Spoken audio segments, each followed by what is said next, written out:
Chapter 1. You are a fierce criminal, and you are a fierce cop? Welcome everyone to the brand new variety show Career Play. In this show, we will invite dozens of stars to play different professions, including street performers, taxi drivers, and entrepreneurs.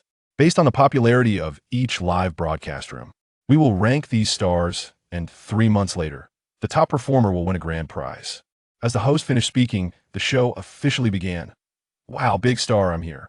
Can't wait to see. The performance by the singer is sure to be a hit. Go. Taxi driver.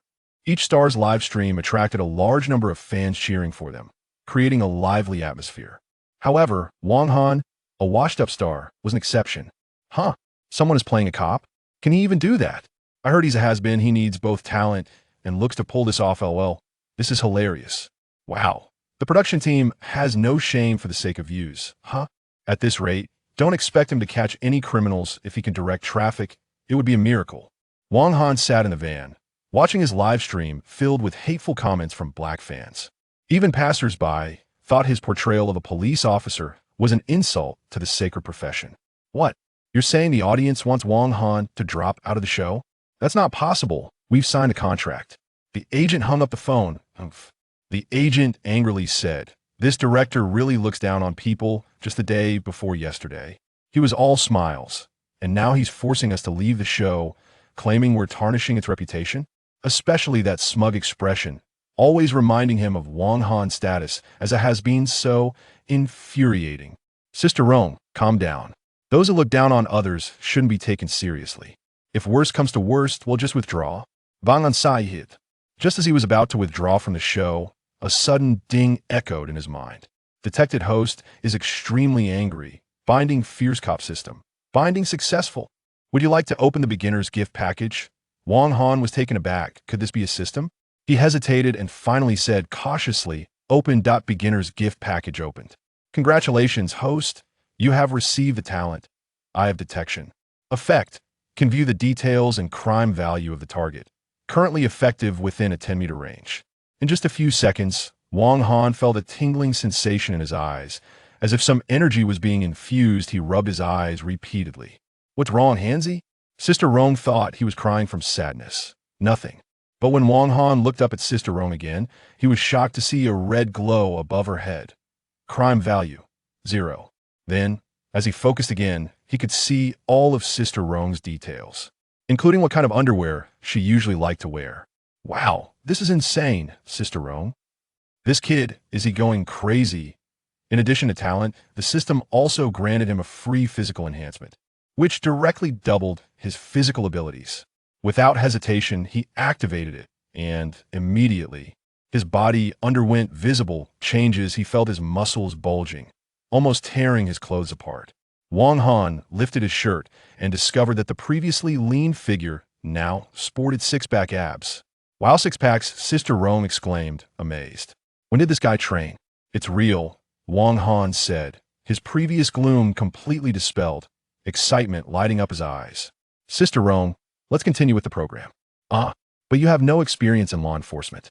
What if you make a mistake? Police work involves capturing criminals. It could be dangerous. Trust me, Sister Rome. From now on, no one understands how to catch criminals better than I do," Wong Han said with determination in his eyes. At the police station in Shanghai City, that celebrity has such a big ego, making so many of us wait for him. The live chat has been bombarded with criticism. He probably won't dare to show up.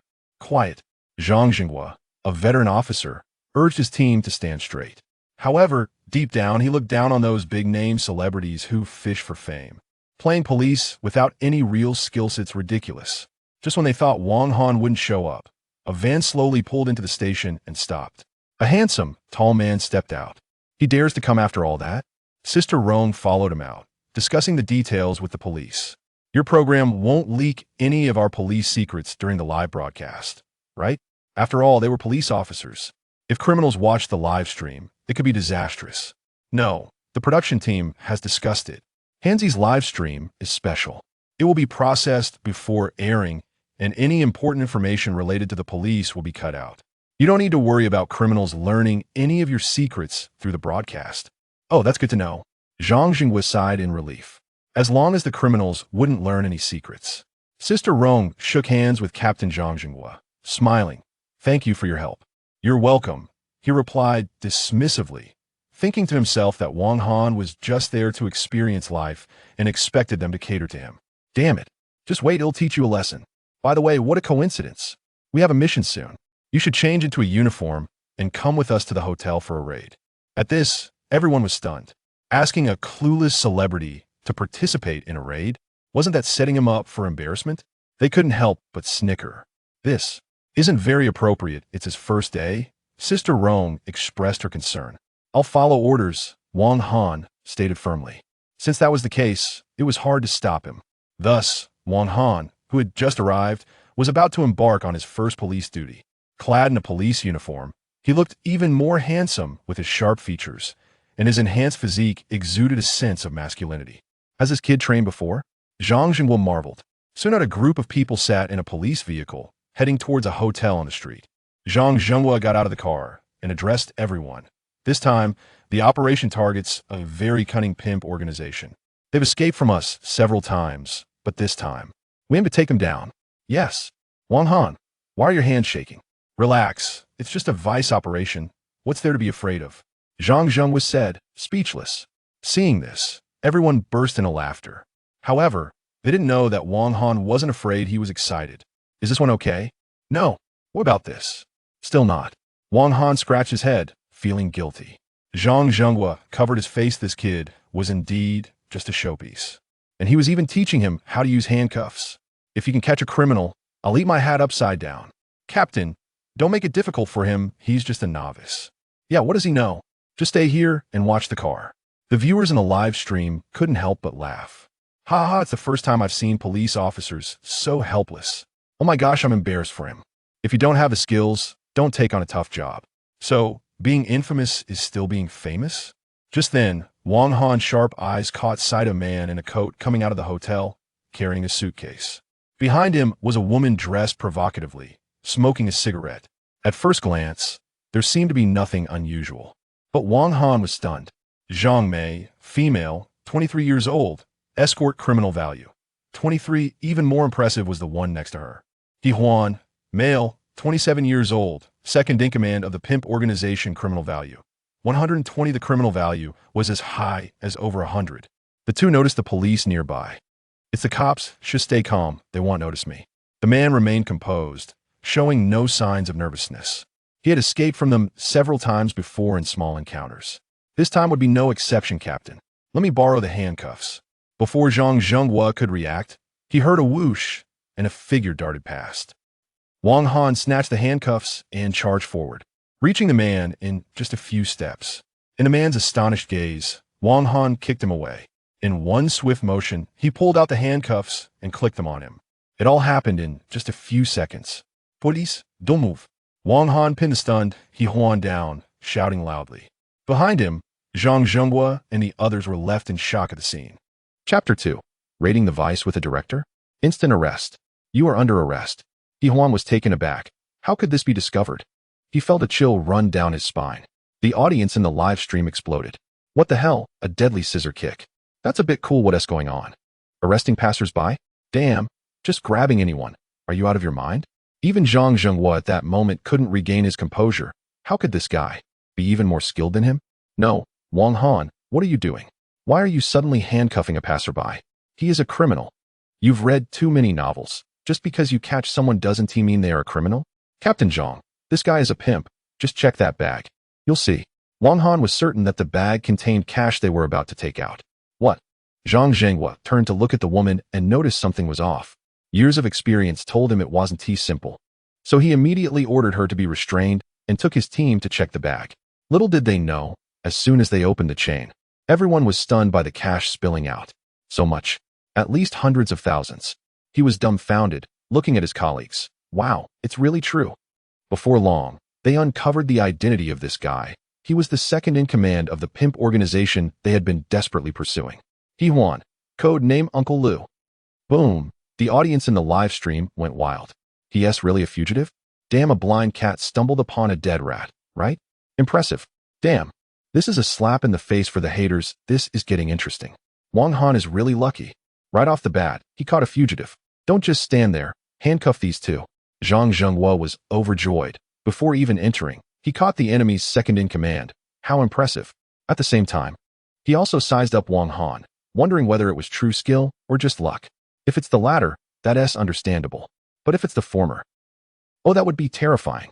Captain Zhang, I just saw this guy signaling inside. They're probably preparing to escape. We need to act fast. Wang Han spoke. Upon hearing this, the police who were still reveling in their joy snapped back to reality. Right. Since the second-in-command is here, then the boss must be too. Oh, good call. Quickly, you guys, go in and search. Zhang Zhenghua slapped his head and hurriedly led his subordinates inside. A group of them, with the cooperation of the hotel staff, arrived at the floor where He Huan was staying. With so many rooms, how long would it take to find them? These guys are quite cunning. Looks like we can only search one by one. Zhang Zhenghua felt overwhelmed. However, while they were painstakingly searching each room, Wang Han had found the hotel's surveillance footage and requested the entry and exit records. With the eye of investigation, he didn't need to waste energy. Just a glance was enough to tell whether someone was a criminal. With each person he scanned, their details were revealed. Li Dabin, male, 32 years old, corporate executive, has a mistress. Xiao Nan, female, 25 years old, white-collar worker, 30-60, likes muscular men.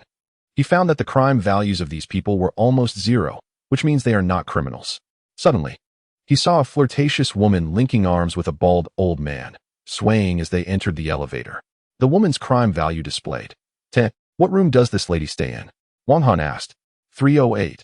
Just right, on the same floor as the pimp He Huan. Found it. Wang Han rushed up 3 flights of stairs, heading straight for 308, faintly hearing indescribable sounds from within. Bang, bang, bang. Not opening. Boom. Wang Han punched through the old wooden door, reached inside the hole, and turned the doorknob from the inside. Viewers in the live stream.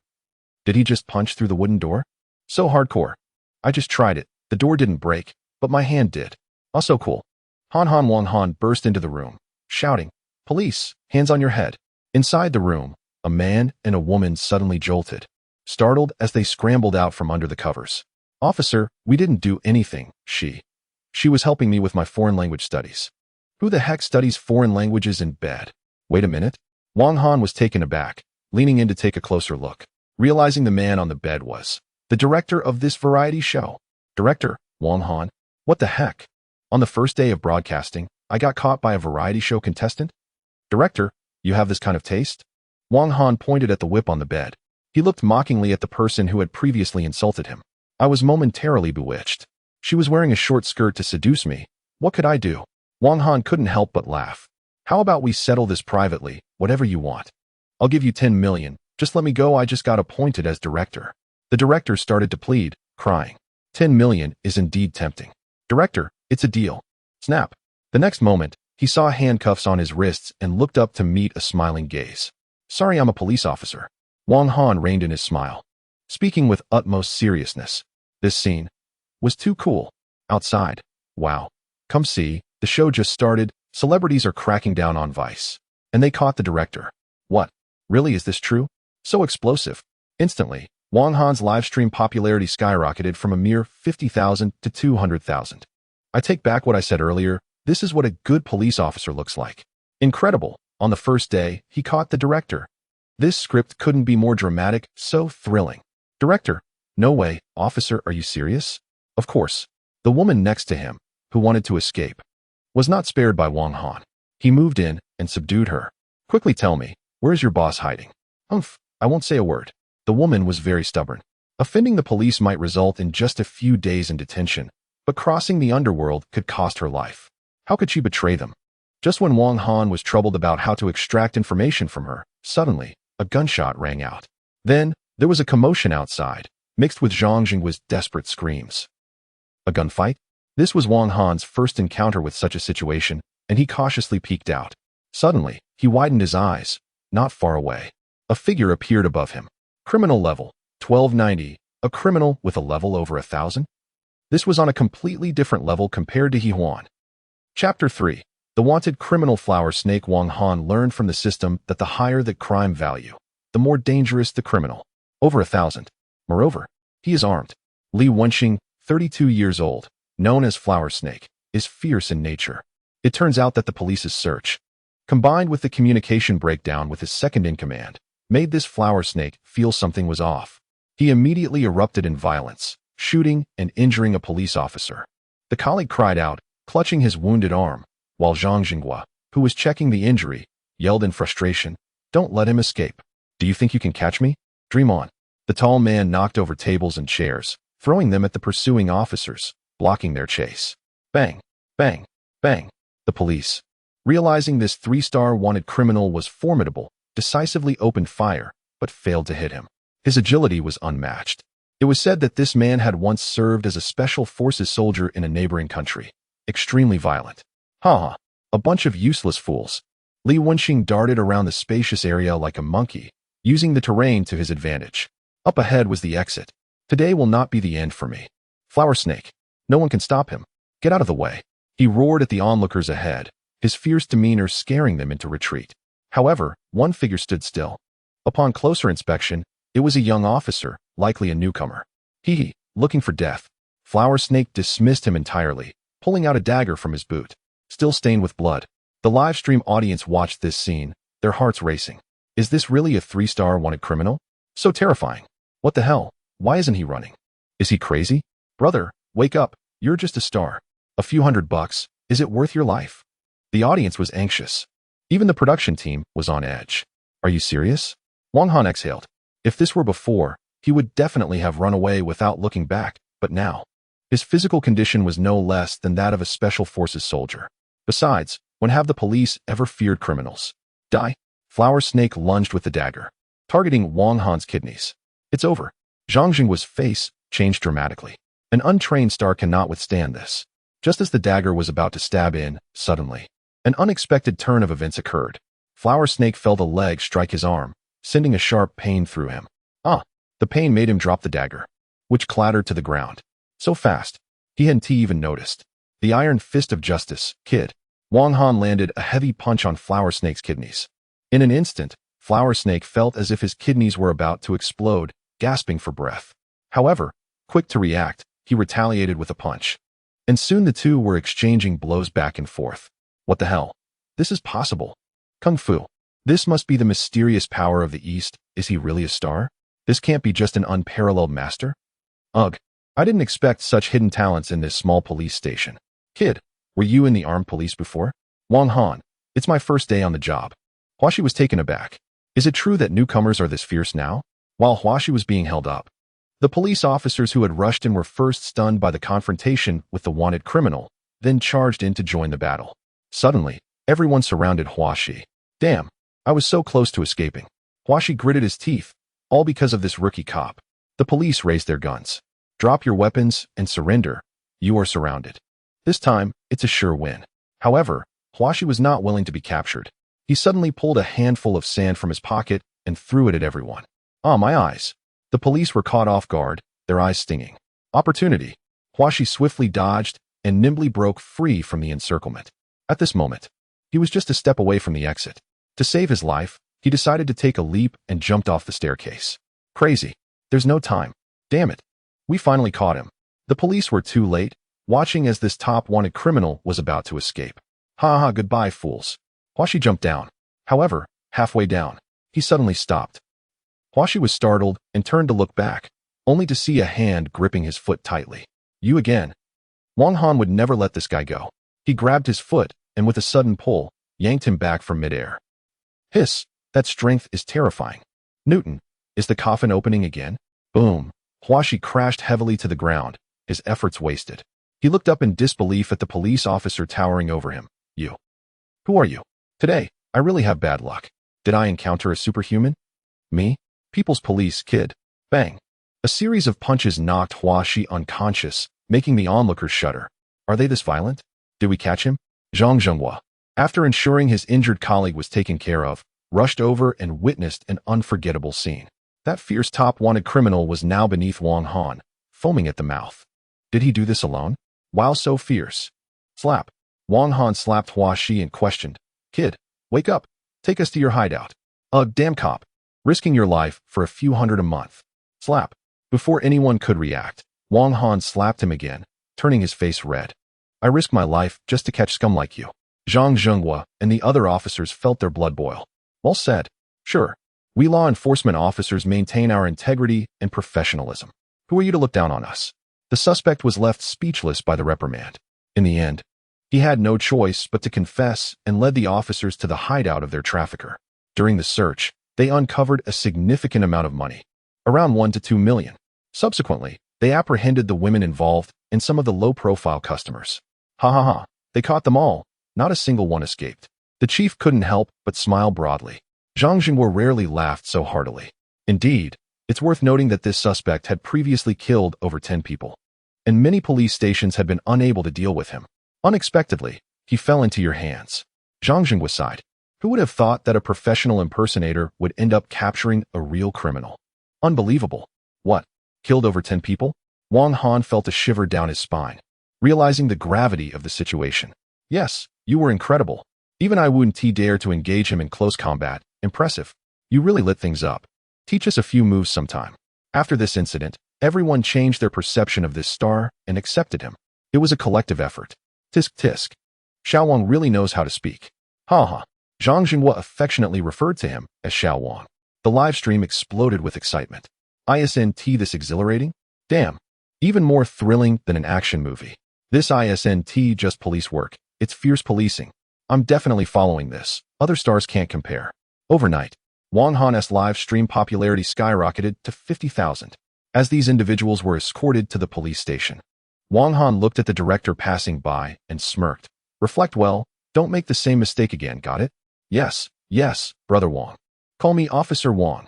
Yes, Officer Wang. The director had never felt this embarrassed in his life. Having witnessed Wang Han's power, he lowered his head in fear. Oh no, this is a big problem. Meanwhile, at the professional role-play production team, the assistant director lounged in his chair, responsible for trivial matters while the director reaped the benefits. When would this end? Ding ding ding suddenly. His phone rang. It was a call from above. Hello? Xiao Zhu. Congratulations, you've been temporarily promoted to director. So sudden? Wasn't he the director, Jin? Do you remember Wang Han? The one who played a police officer in our show? I know, that washed-up star.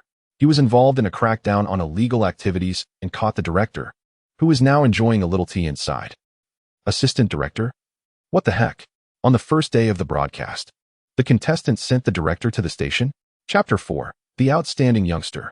In the office of the Eastern District Police Station in Shanghai City, a meeting was underway, and the atmosphere was tense. Recently, our station has had the worst performance, and you all need to seriously reflect on this. Director Lu Changji looked at the group with disappointment, feeling like they were not living up to their potential. Director, this isn't entirely our fault. It's just that the higher-ups are biased. They send others to take down big organizations while we are left to deal with petty crimes. It's a miracle if we catch anything significant. Lu Changji sighed. What can we do? Their efficiency is high, and they catch criminals with precision, while we just end up wasting our time. With the station's poor performance and no standout individuals, how could the higher-ups trust them? Everyone lowered their heads in silence. Recently, a variety show even sent a celebrity to their station to play a police officer, which felt like a blatant slap in the face. Lu Changji was fuming, thinking it was ridiculous to belittle them like this by sending a star. What could a celebrity even do? He huffed in frustration and took a sip of tea. Before the meeting could conclude, an officer rushed in. Did you not see we were in a meeting? Lu Changji, already irritated, became even more displeased. Director, something big has happened, the officer exclaimed. Lu Changji furrowed his brow and asked, what is it? Just now, we received a report from Team Zhang. They have dismantled a pimping organization and arrested a top 3 wanted criminal, Flower Snake. What did you say? The room erupted in shock. When Zhang Zhenghua and the others returned to the station, the director personally came out to greet them, creating an atmosphere that made it seem like a high-ranking official was inspecting the station. Throughout the journey back, Director Lu Changji was all smiles, continually praising Zhang Zhenghua. What happened? Wasn't it just a raid on prostitution? They caught a top 3 wanted criminal. Wow. Colleagues cast envious glances at Zhang Zhenghua. I heard you caught quite a few people. Zhang Zhenghua scratched his head and chuckled. Report. Director, we dismantled a pimping organization and arrested more than 10 criminal members. He then paused deliberately, emphasizing, and one top 3 wanted criminal, Flower Snake. Upon hearing this, Director Lu Changji was still unable to calm down, feeling that this good fortune had arrived too suddenly. This was a wanted criminal that had caused headaches for other stations, and they had managed to catch him. Ha ha, we've hit the jackpot. A top 3 wanted criminal means at least a reward of 300,000, and this flower snake has committed numerous crimes, with a bounty exceeding 400,000. Of course, that's secondary. The most important thing is that they caught a top 3 wanted criminal. So our station won't be at the bottom anymore. Who knows, the higher-ups might even commend us. Where's Flower Snake? At that moment, under the astonished gazes of everyone, a handsome young man appeared, carrying the tied-up Flower Snake, and approached Director Liu Changji, placing him down. Everyone exclaimed, "What an impressive young man. This is... Oh, we don't have enough handcuffs, so we have to tie him up," Zhang Jinghua explained. "There's nothing we can do.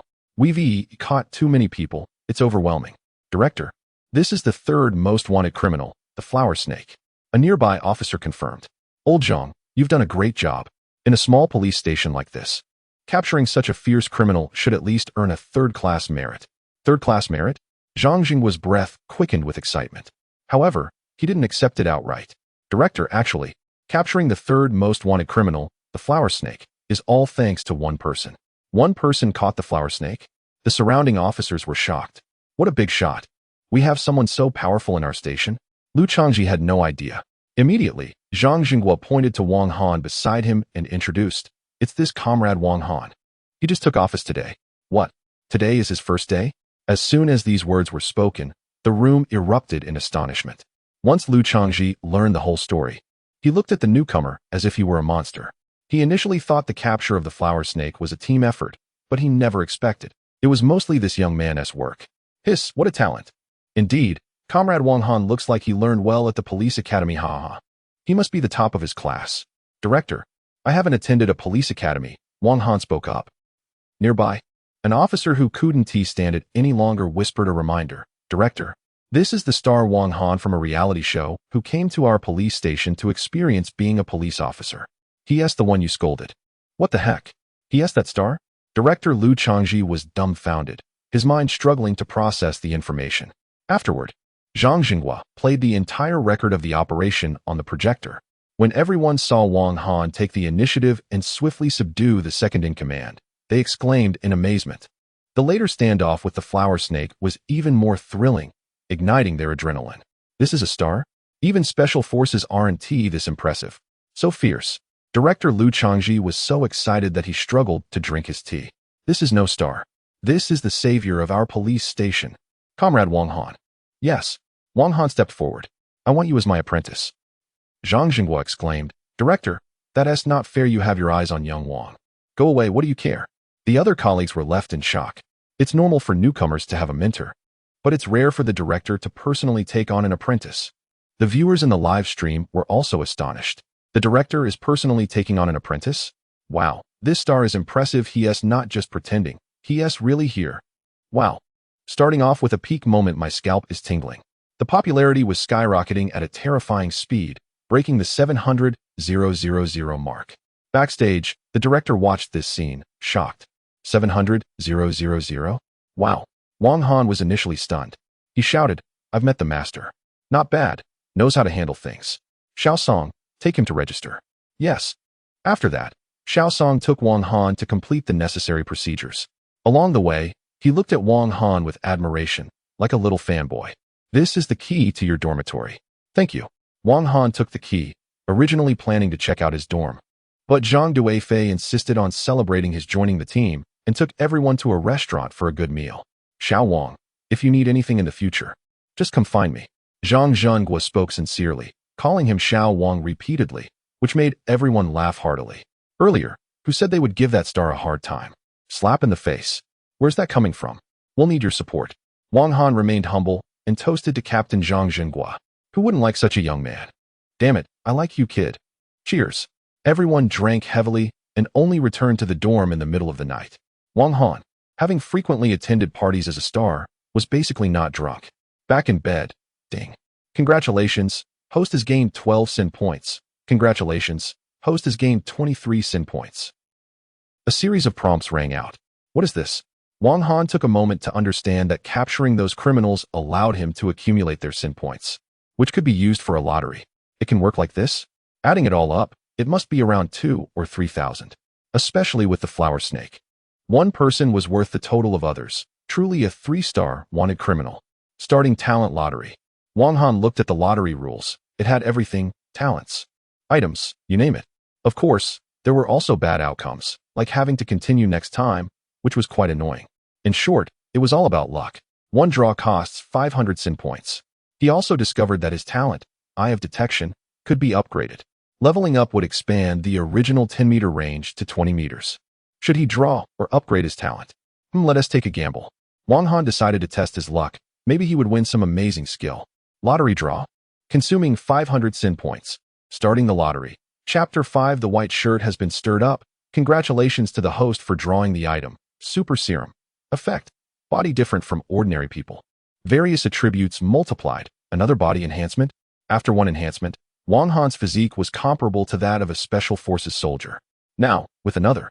It's hard to imagine how terrifying it will become. Use. That night, Wang Han's muscular body burst through several clothes. Shocked. A big star participates in a variety show, catches the director on the first day. Wang Han, your tough brother. Professional role-play ratings soar, topping the variety show rankings, flipping through the headlines on his phone. Wang Han was somewhat surprised that he had made the trending list after a long time.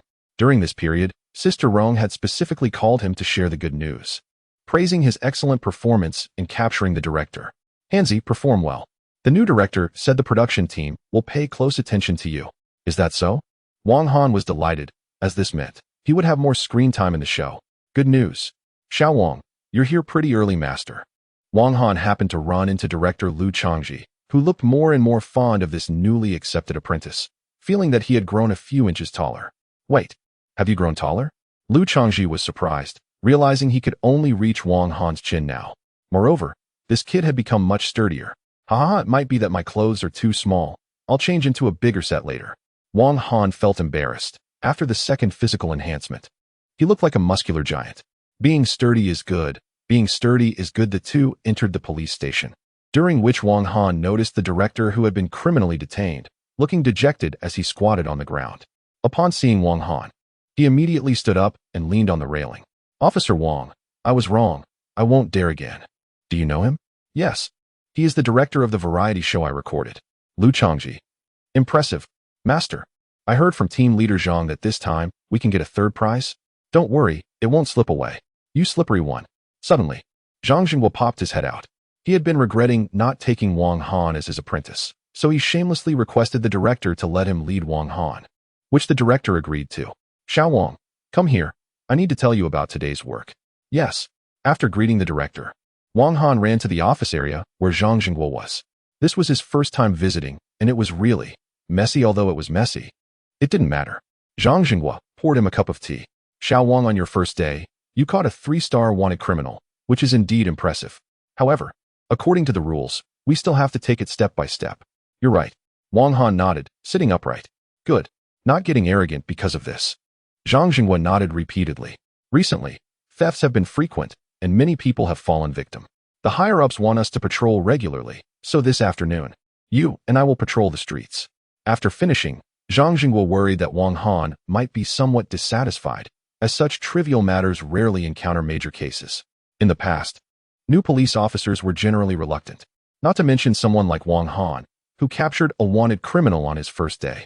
To everyone's surprise, Wang Han's eyes lit up at the thought of going to crowded places. With his keen observation skills, how could he possibly fail to find the criminal? Captain Zhang, I'm on it.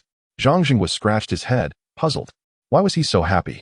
Here's the distribution map of the streets you'll be patrolling later. Take a look and memorize it. It will be beneficial. Got it. Wang Han took the map and headed out of the office area to change into a larger uniform. As soon as he stepped out, he noticed many colleagues curiously looking his way. After all, the legendary tale of capturing a 3-star wanted criminal on his first day had already spread throughout the precinct. Plus, with his celebrity status, it was hard not to attract attention. Wow, the star is so handsome. Unlike those young, fresh faces, he has a strong masculine charm. I like him. The reserved female colleagues gathered in small groups, only daring to admire from a distance. The bolder senior sisters approached him directly. Wang Han handled the situation effortlessly. Senior sister, where can I change my uniform? The senior sisters exchanged knowing smiles at his muscular build. This way, I'll take you. Suddenly, he blended in well with them, and the beautiful senior sisters laughed joyfully. Behind him, Countless male colleagues looked on with envy. How infuriating. I'm on it, I'm on it. A police officer shouted as he rushed into the chief's office. You again? Chief Lu Changji remembered this young officer from before. Not good. Something big has happened. The officer whispered urgently to the chief. What? After hearing this, Lu Changji's face showed a hint of surprise. Quick, get me the formal uniforms. And make sure everyone is dressed appropriately. Yes. Soon after, just as Wang Han had changed into a brand new, slightly larger uniform, he noticed that his busy colleagues had all set aside their work, tidying up their attire with serious expressions. What was happening? At that moment, a sound of footsteps approached. A group entered the precinct, with Chief Lu Changji walking alongside a middle-aged man who deliberately lagged behind, taking his time. Wang Han squinted and was nearly startled. The middle-aged man in front of the chief was wearing a white shirt. He had specifically studied for this last night. A white shirt. This man was at a department-level position. Xiao Wang, over here, don't block the way. Zhang Jinghua quickly pulled Wang Han aside, joking, what a scene. That's a high-ranking official. On the other side, Lu Changji laughed. Haha, didn't he expect you to come? What a rare guest. Director Song shook hands and smiled. Don't play dumb. Where is he? Who? Lu Changji feigned ignorance. You. Don't worry. I'm not here to poach anyone. I'm here to give you an award, Comrade Lu. Director Song was amused by this guy. Lu Changji let out a sigh of relief. He turned and shouted, Disciple. Yes. In the crowd, Wang Han stepped forward. Disciple? Director Song was surprised. This old guy had said he wouldn't take on disciples, claiming it was too troublesome. He looked at Wang Han and asked with a smile. Are you the young comrade who took down the flower snake? The live stream exploded. White shirt. Impressive, what a presence. Hansi, I'm liking you more and more. It's the whole team's effort. As soon as this was said, Zhang Zhenghua and others behind them were stunned for a moment, then nearly moved to tears. I'm dying of tears. This kid. Old Lu, I'm really envious of you. Don't worry, the whole team will be recognized. The higher-ups sent me to present a collective second-class merit to your police station. We're planning to hold a commendation conference in a few days. Clap, clap, clap. In an instant, everyone applauded enthusiastically. As for you personally, we're debating whether to award you a third-class merit or a second-class merit. Although Wang Han is impressive, some people were unsure if they should give him an award due to his celebrity status. Wang Han straightened his back and said with righteousness, Fame and recognition are secondary. Being able to catch criminals is what truly satisfies me. Hearing this, Director Song and Lu Changji couldn't help but feel even more pleased with this young man. Good kid, I have high hopes for you. Director Song also recognized Wang Han. After a while, Lu Changji saw Director Song out of the police station, deliberately bringing Wang Han along to gain favor with him, chatting animatedly. Suddenly, Director Song's phone rang. He picked it up, and his previously calm expression instantly turned serious. Are you sure? Okay. I'll head back immediately. Seeing this, Lu Changji was puzzled and asked, Old Song, why the rush? What's going on? There's been a murder. A whole family, overnight, had their heads taken and hung from the beams, left to dry for 3 days and nights. Chapter 6. Encountering human traffickers on patrol, so cruel. Even Lu Changji, who was accustomed to cases, couldn't help but gasp. Did they catch him? No, but according to the clues, this guy is a repeat offender. It's not his first time. It's estimated that he will offend again soon. Lu, you need to keep an eye on this in the next few days. The higher-ups are very concerned about this matter. All right, I will. Lu Changji's expression was serious as he inspected the work. Director Song hurriedly left the police station with his team. Once everyone dispersed, Wang Han asked Lu Changji, Master, what's going on? A murderer has emerged, decapitating an entire family and hanging their heads from the beams. It was said that the neighbors only discovered it when the bodies started to decompose and smell, and they were so terrified that they called the police. The methods are extremely brutal. Didn't catch him? Yeah, he got away. It's quite tricky. Don't worry about it. This matter is for the major crimes unit to handle. A murderer is not something we can deal with.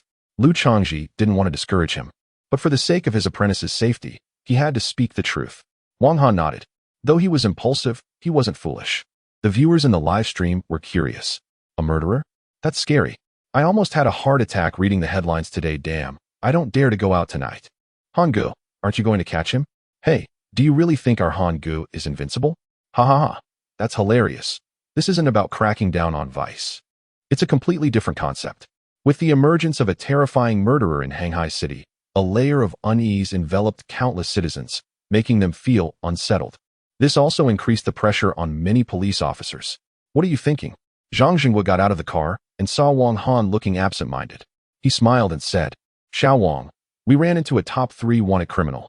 That's just bad luck. As for a murderer like this, we're not even in the same league. I'll send someone to help you familiarize yourself with the area to see if there are any petty thieves or something. That's what we should be dealing with. Yes, Captain Zhang. Wang Han stopped thinking about the murderer. All right, you and Xiao He will patrol over there. Accompanying them were a few other officers, all of whom were Wang Han's seniors, having been on the force for 1 or 2 years, with He Jiming being the most senior among them. Senior He, please take care of me. However, Officer He seemed to dislike Wang Han, harboring jealousy because Wang Han achieved great merit on his first day and received praise, which made him feel inexplicably unhappy. Patrolling was very dull. It even made him feel somewhat like a city management officer. Boring, right? This is our daily routine. You'll get used to it. There's no life and death struggle here. Those are just plots from novels, He Jiming said. Don't think you can catch top 3 wanted criminals every time. It's just good luck. What he didn't know was that Wang Han wasn't sighing out of boredom. It was because, on this journey, the eye of investigation hadn't detected any criminals. Wang Han felt a bit thirsty, but he endured it while on duty. Finally, when it was time for a break, he greeted his senior and hurried off to a nearby milk tea shop. At that moment, the shop was packed with people, bustling and chaotic. Handsome, what would you like to drink? An employee, noticing Wang Han, was astonished by his stunning looks. If it weren't for his police uniform, she would have thought he was some big celebrity visiting the shop. I'll have a cup of milk tea with extra pearls, please. Sure thing. Officer, it's such a hot day and you're still on duty. Thank you for your hard work. With you around, our public safety is so much better, the employee said with a smile. Wang Han decided to sit down and wait. He occasionally scanned his surroundings. This road was a main thoroughfare with many cars passing by.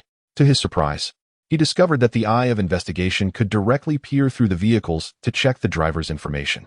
As he casually scanned, suddenly, his gaze fixed on a black van. Wang Han was taken aback.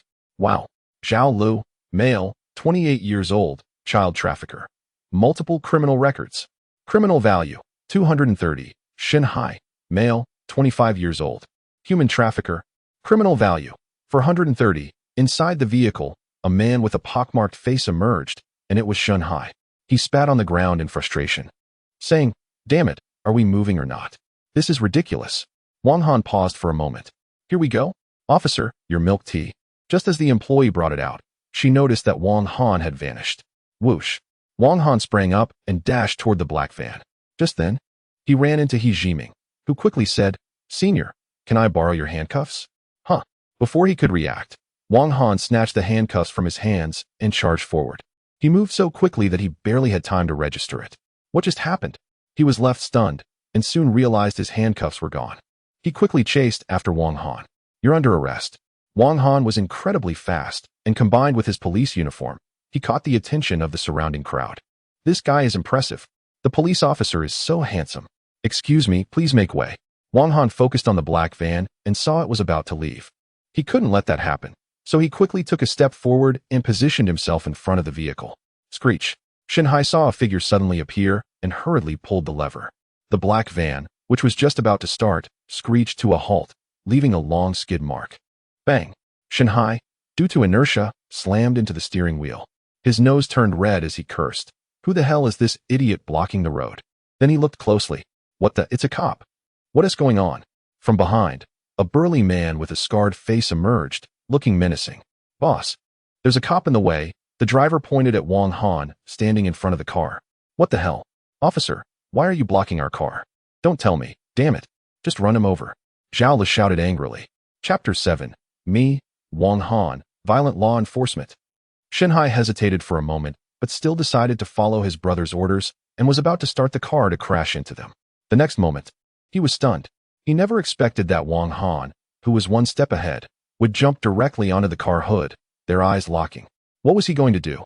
Wang Han raised his fist, as big as a sandbag, with a sharp gaze. Then, with one punch, he shattered the car window, glass flying everywhere, startling the two inside. He reached in and grabbed the still stunned Shanghai, using all his strength. Get out. He pulled him out forcefully. In the back seat, Zhao Lu watched as Shanghai was kicked out, his face filled with shock. A superhero? This was simply too violent. Shanghai, half dragged out, looked dazed as he stared at the man holding his sleeve, a storm of emotions raging in his heart. Hello, sir. I am an officer from the local police station. My name is Wang Han. Now, I need to inspect your vehicle. Please cooperate with my work. Do you understand?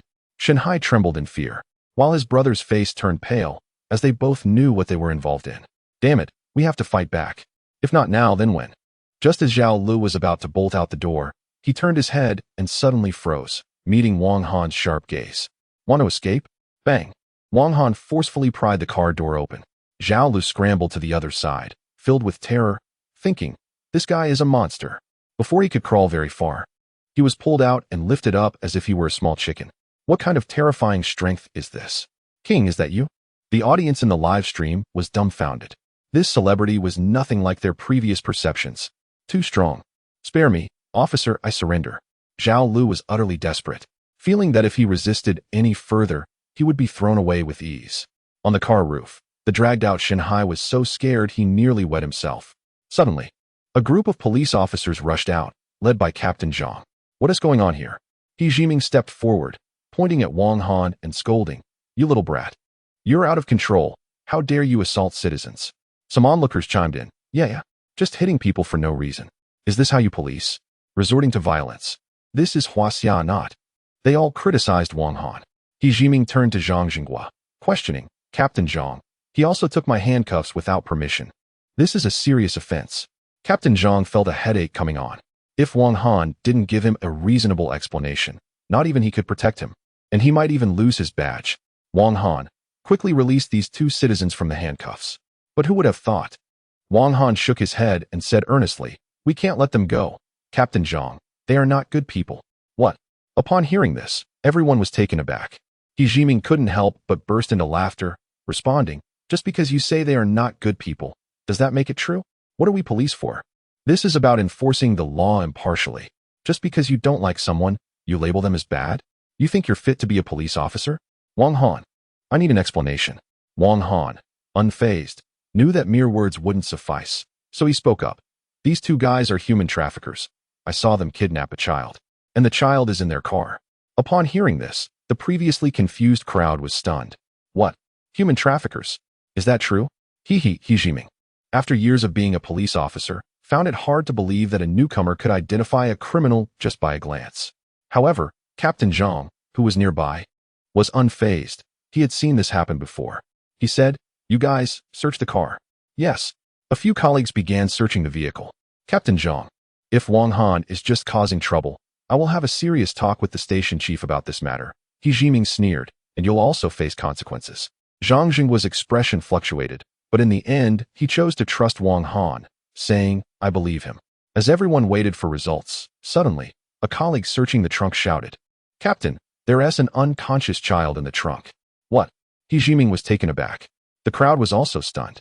Report, the child has been drugged. These bastards. Everyone's faces turned pale. They looked at the two individuals locked up by Wang Han, their expressions shifting to utter disgust, and they cursed, Bah, you scum. How could you do such a thing? Human traffickers, you deserve the worst fate. Zhang Jinghua felt a surge of joy, thinking, damn it, I knew this kid was capable. He quickly added, hurry, get the child to the hospital for treatment, and keep these two human traffickers detained. After saying that, he couldn't help but glance back at He Jiming, who was dumbfounded, and smiled. Old He, the new generation is surpassing the old. Your perspective is too narrow. He Jiming was so furious he felt like he might explode, but he couldn't utter a word, his face turning red. Later, the police brought Zhao Lu and Shanghai back to the station, confirming they were indeed human traffickers. The child received timely medical attention. If it had been any later, it could have been life-threatening. Thank you. The parents of the lost child rushed over upon receiving the call, bowing deeply to Wang Han in gratitude.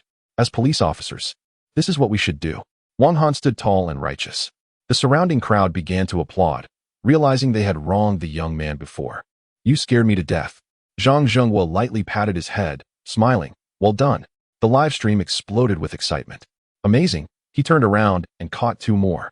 Wait, is Han Gu really that impressive? He couldn't have seen through it all, right? Though reckless, he's cool. He Jiming thought, so I was the clown all along. You know nothing. This is called innate talent. They successfully captured the human traffickers.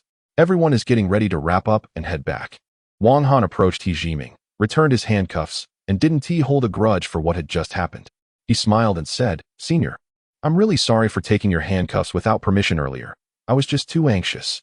After hearing this, He Jiming felt even more ashamed, realizing that he had misjudged Wang Han, thinking he was petty when in fact he was quite magnanimous. "Oh no, Senior, why are you crying?" In the office, Lu Changji gasped after reading the report. "I've heard that those in the serious crimes unit are incredible. They can read other psychology just from a micro-expression. And this young man gets it right every time. It's frightening." On his first day, he dismantled a trafficking ring and captured a suspect on the third most wanted list. The next day, he caught 2 human traffickers, one of whom was on the first most wanted list. "Amazing. Apprentice, come to my house for dinner tonight." "You must come." "Okay, master." Hearing that the director personally invited Wang Han to his home for dinner made the other newcomers envious. But they had to admit he was indeed outstanding. After work, Wang Han left the police station, thinking he shouldn't go to the director's house empty-handed. So he went to a supermarket and bought some expensive supplements. The shopkeeper quietly warned him, "Recently, there have been a lot of thieves. Customers have been stolen from several times, so be careful when you go out." "Oh, okay." Wang Han didn't pay much attention, carrying the supplements as he walked out. He wasn't foolish. How could he be stolen from? As he was leaving, he remembered that team leader Zhang had mentioned that this street seemed to fall under the jurisdiction of a nearby police station, but the security there was not very good. Suddenly, a dirty little boy jumped out, holding a jar and looking pitifully at Wang Han. "Uncle, can you help me open this jar?" Wang Han, always willing to help others, didn't refuse and replied, "Sure." To open the jar, he needed his hands free, so he placed the valuable supplements aside for a moment. It would only take a second. He reached out to help the little boy open the jar. With a pop, it opened. "Here." As Wang Han was handing the jar to the boy, a motorcycle zoomed by out of nowhere. Wang Han was taken aback and instinctively turned to check. To his dismay, he saw the valuable items he had set aside being snatched up by a man on the motorcycle, and the two sped away. Wang Han, in the live stream. WTF? Are they out of their minds to steal right under my nose? Chapter 8. Are you really going to mess with him? That's the big brother. A child shouted while watching the motorcycle drive away. "Do you know him?" The child nodded innocently and said, "It's that big brother who gave me this fruit jar and said, 'Uncle, you can help me open it.'" In Wang Han's mind, 1,000 curses surged. So, he fell into their trap. Ha! I didn't expect these 2 thieves. One even turned back and gave Wang Han the middle finger, cursing, "Idiot. We'll take these things. Motorcycles can easily escape. How can an ordinary person chase them?" That's why they were so arrogant. After riding for a while, the man took off his helmet and laughed. "This idiot is quite rich, buying so much. We're in for a big score this time." "Really?" The man's smile suddenly froze. He turned his head, dumbfounded. Next to the speeding motorcycle, a figure was following closely, as if running like Bolt. "Damn. He can catch up? This is a motorcycle." Wang Han glanced at the person, and their information flashed above. Lu Yi, male, 21 years old, thief, has 2 previous convictions. Evil value, 120. Where do you think you're running? Get down. Without a second thought, Wang Han directly yanked the bewildered Lu Yi off the motorcycle. Bang. Damn. Lu Yi was grabbed like a chick, slammed to the ground, eating a mouthful of dirt. Cough, cough, cough. The live stream became lively. "Brother Han. Teach him a lesson. He even dared to steal from my brother Han. Doesn't he know how to write the word death?" The audience was furious at the thief's arrogance, but in the next moment, Brother Han directly took him down. So satisfying. "Just now, you were the most arrogant, right?" Wang Han clenched his fist and stepped forward. Lu Yi was terrified.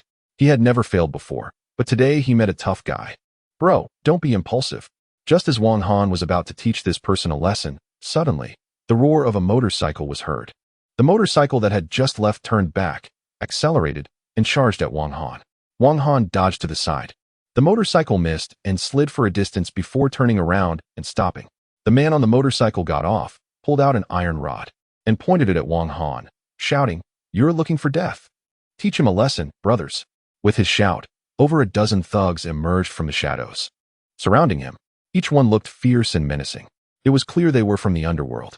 Jin Xian, male, 19 years old, thug. Has 1 previous conviction for robbery, evil value, 23.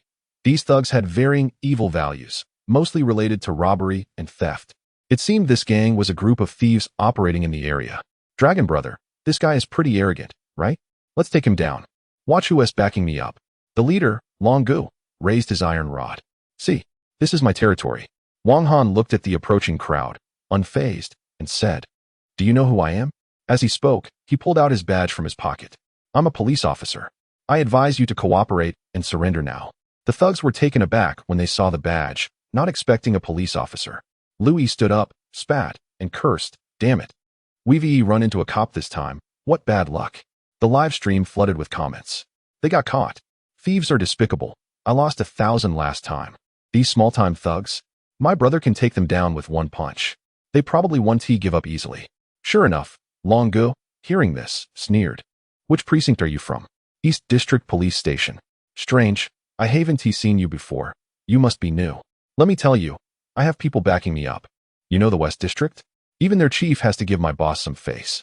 Who do you think you are? Just let this slide, and we'll call it a day." Long Gu grinned. He thought he could scare this rookie easily. But Wang Han stood his ground. "The charges of theft and threatening a public officer? You want to escape 2.5 years in prison." Long Gu was surprised. "Hey, damn it, a tough nut. Brothers, take him down. I'll take the blame if anything goes wrong." He glanced around. There were no cameras and no passers-by. The dozen or so thugs quickened their steps. "You dare to hit a police officer?" Wang Han raised an eyebrow. "What is it to you? I'm targeting you." Long Gu dismissed him. Immediately, he lifted the iron rod and charged forward, with the thugs rushing in. "What? More than 10 of us? And you're scared of just one? How ridiculous."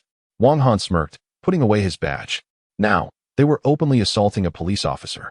To put it bluntly, he could beat them into a pulp without any consequences. Suddenly, one thug pulled out a long knife, stripped off his shirt to reveal tattoos, and slashed at the air, trying to look fierce. "I've killed 10 people before. Are you scared?" Wang Han glanced at the information above the thug's head. Wang Ba, male, 33, unemployed. Has a criminal record. Enjoys stealing women's underwear. Crime value, 15. Summary, a weakling. The crowd watched Wang Han remain motionless, thinking he was scared. "Ha ha. Looks like he is stunned. Brother Wang, you're really impressive." But the next moment, before anyone could react, a scream pierced the air. Wang Ba was sent flying by a punch from Wang Han, blood spilling from his mouth, and several teeth fell out. Flying past Long Gu, it smashed into the wall behind. What happened? Wang Han picked up the poorly made toy knife, crushed it in his hand, and said with an unfriendly expression, "Let us go together. I'm in a hurry." Chapter 9. Using a dozen criminals as gifts? Damn, no one here can outdo my brother Long. As soon as this little brother finished speaking, he was kicked away by Wang Han. Dazed and dizzy, he fell to the ground. So ruthless? The group of thugs no longer underestimated him and charged together. Facing the encirclement, Wang Han remained completely calm, his figure like a ghost, impossible to capture. Each thug's weapon swung and missed. What an impressive maneuver. Useless. Brother Long couldn't stand it anymore and decided to step in himself. Grabbing a metal rod, he charged forward, aiming for a gap to launch a sneak attack. Got it. Bang. The rod struck Wang Han's back with a loud crack. Did a bone break? But the next second, Brother Long's eyes widened in disbelief. It wasn't a bone that broke, it was the rod hitting Wang Han's back. That actually bent. What the hell? Damn it, what is this? The guy is fine, but the rod is bent? What kind of terrifying physique is this? Young man. No martial ethics? Wang Han grinned and slowly turned his head, raising his hand high. Suddenly, he swung down. Slap. With one hit, the fierce Brother Long's face twisted, blood filling his mouth, and his body seemed to weaken as he knelt directly at Wang Han's feet. Come on. Wang Han kicked Brother Long aside and looked at the thugs. This scene terrified those who still wanted to charge in. Wrong. Bro, I surrender. No more fighting. No more fighting. Too ruthless. The thugs who were previously fierce and intimidating now dropped their assorted weapons, held their heads with both hands, and half kneeled on the ground. Wang Han was stunned. I just finished warming up. Is the fight over? Damn, are you still thugs? You have no backbone at all. I look down on you. He angrily grabbed one thug and cursed at him. The thug who got spat on. The live stream exploded. That slap was too cool. Brother Han is mighty. I'm so pumped up, I want to be a cop too. I declare invincible. Ah, hubby, is Brother Han this fierce now? But I like it, popularity skyrocketed. Meanwhile, sitting at home watching Wang Han's live stream, Sister Rome was in shock. Her brother Han is this strong? Something feels off after dealing with the group of thugs. Wang Han noticed that the gifts he had brought for his master were crushed during the fight. What to do now? Strange, that young man you mentioned hasn't arrived yet. The food is cold. The director Lu Changji's wife sat in a chair, looking at the cold dishes with an unhappy expression. Director Lu Changji comforted his wife, smiling. I urged him. He said he would be here soon. Humph. He doesn't even care this much about his own precious son. His wife was puzzled. Why did this newcomer cop deserve such attention from a dignified director? Even his son doesn't receive this kind of treatment. Now, it's so late, and everyone is waiting for him alone. I wonder what he can come up with. The old partner feels a bit resentful. Suddenly, the doorbell rings. Director Lu Changji jumps up, a rare smile on his face, and walks over to open the door. As soon as he opens it, he is stunned. Master, I'm late. Lu Changji scans behind Wang Han and sees a group of people tied up with ropes, all looking disheveled, one of whom is even unconscious and being dragged along. What happened? The old partner notices her husband is in a daze and comes over to take a look. The elderly couple stands there, dumbfounded. Who are these people? Lu Changji looks at Wang Han, puzzled. Wang Han smiles and jokes, a gift for you, master. What? They are a group of thieves. I caught them on my way here, and soon they'll be taken to the police station. After a moment, Lu Changji finally reacts and bursts into laughter, patting his apprentice on the shoulder, more pleased than ever. Ah, truly, my good apprentice. This gift is worth more than 1,000 pounds of gold. A group of thieves. What a significant achievement. The live chat is filled with praises. Unbelievable. Beside him, the old partner is equally shocked. In this day and age, is there still a way to give gifts like this? Now, she understands why Lu Changji values this newcomer so much. Amazing. Oh, I said it. This little Wang looks pretty good, mainly. He is honest. The mistress likes honest kids. Come on, you must be tired, come inside. The mistress has prepared a big feast. Lu Changji. You weren't saying that just now. Indeed, women are unpredictable. Humph, even the mistress has called him. Old man, mind your own business. Come on, little Wang, enjoy the pig trotters. In the meantime, the mistress enthusiastically serves Wang Han a large bowl full of food. Thank you, mistress. Little Wang, are these people all right? Lu Changji looks at the battered thugs, worried they might be hurt. How could anything happen, right? Wang Han turns and glances coldly. No problem. Absolutely no problem. If there is a problem, it's not a problem. The thugs are so scared they can barely stand, afraid to say anything that might get them in trouble. Lu Changji can hardly imagine what these thugs have gone through. After dinner, fearing that the night might bring more trouble, Lu Changji takes his precious apprentice and leads the group of thieves back to the police station. As they leave, the thugs obediently huddle together, squatting in a corner, not even thinking about escaping. Wow, apprentice, you're really impressive. Lu Changji admires. It's nothing, Wang Han replies casually. Just gave them a good beating. After that, the two brought a group of criminals to the police station. Just as they arrived at the entrance, Lu Changji suddenly noticed a somewhat familiar figure walking towards them. What is the head of the station from the Western District doing at our Eastern District Police Station? Chapter 10. Director Yang. Why bother? Yang Huan, the chief of the West District Police Station, walked over with a smile, patting his beer belly. Behind him was a young police officer, robust in build. Director Lu, what brings you here? Lu Changji smiled and asked. I've been training some newcomers and happened to pass by, so I thought I'd come by to see you. As he spoke, he turned and pulled the young man over, introducing, this is our new colleague from the West District, Li Chong, who graduated at the top of his class from the police academy. He has only been on the job for a few days and has already apprehended a robber. Hello, Director Lu. Li Chong's voice was deep and powerful. He stood over 6 feet tall, exuding confidence. Hello. Lu Changji's expression turned bitter. He had once extended an olive branch to this top student, but after being rejected, Li Chong went to the West District Police Station, which Lu did not get along with. He finally understood. This guy was here to show off. Ha ha, coincidentally, our station has also welcomed a new colleague recently. Come here, Xiao Wang. Lu Changji called Wang Han over. A tall, muscular, handsome man stepped forward. Yang Huan looked at Wang Han in surprise and couldn't help but draw in a sharp breath. This guy is incredibly strong. Even Li Chong, who stood next to him, seemed to pale in comparison. The two of them instinctively swallowed hard while looking at Wang Han. Director Yang, I'm Wang Han, a police officer from the East District Police Station. Yang Huan cautiously extended his palm to shake hands with Wang Han, noticing the sheer muscle in his hand. It was quite intimidating. However, he figured this newcomer probably hadn't caught any criminals yet, right? Ha ha ha, Li Chong, make sure to guide this newcomer when you have time. Li Chong nodded. Little did they know, when Yang Huan and the others watched Wang Han escorting more than 10 bound criminals off one by one, they were left utterly speechless. Is your station making big moves? Lu Changji casually asked. No. Today Xiao Wang caught over 10 thieves on his way to my house for dinner. What do you mean caught on the way? Wow, one person caught so many criminals. Director Lu, it seems the public security in your East District isn't great. Huh? Yang Huan mocked. Lu Changji, however, was dismissive. Xiao Wang, where did you catch these thieves? Wang Han replied honestly, on street. Upon hearing this, Yang Huan was taken aback. Wait, isn't that within the jurisdiction of their West District? His face immediately turned extremely ugly, turning bright red. The live chat erupted in laughter. Director Yang, you are just embarrassing yourself. Wang Han replied, why bother? It's self-inflicted. So, he was actually catching criminals for the West District. Shouldn't you be thanking him? Damn. Wang Han, could it be that Wang Han? At that moment, Li Chong was murmuring Wang Han's name, suddenly recalling something with a look of terror. Yang Huan was left puzzled and asked, do you know him? Director Yang, he's the one who captured the third most wanted criminal, the flower snake. Li Chong whispered in the director's ear. Boom, like a thunderclap. What? He looked at Wang Han in panic, as if staring at some kind of monster. Director Lu. We'll meet another day. I have something to attend to, so I'll take my leave. Ha ha. Bring new recruits over when you have time, and I'll let Xiao Wang teach you a few moves. Yang Huan wished he could find a hole to burrow into. Zhang Hong's old face was painful to watch. That hurts too much, he didn't dare to linger. Yang Huan, with Li Chong, left in a hurry.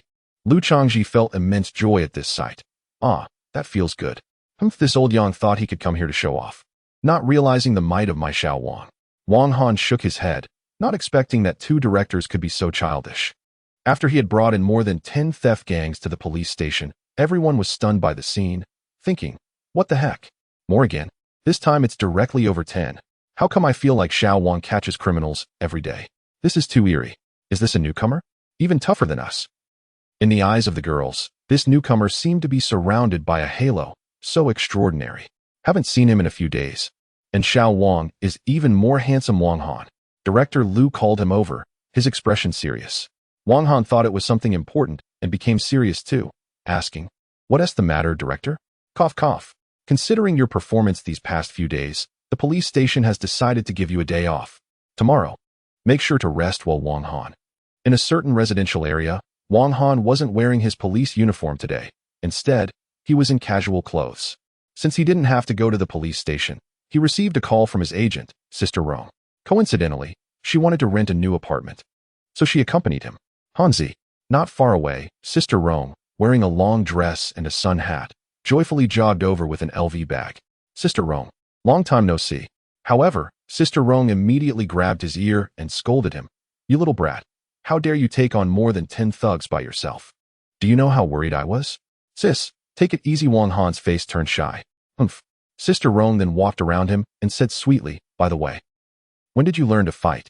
You're so strong. I never saw you practice before. Her hand mischievously roamed over Wang Han's strong muscles. I'm just checking if you've been eating well these past few days, if you've lost weight, not just to look at your muscles. Let us talk about this later. Let us go look at the apartment first. Wang Han changed the subject and took Sister Rong to meet the agreed-upon real estate agent. Upon meeting, the other party turned out to be Xiao Yeye. Oh my god. Xiao Yeye was also surprised to see Wang Han here. The live stream was buzzing with excitement. It's Xiao Yeye. All 5 rings. This is fate soon. Wang Han and Xiao Yeye became close, chatting nonstop about how the production team was difficult to deal with, how exhausting the work was, and how little money they were making. Bro, you have no idea. I used to drive a taxi, and the money I earned wasn't even enough for my fuel costs. He exclaimed. Xiao Yeye, still seeing Wang Han as that little-known celebrity, thought that his current popularity in the live stream must be far less than his own, and that he definitely wasn't making as much money. How much are you making now? Oh, just over 100,000. Xiao Yeye. How much? Over 100,000? He stared in disbelief at the number he heard. Dude, over 100,000? Did you rob a bank or something? Wang Han began recounting a story about how he had captured a wanted criminal and received a reward of around 100,000 from the government. Xiao Yeye was confused. Hearing about battles with wanted criminals, intercepting cars, and capturing human traffickers. Even more outrageous was the story of him single-handedly taking on more than 10 thugs. Whoa, bro. Are we even participating in the same variety show? That's impressive. Xiao Yiye was completely in awe, giving a thumbs up. Naturally, he wouldn't miss the chance to connect with such a big client. With a beaming smile, he led Wang Han and Sister Rong to explore a newly built apartment building. This is a new building. Only a few families are living here now, newly renovated. It's great, sister. Xiao Yiye introduced the many vacant rooms to Sister Rong.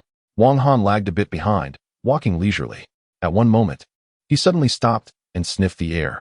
What's wrong, Hanzi? Sister Rong noticed something was off with Wang Han and stopped along with Xiao Yiye. Wang Han's expression suddenly turned serious. He emphasized, Sister Rong, I smell blood. Chapter 11. Encounter with the Killer. Assisting the Major Crimes Unit, Wang Han banged on the door and shouted, Is anyone there? Open up. Xiao Yiye quickly stopped him and said helplessly, Big brother. What are you doing? If you keep this up, I'll get complaints and have my salary deducted. However, Wang Han pulled out his police badge and said seriously, I'm investigating a case, and I suspect a homicide has occurred inside. Please cooperate with me. A homicide? The live stream exploded. What? Is this really happening? Wow. Don't scare me like that, this is too intense. Wait, why does my brother Han always run into cases? It must be said that Wang Han's imposing demeanor almost made Xiao Yiye forget his celebrity status, as if he were facing a real police officer. All right, let's step back, he said. After knocking for quite a while, there was still no response from inside. Wang Han's unease grew stronger. No, we have to take more forceful measures. As he spoke, Xiao Yiye and Sister Rong watched as Wang Han took several steps back, then charged towards the door at high speed. Lifting his foot to kick it hard. Boom! The door was kicked open by Wang Han. Is this even possible? Xiao Yiye was dumbfounded. As the door swung open, an overwhelming stench of blood rushed out, causing even Sister Rong to frown and cover her mouth and nose in shock. Is this?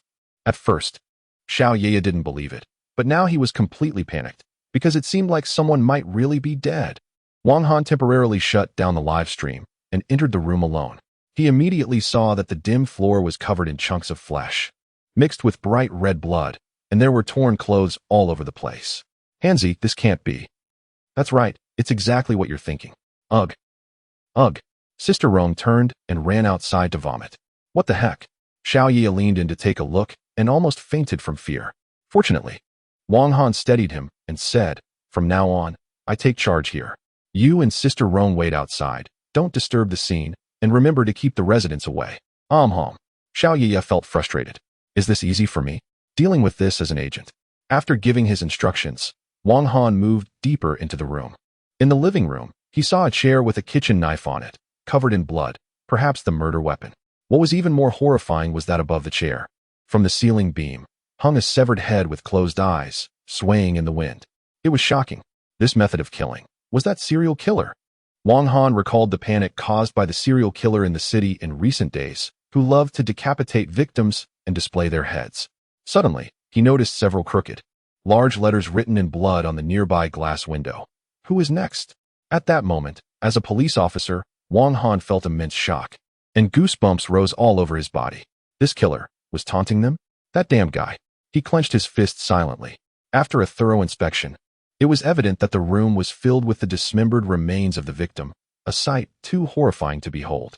It seemed that the murderer had already left. Wang Han took out his phone and called Team Leader Zhang. On the other end, Zhang Zhenghua, who was busy with a crackdown operation, suddenly received the call and felt irritated. Damn it, at such a critical moment, who was bothering me? He answered, Hello Xiao Wang, what's up? Team Leader Zhang. There's a major case. A major case has to wait until I finish my operation. You know that. What if it's related to a serial killer? Damn it. You should have said that earlier. Wait for me. I'll be there soon. While waiting for Team Leader Zhang at the bottom of the building, Wang Han didn't wait long before hearing a series of sirens outside the community. One police car after another arrived, quickly surrounding the entire area. A thief who was stealing a manhole cover looked up and found himself surrounded by a swarm of police officers. Even more terrifying, some officials had also arrived. Frightened, he immediately dropped the manhole cover and cried out, No way, officer, I was just stealing a manhole cover. Is it that serious? Everyone. After apprehending the thief, a large group entered the community and met with Wang Han, who had been waiting for a long time. In addition to Team Leader Zhang, there were many unfamiliar faces. Team Leader Zhang, who are they? Zhang Zhenghua whispered, Hanging City Criminal Investigation Team. Do you see that man? the leader of the Major Crimes Unit, known as Iron Yin Wang, Wang Ming. Wow, the entire Major Crimes Unit is here. This shows how tricky this case is. Afterward, Wang Han led Wang Ming and the Major Crimes Unit upstairs to the crime scene. Almost everyone frowned upon seeing the horrific state of the room. Some couldn't take it and ran outside to vomit. It was too disgusting. For the first time, they encountered such a twisted murderer. Wang Ming took a drag of his cigarette to calm his nerves, staring at the floating head, feeling uneasy. Is this the eighth one? Are there any clues? He looked at the first eyewitness, who was also a police officer, Wang Han. Immediately, Wang Han showed everyone the blood-written message on the transparent glass window. The crowd instantly erupted in anger. What arrogance! Damn it! How dare he disrespect the police? This is lawless. This guy is back again. This was not the first time he had openly provoked them. Almost every time, this murderer used the blood of the victim to write taunting messages. Who to? Didn't you say the suspect was in the West District? Why did he come to the East District to commit the crime? Wang Ming looked at a tall man. The man lowered his head in shame, not daring to speak. Useless. The Major Crimes Unit leader scolded angrily. Head, he's just too cunning. Is this an excuse? Wang Ming pointed at the head still swaying, scolding. How many is this already? He then turned to Zhang Zhenghua, softened his tone, and said, Team Leader Zhang, this murderer may currently be lurking in your East District. We hope you can assist us in the investigation. Sure, no problem. Zhang Zhenghua felt it was his duty. If they could collaborate with the Major Crimes Unit to capture this murderer in the Eastern District, their police station would definitely rise to prominence. A talent had emerged from their station, and perhaps he could help them. Oh, a talent? The Major Crimes Unit was puzzled. The Eastern District Police Station ranked last every year, and yet someone would want to join? However, Zhang Zhenghua remained composed and said, not long ago, he captured a triple-wanted criminal known as the Flower Snake. Upon hearing this, everyone was shocked. Wow, capturing a triple-wanted criminal? Who? Wang Ming was intrigued. Meanwhile, Wang Han, who had been silent at the back, noticed the strange looks from everyone. It turned out to be you, Wang Han. Yes, I've heard of you. It's indeed impressive for a celebrity to capture a triple-wanted criminal. In Wang Ming's eyes, as long as someone could catch criminals, it didn't matter what their background was. Speaking of which, it was this person who first discovered the crime scene. Wang Ming thought to himself, maybe this guy really has some skills. All right, you join us, and let us handle this case together. What? The other members of the Major Crimes Unit were all stunned. Wang Han was dumbfounded. Am I temporarily joining the Major Crimes Unit? As soon as the live stream resumed, everyone was shocked to see the invitation for Han Gu to join the Major Crimes Unit. Just a few minutes after the internet was interrupted, and my brother Han was directly promoted to the Major Crimes Unit. What else can I say? Your Han Gu is the best. However, Wang Han didn't refuse and nodded, saying, I'm willing to assist you in the case. Haha, don't worry, Captain Wang. My little Wang is quite skilled and very experienced in handling cases. He will definitely be of help. Zhang Zhenghua was overjoyed, not expecting that little Wang would really join the Major Crimes Unit. This was a tremendous opportunity. Captain, I've completed the task. Just then, a member of the Major Crimes Unit stepped forward and shouted, I'm not convinced. Chapter 12. A casual display shocks the entire audience. The person who arrived was a member of the Serious Crimes Unit, a man nicknamed Tiger Head, with eyes as bright as copper bells. What do you mean? Wang Ming frowned, sensing that his decision was being challenged. Wang, I'm not targeting you. It's just that to join the Serious Crimes Unit, one must possess outstanding skills and exceptional investigative techniques. Rushing to let an outsider into our group. No need to say more. Wang Han understood the implication. It was clear they looked down on him. Indeed, among the members of the Serious Crimes Unit, most held Wang Han in contempt. Although he had captured a top 3 wanted criminal, it didn't equate to his being on par with the unit's capabilities. Now, with the captain making an exception to let him join, it was natural for anyone to be displeased. Enough. Wang Ming reprimanded the group for their unreasonable behavior. He said sternly, the higher-ups have given us just 5 days. If we can't solve this, we're all out of here. Instead of wasting time bickering, get back to finding clues. Upon hearing this, everyone in the Serious Crimes Unit widened their eyes in shock. Was the higher-ups really this ruthless? Humph. Tiger Head ceased his objections, but he and the others still harbored resentment over this decision. They were supposed to be finding clues, but everyone was currently facing a significant hurdle. Damn it. Tiger Head slammed the furniture in the monitoring room. The surveillance footage from the past few days regarding this building was completely inaccessible due to severe damage. What a mess. It was unexpected that this murderer was so cautious, not only leaving no fingerprints on the murder weapon but also destroying the surveillance equipment, leaving them with no opportunities. How frustrating.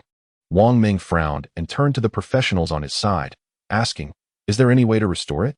However, the professionals could only shake their heads helplessly.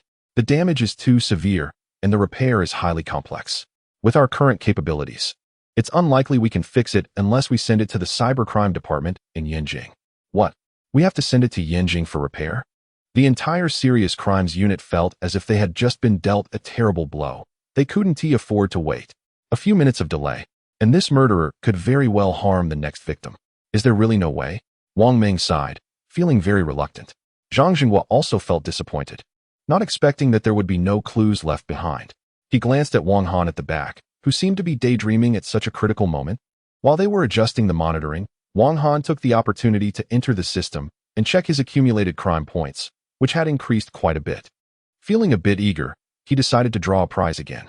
Starting the draw. Draw complete. Congratulations, host, you have obtained the skill, Elite Hacker. Wang Han was stunned. Was this really a skill for a police officer? Something fell off soon. A flood of computer operations flooded his mind. And in an instant, Wang Han possessed top-notch hacking skills. Xiao Wang, Captain is looking for you. Immersed in his hacking skills, Wang Han was suddenly pulled back to reality by Zhang's anxious voice. He opened his eyes and, before he could react, noticed a group of people in the room staring at him with peculiar expressions. Hu Tu scoffed. Haha, you can even fall asleep during this. The other members of the Major Crimes Unit also chuckled helplessly, having never seen a police officer doze off while handling a case. Indeed, being unprofessional had its consequences. Wang Ming's expression also turned somewhat displeased. He spoke up, Comrade Wang Han, if you're tired, you can go back and rest. As he said this, the Major Crimes Unit continued discussing the issue of surveillance repair. Nearby, Zhang Jinghua pulled Wang Han aside and asked, what is going on? Maybe I didn't sleep well last night, Captain Zhang. Have they managed to check the surveillance? He sighed. The surveillance was damaged and is basically irreparable. It's frustrating. Surveillance damaged? How serious is it? Zhang asked in surprise. I heard even the technicians from the Major Crimes Unit can't handle it, Wang Han replied. However, Wang Han's eyes began to dart around as if he had an idea. He stepped forward to where the Major Crimes Unit was discussing. Hey, what are you doing? We're discussing serious matters. Don't bother us, Hu Tu scolded. I can fix the surveillance. At this, everyone froze. You say you can fix the surveillance that even our Major Crimes Unit technicians can't repair? Are you kidding? Young man, don't make jokes like that. If something goes wrong, can you take responsibility? Exactly. You should hurry up and leave. Don't disturb us, Zhang Jinghua said, frightened. As he quickly pulled Wang Han back and scolded. Xiao Wang, are you crazy? If it doesn't work out, we'll take the blame. At that time, their East District would suffer a loss. Captain Zhang, do you trust me? I do, but... Then it's settled. Wang Han pushed aside Zhang's hand that was blocking him and approached Wang Ming again, saying with seriousness, I swear, if I can't fix the surveillance, I'll take off this police uniform. The crowd gasped. You're serious about this? Wang Ming asked. Yes, Captain Wang. After thinking for a moment, he surprisingly said, their essay saying, a dead horse is treated as a live one. Since no one present can do it, why not let you give it a try? The technicians from the Major Crimes Unit didn't expect someone to dare to take up the challenge. No, that's not advisable. What if it gets damaged further? It won't be recoverable. They all urged Wang Ming against it. There was no way anyone could easily believe Wang Han's words. Even in the live stream, Wang Han's old fans were shocked. Hange, didn't you say you've never studied computer science? This is bound to end badly. Hanzi, don't act impulsively. Wang Ming watched the time slip away and finally spoke. Let him try. If you fail, you'll bear the consequences. Wang Han nodded. Come on, elite hacker. How could I possibly fail? The technicians stood up resentfully to give him space, their eyes filled with disdain. How could a celebrity be more skilled than them? As Wang Han sat down, he immediately began to type on the keyboard with remarkable proficiency and incredible speed, leaving the surrounding technicians stunned. It was impressive, but it seemed too flashy and lacked substance. No professional could type that fast unless they were a top expert, but clearly, Wang Han couldn't be one. Otherwise, he would have been recruited long ago. He looked unprofessional. Tiger had sneered, thinking, let us see you embarrass yourself. Meanwhile, Wang Ming beside him had a serious expression. Could he have misjudged him? Finally, Wang Han adapted to the computer and officially began the repair. Instantly, his operations became impressive. The crowd from the Serious Crimes Unit, who had gathered to watch, saw the blurry surveillance footage gradually becoming clearer, and they were all stunned. The technicians couldn't believe it, as even they, the professionals, couldn't understand Wang Han's actions. This undoubtedly indicated that his skills surpassed theirs. Wow, an expert. Quick, record this. Tigerhead watched the astonished technicians, puzzled. Was it really that incredible? However, soon a shocking scene unfolded. In the blink of an eye, the damaged surveillance footage was almost completely restored and became crystal clear. The visible change was remarkable. Exactly 3 minutes later, Wang Han set down his hands and sighed. Done. Silence. An absolute silence. Then it erupted. No way. He actually fixed it? Wow, he is serious. Tigerhead jumped up in disbelief, exclaiming, "Is this even possible?" The other members of the Serious Crimes Unit were equally shocked. How could this be? Wang Ming slapped his thigh, overjoyed, and said, "Good job, kid. You nailed it." Zhang Jinghua. The audience in the live stream. Brother Han, he really can do it. One technician, after consulting with his senior, reached a shocking conclusion. Wang Han was a super hacker with 10 years of rich experience. It was terrifying. Chapter 13. A second chance. The technicians surrounded Wang Han, looking at him like starstruck fans, joking that his ability to fix the surveillance cameras was enough to prove his strength. Who would have thought, Captain Zhang? Your precinct is hiding such talent? I was completely fooled. Wang Ming shook his head, surprised. Zhang Jinghua responded, I didn't know he was this strong either. Do you believe it? Who cares? Let's just play along for now. Haha, flattery is too much. Our young Wang still has a lot to learn. The other members of the Serious Crimes Unit felt a bit annoyed. He is so showy. But they were helpless. He really was impressive. Cough, cough. He really has some skills. Next, let me find this murderer. Hu Tu stepped forward, trying to reclaim the spotlight for the Serious Crimes Unit. Don't forget, he is known for his photographic memory. No small-time criminal could escape his keen eyes. Hu Go, it's all on you. Hu Tu's eyes were famously sharp. Go for it. The members of the Serious Crimes Unit didn't want a precinct officer to steal the show and encouraged Hu Tu to regain their dignity. Next, it's our professional's turn. You can take a break, Wang Han said, giving up his seat. He sat down, full of confidence. 10 minutes later. Hu Tu, have you found anything? Nothing. Hu Tu slammed the table in frustration, gritting his teeth. Damn it, this is bizarre. I've checked the entry and exit lists, and everyone is accounted for. There are no suspicious individuals. He even started doubting his own eyesight. Listening to the commotion, Zhang Jinghua took a drag from his cigarette and frowned. The other side is very cunning. This Hu Tu has been led around by the nose. He probably won't find anything. Just then, the autopsy report came out. Wang Ming received it and looked at the information on it. The time of death was no more than 48 hours ago. This means the murderer must have entered and exited the community in the last few days. And there are only a few entrances and exits to the community. Logically, the surveillance cameras should have captured the suspect's image. Hu Tu, keep looking. They must have been recorded. Hu Tu looked bitter. I really checked, but there's nothing. As the Serious Crimes Unit was troubled by this, a familiar voice spoke up. How about I give it a try? Instantly, everyone turned to see Wang Han. All right. Wang Ming agreed immediately. He had to admit, the earlier experience made him recognize Wang Han's abilities. Please step aside. Hu Tu looked at Wang Han, and in a fit of anger, he laughed. Kid, if you find something, I'll take your surname. Saying this, Wang Han sat down, and the nearby technicians were very enthusiastic, asking, Boss, where do you want to start? Play everything at 5 times speed. Everyone. Wang Ming couldn't believe it, and asked, Are you sure? I'm sure, Captain Wang. Wang Han's gaze was firm. The expert is truly exceptional. Even watching surveillance footage is done in such a unique way. The technical staff opened multiple monitoring screens simultaneously and played them at 5 times the normal speed. The entire screen seemed to twitch. The quick transitions between different angles left no room for a moment's pause. Even the experienced major case team found it difficult to watch, their eyes uncomfortable and unable to focus. However, Wang Han, as a celebrity, was already accustomed to it. His eyes sharp as he intently watched the pedestrians moving across the switching screens.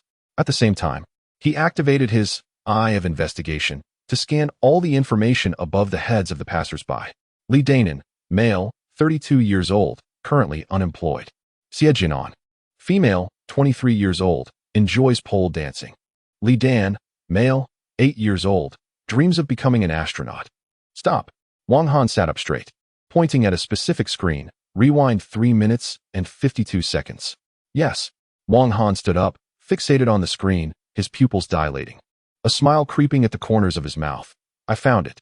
Upon hearing this, the dizzy major case team was shocked. What? Did he really find something?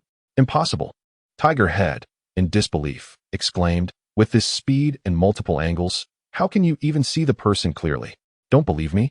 Wang Han pointed at a concealed thicket in the footage, where upon closer inspection, a corner of a hat could be seen peeking out. This is too concealed. How did you find this? The major case team felt a chill run down their spines, looking at Wang Han in disbelief. What kind of vision does he have? Tiger Head rubbed his forehead, feeling embarrassed that he had missed this detail. However, with the face obscured, how could they compare it to the criminal sketch? This question was indeed difficult for most people to solve. But for Wang Han, who possessed the eye of investigation, it was a piece of cake.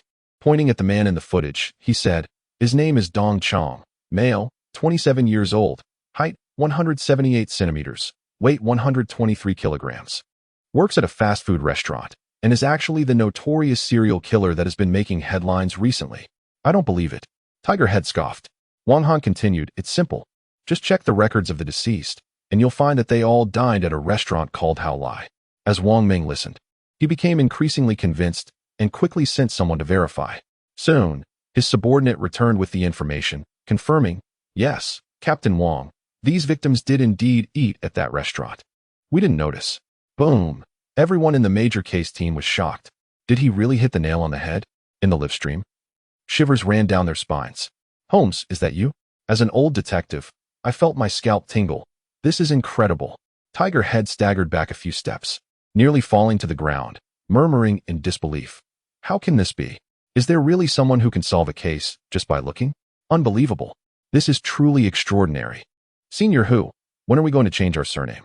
Wang Han joked. Hu too was so angry that he nearly spat out a mouthful of blood and was helped out of the room by others. Moreover, according to Comrade Wang Han's description, we matched the face in the database and found that the man in the surveillance footage bore a striking resemblance to the person known as Dong Chong, with a similarity rate as high as 90%, implying that there was no escaping this. Are you sure? Wang Ming asked, breathing heavily. Yes, that's great. We can finally bring this guy to justice. Who would have thought that a surprise would come out of nowhere? Xiao Wang. Wang Han stepped forward, puffing out his chest. How did you identify him? Wang Ming was very curious. Wang Han thought for a moment and fabricated a lie, saying, a few days ago, I happened to visit that restaurant, and I had a strong impression of him. So that's how it is. But to recognize him at a glance and be able to detail his identity is quite impressive. Damn, Wang Ming thought. Such talent was wasted on being a star before. Never seen such a gifted newcomer. He should be under my command. Captain Wang, why are your eyes blazing? At this moment, Wang Ming looked at Wang Han as if he were looking at a prized possession, filled with excitement. This Wang Han, he must have him. Ahem. Captain Wang, you're in danger. Zhang Jinghua quickly interjected, fearing that their team member would be poached. From now on, the Eastern District and our Major Crimes Unit are one family. No hard feelings. Wang Ming turned around and commanded the entire Major Crimes Unit. Let us go. Capture the serial killer. Yes. Target the restaurant. Chapter 14. The 8 Tigers. Once the Major Crime Unit takes action, they do so with great efficiency. Report. The restaurant is located on Pingyang Avenue in the Eastern District. Wang Ming slapped his thigh and turned to Zhang Zhenghua, who immediately understood and excitedly said, the Eastern District Police Station will fully cooperate with the Major Crime Unit to capture the serial killer. Working with the Major Crime Unit, the Eastern District Police Station can also benefit. Zhang Zhenghua was overjoyed. If things go well this year, they might even take first place in performance. All personnel, act immediately. Set up a perimeter, and we must not let the suspect escape. Yes. While they were bustling with activity, at a restaurant on Pingyang Avenue in the Eastern District, a gaunt man was bent over, mopping the floor. He struggled to turn the mop, needing to use both hands to do so. Suddenly, a woman collided with him and fell. Sorry, miss, are you okay? The owner, quick to notice, rushed over to help the woman. Slowly getting up, the woman saw some dirt on the edge of her expensive outfit and immediately yelled at the gaunt man. You idiot, can't you see? This is a limited edition piece. Terrified, the gaunt man knelt down in front of everyone and bowed his head in apology. Seeing this, The furious woman became even more disgusted, muttering curses and not bothering to argue further. What's wrong, sweetheart? Who bullied you? I'll take care of him. It's nothing, Dad. Just ran into an idiot. The woman pushed open the door and left the restaurant. You're more trouble than you're worth. The owner shook his head and walked away. Pathetic. If I were him, I wouldn't even be able to lift my head. Laughter erupted around. The man remained kneeling, trembling, showing no dignity. But no one knew that beneath the surface, he was gripping a torn piece of fabric tightly, bringing it to his mouth and greedily sucking on it, his inner desires igniting. Is this the restaurant? Wang Ming instructed team leader Zhang to set up a perimeter outside. To avoid alerting the suspect, he led the undercover officers from the major crime unit into the restaurant. Their presence immediately caught the owner's attention. What can I do for you? Boss, we're looking for someone. Is Dong Chong working here? Not ordering, just asking about someone. The owner looked at the tall group of men in confusion. Who are you? If you're causing trouble, let me tell you, I've been around, he said, showing off his tattooed arm. Have you seen this, Kuan Yin? The major crime unit. Wang Ming slightly revealed his police badge. Have you seen a police badge before? Oh my God, police. The owner was so frightened that he knelt down, quickly regretting his earlier bravado. And even his fierce Kuan Yin tattoo seemed to shrink away. Bro, my little brother was just joking. Dong Chong, right? Is he here? The owner trembled. He said he wasn't feeling well and left early. What? The serious crime unit was taken aback. He's gone? No, we can't let him escape. Quickly, notify all personnel and initiate a thorough search. Wang Ming decisively issued the order with a wave of his hand. Understood. Soon, batch after batch of police officers arrived in the area and began organized searches. After Wang Han identified the serial killer for the serious crime unit, Zhang Zhenghua, acknowledging his hard work, allowed him to return to the station to rest. One must say, by the end of the day, Wang Han was quite exhausted both physically and mentally. Upon returning to the East District Police Station, Chief Lu Changji personally poured him tea and praised him profusely, continuing to do so after he finished. Unexpectedly, a case that had been a headache for the serious crime unit was effortlessly solved by this young man. One word, impressive. You wouldn't be the reincarnation of a famous detective, would you? Lu Changji said suspiciously. A newcomer, even more formidable than the serious crime unit itself. Wang Han. Does having a system count? There's another important matter I need to discuss with you. Do you remember the group of thieves you caught before? Lu Changji prompted. Wang Han recalled, a few low-level thugs.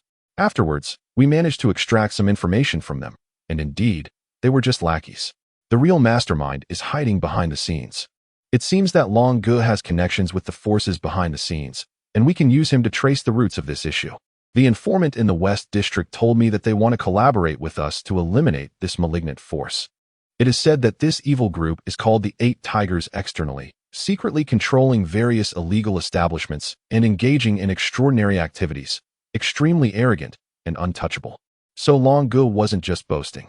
There really is a powerful figure behind him. Originally, this matter should have been handled by the others, but just now, Lao Zhang called me, saying that the killer has gone missing and requires a large manpower search. Currently, the East District Police Station has very few officers available. So after considering it, you're the only one who can help our station maintain some presence. Lu Changji took a sip and added, of course, if you refuse, I can send someone else. However, if Wang Han goes personally, it will definitely be more effective. How could Wang Han miss the opportunity to earn some merit? He patted his chest confidently and said, leave it to me, master. I'll guarantee to complete the task. Lu Chenzi was moved. What a good kid after a while. The personnel from the West District Police Station arrived. The top newcomer from the police academy saw Wang Han again and was momentarily stunned. Did he beef up again? Indeed. Just moments ago, Wang Han, unable to resist, drew another prize. As a result, he got another chance to enhance his physical abilities. Who knows how terrifying his physique is now? Comrade Wang Han, I hope we cooperate smoothly. Wang Han smiled and replied, don't worry. I will definitely assist you in capturing the criminals. Damn it, it's you again. At this moment, Long Ge, who was cooperating with the police in the capture operation, was escorted out.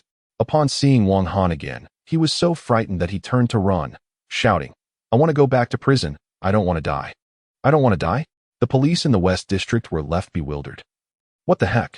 It's the first time I've seen a criminal voluntarily return to jail. This guy must really be scared of the officer.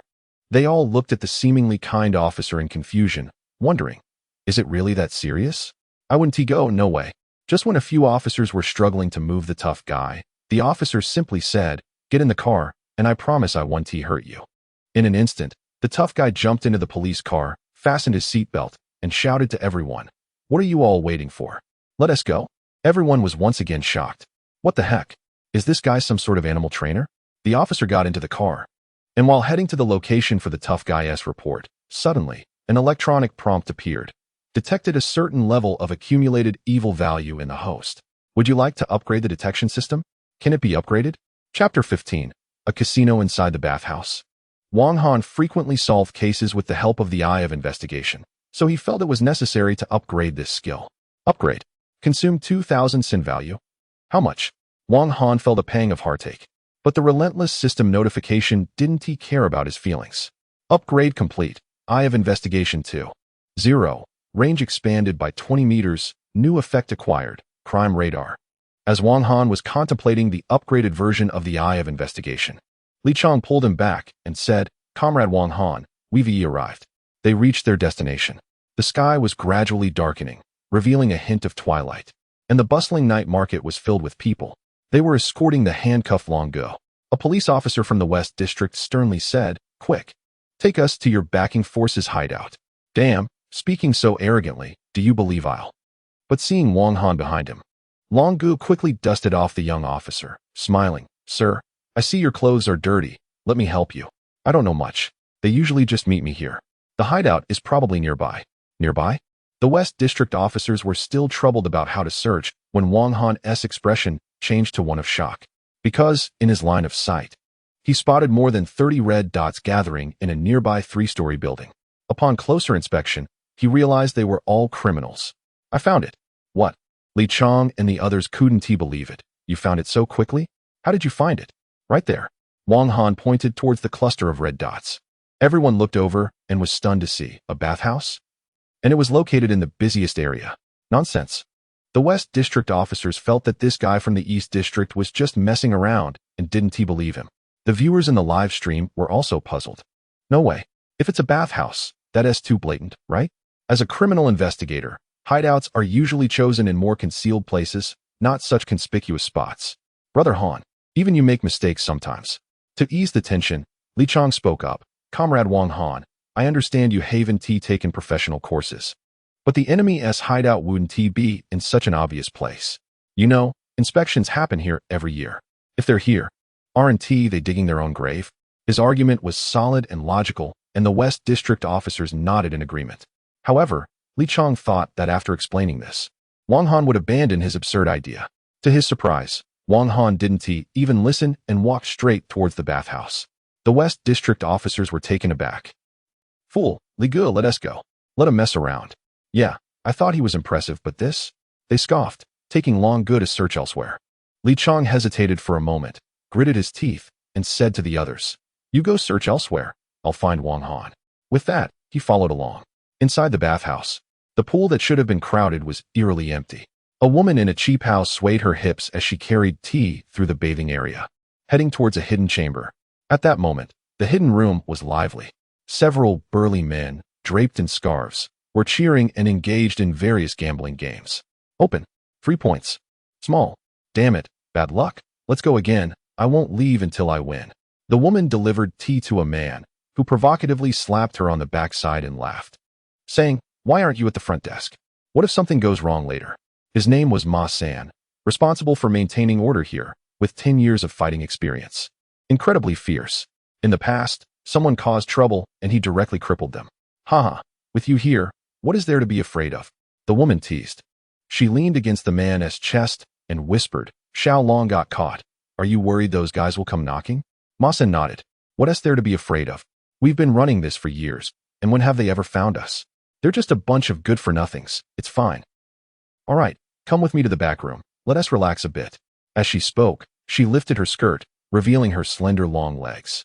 Ma San showed a proud expression, thinking that even if those guys came knocking, he would make sure they left empty-handed. The woman playfully pulled Ma San towards the small room, and they immediately began to engage passionately, causing the door to rattle loudly. Just as Ma San was enjoying himself, suddenly, a loud noise startled them both. "What is going on?" Ma San quickly dressed and went outside, roaring, Damn it. Who's messing with my business? Looking for death? But the next moment, a fist came crashing down on Ma San's face with tremendous force, sending him flying through the door and crashing onto the ground. Brother Ma. The disheveled woman looked at Ma San, who was bleeding on the floor, her face pale. What the hell? The strongest Ma San was knocked out with one punch? As the dust settled, a figure walked in. Wang Han glanced at the woman, then turned to drag the bloodied Ma San outside like a dead dog. He tossed him onto a table and scanned the surroundings. So, this is Ma San, the strongest one? The live stream exploded. There was actually a gambling den inside the bathhouse. Damn it, I can't believe this. Looking at it from another angle, these folks are truly genius. This live stream is so thrilling. Give it up for Brother Han. How did Brother Han discover this? Boom. The gamblers immediately surrendered, crouching down with their heads in their hands. Completely familiar with the drill. Damn it, is this the police? Or are they outlaws? The woman who walked out of the room, trembling in fear as she looked at the fierce figure of Wang Han, stammered, "Who is in charge here?" Wang Han asked. The crowd responded, "That one with blood all over is the one in charge." Wang Han commanded, "Come here." The woman, too scared to resist, approached him and said, "Big brother, I'm just a worker. Where's your boss?" Just then, among the crowd squatting on the ground, someone secretly pressed a button. A red light began to flash. In another dark room, amidst the rising shouts, an elderly man with white hair and tattoos pushed the woman aside and sat up abruptly. He picked up a nearby signal device and noticed the flashing red light, which meant something had happened at his gambling den. Strange. Isn't Ma San here? He ordered, "You lot, go take care of it." Understood. A group of fierce enforcers grabbed their machetes and left the room. We'll go. Li Chong, who was chasing after Wang Han, received a call and rushed over. When he saw the scene before him, he didn't know what to say. Wow. I didn't expect this to be a hideout. These criminals are really not playing by the rules. Li Chong, hurry, call for backup. What's wrong? Wang Han was staring at the back, where more than 10 red dots were rapidly approaching, and they didn't seem friendly. Each of those points of evil was over 100. Chapter 16, Fierce Police. Bang. The door was kicked open with a forceful kick. Wang Han and Li Chong saw a group of fierce-looking, heavily armed men, each wielding a machete, exuding a murderous aura. What do you want? We're the police. Li Chong stepped forward, ready to reason with them, thinking he could intimidate them this way. Little did he know, the newcomers were not friendly. One of them spoke up, "Police? I'll still chop you." Li Chong. Are you crazy? Gentlemen, you should stay here today. The criminals sneered. This is trouble. Wang Han scratched his head. Li Chong looked at the fierce thugs who were clearly determined to kill them right there. With so many of them, it was indeed problematic. However, Wang Han shook his head, pointing at the people across from them, and said, "No, I mean them. It's trouble." Li Chong. What are you trying to play at? These aren't just thugs, Han Ge. We're finished. With so many of them and armed with knives, we're done for. Call for backup. It's useless. There's no time. Li Chong felt embarrassed, wondering why this guy loved to show off. Wang Han, we need to stay calm. Before he could finish, Wang Han took a quick step towards the thugs. This stunned him. The thugs? What's wrong? Why is he charging at us? Boss, is he serious? He.S. asking for death. Get him. They charged forward, raising their machetes. The gleaming blades were terrifying, and if they struck down, it would mean certain death. Frightened, Li Chong quickly called for backup, grabbing the radio and shouting, "Come to the bathhouse for support. Hurry." At that moment, one thug swung his machete towards Wang Han's neck. So ruthless. Die. Just when Li Chong thought Wang Han was about to be struck, suddenly, Wang Han sprang up, delivering a sweeping kick that sent the attacker crashing to the ground. Bang. A muffled sound echoed. He clutched his thigh, feeling as if his bones had shattered. But it wasn't over. Wang Han picked up the machete from the ground, weighing it in his hand. The thugs were horrified. Damn it, he got a weapon. This is bad. This guy is not right. The live stream erupted in cheers. Nice, now we have a weapon too. Han Ge is clever. However, in the next moment, Wang Han, right in front of everyone, grabbed the blade with one hand and the handle with the other, bending the blade as if it were dough. Everyone. Thugs. Li Chong. Holy crap. Is he really bending a machete with his bare hands? Hiss. Wang Han casually threw the bent machete on the ground, looking at the thugs and asking, "If you know what's good for you, surrender and lay down your weapons. Otherwise, you'll end up like this guy." Saying this, he stomped down on the thigh of the thug lying on the ground. Crack. A clear, crisp sound resonated. A chilling scene unfolded as one man's thigh was brutally crushed, the bone snapped and twisted at a 90-degree angle. Everyone collectively gasped in shock. It was savage. Utterly savage. Terrifying. The armed assailants felt a chill down their spines, their bodies trembling uncontrollably. This was no ordinary police force. This was a warrior. Bang! One man threw down his machete, followed by another, and soon the assailants surrendered, crouching on the ground with their hands on their heads, looking incredibly submissive, trembling. At this moment, Li Chang was still in a daze, wondering what was happening. Was it really over? It turned out that their earlier bravado was not a show, but the truth. The impact shook Li Chang's soul. Everything he learned in police school seemed trivial compared to this display of force. In the radio, a colleague's voice came through. "Li, hold on. We're on our way." Li Chang snapped back to reality, helplessly saying, no need for backup. The fight was already over. On the other side, the police in the Western District were stunned, then shocked. They had been prepared to fight, and yet it had only been a few minutes. And these two had subdued over 10 armed assailants? What a joke. It wasn't just the two of us. It was Wang Han alone. Yes, just him. The officers exchanged glances, their eyes filled with confusion and astonishment. So powerful. No. Bro, I was wrong. Devil. Inside the casino, screams echoed as onlookers felt their scalps tingle, witnessing such violent police action for the first time. After the assailants surrendered, Wang Han, fearing trouble, decided to give each of them a disability package, causing either dislocated arms or broken thighs. One scene after another. Even Li Chang felt a bit scared. After all, who were the real villains here? Once it was over, Wang Han grabbed one assailant and asked, "Who sent you?" "I don't know." "Don't know?" Slap. Wang Han delivered a fierce slap, leaving the man's mouth bloodied. The man felt as if he had suffered a concussion. He managed to say, "Can't you tell me now?" "Big brother, I will say, it's the tiger from the mountains," he asked the owner of the casino. "The tiger from the mountains?" Li Chang exclaimed. Could it be? The tiger from the 8 Tigers. Exactly. This was a high-ranking member of the 8 Tigers. He never expected to encounter him here. Where is he hiding? The assailant, on the verge of tears, pleaded, "Bro. There are rules in this line of work. You can't betray your boss." Slap. Slap. Slap. Wang Han delivered several more resounding slaps, each one louder than the last. The assailants felt their hearts sink. Damn it. This police officer is ruthless. Just the sound alone conveyed the terrifying strength behind it. I'll talk. The man informed Wang Han and Li Chang about the location, saying that the target was hiding in a secret room on the 3rd floor. It was generally inaccessible to ordinary people. Only a special order could unlock it. "Li Chang, you stay here and wait for the others." "I'll go ahead and scout the way," Wang Han said. Previously, Li Chang would have definitely tried to stop him. But now he even felt pity for the criminals who were still unaware of the situation. When the police from the Western District arrived, armed and ready for a fierce confrontation, they found that no one was resisting. Everyone was surprisingly compliant. Even more astonishingly, not a single one of the more than 10 criminals was left unharmed. Many were missing limbs, and one even had a severely injured leg. The people from the Western District looked at the bent machete on the ground, unsure how to describe the scene. Li Gu, is he really a police officer? If you didn't know better, you'd think it was a gang fight. Li Chang recounted the entire process to them, leaving the police from the Western District astonished, occasionally exclaiming how impressive it was.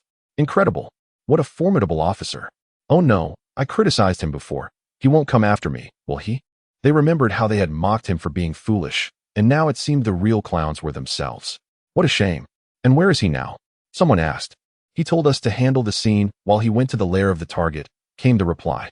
The crowd reacted in confusion, wondering if it was wise for one person to charge in alone.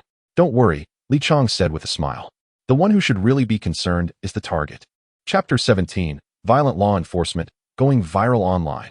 The video of Wang Han's violent law enforcement at the casino quickly spread across the internet, especially the part where he violently dealt with criminals. Instantly, it exploded online. Wang Han's popularity soared again, dominating various trending searches. In the backstage of the role-play program, the new director's phone rang incessantly, his face beaming with joy. Our show is a hit. Director, a major company wants to invest in us. What? The new director was puzzled. Wasn't that a top-tier brand? How could they be willing to invest in them? But as soon as he heard Wang Han's name mentioned, he immediately understood. Who would have thought that the one who made the show popular was not the first-line stars, but a forgotten artist barely on the radar? This video, especially, spread widely within the police community. Ha ha ha, it's the first time I've seen such direct law enforcement. Although it's violent, I like it, young people. Being passionate is a good thing. His skills are impressive. Was he really a star before? Which police station is he from? So capable. As police chiefs across various regions were curious about Wang Han's background, the chief of the precinct in the Eastern District, Liu Changji, couldn't stop smiling. They were going to be famous. This time, their precinct would definitely make a name for itself. Chief, some people online are saying that Comrade Wang Han's methods are too violent and not elegant. Not elegant? Damn it. Will it be elegant when a criminal has a knife to your neck? What kind of talk is that? It's normal for police to deal with life and death situations. Killing someone is pretty standard. The young officer was shocked for 100 years. Although it sounded outrageous, it did seem to make some sense. Later, after learning about the information from the Western District, they still had to be cautious, as the 8 Tigers were a very dangerous force. Chief Liu Changji worried that his prized apprentice might become arrogant and full of himself. Sure enough, what he feared came true. The chief of the Western Precinct, Old Yang, called with an anxious voice, "Bad news. Your apprentice has gone alone to the lair of the Downhill Tiger." What? Liu Changji's smile froze. Downhill Tiger was one of the leaders of a major criminal organization. In the past, they had sent teams of over 20 people to eliminate them, and no one would dare to go alone. He remembered last year, when a large-scale operation against the Smile Tiger was organized in a certain city, involving over 50 armed police officers. The result was tragic, with many dead and injured, and only about 20 officers made it out alive. This showed how terrifying the 8 Tigers were. And now, Wang Han actually planned to go alone? Madness. Old Yang, hurry, send reinforcements. This kid is going to get into trouble. Don't worry, I've already instructed them. Although Old Yang and the Eastern District were not on good terms, they were still cooperating. If someone from the Eastern District died on his territory, it would be a major issue. After hanging up with Liu Changji, Chief Yang immediately contacted Li Chang. As they rushed to provide support, unsure of the current situation, the radio connected. "Hello, Chief. What's going on now? Comrade Wang Han hasn't run into trouble, has he?" "Report. It's a big issue. He got injured?" "No, he was too heavy-handed, and we can't keep up." "Director Yang? What do you mean? 10 are seriously injured. One has a fracture, and another is hanging from a ceiling fan. We're preparing for rescue." "No more talking. Comrade Wang Han is fighting with a group again." "Comrade Wang Han, take it easy. Don't hurt anyone too badly, beep beep." Director Yang was still in shock after the call ended. From what he heard, it seems that it's not Comrade Wang Han in danger, but rather that group of thugs. Wow, what a fierce young man. He quickly informed Director Liu in the East District, who also looked bewildered after hearing it. Damn, this kid is like a one-man army.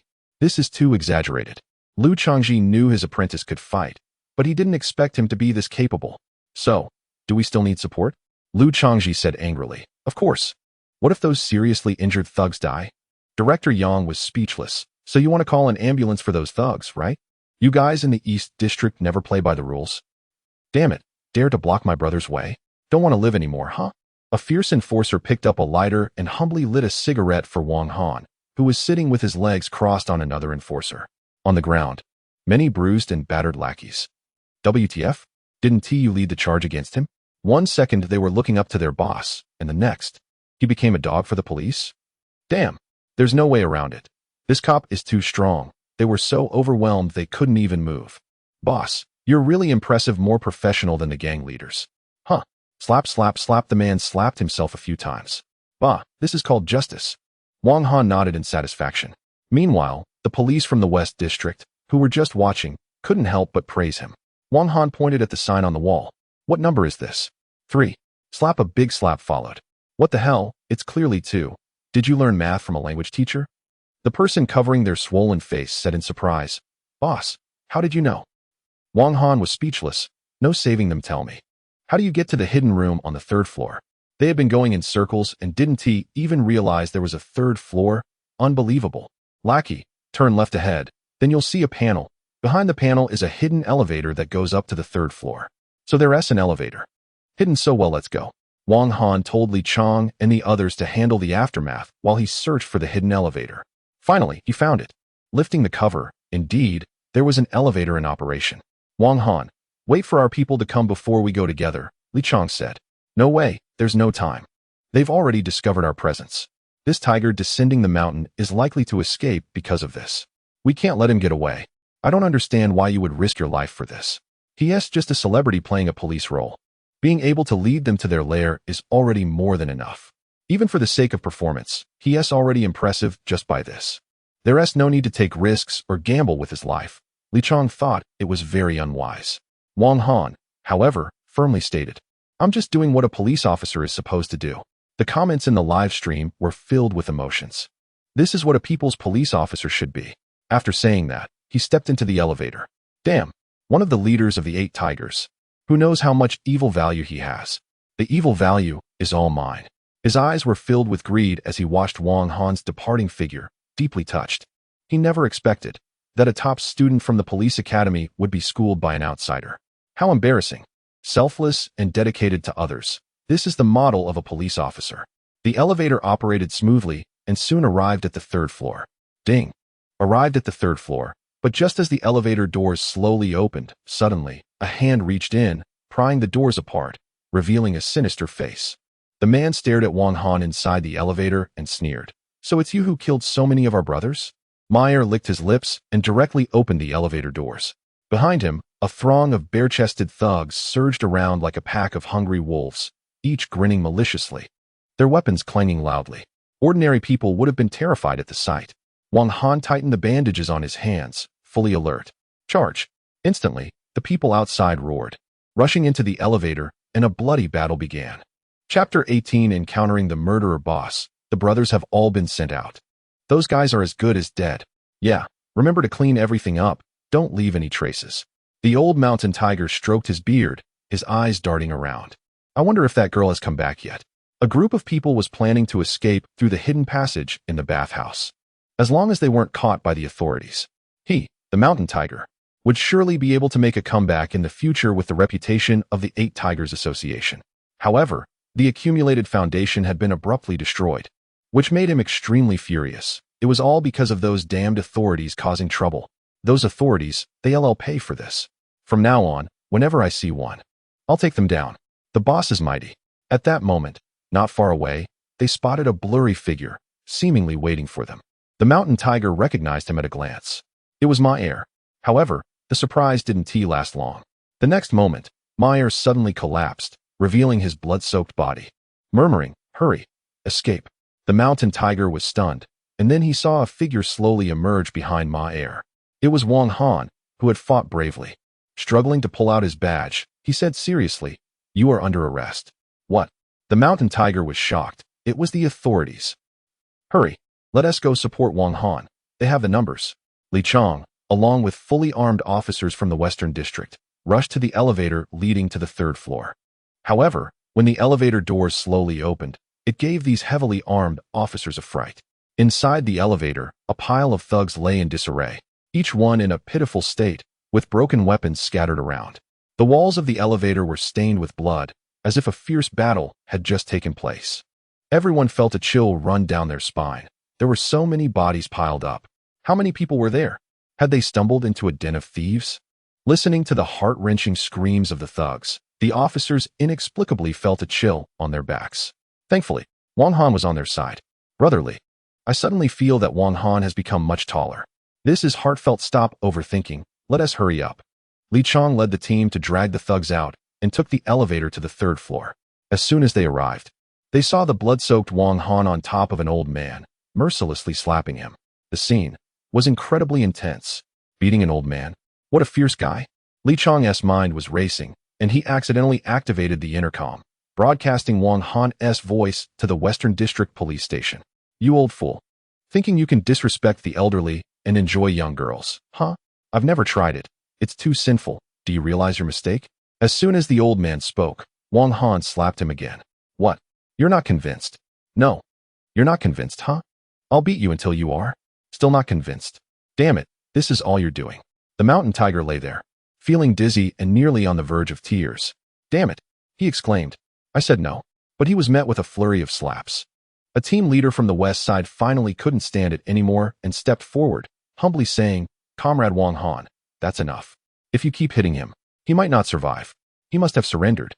Wang Han, holding the already unconscious mountain tiger, scratched his head awkwardly and said, "Sorry, I got carried away." Everyone was dumbfounded. What do you mean carried away? The police officers were all giving him a thumbs up, impressed. He's the mountain tiger. I've interrogated him, right? The mountain tiger.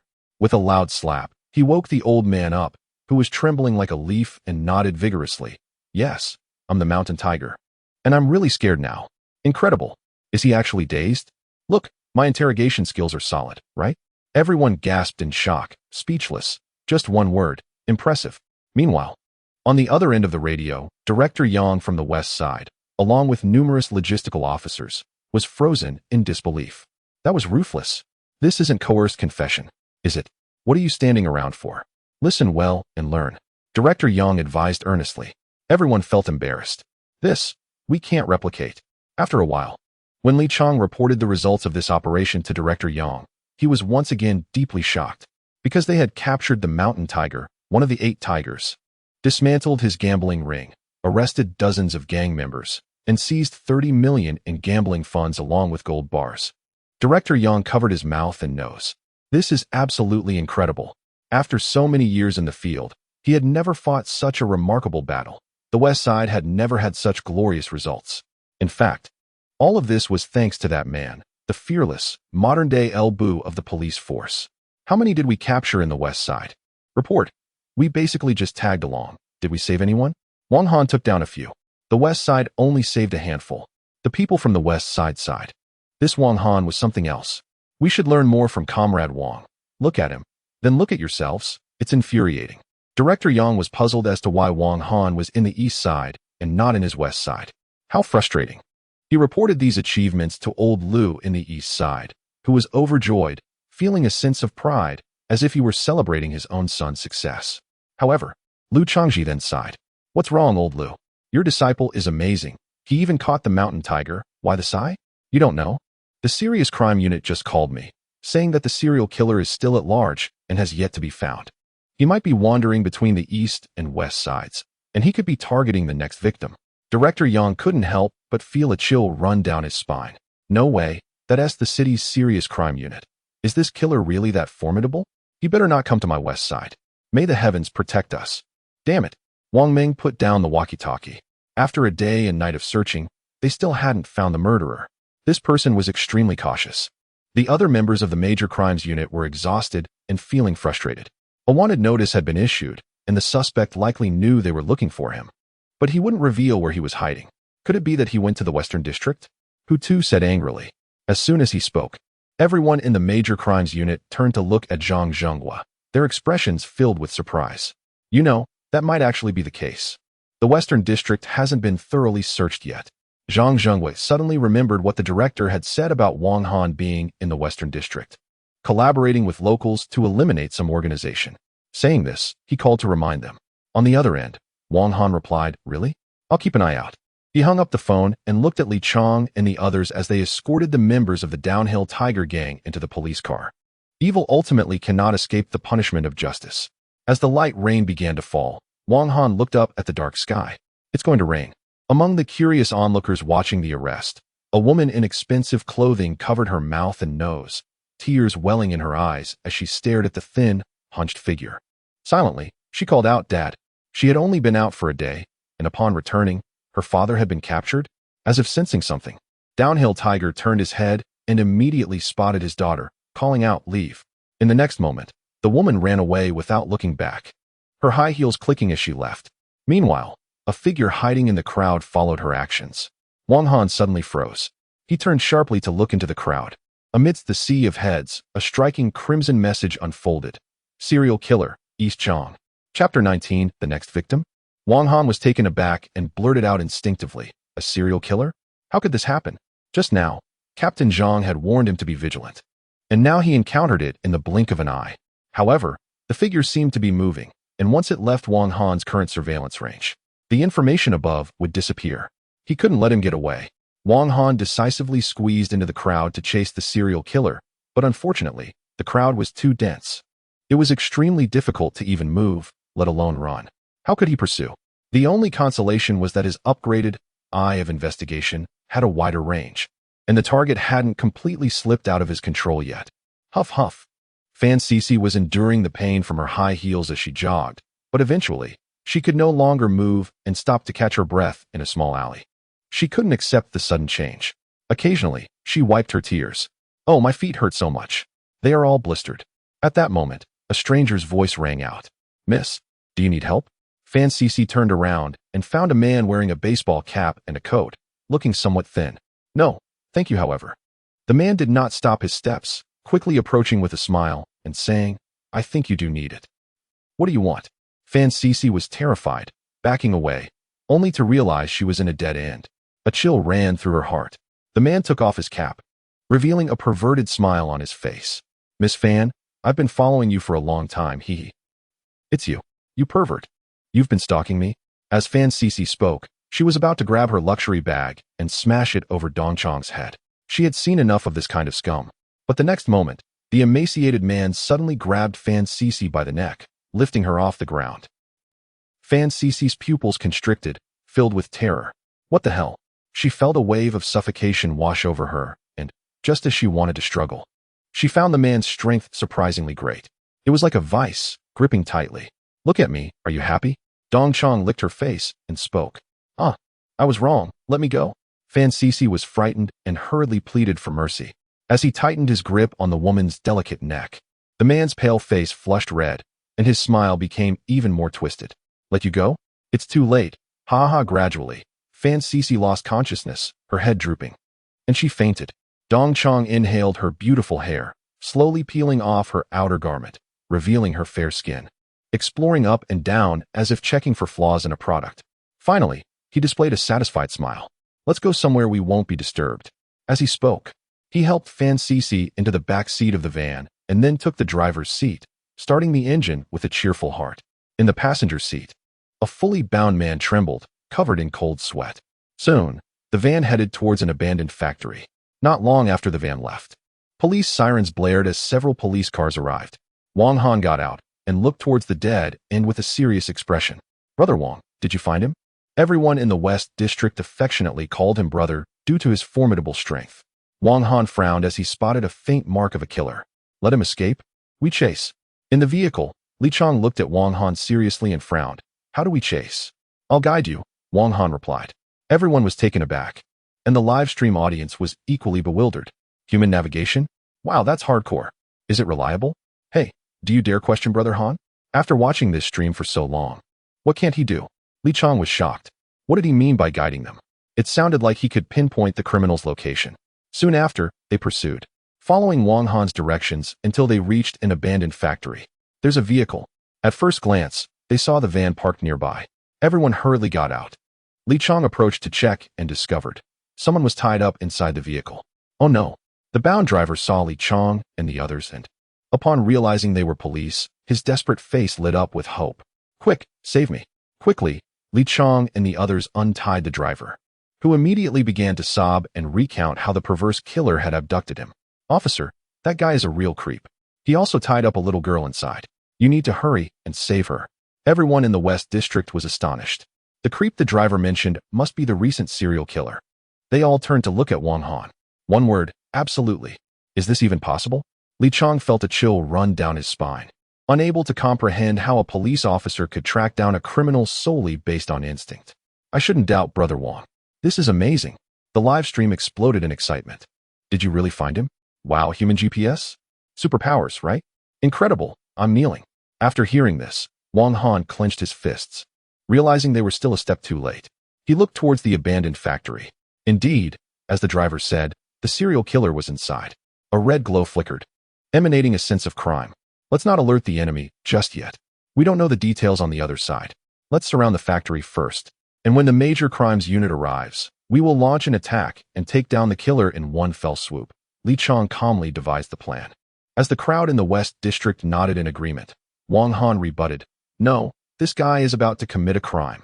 At that moment, the red glow emanating from Dong Chong was exceptionally glaring, indicating that the perpetrator was ready to strike. If they waited any longer, the next victim would appear. "You stay here." After saying that, the crowd in the West District saw Wang Han dash out like lightning. The onlookers turned to Li Chong and asked, "Should we follow?" Li Chong pulled out his gun and angrily responded, "What are you waiting for? Let's go." With Wang Han leading the charge, things would get done. However, They were not prepared for the fact that Wang Han's speed left them far behind. He quickly ascended several floors on his own. As Wang Han got closer, he faintly heard the sound of a woman crying. That's out the place. He looked at the opposite building, and without a second thought, he took a leap, jumping diagonally across and gripping the stone wall tightly, climbing up like a gecko. The viewers in the live stream were stunned. Wow, climbing without any gear? This is insane. They couldn't believe what they were witnessing. Within just a few minutes, Wang Han reached the highest point of the abandoned factory and cautiously peeked out. Ahead of him, he heard a man's sinister laughter. The more you struggle, the more excited I get. Ha ha ha. Chapter 20. The brutal murderer. Wang Han beheld a woman, her garments torn asunder, revealing her alabaster skin, bound tightly to a chair, weeping and pleading for mercy.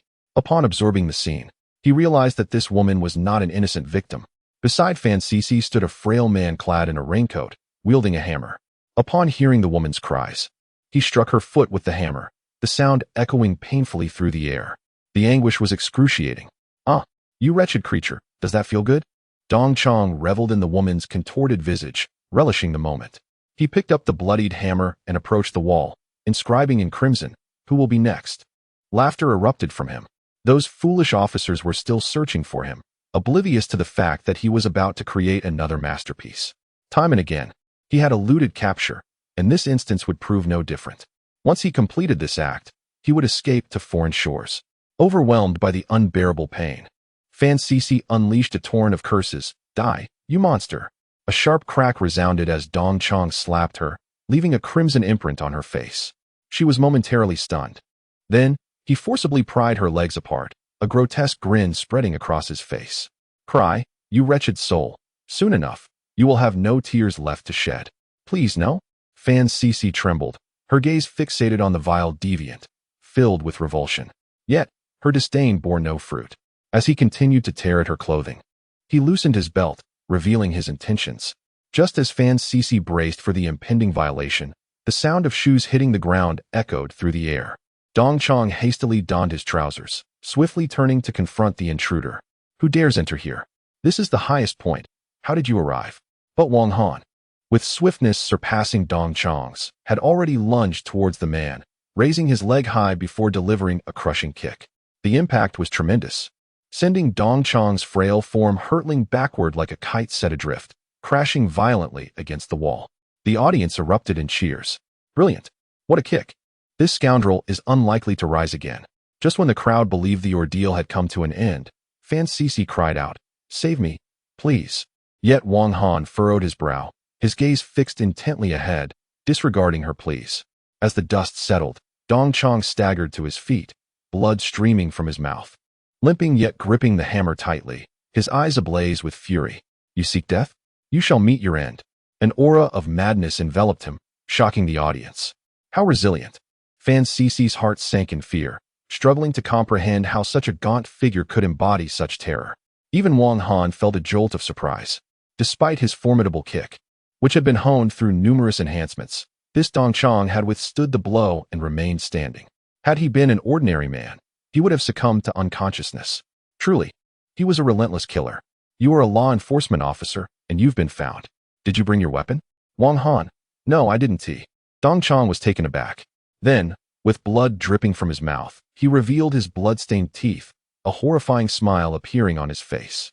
In a hoarse voice, he said, "Haha, then you're done for. Because he has a gun. Ha, you're finished, officer." Fan Sisi felt despair. It's over. The live chat was anxious. Wow, Brother Han, you're way too honest. The other side has a gun. This is bad. No matter how skilled you are. You fear a knife? This could get serious. However, when Dong Chong reached into his pocket, he found nothing. He checked again, nothing. What is going on? Where's my gun? At that moment, Wang Han, calm and collected, raised his arm with a gleaming gun in his hand, teasingly said, "You mean this?" Dong Chong was shocked. How could his gun be in Wang Han's hands? Just now, when I kicked you, I took the chance to grab it. Now, I have a gun. Wang Han smiled, aiming the gun at the bewildered Dong Chong. The live chat. Show off. Your brother Han. No way, this actually works. Wang Han. Bad news, I don't have a gun. Good news, I stole the other side's gun. The audience erupted. This counterattack is incredible. Fan Sisi was stunned, She hadn't even noticed when the officer had stolen the gun. What amazing skills. How could this happen? I can't accept this, why? Dong Chong frantically scratched his head, screaming loudly. Wang Han shouted, surrender immediately. Surrender? Dong Chong muttered to himself. It's all this woman's fault. She looks down on me. You all look down on me. Die, just die. He raised a hammer and charged at Wang Han. Still trying to resist? Wang Han wouldn't go easy on him. Previously, when he was a star, he had developed a habit of shooting, and with Captain Zhang's guidance, he was very familiar with firearms. Bang! The gunshot rang out. Dong Chong was stunned. He felt a chill in his lower body and, in disbelief, looked down to find his pants soaked in red, blood continuing to seep out. The indescribable pain made Dong Chong kneel, his face twisted in agony. Damn it, of all places, why here? Too brutal. Hiss, so ruthless. Wow. I'm starting to feel the pain. Wang Han sneered. Humph. Such scum is not worth pity. Let him truly experience the pain of having his lineage cut off. Damn. Dong Chong gasped for breath, touching the shattered part of his body, tears streaming down his face. Where is it? As he searched for the severed piece, unexpectedly, a shoe stomped down directly on it. Wang Han glanced down, then moved aside and said, sorry, I didn't mean to. Dong Chong spat out a mouthful of blood and collapsed. Soon after, the people from the Western District arrived and were taken aback to see Dong Chong covered in blood. They instinctively felt a pain in their lower bodies. How ruthless. Is this the murderer? Li Chong looked at Wang Han, who nodded. That's right. He has been behind the recent cases in the city. It's a pity the gun only had one bullet. Otherwise, I would have loved to take him out. Unfortunately, he got off easy. Everyone else. Wow, you shattered the big treasure with one shot. Isn't that enough? The people from the Western District felt an inexplicable fear towards this police officer from the Eastern District. Where did that gun come from? Oh, I took it from the murderer. So intense. Li Chong asked Wang Han. Brother Wang, something seems off with that girl. Wang Han glanced over and spotted Fan Cece sneaking down the stairs alone. Almost forgot about this woman. The daughter of the downhill tiger. Where are you going? Fan Cece trembled all over. Chapter 21. Come on, Director Liu. Have a cup of hot tea, take it away as well. Li Chong had someone detain Fan Cece, who was trying to escape. At the same time, Wang Han called Team Leader Zhang, asking them to come over immediately. After a while, when Team Leader Zhang and the major crime team arrived at the abandoned factory, their expressions were quite dramatic upon seeing the scene. The serial killer they had been struggling to catch for so long was actually captured by Wang Han in one go. Moreover, it was said that he caught the suspect while dealing with another case. This was utterly absurd. Preliminary statistics showed that during this operation, Wang Han had apprehended more criminals than an ordinary police officer could in a lifetime. Team Leader Zhang felt a wave of emotions. This might just be the strongest rookie ever. Right? I need to report this to the higher-ups quickly. In the city center of Hang District, within the police station, Director Chao Duong paced back and forth with his hands behind his back, looking displeased and extremely anxious. The major crime team had promised that they would soon catch the serial killer. Catch him? How long has it been? Not even a shadow of him in sight. A group of useless people. The whole city is in a state of panic. Since yesterday, complaint letters have been pouring in one after another. At this rate, I might lose my position, he lamented. The heavy atmosphere made those around him too afraid to speak or move. It was suffocating. Among them was Lu Changji, who had come to report. He had been at the bottom every year in the East District and had no voice at all, only able to wipe his sweat silently. I wonder how my precious apprentice is doing. Suddenly, the phone on the desk rang. Chao Duong thought it might be good news from the major crime team and picked it up immediately, only to find it was the mayor calling. His brow furrowed instantly. Reluctantly, he answered the call. As soon as he picked up, he was met with a barrage of scolding. Chao Duong, what are you doing? How long has it been? And you still haven't caught that serial killer? Mayor, it's coming soon. Coming soon, my foot. Since yesterday, I haven't stopped receiving complaint calls. Citizens are in a state of panic. They can't even sleep at night. What do you want me to do? I don't want this either. But that killer is too cunning and unpredictable. I don't care. If you can't catch the murderer soon, you might as well pack your things and leave. Bang. Beep beep. The mayor angrily hung up the phone, clearly furious. On this side, Chao Duong was terrified. Damn it, this old man is really unreasonable. If you have the ability, go catch him yourself instead of just talking nonsense. Damn it. Infuriated, he slammed his fist on the table. The loud bang, making those around him tremble in fear. Look at you all, a bunch of useless people. And you still formed a major crime team? At a critical moment, you're nothing. He scolded for a full 10 minutes. After a break in between, he continued to vent his anger, recalling the recent situations of various police stations. Among them, he was extremely dissatisfied with Liu Changji from the East District. His words, whether intentional or not, targeted Liu Changji, and everyone present noticed but dared not speak out. Liu Changji was seething with anger but couldn't vent it, so he had to endure. Suddenly, the sound of a phone ringing broke the tension. Whose phone is not turned off? Director Chow glared. In the crowd, Liu Changji silently raised his hand. Sorry, Director Chow. Everyone gasped. It turned out to be the director of the East District, who was always at the bottom of the rankings. He was done for. Sure enough, Director Chow was already angry, and this was just adding fuel to the fire. He exploded, saying, speaking of which, your East District has been getting worse each year. As the director, you have shown no leadership at all. Liu Changji, I've given you some leniency because of your age, but if this continues, I think it's time to consider changing your position.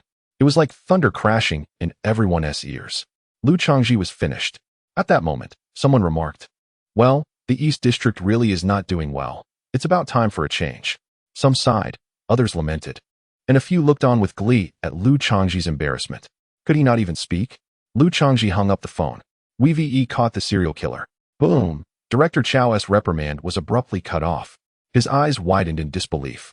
What? Caught? The other directors were stunned into silence, until Director Chow cautiously asked, are you serious? Just now my people called. If you don't believe it, you can ask Captain Wang Meng from the Major Crimes Unit. Liu Changji said with a hint of arrogance. Quick, call Wang Meng. Soon, Wang Meng's voice came through. Director Chow put it on speaker and asked, the serial killer has been caught? Yes, but it wasn't us who caught him. Who is that capable? The other side replied, the newcomer from the East District Police Station. Wang Han. Director, he even caught one of the 8 tigers, the downhill tiger. He's a rare talent. The East District. Like a bolt from the blue. Director Chow looked at Liu Changji, who suddenly stood up straighter. The next moment, Director Chow's demeanor changed to a smile as he said, oh, old Liu, I was a bit out of line earlier. I apologize. It's excessive, really, to keep such a talented person hidden in your East District. This time, your East District Police Station has made a great contribution. Good job. Liu Changji suddenly spoke in a sarcastic tone. Unfortunately, I'm just an old bone. I might not have the ability. Not at all. Who said that? I'd be the first to take him down. As he spoke, Director Chow personally poured a cup of tea and brought it over to Liu Changji with a smile, saying, by the way, you were my role model back in Police Academy. The other directors were dumbfounded. What the heck?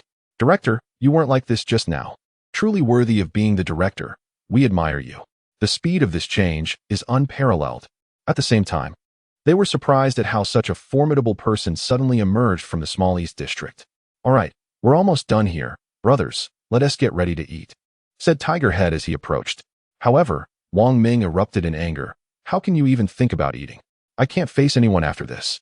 A prestigious major crime unit is actually outdone by a newcomer from a police station.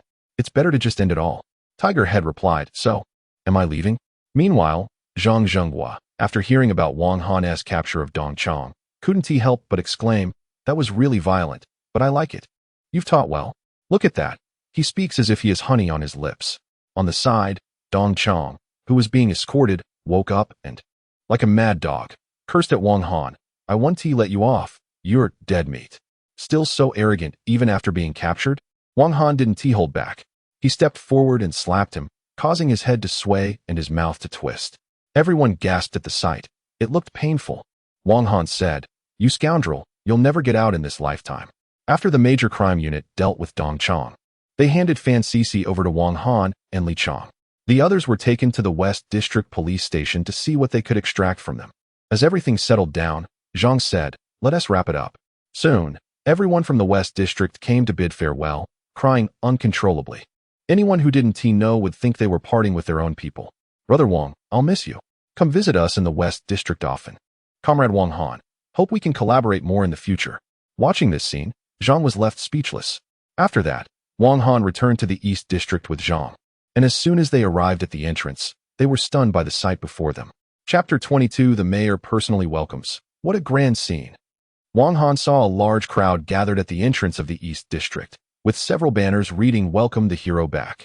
Surrounding them, All the officers from the precinct lined up with smiles, waiting for their arrival. "Isn't that Director Chow?" Zhang Jinghua exclaimed, nearly dropping his jaw. Even more astonishing was that many high-ranking officials stood beside Director Chow, including the mayor himself. This scene was truly grand. It was the first time Wang Han had witnessed such a spectacle. He asked, "Is this welcoming us?" "No," Zhang Jinghua replied seriously, "it's welcoming you."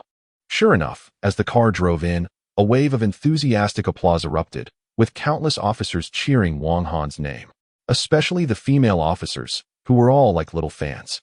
As the car came to a stop, Wang Han got out, and the mayor, along with a large group of media reporters and Director Chow, approached him eagerly. "Comrade Wang Han."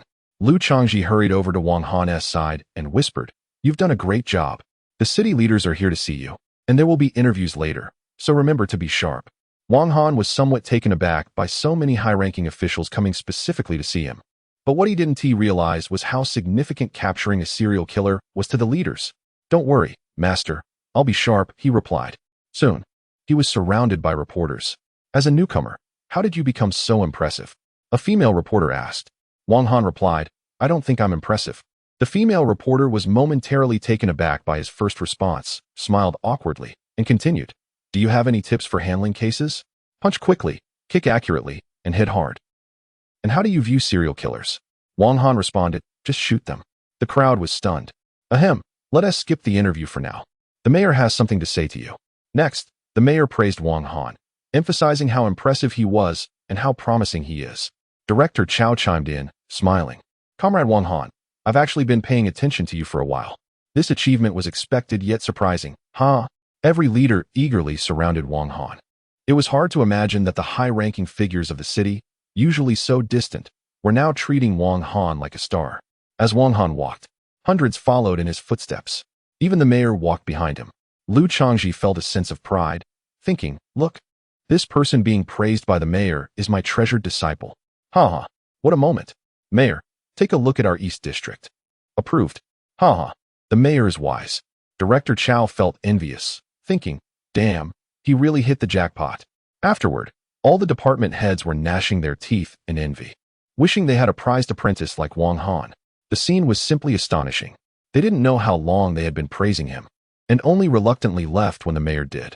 Before leaving, the department heads all came to see Wang Han, looking at him like a pack of wolves eyeing a lamb. They wondered when they could visit their side. "Comrade Xiao Wang, come to exchange ideas with other police stations more often. It will be good for you. We have plenty of talented officers over here." Each one of these old foxes was drooling over Wang Han. Lu Changji chased them away, "Damn it. How dare you touch my people?" "Apprentice, you were amazing this time." Director Chow said, "You've been nominated for the Police Commendation Conference in a few days, and you'll be praised in front of the elite of the police force." The two were chatting when suddenly, Lu Changji's phone rang. Looking at it, he saw it was that old fellow from the West District. However, today he was in a good mood and picked up, "What's up, old Yang?" "Haha. Congratulations on your prized apprentice. He's impressive. I heard all the leaders from the city came." "Ah, there's no helping it. Everyone said it wasn't necessary. But the mayor insisted on coming to see my apprentice." Old Yang was cursing inwardly. "You didn't just call to congratulate me, did you?" "Of course not. We're interrogating Shan Hu, but after a long time, we can't get anything out of him. This old man is very tight-lipped. So, I was wondering if you have a police officer named Lu Hao at your station? I heard he was a top student in psychology." "Lu Hao? Oh, I remember him. He's coming back tomorrow." Lu Hao, a well-known psychology expert in the East District and the top interrogator. He's the only notable figure in the East District. "Then, can you have him come over?" "Humph, I knew you were up to no good. He can come, but there has to be some benefits for us, right?" Lu Changji squinted, calculating in his mind. "What do you mean?" "Share the interrogation information with us in the East District." Old Yang was shocked. "Wow, you've caught a serial killer in the East District, and you're still so greedy? If you don't agree, it's a request." All right, I concede." Beep. The call ended. Wang Han asked, "What happened?" "Nothing much, just the matter with Shan Hu. I heard the interrogation is tricky and needs our help." Lu Changji introduced Lu Hao to him. "A psychology master? As long as Lu Hao takes action, there's no mouth he can't pry open. However, this guy does have a bit of an ego." That evening, back in his dormitory, Wang Han checked his gains and smiled with satisfaction. Evil points. So many evil points. Speaking of which, it was quite addictive. On a whim, Wang Han, despite the pain, drew 10 times in a row. As a result, he missed 7 times. He only obtained 2 skills and 1 item. Damn, what a loss. Congratulations, host has acquired the skill, Master of Stealing. Congratulations. Host has acquired the skill, Master of Pyramid Schemes. Host has obtained the item, Invisibility Potion, one-time use. Wang Han was speechless. Stealing pyramid schemes? What kind of absurd skills are these? I'm a police officer. The next day, in the car, Lu Hao stared at the news on his phone. Explosion, celebrity Wang Han captures serial killer. Is he serious? Wang Han. Lu Hao felt an immense jealousy in his heart. A newcomer, more impressive than himself? Interesting. He picked up the phone to call Director Lu, exchanged a few pleasantries, and got straight to the point. Director, I'm going to the West District for interrogation, and I need to bring someone. No problem. Who is it? Wang Han. Chapter 23 Interrogation of the Mountain Tiger West District Police Station. After smoking countless cigarettes, Director Yang finally awaited the arrival of the person he needed. The top interrogator from the East District, Lu Hao. A well-mannered man got out of the police car, wearing glasses and carrying a briefcase, looking very proper. Behind him, Director Yang surprisingly saw Wang Han again. You came too? Wang Han replied. My mentor asked me to come and learn a few tricks. Oh, that makes sense. After all, before this little monster showed up, the East District's reputation relied on Lu Hao. Director Yang, I heard you were facing difficulties? Lu Hao approached with a friendly smile. Yes. That mountain tiger is as tight-lipped as if his mouth were sealed with cement. No matter what methods we use, we can't extract any information. Moreover, they even sent his daughter, Fan Cici, in to try to use emotional appeal to get him to talk, but unexpectedly, this old fox flatly refused to see her, cutting off their hopes entirely. Truly cunning. Without further ado, let's go in and interrogate him. Director Yang placed his last hope on Lu Hao. Lu Hao turned back and smiled at the idle Wang Han, saying, You come with me and stand by my side during the interrogation. Learn a few tricks. Livestream. So arrogant? Who gave you the courage? Young man, you're in over your head. Damn it, who are you? Lu Hao had the credentials to be arrogant. He was a master interrogator with a long-standing reputation. Wang Han felt speechless and could only respond, All right. The two entered the interrogation room. Director Yang realized he wouldn't be of much help inside, so he stayed outside, pulling out a cigarette and smoking continuously. Please, we must extract some useful information this time. Inside the interrogation room, as soon as Lu Hao stepped in, an old man with disheveled hair spat a mouthful of phlegm at him. Lu Hao was taken aback. Across from him, an old man whistled cheerfully and mocked. Oh, a new unfortunate soul has arrived? Lu Hao suppressed his anger. Humph, putting on a show, just wait and see. After an unknown amount of time, Director Yang watched as the sky darkened, having smoked several cigarettes. The ground was littered with cigarette butts. He felt anxious. This was his last straw. Bang! Suddenly, the sound of a door slamming echoed. Many police officers in the West District turned to look, witnessing Lu Hao storming out in anger. Yes, out. How did it go, Master Lu? Director Yang tossed aside his cigarette butt and hurriedly approached, his eyes filled with anticipation. However, when he saw Lu Hao's face, which was a mix of emotions, his heart sank. As expected, Lu Hao shook his head, gritting his teeth, and said in a low voice, I'm afraid I'm powerless, Director Yang. He had never encountered such a cunning old fox before. Even when interrogating dozens of people separately, they all kept their mouths shut and refused to be drawn in. This is ridiculous. How could anyone possibly extract information? As soon as this was said, everyone was taken aback. Even the renowned interrogation chief from the Eastern District couldn't manage it. It's fine, you did your best. Director Yang sighed, feeling helpless. It seemed that this cunning old fox was difficult to extract any information from. Unfortunately, without getting this tiger to speak, they wouldn't be able to uncover the clues behind the 8 Tigers Association, and everything else would come to a standstill. As they realized the situation had reached a dead end, they were left with no choice. Let's give up. It's useless no matter who tries. Lu Hao lamented, and the reality was indeed so. But just then, a hand was raised. Everyone was shocked to see it was Wang Han, who had come with Lu Hao. Wang Han, don't cause trouble. Interrogation is a very serious matter. Lu Hao thought this newcomer was just trying to show off, disregarding the seriousness of the situation. But Wang Han shook his head and said, Maybe. I can help. You? Have you taken specialized interrogation courses and earned a degree in psychology? Wang Han shook his head. He hadn't even attended university. Lu Hao chuckled, thinking it was naive. Without even the basics, how could he interrogate a criminal?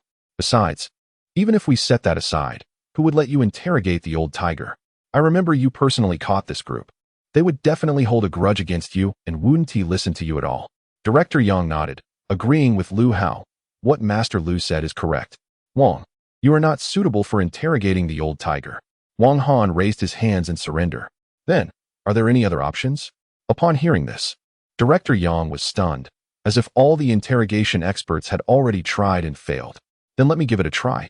After all, there's an old saying, a dead horse can be treated as a live horse doctor. Who knows, it might just work. Lu Hao was about to stop him from being reckless when unexpectedly, Director Yang slapped his thigh and laughed. Fine, you caught him anyway. There's nothing more to say. Just go and give it a shot. Lu Hao was taken aback. Are you also going to join in this nonsense? But then he thought, actually it wasn't entirely unreasonable. Since Wang Han was so confident, let him fail once and temper his enthusiasm. Young people shouldn't be too impulsive then. Wang Han entered the interrogation room once again, while Director Yang and the others watched from outside, waiting for the results. Damn it, you dare to come back. Ma Er exploded, struggling with both his body and handcuffs, his face twisted with rage. He wished he could cut this kid into 1,000 pieces. The other underlings of the old tiger also cursed Wang Han, venting their hatred and cursing his entire family. Kid, don't waste your effort. You won't get anything out of us. Once you join the 8 Tigers Association, you're one of us for life. Our loyalty to the higher-ups is something trash like you can't shake. The old tiger sipped his tea, narrowing his eyes in warning.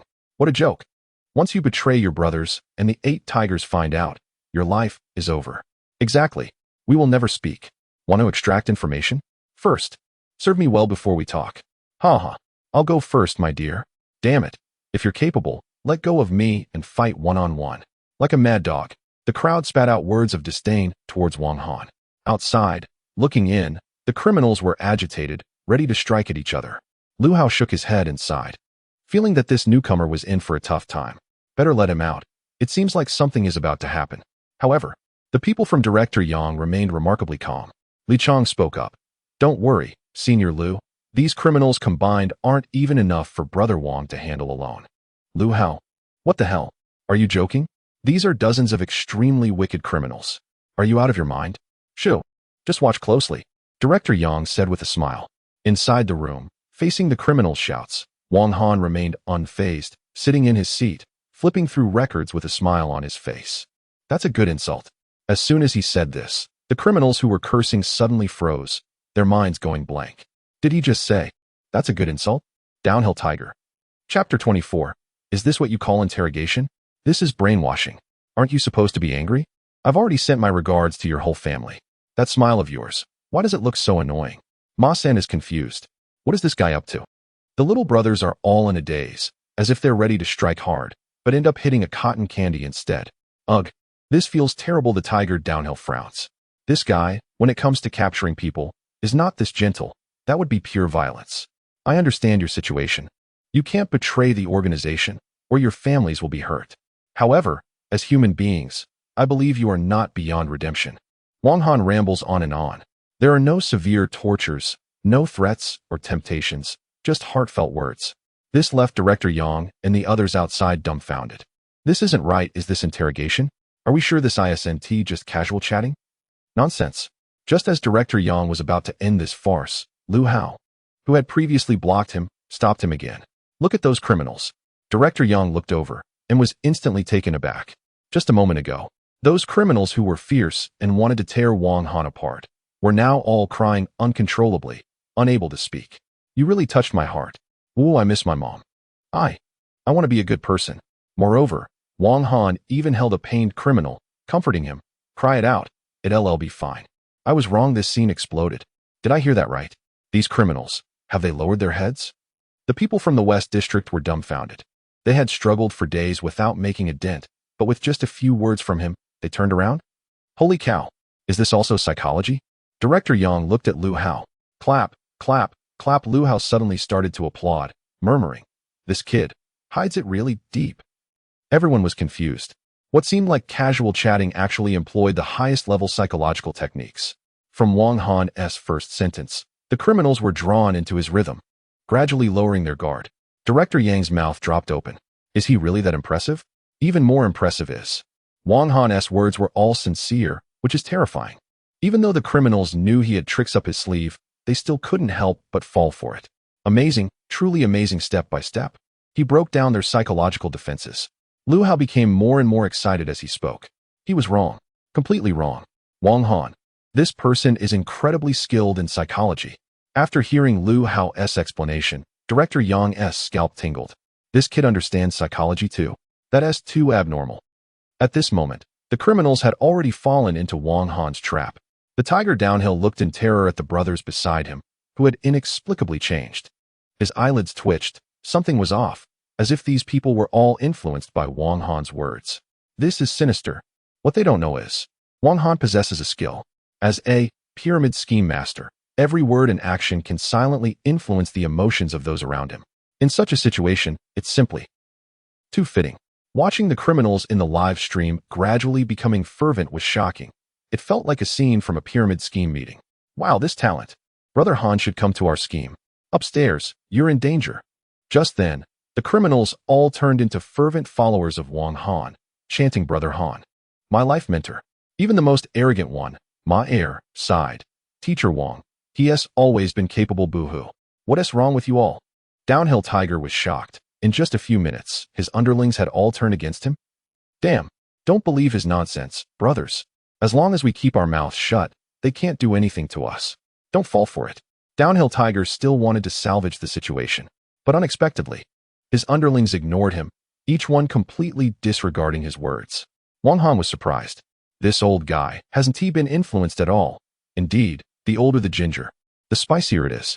He stepped forward, standing in front of Downhill Tiger, and said with a smile, Old man, their essay saying, those who know how to adapt are the true heroes. Nonsense. Old man, righteousness comes first. Right, brothers? Do you know that if it weren't for this old guy, you wouldn't have gone astray, you wouldn't have lost your families, homes, and been forced onto the path of crime, and now, even facing severe torture. Unable to be human, all because of this damn, foolish old man who doesn't know the times. The criminals were stunned.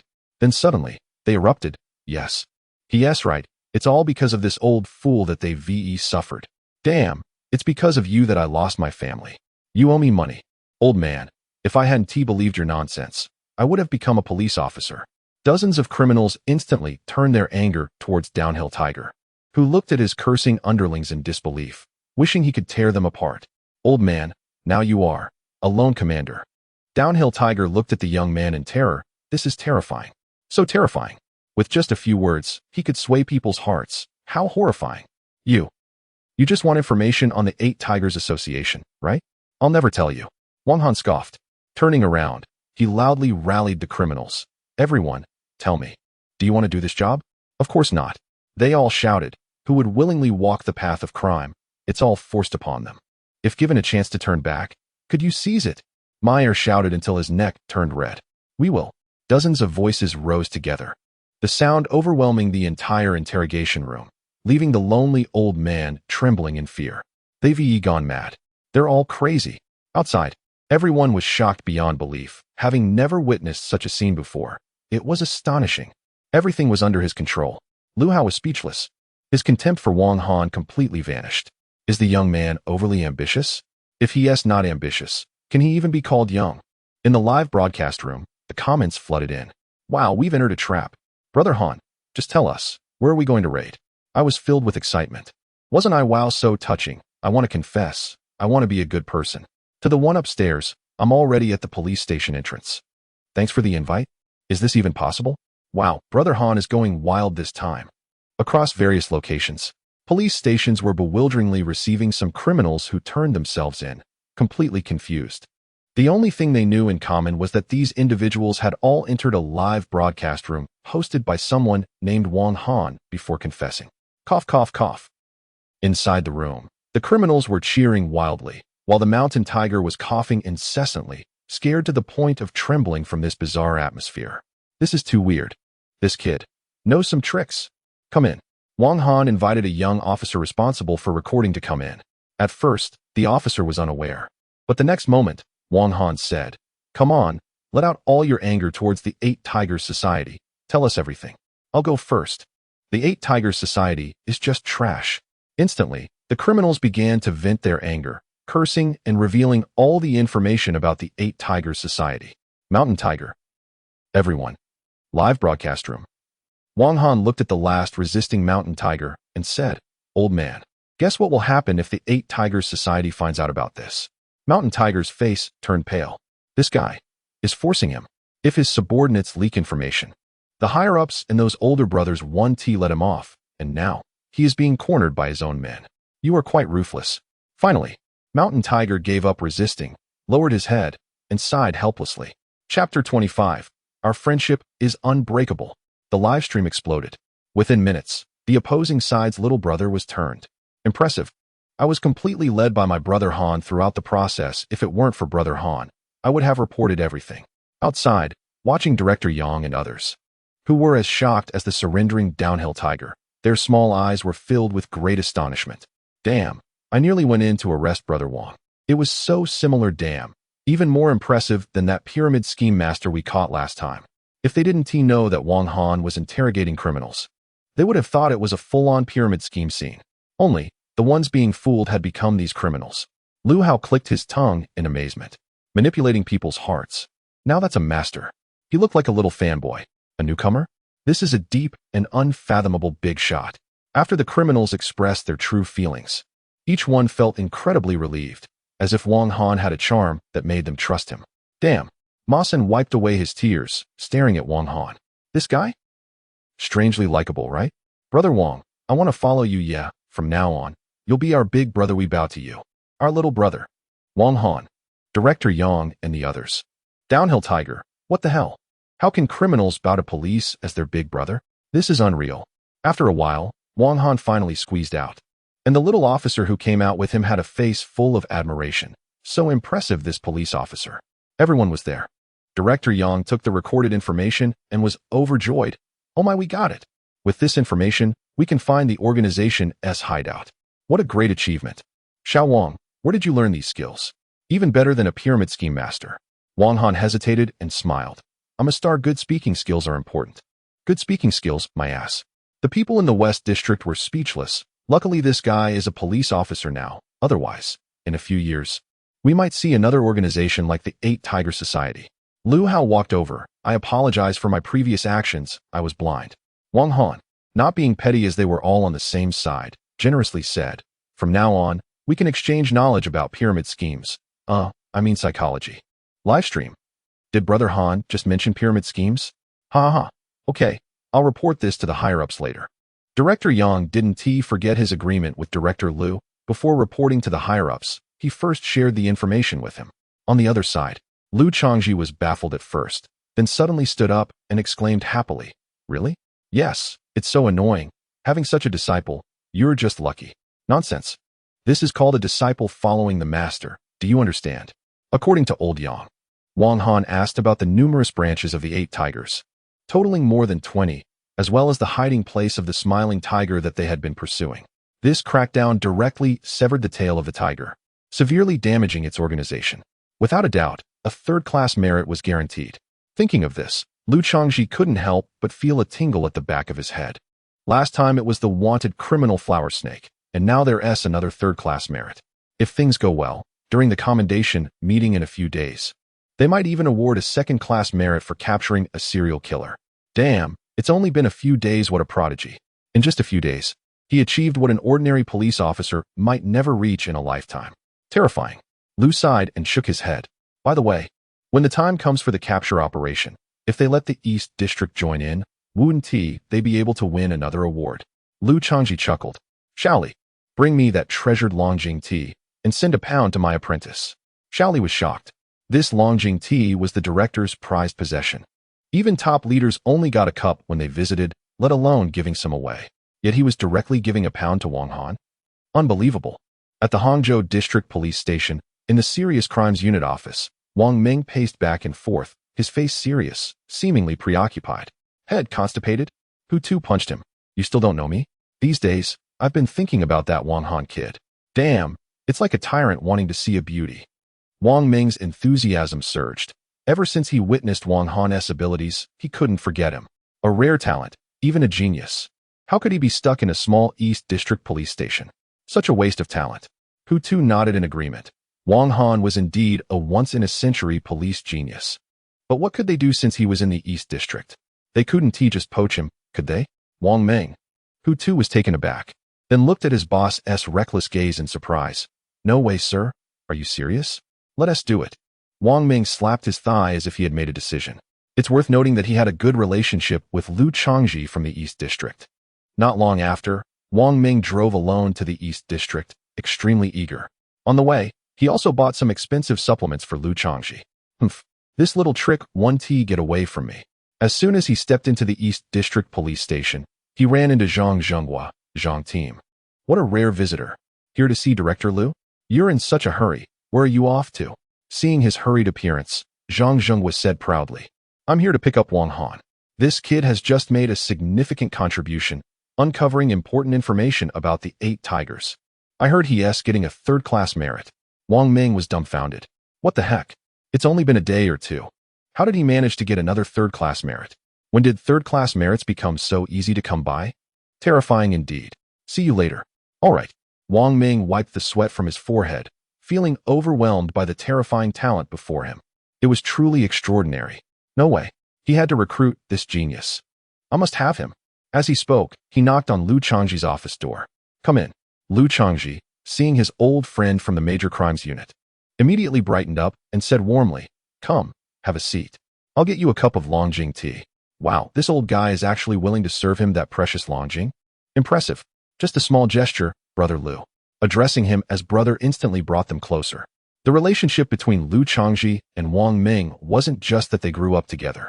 They had played together since childhood, and their bond was a solid friendship. Brother Liu, I'm here today mainly to ask for a favor you won't refuse, right?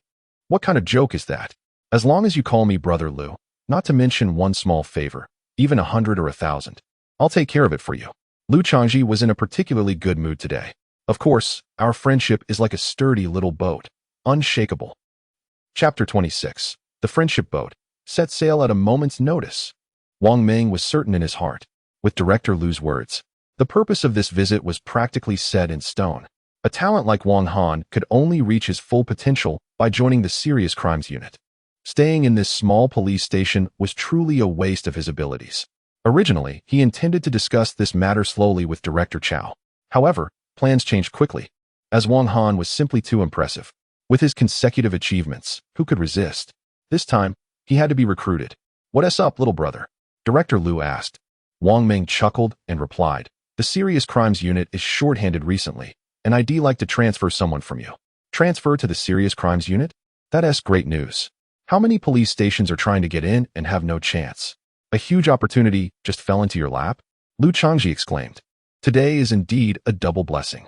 I thought it was something major, little brother. If your Serious Crimes Unit needs people, don't mention just one. Even if you want 10 or 100, I wouldn't have any objections. I'll personally take care of it. Liu Changji was thrilled. The team leader of the Serious Crimes Unit. That's a big deal.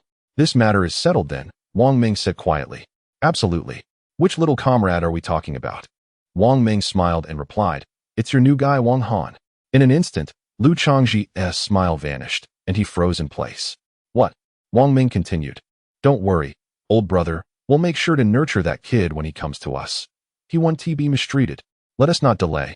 Let us go handle the transfer procedures. However, Liu Changji remained unmoved and coldly said, Little brother, I'm afraid you can't transfer this person. Wang Ming was taken aback. What?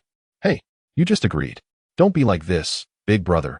I've already sent the gift. Liu Changji pushed away the supplements, kicking them far away, and said, I don't want it. What the heck? Old Liu, this is going to hurt our friendship. Wang Ming was displeased. If it gets hurt, so be it. Wang Ming angrily retorted, A talent like him being wasted here is unacceptable. He should come to my place to shine. ISNT at wasting talent, looking down on my small police station? Don't you know he is my apprentice? How dare you?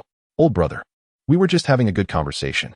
Liu, with a cold tone, said, Anyone can go, but my precious apprentice Wang Han cannot. After so many years. You don't care about face anymore? Wang Ming pressed. But this is a friendship forged in iron. I want to give him up. Damn it, Liu. If you keep this up, we can't be brothers anymore. Wang Ming said angrily. He thought perhaps this would move the other party. However, Lu Changji chuckled. If it's not meant to be, then it's not meant to be. Upon hearing this, Wang Ming was dumbfounded. Wait, are you serious? Crazy. It's just a newcomer. Do you really have to act like this? Sorry, Wang Han is my life. Ugh, today, you must release him. The two started arguing quickly, cursing each other fiercely. It got so loud that people outside could hear it. What's going on? I heard that the director and Captain Wang Ming fought over Wang Han. Everyone was shocked. Oh my, I've never seen anything like this, fighting over a newcomer. I don't know how long it lasted. Bang! Wang Ming wiped his nosebleed, burst out the door, and exclaimed incredulously, You actually hit me? Damn, is it really that serious? You old Lu, this brotherhood is over. Take care. Lu Changji didn't he even look at him. Wang Ming was furious, storming out of the East District Police Station. Damn it, ironclad friendship? Nonsense. A small boat can capsize at any time. Inside the West District Police Station, after Wang Han finished interrogating Xiao Shanhu, he planned to return to the East District Police Station. Just before leaving, Xiao Shanhu suddenly called out to him from behind. Wang Han. The old man smiled ominously and said, You should know my other brother, the Smiling Tiger, one of the 8 tigers, right? Smiling Tiger? Wang Han had some impression. The director had mentioned before that a police station had sent dozens of people to capture him, but ended up not catching him and lost nearly 20 people in the process. As a result, the Smiling Tiger went from a 3-star wanted criminal to a 4-star wanted criminal. The bounty was as high as 1 million. Wang Han, what does that have to do with me? Hee, I'm the closest to the Smiling Tiger. He knows I was captured by you, and he will definitely take revenge for me. Just wait for it. His pitch-black eyes were chilling to behold. Get up, still pretending, just wait to serve time. The people in the West District lifted him up. However, Xiaoshan, whose terrifying laughter lingered for a long time, Li Chong spoke up. Don't mind him. He's just trying to scare you. Don't worry, with us around, we'll catch the Smiling Tiger for sure. Wang Han didn't take it to heart, but felt a bit more cautious inside. He nodded and said, It's nothing. I'll head back first. Outside, Lu Hao also finished discussing matters with Director Yang and planned to return with Wang Han. In the car, Wang Han recalled the Smiling Tiger and asked his senior Lu Hao for relevant information. Sure enough, when Lu Hao heard the name, his expression suddenly became serious. He said, The Smiling Tiger, I've dealt with him before. This guy, compared to a gang leader, seems more like a hitman. A hitman? It's rumored that he single-handedly wiped out a small gang, shooting each one in the head, every body riddled with bullets. Lu Hao recalled those photos, feeling a chill in his heart. A person this cold-blooded could do anything crazy. Recently, we haven't been able to track his whereabouts. You captured his brother Xiao Shanhu, so be extra careful in the future. I understand. Sure, I'm really curious. Have you really never studied psychology? At this moment, Wang Han took advantage of his free time to check his current evil value, which was 3,220. The last 10 consecutive draws had caused him a big loss, cutting his evil value in half. As for skills, he had Eye of Investigation and Master of Pyramid Schemes. Looking at his evil value, he still had nearly 3,000 left, so he thought he could draw again. After all, having more skills is never a bad thing. Let's draw once. If I don't get anything, I'll stop in time. Ding! Starting the lottery. As the system's prompt sounded, Congratulations, host has obtained a new skill. Wang Han was taken aback. He only got something on the 7th try last time, but this time it was a hit right away. Damn, stupid system. After calming down, Wang Han couldn't wait to see what skill he had obtained. Chapter 27. You're singing on the street, and they're handing out second-class honors? Congratulations, host, you have acquired the skill. Bomb Expert. Effect. Explosions are art. Your mastery of explosives is unmatched. Give you a piece of wire, and you can create C4. What kind of expert? Wang Han was completely baffled. Is this system for real? Last time it was about pyramid schemes and theft, and now it's directly about bombs. Still the same vibe. It's getting more and more absurd. How does it feel like he's not a police officer, but heading toward becoming an international terrorist? Honestly, good thing he's a good person soon. A plethora of bomb-making processes flooded his mind, including grenades and thermite incendiary devices. He learned it all in just a second. Hopefully, he won't have to use it. Wang Han certainly didn't want to find himself in a situation where he was catching terrorists, but ended up being the one under suspicion. Back at the East District Police Station, his master was especially enthusiastic towards him, occasionally pulling out strange leaves to offer him tea. Every time he drank it, a group of senior officers outside would drool and stare in awe. A few days passed like this. Today was an important day for Wang Han. Liu Changji rarely donned formal attire, standing tall and imposing, quite different from his usual self. It wasn't just him. There was also Captain Zhang and others. Because today, the award ceremony was about to commence, where elites from various police stations and departments across the city would gather. To receive an award in such a setting was undoubtedly a highlight for every police officer. Inside the venue, Wang Han felt a bit nervous looking at the serious expressions on the faces of the officers around him. Relax, you're the star of the day. Li Chang was also present, accompanied by Director Yang and the folks from the West District. Due to their efforts in eliminating a certain criminal and the subsequent interrogation that revealed information about the organization, the West District had contributed significantly, prompting the higher-ups to award them a collective third-class honor. It must be said that this year, the heads of various police stations hadn't anticipated that the previously struggling East and West districts would suddenly hit a stroke of luck, racking up awards one after another. Look at Director Liu. He used to have a long face every year.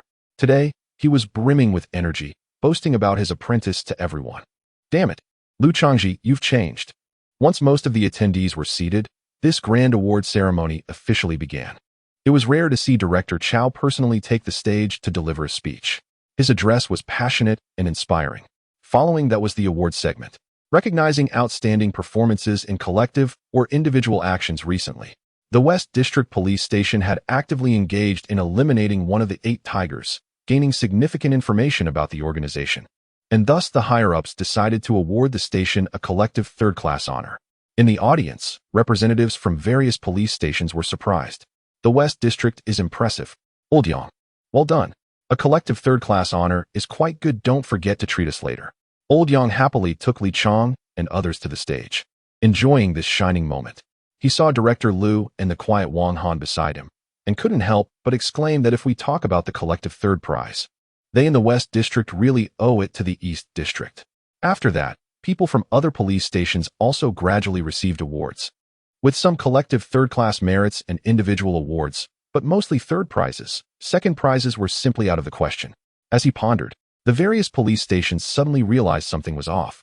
The East District seemed to have not taken the stage yet. Could it be that they were going to be the grand finale this year? No way. Don't scare me. If the East District takes the stage last, the sun will rise from the west. A police station that ranks last every year could never be the grand finale. However, in the end, the East District was still delayed in coming up to receive their award. While the directors of the various police stations were puzzled, Director Chow's tone suddenly became serious. His expression stern, and he spoke. Next, we have the highlight of this commendation conference.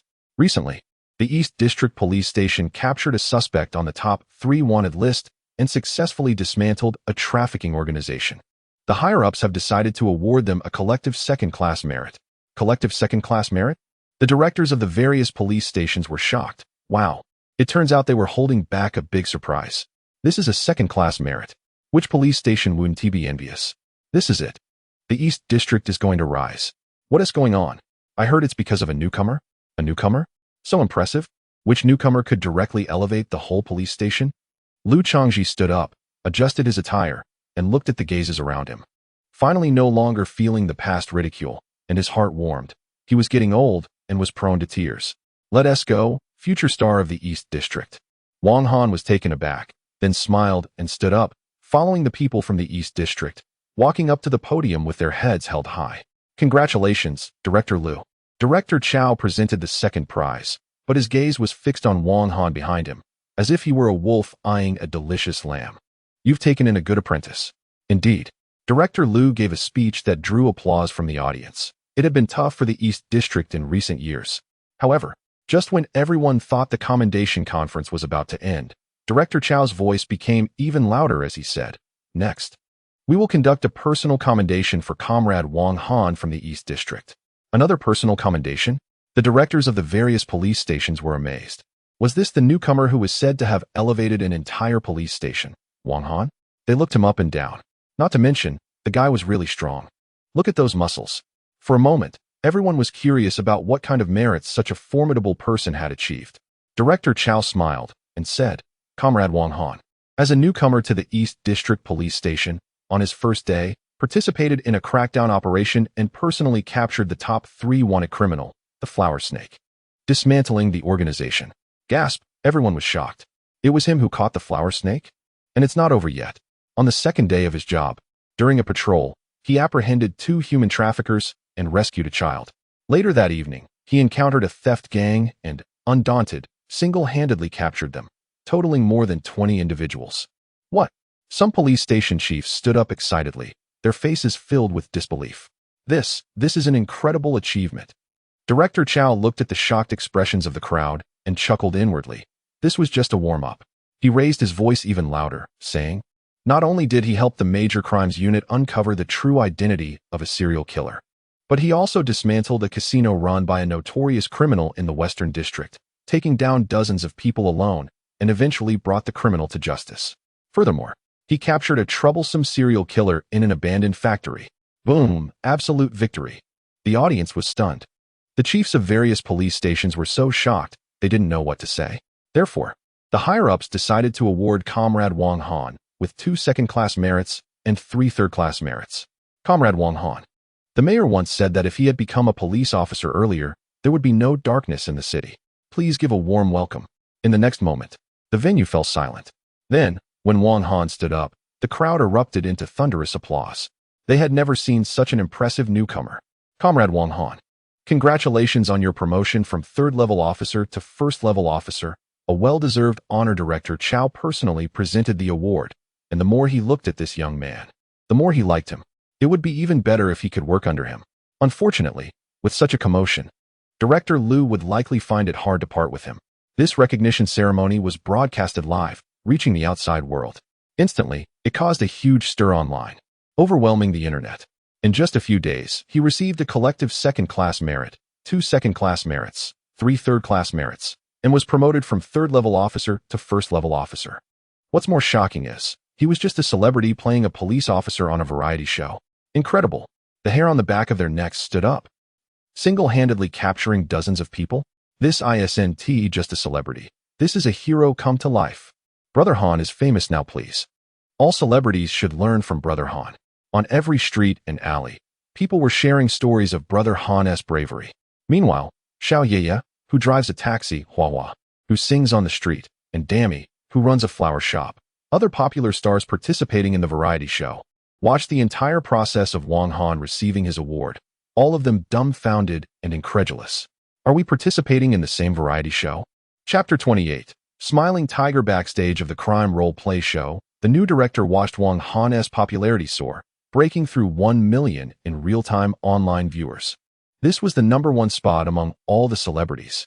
It was unbelievable. This was even more outrageous than a novel. Who would have thought that an 18-line, washed-up star could make a comeback and return to the peak? Quick, arrange more edits featuring Wong Han. But those other stars? They don't matter. Just give me all the spotlight on Brother Han.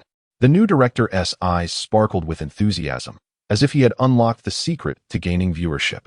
Thus, a perfectly good variety show inexplicably transformed into Wong Han's personal showcase.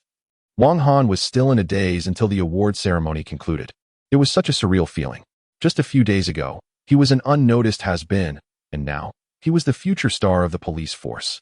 The higher-ups mentioned that regarding the bonus, a senior leader would personally come to our district police station to present it in a few days. And it seemed he would get quite a lot. Yang Chenzi's face beamed with joy. This was all thanks to young Wong. Team leader Zhang looked at Wong Han, having some thoughts in his mind. He discreetly pulled the director aside to speak, whispering, "Director, did Wong Meng approach you before?" Upon mentioning Wong Meng, Director Liu nodded and replied, "That's right. He wanted Wong Han to join the homicide unit, but I turned him down. I can't bear to part with my prized apprentice." Team leader Zhang hesitated for a moment and said, "Actually, with young Wong's qualifications, it's a waste for him to stay in such a small police station." The implication was that for Wong Han's future, he should be in a broader environment. Liu Changji chuckled, having seen through this guy's thoughts. He said with a smile, "Don't worry, I know what's important. However, my apprentice is too outstanding, which isn't necessarily a good thing. As the saying goes, the bird that stands out gets shot. Newcomers who are too excellent easily attract envy. If he goes to the homicide unit, he might have to deal with intrigue. Let us wait a while and see." Once this was said, team leader Zhang was shocked. Wow. It turns out the director had thought this through and was worried that Wong Han wasn't stable enough to go to the homicide unit. Who would have thought? Umph. You think after more than 10 years of experience, I can't see through this? Lu Changji extinguished his cigarette. All right, go back. There's no rush on this matter. Team leader Zhang nodded. After being enlightened by the director, he felt relieved. Just as he returned, all the directors of various police stations surrounded him, smiling and flattering Director Lu, one after another. Lu Changji found it amusing. This was the first time he was treated like a star, whereas before, no one even looked at him. Such is the way of human relationships. Wang Han watched this scene and couldn't he help but sigh. Brother Wang, congratulations. Li Chang came over to congratulate him, now holding Wang Han in high esteem. Next time, I will definitely surpass you. Let us wait and see. The two parted ways. Before leaving, Li Chang whispered to Wang Han, there's one more thing. We've recently caught a bit of a trace about the smiling tiger. He has started to move around again, and we don't know what his intentions are. I see. Mentioning the smiling tiger made Wang Han's heart sink again. Such a threat can't be left unchecked. A few days of calm passed after the commendation meeting. Suddenly, one day, Wang Han and others were summoned to the director's office for a meeting. Lu Changji pointed at the PPT on the screen and began. Recently, there have been frequent criminal incidents, combined with the serial killer case. The higher-ups have decided to launch a crackdown on organized crime. This notification is different from the past. All major police stations must participate and cooperate actively. The main content is to intensively combat crime in each police station's jurisdiction. Immediately, there were groans from below. It's over. How annoying. Wang Han was confused and looked at Team Zhang, asking, what does intensive mean? To put it simply, from now on, we'll all be on night shifts. 24 hours a day without interruption. What the heck? Cough, cough. Don't look so glum. This year, our Eastern District is under the special attention of Director Chow. We need to set an example, understand? Now let us get motivated. Silence fell. Director Lu turned around, covering his face, and said speechlessly, all right, dismissed. Everyone arrived cheerfully, but left with frowns. Except for Wang Han. Why is this guy so happy? Could it be that he is too happy to the point of misfortune? Even Team Zhang looked confused, feeling like he would rather patrol 24 hours a day to fight crime. No wonder he is hailed as the future star of the police force. Impressive. Wang Han was overjoyed. This operation would undoubtedly bring him more crime points, so why not be happy? Soon, the measures were implemented, and the officers in the Eastern District began to get busy. Team Zhang still led the original small team. He divided the members into groups for action. Big Head, you team up with Cauliflower. Dog Skin, you with Xiao Han. Pair up. Only Wang Han was alone. Why is Wang Han by himself? Team Zhang looked at the newcomer as if he were foolish and angrily said, do you think Xiao Wang needs a partner? No one dared to refute it. With Han Ji's illustrious record, they would instead become a burden. Regarding this, Wang Han had no objections. It was actually more convenient for him to act alone. Next, we will start dividing the areas. In the Eastern District, on a certain street, there was a shabby little restaurant. Groups of big men were eating and drinking, lively and boisterous, except for a quiet man in the corner, who had his head down, focused on his meal. At that moment, the broadcast began to replay the commendation meeting of the police from Hang City, eliciting cheers from the crowd. Let us take down these criminals. The young man named Wang Han is really impressive. At such a young age, he has already received 2 second-class awards, which is quite extraordinary. I should introduce him to my daughter later. Wang Han.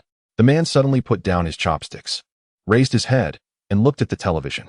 On the screen, there was footage of Wang Han receiving his award, looking quite glorious. Crack.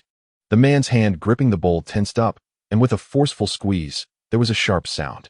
Gritting his teeth, he muttered, so you're the one who took my brother. No matter what award he has, I'll make sure to take him down. As he was contemplating how to deal with Wang Han, the announcement came on. Next, we will conduct a major cleanup in the city. Police officers from various precincts will be on duty 24/7 to combat crime. Citizens can rest assured that with us around, all petty criminals will be apprehended. The director said with enthusiasm. The man under the mask chuckled softly to himself, thinking, here comes the opportunity. Boss, I'll settle the bill. The restaurant owner came out from the kitchen to collect payment, only to be taken aback when he saw the man's porcelain bowl shattered into pieces. Wow, what kind of terrifying strength does it take to do that? Exiting the restaurant, the man made his way through a narrow alley. Inside, a group of thugs were smoking and discussing a big job for the night. Hey, brother F.A. One of them turned around and noticed the man standing at the alley entrance, looking dazed. He angrily shouted, what are you staring at? Do you want me to take you down? Instantly, The thugs stood up, grinning menacingly, brandishing their iron rods with ill intent. 5 minutes later, brother, I didn't recognize the situation. I'm sorry, I'm really sorry. Brother F.A., who had lost an eye, was half kneeling on the ground, begging for mercy. Around him, his subordinates were all bruised and battered, lying on the ground, gasping for breath, unable to stand. Smiling Tiger sat on one of the thugs, crossing his legs and playing with the iron rod. Suddenly, he stopped it right in front of the trembling brother F.A.'s face, grinning as he said, with this swing, "You're as good as dead. Woo, brother, let us talk this over. Help me with something." What do you need, brother?" Smiling Tiger chuckled under his mask and said, "Create a riot." Chapter 29. Is this what you call self-defense? Inside the East District Police Station, Officer Zhang was assigning patrol areas to everyone. Suddenly, an emergency alarm rang out. "Officer Zhang, we have a situation. A jewelry store in Nan Village has been robbed, and the suspects are armed, injuring many passers-by." What? Everyone was startled. This is outrageous. Just after starting a crackdown on organized crime, someone is already causing trouble? This is unacceptable. Let's move out quickly and suppress the situation. We can't let it escalate. Officer Zhang said sternly. Yes. Everyone set off. Before long, Officer Zhang and his team arrived at Nan Village, an old planning area with outdated buildings, a mix of people, and one of the more difficult areas to manage in the East District, which gave them headaches. This is a maze of narrow alleys. Everyone looked around, confused by the twisting paths. All right, let's split up, Officer Zhang decided. He instructed everyone to disperse and search along the alleys for the crime scene. Remember, if you find it, call for backup immediately. There are a lot of them. In the next moment, Wang Han suddenly dashed in one direction. The detection eye had picked up on the group of suspects. It's a bit far, Officer Zhang. I'll go ahead, you guys follow. Everyone was stunned. What the heck? Officer Zhang, what do we do? Officer Zhang replied angrily, what do you mean? If you capture 2 of them, will you dare to question it? Follow him. After all, Wang Han had succeeded multiple times before, making Officer Zhang wonder if he was some sort of human crime radar. Leading the way, Wang Han arrived at a strange street within minutes. At that moment, there was a commotion. Many people were armed. Some were smashing stores and robbing jewelry, while others were attacking passers-by in a frenzy, creating chaos. A passerby was struck hard on the forehead, collapsing to the ground, bleeding. The thugs were ruthless. Stop it. Everyone stop. Wang Han shouted. He pulled out his badge and commanded, police, don't move. However, instead of panicking, the thugs exchanged glances and the leader raised a metal rod, shouting, bind him. The live stream was in shock. Did they just say they were going to kidnap a police officer? Who gave them the guts? Bro, you're done for. Wang Han was momentarily stunned. Bind me? You guys think you can take me on with just a dozen people? Are you looking for trouble? In the next moment, he charged forward, swiftly reaching the nearest thug and delivering a series of powerful punches. The thug felt as if his body was being crushed. Before he could react, Wang Han followed up with a dramatic sweeping kick, sending both the thug and the metal rod flying. Bang! The iron rod fell right beside the man, causing him to look down with a chill running through him. The rod on the ground was bent at a perfect 90 degrees. Wow, is this a police officer? A martial arts master? Did you get lost on the set? Unfortunately, the gangsters had no way out. Wang Han didn't give them a moment to breathe. After taking one down, he charged at the rest alone, facing more than 10 people. The live stream audience was thrilled. 1 against more than 10, classic. Wang Han declared, let me make this clear today. If any part of my brothers is left unharmed, I'll consider it a loss. The scenes that followed were nothing short of violent and bloody. The gangsters were beaten to the point of collapse. With iron fists, wherever he pointed, they were hit, leaving them covered in blood, and every weapon they wielded was smashed to pieces. It was terrifying. On the ground, gangsters fell one after another, their bodies breaking everywhere, with the crisp sounds echoing like music through the narrow street. Bang! One punch caused a gangster to vomit his breakfast and faint on the spot. The man was taken aback. This guy was even fiercer than the last. They were doomed. Brothers, retreat. Turning around, he saw his underlings had already fled. Damn it, wait for me. Trying to escape? Wang Han wouldn't let these gangsters off easily and immediately gave chase. Not long after, as he turned a corner, he ran into Zhang's team, who were resting midway. Zhang saw several panicked and battered gangsters, either missing limbs or carrying injured comrades, desperately fleeing as if something terrifying was behind them. Then they spotted Wang Han closely pursuing them. No wonder, Zhang said, You came just in time. I was attacked by thugs, Wang Han replied seriously. Zhang. The crowd? The live stream? Are you sure? It wasn't the gangsters who were attacked by you? Wow. Wang Han is covered in blood. He must have fought fiercely. His colleagues were shocked. In the blink of an eye, Wang Han disappeared again. What are you waiting for? Chase after him. Zhang waved his hand, and everyone followed Wang Han's footsteps. Along the way, passers-by were astonished to see the once fearsome local thugs now fleeing like stray dogs, with several being pursued and beaten by a single person. This scene was bewildering to anyone watching. Cheers erupted for the police. The live stream exploded with excitement. Wang Han continued to perform steadily, fighting excellently. The battered gangsters couldn't escape Wang Han's astonishing speed. Soon, they found themselves cornered in a dead end. Humph, you can't escape now. Gu turned around. Sir, I surrender. With that, he threw down the iron rod and knelt down to plead for mercy. Having surrendered, he thought he was safe. However, Wang Han stepped forward, picked up the iron rod from the ground in front of everyone, and placed it in Fage's palm, commanding, hold it. Although Gu was confused, he tightened his grip on the rod due to Wang Han's intimidating presence. What was this about? In the next moment, Wang Han suddenly kicked Gu, who was still in shock, sending him flying several meters before he crashed to the ground with a painful howl. Openly assaulting an officer, huh? The other thugs exclaimed in disbelief. What the hell? Sir, we don't know about the dogs, but you're the real dog. Surrendering and still not letting us go? This is too ruthless. Wang Han had no intention of letting these people off easily. Just moments ago, they had been the most aggressive towards innocent citizens, and now it was time for him to vent his anger on them. When Captain Zhang and the others arrived, they were met with a horrific sight. Thugs sprawled on the ground, with teeth scattered everywhere. It was a scene too brutal to bear. The fight was already over. I didn't want this either, but they came at us with weapons. I had no choice but to take control. Wang Han shook his head, seemingly regretful. However, everyone noticed that the thugs weren't even armed. Captain Zhang remarked. Brutal. But these thugs usually just cause minor trouble. Why did they suddenly decide to rob a jewelry store today? Who gave them the guts? Zhang Jingguo was puzzled. Suddenly, out of the corner of his eye, he caught sight of something on the second-floor balcony. He froze instantly because a gun barrel was sticking out from above. A sniper rifle?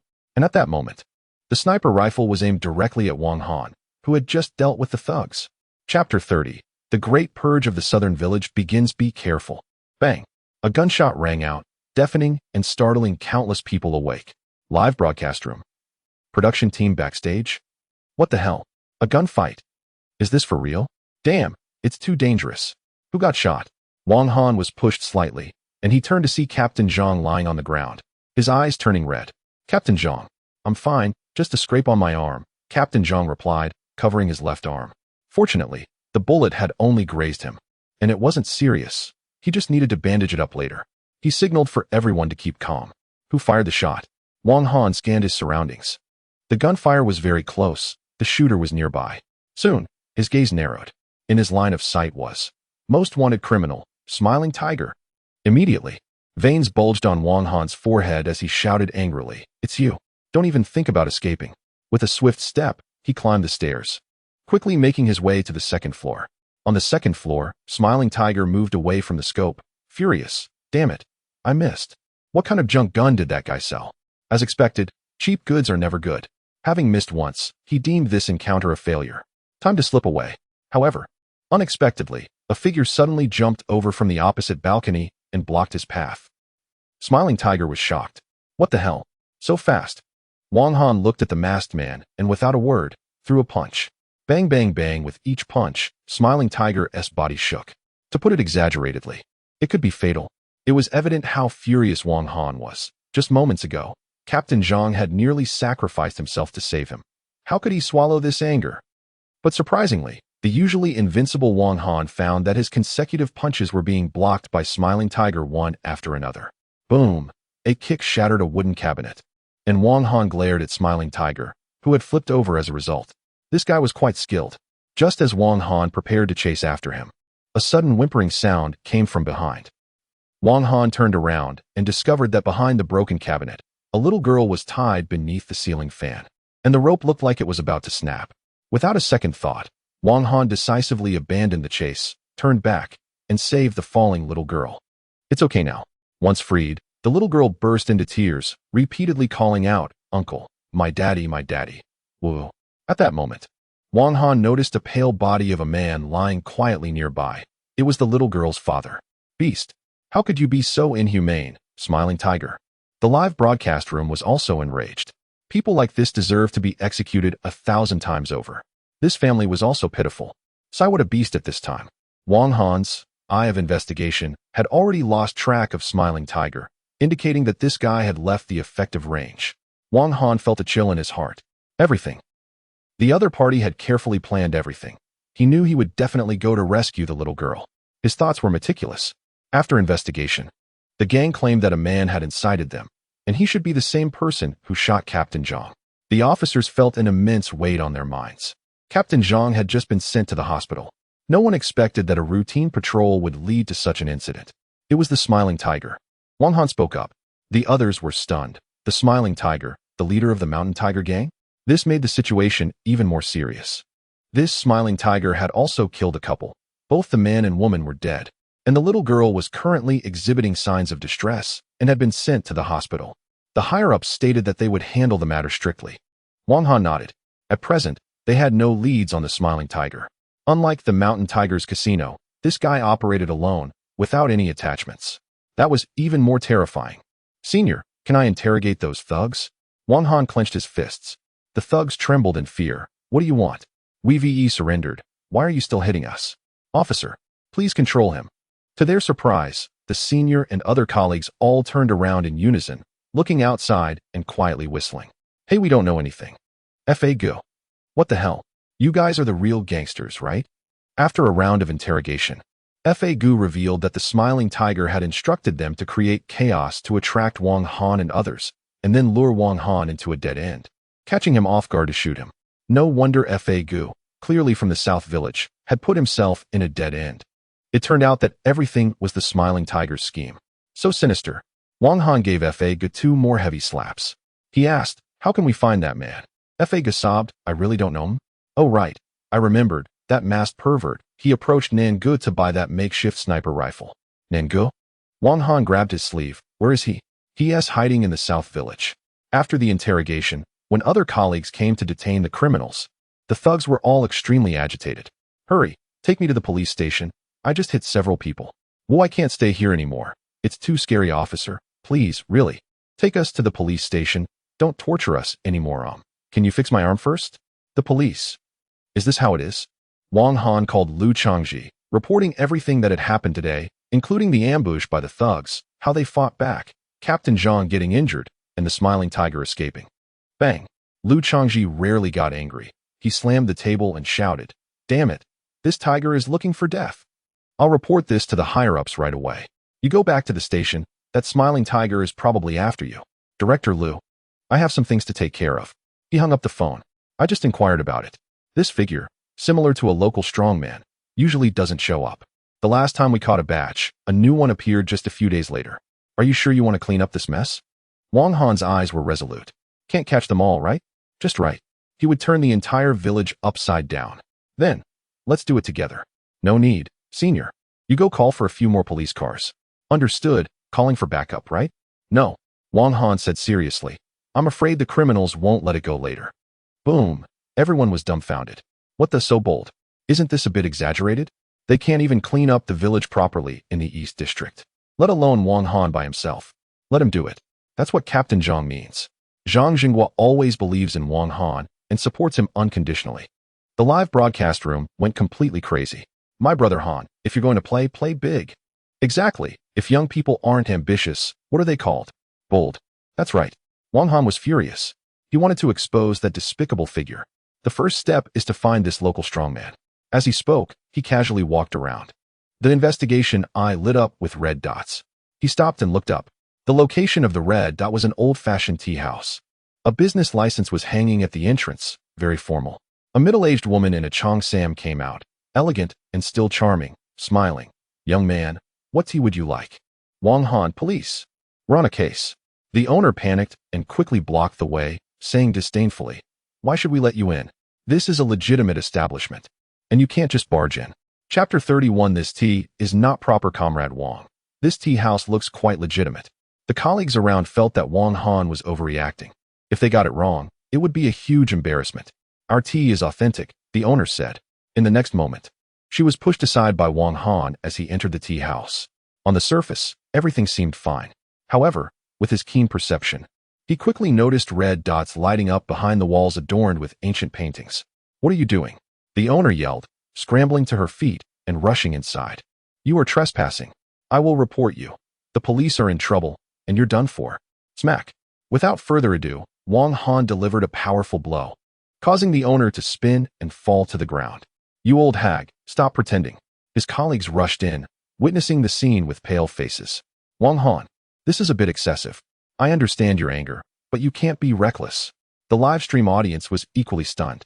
Wang Han knocked on the wall, discovered it was hollow, and raised his fist, striking the wall fiercely. Boom, boom, boom. In an instant, the wall was riddled with holes and eventually smashed open, revealing a large void filled with foam. His colleagues quickly reacted, astonished. "This wall is hollow. There is something wrong inside." Behind the wall was a large establishment with numerous private rooms, now filled with inappropriate sounds that could be heard outside. "Is this what you call drinking tea?" Wang Han mockingly looked at the owner outside. "This tea is not proper." At that moment, the owner trembled in fear, utterly at a loss. How could this be discovered? This guy is too formidable. His colleagues were equally shocked. This place was actually a brothel, and they had previously been drinking tea here. They couldn't believe that while they were having tea, this was happening. "Oh my God, that's disgusting. Arrest her." The owner was handcuffed, tears streaming down her face, realizing it was too late to turn back. Wang Han entered the establishment just as a chubby bodyguard emerged, holding a girl dressed only in a bodice. "Who was making all that noise?" Upon closer inspection, "Oh no, it's the police." With that, the bodyguard turned to flee. Trying to run, Wang Han quickly caught up, yanking the bodyguard's towel and flipping the 200-pound man to the ground with one hand. Bang! A foot landed on the sensitive area, causing the bodyguard to scream in agony. "Aren't you a bodyguard? Let us see how tough you are now." This scene left the other bodyguards bewildered. Is this really the police? This is brutal. After a brief moment of shock, Wang Han charged into the crowd, delivering a series of decisive kicks to each bodyguard. The sounds of breaking eggs filled the air, one after another. Soon on the ground, the hired hands were in immense pain, clutching their groin and screaming in agony. "It's broken, it's broken. My little brother has no feeling anymore. Little brother, my little brother woo-woo." Wang Han clapped his hands. "Now, they won't dare to take on jobs anymore. I'm really clever." In the live stream. "Wow, going straight to the root of the problem, huh? That's brutal." Colleagues watched with twitching eyelids. These hired hands probably wouldn't be needing their little brothers for the rest of their lives. Is this going too far? Little did they know, the senior was extremely skilled. He asked, "There's no surveillance here. Did you see who did it?" Everyone. "Comrade Wang Han, how did these people end up on the ground?" The senior scratched his head. Wang Han immediately understood. He shrugged and said, "Senior, I don't know." The hired hands on the ground. "What the hell? Are you really the police?" The live stream exploded with comments. "Editor, I advise you to be cautious. Who saw anything? I didn't see anything. They're the ones lying on the ground. What does it have to do with my brother Han?" They handcuffed the hired hands and the scantily dressed women. The senior finally realized why Wang Han had suggested calling more police earlier. Damn, they really went through with it. "Woo-woo, comrade police, please spare me." The boss lady cried like a flower in the rain. Who would have thought, after so many years in business, she would fall into the hands of a police officer? "Let me ask you, do you know Brother Nan?" "Brother Nan?" Instantly, the boss lady's face turned pale, and she stammered, "I don't know where he is. I only know he is the local tyrant, managing Nan Village, making us pay protection fees every month. Otherwise, we can't operate in Nan Village." "Protection fees? How are they collected?" The boss lady answered honestly, "His people will come to collect." Wang Han suddenly had an idea. "Did you pay this month?" The boss lady shook her head. "Good. We can catch a big fish now." Wang Han's eyes sparkled with excitement. Not long after, outside the tea house, a man dressed in flashy clothes with numerous knife scars on his face, making him look particularly hideous, appeared. He was known as Brother Foam, responsible for collecting protection fees for Brother Nan, and today, he was there to collect from the tea house. "Boss lady, I'm here to collect the protection fee." Creak. The door was pushed open, and the boss lady greeted him with a smile, saying, "Brother Foam, you're here, quick, the little sister is waiting for you." "Yeah, bring some fresh tea leaves." Brother Feng entered the tea house. Suddenly, bang. The door slammed shut. Then, Brother Feng saw 4 or 5 police officers emerge, surrounding him. What the heck? The boss lady walked over to Wang Han and whispered, I did as you said. You must help reduce my sentence. Don't worry. Brother Feng, witnessing this scene, understood what was happening. All right, you traitor. Plop. The man did not try to struggle, kneeling on the ground and pleading, I surrender, officer. I'm just collecting protection fees for Nan. I haven't done anything else. Search him. The police found a mobile phone and checked it, discovering that apart from collecting protection fees for Nan, this man had indeed done nothing else. He was just a small fry. The man looked at the approaching officer, a slight smirk appearing on his lips, his left hand slowly raising. Just then, Wang Han suddenly charged forward, delivering a flying kick that sent the man flying. Bang! He spat out blood, and the dagger he was hiding fell to the ground. The other colleagues were shocked. This guy was about to launch a sneak attack. Everyone felt a wave of fear, almost falling for it. A small fry? Wang Han chuckled. Information about the man appeared above his head. Ding Pan, a 3-star wanted criminal, 31 years old, previously killed a doctor and 3 nurses. On the run, Ding Pan thought that by carving his face, no one would recognize him. Boom! Ding Pan's eyes widened in disbelief as he looked at Wang Han. What Ding Pan? I don't know him. Wang Han smiled and said, 5 years ago, you killed the attending physician out of dissatisfaction with the surgery results and raped 2 nurses. Upon hearing this, the man's face turned ashen. Haha, I didn't expect that after hiding for so long and even carving my face, I would end up in your hands. You're something else. Slap. Wang Han struck him hard. You're about to die, and you're still putting on an act. Is it really him? The seniors couldn't believe it. This guy had disappeared for so long that everyone thought he was dead. After some investigation, it was confirmed that this man was indeed the long-missing Ding Pan. Hiss, how did Xiao Wang recognize him? His face looked completely different. What do you know? That's called talent. It's too abnormal. The senior was excited. This is a 3-star wanted criminal. Tell me, where is Nan? Ding Pan revealed a wicked smile. Do you know how to find Nan from Nan Village? Chapter 32. Do you know where the South and South Village comes from? Are you trying to intimidate me? Ding Pan, who had been caught, remained remarkably calm and said with a smile, if you want to leave the village safely. Wang Han let him go. Ding Pan mistakenly thought this guy was backing down. Humph. As expected, a strong dragon can't overpower a local snake. But the next moment, Wang Han grabbed his arm and twisted it forcefully. Ah. Ding Pan looked at his bent arm in terror, his heart racing. If you don't speak now, I guarantee you won't be able to walk out of this tea house, Wang Han said with a sinister grin. Damn it. When did the police become so brutal? I'll talk. In the end, under Wang Han's iron fist, Ding Pan compromised. Senior, you should first take away these guys, and then call more people over. It would be best to get a truck or something to transport them. Everyone. Livestream. Why does it feel like Brother Han is here to make a purchase? What is going on? South Village is finished. The seniors felt mixed emotions. They couldn't shake the feeling that they were on paid leave. They had never felt so relaxed before. Not only did they not have to exert themselves, but they could also sit back and enjoy the spoils. This really confirmed the recent saying, following Brother Wang means there's meat to eat after this battle. It's likely that everyone will be eager to follow Wang Han on missions in the future. By the way, seniors, leave the handcuffs behind. I guess you won't need them. Everyone. That hit hard. After the seniors took the criminals away, Wang Han took Ding Pan to find Brother Nan's hideout. Along the way, he also eliminated quite a few criminals. Whenever he caught one, he handcuffed them. Before he knew it, he had captured almost 20 people. Ding Pan felt his scalp tingle. Damn it. This police officer is like a human radar for criminals. He catches one wherever he sees one. Even those usually very low-key criminals were caught. It's ridiculous. It's over there. Ding Pan covered his broken arm and pointed to an old house in the distance. Wang Han took a glance. Hey, this is impressive. The area must be illegal construction. Doesn't anyone manage this in South Village? Ding Pan scoffed. Who dares to manage it?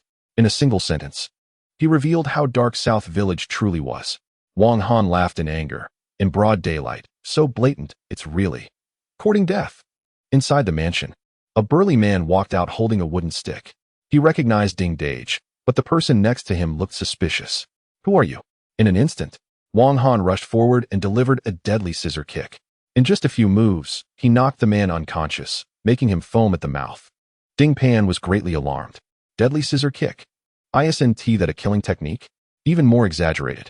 Wang Han pulled out a piece of iron wire from somewhere and fiddled with the security door a few times. Bang! The door opened. Ding Pan. Isn't this the method of a thief? The live stream exploded. Wow, this perfect lockpicking is comparable to textbook level. Brother Han, are you taking in disciples? Dozens of brothers are waiting to eat. Damn. Is this a police officer? More professional than a thief. Wang Han stealthily slipped into the mansion without anyone noticing. Ding Pan's eyelids twitched as he watched. He was pulled inside along with handcuffs. After all, he still needed to lead the way in there. Over there. Turn left. Behind that stone, there's a secret passage. Sure enough, after moving the stone, there really was a secret passage. Wang Han let Ding Pan walk in front to block his own shadow. He whispered a threat. If you dare to tell, I guarantee you'll be the first to die. Wang Han, who was previously a star, had performance as a mandatory skill. So, he immediately adopted a tone as fierce as a killer, making Ding Pan's heart tremble. This guy means what he says scary. After walking along the secret passage for a while, the visibility gradually improved. Under the dim light, a strange smell wafted in. Vaguely, he saw a few figures hunched over, busy with something. What is this place for? Ding Pan swallowed nervously and stammered, making powder. Drug trafficking? You're asking for trouble. At this moment, Wang Han scanned the information of the criminals ahead. Qing Hai, male, 27 years old, professional boxer, involved in brawls, drug trafficking. Yao Zhao, male, 30 years old, Muay Thai master, enforcer, has killed someone. Goodness, each of their crime scores exceeded 1,000, equivalent to several top-tier criminals. Ding Pan, although a 3-star wanted criminal, felt like a total weakling in front of these people. Ding Pan, where have you been so long? Qing Hai turned around and noticed Ding Pan, finding his expression a bit off, extremely tense. There's a problem. However, Wang Han had already acted first, emerging from behind Ding Pan and pulling him in front of Qing Hai. As a boxer, Qing Hai quickly reacted with a jab. His fist was known for its speed, but when it hit Wang Han's body, it felt like hitting a steel plate. Crack. The opponent was fine, but his hand was broken. Ah, my hand. Qing Hai's eyes showed terror. Wang Han sent a powerful uppercut that shattered his teeth, his face contorting as he flew out. The others were shocked. A one-punch KO? The Boxing King? Looking for death, a man suddenly mounted Wang Han, attempting to use a joint lock to dislocate his arm. Putting in all his strength, Wang Han was locked down, unable to move. Ha ha ha. Kid, you can't break free. Wang Han smiled slightly. Is that so?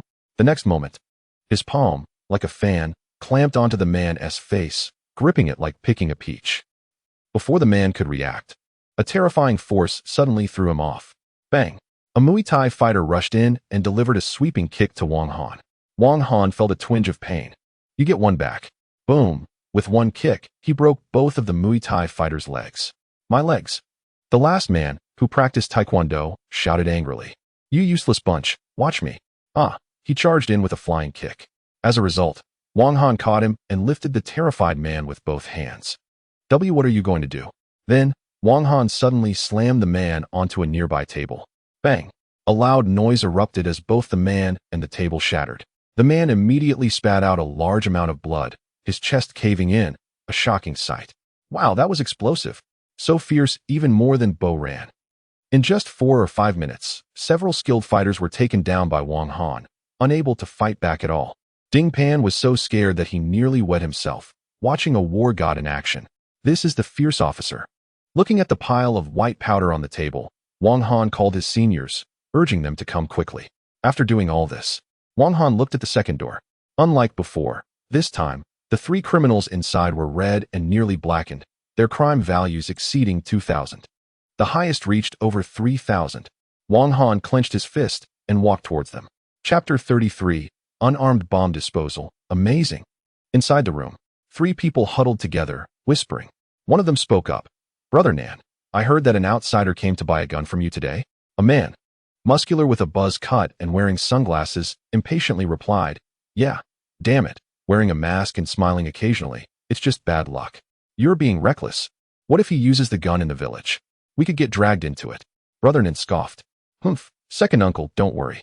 We've been running this village for so many years, supporting so many people. When has it not worked out for us? The authorities? Haha, I've been caught so many times. Yet here I am, living comfortably. I'm the local king here, Who can touch me? Suddenly, as they spoke, the door was blasted open. A bloodied man was thrown to the ground, coughing up blood, his voice weak. Run, run fast. He is not human. Then, he tilted his head and fainted. Xiaoba. Brother Nan was shocked. How could the martial artist who trained for years end up like this? Who did this to you? I'll skin him alive. At the doorway, a powerful voice rang out. Your grandfather, me. The three turned to see a strong, handsome man appear. Wang Han stood with his arms crossed, looking at the three of them, counting 1, 2, 3. Then he pulled out 3 handcuffs and placed them on the ground. The three exchanged confused glances. So confident, Brother Nan was about to explode with anger, but was stopped by his second uncle, who gave him a look. Kid, let your second uncle handle this. Having been around for so many years, second uncle had seen it all. He turned to Wang Han with a grin and said, Friend, is it just you? Wang Han nodded. Second uncle chuckled. Brother, why risk your life for a few $1,000? How about this? Let us sit down and talk. He took out a cigarette, lit it, and sat down casually. Why be a cop when you can work with us? You could make hundreds of thousands a month. He tempted with a smile. Hundreds of thousands. Most would be tempted.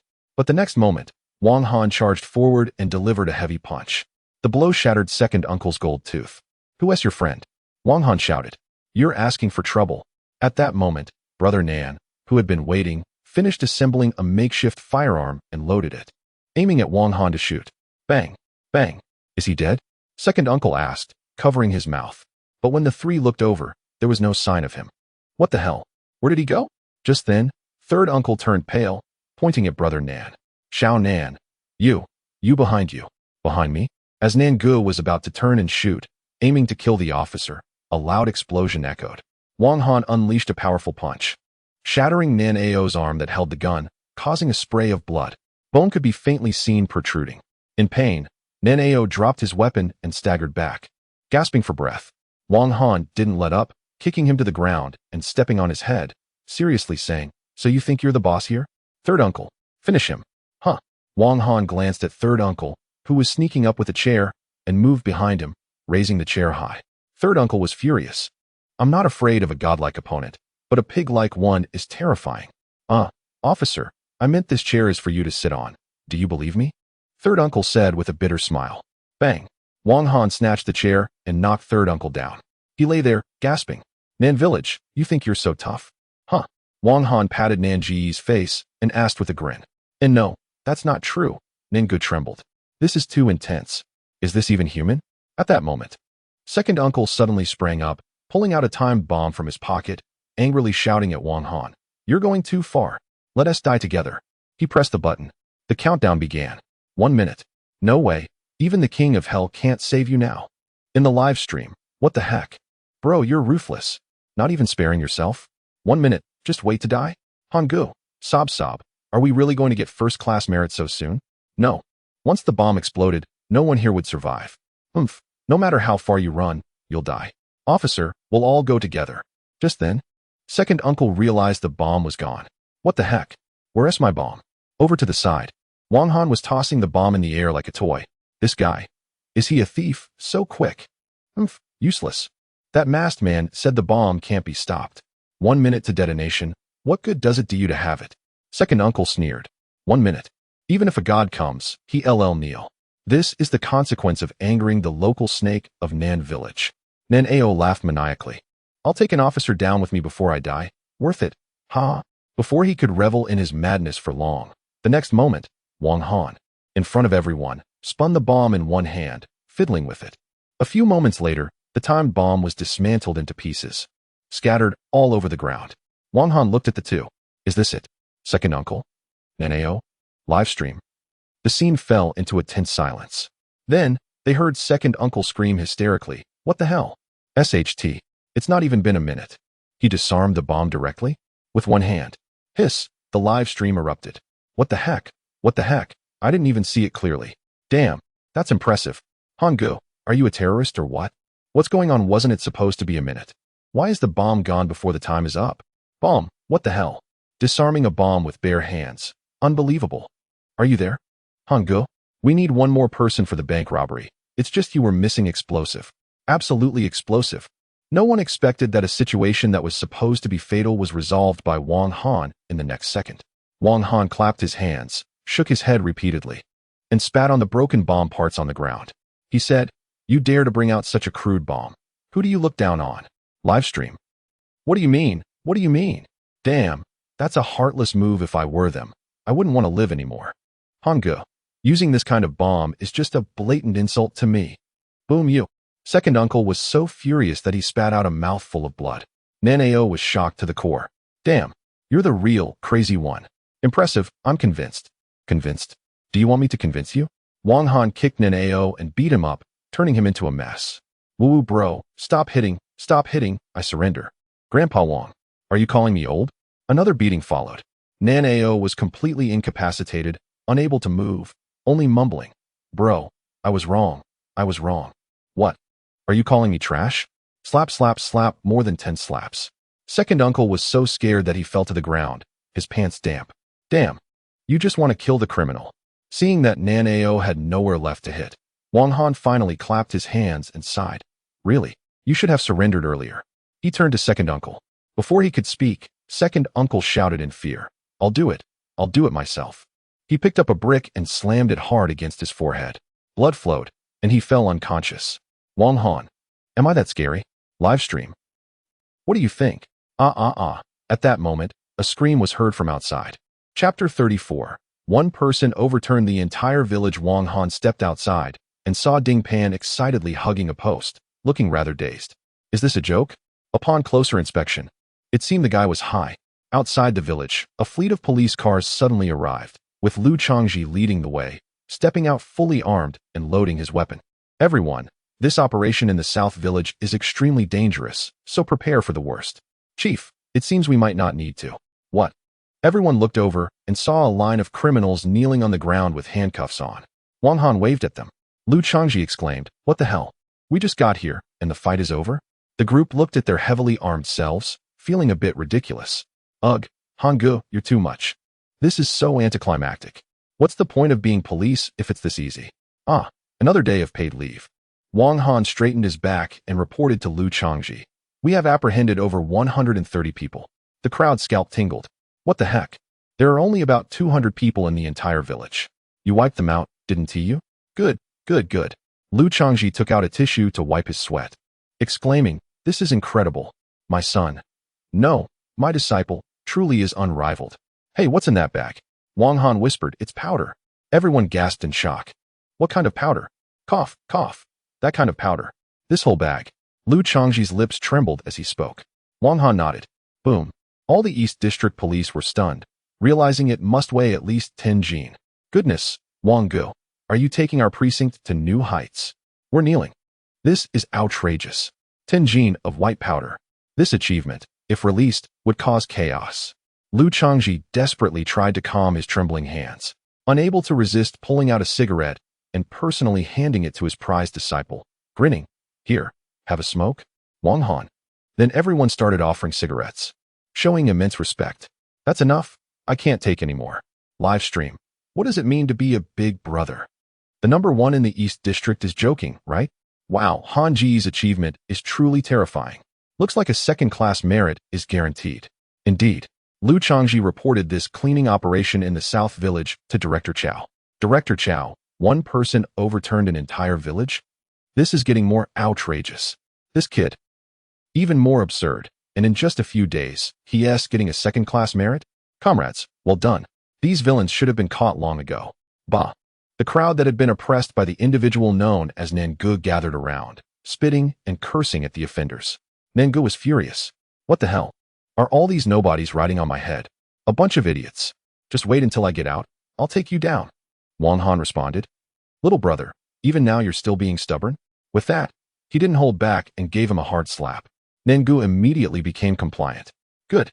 Well done. Comrade. Everyone, give this young man a round of applause. We owe it to him."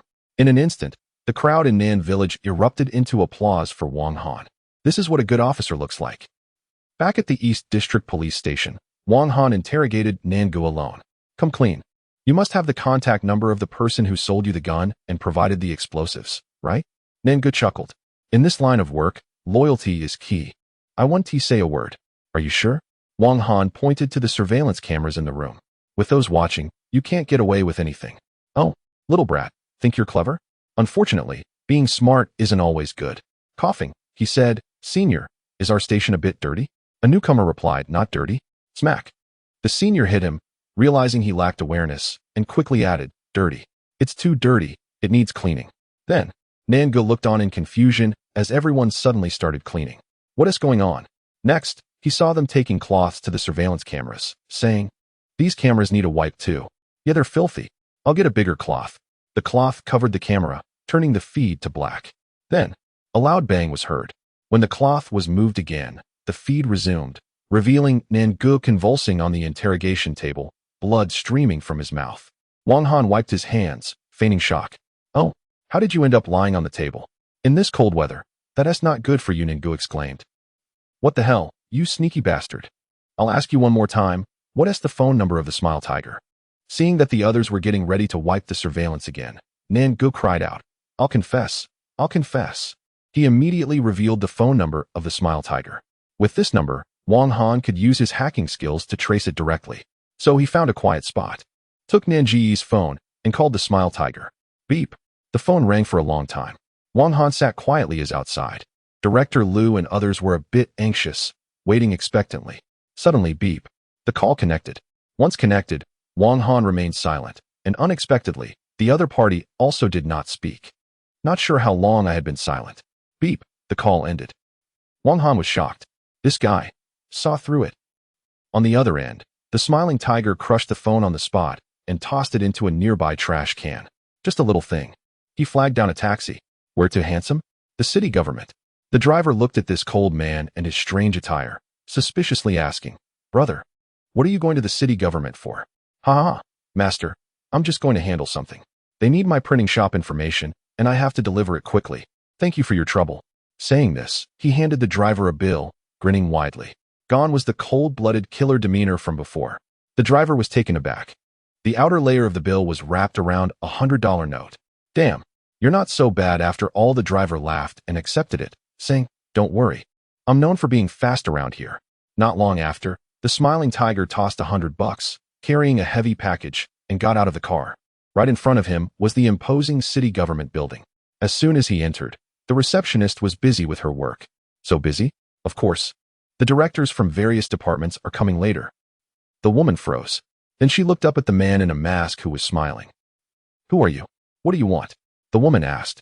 The smiling tiger scratched his head and let out a chilling laugh. What do you think? In the next moment, the woman felt something hard pressing against her lower abdomen. She trembled and looked down. A gun. Chapter 35. The smiling tiger nudged. The woman shivered in fear. Be quiet, or I'll take you out first. After that, he made her stand up and walk ahead, silently following behind, concealing the gun with his coat. Take me to the conference hall where the leadership meets. The woman dared not resist.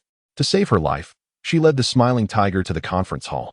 At that moment, the table was filled with documents for the directors to use later, with the mayor's seat at the forefront. The smiling tiger touched the password lock, his lips curling up. Good. Go in. He rudely kicked the woman inside and turned to lock the door. The smiling tiger pulled out a red rope from his backpack and threw it directly at the woman's face. Pointing the gun at her, he threatened, You have 3 minutes to tie yourself up. The woman was at a loss. However, the smiling tiger had already started the countdown. 3 minutes later, who knows what would happen? The woman hurriedly picked up the rope and began to bind herself. 2 minutes later, the smiling tiger looked at the woman tightly bound, especially the cross on her chest, feeling something was off. Forget it. The main event was yet to come. He took out the main act of the day from his backpack, intricate patterns, a timer, and winding wires. The woman's face went pale. At that moment, she wished she could escape directly. A bomb. What on earth did this madman intend to do? East District Police Station. Wang Han put down Nanao's phone, realizing he could no longer track the other party. Were the clues cut off just like that? The predecessors were unwilling. Since his target is me, he will definitely strike again, Wang Han said. At that moment, someone outside called out to him. Brother Han, the crew is looking for you. The crew? Wang Han slapped his forehead, almost forgetting that he was once a star. He walked out and saw a tall, thin man and Sister Rong beside him. Sister Rong, what brings you here? Let us talk inside. Wang Han led them into the lounge.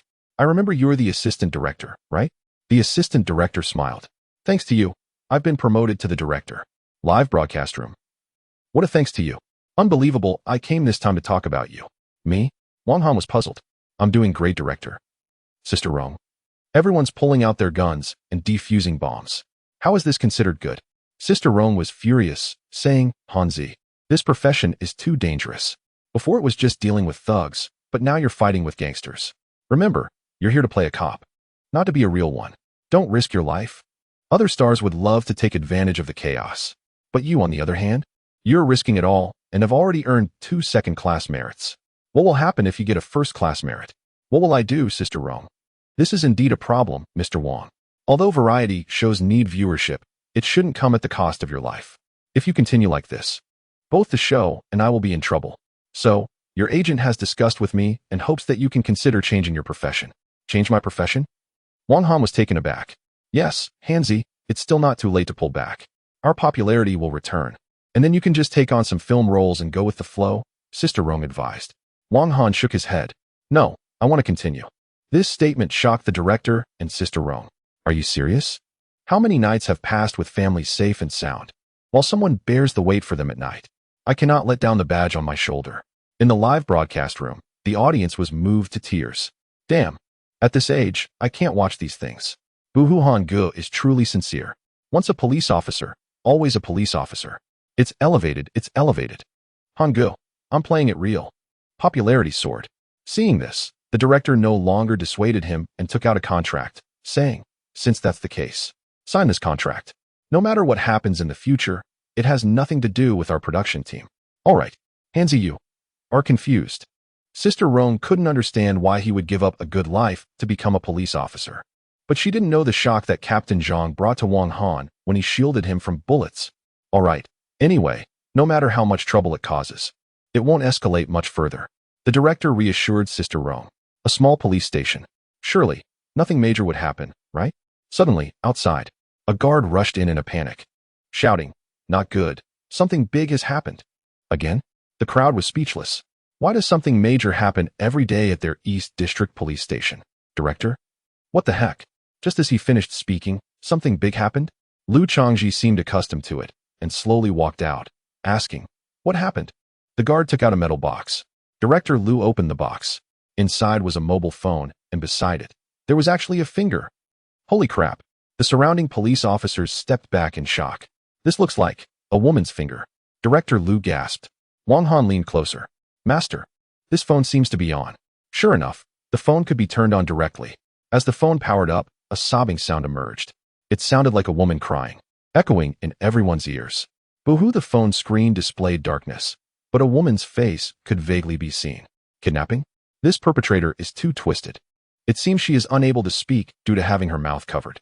Director Lu felt a chill in his heart. I can't understand this perpetrator. Just then, in the pitch-black video, a tiger mask with a creepy smile suddenly appeared. The crowd gasped in shock, simultaneously shouting, Smiling Tiger. Hello, everyone. The smiling tiger emitted an unsettling voice. It was him. Wang Han was instantly filled with rage and demanded, What do you want? What do you want? The smiling tiger pointed to himself with a grin and said, Guess? A hint of a sinister smile appeared. Then, the smiling tiger picked up his phone and zoomed in on a woman tied up behind her. In the footage, the woman was bound, her feet bloodied, clearly having suffered severe injuries, unable to move, and let out heart-wrenching cries. Shockingly, there was an incredibly complex timed bomb strapped to her back. Bomb.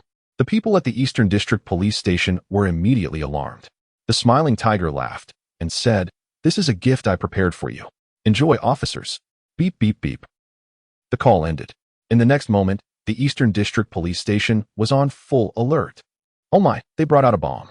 The director and Sister Rong were terrified. Can this show even go on air? Sister Rong wanted to persuade Wang Han, but ultimately gave up. Watching him get into the police car. You must come back alive, Hanzi. The director next to her hurriedly said, Let's go back. I have a feeling this time it will definitely make headlines all over the city. Huh, why isn't Xiao Xin here today? Never mind. Let us just head to the conference room. The mayor, accompanied by a large group of directors, walked into the conference room. Click. The door was welded shut. Chapter 36. The Smiling Tiger. Part 2. The mayor sipped his tea, listening to the reports from various department heads over the past few years. Strange. Do you all hear that sound? The department heads below shook their heads. What sound? The mayor scratched his head, thinking he might have misheard. Under the long conference table, the female secretary, who had been targeted, was sobbing softly. The countdown of the timer bomb strapped to her had already begun. 10 o'clock, 9:59. Meanwhile, Liu Changji instructed Wang Han to locate the position of the other party. Soon, the location was successfully pinpointed. However, just one glance made Liu Changji's heart race. The city government? That maniac. He suddenly remembered that the mayor was holding a meeting with all the department heads at the city government center today, where almost all the top leaders would be present. If the bomb detonated, the consequences would be unimaginable. Quick, notify the city government. Shaoli made the call, but it kept ringing without anyone answering. He wondered, was there no one at the city government today? Wang Han's expression darkened. It's useless. The smiling tiger must have jammed the signals. Calling won't help. What should we do now? Wang Han thought that since it was a bomb, he might be able to help. 10 minutes later, outside the city government, police cars were everywhere, and officers were busy evacuating the surrounding crowd. It caused a commotion in all the nearby precincts. Even the serious crimes unit, led by Wang Ming, rushed over. Inside the command center, the precinct chiefs looked grim. What does this tiger want to do? Is he trying to force us to release a dangerous person? No. Director Liu shook his head. This maniac only wants to take revenge on us police officers. It's pure retaliation. The precinct chiefs gasped in shock. Too crazy. Beep. Everyone was startled. The intercom crackled to life with the voice of the Special Task Force. Report. The team has entered the city government. Wang Ming asked, what is the situation? Report. We found a large group of staff members who are bound and trapped. Wang Ming shouted outside. Technicians, please switch the footage to the screen. Hurry. Yes. Moments later, the Special Task Force's footage was projected onto the big screen. The image showed staff members tied together, weeping. Security personnel lay in a pool of blood, lifeless. Quick, save them. The Special Task Force untied the hostages and led them out of the city government. After that, they made their way to the conference room outside. Report. The door has been welded shut. Everyone was taken aback. The entrance to the conference room was sealed, completely locked from the inside, trapping the mayor and others. Damn it. Break down the door. The Special Task Force took out a breaching tool and slammed it against the door. After several hits, the door broke open, and the Special Task Force charged in. The mayor and others watched in shock as a group of fully armed special police suddenly surged in. Director Chow was taken aback. What were the special police doing here? One of the officers searched for a moment and immediately noticed something unusual under the table. He crouched down and was instantly stunned. When the officer dragged out the woman tied to a timed bomb, the faces of the high-ranking officials around turned pale, and a chill ran down their spines. There's a bomb. Ah, one official fainted on the spot from fear. They had hidden a human bomb under the table. This is terrifying. A bomb. The mayor's legs trembled uncontrollably. If it weren't for the special police coming in, who knows? They might have all died here today. After sending off the high-ranking officials, the bomb disposal expert entered the conference room with tools in hand, escorted by security. Don't worry, I'm a professional. No bomb is too difficult. How much time is left? 3 minutes. The expert's smile instantly vanished. What the hell? 3 minutes? Cough, cough. It's fine. It's fine. A crude bomb like this can be dealt with in a minute. The expert crouched down and began examining the bomb. Outside, everyone looked at the countdown showing 3 minutes, their mouths agape in shock. There's no way to make it. Damn it, with 3 minutes left. Even the king of hell would kneel. Can it be taken far away? You can take it away, but as soon as you leave the building, it will explode. Believe it or not, they had to prepare for the worst. Due to Wang Ming's permission, Wang Han also came in to listen. Seeing the situation, he said, Master, perhaps I can help. Help? You don't know how to defuse bombs. How can you help? Director Liu flatly refused. It's too dangerous. You stay here.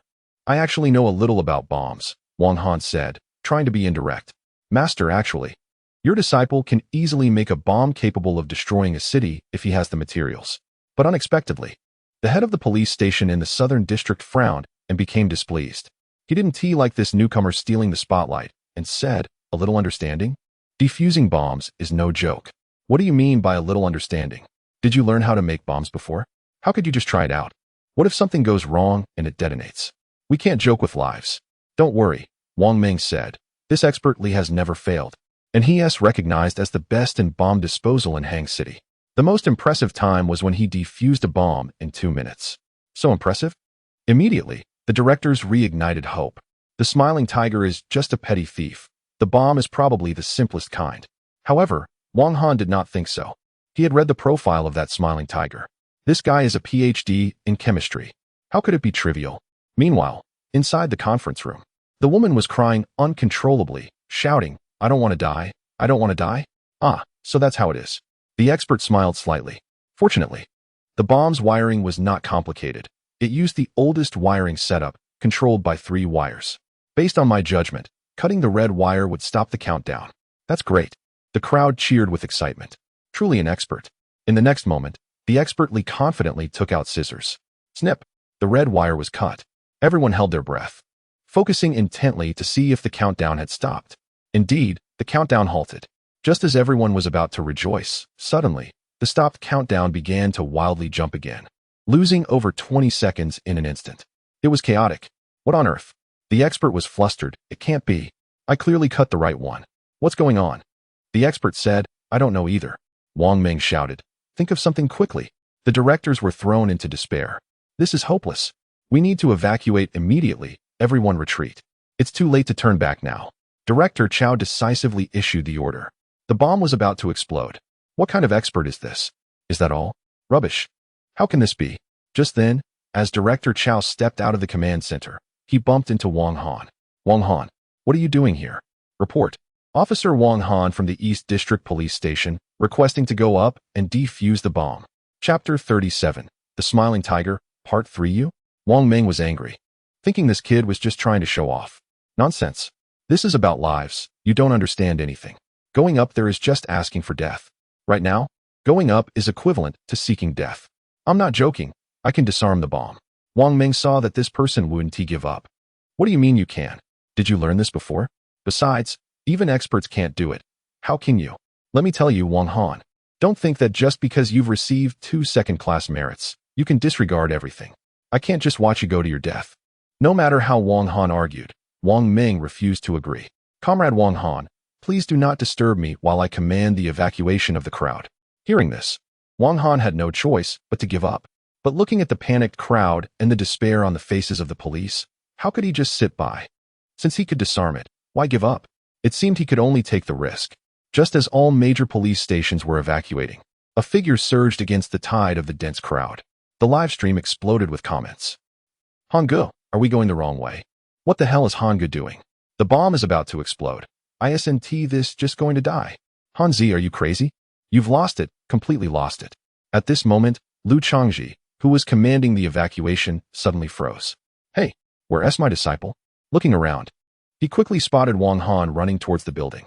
Running into the building? This kid has gone mad. With the bomb about to explode, running inside is just asking for death. Stop. Wang Han also saw his master, but time was tight. He earnestly said, please trust me, master. He stood straight, like a soldier, saluting Lu Changji. His gaze was incredibly resolute.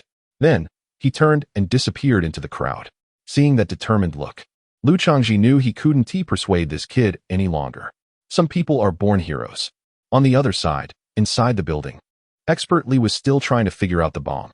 He was utterly perplexed. Could he have mistaken the bomb as model? Strange, it looked like the simplest version. Was there a trick inside? Time ticked away. The surrounding SWAT team members looked ashen. It wasn't that they didn't want to run, but running was pointless. Within 2 minutes, the entire building would be blown to pieces. For a normal person to try to escape the building in 2 minutes was simply wishful thinking. So, at present, the only thing they could do was to do everything possible to disarm the bomb. Expert Li's head was pounding. This bomb was too special, so special that it shattered his previous understanding of bombs, especially the detonation device. There were actually several. Who on earth invented this thing? If he found out.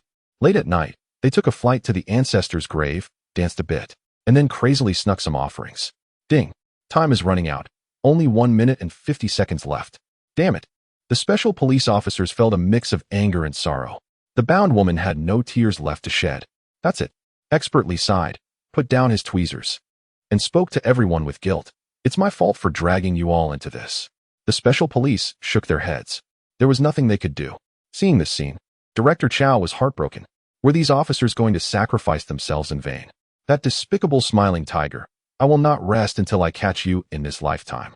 Meanwhile, the mastermind, Smiling Tiger, was sitting in a car, mockingly enjoying the scene through hidden cameras set up in the meeting room. That bomb was his masterpiece. To this day, no one could defuse it, not even him. You, an expert, can't even recognize what a bomb is, and you think you can defuse it? Ridiculous. This is the consequence of provoking our organization. Soon, countless fallen officers would be seen. Smiling Tiger couldn't help but laugh sinisterly. So satisfying. Suddenly, he caught a glimpse of a corner of the screen, and his smile froze. His eyes were filled with shock. How could he be there? Inside the building, Wang Han cursed as the elevator was broken, forcing him to take the stairs. Climbing one flight after another, he wondered when it would end. So, he decided to take a leap onto the railing and, using sheer explosive power, swiftly climbed to the 5th floor like Spider-Man. It took only a few seconds. Live stream. Did you guys save it? Up there, I just showed my mute bride, and she gasped. Impressive. When the special police officers heard the footsteps, they thought they were hallucinating. But then they saw Wang Han rushing in, panting heavily. He caught up. Special police. At that moment, Wang Han's live stream was also in an uproar. Instantly, it trended online. Director Chow, it's bad. Wang Ming rushed in with his phone, looking terrified. What's wrong? Look at this. Director Chow glanced over and saw the live stream. He was about to scold this guy for not properly evacuating the crowd when he focused and realized, hey, isn't this Wang Han's live stream? He had followed it before. Looking again, wait, isn't this inside the city government building? He looked at Wang Ming in disbelief. Wang Ming, right? This guy has gone crazy. Soon, all the police officers learned about Wang Han entering the building. One by one, they were utterly shocked. Is he trying to get himself killed? Chief, Wang is risking his life. I know. Lu Changji trembled as he lit a cigarette, bitterly saying, Wang Han, you must come back alive. I even recognize you as my son. Inside the building, the special police officer exclaimed, Who? Who are you? Upon seeing Wang Han in the police uniform, his mind nearly short-circuited. Police? What are you doing here? Wang Han replied, I'm here to defuse the bomb. As soon as he said this, everyone, including Expert Li, widened their eyes in disbelief. Young man, are you serious? Step aside. Wang Han didn't waste time arguing. Directly pushing Expert Li aside and focusing intently on the bomb strapped to the woman. It's over, shut up, or I'll make you the first to go. Wang Han snapped, needing silence.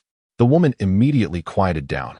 Wang Han fumbled around, beads of sweat rolling down his forehead. This scene was captured by the Smiling Tiger, who grinned maliciously and thought, perfect timing, everyone just die? But then, Wang Han suddenly looked up, his gaze locking onto the camera set up by the Smiling Tiger. He then said seriously, it's Mercury, right? The once carefree Smiling Tiger abruptly straightened up, his face draining of color. How is that possible? He realized it at a glance. Chapter 38. The Smiling Tiger. Part for the Smiling Tiger couldn't sit still. This guy. How could he have figured out the Mercury principle at a glance? Looking at that provocative gaze, he couldn't help but smirk and say, interesting. Unexpectedly, this Wang Han actually knew about explosives. But just because he could see through it doesn't mean he could defuse it. There were incredibly complex procedures involved. With just over a minute left, let us see what kind of waves you can stir up. On the other side, when Expert Li looked at the confident young man who had pushed him aside, he pondered that this guy might really have some skills. But when he heard Wang Han mention Mercury, he froze. Then, he burst out laughing. Mercury? Is this a mercury bomb? Impossible. I checked. There's no mercury liquid or anything like that. This young man is just talking nonsense. Wang Han, don't obstruct the expert. He's our only chance now. That's right, this isn't a game. A slight mistake could cost us our lives. Get him away. The special police couldn't tolerate this officer's recklessness and were about to pull him away. However, to their surprise, 4 or 5 burly men couldn't move a young man. Special police. Wang Han merely exerted a slight force, and instantly, those 4 or 5 professionally trained special police officers were thrown back, staggering. This scene left the expert dumbfounded. It's not hard to see. This bomb is very special. It's stitched together from different bombs. Stitched together? Impossible. I've checked the data. All the readings match those of the simplest bomb models. Data doesn't lie, expertly retorted. Wang Han smiled. What if he wants you to judge this bomb as just a simple model based on the data? Or expertly, what you see is just a superficial layer. The real core is hidden deep within this bomb. Due to normal thinking, bomb disposal experts wouldn't easily delve into the bomb unless necessary, as it carries risks. But the smiling tiger precisely used this point to make you fall for it. This series of statements left everyone baffled. What is going on? Strangely, they felt he was the real expert. At that moment, Expert Lee was horrified to discover that this young man was actually talking to him while defusing the bomb. Wow, I've never seen a bomb disposal expert multitasking before. Kid, are you serious? Sai, is this kid reliable? I'm so anxious just watching. Director Chow paced back and forth. He had no idea where Wang Han got his courage from. Wang Ming approached. How's it going? Report. Checked it out. Wang Han has never been in contact with bomb knowledge before. Director Chow felt a chill in his heart. Inside the building, Wang Han was working tirelessly. The bomb in front of him seemed simple, but it was actually very intricate, with complex procedures hidden within. Of course, for him, this bomb expert, it was just a matter of putting in some effort. Wait, if you do it this way, you might set off the bomb directly. Expertly scolded. This kid has gone mad. However, when Wang Han peeled back the surface of the bomb, revealing the glistening mercury inside, Expert Lee was taken aback. His scalp tingled. Mercury? Everyone. In the live stream? Wow, it really is mercury. Hunga was right. What a brilliant idea to use mercury to trigger the bomb. The Smile Tiger. I have to say, this guy is truly a genius, but unfortunately, he ran into me. Wang Han chuckled. He was laughing. He was actually laughing. The crowd was filled with shock, especially Expert Lee. He never expected that a mere police officer could have such skills. Even he couldn't identify the mercury, and this guy saw it at a glance. He couldn't help but ask, young friend, how do you know so much about bombs? At this moment, Expert Lee no longer cared whether the bomb would explode or not. He knew that this bomb posed no danger to Wang Han. Perhaps outsiders didn't know, but as a fellow expert, one could tell the skill just by the first move. The technique was incredibly precise, almost perfect. Wang Han casually replied, self-taught. Wow, a genius. On the other side, the Smile Tiger, in a critical state, sat up in shock, his eyes wide. Did he really find it? I spent months on this, and you took it apart in seconds? What a freak. At this moment, the countdown reached 30 seconds. Death seemed imminent. Everyone, please trust me. The crowd nodded. At this moment, everyone's lives were at stake, resting on Wang Han. Wang Han turned to Expert Lee and asked, do you have liquid nitrogen? Yes. It's essential for bomb disposal. Expert Lee took it out from a backpack and handed it to Wang Han. Wang Han accepted it and directly used the liquid nitrogen to solidify the mercury. Expert Lee watched and exclaimed, wonderful then. Wang Han used pliers to successfully remove the detonation device. All right, next is cutting the wires. Expert Lee was excited. However, Wang Han shook his head. Who said we need to cut? Expert Lee was taken aback. Isn't it standard to cut the main circuit of the detonation device when disarming a bomb? If you don't cut it, the bomb will still explode.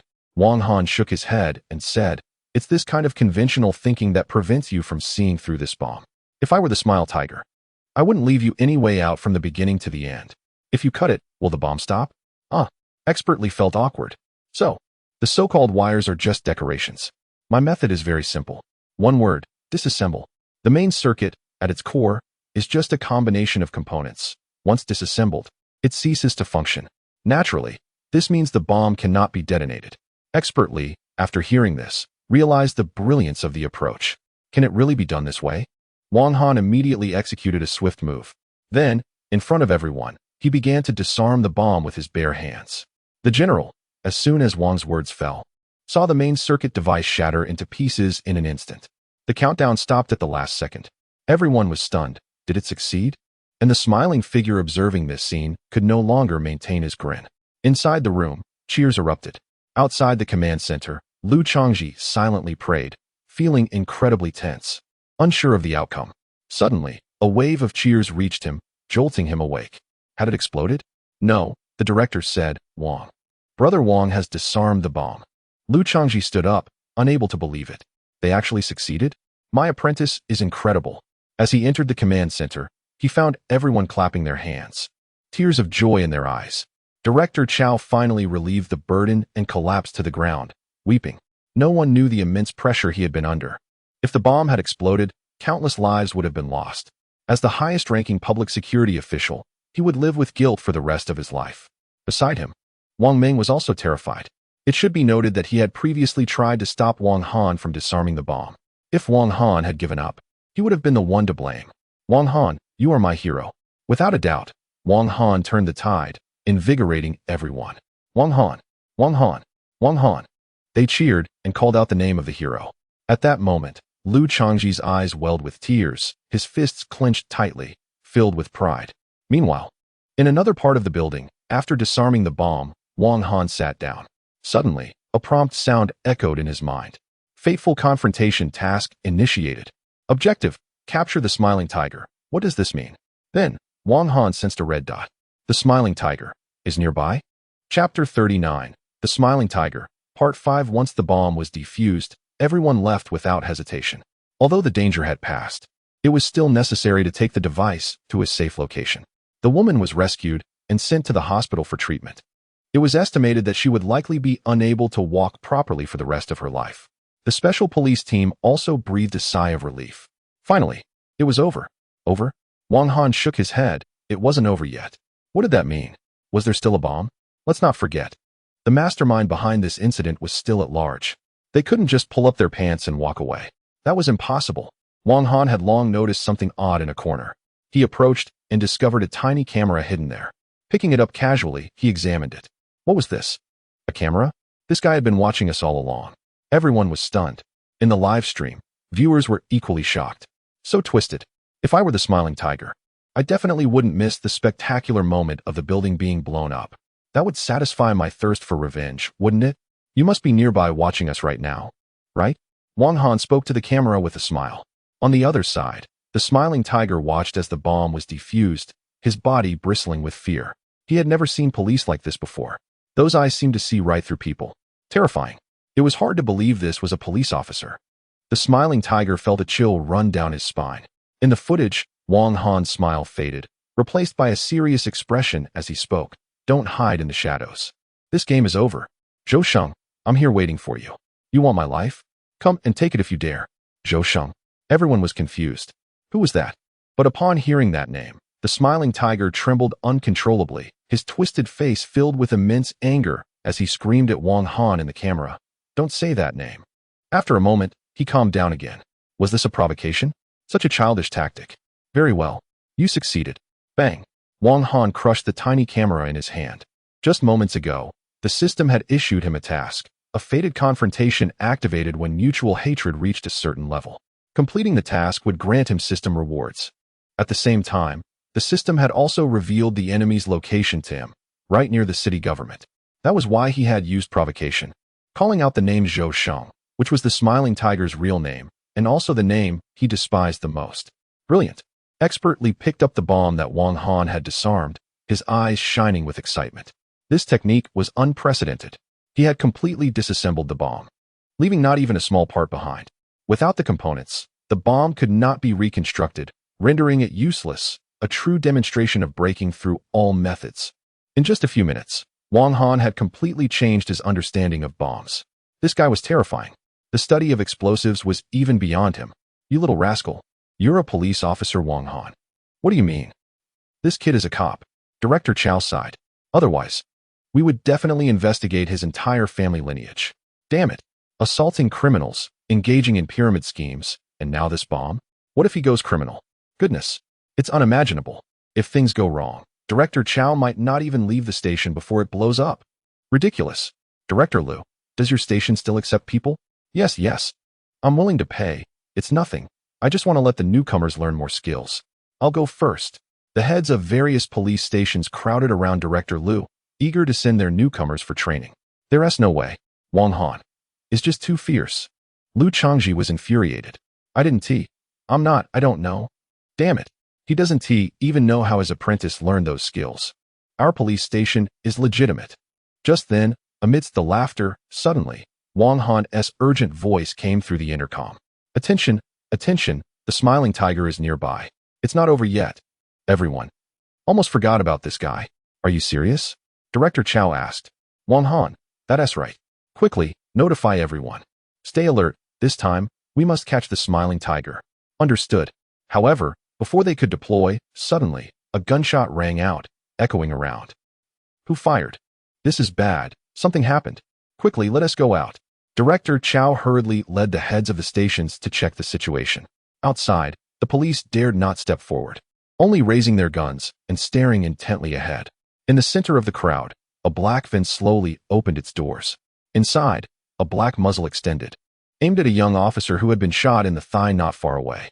"Oh!" The young officer screamed in agony.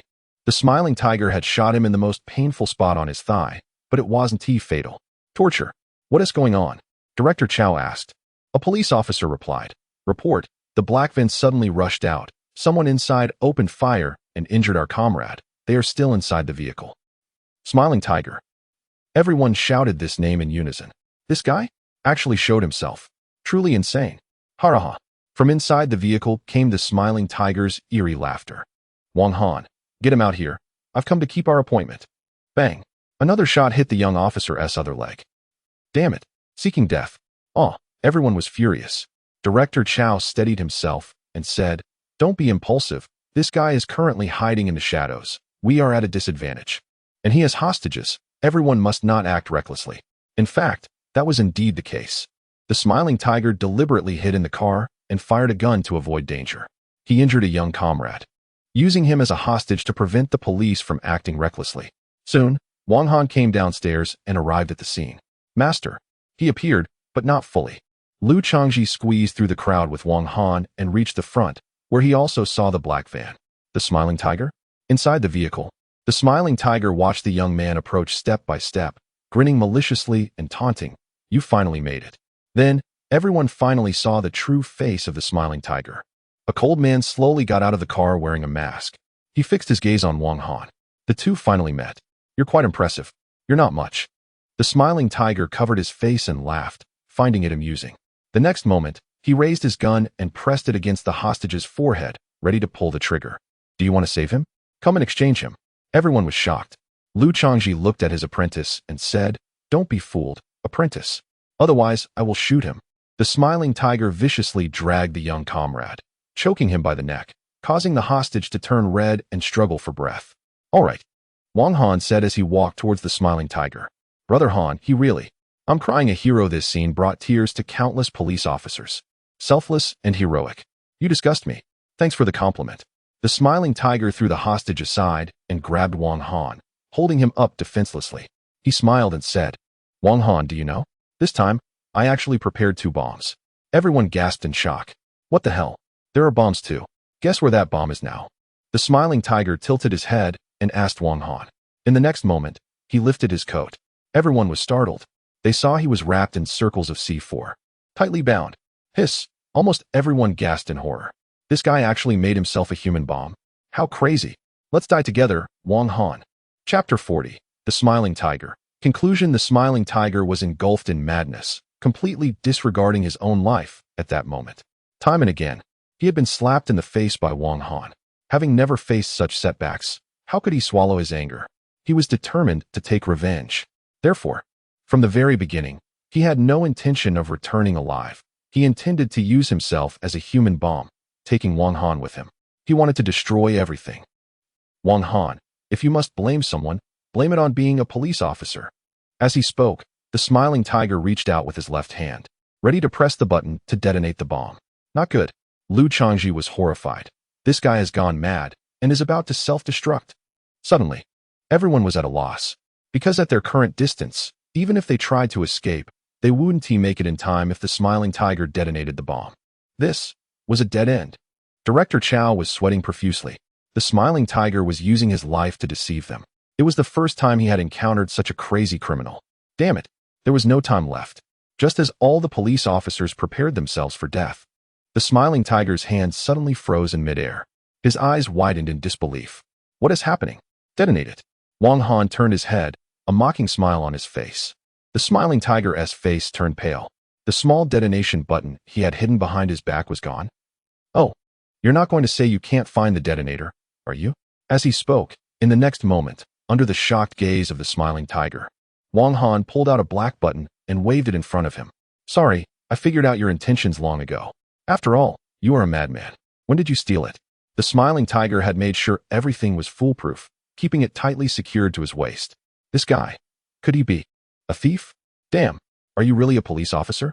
Before the smiling tiger could complain, Wang Han swiftly grabbed his wrist, taking him by surprise and executed a shoulder throw, slamming him hard to the ground. Then, he applied a chokehold, suffocating the smiling tiger. Now, I arrest you in the name of the police, smiling tiger. Smiling tiger. Everyone. Livestream. Boom! Explosion. This was an extreme counterattack. Wow. The script wouldn't dare to play out like this. Kneeling for Brother Han. Unbelievable.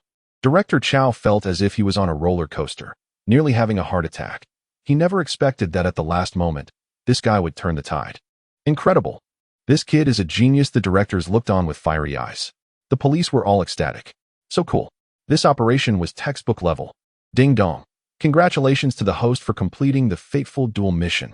Reward, skill acquired, master of drug dealing. Effect, blending in, I sell rock candy. And you say I deal drugs? Wang Han was taken aback.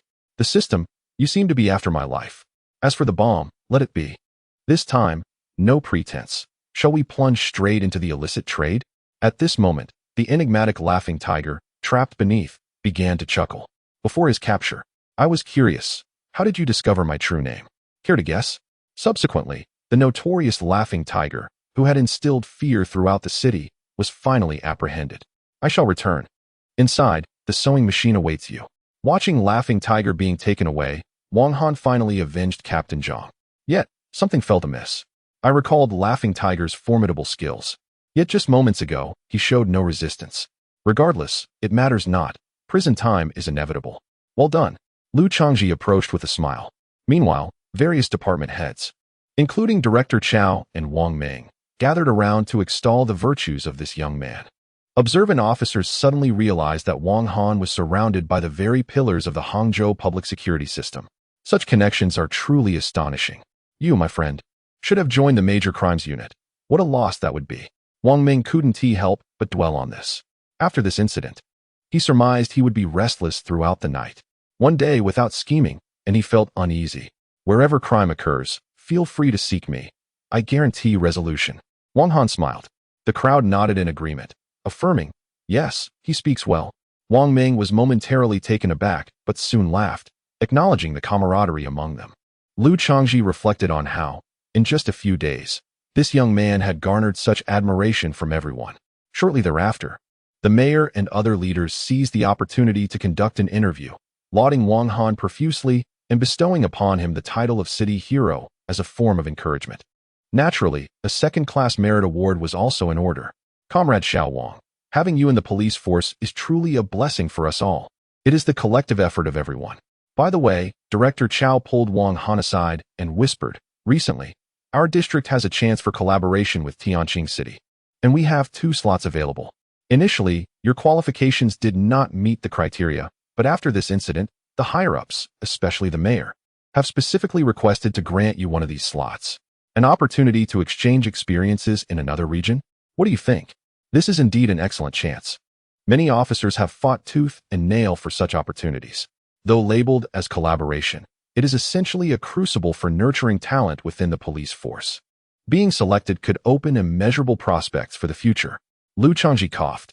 Ahem. Go. Wang Han found it difficult to decline. I accept. Splendid.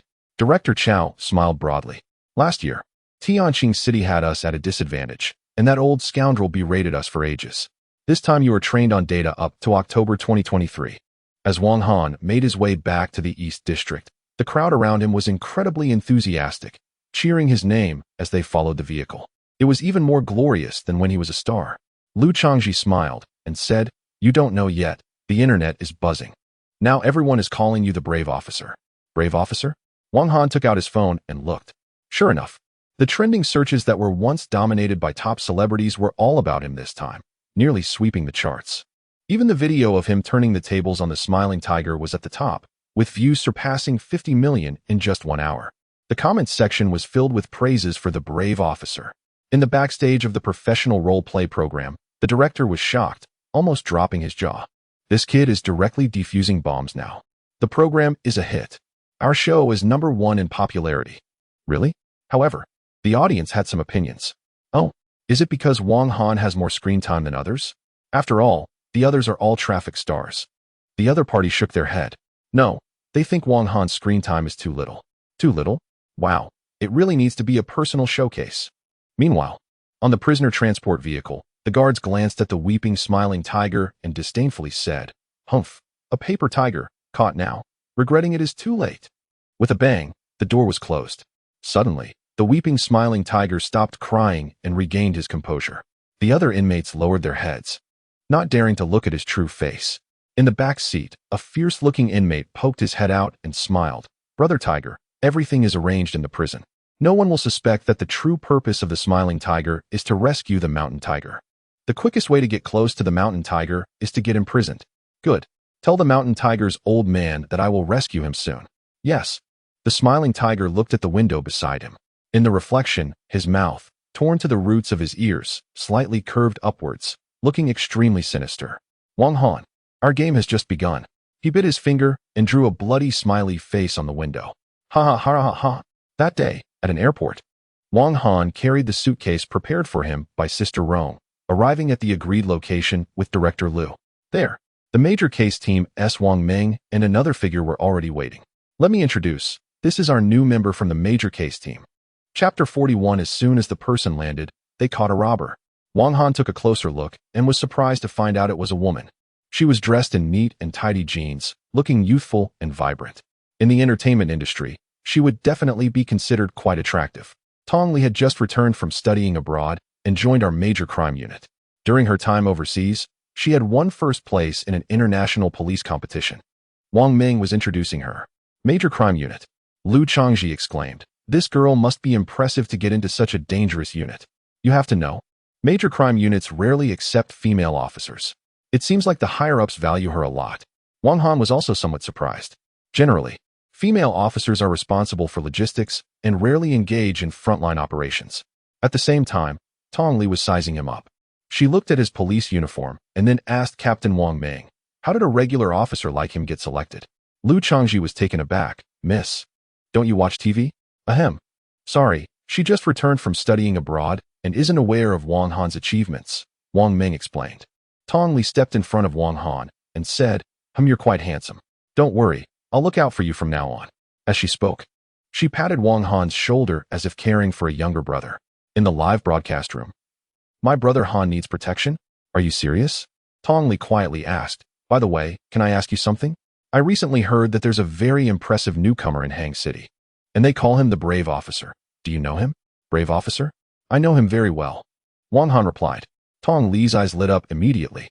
She blushed and shyly asked, "Could you get me his autograph?" Tong Li loved strong men, and hearing about the Brave Officer made her admire him even more. Wang Han was taken aback. In the live broadcast room, "Wow, asking for an autograph from the real deal? This is hilarious. Do you really want it?" Wang Han asked again. Tong Li nodded. "Of course." Wang Han immediately took out a marker and, in front of Tong Li, signed his name on her clothing. As a star, his signature had to look cool. "Okay." Tong Li glanced at the signature on her clothes. "Little brother, what are you doing? I wanted you to get me the Brave Officer's autograph, not yours." She was angry. "Is this guy playing with me?" "No, I am the Brave Officer." At that moment, Wang Ming could no longer hold back and angrily said, "Wang Han, you little rascal, learning bad habits from your mentor, huh?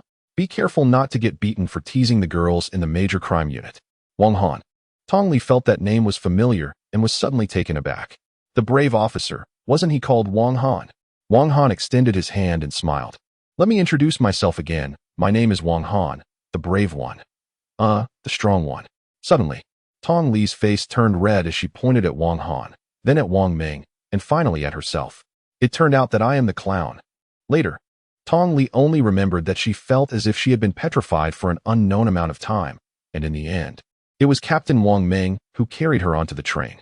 For some, they are alive but already dead. In the urban area of Qingtian, Wang Han and the other two got off. "You don't need to be so reserved." Behind them, the once carefree Tong Li now resembled a shy flower girl, lowering her head and fiddling with her small hands, feeling at a loss. I'm shy." She covered her face, feeling embarrassed in front of her idol. How shameful. In the live broadcast room. "Damn it, something's off, brothers. Is this what we're watching?" A single dog rage. "Brother Han, you've changed. No more talking. I'm going to check on my mute bride." Wang Han. "You two have been waiting for a long time." At that moment, a man in a police uniform approached, exuding a strong aura, and smiled at Wang Han and the others. "I'm Xiao Nan, the liaison responsible for the exchange and cooperation between the police departments of Hang City and Qingtian City. Wang Han stepped forward. Hello, I'm Wang Han, a police officer from the East District Police Station. Police officer? Xiaonan was taken aback. The East District actually sent a police officer over? Have they given up? But upon closer inspection, he noticed the badge on Wang Han's shoulder. Oh my, a first-class police officer. Hiss, this level is even higher than his? Are you a newcomer? Yeah. How long have you been on the job? Wang Han thought seriously. About 10 days, I guess. 10 days? What the heck? In just 10 days. What have you done to be promoted to a first-class police officer? Can I ask what you've been doing during this time? Wang Han replied seriously. What else? Just catching criminals? Only some 3-star wanted criminals, gang leaders, serial killers, and a few days ago, I just caught a bomb expert who was trying to blow up a city. Oh, you're about to receive a second-class merit again. Again? As Xiaonan listened, he suddenly began to question his life. Tears fell uncontrollably. This record is unbelievable. Is the newcomer this terrifying? Suddenly, while they were talking, Wang Han suddenly dashed into the crowd, shouting, "Don't move." Swish, he subdued a man wearing a baseball cap. Everyone was stunned. Xiaonan and Tong Li were also confused. Only in the live broadcast room, it was business as usual. Go ahead, buddy, what did you do? Guess how many stars this is worth. Wang Han subdued the man and said to the bewildered Xiaonan, "This guy is a robber. He just robbed a store. You check him." A robber? Is this real? No way. How did you figure that out? Xiaonan found it hard to believe. Comrade Wang Han, everything must be backed by evidence. However, Tong Li stepped forward and searched the man, and sure enough, the next moment, she pulled out an expensive bracelet, followed by a ring and a few other items. After finishing the search, the man looked noticeably thinner. Everyone was astonished. What on earth? How much did you steal? Wang Han smiled and said, "Since we're heading to your police station anyway, might as well take it all." Xiaonan felt tears welling up again, unable to hold back. 10 minutes later, outside the police station, the chief was on high alert. Last year, they defeated the gang from the district, and this year, they had to maintain their stance. Everyone, do you have confidence? Yes. Finally, Xiaonan's police car slowly pulled in and stopped. They had arrived. The next moment, everyone was taken aback. A tall and handsome man stepped out, holding a frail man who was flailing like a fish. No matter how much he struggled, the man's grip was as firm as a vice. Who is this? The chief asked in surprise. This is Comrade Wang Han from the East District. And what he has there? Oh, just happened to catch a robber on the way. Everyone was stunned. What? He just arrived and caught a robber? This is incredible. Wow, are the guys from the East District this strong this year? The chief of the Qingtian police station wiped the sweat from his brow. This was going to be a big deal. Chapter 42. 3 second-class merits? Now, you're the instructor. Just landed and already caught a robber? The local police station is in chaos. What new recruit? So impressive. Damn, I feel like he could knock me out with one punch. Ridiculous. After dealing with the robber, the chief asked Xiaonan to take Wang Han and the others to tour the police station. More than half of the cases being handled were drug-related. Tong Li seemed to see something and was very shocked. Pointing ahead, she excitedly said, "Is that the Venom squad?" "What squad? You don't know?" Tong Li couldn't believe it. Venom, this is the famous drug enforcement squad in the city, ranked among the best in the country. Wang Han was taken aback. So powerful. Xiaonan showed a proud expression, seeming to regain some confidence, and said, "Venom is our police station's ace. Let's go. This is not a place for small fries like us." After a while, Xiaonan said, "All right, that's it for today. I'll take you back to the hotel." "Thank you," Wang Han replied. "Oh, it's nothing, Brother Wang." Wang Han quickly became familiar with Xiaonan, calling him brother. "No need to be polite. Today, you helped us catch a criminal, so our station should thank you. It's nothing, just a casual thing." Xiaonan took out a cigarette and handed it to Wang Han, smiling. "Brother Wang, just say a few good words for me in front of the chief in the future." A newcomer, in just a few days, had risen to the rank of first-class officer. Anyone with a discerning eye could see that he was definitely a big shot. Shouldn't he hold on tight? "Don't worry, I will." Wang Han understood the ways of the world. After Xiaonan dropped them off at a 5-star hotel, he left to attend to his own matters. At this moment, inside the hotel, a few newcomers from the local police station were discussing how to make a show of force against the newcomers from Hang City. "Just wait. I'll make that guy won't cry." A few minutes later, "Wow, first-class officer? Dude, how did you do that?" This is the first time I've seen a newcomer become a first-class officer. As soon as these newcomers saw Wang Han's badge, they were so scared that their legs went weak. They didn't dare to act recklessly. The higher the rank, the more oppressive. What have you done? So, Wang Han told them about his achievements, leaving them stunned. On the first day of work, you caught a 3-star wanted criminal? The newcomers from the local station recalled their own experiences, where they struggled for half a day just to catch a petty thief. Meanwhile, he was already taking on 10 at once. Ridiculous. It felt like listening to a sci-fi story. Disarming bombs with bare hands. Wow, this script isn't even that outrageous.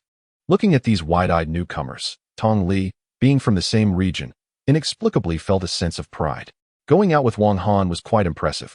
Wang Han was also observing the newcomers at the Qingtian police station.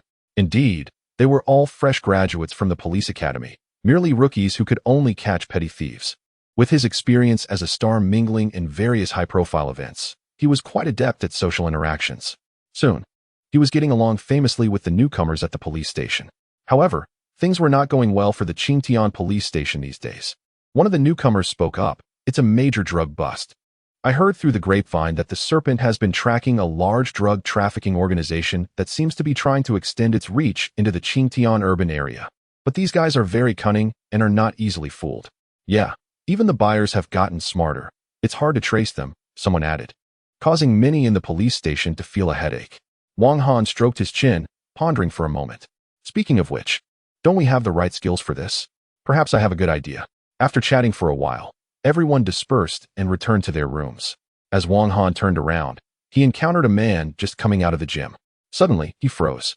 The information above the man's head read, Lung Feng, male, 21 years old, second-class police officer, multiple-time champion in shooting competitions. Just as Wang Han was about to walk away, the man suddenly spoke. Are you that Wang Han who's been making quite a stir? See you on the field tomorrow. With that, Lung Feng left. Interesting, Wang Han thought with a smile. The next day, Xiaonan brought several police officers to the hotel to wake up Wang Han and the others. Now we will officially begin our collaborative efforts. Rookies, are you ready? The fierce instructor flipped through everyone's files and yelled at them. Ready. As the instructor called out names. Lung Feng. Wow. A second-class police officer? Impressive. A rookie could actually rise to the rank of second-class police officer. Not bad, a good seedling. Lung Feng stepped forward. His face stern and his build imposing, clearly embodying the aura of a special forces soldier. The instructor nodded, realizing that first place would likely go to Qingtian City this time. Next, he looked through the files of the newcomers from the East District. Wang Han, before joining, was actually a star participating in variety shows? Nonsense.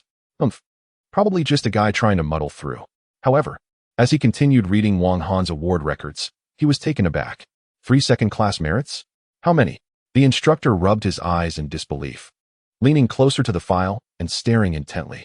3 second-class merits, 2 third-class merits, and also awarded the title of City Hero. Wow, not human at all.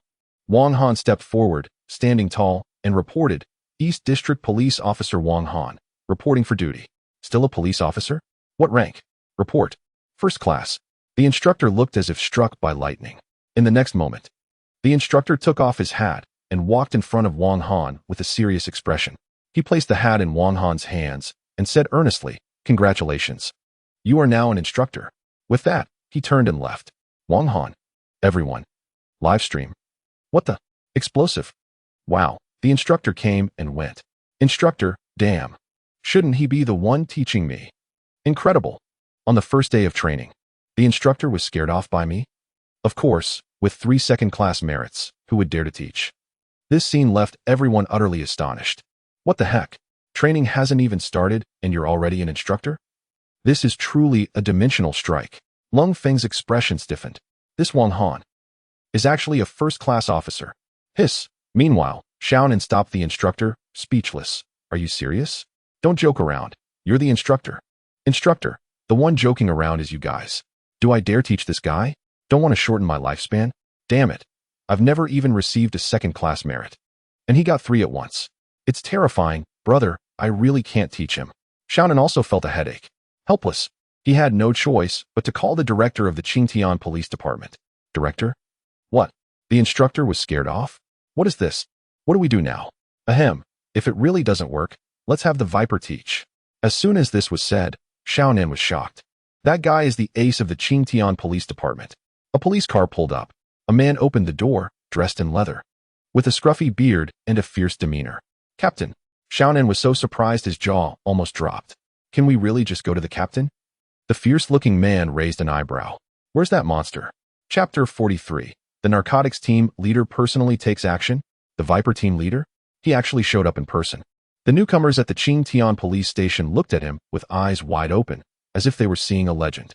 Ahem, due to certain reasons. The instructor has been changed. Let's welcome our narcotics team leader from Qingtian City, Li Xiao. Clap, clap, clap, a round of applause erupted. This is the team leader. But soon, this team leader, exuding an air of authority, doused everyone's enthusiasm with cold water, saying frankly, training you is just wasting my precious time. So from now on, you better be fully alert. The rookies were scared to death. Except for one. Li Xiao was staring intently at Wang Han, the corner of his mouth curling up. Is this the monster? The first task is very simple. Simulate a hostage rescue.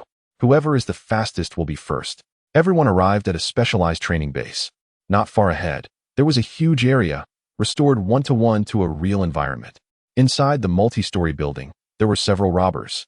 And the hostage you need to rescue is on the 3rd floor, held by one of the robbers in a room. You can use any method to rescue the hostage. After explaining, Li Xiao found a quiet spot and leisurely opened a magazine to read. Xiaonan. We don't dare to speak or ask. All right, newcomers. Let us get started. Who will go first? Everyone fell silent. The first one has the hardest time. At this moment, I'll go. Unexpectedly, the only girl, Tong Li, stood up, raised her hand, and spoke. She was fully armed, holding a gun. As the countdown began, she rushed into the building. Outside, everyone could watch the process through the camera on her body. Swish, just a few steps in, suddenly, 7 or 8 targets with guns appeared, all aimed at Tong Li. Tong Li. Everyone. There are 7 or 8 right off the bat? This isn't right. Xiaonan looked at Li Xiao beside her and saw him smirking, realizing it was the team leader's idea. What a pervert. Bang bang bang. Tong Li was forced to hide by the intense firepower, but fortunately, she reacted quickly and immediately came up with a countermeasure. She threw a smoke bomb forward, instantly covering the target's line of sight. Bang bang bang. One by one, she took them out. Impressive. What quick reactions. Well done. However, this was just the appetizer. After Tong Li reached the 2nd floor, she encountered several nasty traps. It was mild when attackers jumped out from behind doors to ambush her. But even landmines were set up. Ding. Failure. Tong Li looked at the landmine she had unfortunately stepped on. Her face darkened. Damn it. Failed? Everyone was astonished. Such impressive skills, and she still failed? This difficulty. Too high. Livestream. Hell difficulty. What a lost designer. Wow. It feels like having 800 eyes isn't enough. In no time, the newcomers lost all confidence. With one failure after another, not a single person managed to rescue the newbies. A group of inexperienced individuals. Li Xiao sighed. The rookies were furious. It's not that we're useless, it's just too difficult. Exactly. Let those veterans try, and they would fail too. No one can succeed. This is just deliberately making it hard for us. Just then, a voice rang out. I'll do it. Suddenly, everyone turned around. There stood a stern figure, the strongest newcomer from the local police station, Lung Feng. It's Brother Lung. Xiaonan couldn't help but feel hopeful. If it's this guy, maybe he can do it. Fully armed, as Xiaonan handed him a bulletproof vest, he directly refused. No need, I won't use it. Xiaonan. Everyone. So cocky. Moreover, even more audaciously, he only took a handgun. Lung Feng loaded it calmly and said, "Start." As soon as he finished speaking, he dashed into the room. Before the 7 or 8 robbers even emerged, Lung Feng had already raised his gun, predicting their positions. With a series of gunshots, as soon as the targets appeared, bullet holes marked their bodies. Robbers injured. Unable to move, Xiaonan broke into a cold sweat. It had only been 10 seconds? So strong. Gotta rely on Brother Feng. Of course, Brother Feng is a shooting champion. Even Tong Li was quite astonished by the opponent's shooting skills. Each shot hit perfectly, striking the enemies in the thighs, rendering them immobile. Unbelievably strong. Next, after finishing a magazine, Lung Feng changed his ammo, muttering, "Back door on the 2nd floor." Bang! A shot to the soul. The target behind the door perished before even appearing. Next was the left side. Bang bang. To the right, for back there, with a landmine. Lung Feng perfectly avoided the landmine and neutralized it. He had memorized the layout of the building from the previous encounters and dismantled everything one by one. It was as if he were playing a video game. Unstoppable. Soon, he reached the 3rd floor, a place beyond the reach of others. The final level. So exciting. Could it be? He is about to clear it? The newcomers felt invigorated. Help! Voices of the hostages came from inside. Lung Feng didn't act recklessly. He picked up the rifle butt and pried open the handle. Then, using a device, he probed the entrance and discovered the hostages and a target. Calculating the angle, he pushed open the door and threw in a flashbang. With a flash of white light, when people opened their eyes again, they found Lung Feng already standing behind the target, gun aimed at him. General, it can be described as clean and efficient, flowing smoothly like water. Robber surrenders. Congratulations. Successful rescue of hostages, the crowd exclaimed. It worked. Cold Brother is amazing, so impressive. In such a difficult task, Cold Front actually managed to rescue the hostages. It took a total of 5 minutes and 45 seconds. This ranks second in previous records. Xiaonan gasped in surprise. Incredible. No wonder he is the future hope of our police department. With such qualifications, even joining a notorious group would be more than enough, right? As Cold Front emerged, the newcomers surrounded him, casting envious glances like he was a rising star. Cold Front ignored their admiration and glanced over at Xiaonan. Captain of the notorious group, how about it? Can I join? However, Li Xiao just yawned, sounding tired as he said, not interesting, not interesting? Cold Front was completely stunned. Li Xiao looked at the last person, smiling as he asked, you won't be the same as him, right? That would disappoint me. Everyone turned to look. Wang Han stood up, having just warmed up. Shaking his head, he said, no need to make it so complicated. I just need 2 steps to rescue the hostages. Chapter 44, 10 seconds, directly executing the criminal, shocking the crowd. The audience was in an uproar. Just 2 steps to save the hostage? Are you kidding? Live stream. What is going on, man? This can't be real. The viewers were also skeptical. You're just going upstairs. It's definitely more than 2 steps, not to mention those targets that suddenly appeared. As everyone doubted, Wang Han walked straight to the equipment room, carefully selecting his weapon. He picked up a shotgun. That's it? A shotgun? What the heck? I don't get it. Li Xiao was puzzled. Why was this guy choosing a shotgun at this moment? Do you think this is a game? Let me see if you're really that capable. Watching Wang Han choose a shotgun, the newcomers were utterly shocked, especially Lung Feng. He didn't believe that anyone could be faster than him, sneering.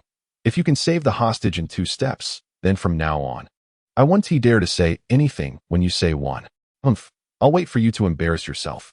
Everyone's eyes were fixed on Wang Han, eager to see what he would do next. Soon, Wang Han made his move. Ignoring the main door, he walked towards the side. The crowd was confused. What is going on? Isn't he going in? But the next moment, they realized how foolish they were. Bang! Wang Han kicked off with his legs, his muscles bulging, and exerted tremendous force. His back arched, and then, whoosh, his whole body flew up against the wall. The crowd? No way. Is he flying? Li Xiao suddenly stood up, astonished for the first time. Whoosh! Wang Han shot up like an arrow, directly reaching the 3rd floor. Then, he executed a high-difficulty kick in midair. Bang! He shattered the glass window and flipped inside the room. When the hostage saw Wang Han come in through the window, she was completely stunned. Wait a minute. You came in directly through the window. This is the 3rd floor. But as a hostage, she had to maintain her composure. Just as she was about to shout for help, before she could react, Wang Han charged forward and, with all his might, delivered a punch to the back of the robber. Boom! Instantly, the robber's head was smashed to pieces with a single punch. It was almost seamless. Wang Han lifted the shotgun and, at a speed so fast it was almost a blur, fired an entire round into the robber's body. Help! Just as the hostage cried out, she froze, because the robber holding her was now lying nearby, reduced to a pile of mush. What just happened? Huh, the fight is over? Report, mission accomplished. The robber has been eliminated, with no signs of life. Wang Han said. The crowd? Lung Feng. Li Xiao. Live stream. No way. Brother Han, our mission, isn't it to rescue the hostages? Why did you just execute the robber on the spot? This is outrageous. Hostage, I was so scared at the time, wow. It really was just 2 steps. Go upstairs, shoot. Amazing. Tough guy. Hostages can be left behind, but the robber must be executed. Seriously, not even a breath was spared. I'm crying. Wang Han's series of actions completely stunned everyone. Even the prompt tone was confused for a long time before saying, congratulations to Wang Han for completing the mission. Time taken. Xiaonan gasped. Only 10 seconds? It took 5 seconds to climb to the 3rd floor. and 5 seconds to empty the magazine. Wow. The hostages didn't even react. Damn. Captain, what is this? He broke the record. Moreover, it seems no one can surpass this terrifying record. How is that possible? Lung Feng knelt on the ground, his fists clenched, face pained. He actually only took 10 seconds? Afterwards, everyone was curious about how Wang Han did it and rewatched the operation process. So violent. A punch to explode the target's head and even desecrating the body? That's too ruthless. He's not on the same level as the newcomers. Terrifying, too terrifying. Wang Gu, you didn't have a criminal record before, right? Scarier than a murderer. Wang Han, if you can't say anything nice, don't say it. Wow, so impressive, Brother Wang. Tong Li admired him greatly. She loved powerful men. Her big eyes sparkled. Lung Feng also came over. He admitted defeat, thoroughly convinced. From now on, I, Lung Feng, will be your subordinate. Wang Han smiled. No need. We're all colleagues. Let us just move on. Just then, Li Xiao walked over quickly. He pushed aside the rookies. His gaze fixed on Wang Han. Seriously, Comrade Wang Han. Yes. Wang Han stepped forward. Come with me. Xiaonan whispered. Boss Snake. He still has training to do training? Li Xiao scoffed. Child's play. I announced that for the next few days. Comrade Wang Han will temporarily join our team to assist us in solving cases. As soon as this was said, it was like a thunderclap, shocking everyone, especially Lung Feng. Don't be too envious. However, everyone knew this was an undisputed decision. After all, anyone who watched that video resembling a humanoid T-Rex would be bewildered, right? T-Rex, this is a humanoid T-Rex. This is not a police officer. Terrorists aren't even this ruthless. The director was shocked. Ahem. I'm still here. Wang Han felt embarrassed. Ha ha ha. Sorry, little comrade. You're too amazing. Inside the room, the director and others, just after watching the video, couldn't help but exclaim. Simply a hero among men. How did you do it? The captain of the major crimes unit at the Qingtian City Police Department, Xianghua, couldn't believe it. Climbing to the 3rd floor barehanded was just outrageous. In a flash, it was done, and just like that, my mission ended. The crowd. Abstract. The director glanced at everyone. How about him? The crowd nodded in agreement. Quite the brute, absolutely capable. Comrade Wang Han, we urgently need your help now. Li Xiao stood up and opened a PowerPoint presentation. On it was the face of a drug dealer. This is a recent capture, connected to the organization we are tracking. But this person refuses to talk. His mouth is extremely tight. Exactly, and this guy can take a beating. Damn it, I hit him for 3 days and nights. And he didn't say a word. Xianghua sighed in resignation. 3 days and nights? So tough? Later, Wang Han learned that this guy had actually trained at Shaolin, mastering the Golden Bell Shield technique. Unbelievable. I've seen your profile. The 8 Tiger Society was extracted by you, right? Li Xiao asked. Exactly. Just as I thought. Li Xiao laughed, putting his arm around Wang Han's shoulder. Impressive, impressive. At such a young age, you must have a natural talent for interrogating suspects, right? Wang Han nodded. It's all right, I guess. As they spoke, Li Xiao led Wang Han to the interrogation room at the Qingtian Police Department. A burly man was handcuffed and pressed into a chair. He scoffed, saying, What? What methods are you going to use? Bring it on. If I cry out, I'm your son. Xianghua responded, Today, it's not us interrogating you. Then, the drug dealer spotted the muscular Wang Han, who was smiling at him. You? Kid, let me tell you, I've trained in the Golden Bell Shield. My body is tough. The strongest officer at Qingtian Police Department hitting me feels like a tickle. Saying that, he ripped off his shirt, muscles bulging and making a thudding sound. Come on. Chapter 45. Deceptive Sweetness. This rock candy is ridiculous. Golden Bell Shield? Wang Han doesn't believe in evil. He punched the man's shoulder. As a result, it felt like hitting iron. Wang Han, little brother, you've got some skills. On the other side, the drug dealer who got punched was shocked. What the hell? This guy's punch is incredibly hard. Can it work? Xianghua looked at Li Xiao beside him. This Wang Han probably can't do it either. Do you know what kind of person I like the most? Li Xiao suddenly asked. A rogue? Yes. Li Xiao smiled. Not playing by the rules is the most powerful strategy. The drug dealer was extremely arrogant, shouting, Little brat, have you seen the power of my Golden Bell Shield? It is indeed impressive. However, Wang Han stood up, walked over to the drug dealer, and clenched his fist. You probably can't defend against this spot, right? Drug dealer, what? The next moment, bang, there was a sound like an egg breaking. The drug dealer, who was a headache for the police department, collapsed to the ground like a maggot. clutching his groin and trembling all over. Ah, golden bell shield. Broken in 1 second. This wave is like a monkey stealing peaches. Livestream. Xianghua. This really works. Li Xiao was increasingly satisfied, clicking his tongue in amazement. Genius. This is what a police genius looks like. After a while, the drug dealer confessed. No wonder he is an interrogation master. Real torture. Who wouldn't confess in this situation? When Wang Han came out, Xianghua couldn't help but give him a hug. Kid, you're really cunning. I mean smart. Thanks to you, we now have information on the drug trafficking organization. Thank you for your help. Li Xiao shook hands. At this moment, the officer responsible for recording information hurried over. He hesitated when he saw Wang Han, an outsider. Go ahead. Wang Han is now a member of our Viper squad. Li Xiao said. Officer. According to that drug dealer, they contact buyers through software, forming scattered small circles, strictly regulating purchase times. Once someone gets caught, all records of the buyers are destroyed. This is tricky. These buyers hide, making it hard to track them down. Xianghua sighed. These drug dealers are bound to be a hidden danger sooner or later. Li Xiao suddenly looked at Wang Han beside him and asked, What do you think? What do you think? The dignified captain of the Viper squad is asking a newcomer for solutions? Hiss, I've never seen this before. Wang Han thought for a moment and said, Actually, why do we have to find them? Why can't they come to us? What? Everyone was stunned. Letting the criminals come to us, police? Isn't that nonsense? They can't even hide. Who would be foolish enough to come to us willingly?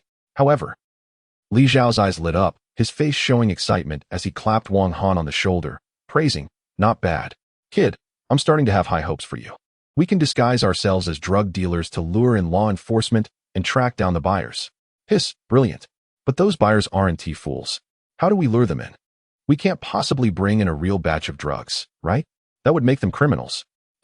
I'm just saying if, I have a friend who can produce drugs. Everyone. The live stream. No way. That friend isn't you, is it? All the materials you need are right here. Xianghua, a captain in the major crimes unit, is actually running errands for a newcomer. If this got out, it would leave everyone speechless. These materials aren't they just the ingredients for rock candy? Li Xiao wondered. Yeah, I just make rock candy. But this rock candy will be a bit different, Wang Han said with a mysterious smile. Different? Everyone was puzzled. Isn't it just rock candy? How different can it be? 10 minutes later, when Li Xiao picked up a piece of rock candy from the table, he could hardly believe his eyes. It looked incredibly similar. Not just similar, it was practically identical. Xianghua was shocked. On the table, the piled rock candy, both in color and that faint scent, made anyone who didn't know think it was real drugs. Suddenly, Wang Han's livestream was shut down. Suspicious drug-like items detected? What the hell? Production team, this is just rock candy. Wow, what a surprise, this is already indistinguishable from the real thing. The production team was so scared they paused the live stream. You kid, aren't you a cop? Everyone exclaimed in unison. Wang Han, quickly, call the narcotics team over. I need to test this. To be more accurate, Li Xiao decided to bring in those seasoned veterans to see if they could be fooled. When the narcotics team entered the room, the first thing they saw was the rock candy on the table. One by one, they looked as if they had seen a ghost. Bang! One person turned around and closed the door, exclaiming, Boss, are you crazy? Are you dealing drugs? So much. I could smell it from far away. What purity is this? The next moment, they saw their boss directly pick up a piece and put it in his mouth. Are you out of your mind? Don't worry, this is just ordinary rock candy, Li Xiao laughed. What? Ordinary rock candy? The veterans couldn't believe it. No matter how they looked at it, this really looked like drugs. It wasn't until each of them tasted a piece that they confirmed it was just ordinary rock candy. However, they were even more shocked. No way. This is already at the level of being indistinguishable from the real thing. I didn't expect that drug dealers today would possess such advanced skills. Damn. I can't even tell the difference. This is serious. If this becomes popular on the market, it will be incredibly difficult for authorities to combat drug trafficking in the future. However, when they learned that this incredibly realistic product was actually created by a rookie officer, they were all stunned. A police officer can make drugs? This is not right. Li Xiao looked at the members who were frozen in shock, and he was very satisfied. No need for discussion. Let's start the operation. Afterwards, everyone prepared a private account for Wang Han, claiming it was for phishing. In reality, it was quite simple. Wang Han just recorded a video of the product he made and uploaded it. Then he added a line of text underground. 5 yuan per gram. Almost instantly, a profile popped up requesting to add Wang Han as a friend. Bro, I want a gram. I'm dying of thirst here, everyone. They hooked so quickly. Then, one by one, profiles started popping up like mushrooms after rain. I want to eat kunba. Request to add as friend. Don't run around, fish brother. Request to add as friend. PDD is my son. Request to add as friend. 999, by the end. There were so many friend requests that it directly limited the flow. This scene left the drug enforcement team completely stunned. What the hell?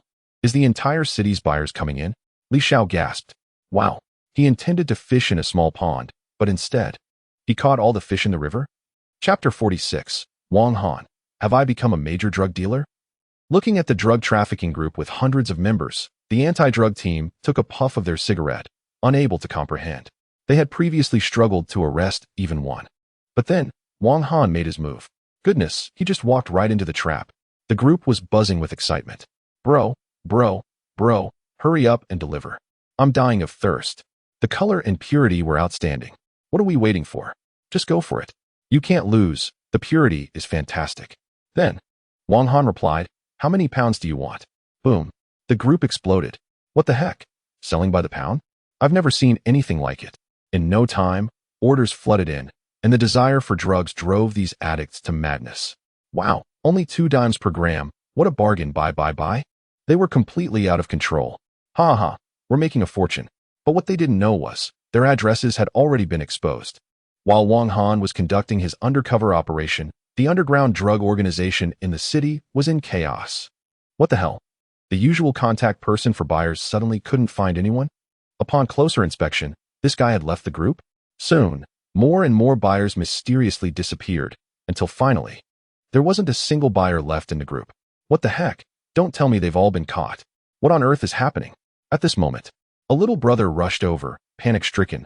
Bro, it's bad. Someone is wrecking our operation. What? Who?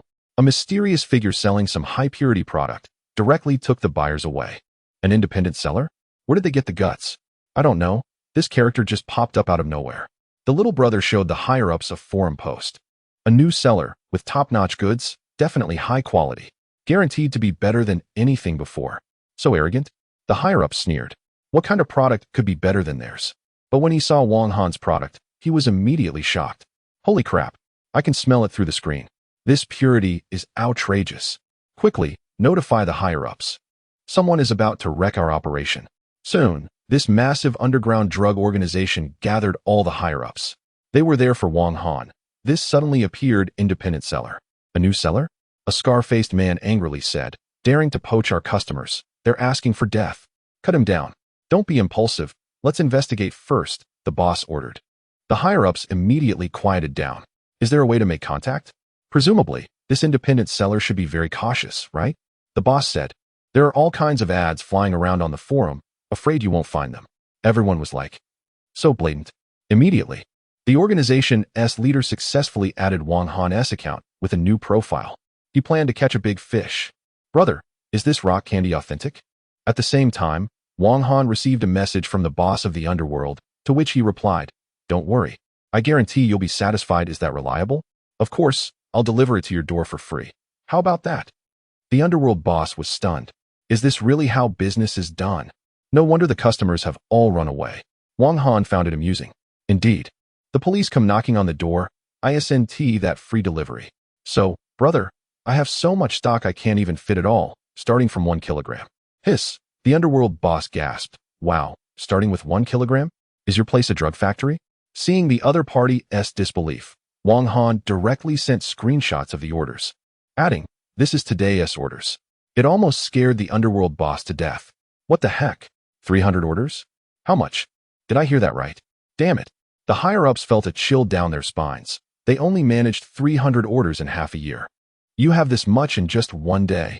The underworld boss's fingers trembled as he typed, asking, may I ask, brother, how many clients do you have in your group? Not bad. Just over 900 people. The organization was thrown into chaos. Everyone's face filled with fear. What nonsense. Everyone from the city is here, right? Phew, the underworld boss wiped the sweat from his forehead. What kind of drug could make people so obsessed? He couldn't wait. I want to try some. However, Wang Han replied, sure, just wait in line. Wait in line. Everyone was stunned. Since when do you have to wait in line to buy drugs? They were shocked when they looked. The line had already reached over 100 people. The entire drug trafficking organization was in shock. Is this even possible? The higher-ups couldn't believe their eyes. In just one day, this individual managed to secure over 300 orders. It's only been one day. It's terrifying. Damn. This isn't just an individual. This is a major drug dealer. Too crazy to be honest. If caught, they'd be shot on the spot. Everything is in chaos. The drug scene has been turned upside down by Wang Han. Those who don't know would think this is the entrepreneurial story of a major drug lord. At this moment, the underworld boss was stroking his chin, deep in thought. He said, from this guy's tone, he seems to have quite a bit of stock. His eyes gleamed with excitement. This is simply a moving treasure trove. It's hard to imagine. If they could get this batch of goods over to their side, wouldn't they make a fortune? All right, I want to buy 30 kilograms, delivered on site.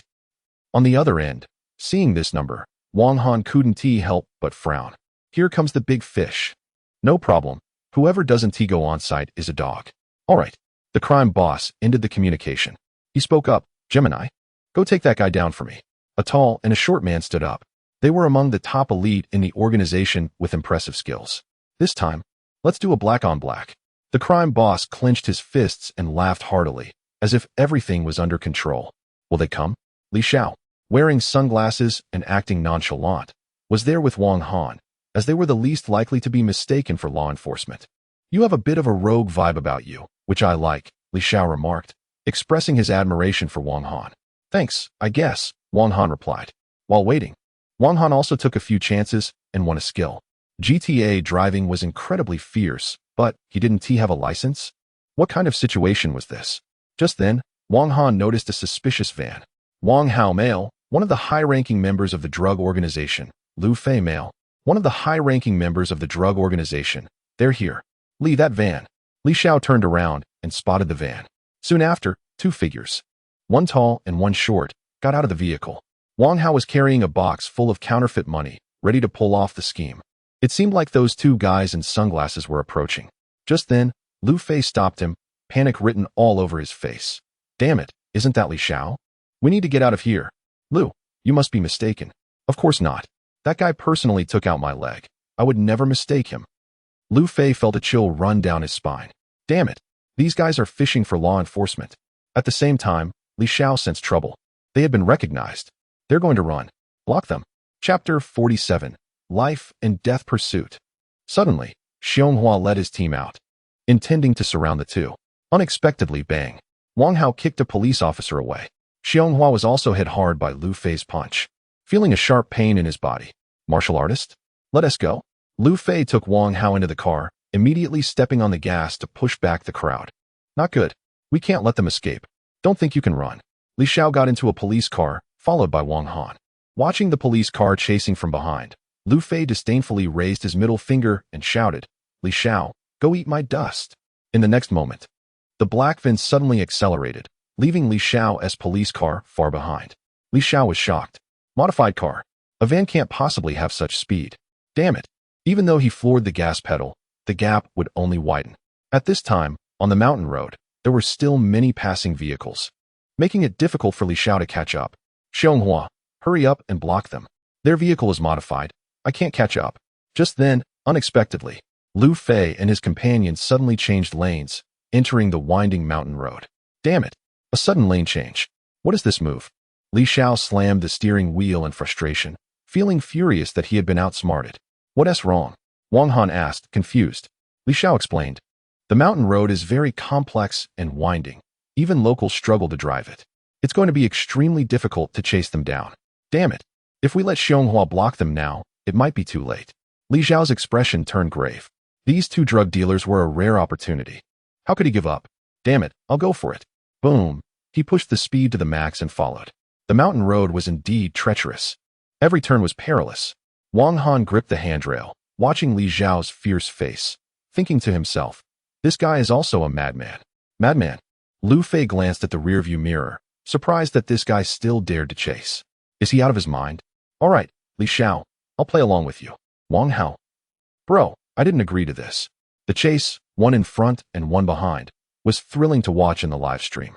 Suddenly, unexpectedly, Li Xiao made a mistake, causing the police car to skid. Bang! The police car crashed into the guardrail. Seeing this, Lu Fei leaned out, raised his middle finger, and shouted, "You dead cop, crash and die. You deserve it." Ha ha ha, he was incredibly arrogant. Damn it. Li Xiao's vision blurred, blood flowing from his forehead. He clearly couldn't drive anymore. As he watched the van about to disappear, he felt an overwhelming sense of unwillingness. Just then, Wang Han beside him said, "Let me do it, Team Li." Li Xiao covered his eyes, staring at him in surprise. "Do you have a driver's license?" "No." "In the live stream?" "Without a license, what car are you driving? It feels like an accident is about to happen. This is no joke, buddy. It could be deadly." However, after a moment of hesitation, Li Xiao nodded and said, "All right, you take the wheel." The live stream was in shock. Wow, one dares to say it. And the other actually agrees. Breaking the law? Li Xiao didn't say much. He got out of the car and switched places with Wang Han. At this point, "Wang Han, I'm not asking you to drive fast. Just keep up." Li Xiao fastened his seatbelt, hit the gas, and vroom, vroom, vroom. Suddenly, a roar like a racing car echoed through the valley. Li Xiao, the live stream. Is that a launch start? No way. Hold on tight. Li team. Wang Han's eyes ignited with excitement. Grand Theft Auto mode activated. The tires screeched against the ground. Wait, I haven't fastened my seatbelt. Li Xiao panicked, scrambling. But in the next moment, vroom, police cars shot out. Instantly, a tremendous pushback sensation sent Li Xiao leaning back, as if he was about to fall asleep. Wow, wow. Wow, Li Xiao couldn't help but gasp in shock. The police car can go this fast? Is this a sports car? Meanwhile, Lu Fei and his companion, having escaped Li Xiao's pursuit, slowed down due to the rugged mountain road. Lu Fei, do you think that guy will catch up? Wang Hao asked. Don't worry, he won't, Lu Fei replied. Being a local, he knew the terrain well and deliberately chose the mountain road to shake off the police. But it's always good to be cautious. Let's get out of here quickly. He needed to return to inform the boss. Those big drug dealers and ice sugar are just the schemes of the drug squad, the snakes. These snakes have gotten smarter, even using entrapment tactics. Damn it, how unlucky. Wang Hao exclaimed. Almost got caught. Luckily, with you around, Lu Gu, those trash won't catch us in this lifetime. Lu Fei, before being a drug dealer, was a racer. Of course, Lu Fei nodded. But when he glanced in the rearview mirror again, he was suddenly startled. Whoa, look in the rearview mirror. Wang Hao looked back, seeing a small black dot slowly getting larger. In the end, it was that police car?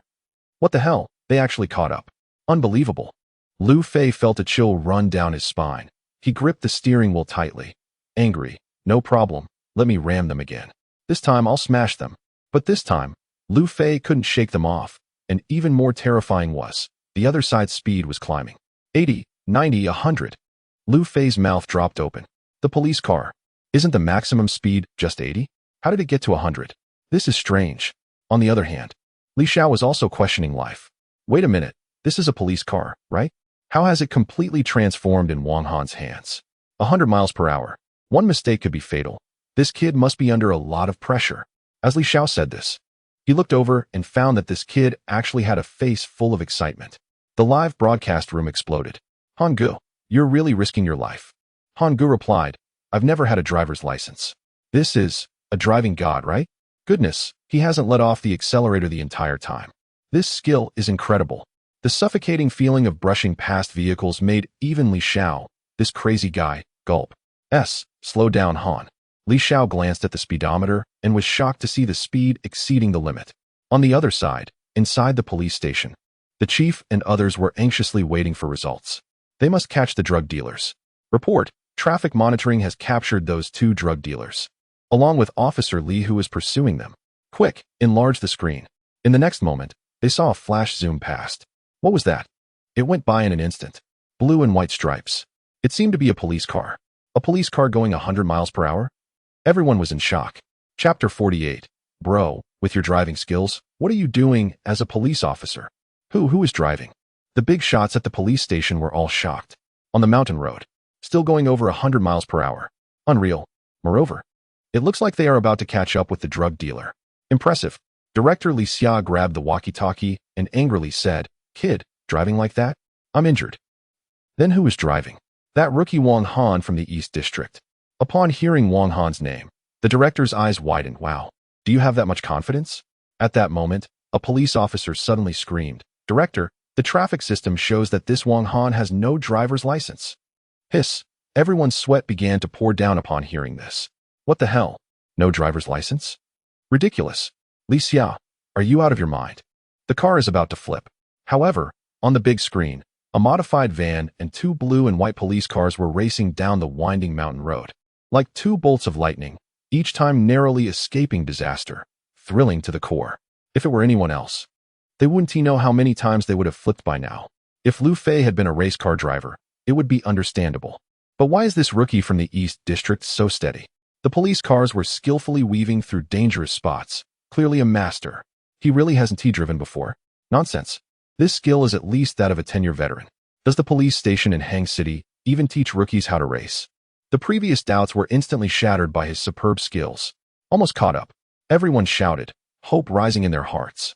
They saw the police car slowly gaining the upper hand. Lu Fei kept wiping sweat off his forehead, glancing back at the police car, which was slowly closing in like the Grim Reaper. Damn, it's definitely not Li Xia. Who is driving? On this mountain road, daring to drive like this?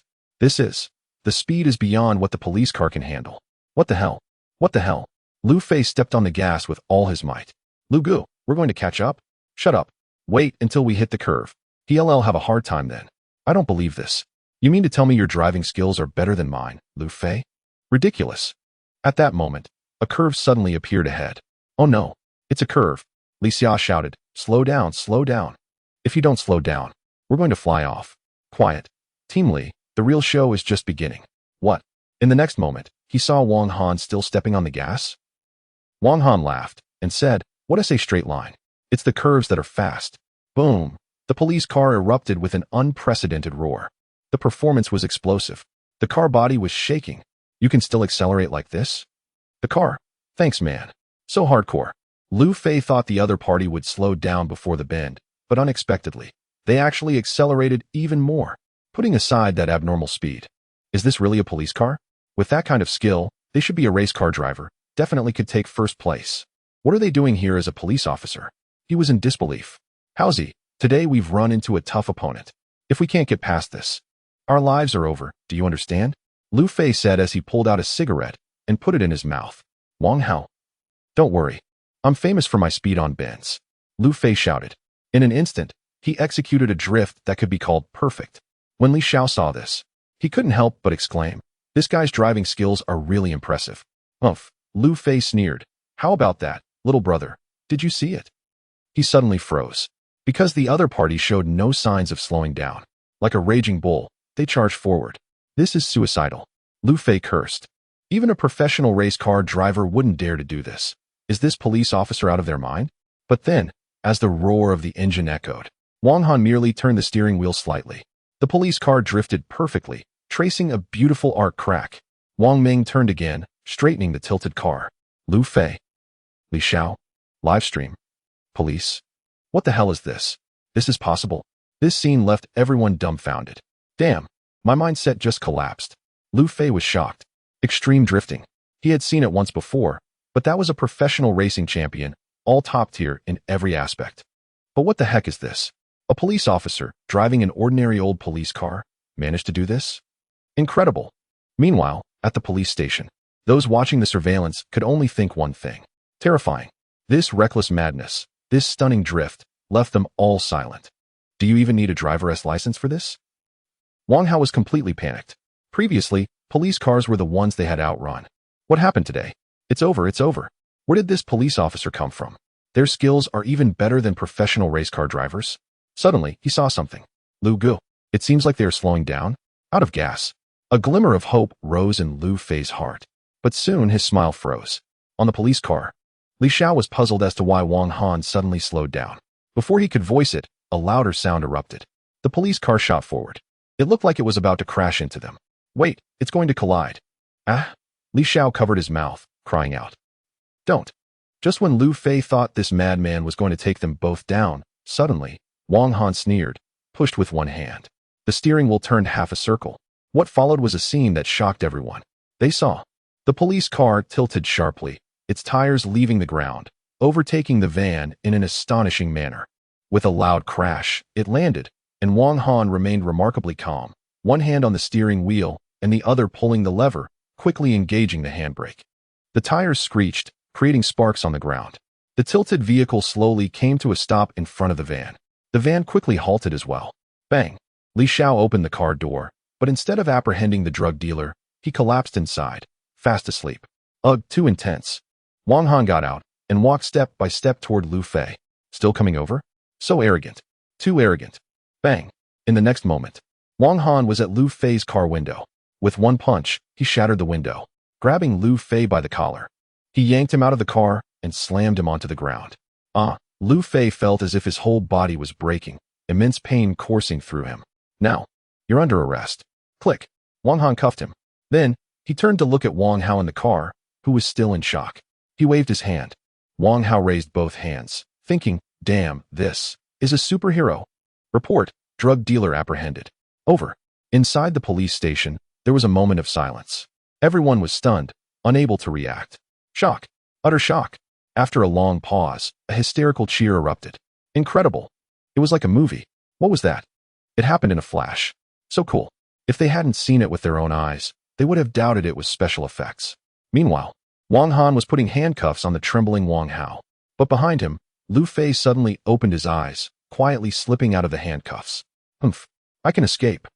Surprised, he slowly stood up and looked at the figure with his back turned to him. A glimmer of killing intent emerged. Chapter 49. Police? You are more ruthless than me. Go to hell. Lu Fei grabbed a brick next to him and swung it towards Wang Han's head. Bang! The brick hit Wang Han's head solidly. Fall down. Just when Lu Fei thought he had succeeded, Wang Han merely scratched his head, unharmed, and turned to ask, Are you scratching my itch? Lu Fei. Wang Hao. Livestream. Damn. Tough head. How is he not hurt? A few minutes later, when Li Xiao returned after throwing up, Wang Han had already dealt with the two of them, tying them up together. I didn't expect to fall into this kid's hands today. Lu Fei sighed. There was no way out. The opponent's driving skills were far superior to his own. That incredible maneuvering was something he could never learn in this lifetime. What do we do, Lu Go? Wang Hao panicked. The duo had been dominating the area for so long. Who would have thought they would be caught by a newcomer? Lu Fei glared at him and whispered, Don't worry, they don't have direct evidence. As long as we keep our mouths shut, they can't do anything to us. Besides, don't forget about Lawyer Jean. Lawyer Jean, as long as we can withstand the police's questioning, once Lawyer Jean arrives, we will be fine. What are you babbling about? Wang Han kicked Wang Hao and said, Put your hands on your head and stand over there. Lu Fei and Wang Hao obediently complied. On the other side, Li Xiao was searching for evidence in the van. Unexpectedly, when he opened the transaction box, he discovered it was filled with props. Damn, even the inside of the car was clean, with no suspicious items. So this is their game, huh? Li Xiao felt troubled. These guys are really cautious. He got out of the car and looked at Lu Fei, saying, Lu Fei, do you think you can escape like this? Lu Fei, officer, what are you talking about? I don't understand. Hee. Don't understand. Wang Hao laughed along. Li Xiao was furious. He cursed loudly, still pretending? Drug trafficking charges will get you a life sentence. Drug trafficking? Officer, you can't just slander people like that. Then why did you run when you saw us? Lu Fei said without missing a beat, You look like a thug. I thought you were going to attack, so I ran away. Otherwise, why would I stay and let you hit me? Li Xiao. Hey, you little. He pointed at Lu Fei, wanting to curse, but found that the other party really had no faults. What about the cash in that box? Props, just for play. Li Xiao. Damn it. Livestream.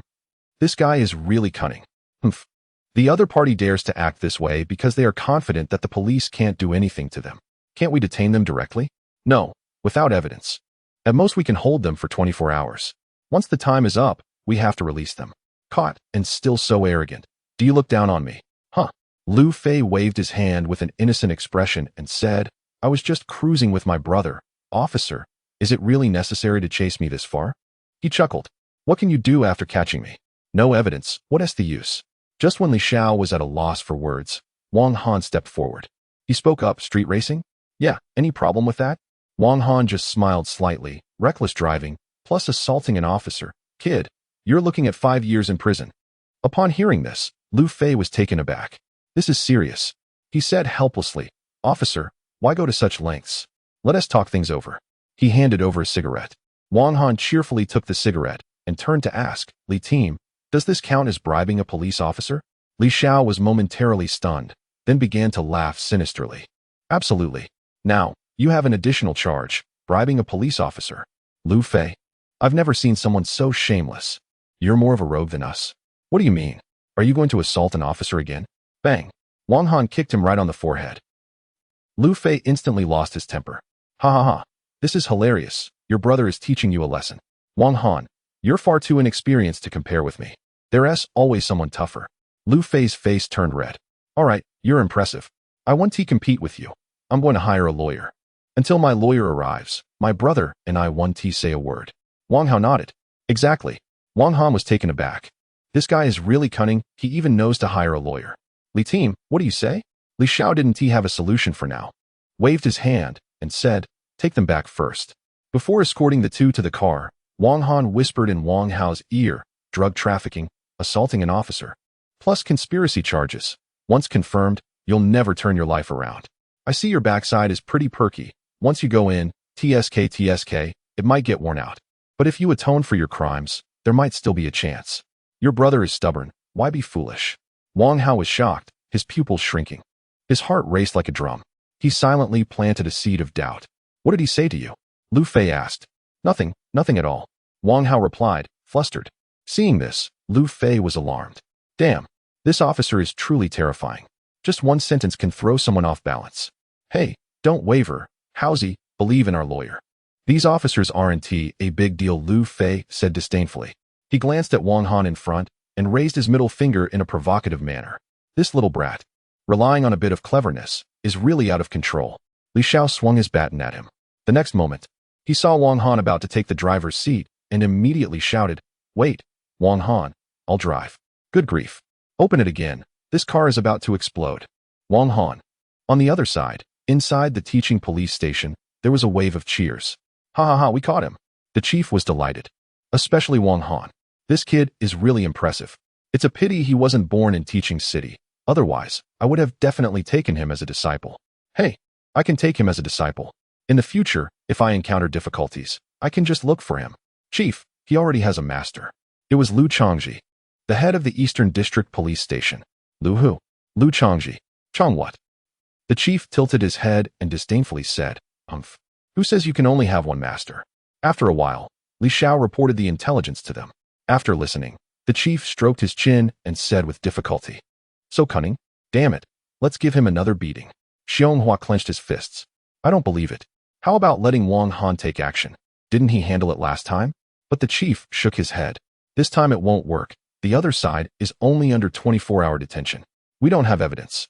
So we can't take action. We can only go through the interrogation process and ask Old Lin. Everyone was astonished. Directly go to the big boss? Soon. Xianghua brought people to the best university in Teaching City. Where's Old Lin? Oh, he's teaching a class to psychology professors. WTF. Teaching psychology professors. Xianghua wiped his sweat. He arrived at a classroom and dared only to stand at the door like a primary school student, not wanting to interrupt. After the class ended, an old man leaning on a cane slowly walked out, followed by a large group of psychology professors. Old Lin, can you teach a bit longer? How do you solve this problem? Teacher, are you still taking disciples? Old Lin glanced at these so-called psychology professors and smiled. You all are not qualified yet. Boom. Xianghua was shocked. Is this the master of psychology? At this moment, Old Lin also noticed him. Xiao Xiong, you came this time to ask me to interrogate the criminal, right? He saw right through it in one glance. Xianghua, feeling a bit embarrassed, said, Impressive, Old Lin. I have something to do in the afternoon. Let my senior disciple go instead. Senior disciple? Chapter 50, An Unexpected Turn. Not long after, Li Xiao brought Wang Han and the two suspects to the Tianqing police station. Cough, cough. Give me a glass of water. I'm thirsty. Want water? Get lost. Li Xiao kicked him into the interrogation room. Outside, the members of the Viper squad gathered around. Captain Li, did you catch them? Li Xiao shook his head. He caught them. Everyone was surprised to see it was the newcomer from the Eastern District. Impressive, young man. Really amazing. Newcomer? Is that for real? The Viper squad knows how hard it is to catch these drug dealers, and he managed to catch two at once. Can you believe it? However, we currently don't have evidence against these two, so they might not stay locked up for long. Don't worry about that. Just then, The head of the Tianqing police station slowly walked over. He smiled and said, "Comrade Wang Han, well done. You have the style of an old man in his prime." Everyone was taken aback. "Aren't you a bit embarrassed? I've already sent Xiong to invite old Lin over." At the mention of this name, nearly all the police officers present gasped. Wang Han was confused. Old who? The chat room exploded. Old Lin. Could it be the renowned psychologist Old Lin? No way. A big shot like that is coming. What about that newbie? Is he really something? Hey, the psychology textbooks we're studying were all written by him, right? So impressive. The leading figure in psychology, he can definitely extract confessions with precision during interrogations. Wang Han heard this name for the first time. Do you know what the criminals call him? Li Xiao teased. The truth serum. Wang Han was shocked. How terrifying must that be? Just then, Xiong arrived with someone. But it wasn't old Lin. It was a refined middle-aged man who smiled at everyone. The teacher had something to attend to, so he sent me. Xiong introduced. This is Lin Lao's eldest disciple, Qin Mu, the head of the psychology department at Tianqing University. At first, everyone sighed at not seeing old Lin. But upon hearing this name, the crowd erupted in excitement. "Thank you for coming," the chief said with a smile. "You are the hope of the whole village." Qin Mu nodded. "Don't worry, no matter what kind of criminal it is, I'll get them to confess." Great. With that, everyone felt reassured. Wow, the head of the psychology department, that's the top person under old Lin. Qin Mu followed Xiong into the interrogation room, and the crowd eagerly followed. Seeing that he had nothing to do, Wang Han said, "Captain Li, if there's nothing else, I'll head back." He was just temporarily assigned to assist them. Since the suspects were caught, he had no further involvement. He still needed to participate in training. Little did he know. Li Xiao, however, wouldn't let him go and said with a smile, "Don't go, Brother Wang. With your strength, what more do you need to train? Since you're already here, stay and watch for a while. This is the senior apprentice of Master Lin. Who knows, you might gain some insights." After all, he was Master Lin's senior apprentice. The knowledge of psychology surely wouldn't be lacking. Coincidentally, Wang Han had also interrogated criminals, so he could learn something from it. As for the training in the next few days. Training? Are you serious? Li Xiao laughed in disbelief and said, "I'll tell Xiaonan that you don't need to train anymore. Just do whatever you want." At that moment, in another room, Wang Hao was trembling like a leaf. He swallowed hard, constantly recalling the words Wang Han had said to him, which echoed in his mind like a devil's whisper. "Lu Gu, are we going to be okay?" Bang! Lu Fei slammed the table angrily and scolded. "Look at you, so cowardly. You were so arrogant before, and now that you've been caught, you're crying like a baby. Ugh, this is a society governed by law. If they don't have evidence, what can they do to us?" He said this while flipping the bird at the large transparent glass in front of him, knowing that those people were watching him from outside. At that moment, outside the transparent glass, the director and others were watching, smiling. How arrogant. "Professor Qin, why haven't you gone in yet?" It was normal for the crowd, who knew nothing about psychology, to be puzzled. Wang Han spoke up. He's applying pressure on the suspect inside. The suspect must be in a panic right now. Once they become flustered, the interrogation will be halfway successful. The crowd suddenly understood. Wow, as expected of a master in psychology.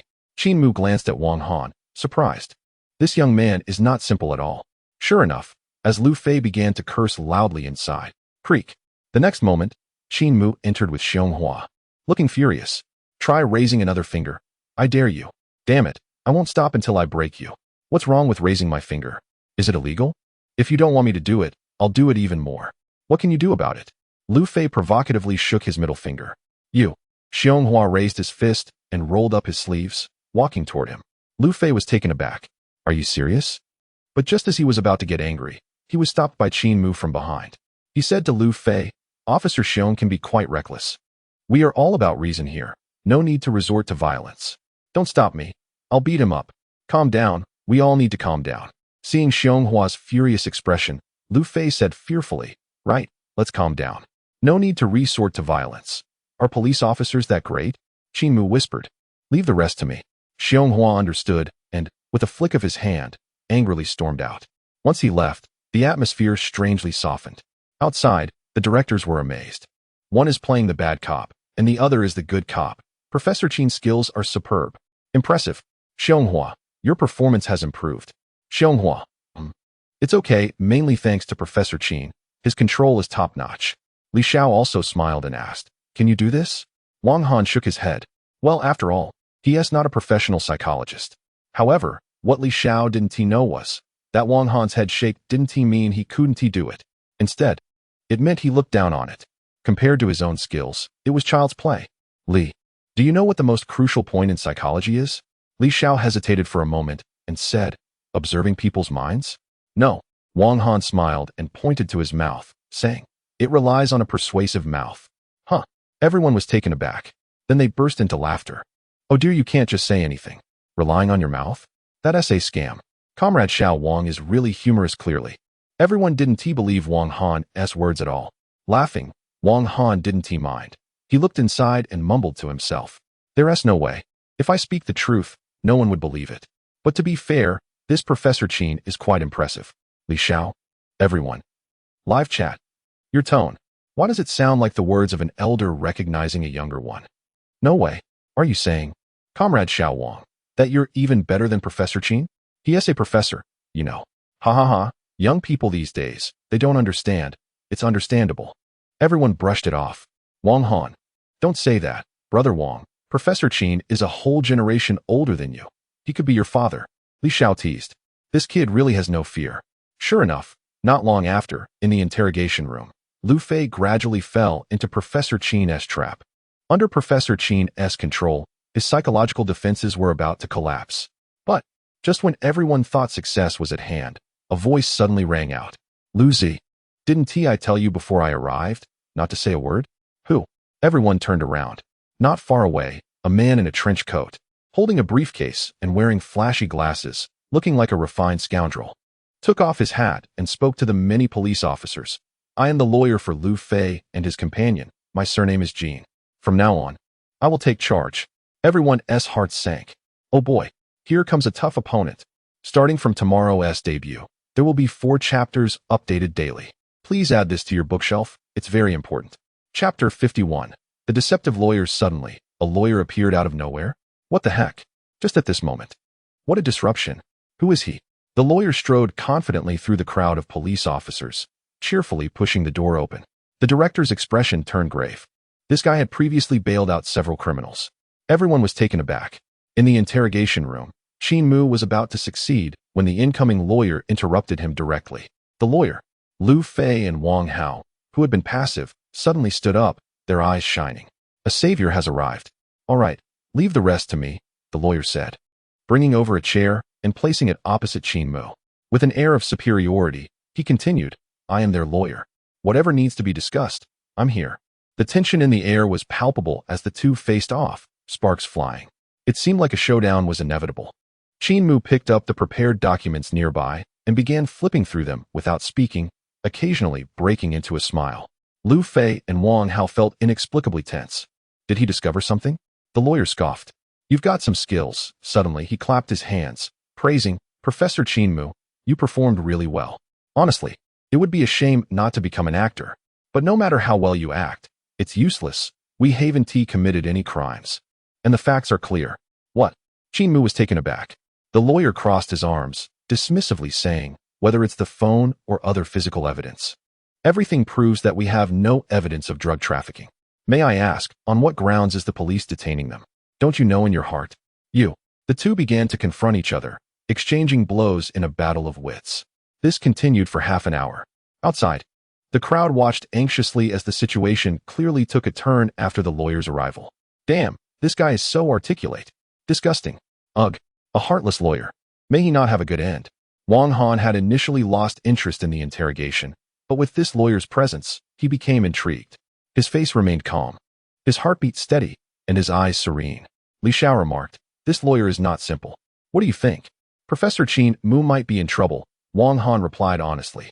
Although he has a good grasp of psychology, as the saying goes, a scholar meeting a soldier, logic won't help.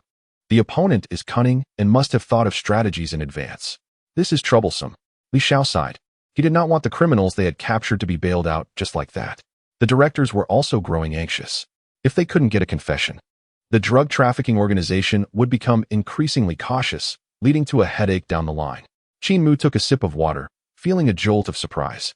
The lawyer had a poker face, making it impossible to read his thoughts, causing him to furrow his brow. This guy, you talk about this and that, but he talks about something else. It's just not serious. Lu Fei, do you know how many years one gets for drug trafficking? Lawyer Jean interjects. What is drug trafficking? Qin Mu. Yes, what is drug trafficking? We don't know. Lu Fei responds confidently. Wang Hao chimes in. Lawyer Jean stands up, walks over to Professor Qin Mu, and whispers, Brother, if I don't say anything, what can you do to me? He pats Qin Mu on the shoulder. Looking towards the transparent window with a seemingly provocative smile, he whispers, Even that old man from your family would kneel down and shine my shoes. Ha. Qin Mu suddenly grabs Lawyer Jean by the collar. Hey, what is this? Is this how you police conduct interrogations? By hitting people? I want to file a complaint about your station's arbitrary violence. This scene leaves everyone dumbfounded. Wow, that's really sinister. Qin Mu grits his teeth, feeling helpless, and has to lower his fists, his heart pounding like a drum. He suddenly realizes that his heart is in turmoil. Once the heart is in turmoil, one loses. Lawyer Jean adjusts his collar and happily returns to his seat, crossing his legs. He raises his hand and points to his expensive watch. Officer, it's been 20 hours since our side was arrested, and your time is running out. He shifts the conversation. If there is no evidence by then, please give us a satisfactory response, or else, As soon as he says this, everyone erupts in anger. Get him. How arrogant. Fists are clenched. The live stream explodes. Damn it. How can someone be so arrogant in our country? Looking for death. I'll take him down. Be careful, or the tough guy will deal with you later. This is infuriating. Xianghua angrily says, why not do it like last time with Comrade Wang Han? Turn off the surveillance and give him a beating? No way, look at that. Xianghua looks over and sees Lawyer Jean seemingly anticipating this, raising his phone to record everything in real time. Damn it. Xianghua is so angry that he feels like he is going to spit blood, his lips trembling. Can't we even deal with one person? Calm down, everyone. Don't let them lead you by the nose, Li Xiao speaks up. They are deliberately trying to provoke us. Once a person loses their rationality, they become vulnerable. As soon as the captain of the special unit speaks, everyone immediately calms down. Indeed, anyone who can become a captain is not to be underestimated. After a while, Qin Mu walks out with a serious expression. Everyone gathers around. The director asks with concern, Professor, can you handle it? Qin Mu lowers his head. As the eldest disciple of Elder Lin and the head of the psychology department at Tianqing University, despite his immense pride, he feels compelled to bow his head at this moment. He sighs. Although I don't want to admit it so far, I really have no way to deal with that lawyer. Boom. It hit everyone's heart like a bolt from the blue. Defeated? The eldest disciple of Master Lin has actually lost? It's over. This person is out of control. In an instant, the atmosphere outside became heavy. Everyone's faces looked very grim. In contrast, inside, as expected of that lawyer, he's got these people completely under his thumb. Lu Fei served tea to the lawyer with a cheerful smile. They really are at his mercy. The lawyer picked up the teacup leisurely. Just a bunch of second-rate trash. You know. A burst of laughter erupted. Xionghua's blood was boiling. He was so angry that his teeth itched. Is there really no one who can handle him? Are we going to be ridden over by someone like that? Just then, Wang Han stepped out and said, I'll go. Everyone. Professor Qin couldn't do it. What use do you have? Comrade Wang Han. Right now, we can't deal with the criminals. They are very cunning. The director sighed. This kid means well, but good intentions can't get the job done. The other side is too crafty. Who said I want to hit someone? I, Wang Han. Interrogate people with my sharp tongue? Saying this, Wang Han turned around and walked in, ready to show you what a master-level interrogation looks like. Chapter 52, Master-Level Interrogation. Master-level interrogation? What a boast. This kid is still too confident. This guy is not like those before him. And it's not going to work to take action. The director shook his head. However, Li Xiao disagreed. From his interactions over the past few days, he knew that Wang Han was not reckless like Xianghua. On the contrary, this kid is quite clever. An inexperienced guy managed to catch a race car driver. He must have some skills. I believe in him. Everyone. Captain, have you been blinded by this kid Wang Han? It's like you're his apprentice. Ahem. Don't be too dismissive of Wang Han. Don't forget. He was the one who interrogated the drug dealers from the 8 Tigers. Interrogation? Qin Mu was surprised. He can interrogate too? Li Xiao smirked. I heard that the person recording at that time evaluated it like this. Everyone immediately became interested. What? He uttered 2 words. Brainwashing. Everyone. Brainwashing? Isn't that what pyramid scheme leaders do? Inside the interrogation room. Comrade, just do your best. The officer handing over patted him on the shoulder, not holding out much hope. Certainly. Wang Han walked to the interrogation seat. He looked across the table. Lawyer Jean was sitting with his legs crossed, spitting on the floor, and sneered. What a joke. Qin Mu has been chased away, and you send a young guy to deal with me. Is this all your police force is capable of? Ha ha ha. Lu Fei also laughed arrogantly. The next moment, boom, Wang Han suddenly swung a punch. The interrogation table was instantly smashed in half, with chips flying everywhere. Hiss! Wang Han shook his fist, smiling. Ah, sorry, I just saw a fly buzzing around and swatted it. Lawyer Jean. Lu Fei. Wang Hao. What the hell?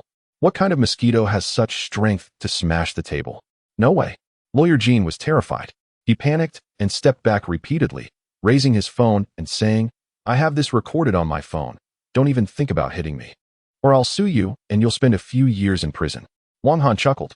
Little guy, there's a saying in our country, when under someone's roof, one has to lower their head, understand?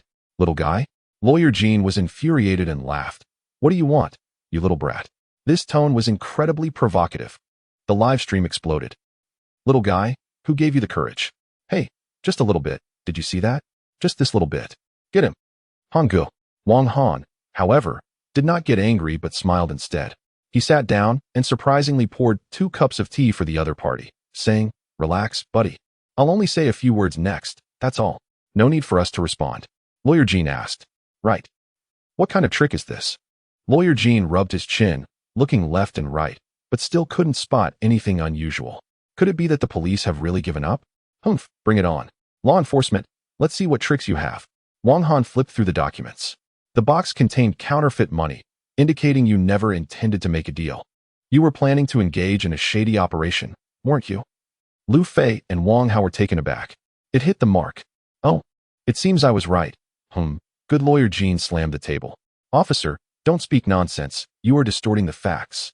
Wang Han suddenly leaned closer to Lu Fei, smiling as he said, Lu Fei, I'm actually quite curious about how you managed to drive so well on such a rugged mountain road. I know how terrifying those turns can be, and as a racing driver, you couldn't possibly be that familiar with it on your first try, unless you have been there many times, right?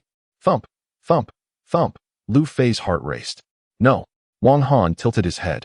But, your hands are shaking? Lawyer Jean quickly stepped between them and asked, Officer, you are overstepping. However, Wang Han paid him no mind and continued his analysis. Why would you need to traverse that mountain road so many times? He paced back and forth, unconsciously tormenting the psyches of Lu Fei and Wang Hao. Suddenly, he stopped and spoke with a playful smile. It's simple because your hideout is right over there. Hiss. Lu Fei's pupils constricted. Even Lawyer Jean broke into a cold sweat. The most affected was Wang Hao. This guy was taken aback. His body trembled. Gotcha, you brat. Wang Han suddenly slammed the table, angrily asking, Where is it? East, west, south. Wang Hao was shocked. When the east was mentioned, Wang Han noticed the other S body tremble again. This subtle movement would be hard for a normal person to detect. But it couldn't escape Wang Han's keen eye. What is in the east? It seems there are a few mountains, several temples, and some villages. Is it a village? You are hiding in a village. Ah. Wang Hao wiped away a bead of sweat, his body shaking uncontrollably. How did he know? Enough. Damn it, the old hideout has been exposed. Lawyer Jean was about to intervene, but unexpectedly, Wang Han pretended not to see and forcefully shoved his arm back. Bang. Lawyer Jean was hit hard, feeling dizzy and immediately fell back asleep. Lu Fei, great. The police are hitting people. Wang Han hitting? He clearly ran into me. Right? He looked outside. The people outside. Yes, absolutely. This little fool really needs to open his eyes. Humph. Lu Fei. Is this even allowed? What a rogue. Next, the second phase began, and the two were separated. What? Before Lu Fei could protest, Wang Han directly dragged Wang Hao outside. Bang. The door slammed shut. Wang Hao. Lu Fei was furious. This guy, what is he up to? He looked at the unconscious lawyer on the ground, and then at the transparent glass, feeling anxious and helpless. What is going on? Damn it. Why did he have to take Wang Hao away? That guy is the softest-hearted. He wouldn't spill the beans, right? No. Impossible. He my brother. Tick, tick, tick. The clock was ticking. Inside the room, only Lu Fei was conscious, feeling an unprecedented level of oppression. It was so suffocating. 10 minutes later. What is taking so long? 20 minutes later. Aw, damn it. Lu Fei slammed the table to vent his frustration, feeling increasingly uneasy. Are we not going in? Xianghua asked. Wang Han shook his head. Let us wait a little longer. The group was discussing. What does Wang Han want to do? I don't know. It's hard to understand. Only Professor Qinmu looked at Wang Han with bright eyes at this moment. The director was puzzled. What is this all about? Bring him out. Wang Han also interrogated, and let them take Wang Hao to another place. Li Xiao was also a bit confused. Until Wang Han walked in alone. Lu Fei saw him come in, but didn't he see Wang Hao? Where's Wang Hao? Where did he go? Where is my brother? Wang Han sighed, pulled up a chair, and sat down. The interrogation is over. What do you mean? Lu Fei was stunned. Because we have already gotten what we wanted, Wang Han said with a smile. Lu Fei's eyes widened. Could it be that guy Wang Hao betrayed us? Impossible. No way. You're lying to me. Humph. You're just deceiving me. Didn't he believe it? This is a trick. Yes. This is a trick. I don't believe it. Then let me tell you, your organization's hideout is in that mountain, in the east at Wufu village, right? As soon as these words were spoken, Lu Fei recalled their previous private conversation, and his expression changed. In that moment, the last line of defense in Lu Fei's heart was directly shattered. Ah, Wang Hao, I'm going to tear you to pieces, you coward. How dare you leak our hideout? Suddenly, clap, clap, clap, Lu Fei was taken aback. Wang Han started clapping, tears almost coming out from laughter, and said, Li Team, Director, did you hear that? He has already admitted it. Thank you. Now I can confirm that your hideout is in Wufu village. Lu Fei. What do you mean? Wang Han pointed at his own head and said, next time, use your brain, don't always fall for tricks. You tricked me. Wang Hao didn't he betray at all. He was deceiving himself. I'll kill you. Lu Fei, losing his rationality, tugged at the handcuffs and lunged forward, trying to bite Wang Han to death. But Wang Han had already anticipated this. He stood in a place where the opponent couldn't reach him. Slap. He gave the other party a big slap. What the hell? Lu Fei was furious. But I found that I just couldn't reach him. Just a tiny bit away. It drives me crazy. At that moment, outside the room, it was eerily silent. Everyone was stunned, wide-eyed. This guy didn't eat beef? Hiss. Professor Qin adjusted his glasses, exclaiming in amazement. What a masterful interrogation. Chapter 53. What the heck? A lawyer, was tricked by the police? This guy? Is he serious? Li Xiao was taken aback. He had thought this fellow was just talking nonsense. He never expected that he actually succeeded in tricking him. Everyone else was also shocked. Even Professor Qin couldn't achieve what this newcomer did. How did the other side suddenly surrender? This is too strange. That guy was already desperate, right? The director was still confused. How did Wang Han know the location of the drug trafficking organization? Did he guess it? No. Qin Mu suddenly stood up and said, it's impossible that he guessed it. He must have pulled Wang Hao out and used the same method to extract his information before going to Lu Fei for confirmation. Everything was well thought out. Hiss. Upon hearing this, everyone at Tianqing police station showed signs of shock. This is too terrifying. Li Xiao, Director, there's no time to lose. I'll take people to Wufu village to check if the drug trafficking organization is hiding there. All right, remember, don't startle the snake in the grass. Once confirmed, call me. Soon, the snake team hurriedly left the police station and headed for Wufu village. On the other side, the fainted lawyer Jean slowly opened his eyes, only to see a smiling face staring at him. It was Wang Han. What the heck? You dare to hit me? Lawyer Jean was furious and was about to strike Wang Han. Just as Wang Han raised his fist, he immediately backed down. Wang Han smiled, stood up, and returned to his seat, crossing his legs like Lawyer Jean did earlier. He said, they've all confessed, Lawyer Jean. Confessed? I just woke up, and it's over? What the heck? Lawyer Jean looked at Lu Fei, who was sitting on the ground with a collapsed expression, and the missing Wang Hao. He suddenly felt uneasy. What the heck? You're really insidious. Bastard. I'm done playing. Seeing the situation turning unfavorable, Lawyer Jean wanted to leave. He didn't want to be implicated. Where are you going? Bang. The chair suddenly slammed against the door with a dull sound. Lawyer Jean was shocked. When he turned around, he saw Wang Han shaking. His phone. What the heck? My phone. When did you take it? Right? It must have been taken while I was unconscious just now. Damn it. Humph. Good thing I set a password. He can't unlock it. However, the next moment, Wang Han unlocked the phone. Lawyer Jean. Are you kidding me? How did he know the password that nobody could guess? Lawyer Jean, your password setting is not good enough. Huh?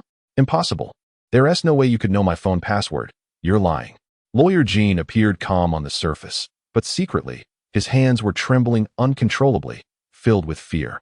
Is that so? I saw on your phone that you made a call to an unknown number yesterday. Look, the record is right here. Wang Han smiled. This person is the leader of a drug trafficking organization, right? Boom. Lawyer Jean was completely panicked. No way. Could it be that he got too drunk and forgot to delete the record?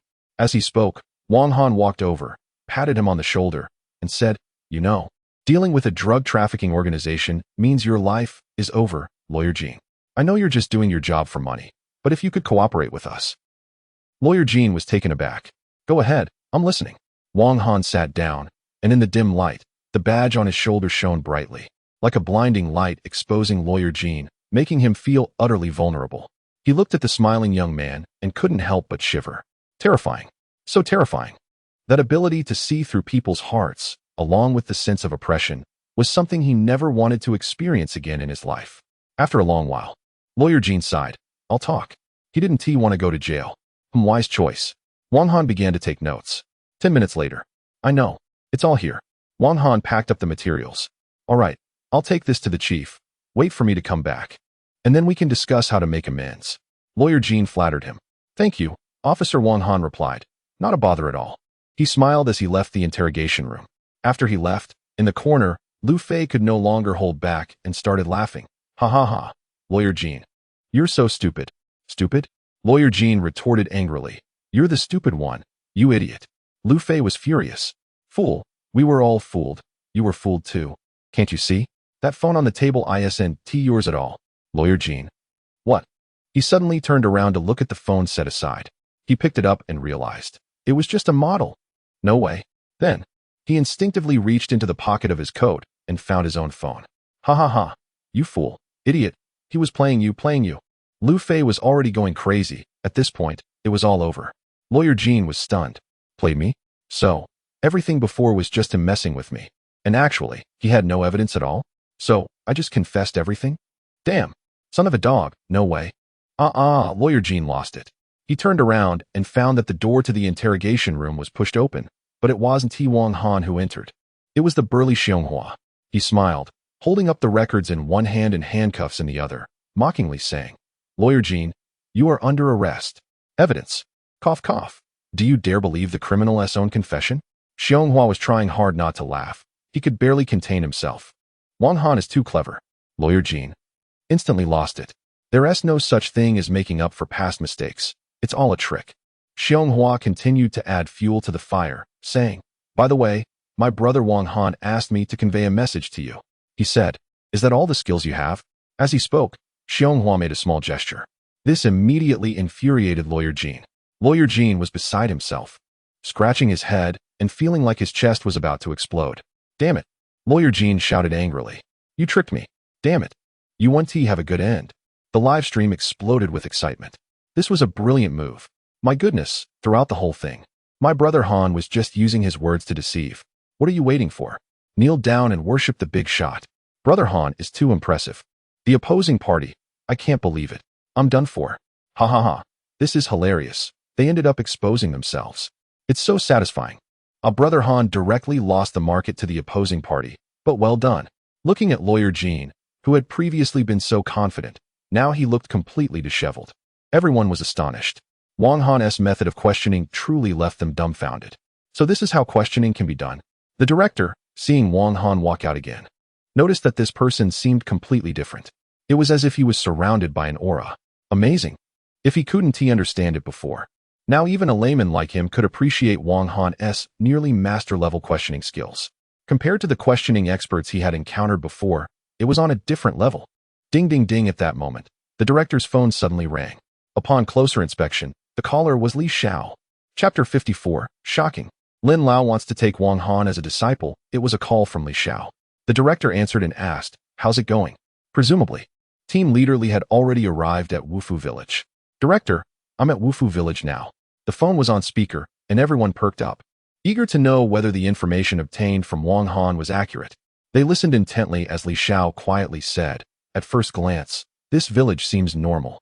But after asking a few villagers, they mentioned that recently, a group of suspicious people have been coming and going, carrying wrapped bags." Everyone was thrilled. "Show them the photos of Lu Fei and Wang Hao," the director said, still feeling uneasy. After a while, A voice came from the other end. Ma'am, have you seen this person? Hey, aren't these the two guys in the van? I've seen them several times. The director burst into laughter. Great, great. You stay there for now, and I'll send reinforcements shortly. Unexpectedly, this long-hidden drug trafficking organization was finally caught today. Furthermore, with the information extracted from lawyer Jean, it seemed they had thoroughly exposed the other party. All of this was thanks to Comrade Wang Han. This was truly a blessing for our Tianjin police station. Incredible. Is this really a newcomer? Everyone was discussing animatedly, all filled with admiration for this newcomer, especially Professor Qin Mu, who was extremely excited at this moment. It's worth noting that the information he had struggled to obtain was revealed by Wang Han simply through conversation. Amazing. What was even more astonishing was the depth of psychology involved, language, pressure application, understanding the opponent's mindset. It was hard to imagine that he had integrated so many advanced psychological techniques. Perhaps no professor in our entire school could achieve that. Gasps filled the room. The praise from such an authoritative professor was enough to demonstrate the high value of Wang Han's interrogation. Director, is this young comrade from your police station? Professor Qin Mu asked curiously. The Tianjin director was taken aback. It would be great if he were from their police station. He is actually a young officer from a precinct in Hang City. He came here for cooperation and exchange, but Li Xiao called him to help out. A police officer? And a newcomer? Professor Qin Mu was utterly shocked. So he hasn't systematically studied psychology before? That's right. Precincts don't teach that. The director replied, speechless. Unbelievable. Qin Mu's lips trembled. Self-taught? That's terrifying. I need to show this to my teacher. This is a genius. As he spoke, he sent the video of Wang Han's interrogation that he had recorded to Lin Lao. Just after sending it, Lin Lao replied, Disciple, Master is in a meeting and doesn't have time to watch. Lin Lao, what on earth is this person's background? Meanwhile, Lin Lao, who was in a meeting, suddenly stood up with a jolt. Around him, all the psychological experts fell silent. Lin Lao was shocked. He had just finished watching Wang Han's interrogation process. This was simply like a deity descending from the heavens. How could such an interrogation even be possible? Lin Lao couldn't believe it. If in the past interrogations required a back-and-forth exchange, this guy had completely broken the norm.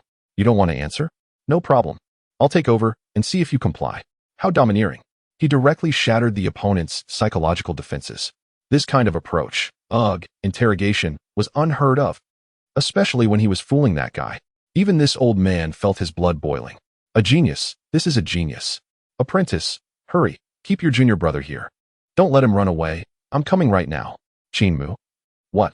He calling him junior brother already? Inside the conference room, all the psychology professors were in shock. Who is this person that could make Lin Lao personally take on a disciple? What will Lin Lao do? Will he? Lin Lao sneered. Who cares about the meeting? Taking on a disciple is more important.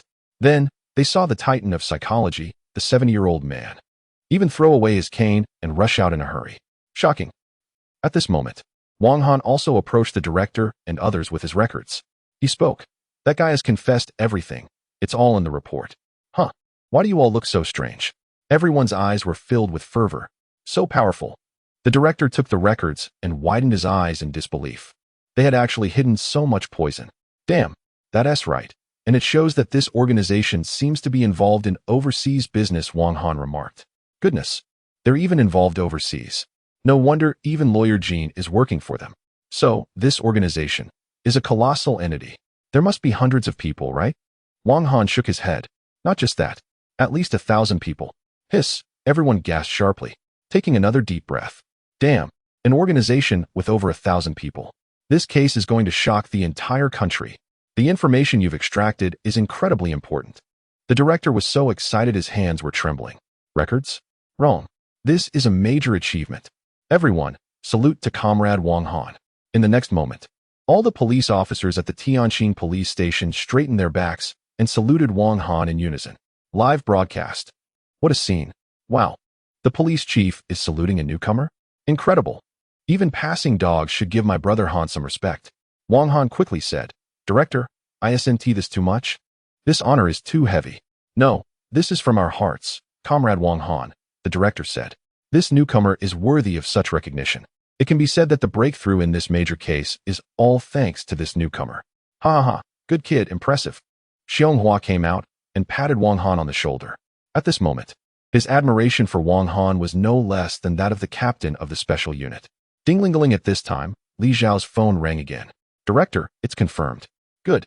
The director and the others became serious. Now that everything was ready, the next step was to eliminate this evil drug trafficking organization. Everyone, prepare to depart. Yes. In an instant, everyone at the Tianjin police station was fully armed and set off in police cars. Director, I want to go too. Wang Han volunteered. The others were touched. He really is something. I'm tearing up. The director nodded repeatedly. Good kid. Wang Han thought to himself, with a 1,000-person organization. Shouldn't we go and reap some evil points? Before long, they met with team leader Li. Li Xiao pointed to a nearby concealed cave and said, Did you see that? It's right there. The cave looked normal, but inside was the old den of the drug traffickers. Hidden so deep, who would have thought it was concealed inside a cave? No wonder we couldn't find it. All right, let's formulate a plan like this. Li Xiao finished speaking, chambering around in his gun, preparing to raid the hideout. However, they did not charge in directly. There are lookouts. Unexpectedly, these traffickers are quite cunning. We can't proceed until we deal with the moving lookout. How to solve this? Just as the director and others were in a dilemma, Wang Han raised his hand, volunteering. Leave it to me. I'll take care of. Eliminate the lookout. Chapter 55. Bro, want to smoke? Can you handle it, Wang Han? The director showed a worried expression. Although he knew Wang Han's interrogation skills were top-notch, he was still unsure about his practical capabilities. At this moment, Li Xiao, without hesitation, smiled and said, Don't worry, director, this guy is fierce. Seeing this, the director was still not at ease. Wang Han, if you can't do it, withdraw immediately. Don't be reckless. If anything happens to the newcomers from Hang City in our Tianjin district, it will be hard to explain. Everyone, take your positions and cover Comrade Wang Han. If anything goes wrong, we will launch a direct assault. Yes, the group was determined not to let anything happen to Wang Han. He patted his chest and assured, Leave it to me. In the next moment, in front of everyone, he removed his heavy outer bulletproof vest and related gear. Instantly, his muscular physique and its exaggerated proportions were revealed to everyone. Everyone. They were stunned. Those muscles, are they from the Hulk? My goodness, how big are they? Even with enhancements, it shouldn't be this outrageous. Wow, his muscles are moving. Perfectly sculpted like a statue. Is this what they mean by muscles under clothes? Wait a minute. Suddenly, everyone reacted. Are you crazy? You're not wearing a bulletproof vest? Wang Han replied. The bulletproof vest is too heavy. It will restrict my speed. Li Xiao was surprised. You brat, you're not going in without a gun, are you? Gasp. Everyone was in an uproar. Goodness. The other side has guns. The director was anxious. Little Wang, you can't do this.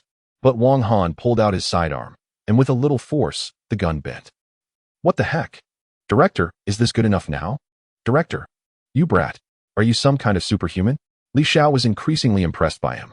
Director, let him give it a try. I'll take my leave. Wang Han saluted the crowd and then, like a fleeting shadow, disappeared. Everyone was astonished. So fast. Near the cave, Wang Han focused on a drug dealer sitting on a rock not far away, carrying an AK and cursing to himself. Based on the information extracted from Lu Fei, the other party's hideout had not just one lookout, but a whole group, widely dispersed. Once shots were fired, it would inevitably attract the attention of other lookouts, alerting them. So, Wang Han chose to resolve this with force. For him, there was no need to waste effort searching for the positions of other lookouts. With the activation of the Eye of Investigation, red dots representing other scattered lookouts quickly appeared in his field of vision. Looking deeper into the cave, he was amazed. It was densely packed. So many points of criminal value. At this moment, the other lookouts were moving, and upon closer inspection, their movements were very systematic, indicating that the other party was quite cautious.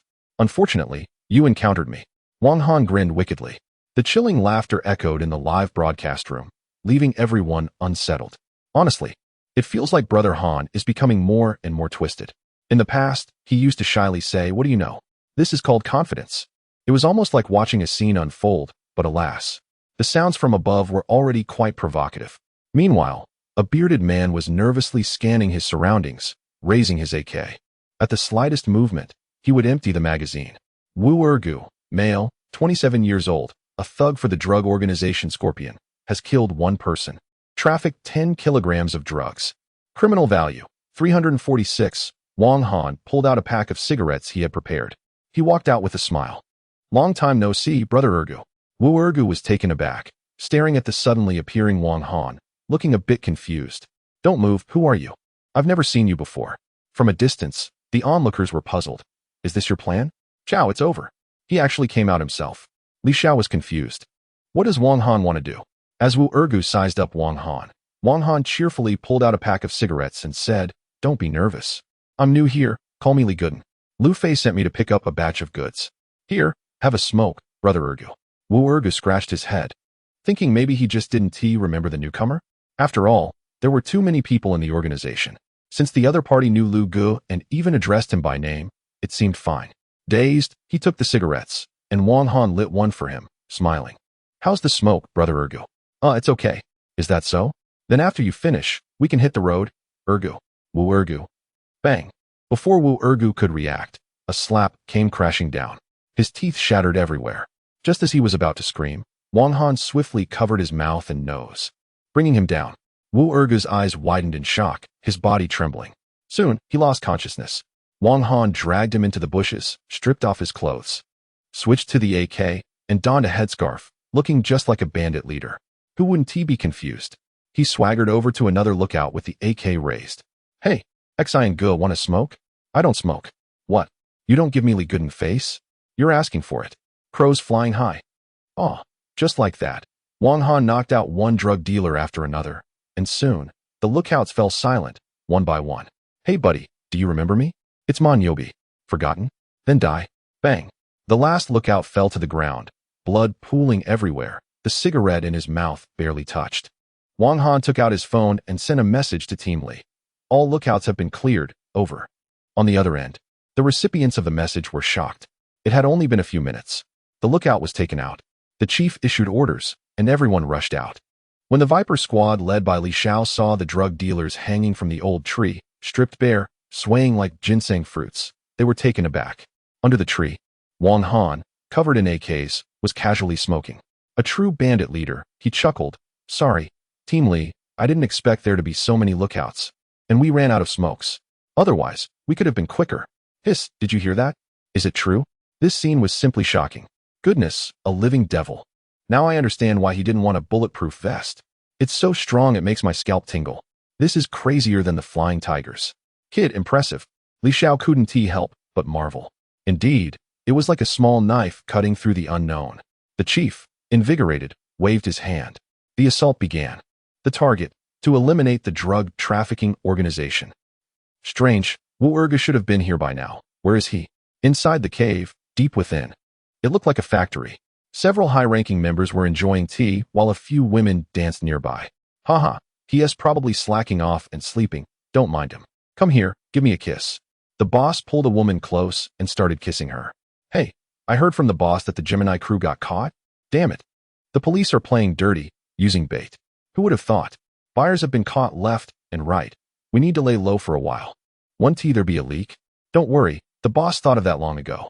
We won't leave any evidence for the police, and with Lawyer Jean. What can those dumb cops do? They'll have to let them go. Exactly, those cops are fools. Right, haha. Come, let us toast. The high-ranking members were getting drunk. There were lookouts outside, so no need to worry. Where's the drink? Bring the drinks. One of the higher-ups stood up, a bit dazed. Suddenly, a loud bang erupted. Like thunder. It scared him so much he fell to the ground. What is going on? The dark boss grabbed him angrily. What is happening? Are you still drinking here while the cops are already in? You fool. What? The cops? The higher-ups were stunned. How did they find this place? What about the lookouts? Those 10 or so lookouts, are they blind? The enemy is already at their doorstep. Brothers, get ready to fight. The dark boss raised his AK. At this point, they could only fight to the death. These desperate men were not easy to deal with. One by one, they picked up their AKs, looking fierce. After blasting through the cave's obstacles, they charged. The Viper squad led by Li Xiao was about to enter. We were met with a barrage of gunfire. Damn. Where did all these weapons come from? They even have Gatling guns? Not good. Suddenly, our offensive was pushed back. Such powerful firepower. I need support. Chapter 56. One person, one vehicle, charged through an army. Gunfire echoed through the cave. The situation was extremely dire. Watching police officers get injured one after another, Wang Han realized just how terrifying drug enforcement could be. I can't just sit here. I need to do something. He felt a deep hatred for the drug dealers. At that moment, he caught sight of the armed vehicle parked behind him. That's it. What did you say? The chief of the police station responsible for coordinating the operation picked up the radio, having received information from Li Xiao, who was the first to enter the cave. His expression darkened. These bastards are even hoarding weapons. Each one with an AK is outrageous, and they even have heavy weapons like Gatling guns. Damn it, we're in trouble. The firepower of the drug dealers might be stronger than ours. How are we supposed to assault them? Just as everyone was at a loss, a loud rumble broke the heavy atmosphere. Suddenly, a police car burst out, speeding madly toward the cave. The chief was stunned. Who the hell is that? Who's playing with fire? Report. Comrade Wang Han has taken the police car and also taken a box of grenades. The chief? Everyone. Are you crazy? Li Xiao was fighting desperately. Using shields, he barely managed to hold his ground against the enemy without retreating. But this was only temporary. What should we do, Team Leader Li? At this rate, we can't break in. The enemy is too fierce. Hold on, everyone. Just hold on. Li Xiao shouted. Gunfire from the Gatling gun suppressed them. Ha ha ha. Didn't expect this, did you, dead cops? We have so many guns. One drug dealer arrogantly raised his AK, mocking the police hiding ahead. Come on, show yourself. Wipe out these cops. Seeing that the police dared not come out, the drug dealers continued to taunt them.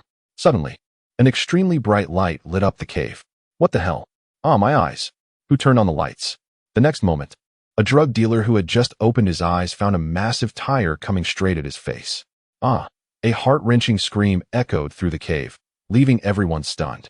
An armed vehicle rolled over the drug dealer, the sound of bones cracking sending chills down everyone's spine. Wang Han drove with one hand while gripping a grenade with the other. Taking a deep breath, he floored the accelerator. Boom, boom, boom. The armed vehicle was ready to charge. The stunned drug dealers couldn't believe what they were seeing. Is he going to charge at us? Who gave him the courage? Is he looking for death? Can't he see the Gatling gun? Smash his car, brothers. Is he trying to get himself killed? What an idiot. Li Xiao also saw Wang Han sitting inside the vehicle, and he was taken aback. This guy really doesn't care about his life. You little. Wang Han looked at him and simply saluted. Then, the armed vehicle suddenly charged forward, racing ahead of everyone in the Viper squad.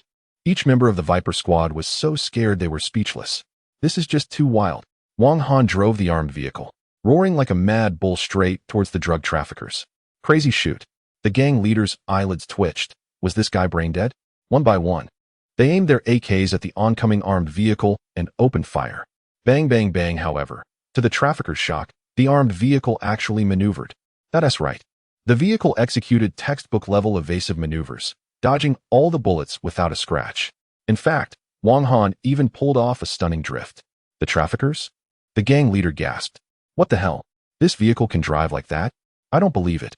The trafficker with the Gatling gun went crazy shooting, but couldn't hit it. Damn it, this is insane. Suddenly, a round object was thrown beside him. The trafficker looked down. What the hell? A grenade. Wang Han drove with one hand, skillfully maneuvering, while throwing grenades with the other. With Recon Eye activated, he didn't even need to waste time searching for the traffickers. It automatically locked onto the targets. Boom, boom, boom. Grenades exploded everywhere, sparks flying. The traffickers were directly blown away. In the end, it was like a fireworks show. It never stopped. Hurry, hide, hide. I can't feel my legs. I can't feel my legs. This is insane. Originally, the heavily armed traffickers gradually went silent. When they looked at the ground covered in severed limbs, they finally realized. This guy is no fool. He is a god of war. Whoa, I'm not fighting anymore. I'm not fighting anymore. This is terrifying. Damn it, they're SA freak. Why are you all running? The higher-ups were startled. At this moment, some traffickers were actually fleeing in panic. This scene left those hiding behind the barriers, including the Viper squad, dumbfounded. Li Xiao? Am I seeing things? The opponent is in complete disarray? In their police careers, the Viper squad had never witnessed such a shocking scene. A group of traffickers, almost like a small army, was broken by a rookie cop? Hey, Li Xiao, what is the situation? I've already sent for backup. Hold your position. The director was anxious. However, Li Xiao replied, Report. Comrade Wang Han is currently driving an armed vehicle and has broken the traffickers. He is going on a rampage. WTF? Upon hearing this, everyone outside, including the director, was stunned. Are you kidding me? One person crushed an entire army? Unbelievable. It's over, it's over. Bang! A high-ranking official threw down his helmet and armor, abandoning his weapon. He directly hid in a room. The next moment, he was grabbed by the crime lord. A deserter? The official cried bitterly, feeling extremely wronged. Boss, it's not that we don't want to fight. It's just that guy is too sinister. We can't hit him. What's even scarier is, his grenades, when he throws one, it always hits. It's like they have eyes. How can we fight like this? The crime lord, aware of his own weakness, was also there to seek refuge. He sighed and let go of the official. Unexpectedly, is the grand enterprise I've worked so hard to build going to end today? He was unwilling. No, I won't accept this. Boss, hurry and escape. As long as there's life, there's hope. The official pleaded, grabbing his clothes. He didn't want to see that armed vehicle again. No, the vehicle of death. The crime lord chuckled, all right. The next moment, bang. The official's face was filled with terror as he looked at his blood-soaked abdomen, unable to believe what he saw. You coward, what use are you to me? The crime lord kicked him and the door opened. He appeared calm, prepared to face death. Come on. Ah, a drug dealer who was knocked over landed right at his feet, looking utterly tragic. The armed vehicle came to a stop. Wang Han turned and looked at the standing crime lord. Xiao Wei, male, 32 years old, third on the wanted list. Dropped out of school at 5 to start dealing drugs. Has killed no less than 50 people. Extremely dangerous. Crime value, 45.90. Wang Han was startled. A big fish. The crime lord stripped off his clothes, revealing bulging muscles underneath. He wore tough brass knuckles on his arms. He beckoned Wang Han in the vehicle with a challenge. Kid, if you're a man, get out and fight. If you lose, I'll accept it. Chapter 57. Eating the Black Boss raw. Wire opening the vault. Wang Han was naturally unafraid. He spoke up, all right. When the Black Boss Xiao Wei saw such a young newcomer getting out of the car, his eyes were filled with shock that he couldn't suppress. Damn, heroes really do emerge from youth. Wang Han removed the grenades hanging on him, revealing his muscular physique. Let us do this. At that moment, Li Xiao and his team had already captured the remaining drug dealers nearby, many of whom were high-ranking members. Soon, Wang Han faced off against the Black Boss. Wang Han. No need. Li Xiao stopped him, shaking his head. Just leave it to Wang Han. Seeing that the surrounding police did not move forward, the Black Boss Xiao Wei smirked. Haha, this kid is still too young. He fell for it. Next, all he had to do was defeat this guy and then take him hostage to escape from here. In the organization, no one was better at fighting than him. How about this?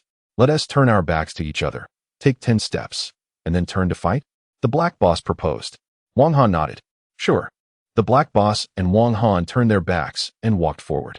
1 step, 2 steps, 3 steps. The Black Boss was counting. Suddenly, he grinned wickedly. Young man, you've fallen for it. In an instant, even Li Xiao didn't react in time. The Black Boss had only taken 3 steps when he suddenly turned around. What the hell? He's cheating. Ha ha ha. With a grin, the Black Boss raised his claw-like weapon, feeling triumphant.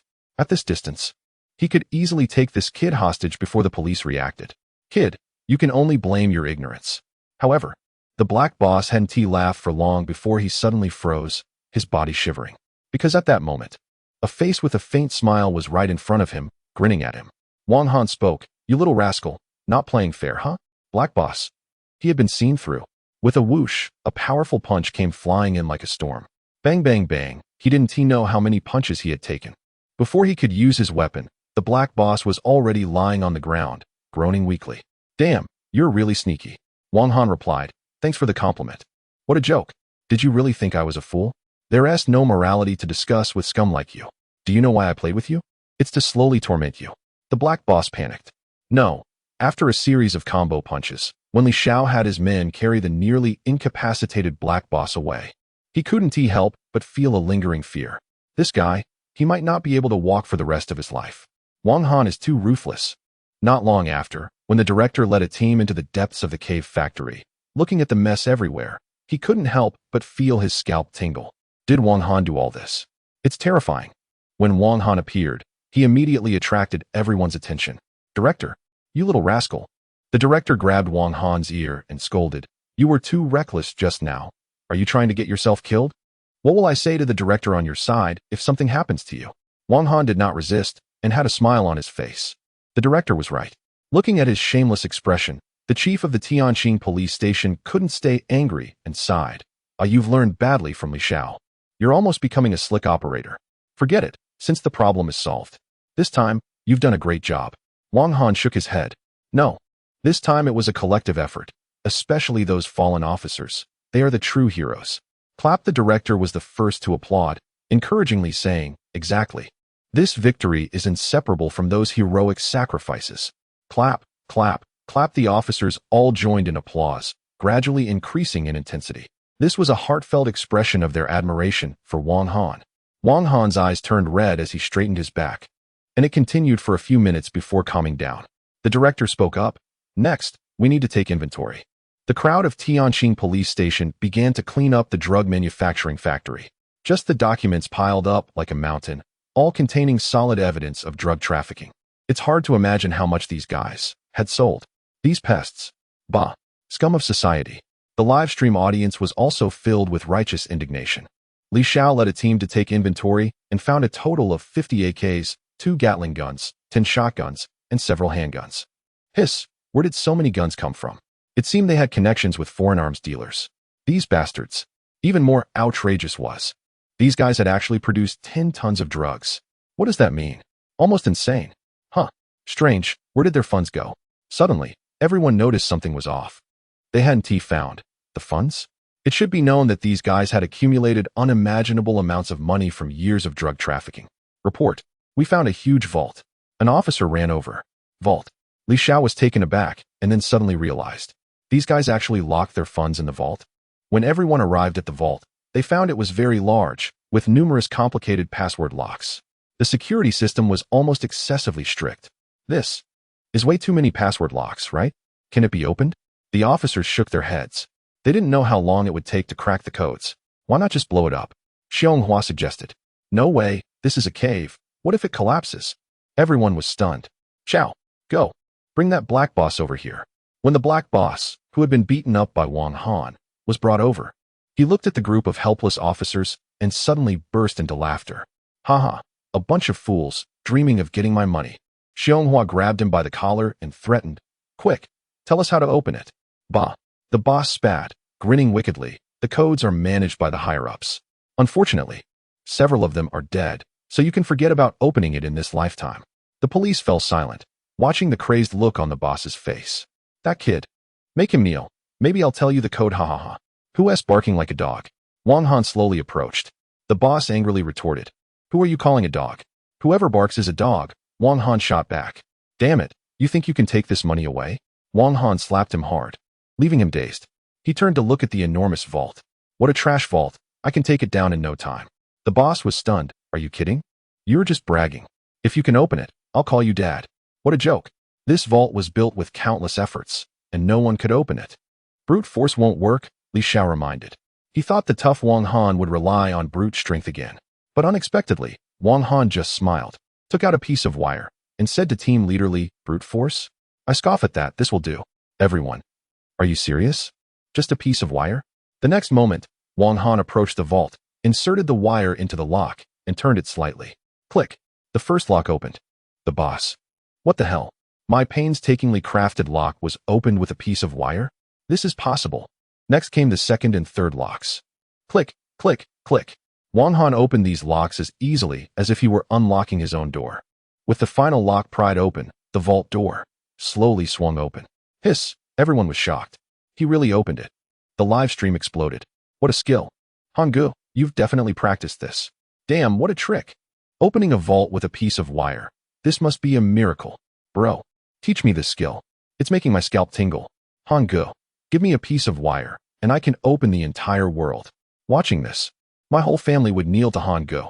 Astonishing. When the vault was fully opened, stacks of cash piled up like mountains, endlessly sprawling before everyone's eyes. It seemed boundless, like an ocean. This is several hundred million. Chapter 58. Struck it rich, 10 consecutive draws. My goodness, this bank is nothing special. The director is starting to doubt his own eyes. Ridiculous. Li Xiao's eyes widened. These thugs are really bold. They actually kept everything in one vault. Ha ha. Xiao Wang, well done. Everyone was deeply impressed. Truly impressive. If it weren't for the director being present, everyone would have offered a cigarette to Wang Ge. This operation's success is largely thanks to him. Uffed. The crime boss Xiao Wei spat out a mouthful of blood, his face pale. He trembled, pointing at Wang Han. You must be some kind of nemesis sent by the heavens. Retreat. This operation can be considered a complete success. The next day, after finishing training, the newcomers returned to the hotel, complaining nonstop. So exhausted. Come on, it's better than being trained by the captain of the Venom Squad. Speaking of which, where has Wang Gu been these past 2 days? He wouldn't be working with the Venom Squad, would he? He a newcomer, at most. Would just do some odd jobs. That squad is the pride of Tianqing City. Even if you're Wang Han, no matter how capable, you'd still just be doing odd jobs there. Suddenly, a police car caught the newcomer's attention, because the emblem on the police car was unmistakably the Venom Squad's logo. It's the Venom Squad. Why are they here? They must be here to pick up Cold Gu. Yesterday, Cold Gu broke a record. He is not far behind that Wang Han. However, in the next moment, Wang Han got out of the car, followed by Li Xiao, and then one Venom member after another. Xiao Wang, the celebration dinner is at 8 p.m. Remember to come. Wang Gu, teach the brothers some skills then. I want to learn how to open a vault with wire. Nonsense. Wang Gu's skills are not something you can learn, bro. I'll pay step aside. Come on, Wang Gu, have a cigarette one by one. Venom members crowded around Wang Han, each calling him Wang Gu, handing him cigarettes, all smiles. Like little brothers seeing their big boss. Newcomers. This scene left them dumbfounded. Wow, is this still the Venom Squad they take pride in? They are actually fawning over a newcomer? In the newcomers' hearts, a voice echoed in unison. A kill.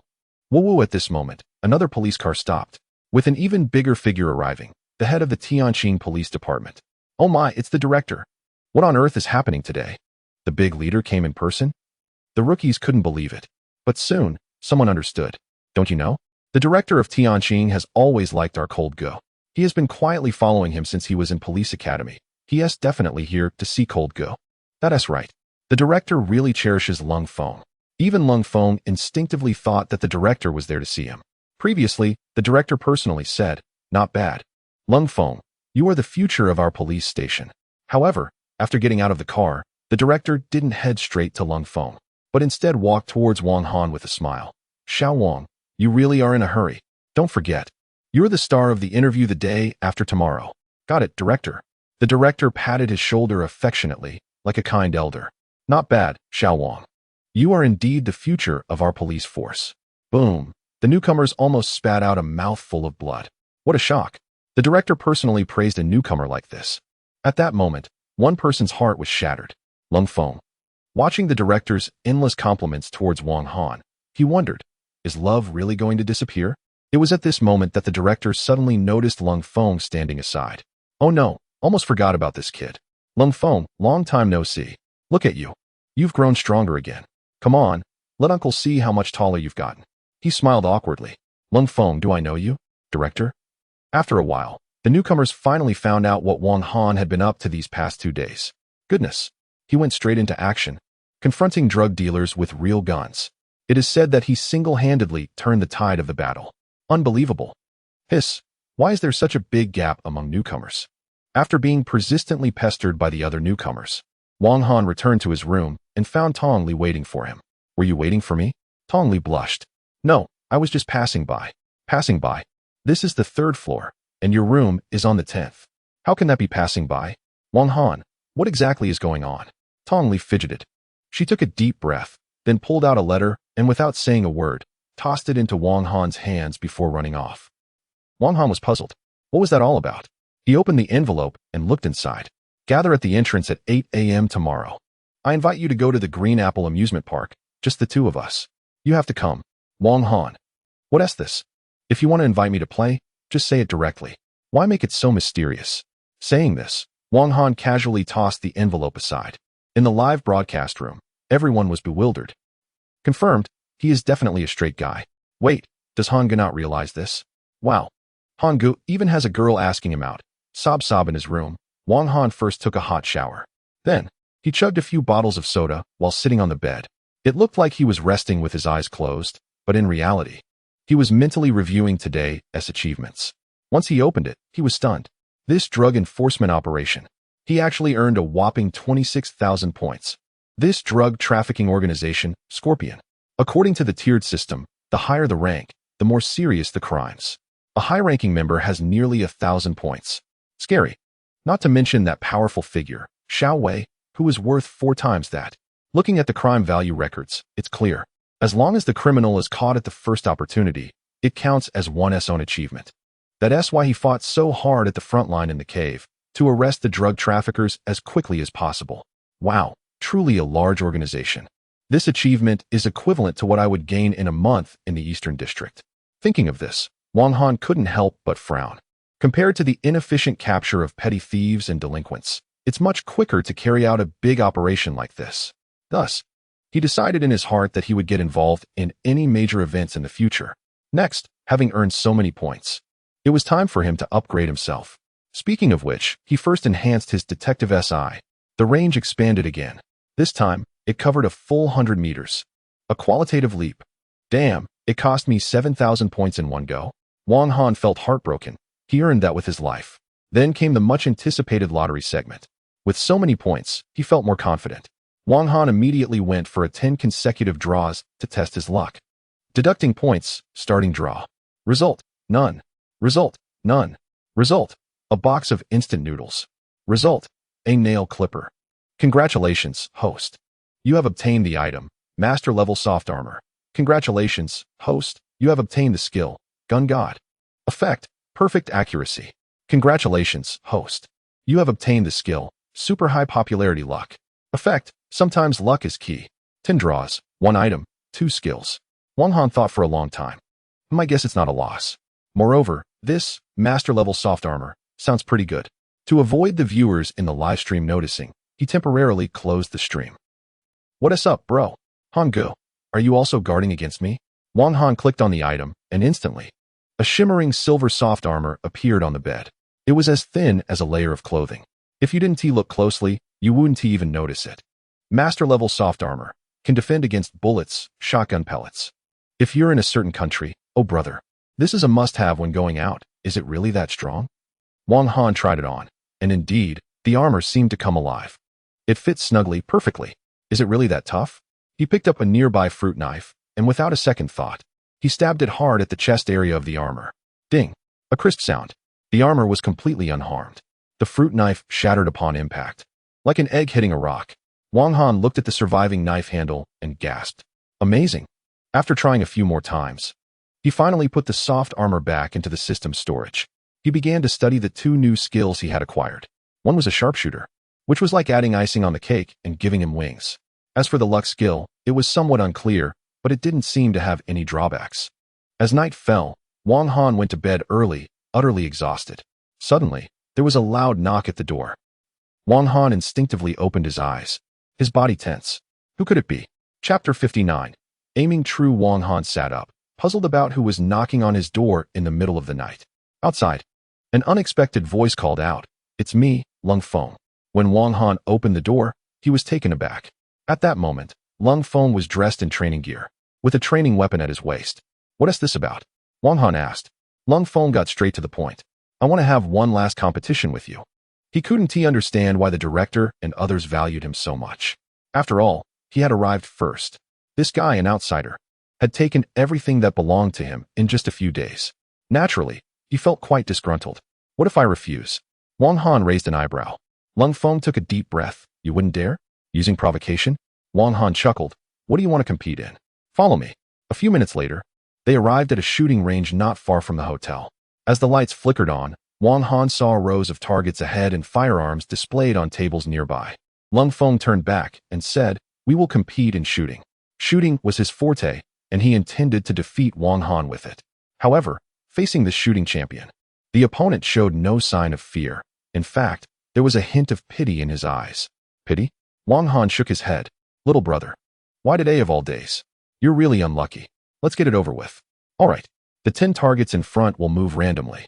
Whoever hits all the targets in the shortest time wins, Lung Feng said as he began loading the training weapon. Meanwhile, a few newcomers sneaked around, looking as if they were up to no good. Hey, is it true? Did you see Lung Feng and Wang Han come out? Of course. I specifically went to Lung's room and found it empty. In the middle of the night, they wouldn't be. Shoo, just then, they followed the sounds to the shooting range and were instantly blinded by the bright lights. Someone's there. It must be them. Sure enough, when the newcomers peeked in, they found Lung Feng and Wang Han preparing their weapons. What the heck? Is this A royal showdown? Uft. A shooting duel. I knew Lung couldn't hold back after what happened during the day. But doesn't T. Wong Han know that Lung is a multiple-time shooting champion? Even the instructors feel inferior to him in shooting. Just imagine how skilled he is. Looks like he's getting a bit too confident. Honestly, I kind of want to see Wong Han get humbled. Me too. Newcomers, while they admired Wong Han's boldness, deep down, they were very jealous and couldn't help but want to see him make a fool of himself. Unexpectedly, today they got their chance. Hey, I have a suggestion. Why don't we secretly record a video of Wong Han messing up? It could be a good laugh later, that's right. So, a few newcomers hid and started recording with their phones. Almost everyone believed that Wong Han would definitely lose to Lung Feng in shooting. On the other side, Lung Feng finished loading his bullets first and glanced at the still dawdling Wong Han. It was clear he wasn't professional. Well, I'll go first. Wong Han yawned casually and said, sure. Lung Feng, enraged, felt greatly disrespected. Who gave you the courage? Ding. At that moment, with the sound of a prompt, the training ground began. The targets started moving one by one. Countdown begins. Lung Feng raised his gun and without hesitation, fired his first shot. Bang. The first target was instantly hit in the head and fell. Then, the second shot. The third shot. Bang. The last shot. The final target fell in response. Few Lung Feng exhaled. Done. Time. 50 seconds. Boom, newcomers. Wow. 10 bullets, all hits? Moreover, every shot was a headshot. Perfect score. Incredible. 50 seconds? Did he just break a record? Lung Gu is truly unbeatable now. Who can compete? This performance has already won.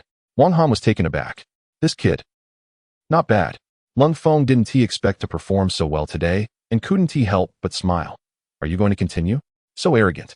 The newcomers were thrilled. Awesome. Lung Gu finally scored one. It seemed to validate their assumptions.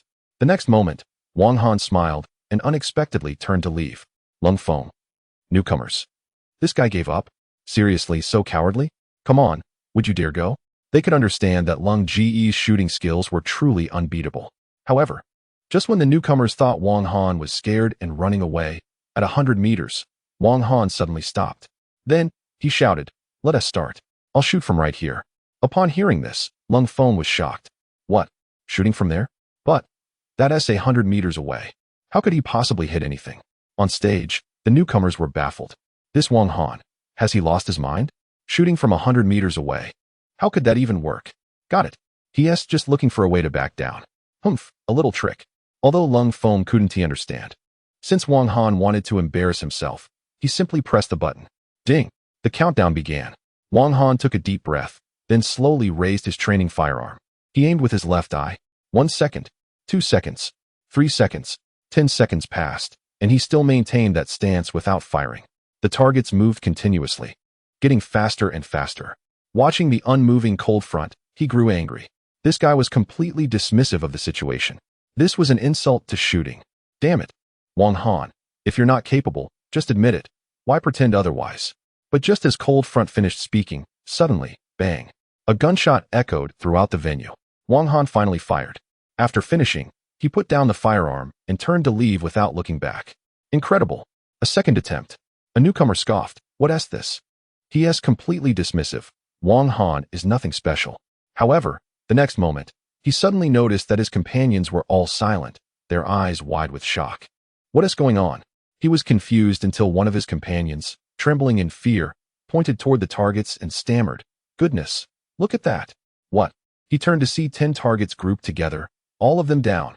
Shock. Utter shock. Cold Front stared at this scene, his body trembling uncontrollably. An overwhelming fear surged within him. What is this?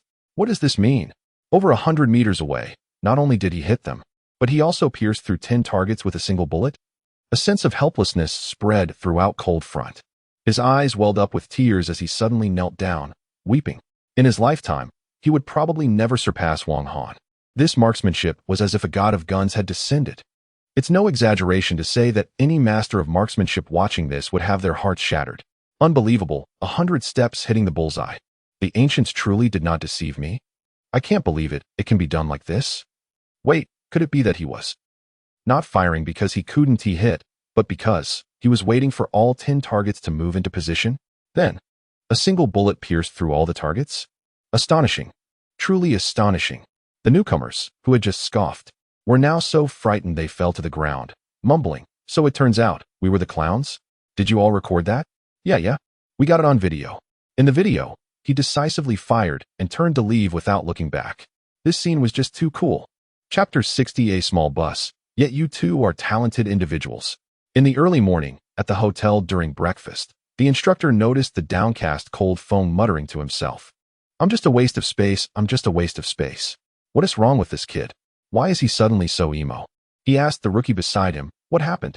The rookies explained the situation to the instructor, who scoffed, "What's the big deal? It's just a competition loss. Life is like that. Winning and losing are normal. What's the fuss about? What were you competing in?" Reporting, "Instructor, we were competing in shooting." The instructor was shocked. "What? Cold phone lost in shooting? Impossible.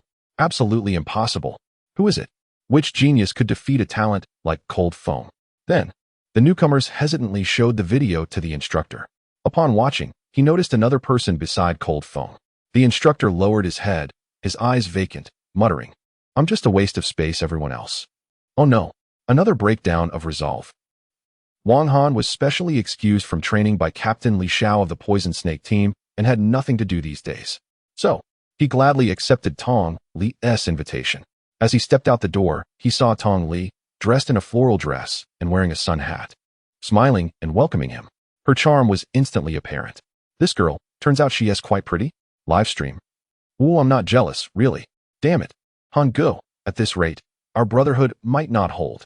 So beautiful. Although Tong Li was dressed beautifully, her petite figure next to the big Wang Han made her seem oddly delicate, especially with Wang Han's robust muscles and sharp gaze, which exuded an imposing presence without him even trying. As they walked down the street, Tong Li wondered if others might think she and Wang Han were a couple. Result, passers-by. "This is, Miss, have you been kidnapped by a bandit?" They almost called the police. Because Chingsa Apple Paradise, as the #1 amusement park in the city, was relatively remote, they needed to take a specific bus to get there. The bus slowly arrived at the station. The seasoned driver, as usual, opened the door to welcome the guests. A beautifully dressed young girl playfully boarded. A pleasing sight. But when the driver saw Wang Han, who was muscular, he was startled and thought he had encountered a bandit. It wasn't until he saw Wang Han smile politely and properly pay the fare that he realized he had overreacted. However, that muscular build made his eyelids twitch. This guy could probably punch a cow to death, right? Strangely, the usually noisy passengers were unusually quiet today. Passengers were anxiously watching Wang Han, who stood there radiating an overwhelming presence. It was supposed to be rush hour. The bus should have been packed, but a large space had cleared around Wang Han. It was somewhat disheartening. Viewers in the live stream were laughing uncontrollably, saying that just his presence could scare people to death. One passenger thought, "We don't dare to speak or ask." Wang Han replied, "Am I not friendly?" Tong Li's face flushed. It was her first time being so close to Wang Han. She fidgeted with her fingers and asked, "Brother Wang, do you have a girlfriend?" "Yes," he responded. "What? You have a girlfriend now? Oh, my heart is broken." Suddenly, Wang Han exclaimed, "There's a thief." Tong Li was startled. "What? A thief? Where?" She hadn't noticed anything. Wang Han felt a chill down his back as he turned to see a man in a baseball cap sitting at the back of the bus, occasionally glancing at his pocket. Upon closer inspection, the system revealed Yu Yanan, 25 years old, a thief with a prior record. Rating: Amateur, crime value, 129. After reading the information, Wang Han was surprised to see that the upgraded eye of detection now included an evaluation of the criminal. He thought, "Good grief. Why did this guy have to target me?" No wonder the rating was amateur. However, Wang Han didn't rush to apprehend him. As there was no evidence of the theft yet, he needed to wait until the thief made a move. Suddenly, a scream shattered the calm inside the bus. Everyone turned to see a woman knocked to the ground, crying and frantically clutching a designer handbag. "Let go of me," she shouted. A scruffy man, red-eyed and wielding a small knife, was wildly swinging it. He injured the woman, causing her to scream in pain. "Don't move," the man shouted, breathing heavily, his hand trembling as he clutched the knife. He muttered, "I have no choice, no way out." It turned out that this man was a gambler who had lost everything and was drowning in debt. Feeling utterly desperate, he had resorted to robbery. But being his first time, his methods were clumsy. He kept threatening everyone. "If anyone dares to stop me, I'll kill them." The passengers watched the man in a frenzy, each one retreating further away. No one dared to step forward to help the woman being robbed. "Please, someone help me," she cried out. The man continued to assault her, shouting, "Shut up, you," and demanding she hand over her money while groping her. Just then, the bus driver stopped the vehicle and was about to intervene.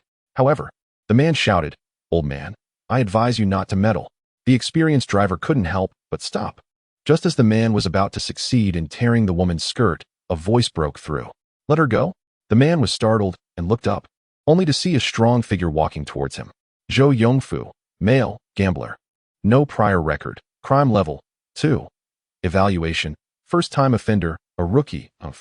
Looking at Wang Han's disdainful smile, it was clear he was just a rookie.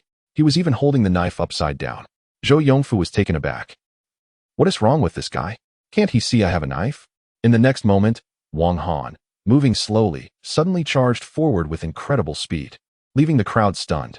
The man who had just raised the small knife hadn't even realized what was happening before he was tackled by Wang Han, crashing hard against the windshield of the bus. Bang! The immense impact shattered half of the glass instantly. Wang Han released his arms, and the man crumpled to the ground, as if all his bones were broken, foaming at the mouth. What the? It felt like being hit by a vehicle. The crowd? The live stream? Wow, you ran into a tough guy. The glass shattered? Oh my gosh, so fierce. The experienced driver looked at the broken windshield, his eyelids twitching in fear. He turned to the young man again. "Kid, you're really something. Sorry, sir, for breaking your glass." It's fine. It's fine." The crowd gathered around, praising the young man. "You can't judge a book by its cover. Well done." The woman expressed her gratitude. "Thank you." Tong Li's eyes sparkled with admiration. Just now, Wang Han was so cool. Meanwhile, in the mixed crowd, Yu Yanan sneakily approached Wang Han from behind. He had been watching this tough guy, noticing the expensive watch on his wrist. It was clear he was wealthy. However, due to Wang Han's intimidating presence, he had hesitated to act. But now, this was the perfect opportunity. With a swift motion, he quietly stole something from Wang Han without anyone noticing. Jackpot. But when he looked down to confirm, he was shocked. What the heck? Why is it a pair of handcuffs? Something feels off. Chapter 61. The Hidden Talents Brother. Can you stop messing with us? The thief asked in confusion. Who the hell carries handcuffs with them? You're not normal. Just then, a handsome guy turned his head with a smile and said, "Little brother, you really dare to steal. Huh? Discovered?" In the next moment, Wang Han grabbed the thief by the neck as if he were lifting a chick and said sternly, "Kid, I'm a police officer." As he spoke, he took out his badge. Boom! The surrounding passengers were shocked. He is actually a police officer? This is even more outrageous than a thief. The thief was frozen in fear. What the hell? I stole from a police officer? A chill ran down his spine. The live stream exploded. This guy is really smart. Hilarious. He even managed to steal the handcuffs. Haha, Wang Han said. Are you going to put them on yourself? Or should I help you? What the hell? 2 hidden talents on such a small bus? One word, impressive. The thief was so scared, he was almost trembling. Dude, give me a chance. I'm new to this and don't know the rules. But how come the handcuffs are in your hands? The thief stammered. I said, I was just taking them out to cuff that guy. Do you believe me? Do you think I would believe you? Slap, slap, 2 big slaps. Quick, put them on yourself. With swollen faces, the thief and the robber were shivering. What a brutal twist. I'll do it myself. Without saying a word, both of them grabbed the handcuffs and started clicking them on. Tong Li was astonished. Incredible. Catching 2 criminals while riding a bus? What luck. No one else could do this. Wang Han, you're amazing. Wang Han scratched his head. It's no big deal. But now, the biggest problem is, they are almost at the Green Apple Paradise. At this moment, if he took these 2 hidden talents back to the station, he wouldn't be able to enjoy the amusement park with Tong Li today. I'm fine, Brother Wang. This is more important, Tong Li said, forcing a smile, but inside she felt very disappointed. It seemed, this date was going to be ruined. Suddenly, Wang Han thought of an idea. I have a plan that can work for both sides. 10 minutes later, at the Green Apple Paradise, the thrilling ride. The Death Racer was rated 5 stars for excitement.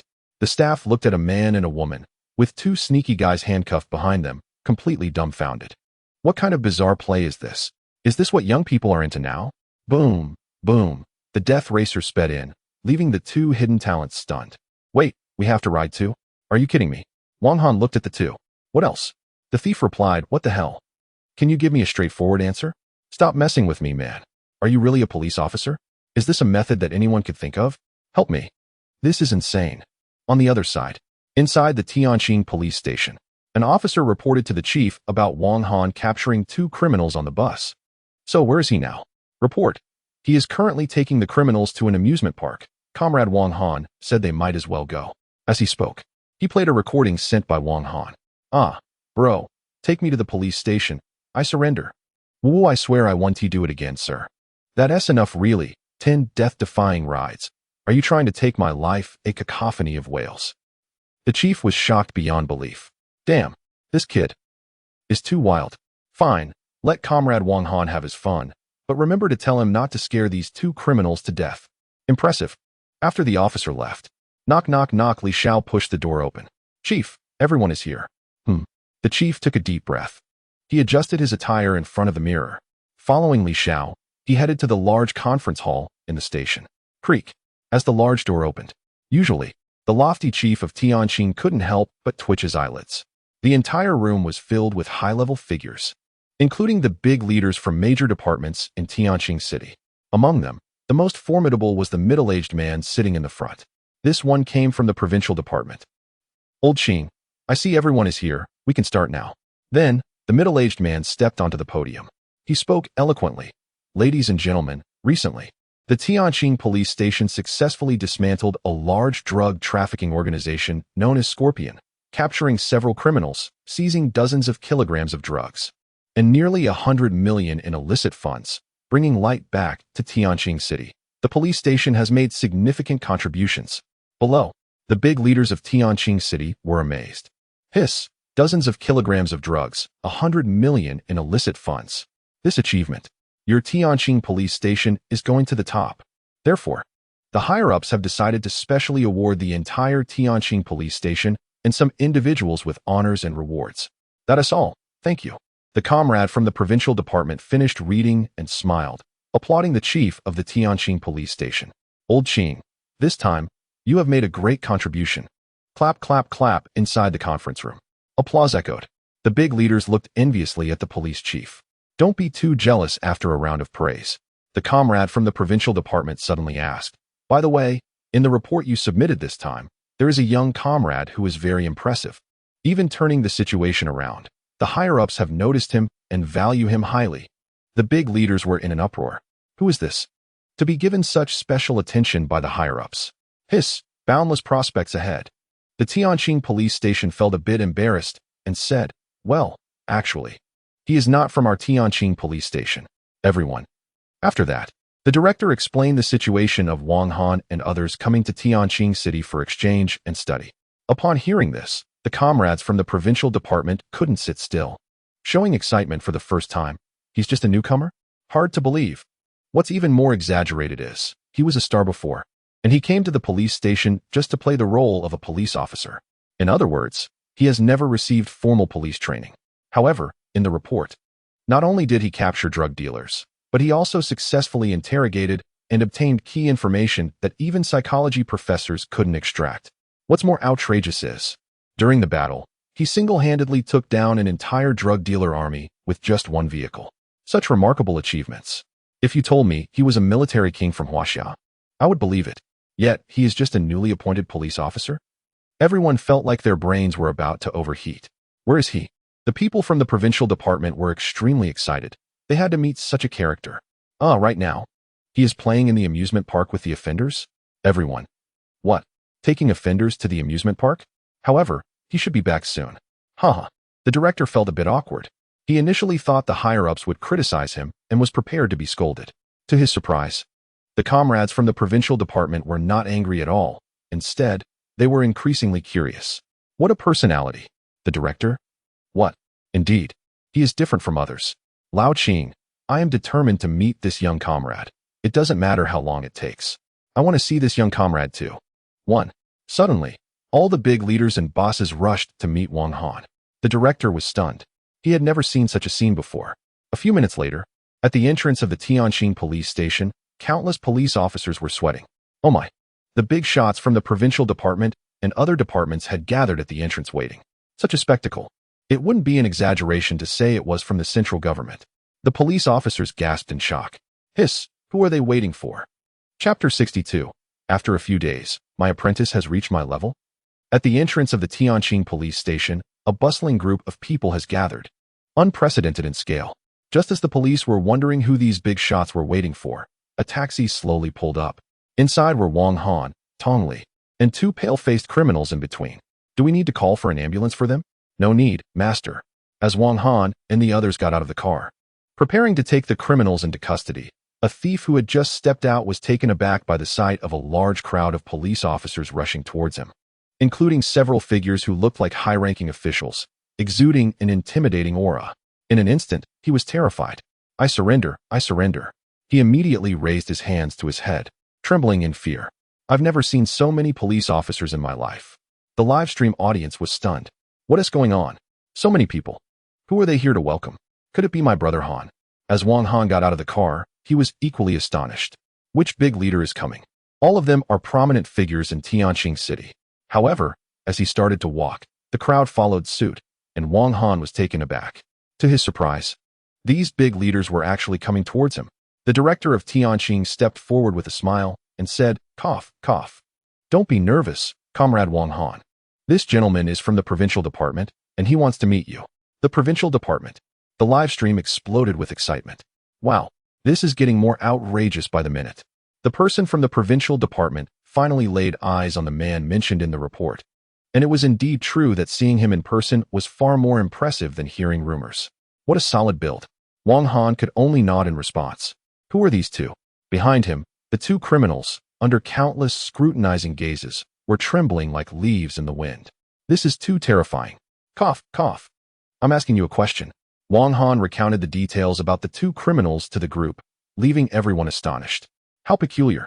They truly are a pair of oddballs. One dares to rob, and the other dares to steal. But your luck is remarkable. I assent it. Wherever you go, trouble follows. All right, let us head inside to discuss this.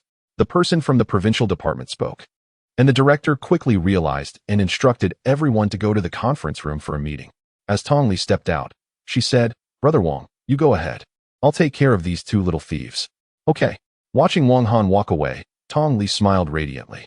Today was a fun day at the amusement park. Sister, I wet my pants. Where can I change? Bang. Tong Li immediately delivered a spinning kick, sending the thief flying. In the conference room, Wang Han sat up straight, never having imagined he would meet such high-ranking officials.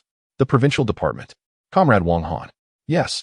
The director chuckled. Relax, it's not a criticism meeting. This time we're here to commend you. Commend? Enough with the small talk. I have other matters to attend to. Comrade Wang Han. In light of your outstanding performance in the operation against the drug trafficking group, we have unanimously decided to award you. Applause erupted from the other senior leaders, congratulating Wang Han. Phew, a change in fortune. So it's a commendation. Wang Han sighed in relief. Wang Han, our police department owes you a favor, the director whispered. Just then, it was decided that the police department would be collectively awarded a second-class merit. They were thrilled. However, deep down, everyone knew that this operation was, after all, thanks to a new police officer from another city. After all, it was Wang Han who secured the victory. Therefore, they were content even to share in a small reward. Of course, the main event still revolved around Wang Han. Comrade Wang Han, the provincial department personnel suddenly became serious, and the atmosphere turned solemn. Wang Han couldn't help but feel nervous and focused. Yes, he stood up, tall and muscular, with sharp eyes, exuding a strong presence. He looked like a tough guy? Or rather, a promising police officer. The leaders nodded, thinking, impressive. Step by step, Wang Han walked to the podium and saluted the provincial officials. The leaders smiled and nodded. Comrade Wang Han has captured two wanted criminals during this operation. Goodness, it took a full 5 minutes to read through everything. Everyone felt their scalps tingling. Just how many people did he capture? The provincial leaders were also taken aback. They hadn't expected this young man to be so formidable, and the reading nearly left them breathless. Finally, he took a deep breath. The higher-ups decided to award Comrade Wang Han. The senior leaders from the city were all focused intently. To be honest, they didn't know how the higher-ups would commend Wang Han. The next moment, the provincial leader smiled slightly. First-class merit. Boom. The director? The leaders? The live audience. What? Upon hearing first-class merit, the leaders could no longer contain their excitement. They looked at the shining young man on the podium. Me? First-class merit? Wang Han was shocked himself. That's a first-class merit. Incredible. The director couldn't believe it. A newcomer had actually received a first-class merit. He had never received one himself. Ridiculous. Moreover, everyone was left in disbelief. What was going on? It wasn't over yet. The provincial leader announced loudly, in a short period, achieving such remarkable results. Combined with the unanimous evaluation of Comrade Wang Han, it has been decided, through voting, to promote Comrade Wang Han to the rank of third-class police supervisor. Third-class police supervisor. Everyone present, except for the provincial leaders, was stunned. A newcomer, a third-class police supervisor? However, in terms of police rank, he is at the same level as the head of the local police station. Director Tianqing was stunned. Is this really true? There has never been anyone like this before. They are witnessing history. Are they crazy? A newcomer, a third-level police officer? What do you know?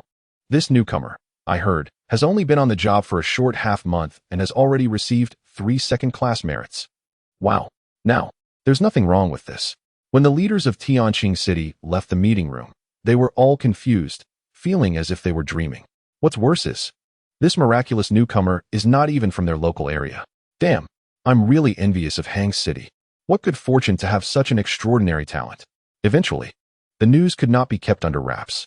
Soon, it was conveyed from the director of the Tianqing City Bureau to the director of the Hang City Police Bureau. When Director Chow answered the phone, he thought that Wang Han had caused some trouble. But when he heard the news, he stood up in shock. What? This kid went for an exchange study and ended up taking down the largest drug trafficking organization in that area? And he received a first-class merit and was promoted to third-level police officer. Ah, this. Director Chow scratched his head, feeling blank. Then, as if going mad, he laughed uncontrollably. Ha ha ha, I get it. Wang Han is the hope of our Hang City. Outside, Lu Changji, who was reporting the situation at the police station, frowned. Has this guy finally lost it? Ha ha ha. Just then, as he opened the door, Director Chow saw Lao Lu. He rushed over to hug Lu Changji, startling him. What's going on with you? Lao Lu, I have good news for you. Your disciple is now at the same level as you. Lu Changji. What the heck? In just a few days, my disciple has reached the same level as me? Chapter 63. You will always be part of the venomous serpent. Lu Changji was nearly startled to the point of falling over. He asked again, and when Director Chow assured him that he was not lying, he was shocked to learn that Wang Han had indeed wiped out a large drug trafficking organization in Tianqing City, resulting in an extraordinary promotion to level 3 police supervisor along with a first-class merit award. Lu, holding his head, felt a surge of emotions. Unbelievable. A newcomer, in just over 10 days, accomplished what many couldn't achieve in a lifetime. Is he really that impressive? Nearby, the newcomers in the East District were puzzled by the commotion. Why was the director so astonished? Zhang Jinghua. Is he really that amazing? How can you even ask such a question? It seems the police academy was a waste of time for you. Let me put it this way. Wang Han's current achievements are akin to the legendary Hui Xiubing from ancient times, being conferred titles at the age of 18. The newcomers were stunned. Wow, that's outrageous. On the other side, Director Chow was overjoyed, exclaiming, with Wang Han in the house, it's like having a treasure. At 20 years old, a level 3 police supervisor. That's quite explosive for the entire police force. Old Lu, damn it. You've truly accumulated 8 lifetimes of good fortune to have such a precious apprentice. Lu Changji sighed. You don't understand anything. I'm worried. Now, after just a few days apart, my apprentice has reached the same level as me. When the time comes, will he call me director, or will I call him director? After Wang Han was promoted to level 3 police supervisor, the newcomers at the Tianqing police station were utterly bewildered, especially Lung Feng. Brother Wang, do you have any tips for catching criminals? Wang Han. Dude, your current attitude is a bit too humble. The newcomers sighed. Ultimately, the proud Lung Feng had to bow his head in the face of the even more formidable Wang Han, level 3 police supervisor. Upon hearing this news, instructors packed their bags and fled overnight without a moment's pause. Xiaonan. Another one scared away. Well, what is the point of even exchanging anything? Compared to them, our newcomers Haven T even finished training yet. If we're being honest, he would still have to address them as officer? Damn it, what is this? That night, the Tianqing police station held a meeting to discuss whether to hold a competition between the 2 districts. Comrades, although this kid Wang Han is formidable, we are the winners from last year. As the host, we must show some spirit. Don't you all agree? The director shouted hoarsely. The leaders below nodded in agreement. Let us vote. As a result, when the votes were cast, out of 50 people, 49 raised their hands to refuse. The director noticed one leader who didn't raise his hand, indicating he wanted to compete, and couldn't help but exclaim, "Look at old Wu. While you all are just a bunch of cowards." Lao Wu, "Well, I just stubbed my toe and forgot to raise my hand." Director, "Damn it. Just give up on life." The next day, Comrade Wang Han, the higher-ups have unanimously decided to cancel the final competition between Tianjin City and Hang City. And instead, we will have a team-building event. Xiaonan said helplessly. Wang Han, "Why was it canceled?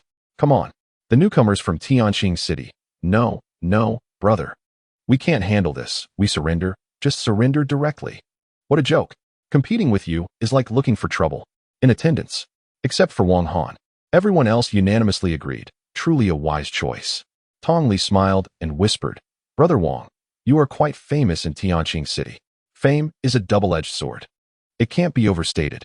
As long as you're in Tianjin City, no police officer is not afraid of Wang Han." Wang Han spent a few peaceful days. Finally, on the day when the exchange and cooperation ended, the director of the Tianjin police station personally brought dozens of leaders to see Wang Han off. This scene was explosive. A crowd gathered, astonished. Which big leader is leaving? Upon closer inspection, so many leaders are sending off a young man? The crowd was shocked. Who is this young man? At the station.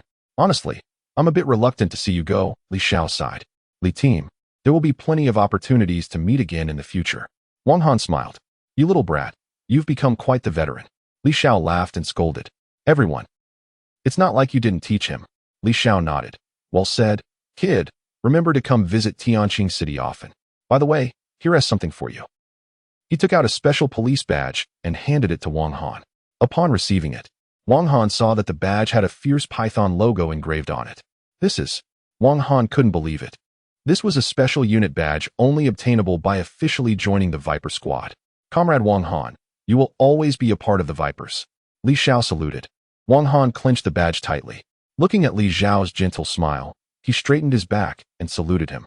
Tears welled up, family sobs. Brother Wang, come back home often. The last celebration feast wasn't enough. We'll continue next time. Viper Squad. One by one, the members hugged Wang Han, shedding tears. After shaking hands with the director to say goodbye, before leaving, Lung Feng spoke to that departing figure. I will definitely surpass you in the future. I'll be waiting. Wang Han followed Tong Li onto the high-speed train. Heading east, he left Tianjin City. Hang City. I'm back. Beep, beep, beep. On the train, two men leaning in the corner exchanged glances. Their eyes revealed a fierce determination. Big brother. It's been a while since I returned to Hang City. How about we pull a job? Hee. The man patted the bag beside him, which was filled with scattered gun parts. Chapter 64. Brother Wang, you don't know? Around 3 o'clock in the afternoon, Zhao Jihai arrived at the train station in the northern district of Hang City with a group of colleagues. This area is under the jurisdiction of the local police station. Generally, there is no interference among them. But today, they are here to pick someone up. Did you get it? Get what? The cigarettes. Damn. You don't know that Brother Wang loves to smoke those? Hurry, go buy a pack. Zhao Jihai shook his head. He had been assigned to another location by Director Liu, so he hadn't met this tough cop before. Just heard about it. Chow. What a show-off, calling himself tough. How tough can he be? Let me see. Damn it, I'm tough too, okay. After all, I've been promoted to level 3 police supervisor in half a month. What's next? He had to make connections, so when he heard from team leader Zhang that Wang Han liked to smoke those, he immediately sent someone to buy a pack. Meanwhile, on the other side, Li Nan from the local police station was patrolling near the train station with a group of colleagues, all of them looking particularly serious. Because, according to rumors, the criminal they had been hunting in the northern district seemed to have returned to Hang City. How tough is that guy? How tough? A 3-star wanted criminal. Is that tough? Hiss, a 3-star wanted criminal. That means he has probably killed quite a few people. Scary. Li Nan, the captain of the local police station, had brought several strong officers today just to catch this 3-star wanted criminal. However, he thought to himself, this is a bit too hasty, isn't it? He picked up the wanted poster. The image showed only a vague outline of a man, very blurry, only revealing a fierce expression. How are we supposed to find him? Is anyone going to look like a killer? Just catch them. Oh, still clever. Suddenly, Li Nan's group ran into Zhao Jihai and his team, who were waiting for Wang Han at the train station. The Eastern District and Northern District crossed paths. Hey, old Hai, what are you doing here? Zhao Jihai immediately recognized Li Nan from the Northern District and laughed, saying, Are you guys patrolling here today? Are you here to support us? Linan was excited. I thought so. With a 3-star wanted criminal, the director wouldn't just send a few people to catch him. It looks like they called in comrades from the Eastern District. Huh. Zhao Jihai was confused. What are you talking about? No, you've got it wrong, brotherly. We're not here to support you. We're here to pick someone up. Pick someone up? Linan looked at their small patrol team and was surprised. Do you need such a big show to pick someone up? He awkwardly chuckled. Oh, you're here to pick up Director Liu, right?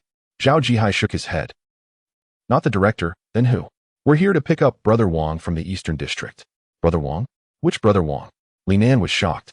In police circles, it's rare to refer to someone as brother. Usually it's more brotherly or collegial. Where did this Brother Wang suddenly come from? Who does he think he is, being so arrogant, and even having people call him brother? Which Brother Wang? Shoo! Zhao Jihai hurriedly stopped him. Panic evident in his voice. Don't talk nonsense. Wang Han. I'm from the East District Police Station. Have you heard of it? Wang Han. Oh my. Linan was instantly dumbfounded. Wang Han. Who in Hangzhou's police force doesn't know him? Their station chief often mentioned that if they could recruit this tough officer, especially after the city government's bomb incident, it would really boost their reputation. Even passing dogs would have to respect him. Damn it. Why didn't you just say his name instead of calling him Brother Wang? How would I know? Linan's eyes were filled with resentment. What? Wang Han. The comrades from the North District were immediately invigorated upon hearing this name. He was known as the tough cop.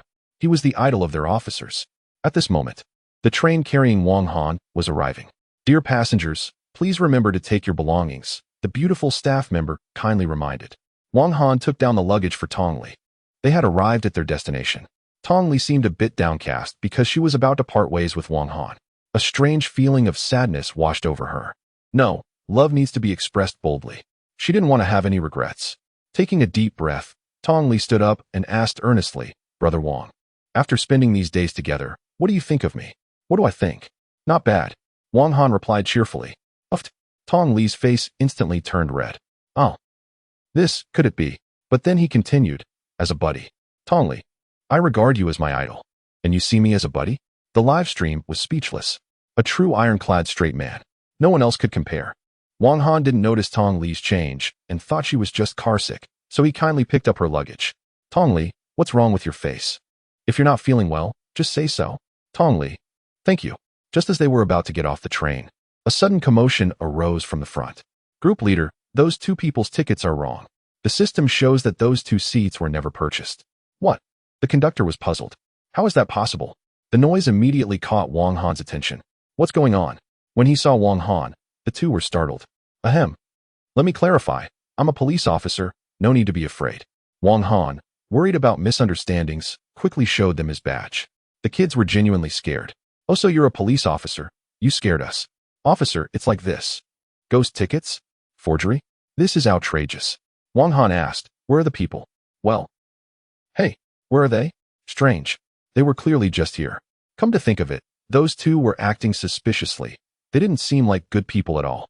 Wang Han felt that something was off. He first let Tong Li get off the train and followed the staff to search for the 2 individuals. Meanwhile, on the other side, in a corner, the 2 men got up and started preparing for action. This time, we're going big, he chuckled.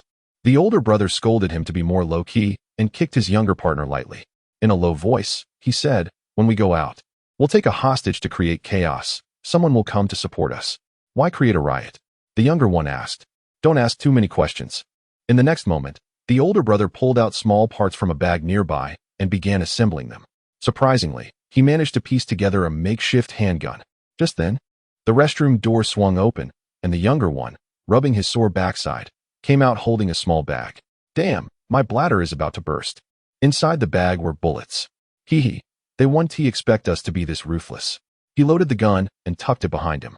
The older brother said, let us go, get out of the car. As soon as they stepped out, they sprang into action.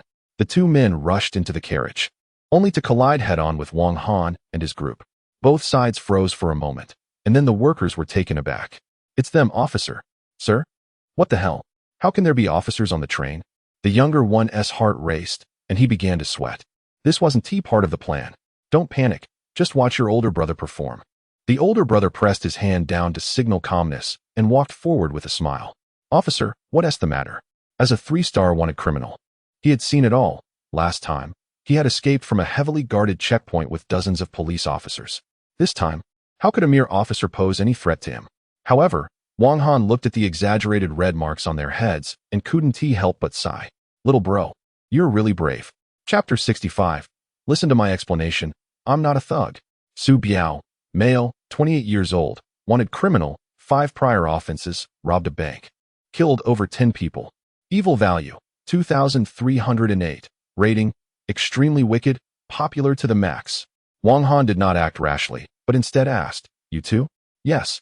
We suspect you are faking and need you to come with us." Faking? The older brother was bewildered. He turned to his younger brother in disbelief. "What the heck? Didn't you say you bought the tickets?" Younger brother. "Bro, I didn't know damn. A matter worth 1 or 200. And now, it's messed up. Useless teammate." The older brother was speechless. He didn't want to make trouble. As it was almost time to act, he said, "Well, we came from the countryside. We don't understand anything. How about this? Can we just pay the fare directly?" The crew member was about to agree when Wang Han interrupted. The two brothers gasped. "No way. Discovered?" Wang Han smiled. "Haha. Old brother, you have dust on your clothes. Let me help you." Saying that, he bent down and brushed the dust off Su Biao's clothes. Phew, that scared them. The two brothers let out a sigh of relief. But the next moment, when Su Biao smiled and thanked him, he suddenly froze. Then, he slowly raised his hands, looking at the handcuffs on his wrists. "What the heck? Handcuffs? When did I put them on? I didn't even notice. Livestream. Bro, you. What the hell?" Before the younger brother could react, Wang Han directly grabbed him by the neck like a chick, lifting him up completely. The younger brother couldn't even catch his breath. This scene happened too quickly, leaving the crew members behind stunned. "What is going on?" Su Biao asked in confusion. "Officer, what are you doing?" "We didn't commit any crime." Wang Han smiled and said, "Su Biao, still pretending?" Boom. Upon hearing this, Su Biao was completely shocked. He actually knows my real name.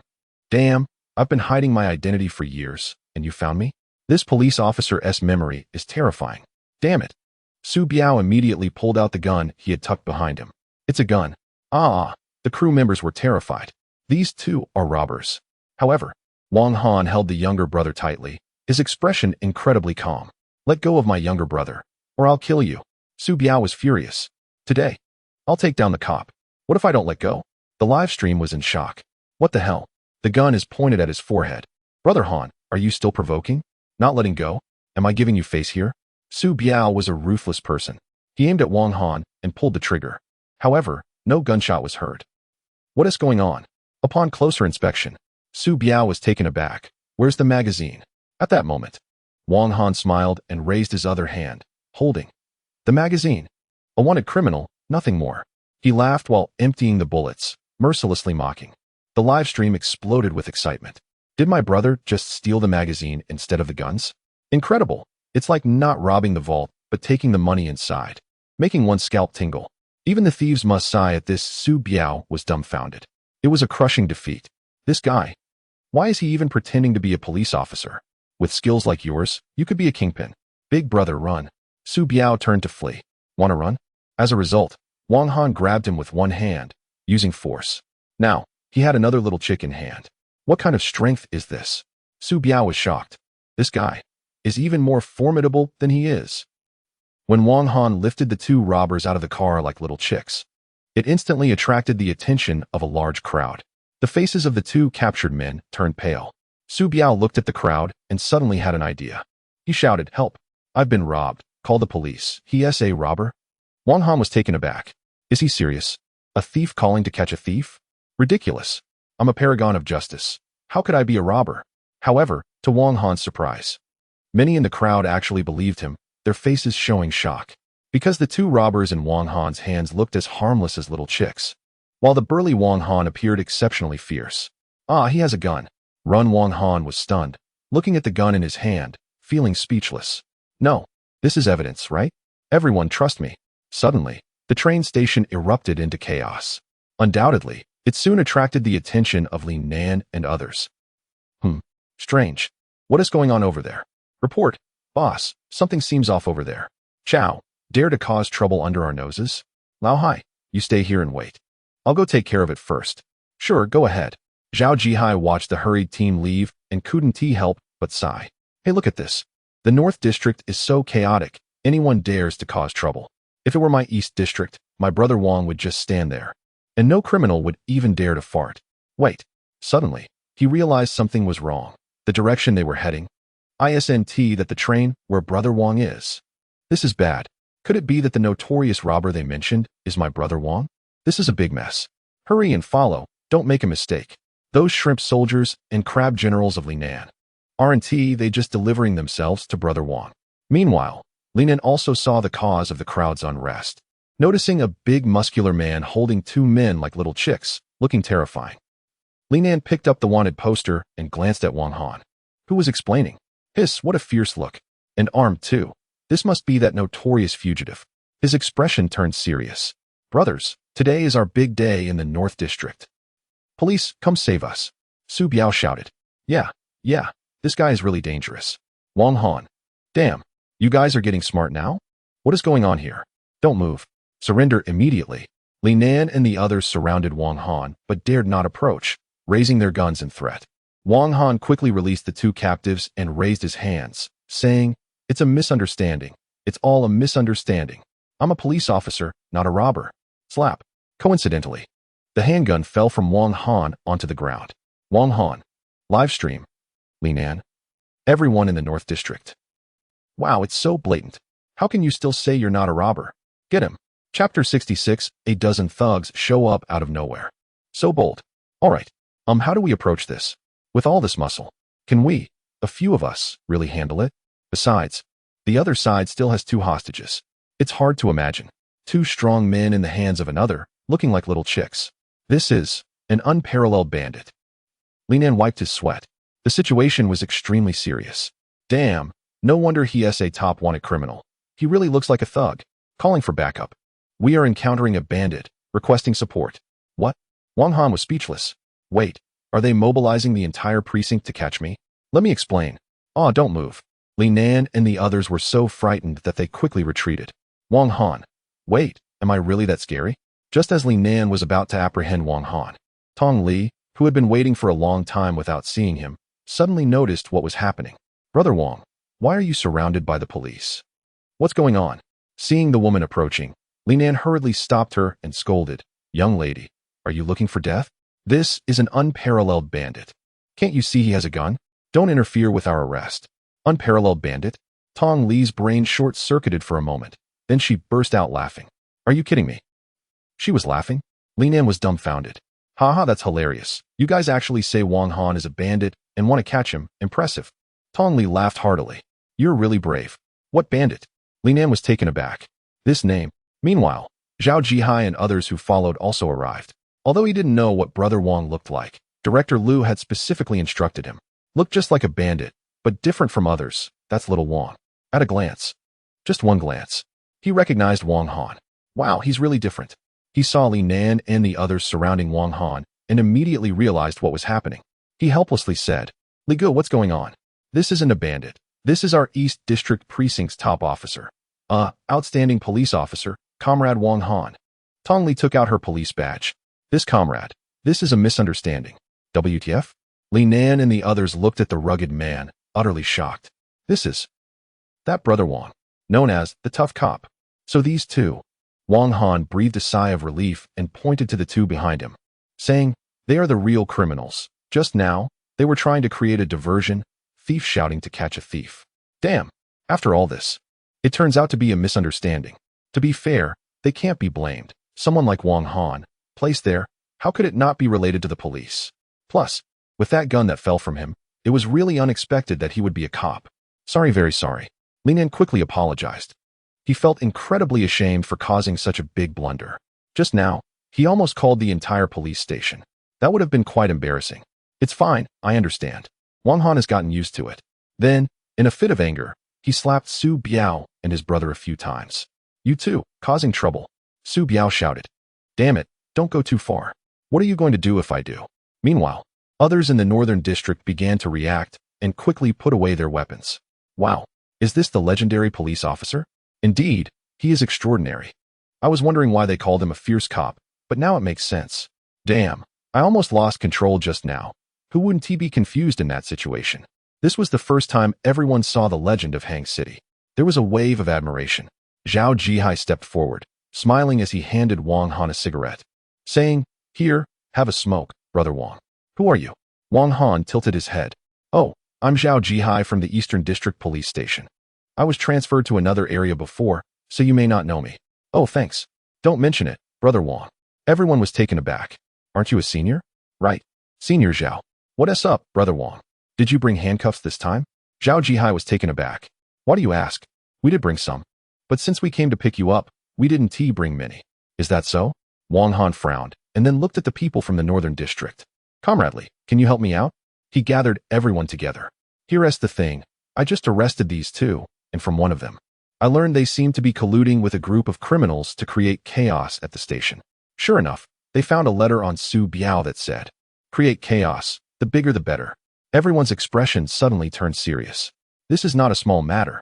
I suspect they are hiding among the crowd, waiting for the right moment to act. But Li Nan was puzzled. The station is so crowded, and the chaos just now has made it even more congested. How can we find these criminals? Searching for a needle in a haystack is not practical. Just as everyone was shaking their heads, Wang Han smiled and said, "You don't need to search, just capture them." Everyone was confused. Is there such a good thing? "Next, I'll point in a direction, and you just catch whoever is there." "Is that reliable?" Zhao Jihai questioned. "Even if you're impressive, it can't be that exaggerated." Tong Li was the first to raise her hand and said, "I think it works." "All right, then let us follow Brother Wang." Meanwhile, among the crowd, those hidden criminals were all experiencing rapid heartbeats. "Damn it, didn't they say to create chaos? We just got off the bus and got caught by the police. Damn, and they still call themselves wanted criminals. Damn, the plan is too rigid. Let's pull back first." Fortunately, we disguised ourselves and weren't discovered. However, what these criminals don't know is that Wang Han has already tracked their movements through the eye of investigation. They can't escape his watchful eye. Over there, the third one. He picked up the walkie-talkie and pointed in a certain direction. Without hesitation, Li Nan led the team over. Suddenly, a criminal, surrounded by police, still tried to struggle and said, "Officer, what's going on? What are you doing?" I'm just doing business out of town. Haha, search him." Once everyone searched him, they found a watermelon knife and a small handgun. "Li Nan, are you trying to sell arms, buddy? Arrest him." The first one was caught. The people from the Northern District couldn't believe it. He really was a criminal. Is he serious? Wang Han scanned the surroundings and continued to shout into the walkie-talkie. "To the right, 9 o'clock direction. Yes, that guy with yellow hair. The creepy guy hiding behind the old man. The one rummaging through the trash. Yes, he's just pretending." Just like that, wherever Wang Han pointed, everyone went to catch them. Every capture was accurate. By the end, the people from the Northern District felt a chill down their spines because they had already caught more than 10 people. This scene left the live stream audience dumbfounded. "Wait, is Brother Han a radar? His eyes are too sharp. Ridiculous. I don't believe it. I don't believe it. It's like catching criminals is as easy as eating and drinking." As the criminals were caught one after another, the people from the Northern District truly realized how terrifying Wang Han was, and the title of Han Police carried so much weight. Impressive. Forget calling him Brother Wang. I'd even call him Dad Wang. Li Nan was teary-eyed. In his entire career, he had never caught so many criminals at once. Sob, it's painful yet joyful. When the last criminal was apprehended, Li Nan and the others looked at the handcuffed prisoners on the ground, all of them stunned as if they had seen a ghost. Damn, when did the Northern District's police become this capable? Yeah, before, I could outpace them by a street, right? Who said the public security in the Northern District is poor? Step forward, and I'll make sure they regret it. Li Nan's hands were trembling. So that's it. Brother Wang, what should we do? Send them to the Eastern District Police Station? He still understood the rules among peers. After all, it was their achievement and should rightfully belong to the Eastern District. He wouldn't dare to interfere. Zhao Jihai rubbed his hands, his eyes shining. Wow, this is it. We made it. Damn. How could he dare to question Brother Wang? He's really something else. However, what no one expected was that the next moment, Wang Han said, "No need. It doesn't matter where they go. These criminals belong to your Northern District. Consider it a welcome gift from me to the Northern District. Tong Li, this 3-star wanted criminal, and another one are now under your serious crime unit." Boom, everyone was stunned. A dozen criminals and a 3-star wanted person, just like that? Unbelievable. So bold. At the North District Police Station, inside the office, Lu Changji had a dark expression as he sat across from the North District Police Station Chief, Zhao Donghe, who looked equally gloomy. Ahem. You didn't even pour me a cup of tea when my senior came? Lu Changji was unhappy. I traveled all the way to the North District to pick up my disciple and also visit my junior from police school. And you didn't even offer me a cup of tea? That's quite unreasonable. Humph, senior, I don't have any tea. Zhao Donghe rolled his eyes. Hey, you're being too much. Chapter 67. Senior brother, there were so many people just now, and I knelt down for you. Isn't this bullying an honest person? Lu Changji slammed the table. What's going on with you today? Did you eat gunpowder? Where would I dare to be angry with senior brother? Zhao Donghe started to speak sarcastically. It's just that, senior brother, you didn't come to see me before. But now that you're making a name for yourself in the East District, you suddenly remember to visit your little junior brother? Senior brother, you've become arrogant. Wow, so that's how it is. Lu Changji was speechless. He explained, is this how I appear in your eyes? Otherwise, hey, junior brother, is that how you want to play it? I heard from Director Chow that you haven't dared to come for the reports these days. Lu Changji said with a smile. Could it be because your North District is second to last this year? You. Zhao Donghe stood up. This is too much. Senior brother, my North District used to suppress your East District completely. Back then, you didn't even dare to make a sound in front of me. Times have changed. Junior brother Lu Changji replied. Zhao Donghe gritted his teeth in anger. Sai sat down. In the past, the North District always overshadowed the East District. But ever since a certain Wang Han appeared, the East District soared straight up. Now, they couldn't even see their backs. The North District, on the other hand, had become the bottom of the barrel. The huge disparity made him both envious and jealous of his senior brother. Junior brother, it seems that a 3-star wanted criminal has made it to your North District. Do you want my apprentice to help you catch him? Damn, so arrogant. Zhao Donghe was speechless and replied, Senior brother, do you really think your apprentice is invincible? That he can catch criminals every day and help me catch them? You are just bragging without a script. Don't think he doesn't know. This senior brother is just teasing him. Understand? Even a skinny camel is still bigger than a horse. The two exchanged sharp words. Just when Zhao Donghe could no longer tolerate his senior brother and was about to send him away, suddenly, the door was knocked. Who is it? Come in. A police officer from the North District rushed in and said, Report. Captain Li Nan, who just went out, responded, saying he caught that 3-star wanted criminal. What? He really caught that kid? Besides the 3-star wanted criminal, Captain Li Nan also mentioned that they had captured more than 10 accomplices and seized 5 handguns and several knives. What a big score. Zhao Donghe couldn't believe it. Damn, this kid usually struggles with petty thieves. But today he suddenly got a whole package deal. Heaven bless my North District. Ha ha ha. Senior brother, did you hear that? My team casually caught a 3-star wanted criminal. What are you so proud of? My North District Li Nan is the real invincible. Lu Changji. Look at you showing off. However, before Zhao Donghe could enjoy his moment of happiness, a police officer poured a bucket of cold water over him. And the criminals above are all gifted to us by Comrade Wang Han from the East District Police Station as a welcome present. As soon as these words were spoken, Zhao Donghe's smug smile froze. What did you say?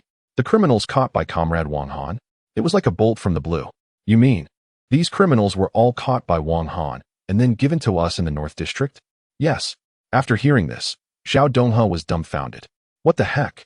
My mindset just exploded. Zhao Donghe felt overwhelmed. Of course, as the saying goes, a smile won't disappear easily. Lu Changji was grinning widely, looking absolutely delighted. This kid, he loves it too much. Slap in the face. So satisfying. Who could have imagined that just moments ago, his junior was still showing off, and the next second, it all turned around. Get out. I need to discuss serious matters with Director Lu. Once the officer left, Zhao Donghe suddenly knelt down, crying, Brother, there were too many people just now. I want to apologize to you. Lu Changji replied, Get up, junior. Zhao Donghe hesitantly looked at his senior and shyly said, Brother, what gift should I prepare now that people are here? I suppose I can reluctantly accept something. Cough, cough. Ah, I'm so thirsty, junior. Lu Changji supported his forehead, murmuring. In an instant, Zhao Donghe presented a box of expensive tea, smiling, Brother, here, have some tea. Lu Changji was taken aback. What the? Didn't you just say you had no tea? Indeed, a person without shame is invincible. Brother, is it hot? Let me fan you. I can do that. The situation flipped in an instant. Lu Changji laughed. This kid Wang Han has caught so many. Let us just hand them over to you in the North District. After all, there are too many criminals in the East District. Zhao Dongha's eyelids twitched, but he couldn't argue back. Damn it, this is getting ridiculous. Before long, Li Nan drove a police car, bringing a group of criminals to the North District Police Station. As those thugs got out of the car, the North District officers were astonished. It had been a long time since they had seen so many criminals. Master? Wang Han had also come along and unexpectedly ran into Director Liu, who was coming out with the North District Director. The meeting between master and apprentice was particularly touching. Ha ha ha, this is your brother's apprentice, right? Your brother's apprentice is my apprentice too. Not bad, he's a good seedling. Young man, keep it up. You might just become the new director of the East District someday. Zhao Donghe patted Wang Han on the shoulder, laughing heartily. Suddenly, Lu Changji leaned in and whispered in his ear, I forgot to tell you. My apprentice wiped out a major drug trafficking group in Qingtian City a few days ago and is now a third-level police supervisor. A sudden shock made Zhao Donghe stagger. The police supervisor? His senior brother was on this matter. There was no need to deceive him. So this guy, actually at the same level as himself? Wow, ruthless. Strange. Why do I feel that the district director's hand is shaking? Could it be that he's too excited? Zhao Donghe awkwardly let go of his hand. That little, cough cough. Comrade Wang, you are truly impressive. Impressive hand over Su Biao and others to the district for detention. During the handover, Zhao Jihai's heart was bleeding. This is a second-class merit. Fool. No wonder you can't rise up. What do you mean? Director Liu sneered. Can't you see Comrade Wang's intentions?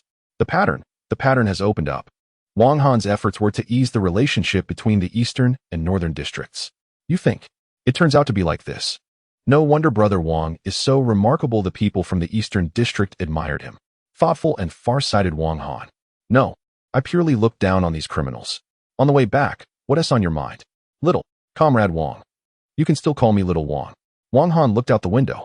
He was thinking, why did Su Biao and others create chaos at the train station? Crime has to have a motive. What was their motive? Northern District. Train station. He picked up his phone and opened the map of Hangzhou. Suddenly shocked. How could it be like this? On the map, near the Northern District train station, is Wuyue Prison. If I remember correctly, Downhill Tiger is detained there? Wang Han gasped. If there's a riot, the prison will definitely mobilize police forces at that time. Master, how are Downhill Tiger and Smiling Tiger doing now? Oh, they are inside operating a sewing machine. Hee hee. I see. It's nothing. Just then, ding-ling-a-ling, Director Liu's phone rang. The caller was Director Chao. Hello, Chao. What is the matter? Old Liu, something big has happened. What? Director Liu sat up. Director Chao said, the International Police Newcomer Exchange competition has been confirmed. And our country is included. Really? Director Liu was excited. This is an international competition. The higher-ups said there would be 5 spots for participants. And we need to select capable police officers, and they must be newcomers. Capable police officers? And newcomers. Lu Changji immediately turned to stare at the drowsy Wang Han. Isn't it a coincidence? There's one right next to him. Chapter 68. International Police New Talent Competition. Let me participate in the competition. Wang Han had just woken up when he was informed by Lu Changji that he had been selected to participate in the International Police New Talent Competition. What a surprise. Is this a blessing or a curse? Xiao Wang, this is also an opportunity for you to train yourself. Lu, the director, said earnestly, trying every possible way to persuade Wang Han. He was almost ready to hand over the position directly to him. In the live stream, oh no, my brother Han is going to participate in an international competition? It's getting exciting. Brothers, this script isn't even this thrilling. What do you think? Wang Han's expression was serious. After all, this was no small matter. It was an international competition. It concerned the nation's reputation, and many influential figures would be involved, which shows how significant it was. The opponents would also be talented police officers from various countries. The difficulty was comparable to hell level. I'll think about it. Don't feel pressured. Take your time to consider it. Lu Changji didn't want to force his apprentice. After all, not long ago, he was just a struggling 18-line star participating in variety shows. Now, turning around and asking him to compete on an international stage for national glory was quite a leap. After returning to the East District Police Station, everyone held a welcome banquet for Wang Han, who had come back. They were all very happy. However, there was some awkwardness among the seniors regarding how to address Wang Han, especially since he was a junior but held a higher rank than many of them. What kind of situation was this? Undoubtedly, after his return, Wang Han had transformed into a legend, becoming an idol in everyone's eyes. Many female police officers would intentionally or unintentionally sit next to him, calling him Brother Wang. Wang Han's face turned red, and after taking a few sips, he hurriedly slipped out for some fresh air. Just then, he ran into Zhang Zhenghua, who noticed his troubled expression. He stepped forward and smiled, asking, "What are you thinking about, Xiao Wang?" Wang Han didn't hide it and replied, "This afternoon, the director said I should participate in the International Police New Talent Competition, and I'm considering whether to go." Zhang Zhenghua was instantly alert. Did he hear that right? In Hang City. It had been many years since anyone was selected for one of the highest level competitions. You're actually hesitating about whether to go? Unbelievable. He patted Wang Han on the back and encouraged him. You must go. With your talent, staying in the East District is just a waste. This is a great opportunity to see a broader world. If you're worried about your previous celebrity status, just forget about it. Right now, you're just an excellent police officer. Upon hearing this, Wang Han felt a weight lift off his shoulders, and the burden in his heart disappeared. All right, then I'll give it a try. But what exactly is this competition about? Zhang Zhenghua was speechless. Come on, you don't know anything, and you're just going in blindly? He spoke up. The competition mainly consists of confrontations between various countries, where a project is drawn from a series of events for comparison, such as physical fitness, shooting skills, interrogation techniques. Of course, the highlight is still the last event. Zhang Zhenghua said seriously, the pursuit battle. At that time, in a designated location and within a specified time frame, the country that captures the most criminals will win. This event carries a significant score. It is often the key to determining victory between countries. Sounds a bit dangerous, doesn't it? Don't worry, it's just a simulation. Looking at Wang Han, Zhang Zhenghua laughed heartily and said, besides, you are not the only one participating. There will be a total of 10 people on the competing team. That is to say, in addition to the selected Wang Han, there will be 9 other talents from different regions. Wang Han was taken aback. Talented newcomers from all over the country? Are they strong? Zhang Zhenghua smiled. They are on par with you. Hiss, Wang Han's blood was boiling. This competition is a rare opportunity. Not just Wang Han. Under the moonlight, in various places across the country, the selected newcomers were eager to try their skills. Ha ha ha, that's great, apprentice. I knew I didn't make a mistake in choosing you. The next day, in the city police station, Lu Changji received Wang Han's affirmative response, and he couldn't be happier. Look at you, what a nuisance. Director Chow sighed. Logically this time, they should select suitable newcomers from the major crime units in various districts of Tianhai province belonging to Hang City. As a result, a Wang Han emerged, crushing his peers effortlessly. That terrifying record was approved unanimously by the higher-ups without a second thought. Of course, Director Chow also had his own selfish motives. After Wang Han experiences a bigger stage, would he still want to stay in a small police station? At that time, he would definitely want to step up. And with his connections, wouldn't that be easy? Damn it. Director Chow has already envisioned the next captain of the major crime unit in Hang City. As long as he dares to come, I will dare to remove Wang from his post and hand it over to Wang Han.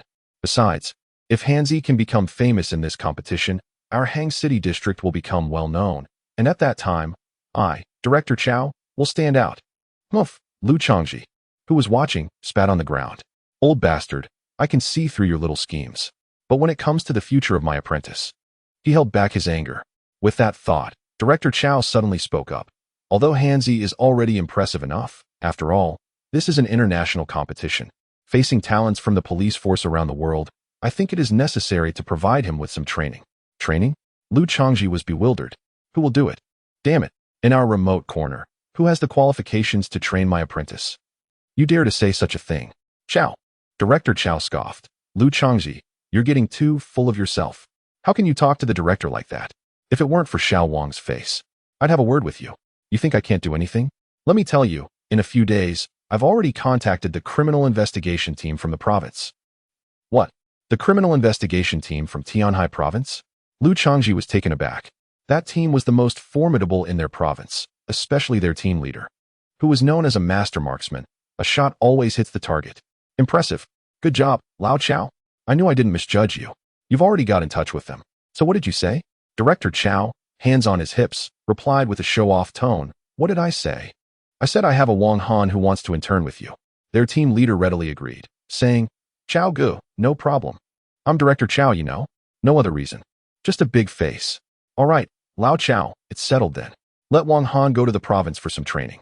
Yeah, let him rest for a few days first. After Lu Changji left, a few minutes later, Director Chow picked up the phone and called the team leader of the Provincial Criminal Investigation Team. Hello? Brother, it's me, Xiao Chow. How did you find the box of Mao Tai that my brother sent you? Let me tell you, don't think about bribing us. We said we're really busy lately and don't have time for newcomers. Don't, old brother. Outside, team leader Wang, who was just about to enter, saw Director Chow kneeling on the ground, fervently bowing to the phone, crying and sobbing. His face darkened. Great, here we go again with the bowing. Chapter 69. When the tiger is away, the monkey becomes king. Wang Han returned to the daily routine of the Eastern District Police Station after a long absence. As he passed by the entrance, the older gentleman greeted him, calling out, Brother Wang, good morning. Hanggu, you haven't had breakfast, right? Here, I just bought some fresh soup dumplings. Hey, Hanggu, I heard your shooting is very accurate? Shooting what? Wang Han replied, puzzled. Shooting, of course. Oh, right. We saw it. It was amazing, wow. Hitting the bullseye from 100 steps. His colleagues eagerly lined up, wanting him to teach them a few tricks. Wang Han was still confused about what they were talking about until he saw the viral video online. In the footage, it was him having a shooting duel with Lung Feng in the downtown area, especially that last shot that hit the bullseye from 100 steps. The person who posted the video even added special effects that made it look spectacular. So cool. Wang Han sighed inwardly. It seemed like it was filmed by some rookies in Tianjin City. Great, now he was famous again. Wow, kid. I didn't expect your shooting skills to be this good. You were hiding it before? Captain Zhang had also just seen the video and was furious. It was trending everywhere. He heard that all the comments were praises from shooting experts, marveling at the distance, the headshot, and the perfect accuracy. In the video, Wang Han's shooting skills were truly extraordinary, hitting 10 targets in succession with just one bullet. And they were moving targets. Unbelievable. What else could this kid do? Self-taught. When I have time, I'll definitely teach everyone a few tricks. Faced with everyone's enthusiasm, Wang Han had no way out and quickly grabbed his breakfast to escape the scene. After a while, Director Lu called him into the office to inform him about training at the Provincial Criminal Investigation Team in a few days. The Provincial Administrative Team. Wang Han was shocked. The district team was already impressive. How formidable would the Provincial Criminal Investigation Team be? For the next few days, just stay at the station and don't cause any trouble, understood? Lu Changji was genuinely worried. When Wang Han was awarded first-class merit, he hadn't realized the danger. Until the police chief of Tianjin City told him that this kid single-handedly charged at a large drug trafficking group with a police car where everyone had an AK. It was too dangerous. Luckily, his apprentice was bold. If it had been someone else, they would have been dead countless times over. After hearing the whole story, he felt nervous for his apprentice. This is a death squad, right? Master, I want to catch criminals. I don't care. Handle the paperwork. Logistics are also very important, understand? For the next few days, just keep it quiet for me. All right. Wang Han had no choice but to comply. After all, it was just a few days of logistics. He could get through it peacefully. I'll head out now. Go ahead. Just as Wang Han stepped out, I happened to run into some seniors who were out on patrol these days. These seniors had a good relationship with Wang Han before and took care of him. Unfortunately, they were out on a mission yesterday and missed the welcome dinner. Little Wang. The seniors were extremely excited to see Wang Han return. He was the pride of their precinct. Haha, I'm back, Wang Han said. The seniors immediately surrounded him, giving him hugs. It's good to have you back. Haha, kid. While you were away, I got promoted to a higher rank. How about that? Impressive, right? One boisterous senior named Zhao Tailong, who was always eager to compete with Wang Han, exclaimed. Now I'm a first-level officer, just like you. Wang Han replied, actually, a few days ago, I was promoted to a higher rank as well. Zhao Tailong. What rank? Wow, you can't hide your surprise. That's just too much. Seriously, what are you comparing with little Wang for? No shame at all. Yeah, come on, little Wang, let us treat you to a meal. Yes. It's been a long time since we last met. The seniors were incredibly enthusiastic, so Wang Han joined them for a meal. During the meal, he learned that the seniors had been investigating a criminal gang recently, and it had been quite tough. Oh, little Wang, you have no idea. The crime rate in the East District has gone up again while you were away. Those guys who usually hide are getting bold now. It's frustrating that we can't catch them and let that gang run rampant. Everyone sighed. That gang is taking advantage of their small tricks and doing whatever they want. Yet we can't seem to catch them. It's infuriating. Is that really happening? Wang Han, having had a bit to drink, felt a surge of anger. This is outrageous. He slammed the table. Which jurisdiction is it? North City. Hearing this, Wang Han was taken aback. North City was where he had patrolled for the first time. Back then, it was the area with the lowest crime rate in the East District. He couldn't believe that just a few days after he left, all these criminals were popping up. Brothers, don't worry about it. Leave this matter to me. The others were confused. Wait, little Wang, are you drunk? No need for that. The director said you should handle logistics. Let the seniors take care of this. Yeah, that's right. That won't do.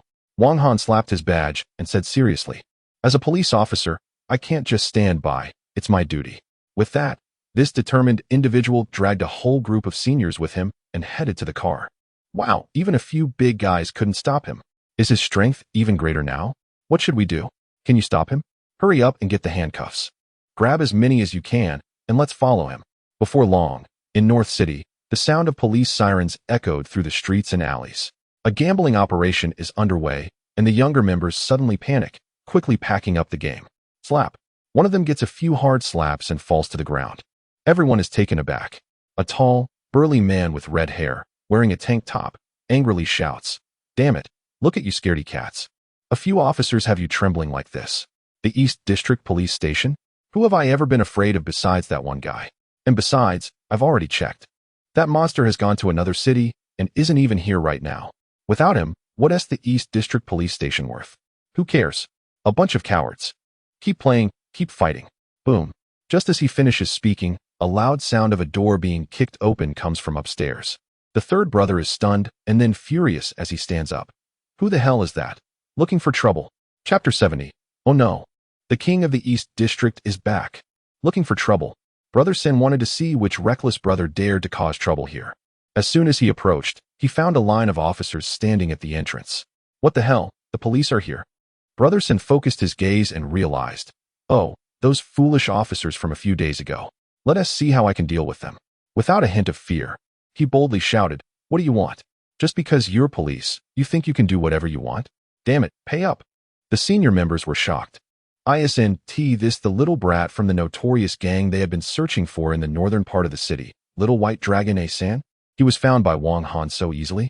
In the next moment, Wang Han kicked him into the air, sending him crashing onto a table, which broke in half. Brother Sin felt like his insides were about to explode. Looking for trouble. Looking for trouble. Damn it. Don't they know who's south backing this place?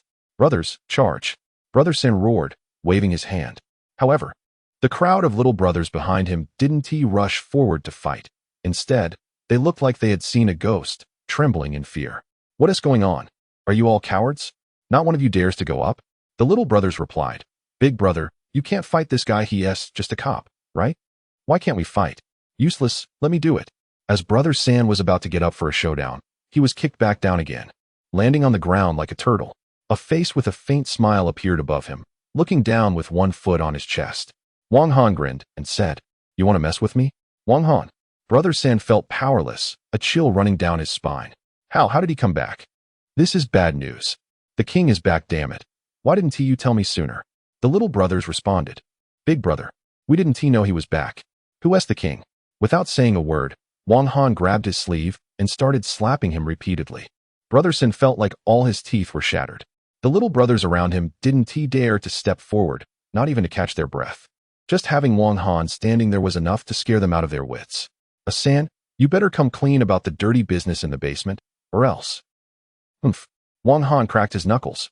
Upon hearing this, Brother Sin trembled all over. "Brother, I didn't know you were back. I'm so dead, so dead."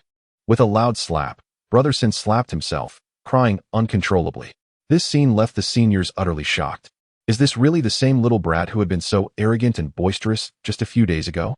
Elders, what are you waiting for? Arrest them. After Wang Han finished speaking, he turned to the group of gamblers and lawbreakers. A single glance from him was enough.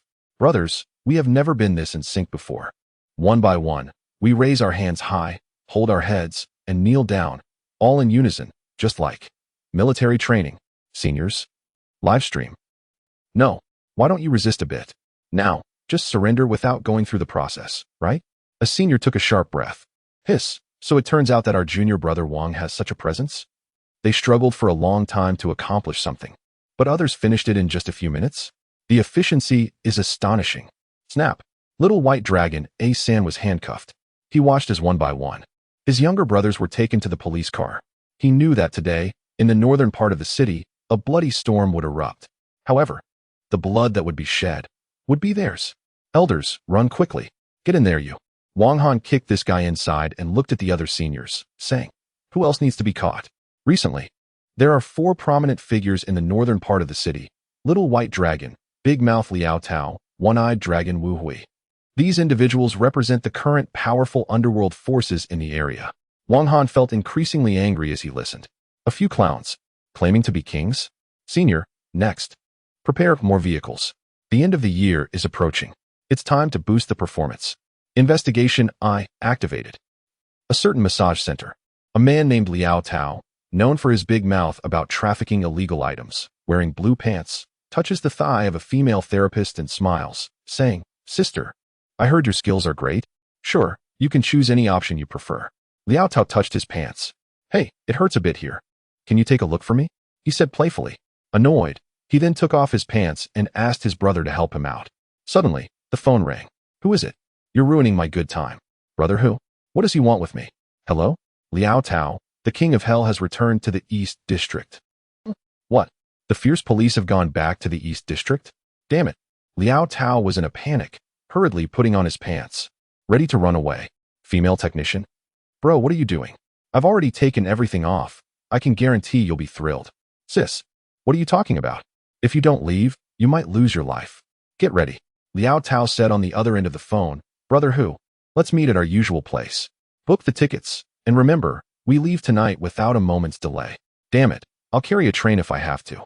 But I need to leave the Eastern District immediately. No need, brother. Why not?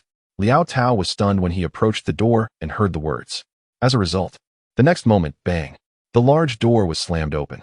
A bald man wearing a big gold chain and loafers fell to the ground, blood oozing from his mouth, landing right next to the bewildered Liao Tao. His lips were smeared with blood. Who is this guy? Upon closer inspection, isn't this my buddy who? Who? A sound of footsteps echoed. Liao Tao looked over and saw a figure slowly approaching, a tall body resembling a wall, standing at the door. The exaggerated presence instantly dimmed the entire room. A pair of eyes, sharp like an eagle's, stared back. Wang Han glanced at the overweight man in his underwear and asked, Are you Liao Tao? Liao Tao. Chow, king of hell. He was so scared that he fell over. He had just finished a phone call, and he had already arrived? Hiss, this is outrageous, little brother. Hurry up, Tiger Brother will cover for you. Tiger Brother shouted as he got up. On the road, loyalty is paramount. With some delays, he believed his little brother would definitely escape. I surrender. Liao Tao knelt, hands raised, crying out, It's this bald guy who forced me. I'm the victim. Tiger Brother. Uffed. You bastard. Liao Tao's scalp tingled. This was the king of hell. Escape? No way. Next. Wang Han scoffed. Just a bunch of small fries. Under the terrified gazes of the elders, Wang Han took just one day to uproot all 4 tyrants in the northern part of the city. Not even the small ruffians passing by were spared. No matter how you argued, he could find evidence of your crimes. Incredible. Even more outrageous was, when other criminals heard Wang Han was back, they hurriedly left town overnight, not daring to look back. The northern part of the city had never been so peaceful. Is this the true value of a tough cop? Impressive. When Wang Han returned to the police station with a truckload of criminals, Director Liu was bewildered. He looked at the team leader beside him. Didn't you say he was handling paperwork? Is this what you call handling paperwork? Team leader, I don't know. After sending the criminals in, Director Liu wanted to scold him, but couldn't he bring himself to. In the end, he just sighed. Can't you just behave for one day? Sai the elders stepped forward, hurriedly explaining, Director, you can't blame Xiao Wang. He.s. trying to relieve our burdens. Understanding the situation, the director's anger subsided somewhat. After all, Wang Han was also doing this for the peace of the East District. This won't happen again. Yes, sir. Wang Han smiled. But from now on, you must honestly handle the paperwork and not act rashly again. For the rest of the time, Wang Han had to obediently deal with the relevant documents in the back, much to the delight of the female officers, who occasionally brought him water and snacks. Don't spoil him too much. Why is he treated so well? Obviously, he is handsome. Meanwhile, in a small room elsewhere, different from other role-playing scenarios, Boss Yang, who had hoped to soar in entrepreneurship, ended up flat on his back. Running out of money. If this continues, I'll be eliminated from the show. What to do? Suddenly, as if a light bulb went off, a sudden pop-up window appeared on the computer. Short on cash? Urgent matter? Bank loans too slow? Don't worry, come to Happy Loans. We will ensure your peace of mind and let you experience a happy life. No scams, no scams, no scams. We emphasize it 3 times. We are a legitimate business. Customers can rest assured. Boss Yang, feeling desperate, thought about giving it a try. Why not? 10 minutes later. East District Police Station. What? Team leader Zhang stood up in shock. What's going on? Just as Wang Han was finishing work, he encountered this scene. Something big has happened. Someone is about to jump off a building. Chapter 71. Is Boss Yang about to jump? Team Zhang. Time waits for no one. Let us go. Team Zhang. You're off work. Where are you going? Are you being distant, Team Zhang? No choice. Zhang Jinghua had no option but to take Wang Han with him, following the reports from the public to a residential complex. At this moment, outside a tall building, a crowd had gathered. Look, someone is about to jump. Little girl, don't be impulsive. I can take care of you. Old man, you should just go to sleep. Nearby, a fire truck was parked, and several firefighters were setting up an air cushion just in case. Seeing Team Zhang and the others arrive, they breathed a sigh of relief. You finally made it. Where's the person? The firefighters pointed to the rooftop, which was self-explanatory. 2 officers just went up, but it didn't help. Suddenly, the crowd erupted in gasps. Ah, what is happening? Wang Han looked up and saw a woman in a white dress sitting on the edge of the rooftop, swaying precariously. She is about to jump. Everyone's hearts dropped. Boss Yang was tearful, her eyes lost as she gazed at the sky. How did it come to this? Oh heavens. I don't want to live anymore. Behind her, 2 police officers were alarmed. Don't be impulsive, miss. However, an inexplicable gust of wind blew, causing Boss Yang to lose her balance. It's over, Team Zhang exclaimed. Wang Han's pupils contracted. Let us do this. Saying that, he quickly retreated, getting ready to sprint. Taking a deep breath, the crowd was confused. The live stream viewers were baffled. The firefighters were perplexed. What is this guy doing? Team Zhang slapped his forehead, realizing something was wrong. Don't be impulsive, Han. Wang Han had already charged forward. In an instant, everyone felt a sharp wind whip past their faces. So fast. Then, they watched in disbelief as the officer sprinted and leaped. With tremendous explosive power, Wang Han jumped several meters high. He grabbed onto the air conditioning unit, hanging there. Below, people were stunned. Wow, is this Superman? Is he going for a second attempt? This familiar feeling gave a sense of foreboding. Up ahead, a memorable scene was about to unfold. Some viewers who had just opened Wang Han's live stream watched this scene, their scalps tingling. But even more outrageous was yet to come. Wang Han, using sheer strength, swung his body and leaped onto a nearby water pipe. With both hands, he clambered up. In the blink of an eye, he had climbed to the 5th floor.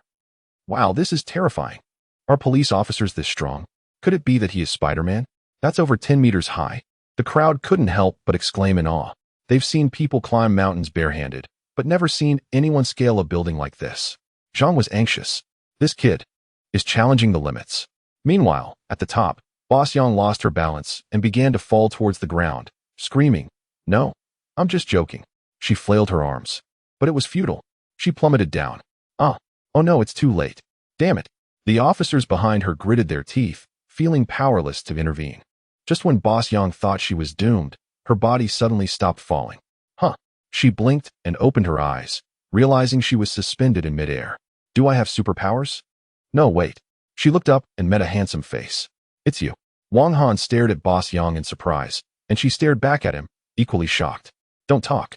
Let me take you up. Take me up? Boss Yang's eyes widened in disbelief. You're carrying the weight of 2 people. How can you manage that? Don't overexert yourself. Wang Han, let's just wait for the firefighters. Before she could finish, Wang Han pushed off the ground with 1 foot and, holding Boss Yang with 1 hand, swiftly climbed to the top floor. He set her down on the stairs. Boss Yang, I made it up? Phew, I'm exhausted. Wang Han sat on the stairs, breathing heavily. Unbeknownst to him, the 2 officers behind him, along with Boss Yang and the crowd that witnessed everything, were staring at him in shock, as if they were looking at a monster. Incredible. This is unbelievable. Who is this cop? He's amazing. Wait a minute. Isn't this the legendary Wang Han? Zhang's mouth twitched at the sight. This kid is something else. On the other side, the 2 officers approached Wang Han, their eyes filled with admiration. Oh, I'm not a criminal. I'm a police officer. Here's my badge. Wang Han pulled out his identification. Brother Wang? It's really you. Wang Han was surprised and asked, you guys know me? Isn't that obvious? You're a legend. They gushed, who in Hang District doesn't know you? It's really you. The two were like starstruck fans, chattering excitedly. Brother Wang, I saw you disarm a bomb barehanded. That was so incredible. And when you charged from one end of South Village to the other, wiping out the whole village, epic. Oh, and that showdown with the top 3 wanted criminals. What a thrill. Nah, the bathhouse incident, the 100-man kill, that's the classic. Wang Han, a 100-man kill? You better not be talking about that. What is going on here? The rumors are getting more ridiculous. I'm still here. Boss Yang trembled as she raised her little hand. Aren't you here to save her? Why did you suddenly become a fan? At the same time, she was shocked. Wang Han was not playing a minor police officer. How did he end up disarming bombs with bare hands and achieving such impressive feats? Are we participating in a variety show? We can't blame Boss Yang. Nowadays, the program mainly features Wang Han's personal edits. There's no room for these other people. With the crisis resolved, Wang Han blurted out his doubts. Boss Yang, you're a big star. How could you suddenly jump off a building? Boss Yang started to wipe her tears. In a delicate voice, she sobbed, I was scammed by a fraud group. A fraud group? They hacked my phone and downloaded my private photos to blackmail me. Not only that, but I also received messages saying someone borrowed 70 million in my name. How much? 70 million? Everyone gasped. This is unbelievable. I was left with nothing woo-woo, I couldn't take it anymore, and just gave up. Wang Han, what about your live stream? I closed it. I'm too scared to open it. There's a guy named Taiga monitoring me through the live stream. I'm terrified. In the end, the truth came out. It turned out Boss Yang faced obstacles in her business, lost all her funds, and had no choice but to click on what seemed like a legitimate loan website. She thought borrowing a small amount wouldn't lead to trouble, but then they turned around and charged exorbitant interest. If you don't pay, they blackmail you, steal your private photos, and monitor your every move. This fraud group is really terrifying. Wang Han also felt a bit scared. To be honest, once you fall into such traps, it's hard to escape. Woo, what should I do? Boss Yang cried, her eyes swollen with tears. It was heart-wrenching to see, but one could only sigh. Those who are pitiful often have their own faults. You brought this on yourself, officer. Please help me. They said if I don't pay, they'll sell me to Myanmar. So arrogant? Do they think the police don't exist? Boss Yang, what about your computer? Is that website still up? Boss Yang's eyes were filled with tears. Hansi, you're the best. She nodded and said, I saved the website. It's on my computer in my room. Lead the way. After a while, Boss Yang led Wang Han and the others downstairs to her rented room. Wang Han had Boss Yang open the fraud group's website, trying to use his hacking skills to trace their location. He didn't expect the result to be this. They were actually in northern Myanmar? Everyone was shocked. What the heck? Northern Myanmar. Chapter 72. The intelligence agency came knocking, asking me to go undercover in northern Myanmar. Northern Myanmar? The infamous land of scams. Wang Han. It seems the other party is quite influential, involving foreign elements. This matter is going to be troublesome. I need to report this to the director. Soon after, team leader Zhang arrived with his team. He noticed Boss Yang was startled at first, but then relaxed when he realized there was no issue. What's going on? Wang Han explained the situation to him. Team leader Zhang, what? A scam group in northern Myanmar. That's a big organization. All right, first take her back to the station for registration. Everyone else can disperse. Before leaving, a young officer came running over, holding a piece of paper and a pen. Everyone thought he was going to ask a big star for an autograph. Boss Yang, however, was not in the mood to sign and politely declined. Sorry, I'm not available right now. Little did they know, he wasn't even there for her. Completely ignoring her and going straight to Wang Han. Boss, can I get your autograph? Wang Han. Boss Yang. Awkward when they returned to the East District Police Station. Boss Yang's appearance caused quite a stir. Boss Yang got scammed. Wow, it's true. I heard it's a scam group from northern Myanmar. Well, it's good she wasn't harmed. Recently, this scam group has been frequently mentioned. The news has been covering this northern Myanmar scam incident. Director Liu looked at the weeping Boss Yang, unable to believe it. A big star could also be scammed? What were they thinking? Ahem. Ms. Yang, I understand the situation, but this involves foreign elements, and we can't act immediately. However, rest assured, we guarantee to give you an explanation in the end. During this period, our station will ensure your safety. Boo-hoo, I trust the police uncles. After sending off Boss Yang, Director Liu glanced at Wang Han and said, come with me. Remember to turn off the live stream. Everything from now on cannot be disclosed. Although Wang Han was puzzled, he complied and temporarily shut down the live stream. Director Liu led Wang Han into his office. Generally, no one is allowed to enter the director's office casually. But at that moment, there were quite a few people inside, each one dressed in black suits, looking serious and exuding an extraordinary aura. Wang Han took a casual glance at one person and gasped. Yang Zheng, male, 32 years old, head of National Security Agency, has eradicated multiple organizations. Criminal value, 0. Evaluation, excellent agent, an agent? Wang Han blurted out instinctively. Yang Zheng was taken aback. What the heck? This kid saw through my true identity at a glance. The other agents showed surprise. Humph, no wonder he's the fierce cop of the East District. The future of the police force. Yang Zheng stood up, walked in front of Wang Han, and extended his hand. Smiling, he said, "Hello, Comrade Wang Han. We are from the CCI Intelligence Bureau, affiliated with the National Security Agency, responsible for handling some overseas incidents." However, when he spoke, Wang Han showed little surprise. As if he had already known. This young man is not simple at all. Yang Zheng was sweating on his forehead. Shouldn't we be a bit surprised? As we are a department directly under the National Security Agency? You seem too calm. Coughing, Liu director said, "Xiao Wang, they are here to see you. You two have a good talk. I'll step out." He took the initiative to leave, remembering to close the door gently. As soon as he stepped out, Liu Changji's calm demeanor immediately turned into panic. He was gasping for breath, his heart racing. My goodness, that SA department directly under the National Security Agency. The level is too high. Even the highest police bureau in Tianhai province works under them. Such big figures actually came to this small police station. Disciple, you really made your master proud. So, why are you looking for me? Wang Han did not understand why such a department would seek out a small officer like him. Yang Zheng replied, I specifically came to the East District to ask you to do us a favor. You must be familiar with northern Myanmar, right? He took out a USB drive and plugged it into the computer. An agent took out a projector and displayed images on the wall. One horrifying scene after another appeared. Women beaten to death, men with severed hands and feet, children being trafficked. It was unbearable.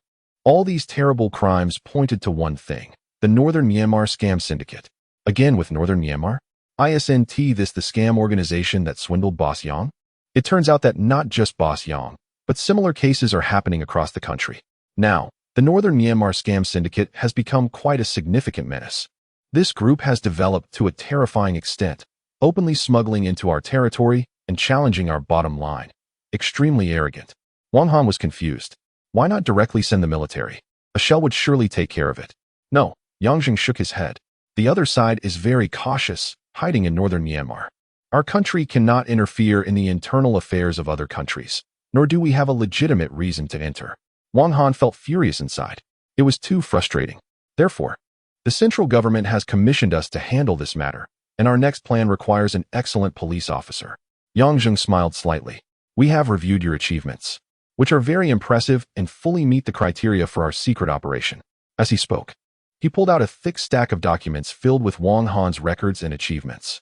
Most importantly, you were once a star with outstanding acting skills. Acting skills are crucial. Previously, the undercover agents they sent failed because their acting skills were inadequate, which led to the other side discovering their mission and ultimately failing. Therefore, in addition to having outstanding personal abilities, one must also possess exceptional acting skills. Currently, the only police officer who meets both criteria is Wang Han. This is also the reason why their intelligence bureau specially traveled a long way to the Eastern District. Since the higher-ups have given the order, it is naturally not something to be refused. Moreover, this is a good thing for the public, as it can also earn them merit. It's a win-win situation. And Wang Han will not decline. All right, what do you need me to do? Yang Zheng said, we need you to infiltrate the enemy's ranks. Wang Han was taken aback. You want me to go undercover? Chapter 73. Brother, how about $1 million annual salary? Yang Zheng spoke up, after thinking it over. The only effective way to strike at the enemy's internal structure is to disguise ourselves as a naive investor. By using some channels, we can have their embedded employees take you to their hideout. Wang Han was very familiar with this tactic. Undercover operation. When do we set off? He was already eager to go. Yang Zheng and the others initially thought he would be scared, but unexpectedly, this guy seemed excited instead. As expected, the provincial department didn't lie. He is indeed the right choice. Cough, cough. We'll set off tomorrow. This is a mini communicator. It won't be detected by the other side. Keep it with you so we can stay in touch. Wang Han took a small device that, unless closely examined, was almost impossible to notice. Well then, Comrade Wang Han, thank you for your contribution to national security. They shook hands. Also, everything we discussed today is a state secret. You cannot tell anyone, understood? Yang Zheng and his team left the police station. Director Liu looked at his prized disciple and asked, "What's going on?" "It's a secret." Director Liu frowned. It seemed like it was going to be dangerous again. "Sigh, my disciple is either catching criminals or on the way to catch them. Not a single peaceful day." At night, Wang Han treated himself to another 10 draws. Obtaining a sedative dart effect can incapacitate a person for a short period and, quite coincidentally, a very powerful skill. Face swap effect perfectly replicates a face 1-to-1. Essentially a flawless face change. Wow, this skill is great. Just in time for this operation. Yang Zheng looked at Wang Han's ID photo, then raised his head to see in front of him a scruffy individual with a few sores, looking like a homeless person who hadn't bathed in days. "Is this a person? Are you Wang Han?" "Yeah, that works, right?" Everyone was taken aback. Unbelievable. Is this really a completely different person? Even the intelligence agency's so-called disguise skills are nothing compared to this. Yang Zheng was startled. His eyelids twitched as he asked, "You can also disguise yourself? The files didn't mention that." "Oh, I just learned it not long ago." "Just learned it? Huh. The police are learning this too? Great." Yang Zheng was delighted. If even their intelligence agency couldn't see through it, those scammers would definitely fall for it. "Here, we have prepared some clothes for you. Change and let us see." Once Wang Han changed, he looked like a simple, honest farmer from the countryside. Exactly what the scammers would like. Perfect. Everyone was amazed. With Wang Han's acting skills, the most perfect undercover agent was born.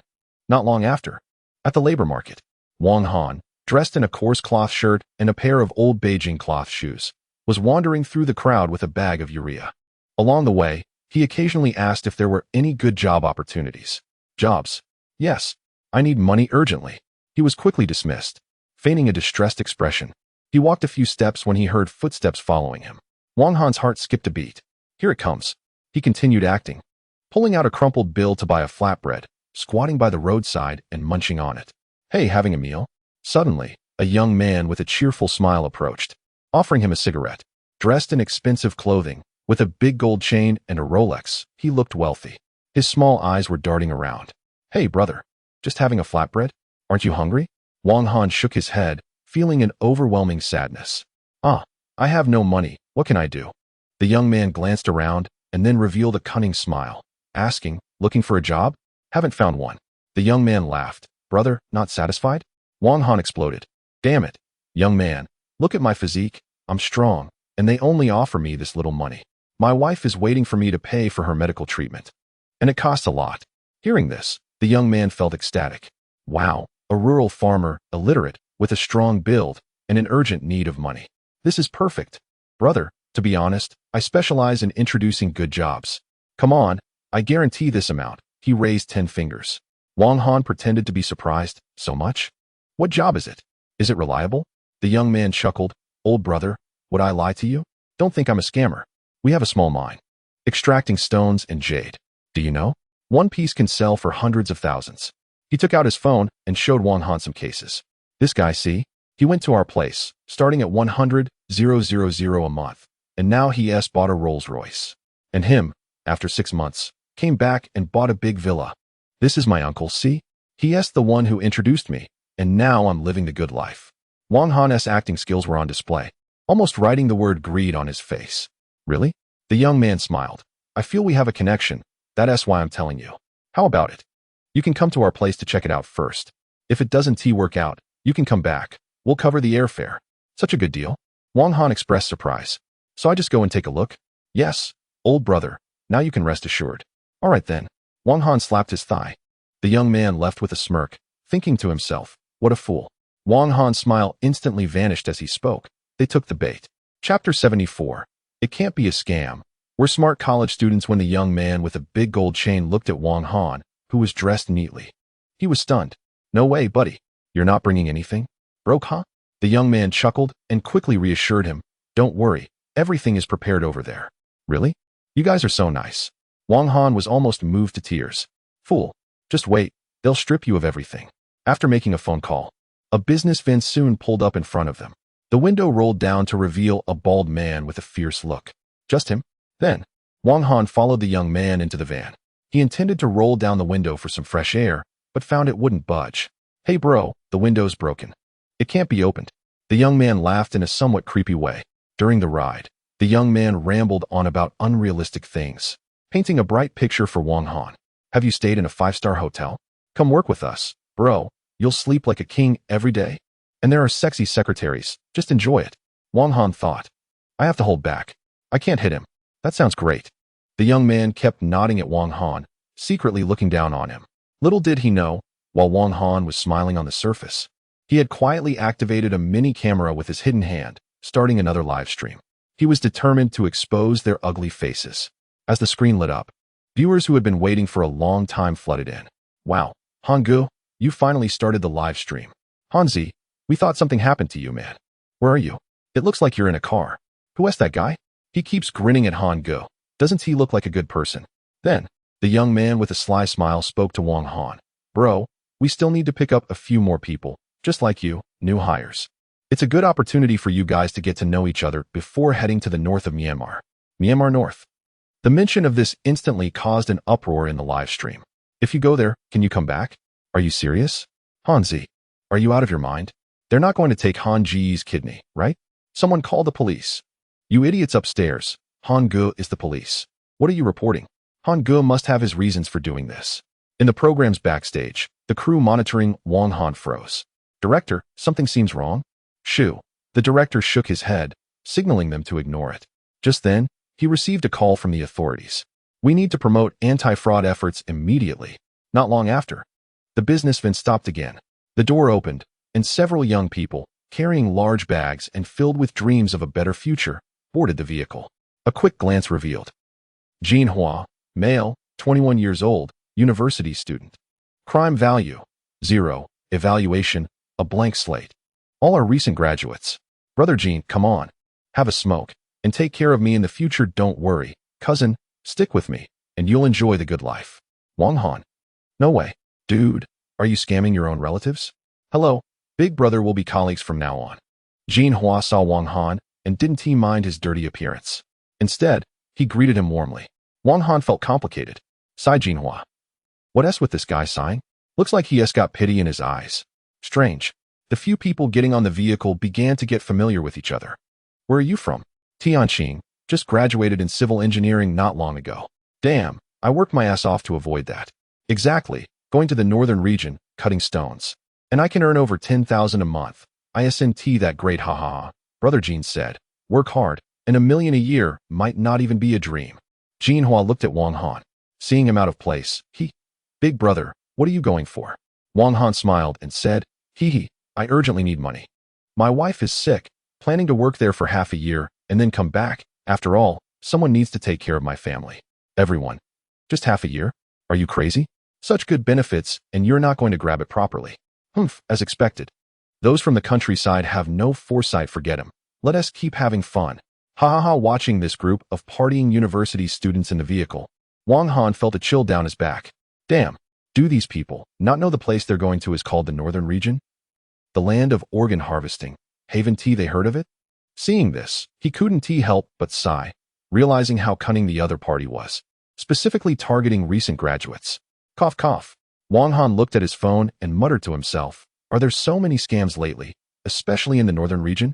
He wanted to remind these university students. Instantly, Brother Jean and the driver were startled. Their pupils shrank. Big brother, it's all fake, just fake news. They love to exaggerate and stir trouble, all for the views. Brother Jean hurriedly turned around with an awkward smile. Then, a female university student scolded. Can't you see we're having fun? What a buzzkill. Just looking at the news, and you read it out loud exactly, seeing isn't always believing. Can you trust what is online? Wang Han. Live chat. Goodness. If you guys get into trouble, that wouldn't be surprising at all. Even after all this, you're still being stubborn? Big brother, you don't know, the northern region we're going to is controlled by the government army. Not those other dictatorial places. We will be protected by the government. Moreover, I checked long ago, and the other company does indeed exist. If they were really trying to scam us, they would have been caught by now. Those bosses wouldn't dare to come to our country. How naive. I forgive you for not being educated. Wang Han completely gave up. These college students are hopeless. He simply turned around and pretended to sleep, leaving these naive college students to fantasize about a bright future. It's laughable. This is clearly a scam. Seriously, do they really believe this? College students, right? They haven't experienced society and are easily deceived. Don't their parents know? Their parents don't even care about them. Why are you making a fuss? Exactly. Those who get scammed in northern Myanmar can only blame themselves for being blinded by money. Humph. When they go to northern Myanmar, some will be crying. A few college students got more and more excited, as if they had become wealthy already. Suddenly, a young man slapped his neck. Strange. It felt like there was something crawling. As soon as he finished speaking, this college student suddenly blacked out and collapsed. What the heck? Shanghai. Then, a bizarre scene unfolded, with one college student after another fainting. What is going on? Jean Hua swayed and finally fell asleep. Wang Han tilted his head and passed out as well. Watching everyone fall unconscious, Brother Jean licked his lips and raised a finger. At that moment, a small insect landed on his fingertip. This trick never fails. The driver laughed. In northern Myanmar, there are people who specialize in controlling poisonous insects, and Brother Jean is one of them. The insect in his hand is a type of fly known for its ability to induce fainting with a single bite. Ha ha. A bunch of fools. Tell the boss that this time, we've caught quite a few fat sheep. Meanwhile, on Yang Zheng's side, everyone was in shock. Oh no. Comrade Wang Han has gone missing? This is bad. Chapter 75. Welcome to the sacred land of Gyazi in northern Myanmar, baby. You've done a great job this time, however. The fly was unusually restless, buzzing around. Jinga felt something was off. Upon closer inspection. What the heck? The fly's mouth was bent? No way, did you hit something hard? Jinga was shocked. Is it? Afraid? It's just a few foolish university students and a country bumpkin. Who is the fly scared of? Fly. No. Just now, there was a human. Incredibly tough. I bit him and nothing happened. My mouth got injured instead, boo-hoo. Unfortunately, humans can't understand the language of flies. Hey, stop rambling. The police have been cracking down lately. We need to leave quickly. It's time to deliver. The driver urged. Jean Good didn't pay much attention as he locked the restless fly in a bottle. However, at that moment, in the pile of fallen university students behind them, a pair of eyes secretly opened. Wang Han's eyes darted around. How is that?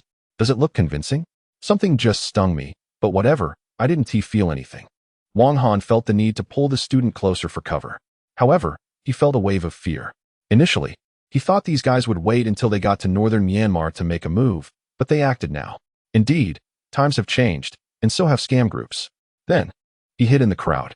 Shortly after, he was transported out, packed in a box. The screen suddenly went black. Live stream. What is going on? Why did it go dark?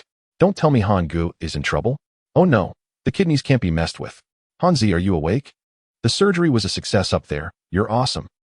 When Wang Han turned over and sat up, they had no idea where they were. It was pitch black. There was also a smell of decay around. He searched for his phone. Phone, wallet, all gone. These guys. Buzzing. At that moment, the mini device hidden in his pants started ringing. He took it out to check. Wang Han, how is it going? Everything's normal. I've infiltrated the enemy's ranks, but I don't know where I am now. Wang Han was confused. It was too dark around him. The next moment, a message came in. It shows you are in northern Myanmar. Wang Han was taken aback. What the heck? We're already in northern Myanmar? Proceed as planned, understood. He put the device back in his pants, stood up, and looked around. Just then, Jean Hua and the other students began to wake up one after another. Ugh, I feel dizzy. I'm going to throw up. Where is this? Have we arrived? Damn, where's my bag? Where's my bag? My luggage is gone too. Where the heck are we? Where's Jean go? Where is he? Jean Hua, where did your cousin go? Everyone looked at him. Jean Hua, I don't know. The fragile college students panicked all at once. Have we been tricked? Damn it. We can't get out. We're doomed. They won't take my kidney, right? Don't worry. He won't take your kidney. Wang Han smiled and said, in northern Myanmar, kidneys are the least valuable if they want to take something. They'll take your heart first. The college students were completely terrified. The girls were crying. The boys were frantically pulling at the railings, only to find they couldn't get out at all. Wang Han sat quietly in the corner, blocking his ears. Sure enough, the wailing attracted the attention of the scammers guarding them. Suddenly, a tattooed man appeared, wielding a kitchen knife, and smashed it against the railing. What's all the noise about? If you keep it up, I'll slaughter you. Let me out. A college student shouted. The next moment, Crack, the man took out a crackling electric baton in front of everyone. An electric baton. The boys instantly shrank back. Bro, I was just joking. I'll show you what joking is. Bang. The man grabbed the boy and pulled him in, then brought the electric baton down directly. Zzz. The shocked boy felt as if his whole body was on fire, trembling uncontrollably, and suddenly urinated. Terrifying. So terrifying. By the time the boy lay on the ground, frothing at the mouth, he curled up in a ball, too scared to make a sound. It was horrifying. The college students trembled, no longer daring to resist. We're doomed. The tattooed man scoffed. He walked away. A conversation ensued. How are those few fat sheep inside? Not bad. That's good. I heard there are a couple of pretty female college students. We can have some fun. As soon as this was said, the girls hugged each other, too scared to even breathe. Tap, tap, tap. Then, a man wearing a mask came over with the tattooed man. Wang Han was startled. This guy has a gun. A gun. Ah, don't kill me. Bang.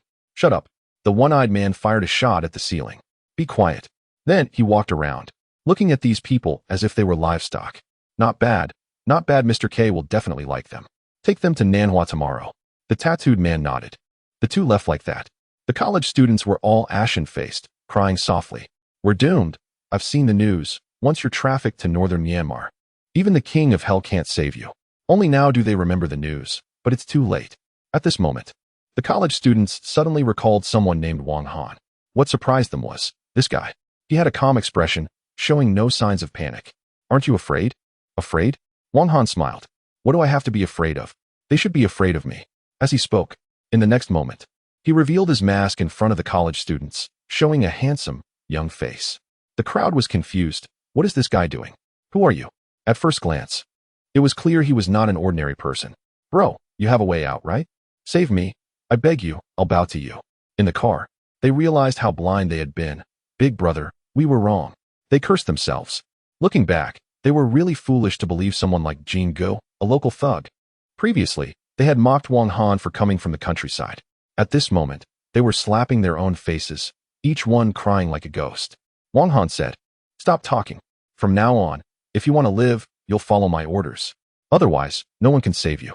The college students had no choice but to obey Wang Han immediately. Okay, we'll listen to you. Wang Han instructed, you all go stand at the door. The students blocked the entrance while Wang Han turned around and took out his device to notify Yang Zheng and others. Just now, he had heard someone say they would take them to Nanhua tomorrow. This meant the enemy's hideout was in Nanhua. Nanhua, Yang Zheng exclaimed, realizing. They are in Nanhua in northern Myanmar. Let us go. After sending the message, as Wang Han was about to enter, a furious voice shouted from behind. What are you sneaking around for? Wang Han froze, feeling a chill down his back. Had he been discovered? Chapter 76. You're supposed to be an undercover agent, not a mindless killer. Ah, my stomach. In a critical moment, Jin Hua clutched his stomach, rolling on the ground and calling out in distress. The large man who had just arrived was drawn in by the commotion. Stomachache? I can cut it out for you, believe it or not. In an instant, Jin Hua stood up and said, It seems to not hurt anymore. Wang Han took this opportunity to put on a simple farmer's face, hid the device, and turned around. The large man spat. Behave yourselves, don't try any tricks, or I'll chop you up.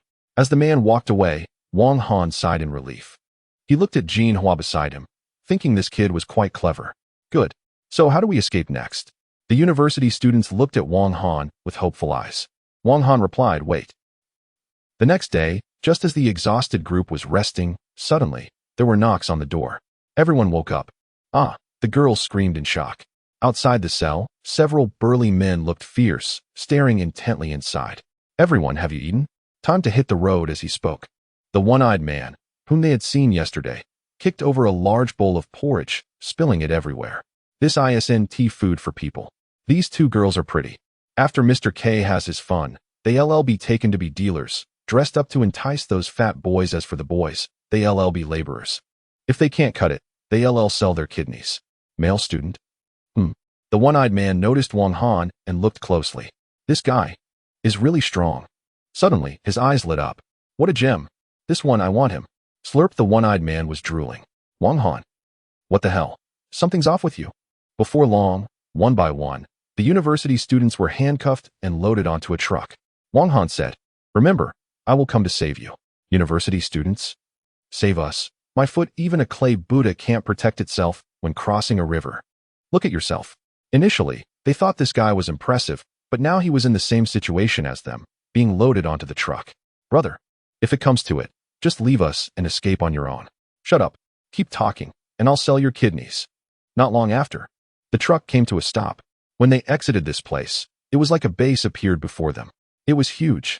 Goodness, this is comparable to a military base. This should be the South China scammers' lair. The university students were being escorted, while Wang Han was uniquely escorted by the one-eyed man. What is your name? What is your name? Why do you care? Wang Han thought for a moment and said, Humph, your grandpa's name is Lu Bo. Lu Bo? The one-eyed man repeated. What a powerful name. I like it. Damn, you're really a freak. The one-eyed man was quite intrigued, especially by Wang Han's muscular build. It made him restless with anticipation. You few, stay outside and keep watch. I'll check Lu Bo's body to see how much he is worth. The two guards. They were used to it. Saying this, they took out earplugs to block out any sounds they shouldn't hear. Go in. The one-eyed man with a gun forced Wang Han inside. As soon as they entered. Oh no, it's an adult-themed hotel. Wang Han felt scared for the first time. Looking at the spinning water droplet bed, he sighed in his heart. You little rascal, you really know how to have fun. Just as the excited one-eyed man was about to take off his pants, Wang Han turned around and asked, So, is the soundproofing good? Of course, darling. I promise no one will hear your voice. The one-eyed dragon laughed maniacally. However, the next moment, Wang Han, right in front of him, exerted force with both hands. Crack! The handcuffs shattered into pieces. That's right, shattered. That kind of trash. One-eyed dragon.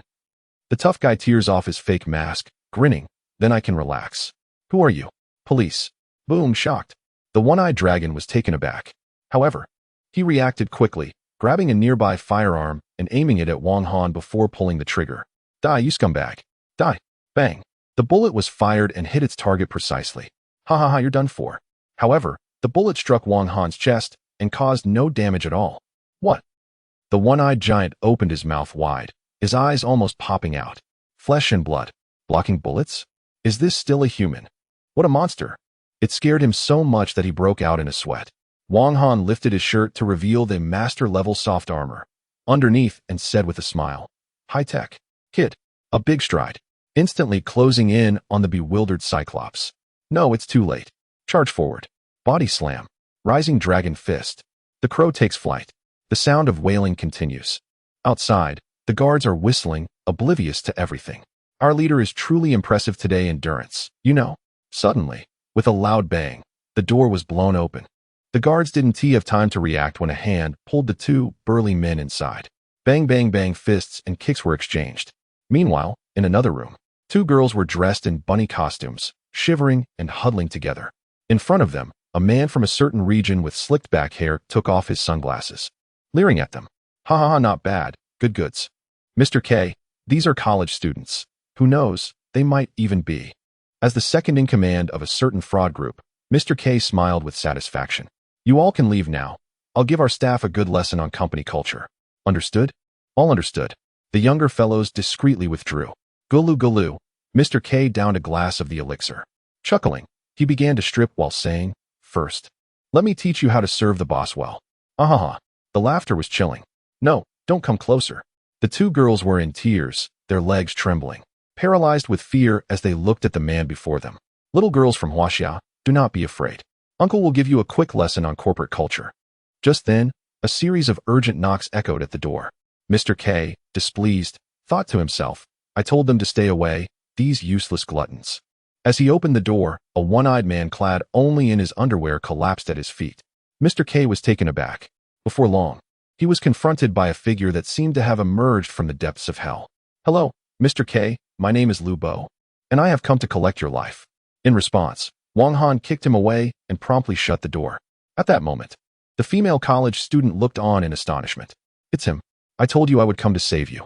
A few minutes later, the door swung open again, revealing Mr. K in a perfectly tailored suit and gold-rimmed glasses, accompanied by two bunny girls. He pulled out a communication device. Beep beep, what is the situation? All is smooth. I have incapacitated them all, came the reply. Yang Zheng was perplexed. Wait, what do you mean by incapacitated? Isn't that the job of an undercover agent? So you're saying your version of being undercover means infiltrating the enemy and wreaking havoc? The agent was bewildered, yet deeply impressed. Disguised as Mr. K, Wang Han reopened the live stream. From that moment, he was the second in command of the scam syndicate. Meanwhile, a few underlings appeared. Mr. K, are we done? Let us go.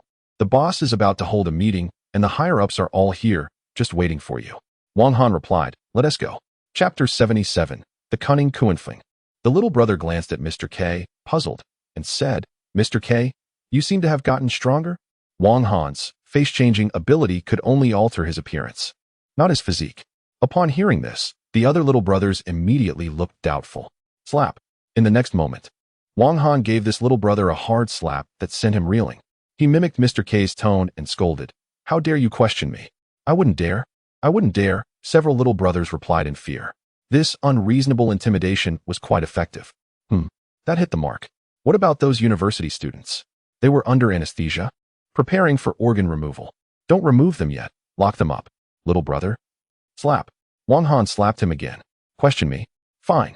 2 female university students were also taken away by the little brothers. Only then did Wang Han breathe a sigh of relief.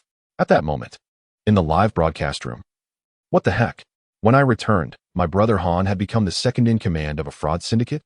No, I can't keep up with this. Is this a fraud den? Wow, this is too intense. Handsy, so fierce, and still remembers to go live. The little brother led Mr. K to the living room. As soon as Wang Han arrived, the room was filled with people. Each one of them looked fierce and menacing, clearly not good people. Even the guards on both sides were holding AKs. It was truly a den of danger. Mr. K? Swish. Everyone stood up, their fierce eyes fixed on him. If it were an ordinary person, they would have already given themselves away. But Wang Han merely nodded and calmly walked to the second-in-command's position under everyone's gaze. Strange, why do I sense a kingly aura from Mr. K? No wonder he's the second-in-command. Impressive. At this moment, Wang Han also saw the highest leader of this fraud group. A chubby, smirking old man, with slightly graying hair, was focused on eating a piece of steak. Kuanfeng male, 32 years old, chairman of a fraud group in northern Myanmar, has trafficked dozens of kilograms of drugs, indirectly causing countless deaths. Criminal value, 5,777. Evaluation, tyrant. 5,777? Wang Han was shocked. This was the first time he had seen such a high criminal value. Terrifying. Slap. Kuanfeng threw down his napkin and suddenly smiled, saying, recently, our group's business has been growing, which is a good thing, but... He suddenly shifted his tone. His eyes filled with murderous intent. When a tree grows tall, it will inevitably attract some bugs. We've caught several undercover agents hiding deep these past few days. In the next moment, several little brothers pushed a cart forward. Everyone's pupils contracted. On the cart, there was a large bottle with a grotesque head stuck at the mouth, its eyes devoid of life. Hiss! Even the fraudsters couldn't help but feel nauseated. It was too brutal. Wang Han hurriedly turned his head, not wanting the people in the live stream to see this scene. This is too twisted. This is the traitor, my former personal guard. I treated him so well, and he actually betrayed me. Damn it. Kuanfeng sneered. Look at how pathetic he is now. Isn't it hilarious? The people below trembled in fear. Kuanfeng's expression suddenly turned cold. Not funny. Right now? Ha ha ha. Serves him right, traitor. The crowd burst into laughter, ruthlessly mocking the undercover agent, some even spitting.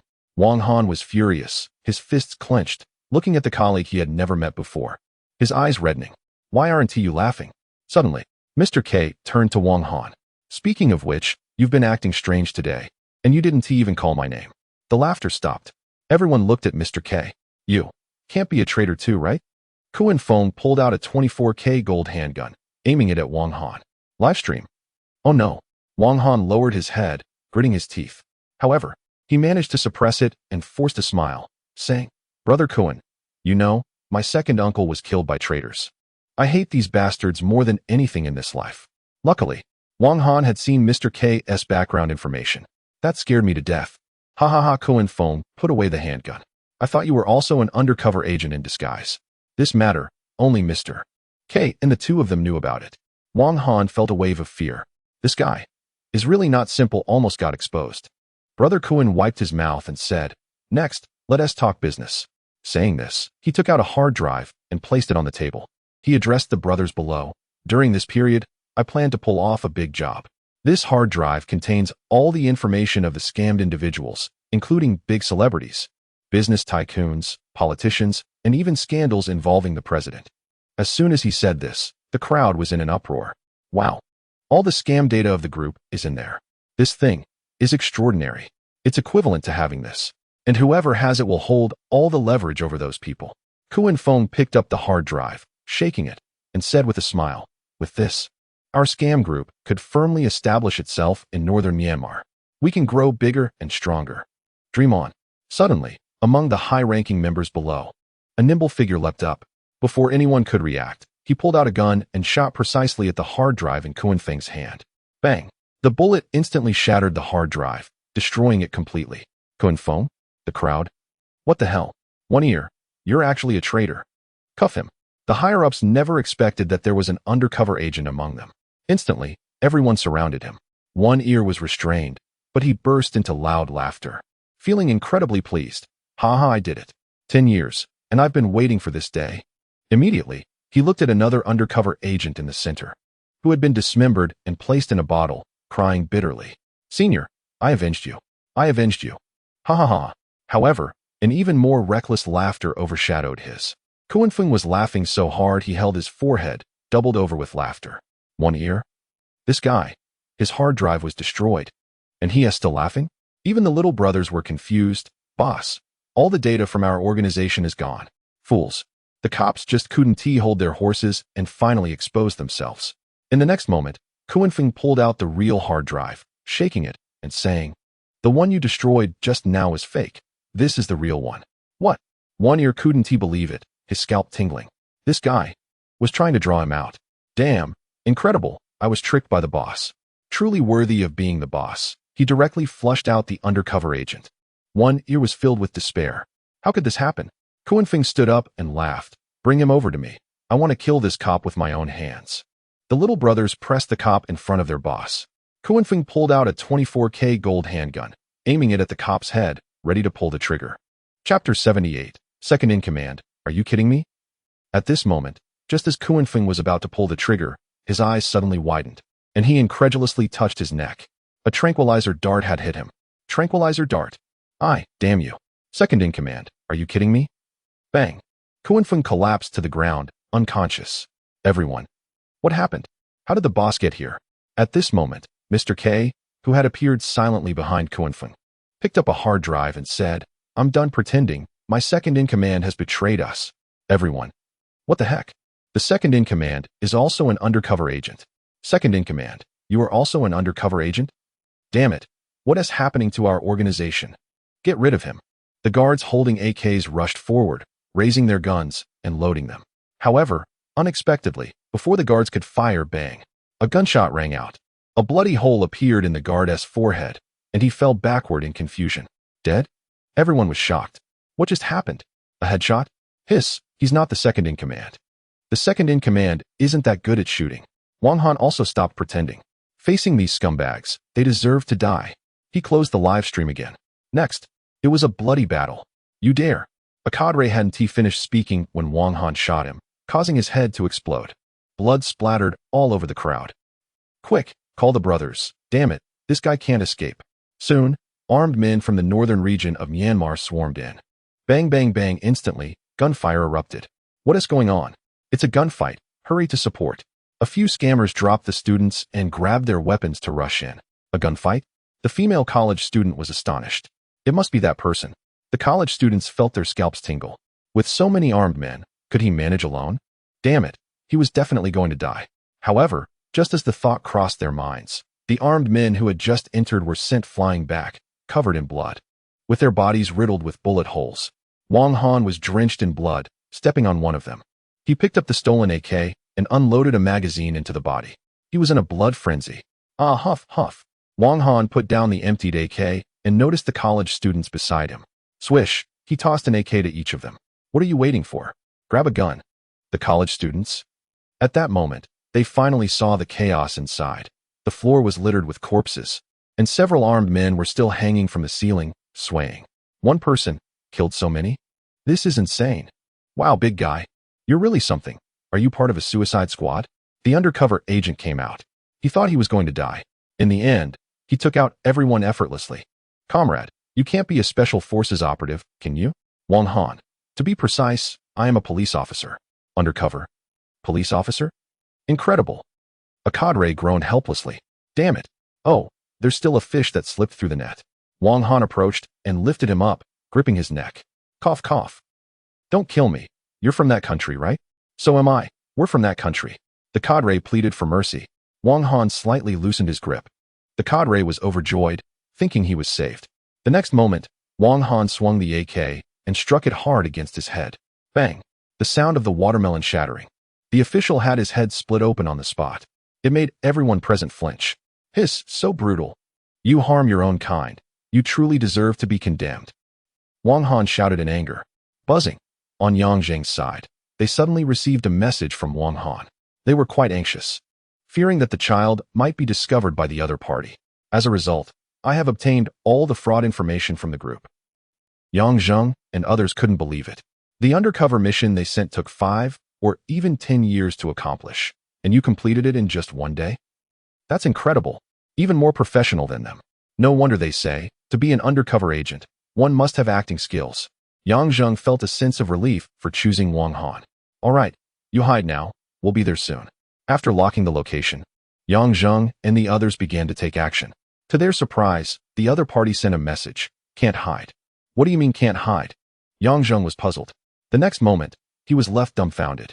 I have taken the leader of the other side hostage, and we are in a gunfight right now. His jaw dropped. The intelligence agency members were amazed by this operation.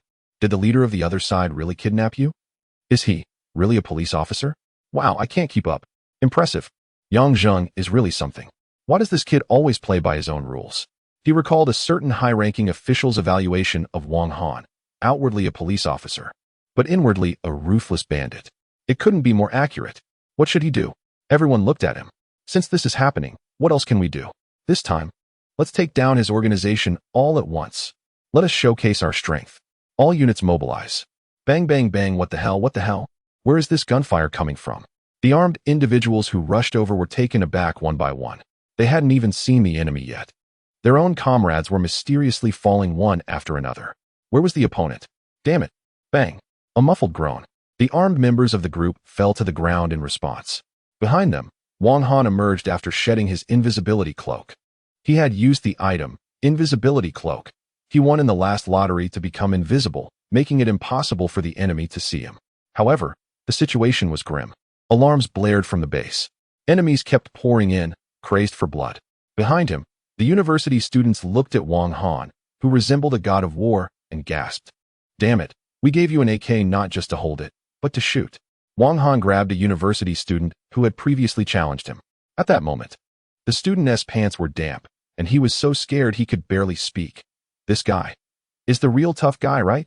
Jinhua took a breath and tried to shoot, nearly causing an accidental discharge. He realized that the recoil of this AK was immense, let alone hitting a target. He couldn't control it properly. Yet, Wang Han handled an AK in each hand, scoring headshots with every shot, just like in those TV dramas. His marksmanship was incredible. How did he do it? Even the undercover agent was astonished. He couldn't score headshots with his handgun, but this guy was just like a character out of a movie, utterly ridiculous. Suddenly, outside, a rocket exploded, blowing apart a corner and sending smoke and dust into the air, startling everyone. Oh no, I see an armed vehicle coming. Damn, it's an RPG. And a Gatling gun? Are they really fighting here? The firepower of the armed members was becoming increasingly outrageous. The hostage, Kuan Feng, sneered. You're all doomed, the real trump card has arrived. Outside, the armed members surrounded them like an army. One university student asked, Brother, can you take on a tank? Wang Han replied, Are you really thinking of me as Superman? The university students felt despair. Are we going to survive this?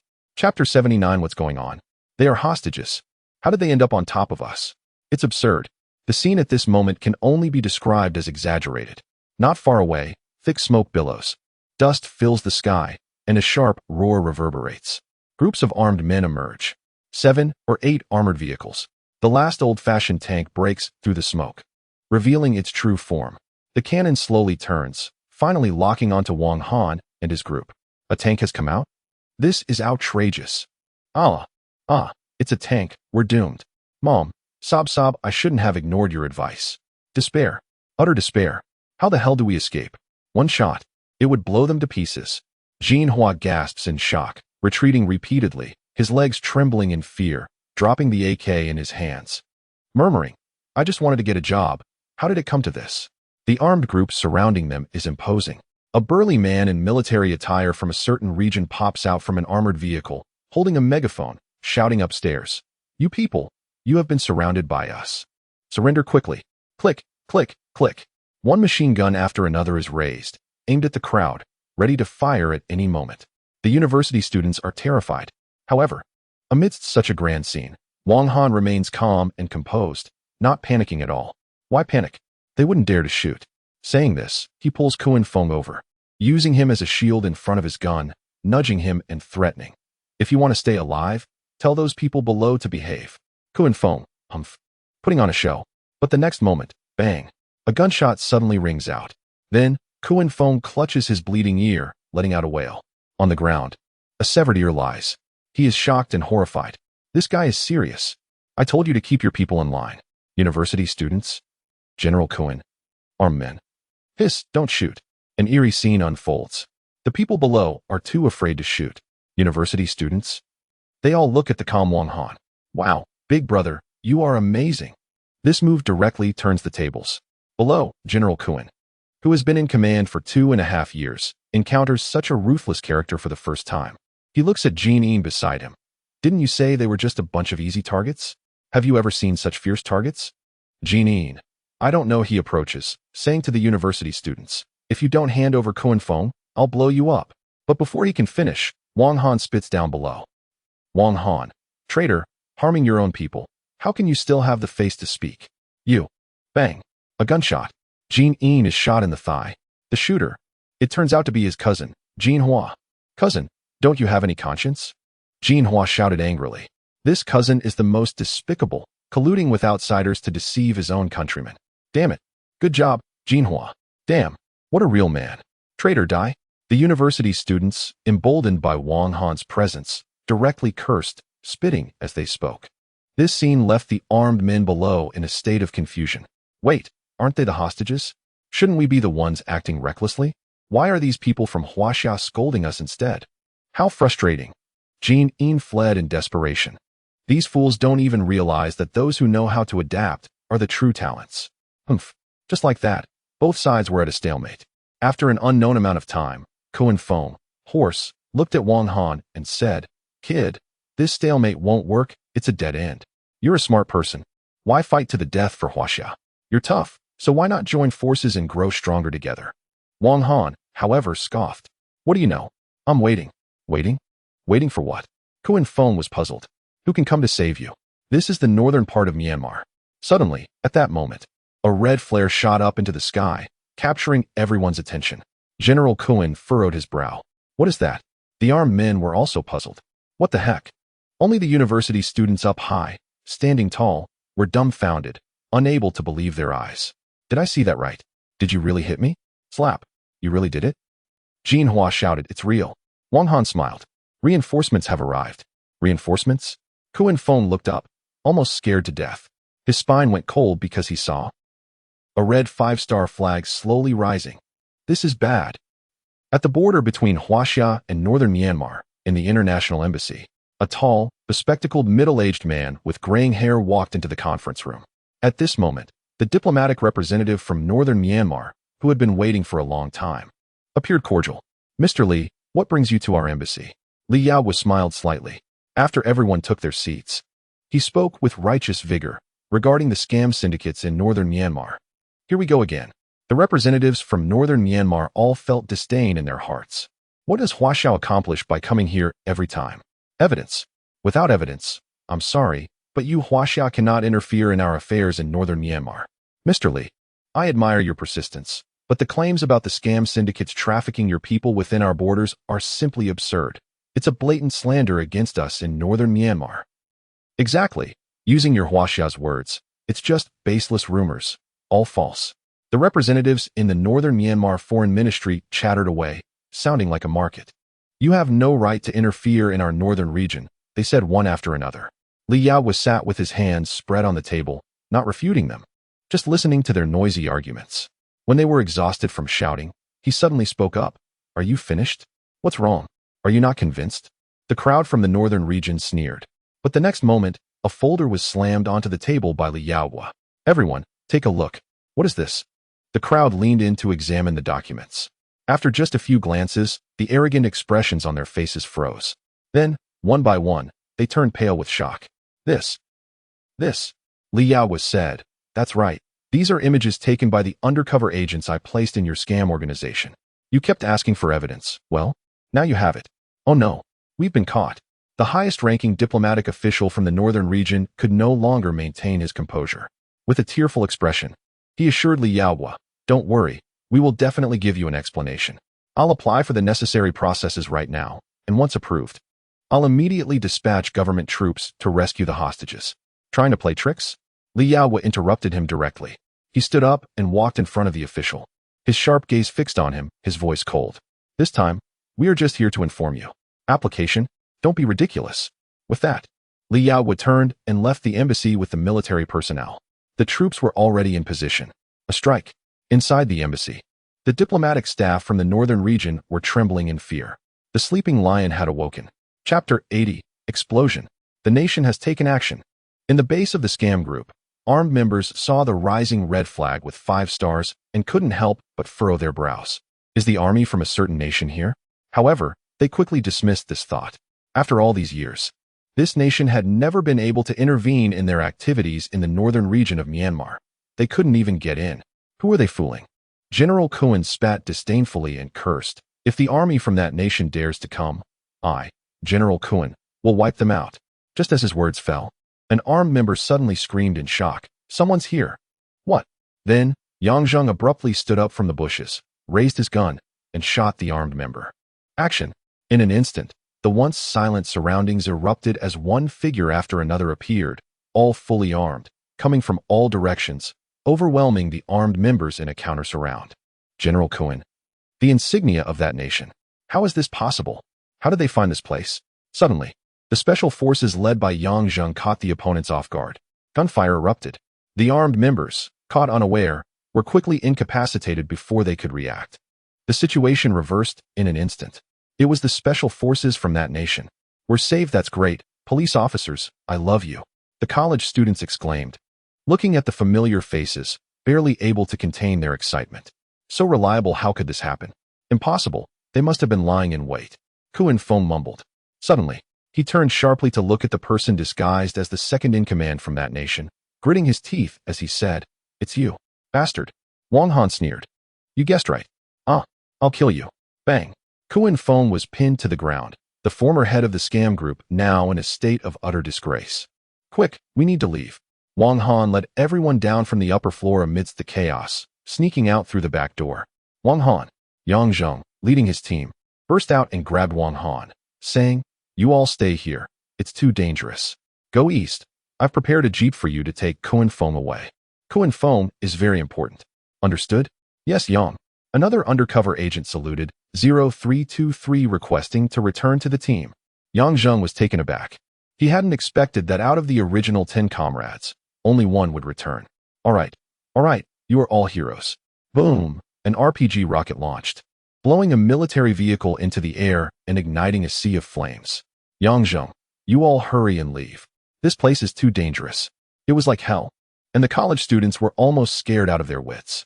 Wang Han led the college students and Kuan Feng, following Yang Zheng, to escape through the back door and ran towards the east.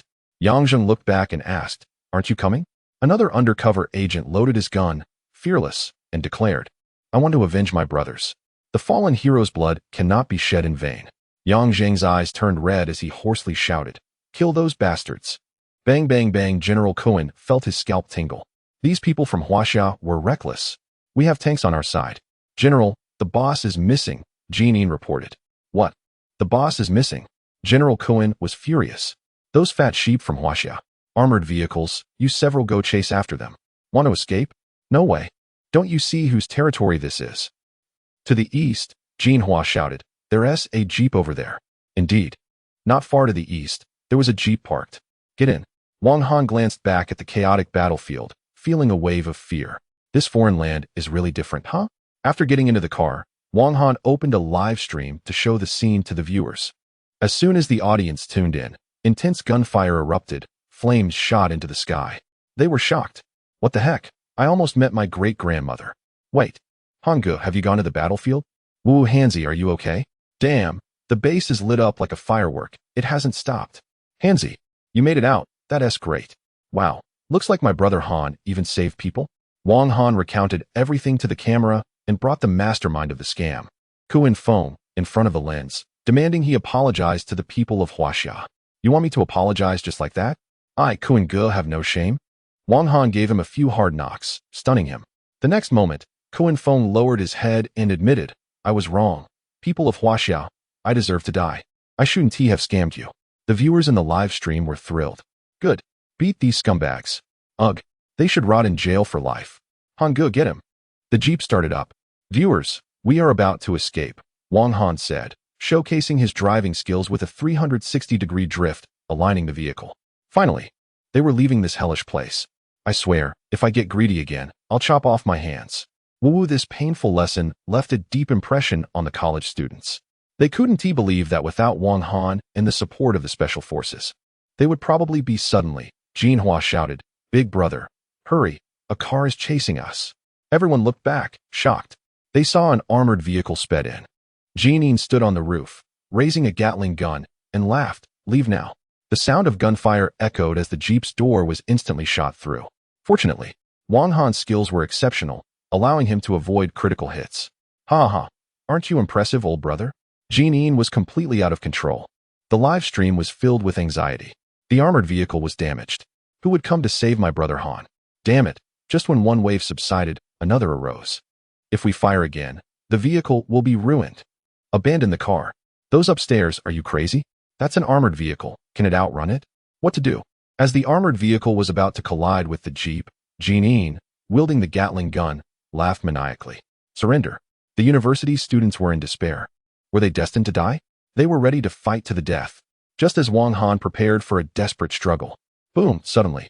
A loud explosion rang out. A violent shockwave dispersed the crowd, leaving them unable to open their eyes. What happened? Quick, look at that.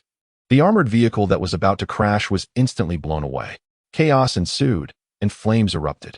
The armed militants inside were killed instantly. Jin-in lay on the grass, screaming in agony. His legs were crushed by the Gatling gun, bloodied and mangled. Ah, my legs. Everything happened too quickly. Wang Han and the others were stunned until a university student slowly raised his head, dumbfounded. Above in the sky, an armed helicopter flew by, its body emblazoned with the inspiring 5-star red flag. The pilot gave a thumbs up, signaling that the situation was under control. I can't believe it. It's the military from our homeland. The university student exclaimed excitedly. Wang Han stepped out of the vehicle and looked back. Under the setting sun, helicopters marked with the 5-star red flag rose majestically. On the ground, armored vehicles advanced like a mighty army, overwhelming in their presence. This scene sent countless citizens of the homeland into a frenzy in the live stream. The nation has taken action. Chapter 81. The Might of Thunder, showcasing our nation's power. At the base, Yang Zheng and his team initially caught the enemy off guard, disrupting their formation and gaining an advantage at the start. However, they soon realized that their opponents were formidable. The heavy weaponry quickly turned the tide against them. Boom, boom.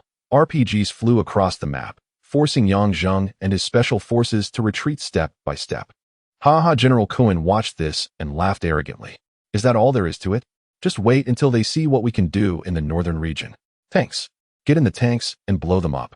The massive machines crushed the ground as they slowly turned their turrets. This is bad. Those bastards are deploying tanks. They are determined to fight to the death.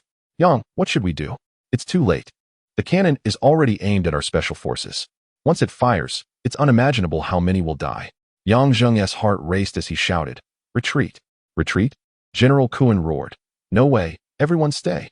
Let me show you the power of our northern region. Just as the cannon was about to fire, suddenly, a sharp sound pierced the sky. The next moment, boom, the tank exploded, engulfed in flames and smoke. Bang! The last remaining cannon barrel was blown away, crashing down right in front of General Kuan. General Kuan. Armed personnel? What the heck? The tank was instantly destroyed? This is terrifying. What was that? I couldn't see clearly. It seemed like a missile? No way. General Kuhn gasped in shock. Then he saw countless armed helicopters filling the sky. Even all the helicopters in the northern region couldn't match this number. But that's not all. From the hills, heavy armed vehicles charged in, and cannons locked onto them in an instant. This is too many. Oh my God. The armed personnel were terrified. Soon, they were covered in red dots. What the heck? Sniper rifles. General Kuhn's scalp tingled. He fell to the ground in fear, staring blankly at the sky. Above them, numerous armed helicopters hovered silently, surrounding them completely. We are the military. Surrender, and you will not be harmed. A powerful voice echoed through the entire base, deafening. General Kuhn covered his head, trembling, unable to believe. It's the military. It's over. General, let us fight our way out. General Kuhn truly wanted to shoot this fool. This is the regular army. Are you looking for death? I surrender. What the armed groups didn't expect was, before the soldiers surrendered, their general had already thrown in the towel. Damn. In an instant, one by one, the armed members were on their knees with their hands on their heads, surrendering. The general? Just a paper tiger. The soldiers from the homeland looked down on him. Within just a few minutes, the situation turned around. The fight hadn't even started, yet it was already over. The army, with overwhelming force, took down the base of this explosive group and rescued the trapped citizens. This scene left those on the mountaintop, including Wang Han and the students, incredibly excited. This is the power of the nation. The live broadcast exploded. The popularity surpassed 10 million. Long live the homeland. You can always trust the nation. Tears in their eyes. The soldiers were so impressive. Invincible. This is the truly invincible army. One can't help but admire. Only with a strong fist can one truly be strong. Then, the citizens who had been scammed were escorted out of northern Myanmar by the soldiers. As for the base, one missile was enough to blow it up. In the office of the foreign minister of northern Myanmar, there was chaos. Is this not under control? People protested. The foreign minister replied, control? What the hell for? You think you can go to war with the homeland? We'll take you down in a day. Do you believe it? Forget it. After all, this scam group is just a third-rate organization. If it's gone, it's gone. The real boss is still the likes of the light group. He kept wiping sweat, feeling a chill in his heart. To be honest, the homeland's swift strike had scared him half to death. Good job. Yang Zheng patted Wang Han's shoulder. This undercover mission. I didn't expect it to be completed in just one day. This kid has extraordinary talent. Don't catch me. I'm a general. The general was caught by the soldiers and struggled desperately. Wang Han stepped forward and delivered a few punches, leaving the general on the ground. The soldiers next to them were dumbfounded. A general, is that you? Bah. He had seen this guy's information. He was just a street thug from northern Myanmar who had formed a gang and then fancied himself a general. He was nothing at all. The general gritted his teeth in hatred. How infuriating. Humph, you people from the homeland. Just wait. The light group will help me take revenge. I must kill this Wang Han. One comes, I catch one. What a joke. Am I afraid of you? Kuan Feng roared. Wang Han, I remember you. A gentleman takes revenge. It's never too late to wait 10 years. I will come back. When the students learned of Wang Han's true identity, they were all stunned. He really is a police officer. Wang Han. So you guys would rather believe I'm a thug than believe I'm a police officer? As they sent the group of students out of the country, Jean Hua spoke before leaving. Cousin brought this upon himself. From now on, I've made up my mind to be practical. Money doesn't matter. What's important is to have a clear conscience. Wang Han nodded. Young man, your awareness is commendable. This group of young people has indeed grown. Afterwards, Yang Zheng took Wang Han to the airport. He had to deal with the aftermath and couldn't return home with him. Comrade Wang Han, thank you for everything you've done for this operation. Without you, they might not have found each other. It's a pity that we couldn't take down the real mastermind. Yang Zheng sighed. After understanding the situation, it turned out this scam group was just a temporary branch working for a certain organization in northern Myanmar. The real mastermind is still at large.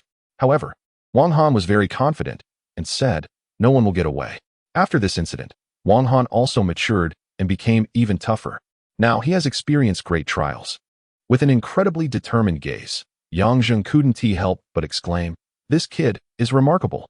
If it weren't for your youth, I'd really want to recruit you. After returning home, thanks to the internal hard drive of the scam group submitted by Wang Han, those who were under the group's threat finally breathed a sigh of relief. Don't worry, the scam group won't threaten you anymore. Really? Boss Yang was overjoyed. Wait, Wang Han, how did you know it was a photo? Meanwhile, in the monitoring room, a large group of military personnel from a certain country gathered around, intently watching the screen. The Minister of Foreign Affairs, Li Yaohua, approached.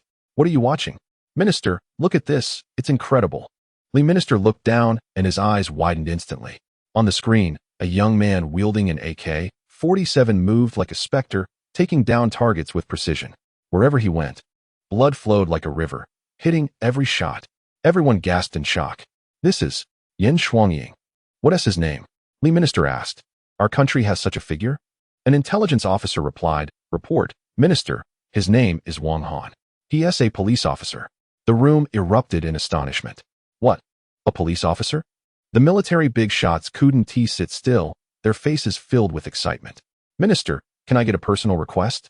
Me too. Step aside. I'm coming. Li Minister watched as the military leaders started bickering over a young man, unable to suppress a smile. You're all grown men. What do you think of this young man?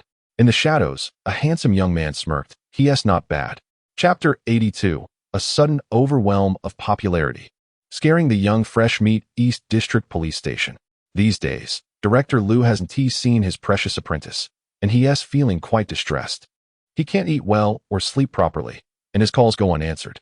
This kid, could something have happened? Just as he was thinking this, a gasp came from the doorway. Brother Wang is back. What? Director Liu dashed out of the office like a sprinter, racing to the entrance of the police station. There, surrounded by a crowd, stood a young man with luggage, smiling slightly. I'm back, everyone. Wang Han. He is finally back.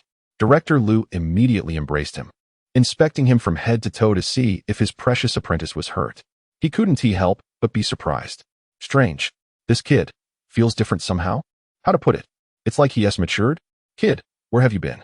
Team leader Zhang was worried about Wang Han, especially after seeing his live stream, where he mentioned things like northern Myanmar and getting into trouble. It was all a mess, and then it abruptly cut off, leaving everyone confused. It's confidential, team leader Zhang, Wang Han said quietly. Yang Zheng had informed him that this operation was somewhat special and wouldn't typically be disclosed to the outside world. Thus, even the snippets from Wang Han's livestream were sparse. People only saw the final display of national strength by the military, completely unaware of what had truly happened. Team leader Zhang broke into a cold sweat. He recalled the mysterious individuals who had approached Wang Han before. I understand. As long as you're fine. That is good. All right, everyone, continue working. Xiao Wang, come to my office. Yes. Everyone felt a lingering interest but had to return to their posts and continue working. Once in the office, Director Liu took out the prepared documents and handed them to Wang Han. What is this? Director Liu, you forgot? It's the International Criminal Police Organization's new talent competition. We agreed that you would go to the Provincial Criminal Investigation Team for training, and Director Chao has already approved it for you. Team leader Wang from the Serious Crimes Unit mentioned that this guy had been begging for 4 days straight until he finally persuaded the Provincial Criminal Investigation Team leader. The Provincial Criminal Investigation Team? Wang Han picked up the document and looked at it, his expression becoming somewhat grave. Director Liu keenly noticed this and said, It's fine, don't feel pressured. No matter how capable they are, they're still police officers. You don't need to be afraid. Afraid? Wang Han found it amusing. He was afraid that the director had misunderstood. He didn't feel pressured. Rather, he looked down on it. To be clear, just the day before yesterday, he was in northern Myanmar, at the lair of a fraud syndicate, wielding an AK and causing chaos. The destruction was unimaginable. A small provincial criminal investigation team training him? Sorry, but he truly looked down on it. This matter is settled. You should go see the bigger world. Staying in this small police station isn't good either, Director Liu said earnestly. The gist was that this opportunity is rare. Seeing his mentor like this, Wang Han felt it was hard to refuse such goodwill. All right, I'll go. Director Liu exclaimed, Great. Good news, disciple. Keep this letter of recommendation safe. When you get there, show it to them, and they understand. The two ended their conversation. This time, Director Liu was genuinely worried and stood next to Wang Han, supervising him as he processed documents, fearing he might take risks again. Wang Han. Everyone else. It seems the director has been scared into a shadow. Wang Han received a call from the program's director, saying he needed to return to the show. Calculating the popularity everyone had accumulated over the past half month, it was usually filled with mainstream stars, all shining brightly. The venue was packed with fans holding colorful light boards supporting their favorite stars. As many celebrities entered, they were all incredibly glamorous, in flowing dresses and tailored suits. Looking striking. Wow, my brother is so handsome. Sister, you're so beautiful. Brother, you're the best. The fans were hyping up their idols. However, when it came to Wong Han, the fans were dumbfounded. They saw him arriving in a police uniform, truly a work outfit. He was in a rush to get back to handle documents. Many celebrities looked at him, bewildered. So plain? Ah, this, tacky. You don't get it. This is called returning to simplicity. Xiao Yeye smiled and invited Wong Han to sit next to him. The fans were dismissive. He is not even as handsome as our brother, sure enough. Online, it's all exaggerated. Is this it? Still a tough cop, looking so rustic. My brother is 1,000 times better than him. TSK, so sloppy. On stage, the host began speaking. Everyone, it's been half a season since the show aired. Now, let us take a look at the accumulated popularity. In the back, on the big screen, with a burst of special effects. The accumulated popularity of various stars started to appear. Xiao Yeye, popularity, 2. 56 million. Yang Di, popularity, 3. 56 million. Manager Yang, withdrew from the program for special reasons. Hua Hua, popularity, 12. 35 million. Immediately, when it was Hua Hua's turn, the venue erupted in cheers. Ah, Hua Hua, you're amazing. Run freely. We'll bravely chase after you as expected of my brother. You're incredible. Oh my, this popularity must be first, right? Hua Hua's fans raised their light boards, chanting, you are my idol. The excitement was palpable. Hua Hua stood up and smiled at the fans. Thank you, everyone, but just then, on the big screen, the top-ranked Hua Hua was suddenly pushed off the pedestal. Wong Han, popularity, 160 million. The audience erupted in shock. Fans were left dumbfounded, as if they had seen a ghost, unable to believe it. This is too exaggerated. The gap is like a cliff. Ridiculous. Even the stars looked towards Wong Han, although they knew his popularity had been soaring recently. But no one expected that in just half a month, he accumulated 100 million in popularity? That's terrifying. It's fake. There must be something shady going on. Yes, my brother only has over 10 million. How could he possibly have 100 million? TSK, here we go again. It's just a script. The production team is terrible. Bah, with his disgusting muscles. How could he be more popular than my brother? The production team must be corrupt. We protest. It must have been bought with money. It's dirty. Little did they expect. These crazy fans simply refused to believe that this number was real. It must be fake. They all went wild, shouting and protesting. Some even cursed at Wong Han on the stage, saying, with your kind of appearance, how can you even qualify to be a police officer? Chapter 83, The Ultimate Showdown. This is the real game. A few fervent fans confronted Wong Han aggressively, but as soon as Wong Han pulled out his badge, they immediately backed down and turned to run. The scene erupted into chaos. In the past, fans who were at odds with each other now united against Wong Han, all angrily cursing him, creating a loud uproar.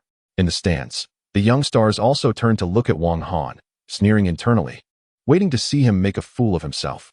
Meanwhile, backstage, the director seemed to have anticipated this situation. Next to him, Sister Rome could no longer stand it. These haters. Shoo, don't rush, Sister Rome, just watch me. It's time to repay Wong Han's kindness. The director picked up the intercom and said, continue. On stage, as he watched the fans below angrily shouting, the host, under pressure, continued. Next, let us enjoy the highlights of our guests over the past 2 weeks. On the large screen behind, with a burst of special effects, clips began to play. Initially, they showed classic moments of other celebrity guests, and the fans' expressions changed instantly, chanting, my brother is the best. However, when the footage of Wong Han violently taking down a wanted criminal appeared, the protesting voices fell silent. This kid is looking for trouble. In the video, the fierce wanted criminal, Flower Snake, brandished a dagger, looking utterly insane, which sent shivers down the fans' spines. So scary. My God, a wanted criminal, is this for real? Of course, he has a knife. How dangerous. But Wong Han's fearless actions left them dumbfounded. Next, clips showed him taking on 10 opponents, chasing down human traffickers, capturing a murderer, and dismantling a crime-ridden village. Every scene shown, except for the first episode, featured only Wong Han, with no footage of other stars. Fans were left in disbelief. Is this a show? This is a personal showcase. They struggled to fathom how many times Wong Han had faced such dangerous situations. The fans fell silent, and the stars were equally astonished. Looking at Wang Han, who remained unfazed, they thought to themselves that they wouldn't have survived such encounters. At this moment, the director stepped onto the stage. Without holding back, he declared, "Yes. While your so-called brothers are enjoying hot pot, singing, and having fun, Comrade Wang Han is bravely facing crisis after crisis, saving countless people. He is the real hero, the true idol. You should feel ashamed." The crowd erupted. What a crushing blow. Fans were left speechless. This is bullying. I'm done. The director exclaimed, "Awesome. I've wanted to do this for a long time. Our show is all about authenticity." Those popular stars lowered their heads in shame, wishing they could find a hole to hide in. "Good job." Xiao Ye clapped with a smile. Then everyone began to applaud. "Wang Han, do you have something to say?" the director asked. As the main character, Wang Han stood up and simply said, "If possible, please give the applause to the police officers who work silently. Thank you." A perfect moment. The live stream erupted. What is true character? I'll follow Brother Wang for life. Look. This is what a real idol is. After that, Wang Han turned and left the venue, leaving everyone in a daze. Such a complete loss. Xiao Ye sighed. This time, don't cause any major trouble. Focus on training, remember. Director Liu repeatedly reminded, fearing that this kid would stir up a storm again. "Don't worry, Master," Wang Han replied. "Brother, remember to eat well while you're there." "Yes, call us. Brother, I'll miss you, boo-hoo." Zhao Jihai directly clung to Wang Han's leg. Truly clinging. "Everyone, you must be missing his skills in catching criminals." Team Zhang pushed him away, smiling. "Don't mind these guys, Xiao Wang, study hard. The head of the criminal investigation team in the province is our top cop. Really impressive. Remember to learn a few tricks." "Got it." After saying goodbye to everyone, Wang Han boarded the train again. After getting off, he took a taxi directly to the provincial criminal investigation team's police station. Such an impressive place. On the other side, at the provincial criminal investigation team, the captain, Su Guopan, called everyone to the office for a meeting early in the morning. After some criticism, he said, "Last operation was too delayed. It seems the training is still not enough. We need to step it up." Everyone sighed. "Next, there is something to discuss.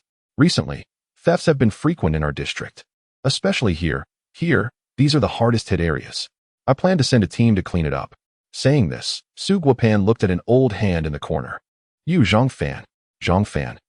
So, in your eyes, I'm the most free, huh? Any objections?" "No. I guarantee the mission will be completed." Everyone laughed. "I really envy you, Zhang Fan, just catching small thieves easily, unlike us working ourselves to the bone." "Yeah, I'm currently chasing a 4-star wanted criminal. It's quite troublesome." "Hey, how many merits do you think we can earn this time?" Zhang Fan was furious. "Damn it." With sarcasm, he exploded. "Get lost. Ha, let's go, Brother Fan. This bunch of little rascals." Zhang Fan was speechless. As a senior, he was now being teased by a few younger colleagues. It's not because he has been in the criminal investigation team for so long, yet he hasn't received a second-class merit award. If this gets out, it would be embarrassing. It's unfair. Why am I always denied opportunities for recognition? You're biased. Su Guopan coughed. What do you know? Great responsibilities often fall on the shoulders of the capable. He spat. Nonsense. This time, we have a newcomer from our department coming, and you just happen to be in charge of taking him on patrol. Zhang Fan felt like crying without tears. "So, I'm just a training package for you, huh? Fine." The seasoned Zhang Fan resigned himself to his fate. "This is probably how it will be for the rest of my life." He walked out of the living room and arrived at the entrance of the police station. At this moment, Wang Han was waiting in the lobby. He handed an envelope and relevant documents to the front desk staff, who told him to wait a moment. They would be right back. "I'll pass the documents to Team Su. Just a moment." "Okay." Wang Han sat down and sipped his tea leisurely. At that moment, Zhang Fan scanned the area and spotted Wang Han immediately. "Hey, this young guy looks quite youthful. He must be the newcomer." He approached. "Newcomer?" Wang Han was taken aback. He indeed considered himself a newcomer. "Right. No doubt about it." Zhang Fan confirmed. "Let us go. No time to waste." Saying this, he pulled Wang Han along, swiftly putting him in uniform and starting the police car. Wang Han fastened his seatbelt, feeling confused. Meanwhile, after the front desk staff handed the documents to Team Su, he looked at them and nodded. Almost forgot. The guy from Hang City is also coming here for training. Where's Wang Han? Outside. Let us go? Team Su followed the front desk staff out. However, when they arrived, they found only Wang Han's backpack left behind, but the person was nowhere to be seen. Where is he? Strange, he was just here. The front desk staff was bewildered. Report. I was stuck in traffic, so I arrived late. A panicked young man burst through the door, dressed in police uniform, clearly a newcomer. He rushed in just as he bumped into the head of the criminal investigation team. Suguopan. Team Su. Suguopan. Soon, he realized the problem. Oh no, Zhang Fan grabbed the wrong person. Kid, let me tell you. It's an honor for you to have someone like Zhang Fan from the provincial criminal investigation team take you under his wing. Do you understand? Zhang Fan looked at Wang Han, who was a head taller than him. Chapter 84. Selection of the Thief King? Is this your first time here? Zhang Fan looked at Wang Han and said, Relax, I've got you covered. Wang Han was puzzled. Who are you? Why did you bring me here? Before them was a bustling scene, with crowds filling the streets. Comrade, I'm looking for. What did you call me? Zhang Fan interrupted, displeased. Don't you know the rules? You should call me Senior. Senior, I think you might be mistaken. Misunderstanding? This kid must not have woken up this morning. Zhang Fan asked. Let me ask you, are you here for training? Yes. Then there's no problem. But I need to find the head of the criminal investigation team to hand him a letter. No need, no need. The captain is very busy. You're just a rookie. What qualifications do you have to waste his time? I can handle it. Wang Han, are you sure? He glanced at this guy's information. Although he was a member of the criminal investigation team, his abilities seemed weak. Livestream comments. Who is this person? Does he know my brother Han's reputation? How dare he speak to Han like that? From now on, don't cause trouble. Just listen to me, got it? Zhang Fan sighed. The new recruits these days are getting worse and worse.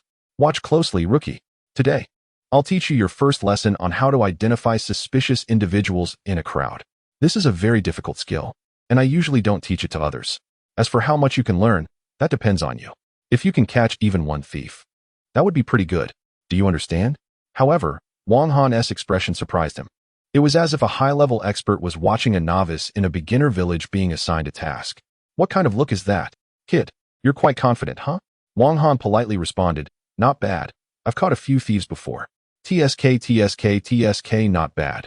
But rookie, you should know. Catching thieves and finding them in a crowd is a completely different concept. They are worlds apart. Zhang Fan didn't mind and said, Just follow me for now and get familiar with it. Then he started patrolling with Wang Han, without caring about anything else. In our line of work, you have to keep your eyes and ears open. The crowd was dense and bustling. Wang Han followed behind, feeling bored. He took a deep breath. The next moment, Eye of Investigation, activated, covering 100 meters in an instant, encompassing the entire commercial street. Countless pieces of information surfaced. He scanned his surroundings. Zhang Fan ahead looked unprofessional and too ostentatious. Rookie, this is not how you find thieves. You need to lock onto your target precisely. Do you see that beggar by the street? People like that are often the most likely to commit crimes. Just wait, he is about to make a move.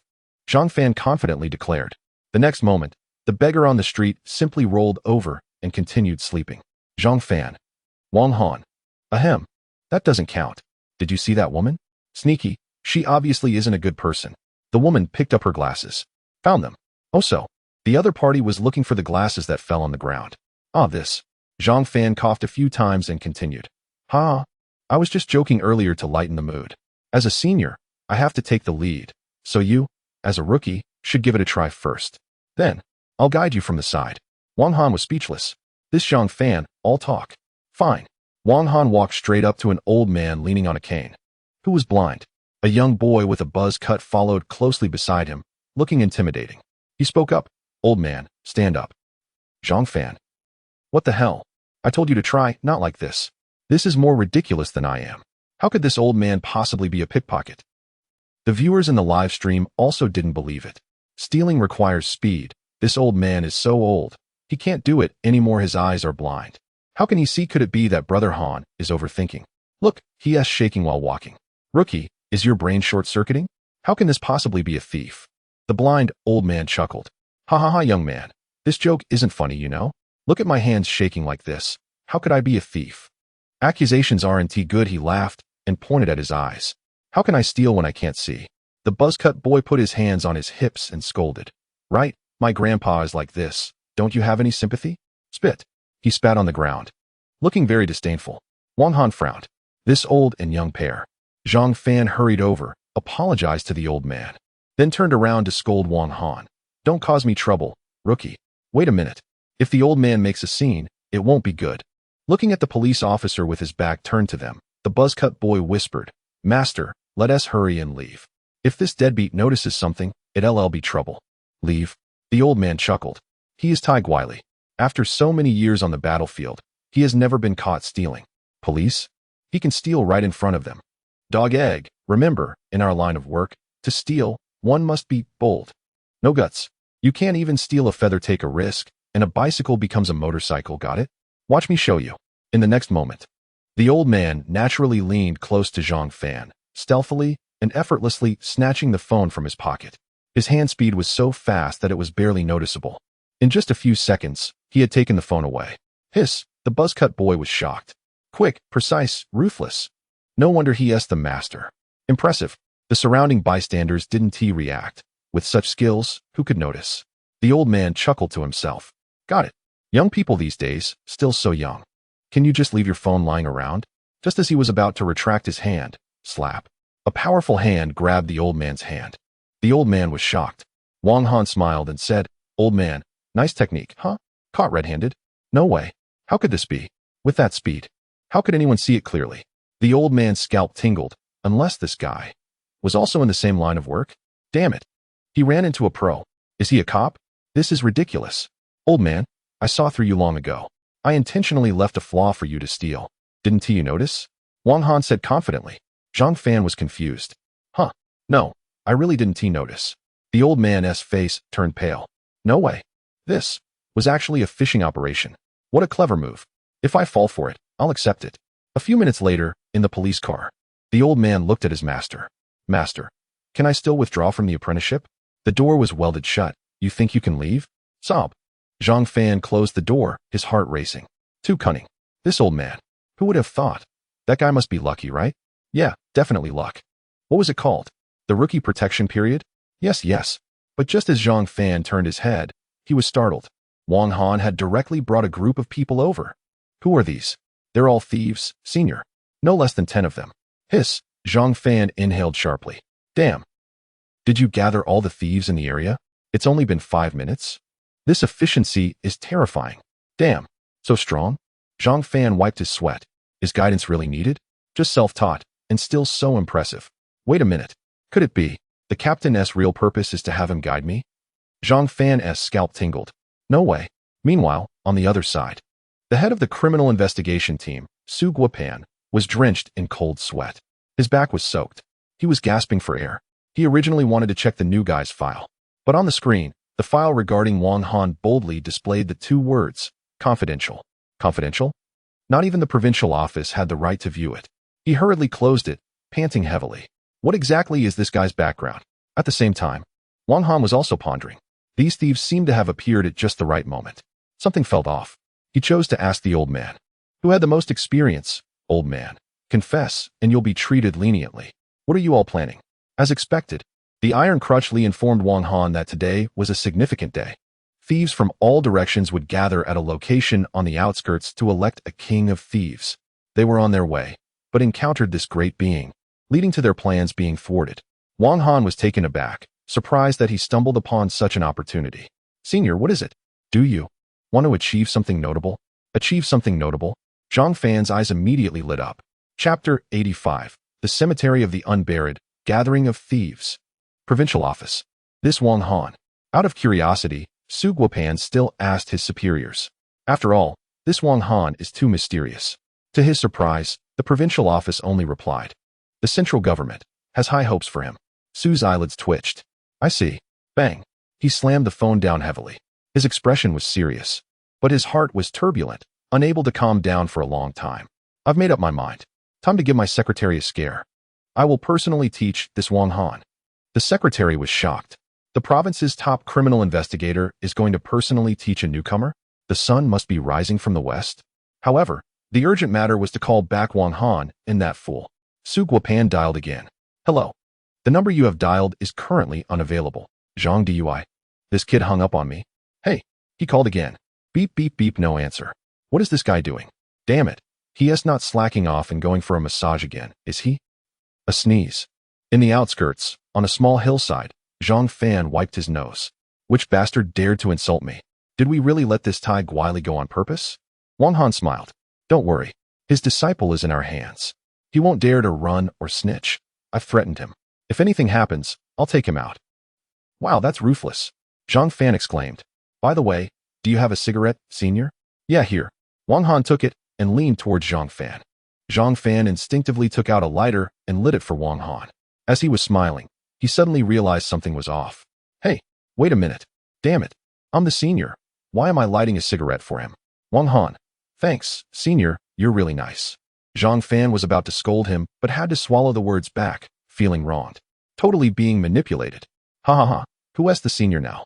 Han Ge is becoming more and more like a seasoned pro. At this moment, the two followed Tai Guili to a remote location. One look and they were startled. Damn, isn't this the cemetery of the unburied? Zhang Fan felt a chill down his back. The cemetery of the unburied? Oh, I heard before that there are thousands of corpses buried beneath this place, and at night, it always makes strange sounds. Scaring people to death. If it weren't for Wang Han watching over him, Zhang Fan would have run away. He had always been timid. And this was one of the reasons Su Guopan didn't promote him. Senior, are you afraid of ghosts? Nonsense, I'm super brave, okay? Wang Han. Please, next time, don't cling to me while saying such pretentious things, alright? Let's go? Hey, don't leave me behind. At this moment, not far away, Tai Guili ran into a group of people. Tai Guili, long time no see. Hey, where's your apprentice? Iron Crutchley smiled and said, oh, my apprentice has something to do and can't make it. Wow, a gang. Zhang Fan's eyes lit up. Wow, let me count. 1, 2, 3. 15. Hiss, 15 thieves. That's a lot. He definitely deserves a third-class merit award for this. Wang Han replied. Is that all you've got? Senior, isn't it better to cast a wide net to catch bigger fish? Zhang Fan was taken aback. You mean, take down their hideout? Oh my gosh. There's no way we won't get a second-class merit for this. Good lad. If we join forces, we can make a big score. As for support, I'm worried I won't get any credit. You know how people are. Everyone has their own selfish motives. If it really doesn't work out, we can always call for help later. Just as they were talking, Wang Han kicked him. Ouch. How dare you kick a senior? Senior, look over there. Wang Han pointed. There's something going on. On Iron Crutch Lee's side, a group of people had been waiting for a while. As the night grew colder, suddenly, a pair of headlights appeared, resembling a pair of big, copper bells in the darkness. Creepy. It was a vehicle. I can't wait any longer. A van stopped, and a flamboyant man got out, saying, Everyone, have you been waiting long? Ugh, it's you again, you flamboyant guy, making me want to vomit. Who are you calling flamboyant? A burly man revealed his muscular arms, adorned with rings of iron. The crowd was startled. The arm monkey, Zhou Xiao, not convinced. Want to compare skills? The flamboyant man snorted and stomped his foot. I'm not playing with you. He turned to leave. Stop messing around. The Thief King conference is about to start. Yeah, let us go? Just as everyone was about to get in the car and leave, Zhang Fan slapped his forehead. Oh no, they're getting in the car to leave, rookie. Rookie? He took a closer look. The area next to him was already empty. At this moment, while the thieves were getting into the vehicle, a figure stealthily approached, holding its breath, quickly sneaking from the nearby bushes. What sound? The arm monkey perked up his ears and turned to look at the bushes. The next moment, Wang Han moved, suddenly springing up, and his iron fist flew towards the arm monkey's face. Fast as lightning. Chapter 86. The car doors are welded shut. No one gets to escape. What is that noise? The agile figure turned to look. Unexpectedly, a steel fist came rushing towards his face. Caught off guard, he raised his arms, which were wrapped in iron, to block. This was made of iron. Let us see if your punch is effective. The next moment, he was sent flying. Bang! Everyone who was getting into the car heard a loud noise. The figure crashed onto the car roof, spitting blood. He lifted his arms, and the 10-kilogram iron ring shattered into pieces. What the? It broke. At this moment, everyone noticed Wang Han. Get him! These people from the underworld pulled out their weapons and charged at Wang Han. The scene became chaotic. Some wielded whips, while others drew out large knives. A variety of weapons. Wang Han. Circus? Everyone. Seeking death. In the shadows, a shady man stealthily pulled out a tube. Inside were the poison needles he had developed. Humph, these fools. Don't they realize it's better to be on my side? They should think a little. The poison needles inside can paralyze a person's nerves, rendering them unable to move. Saying this, he raised the tube and aimed it at Wang Han. The poison needle shot out quickly, Suddenly, a gust of wind blew, causing the needle to veer off course and hit a thief with a big knife, who immediately fell over foaming at the mouth. Shady man. What a surprise. There was wind, just now I'll blow again. No way it'll happen again. As a result, he blew again. A strange wind rose once more. The poison needle changed direction. By coincidence, it struck a man who was leaping high with his whip, and he hadn't even swung it yet. The man trembled as if electrocuted. Aye. Damn. Thud. Second kill. After several attempts, none hit the target. Instead, several thieves suffered misfortune. Wang Han. Strange. Why are they falling down by themselves? In the grass, this is bizarre.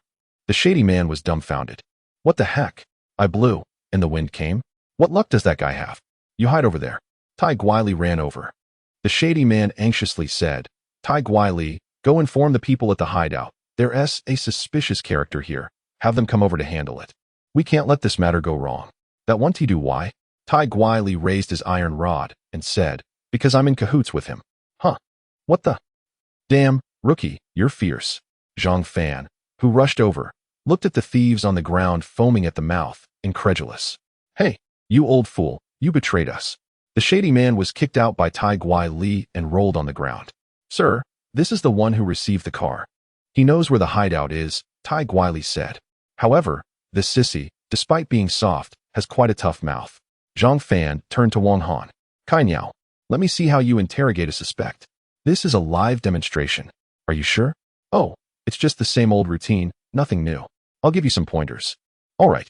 As soon as Wang Han finished speaking, he swiftly grabbed the neck of the arrogant man and lifted him off the ground. Clenching his fist, he struck hard at the man's ribs. Bang, bang, bang. The arrogant man fell to his knees, gritting his teeth in pain, gasping for breath. With each punch, Wang Han aimed to break a rib but pulled back just in time, repeatedly tormenting him. The arrogant man started to foam at the mouth, convulsing and rolling his eyes before passing out. Zhang Fan. Tai Guili. Is this how you police officers interrogate now? Damn, that's brutal. Zhang Fan felt embarrassed. No, is this really an interrogation? Are we learning the same thing? It's not over yet. Wang Han walked to the side and picked up the large golden knife from the burly man's hand. He squatted down in front of the arrogant man, holding the knife with both hands, and thrust it just inches from the man's eyes. The cold aura was chilling. Arrogant man? Wang Han smiled and said, Buddy, stop pretending. I know you're not unconscious. He saw right through me. The arrogant man opened his eyes, trembling, and said, Little brother, I really can't say anything with a swipe.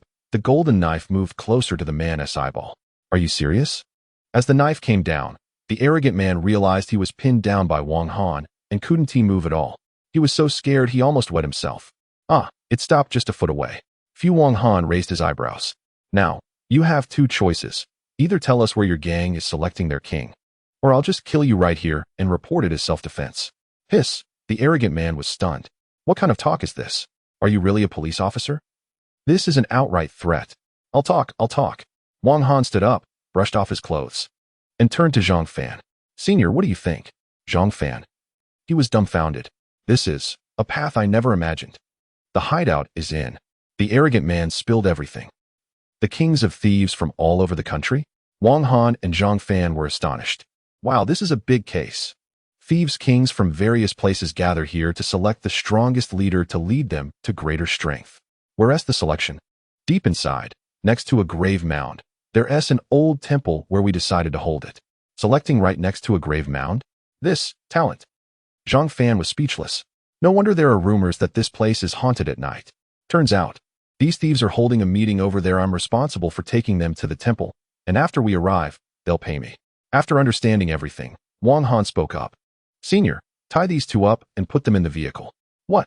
Tai Guili was shocked. No, bro. Didn't we agree that I would do the job for you, and then you'd let me and my apprentice go? Why am I still being captured? Laughable. You actually believe what the police say? Wang Han laughed wickedly. Tai Guili was furious. Are you messing with me? Damn. Wait, I'm still not at ease. Suddenly, Wang Han, with bare hands, took off the door of the van and, in front of everyone, slightly bent it. With a forceful motion, he slammed it onto the tied-up thief. The door trapped everyone tightly. It was directly welded shut. The thief was dumbfounded. Wang Han clapped his hands. Now I feel relieved. He noticed that Zhang Fan beside him was so scared his mouth was wide open. What's wrong, senior? Haven't you learned this? Zhang Fan replied. I don't think any normal person has learned this, right? Incredible. Is this guy really a newcomer in our department? Something feels off. Zhang Fan looked at Wang Han, but couldn't figure out why. The two learned about each other's hideouts for selecting the Thief King and chose to infiltrate secretly. Zhang Fan snorted. It's time to show our true strength. He pulled out a stun gun from behind his waist. Easy, however. When he saw the rookie next to him carrying a big golden knife, he fell silent. Let's go. We're going to catch the Thief King. Chapter 87. Accidentally entering the thieves' den. We're done. Thief King. Thief King. Zhang Fan was incredibly excited. This was his first encounter with a major case in name. The two of them were walking on a narrow mountain path in the dark. A moment of carelessness could result in slipping and falling down the slope. Senior, let me go take a look, said Wang Han, leaping up and directly landing on a branch with a single bound. Zhang Fan was left in shock. What the heck? Is that how you climb a tree? To know, the branch is several meters above the ground. Wang Han looked up the trunk. Although he couldn't see clearly, he vaguely spotted a flicker of firelight not far away. No way. The Thief Kings are gathering over there. Earlier, that flamboyant man had mentioned that there were many thieves in the temple, and to prevent incidents, several groups would be stationed outside to scout the situation. Those torches must belong to the scouting thieves. This meant that the temple was nearby. Swish, Wang Han landed back on the ground. He said, Senior, there are people ahead. Let us take them down. Damn it, this godforsaken place is freezing, huh? Strange. Fourth, what are you wondering about? The fourth one spoke up. How many of us are there? 5, right? The fourth one counted. 1, 2, 3, 4, 5, 6. Why is there suddenly one more person? Everyone trembled. What the heck? Fourth, don't scare me. The big brother laughed heartily. You bunch of fools, with that head of fourths. He could say 1 + 1 is 3, and you believe him? Hey, how could there be one more person? Let me count. 1, 2, 3, 4, 5, 6, 7. A chill ran down the big brother's spine. Damn it. This is spooky. Everyone was startled. 7 people? That's one more than before. What the heck? Is it a ghost? In the next moment, amidst the chaos, the big brother saw a figure suddenly approaching. Then, a flash of electricity struck him. His body went numb. Damn. The big brother trembled and fell to the ground. Zhang Fan put away the stun gun. How about that? Not bad, right, senior? Turning to look, he saw Wang Han with a big golden knife, smashing down and taking out 4 thieves in one blow. The 4 thieves felt like they had been run over by a truck and were knocked to the ground with a wail. What the heck? Zhang Fan was dumbfounded. So strong. Wang Han stepped on a thief who was trying to alert others and scolded, Don't move. Crack. You better not move. Suddenly, a thief pulled out a handgun from somewhere and aimed it at Wang Han. Be careful, I'll shoot. Before he could finish his sentence, Wang Han turned around, grabbed the big golden knife, and began to slash away. The small pistol suddenly shattered into pieces, scattering everywhere. Thief. One punch knocked him down. All settled. Zhang Fan walked over, cuffing these thieves and quietly said, We are really strong. Wang Han spoke up, Senior, let's change into their clothes and blend in. Then, we'll catch them off guard. Zhang Fan replied, All right. The two changed clothes and trapped the patrolling thieves against a tree trunk, heading towards the temple. Bang. Team Su didn't know how many cigarettes he had smoked. After a long time, the call still didn't connect. Isn't it time to wrap things up since it's already dark and we have new recruits? Where are they? The two sneaked along, and soon, a dilapidated temple with flickering firelight appeared before them. Just ahead was a grave mound. Is this it? It should be. Wang Han activated Eye of Investigation and took a look, startled. Inside the temple, densely packed were red dots. Su Shun, male, 27. King of Thieves of Jiangnan, Zheng Kong, male, 31. King of Thieves of Dongliao Haiwu, male, 25. King of Thieves of Tieshi. Looking down, good heavens. There were at least 10 thief kings, each with a crime value of at least 4 or 5,000. Hiss, Zhang Fan, what is he inhaling? Aren't there just 2 small thieves at the entrance? Wang Han pulled Zhang Fan over, extremely serious. Senior, there are many thieves inside. We can't go head on. Let's sneak around and catch them all at once. How about that? Unknowingly, Zhang Fan had become Wang Han's little brother. Like this, you understand? After they finished speaking, they quietly took a small path around. On the way, a thief came out to use the restroom. As he opened the door, 2 dark eyes stared at him. Hello, bang, bang, bang. Wang Han and Zhang Fan emerged from the restroom, arriving at the back of the temple. Damn, it's locked. Zhang Fan looked at the lock. What to do? Senior, let me try. Zhang Fan was taken aback, hesitantly asked, you won't know how to pick locks, will you? How do you know? The next moment, Wang Han pulled out a piece of wire and quickly picked the lock. So fast. Wow. Zhang Fan was shocked. Which police academy did you attend? You have so many skills? Shoo. Alright, hom. The two quietly entered, tiptoeing, making a big detour. It was going incredibly smoothly. At that moment, Zhang Fan stepped on a shaky floorboard and stopped to look down. This floorboard won't crack, will it? Wang Han. No way. Who would be that unlucky? The next moment, the floorboard suddenly cracked. Zhang Fan. Damn it. Wow. Zhang Fan suddenly found himself falling. Wang Han was dumbfounded. What? He looked toward the crack. Senior, are you okay? Below. Thud. Zhang Fan landed on his backside and hoarsely stood up, relieved that it wasn't a long drop. Just as he got up, he froze. All around him were bandits, each holding torches and staring blankly at him, armed with various weapons, looking fierce and menacing. There were also bandit leaders who were drinking and playing games, all turning to look at him. Good evening, everyone. Zhang Fan forced a smile, his heart racing. This is definitely a den of thieves. Chapter 88. Shocking the many thieves. You're really something. Bang. A thief king grabbed a bottle and pointed at Zhang Fan angrily. Who the hell are you? The crowd immediately surrounded him. Zhang Fan was speechless. What bad luck. I came here to deliver my head. Big brother, first cut his Achilles tendon. Don't let him run. Good. Zhang Fan. Help. Hee. Soon. The man licked the tip of his knife and was about to make his move. Suddenly, a loud bang echoed from above. Bang.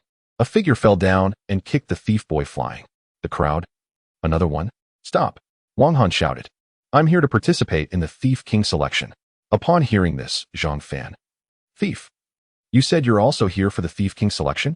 A scruffy-looking man with a jug of wine approached. Qi Xiao, male, 30 years old. Thief King of Qi Long Peak. Crime value, 3454. That's right. Wang Han looked at the disheveled Zhang Fan and asked, Isn't that right? Yes. Yes. Zhang Fan nodded vigorously. At this moment, survival was the top priority. Well, then why didn't you enter through the front door? The board was broken. Is that so? Qi Xiao took a sip of wine, grinned, and pointed at Zhang Fan on the ground. But I don't think he looks like a thief. He looks more like a cop. In an instant, the crowd of thieves glared angrily, and the killing intent spread. A dead cop? Ah. Zhang Fan clung to Wang Han's leg, panicking. Have we been discovered? Wang Han's expression remained calm. He looked more like a senior and said, What do you want to do? Qi Xiao set down his wine jug and said, Since he is a thief, let us see your skills. Skills. Skills. The thieves got excited. Huh. Showcase skills? Zhang Fan's heart raced. How do they showcase? If they don't, they're cops. Kill. Get rid of them. The thieves closed in again, brandishing their weapons, full of menace. However, Wang Han chuckled. What are you laughing at? Qi Xiao was puzzled. Brother Qi, your pants fell down. Cough, cough. Didn't he expect, Brother Qi, to look so rough outside but so white inside? Ha ha ha, so funny. Qi Xiao looked down. What the heck? Why is my belt missing? His face flushed as he hurriedly pulled up his pants. He grabbed a nearby scrawny man and scolded, Su Leaguai. You tricked me again. Do you believe I'll beat you to death? Hey, this time it really wasn't me. What? Could it be? Qi Xiao turned around in disbelief and saw Wang Han holding his belt. Qi Xiao took the belt, eyes wide with shock. A thief king like him was stolen from, and didn't he even know it? This kid must also be a thief king. The crowd. What? This guy is actually at the level of the king of thieves? The crowd was in an uproar. The king of thieves level is a rare existence, a symbol of mastery. The king of thieves? Zhang Fan was even more surprised than these young thieves. Wait a minute, isn't he a police officer? Sure. Wang Han winked at him. Now, can we prove we are not officers? No, absolutely not. Many kings of thieves were extremely certain which police officer with nothing better to do would dedicate themselves to studying theft, and even reach the king of thieves level in the police force. Ridiculous TSK, heroes emerge from youth, reaching the king of thieves level at such a young age. Young man, which sect are you from? A curious old king of thieves asked. Wang Han had a sudden inspiration. I am a disciple of Iron Crutchley, and I came here today to represent him. Iron Crutchley actually took on a disciple who is a king of thieves. So he is? This is my disciple Zhang Fan. What? Why am I your disciple? Right? Everyone looked at Zhang Fan. Yes, yes, master. Master is the best. Zhang Fan was sweating profusely. The kings of thieves were amazed. This Iron Crutchley took on a disciple who is a king of thieves. Now, he is probably so happy he could cry. In the future, I must pay him a visit. Humph, you'll see him soon. Wang Han sneered. Ahem. At that moment, a heavy cough echoed. The crowd was startled and turned around. At the entrance, an old man, frail and seated in a wheelchair, was pushed in by a woman. He looked like a candle in the wind. However, when this old man appeared, the restless young thieves, including several kings of thieves from various places, could not help but show their respect. Elder Chun, Elder Chun, Elder Chun, the legend of the thief world. At his peak, he stealthily stole 10 million from a bank without anyone noticing. That was truly a case of stealing the sun and moon. It was also him who had the ability to gather so many people from different regions here. You must know, these are all kings of thieves from various places. Because Elder Chen proposed to select a true king of thieves, to lead the young thieves across the nation to grow stronger. Recently, the situation has been tense. The old man squinted, scanning the room. When his gaze landed on Wang Han, he frowned slightly, then smiled. He didn't say much. I suppose everyone has been waiting for a long time. Inside the room, under the flickering light, the faces were wild. Greed, an overwhelming greed. Elder Chen, tell us, how do we compete? Elder Chen spoke. The king of thieves, naturally, is determined by who can steal the most. After speaking, the woman pushed Elder Chen out of the room. Inside the room, the young thieves became enthusiastic. Brothers, what are you waiting for? Show us all the treasures you have. Whoever has the most wins. Who is the one and only thief king? Zhang Fan watched the scene, his eyelids twitching. A bunch of lunatics. Newbies. Let's get out of here. There are too many people. With just those two, it's like sheep entering a tiger's den. One by one, they'll be taken down. After we get out, I'll report to the higher-ups and have Team Su send support to catch them all in one go. For now, that's all we can do. However, Wang Han refused to leave. Senior, I want to be the thief king. Zhang Fan. What the hell? You're not seriously thinking about holding some kind of thief king selection, are you? We're the police, after all. Meanwhile, on the other side, several thief kings weren't in a hurry to show their treasures. They were calculating. Qi Xiao stole over 1 million last month. Su Laogui. I heard he took a luminous pearl. Damn that bastard. Humph, this is a sure win. I have 10 valuable jade rings on me. Qi Xiao, being generous, spoke first. Ha ha, brothers. Don't hold back. Show your best stuff. Humph, let us see who comes out on top. Thief kings from all over pulled out their treasures, ready for a showdown. However, a minute later, several of them still hadn't revealed anything. Qi Xiao. Where are my treasures? Where did my luminous pearl go? Damn it, all my jade rings are gone. Where are they? How did they suddenly disappear? Right here a voice rang out. Then they saw Wang Han pulling out one treasure after another from his body. Small luminous pearls, jade rings, pigeon eggs, leaving the many thief kings dumbfounded. Aren't these our treasures? Hiss, everyone was shocked. The thief kings had been robbed? They gasped. This guy was above all the thief kings. Incredible. Unheard of. What does this mean? The thief kings were bewildered. It was their first time encountering being robbed. Sorry, everyone here is trash, Wang Han said with a smile. As soon as these words were spoken, everyone turned pale. Crazy. Terrifying. This skill is out of this world, Thief King. The young thieves shouted in excitement. The true title of Thief King had emerged. Qi Xiao was convinced. Wow, you kid, you're amazing. The new generation is pushing the old generation aside. I'm getting old. From now on, you're the one and only Thief King. Zhang Fan. Unbelievable. Can you believe I watched a police officer steal better than a bunch of thieves and become the Thief King? Just as everyone rushed over, lifting Wang Han up and cheering, suddenly, there was a click. A shiny silver object fell down. Wang Han froze. Everyone stared in shock. This is... A Thief King picked it up, took a closer look, and his eyelids twitched. Handcuffs? You're a cop. Chapter 89. Everyone, let me teach you a special skill. Zhang Fan was taken aback. What the? Why did it have to fall off now? This is bad. Even this fool can see it. That's right. The newly appointed leader of the thieves picked up the handcuffs and immediately erupted in anger. He's a cop. These are for police use. I've warned them several times. There's no way I would mistake them. What? The newly chosen leader of the thieves is actually a cop? At this critical moment, Wang Han had a sudden inspiration. Wait. He suddenly stopped everyone. He grabbed the handcuffs and said to the crowd, These are indeed handcuffs used by the police. Everyone. The thieves? What do you mean by indeed? So blatant. Because I have a skill passed down from my ancestors that relates to this. Wang Han smiled. Everyone, I'm Lu Bo.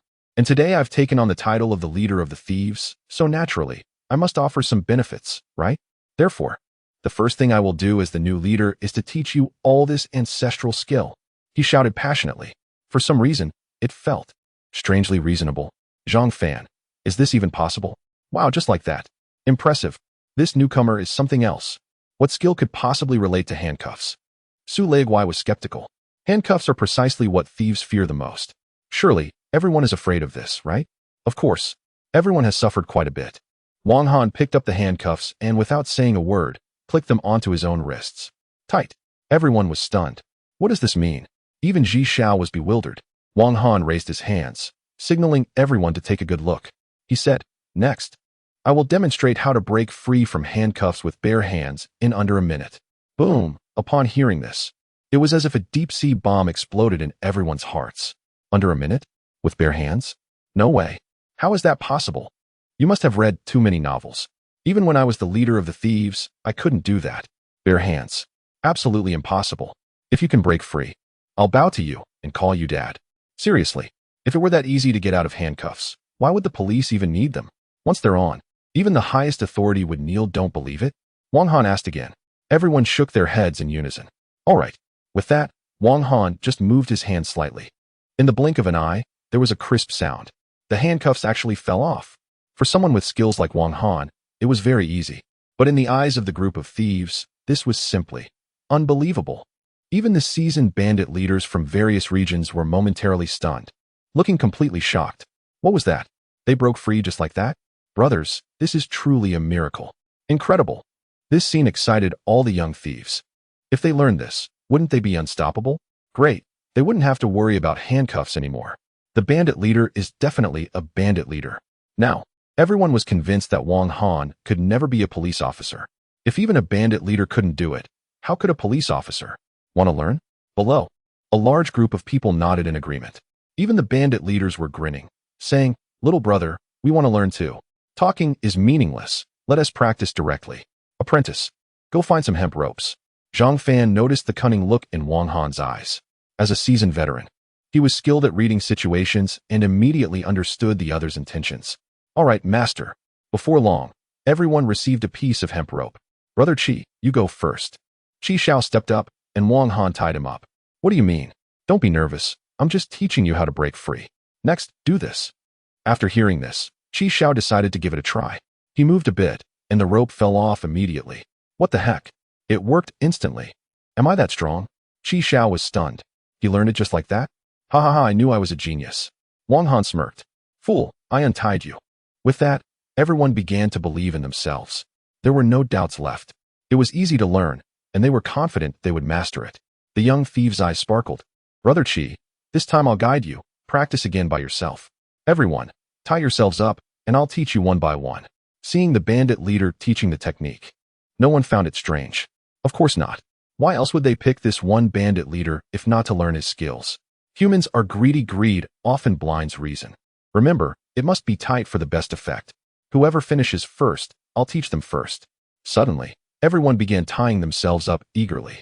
After today, there wouldn't be another chance. Tighter. Even tighter. The bandit leaders were eager for this skill, too. They all joined in. No worries, I tried it, and it fell off immediately. Qi Xiao laughed. Just remember the mantra.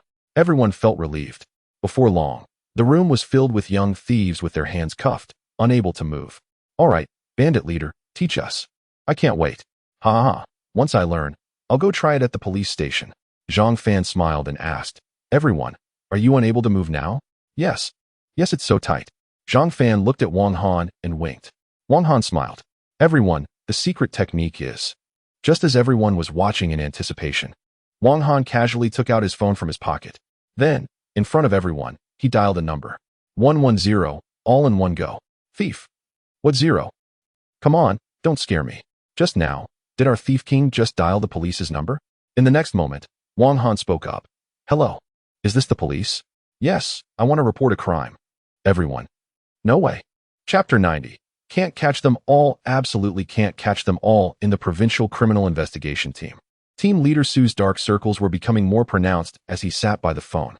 He couldn't understand. How could someone just go missing while on patrol? The situation was unknown. Team Leader Su, why not just head back? Sighed a member on night duty.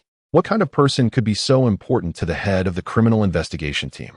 Meanwhile, downstairs, a comrade was munching on sunflower seeds while watching a show. Suddenly, the phone rang. Hello? He answered. I want to report a theft. There's a thief here. A theft report? At this hour? The young comrade was getting ready to take notes. How many? Can't count them. What? The young comrade's eyelids twitched. What do you mean you can't count them? You must have stumbled into a den of thieves, right? Sir, I'm not joking. This is a serious matter. Wang Han replied. I'm not joking either. You should come see for yourself. All right, where are you? Near a mass grave in the outskirts, at a temple. The young comrade shook his head. Unbelievable. A mass grave? You're something else. Kid, don't waste public resources. I'm hanging up. Wait, Liuzi, it's me. You know me. Zhang Fan took the call. Isn't this brother Zhang? Liuzi was startled. It really is you. Hurry over. I caught a bunch of thieves with the rookie. Can't catch them all. Absolutely can't catch them all. What? Liuzi's expression became serious. This voice belonged to brother Zhang. So this matter is real? Just thinking about it is terrifying. Wait. I need to report this to Team Leader Su. Oh no, this is serious. You mean Zhang Fan caught a whole bunch of thieves? Team Leader Su was shocked by this news. He couldn't believe that someone like that could actually capture thieves. He thought it must be Wang Han's doing. This kid, he truly is someone valued by the higher-ups. To be this formidable right from the start. Quick, let us move out. If Zhang Fan were alone, I wouldn't believe it, but I know he's with Wang Han now. So, there's no escaping. Before long. As Team Leader Su and his team rushed to the mass grave, they first spotted a row of people sitting in a police car. Police, is there anything to eat? I'm starving. Come on, help us out here. Su was bewildered. Then he saw another group, dressed flamboyantly. Fast asleep with their car doors welded shut into the dirt. How on earth did this happen? Some of them seemed to be poisoned. What is going on here? It's all thieves. Damn, I believe it now. The young comrade was in shock. Report, Captain, it seems like there's a fire up ahead. Looking over, they indeed saw flames flickering. It should be a signal from Zhang Fan. Let's go? Soon, they arrived at the temple. Upon seeing the room filled with thieves rolling around on the floor, the police were left dumbfounded. This is countless. There's no way to catch them all. Truly a den of thieves. The leader, Zhang Fan, jumped out. Su team leader, you brat, making a fortune quietly. At that moment, a young comrade exclaimed. Su team leader, isn't that the notorious thief king from the north, Su Leiguai, and Qi Xiao? Oh my. Even the Gongquan thief king, his bounty is in the hundreds of thousands. Goodness, the wanted thief kings from all over are actually here. Wow, this is incredible. Su team leader's fists trembled. All the thief kings have been caught in one net. Meanwhile, the thieves were crying bitterly. But who can you believe it? The thief king we worked so hard to choose turned out to be an officer? I'm not even as good as an officer. Damn, this feels worse than being killed. You still say you're not an officer. Wang Han looked innocent.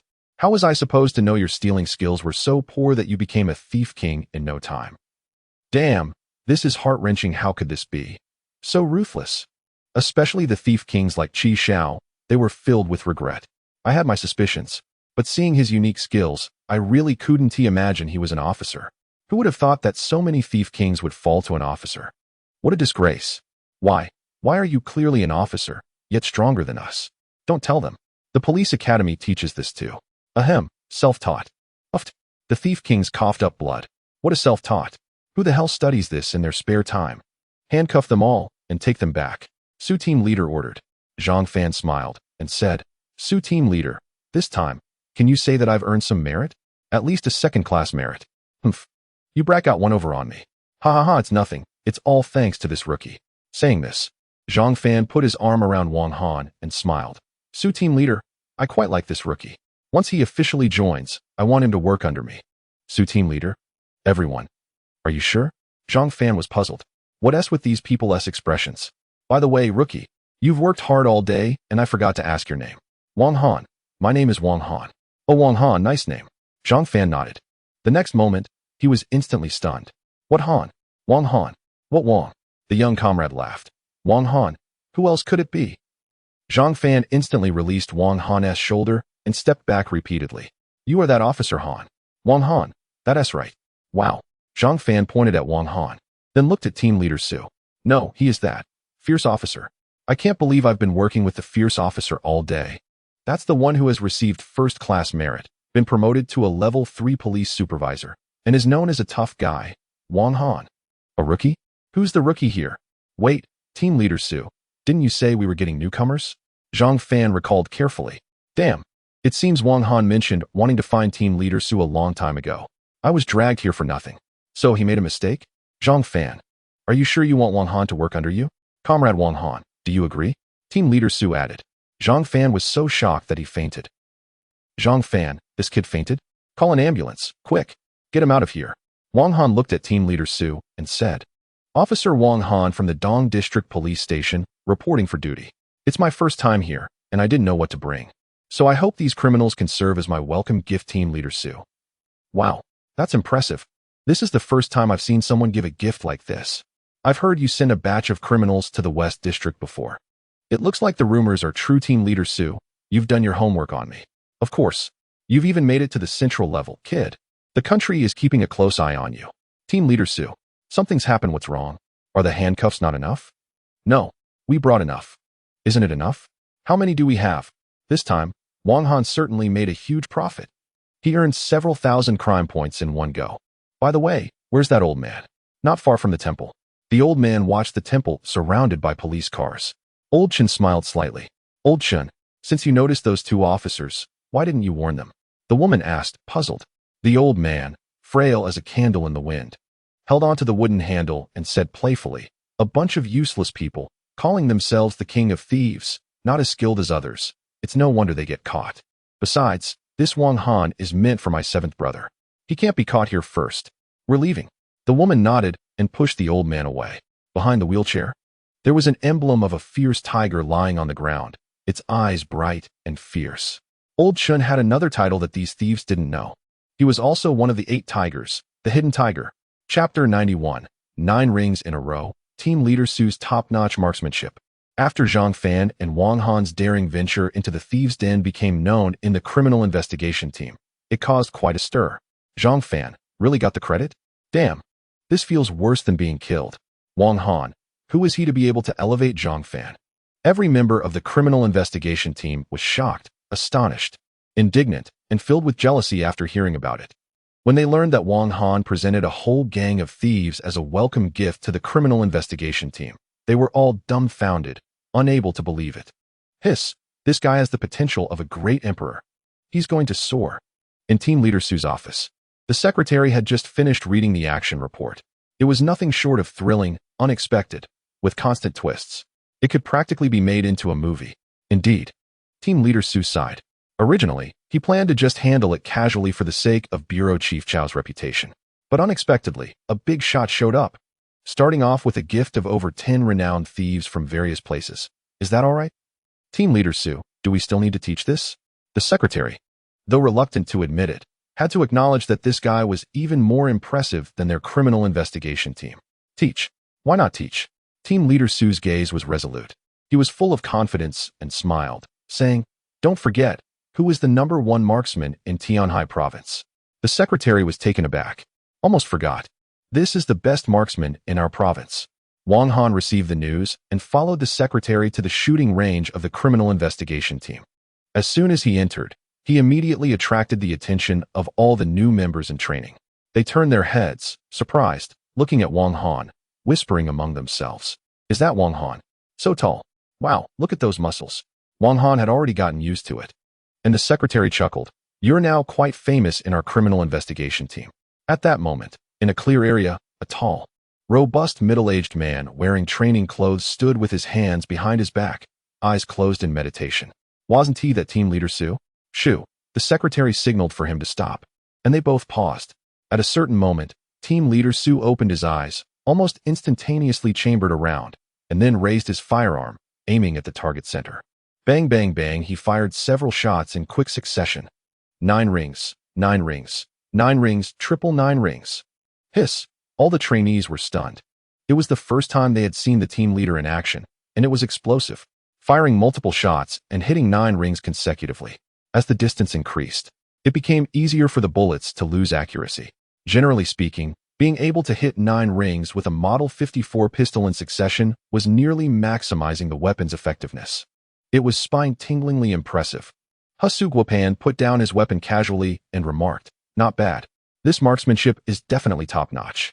However, when he turned his head to observe Wang Han's expression, he was taken aback. This kid was completely calm, showing no signs of surprise at all. "No way. This was a consecutive 9-ring shot. Aren't you even a little surprised?" Team Su was bewildered. "Ha ha. This is your first time seeing Team Su shoot, right?"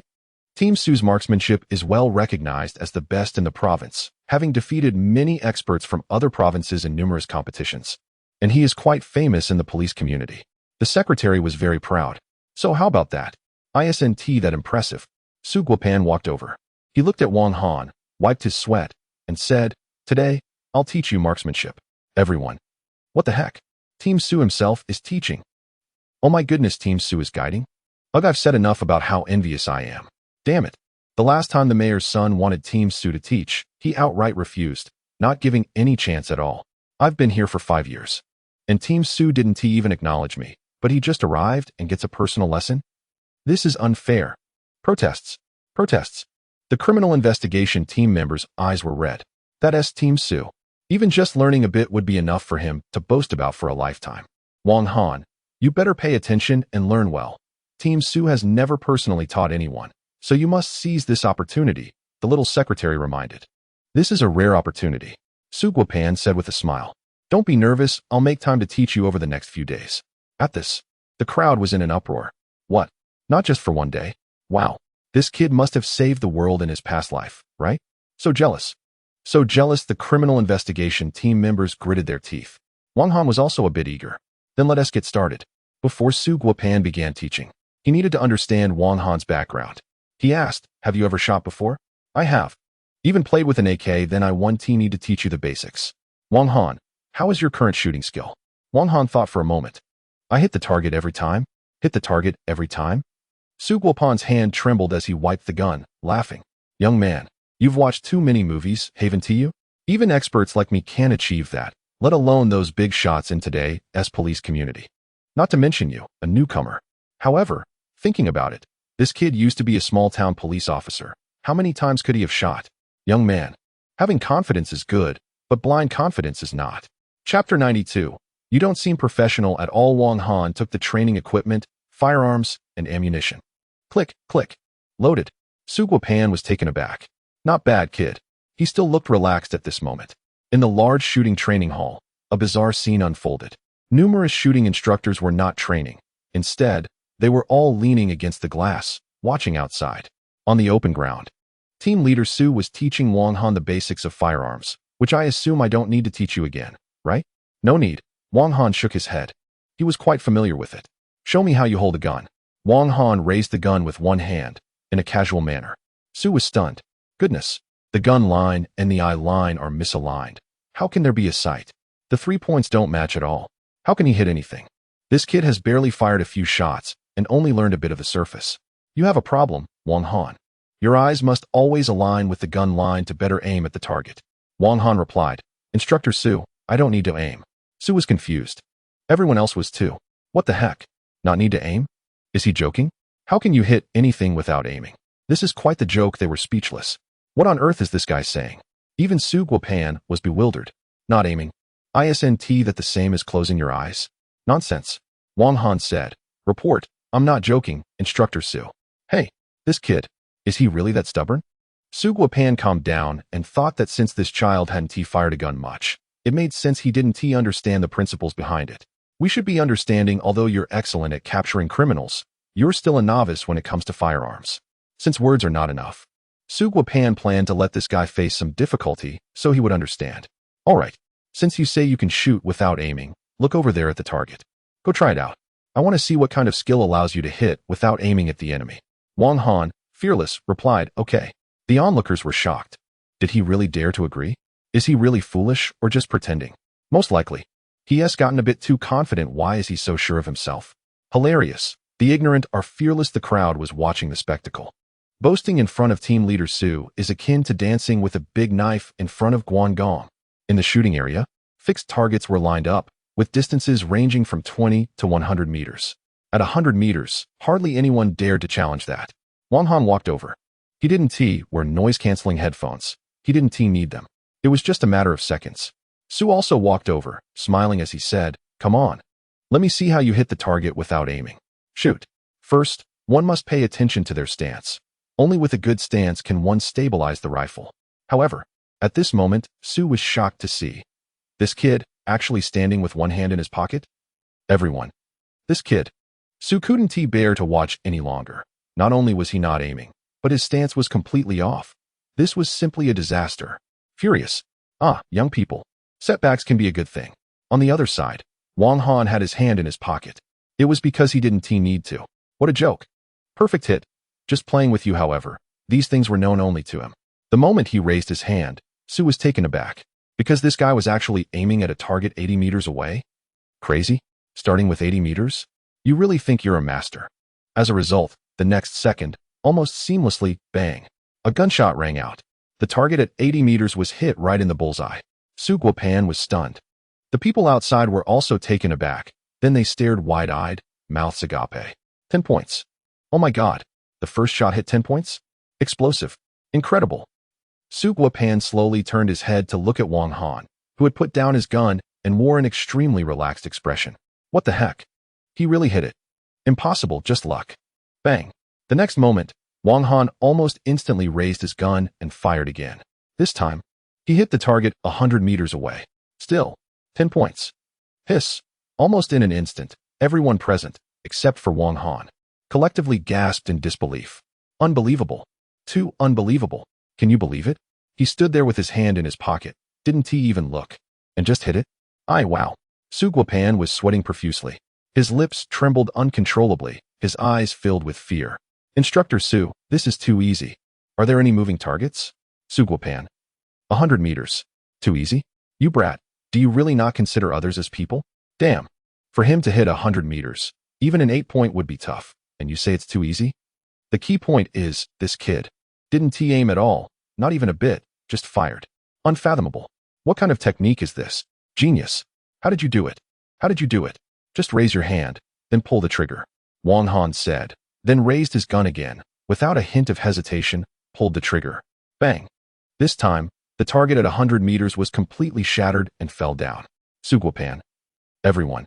Some people, just standing there, were stunned. These are movable targets. At this moment, Su Guopan's tone had lowered a few notches. He was no longer so high and mighty. As the old saying goes, a flurry of punches can knock out a master. Wang Han's few shots. He completely bewildered this top-notch expert. No way. Can you shoot like that? Wang Han looked ahead at the moving target and nodded slightly. All right. At that moment, outside, the members spread the news. And soon everyone from the criminal investigation team rushed over. More and more people gathered, and in no time, it was packed with onlookers. Is it really that outrageous? You have no idea. Just now. Unbelievable. He just stood there with his hands in his pockets, not even blinking. Bang bang a few shots. Is he aiming at a moving target? Impressive. Brother Zhang, how do you know such a person? Zhang Fan, keep it low-key. Keep it low-key. The skilled individuals within the team also focused intently on Wang Han in the arena, their eyes filled with excitement. On the other side, the moving target swayed back and forth, making it impossible to predict. Su Guopan thought to himself that if he were to try, he would probably miss 5 out of 10 shots. It's too difficult. Not only is it erratic, but it also distracts the shooter's attention. This guy, he must be aiming now, right? Otherwise, he wouldn't hit anything at all. As a result, Wang Han took a deep breath and casually picked up the pistol. The crowd held their breath. The speed of movement is astonishing. Wow, it's nearly impossible to see the target clearly. Hitting even one would be impressive. As for hitting all 10, that would be truly unbelievable. Suddenly, the sound of gunfire rang out in the arena. Then came the second shot, the third shot. In one breath, Wang Han fired off a full magazine. Not a moment's pause. Instantly, one by one, the moving targets fell to the ground with a crash. 10 rings, 10 rings, and it's actually 10 rings. A terrifying fact quietly unfolded. All 10 shots hit. Chapter 93, Perfect Hits. Or eyes closed, not only hitting a moving target, but also achieving perfect accuracy? Suguopan's worldview shattered completely. This guy is serious. Even a sniper wouldn't be this precise. Could it be that he is a once-in-a-million genius? It's incomprehensible, truly incomprehensible why, when it clearly seemed impossible to hit. Did he succeed? It was as if his bullets were automatically seeking their targets. However, while Suguopan was still in shock, an even more astonishing scene unfolded. This time, Wang Han shot with his eyes closed. You little brat, have you gotten too full of yourself? All showy and flashy. Yet, before he could finish his sentence, a series of gunshots rang out. Bang, bang, bang. Wang Han fired an entire magazine. It was as if he just needed to finish off the bullets. Just when everyone thought it was absolutely impossible, they saw the moving target, which had just been reset, and stood up, this time. Not even having the chance to move, was hit right in the bullseye, making it a double whammy. The result, 10 rings, and indeed 10 rings. Outside, countless colleagues were left speechless, their mouths agape as if they could fit an egg in there. What the heck? My God. Shooting with eyes closed, and still hitting all 10 rings? Unheard of, incredible. His marksmanship is unbeatable. What does that mean? Hitting targets with eyes closed, invincible.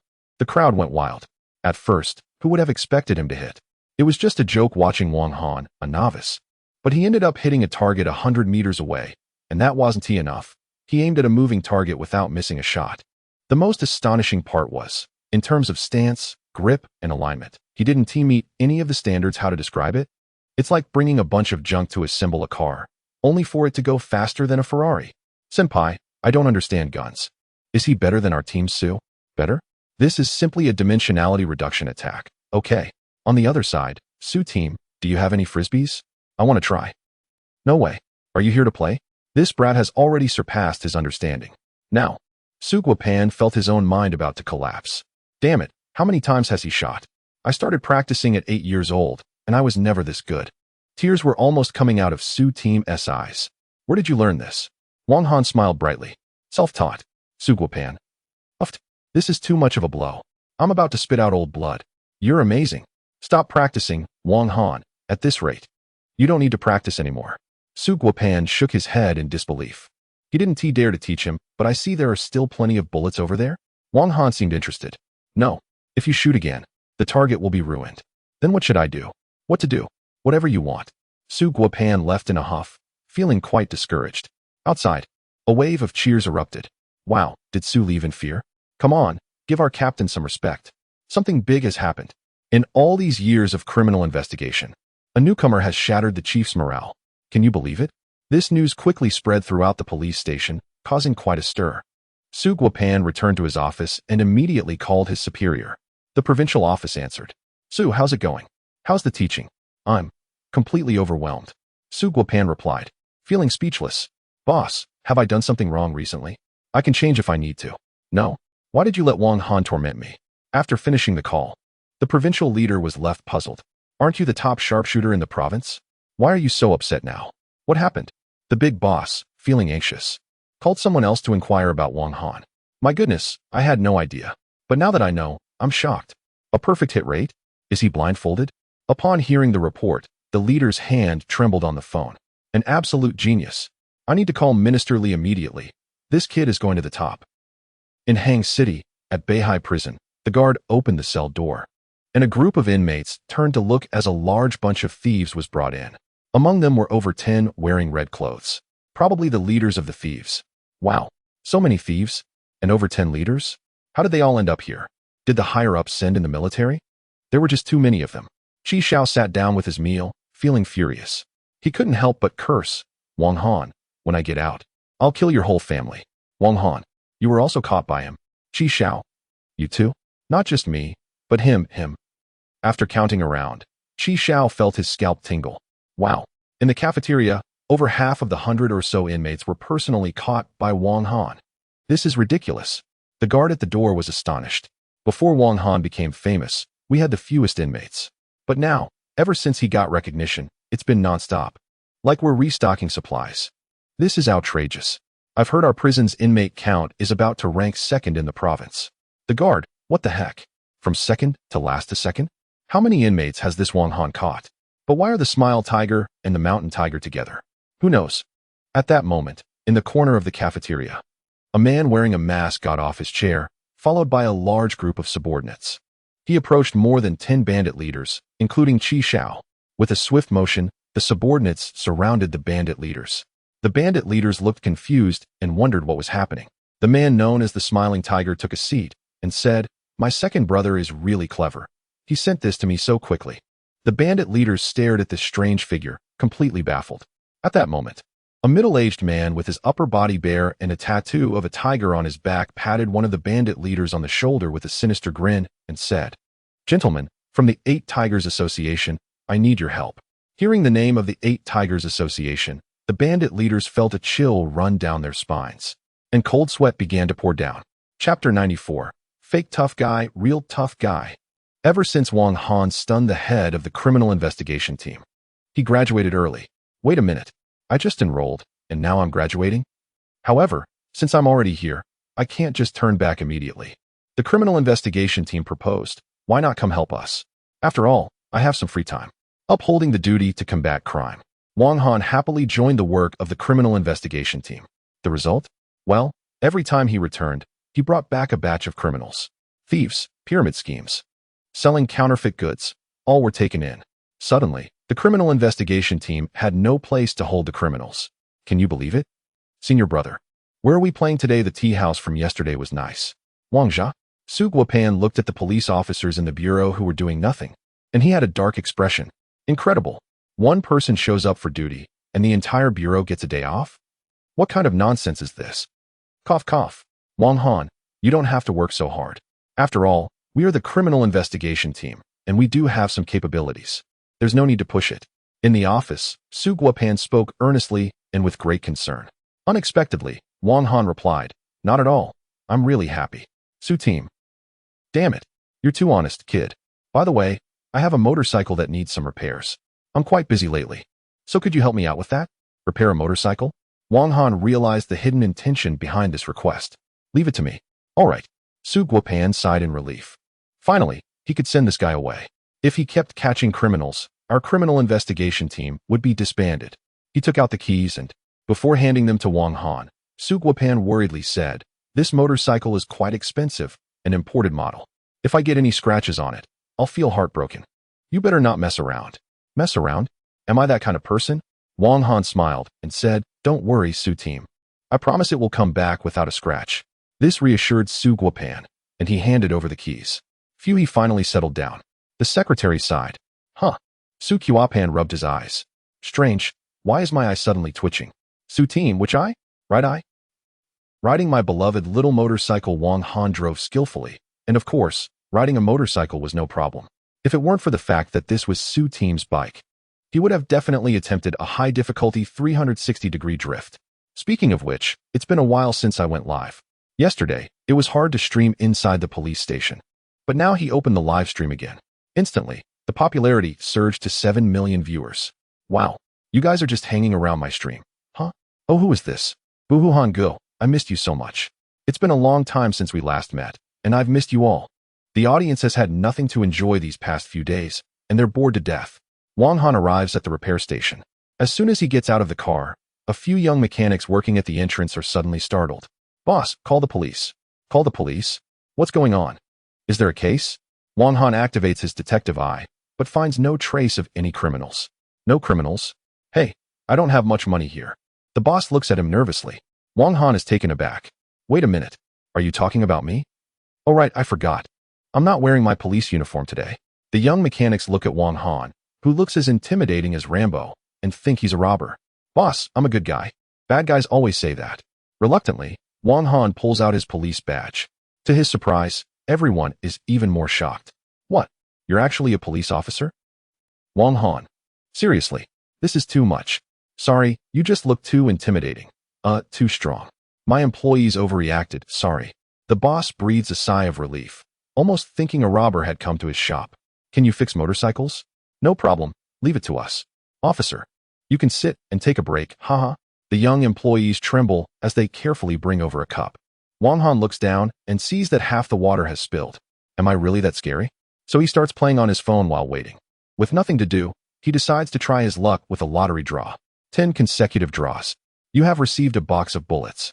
You have received a redwood chair. You have received a ragged doll. Congratulations, host. You have acquired the skill, 1,000-mile eye. Effect, you can see from 1,000 miles away. Wang Han, what a loss. Meanwhile, not far away, next to a large bank, a black unlicensed van slowly comes to a stop. The door opens, and a man in a suit, carrying various bags, steps out. Behind him, several similarly dressed men follow closely. At the entrance, a security guard approaches suspiciously and asks, "Excuse me, can I help you?" Suddenly, the man pulls out a dagger and stabs the security guard dead. We're here to rob the bank. In the next moment, everyone pulls out masks from their backpacks and puts them on. The real robbers have arrived. Chapter 95. The Frantic Robbers and the Bank Heist. Bro, the bike is fixed. After paying, Wang Han was about to ride away and take a stroll around the city. Just as he stepped out, suddenly, boom, a spark erupted like a fire dragon shooting into the sky. Then, the sound of an explosion echoed through the entire street, shattering countless windows. A wave of heat swept over him, making his face sting. Something's wrong. What the hell? Did it explode? Damn, it's on fire. Isn't that the bank over there? A mechanic exclaimed in surprise. The bank? Without hesitation, Wang Han sped off on his bike. This is the real deal. Quick, quick. At that moment, several patrolling officers heard the terrifying explosion and rushed over. Before their car could come to a stop, a figure leaned out of a black van and gave them the middle finger. Then, the officers in the car saw a large Thompson submachine gun. This is bad. Bang, bang, bang. The sudden gunfire instantly shattered the police car's windows, causing it to swerve and crash into the nearby railing. Headquarters. A bloodied officer, realizing the enemy's firepower was too strong, grabbed his radio to contact the Criminal Investigation Unit. Suddenly, a fist smashed through the window, and a powerful hand grabbed him by the neck, yanking him out of the car. A masked man with a wolf tail held an AK-47, and behind him, several accomplices were spilling out stacks of cash from large bags. Police? The wolf-tailed man seized the officer, pressing the AK against his forehead, and laughed. Do you look down on me? Do you believe I'll kill you? The officer's heart raced in fear. Just at the last moment, the man stopped and didn't he pull the trigger. Ha, relax. Officer, we're going to play a game. A game? You see that railing? I'll give you 5 minutes. If you can reach it, I'll let you go. The wolf-tailed man pointed at the railing. Really? You only have one chance. The officer quickly stood up and ran toward the railing without looking back. This distance could be covered in 2 minutes. But what he didn't know was that the wolf-tailed man got into the car and coldly ordered, "Run him over." Wang Han was close to the bank, speeding on his motorcycle amidst the panic and chaos. Screams and the sounds of crashing vehicles filled the air, and fires blazed everywhere. The whole street was a complete mess. The robbers have guns. Run, there are dead people. At the bank entrance, a security guard lay dead from a gunshot wound to the abdomen, blood flowing down the steps. Inside, thick black smoke was billowing out as the bomb had shattered the bank into pieces. A charred hostage screamed as he stumbled out, only to collapse and die after a few steps. Wang Han's eyelids twitched. Bang! At that moment, he heard a gunshot. It was the robbers firing. With his keen eyesight, he clearly saw from hundreds of meters away a black van mercilessly knock a police officer into the air, crashing down and rolling over him. The officer didn't even have time to scream, instantly becoming a bloody mess. Awesome. The man with the wolf tail trembled all over. A group of ruthless robbers, laughing, drove away. With a flick of his keen vision, Wang Han watched this scene, his teeth grinding in rage, his eyes bloodshot. In broad daylight, killing a police officer? Seeking death. In his fury, Wang Han revved up his motorcycle, using his keen eyesight to chase after the gang of robbers. Boom! The motorcycle roared to life, forming a streak of lightning in the opposite direction among the fleeing crowd, causing them to scatter in fear. Shocked and disoriented, they thought another robber was coming. Damn! I saw him draw his gun. Damn it, I shouldn't have come out today. Wang Han pulled out a sidearm, which he had been issued by the Department for Self-Defense after approval from Team Leader Su. Although he didn't know if he would ever need it, right now, it was just what he needed. Boom! While steering the motorcycle with one hand, he raised his pistol with the other. Click, click, it was loaded. At this moment, the van was still over 100 meters away. Aiming was an insult. He fired directly. Bang! The bullet, seemingly defying all laws, flew straight and hit the black van. Bang! The side mirror was instantly blown off. The robbers. The man with the wolf tail was terrified. What was that? It flew past. The next moment, bang! The other side mirror exploded. At this point, the robbers finally saw it was bullets. Damn, how could he hit that? A sharpshooter. Where did the bullets come from? Where? I can't see anyone. The man with the wolf tail looked around, but found no police. Damn it, where did it come from? At this moment, the driver among the robbers seemed to have realized something unbelievable. Pointing behind, he shouted, "Look there." Everyone turned to see a speeding motorcycle with a muscular man firing while lifting the front of the bike, coming in like a stunt. Whoosh. The motorcycle actually took off, soaring over a long bridge and landing on a truck. Then it charged down, running over the front of the truck right in front of the driver. Back on the ground, the driver. In an instant, the motorcycle caught up to the van. The bandits saw a burly man in the car, and one of them raised his hand and fired a shot, directly shattering the rear window. It nearly hit one of his accomplices, sending chills down their spines. The man with the wolf tail and his group gasped in shock. Damn, you must be the real bandit. You're even fiercer than us. We've encountered a rival. Let us take him down.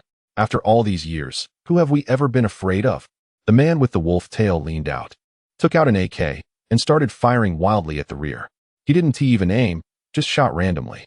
Immediately, gunfire erupted on the highway. Innocent drivers were hit, with some dying on the spot, including elderly people and children. Wang Han's eyes turned red. This guy clearly took pleasure in killing. What a beast. Ha ha ha, this is more like it. The man with the wolf tail was exhilarated, while nearby pedestrians trembled in fear. Hey, 110? I want to report a crime. There are two groups of bandits fighting on the road. Biabia, a gunfight.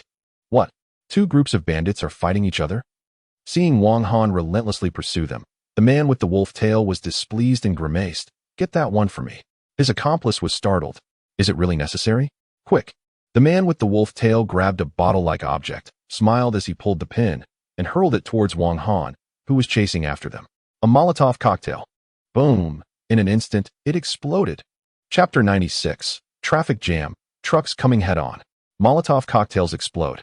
In an instant, a large flame ignites on the highway. It's shocking. The viewers in the live broadcast can't help but feel anxious for Wang Han. Such a big fire. You're going to challenge me? The man with the wolf tail laughs wildly. But the next moment, boom, the roar of a motorcycle engine erupts. Amidst the burning flames, a black motorcycle fiercely breaks through layer after layer of fire, and Wang Han charges out of the sea of flames, his body enduring it all. At this moment, in the footage, he looks like a knight from hell. Heart-stopping. The bandit driving the vehicle can't focus on driving anymore, staring intently at this scene. Chow. Ruthless person. Not even Molotov cocktails can stop him? Paidan, make your move. The man with the wolf tail says coldly. Behind him, a man resembling a hacker nods and begins to act. Let's see who is more ruthless. The man with the wolf tail becomes increasingly excited. Until this moment, he still hasn't realized that something is off. We can see the scene is in chaos. The bank has been destroyed, countless casualties, and rescue efforts for survivors are ongoing. This bank robbery is the most terrifying incident in the city's history. In the footage, following the reporter's lens, the bodies are horrifying. One by one, the corpses are being carried out. Inside the criminal investigation team's base, it's also a mess. Su Guopan's phone has been blown up with calls from above. He rushes out of the bathroom in a hurry, looking at the top news on his phone. His eyelids twitch. These bandits are too brutal. Su, the surveillance near the bank has been taken out. Clearly, the opponents are experienced. Luckily, there are eyewitnesses who recorded videos. From the footage, we estimate there are 6 of them, with one acting as the driver guarding the entrance, who took care of a police officer right away, and this one is the bomber. A colleague beside him explains as they hurry to the strategy meeting room. At this moment, it is packed with people. Su Guopan walks in and gets straight to the point. This is the most terrifying bank robbery in the city's history, resulting in 20 deaths and 35 serious injuries. The criminals even brazenly crushed a police officer with a vehicle in broad daylight. Bang. Furious, Su slams his fist on the table. It's truly lawless. Su's eyes redden, angrily saying, trampling lives at will, openly provoking the police. These bandits are extremely terrifying, but we are not to be trifled with either. One day, I will give you just 1 day to catch these bastards. Swipe. In an instant, everyone stands up in unison, their expressions filled with anger. We will ensure the task is completed. Head, rest assured. If they escape the city, I will remove this badge on the spot. This time, it has caused such a big uproar. We must bring these people to justice, otherwise, The reputation of the police will be completely tarnished. B, you lead a team. Wu Yong, you take a team. Su methodically assigns tasks. The criminal investigation team and the armed police mobilize immediately. Everyone leaves. As team leader Su was about to head to the headquarters, a comrade rushed in. He saluted first and then said, "Latest developments." Team leader Su, anxious, urged him to speak quickly. We discovered another dangerous criminal. What? Are you joking? After hearing the report, team leader Su felt a wave of dizziness. Dealing with these 6 was already overwhelming. And now, a more formidable one has appeared. One hand on a motorcycle, the other wielding a gun, engaging in a shootout. Damn, is this like a video game heist? Wait, a motorcycle? Team leader Su paused for a moment and asked, "Is this criminal very muscular, like a green giant, exuding a strong sense of intimidation?" The young comrade was startled. "How do you know that?" "Oh, you scared me." Su Guopan let out a sigh of relief. This description could only fit Wang Han. "Poor kid. Inform everyone that it's one of our own. If Wang Han catches these criminals, they're in for a rough time, ha." Su Guopan laughed. Meanwhile, at the criminal investigation base, fully armed police troops were boarding their vehicles with real weapons. Unlike before, each armed police officer looked grave. Wu Yong, as the commander, shouted from inside the vehicle, "Stay alert. This group of criminals is not to be underestimated." We discovered that this gang has committed offenses before. Each officer received a dossier. Upon opening it, they were shocked. All of them were wanted criminals. The lowest level was already 3 stars. Each one of them was a tough character coming straight from the sharp end. The armed police were stunned, especially the one codenamed Crossing the Dragon, Tian. He committed murder at 8, started robbing banks at 12, and by 23, he had robbed no less than 10 banks, killing indiscriminately with extremely brutal methods. He was actually a 5-star wanted criminal. 5 stars? This is my first time seeing a living 5-star wanted criminal. Terrifying. The armed police's pupils constricted, and they felt a chill down their spines. Wu Yong, We traced the unlicensed van. The technician spoke up. "Where was it last seen?" "On Wuxing Road. These guys are heading to the outskirts. We can't let them escape. Get Big B to block them." Just as the technician was about to report further, an unexpected situation arose. The traffic monitoring footage was bizarrely disappearing one after another, replaced by static. "What is going on?" Wu Yong looked at the chaotic screens. "The traffic system has been hacked." At the same time, the sounds of tires screeching filled the air. The sudden chaos caused veteran drivers to curse. "Damn, the traffic lights are out of control." Without the traffic signals, vehicles were thrown into disarray, leading to a series of accidents. In an instant, the traffic system collapsed. "What have these guys done?" At this moment, a voice came through the walkie-talkie. "Old Wu, it's bad. The traffic here is chaotic, and the vehicles are all stuck. This is a disaster. Now, they're trapped too." Wu Yong angrily retorted. "They pulled this trick on us. We've been set up. Ha ha ha. A bunch of clueless officers, with the traffic in chaos.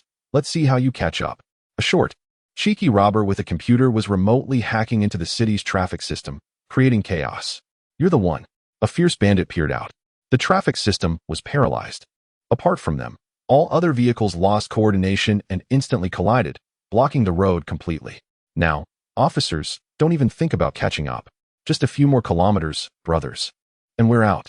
But to the bandits' surprise, that motorcycle kept stubbornly pursuing them. Like a pesky plaster, so annoying, just die. Tian was furious. No one had ever provoked him like this and lived. He turned to the hacker and commanded, "Get rid of him." "Yes, sir." The hacker maliciously replied. "This is what you brought upon yourself." In the next moment, Wang Han, riding the motorcycle, faced an unexpected turn of events.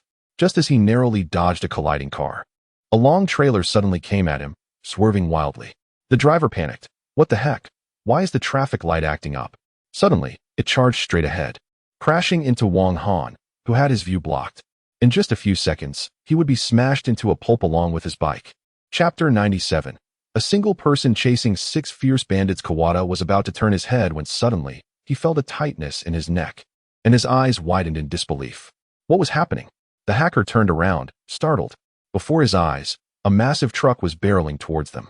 In that critical moment, Wang Han activated his skill, pressing himself against the motorcycle with a frantic intensity. Surprisingly, he did not retreat. Instead, he charged straight towards the oncoming truck.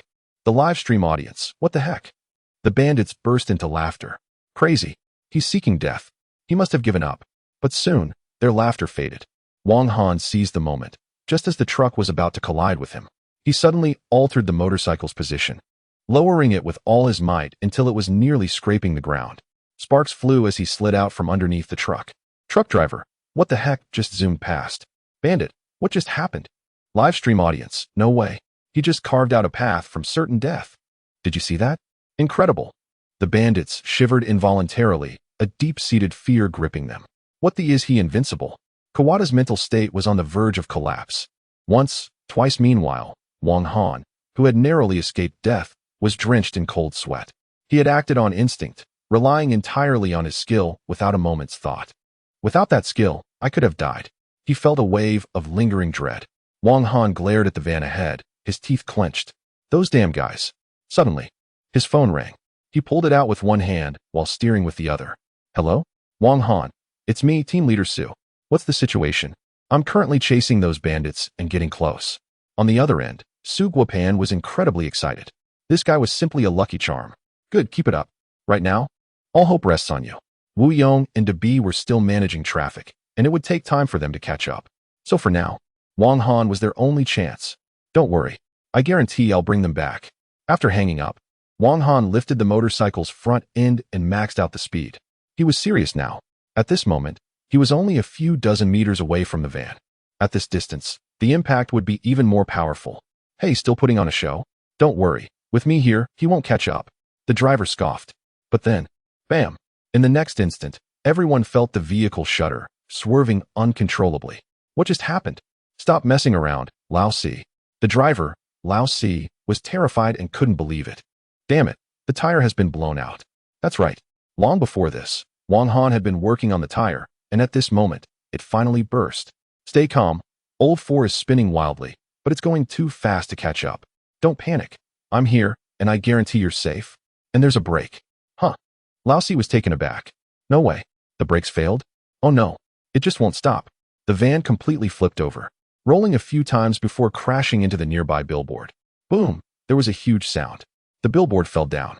What the heck? A man pulled up his pants and felt a chill run down his spine as he looked at the scene before him.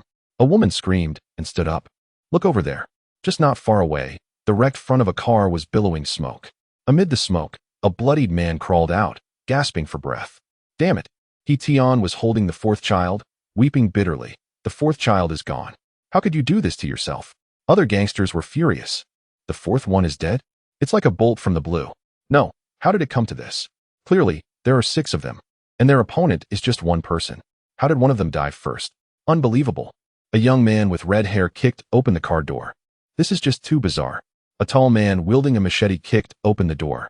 The 2 of them are both 4-star wanted criminals. Many people have been killed. Looking at the figure rushing towards them from a distance, the tall one angrily shouted, "Take him down," sworn to avenge the 4th brother. The red-haired youth. His eyelids twitched, hard to say whether to speak or not. This guy? So incredibly fierce. A person is chasing after 6 individuals, even blowing up their vehicle. At this point, there's only a desperate fight to the death left. Boom.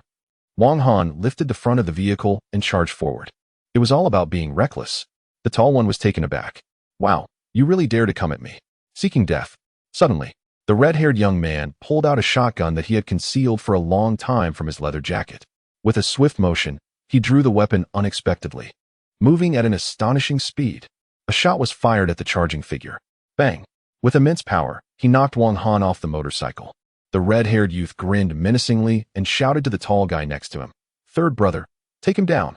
Chapter 98, 1 against 3, Crushing. Slain on the ground. The red-haired youth laughed maniacally, having taken a shotgun blast head-on. This guy was surely doomed. Truly impressive. The speed of his gun is renowned. Of course, my shooting speed is unmatched. A tall figure rushed forward, wielding a machete, approaching Wang Han, who lay on the ground after being shot. He raised the machete, ready to deliver a finishing blow. "Fool, you're dead." But in the next moment, Wang Han suddenly opened his eyes and smiled, saying, "You're the fool. You've fallen for my trap." What? The tall man was taken aback, and the knife in his hand came to a halt.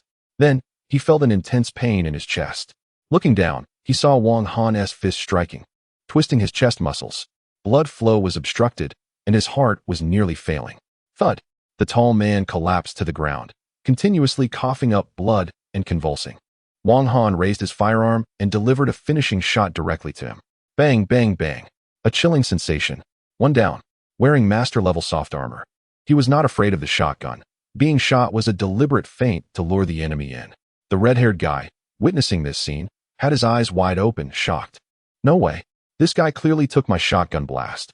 Why is he standing as if nothing happened? My brother died just like that? Damn it. Die. Just as he was about to lift the shotgun and fire again, with incredible speed, Wang Han wouldn't let him succeed this time. In an instant, he pulled out the sidearm given to him by team leader Su, raised it, and shot. The two shots were almost seamless, even faster than the red-haired youth. Bang! The red-haired man's body jerked. He looked at his forehead, where the bullet had penetrated. Blood splattered everywhere. Then, a shot to the heart. He trembled, eyes filled with shock, weakly uttering his last words. Damn it. I'm seeing ghosts. Thud. He fell dead on the spot. Livestream. Wow, that was too violent. Didn't he even see it clearly? Damn, not even a god can save him now. Hongo, can you shoot faster than me? Fierce. Too fierce, it's a death sentence. Wang Han was panting, looking over to the other side. The short, dark-skinned thug who had tampered with the traffic system had just emerged and was greeted by this bloody scene. Terrifying. He didn't even see clearly. And his brother was gone. Don't kill me. Don't kill me. The man crawled backward in panic. Wang Han revealed a bright, chilling smile and said, So you were the one who messed with the traffic system? I didn't. Lying. Bang. He shot and shattered both of the man's arms. Now, you can't be a hacker anymore. Live stream, too brutal. It feels great to use violence against such scum. I don't know why, but this is so satisfying to watch indeed. As the saying goes, one thing conquers another. The hacker gasped in fear, letting out a wretched scream reminiscent of a pig's squeal. His pants were instantly soaked. Ah, demon. You are a demon. The hacker rolled around in desperation. Wang Han approached him. Don't kill me. Wang Han merely picked up his phone and took a picture of the three of them. Say cheese. The hacker exclaimed. What the hell? Bro, stop messing with me. You're scaring me to death. After taking the photo, he sent it to team leader Su. On the other end, in the criminal investigation team, everyone was in a state of panic, trying to figure out how to pursue the ruthless criminals. Team leader Su. Letting Wang Han go after those criminals alone is too dangerous. Exactly. One misstep, and Wang Han could be in danger. Team leader Su, you trust him too much. Those are ruthless criminals. It's not the same as before. Team leader Su also felt some concern. He had reviewed Wang Han's previous records and found that he had never dealt with such situations before. Just then, his phone chimed with incoming photos. Team leader Su was furious. Who is it? Sending me pictures at a time like this? However, when he angrily opened the images, he was suddenly chilled. A wave of coldness surged from his toes to the crown of his head. Damn! He cursed out loud. In the pictures, there was a tall figure with a twisted chest, looking utterly terrifying. Another had red hair, with a bullet hole in the forehead and a shot through the heart. Dead on the spot. A short man was also shown, his arms a bloody mess, writhing in agony and screaming. The information indicated that these incredibly fierce criminals were now powerless like lambs in Wang Han's hands. So brutal. When the other members of the criminal investigation team saw these photos, there was silence, deathly silence. Then, a burst of exclamations erupted. He killed 3. Wang Han. Call him Brother Wang. Damn, he just shot 1 dead like that. Good grief. We were here worrying, and he just plowed through them. 1 shot to the forehead. 1 to the heart. What a ruthless guy. Team leader Su scolded. What are you all standing there for? Wang Han sent a location. Everyone hurry up. Wang Han had cuffed the 3 together, never expecting that one day, there would be a dead body beside him, just as he prepared to deal with the remaining criminals. Suddenly, screams echoed. Wang Han turned around to see a man and a woman kneeling on the ground, clutching their heads in pain. Behind them stood a towering figure. It was He Tian, holding an AK-47 aimed at the necks of the 2. His eyes were bloodshot, revealing a fierce determination. Even Wang Han couldn't help but feel the hair on his neck stand up. This feeling was like that of a reckless wolf, ready to go down fighting.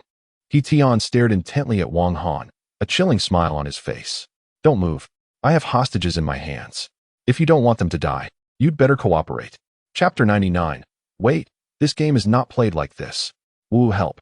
The young couple never expected. Halfway through, a robber burst in. What do you want? He Tian was stunned. Does this guy not realize what he has done? You killed my brother. Wang Han tilted his head, Bad guy, shouldn't you be killed? Hetion. I can't believe I'm speechless. You will pay the price today. Then, Hetion pulled out a revolver from his pocket, grinning maliciously. Let us play a game. A deadly one. This revolver has one bullet in it. We each take a shot until one of us dies. How about that? Livestream. ISNT this gambling with lives. Han, don't be impulsive. Chow. This is too ruthless. Even you 1T spare yourself. Damn, thrilling. Hetion angrily shouted. What scared? You're a cop, right? I saw your badge. Since you're a cop, you surely can't just watch a hostage die at the hands of a criminal, right? Here it comes. Here it comes. Moral coercion. The viewers in the live stream wiped their sweat. This time, they stood on the highest moral ground.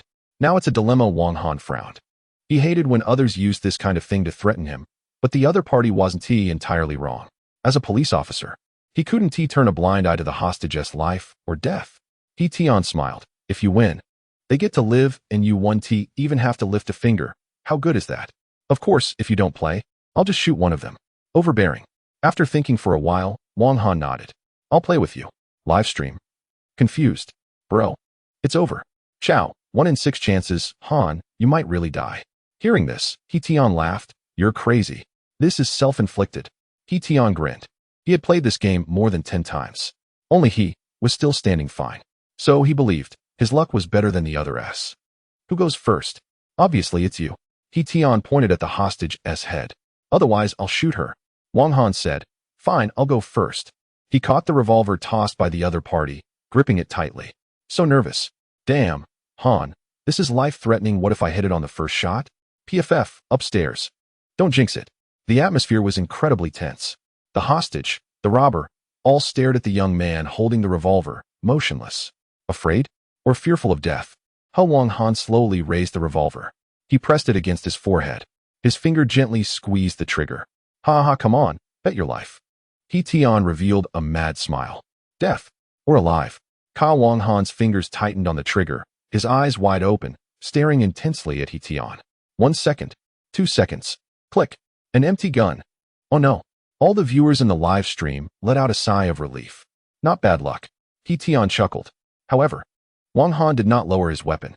He took a deep breath. At that moment, he realized that the luck skill was actually in effect. Unexpectedly, he never thought it would be used on him. In that case, Wang Han suddenly had a crazy idea. Then, he said, this is getting a bit boring. ISNT it? Huh. Hetion was taken aback. What? In the next moment, Wang Han pressed the gun to his head, this time without hesitation, and pulled the trigger. Hiss. Almost everyone felt their hearts tighten. It nearly stopped. Click. The second time. Still an empty gun. Hetion. No. Wait a minute. This game is one shot for you, one shot for me. Before he could finish, Wang Han pulled the trigger again. Click. Click. In one breath, he fired 3 shots. The women screamed in fright.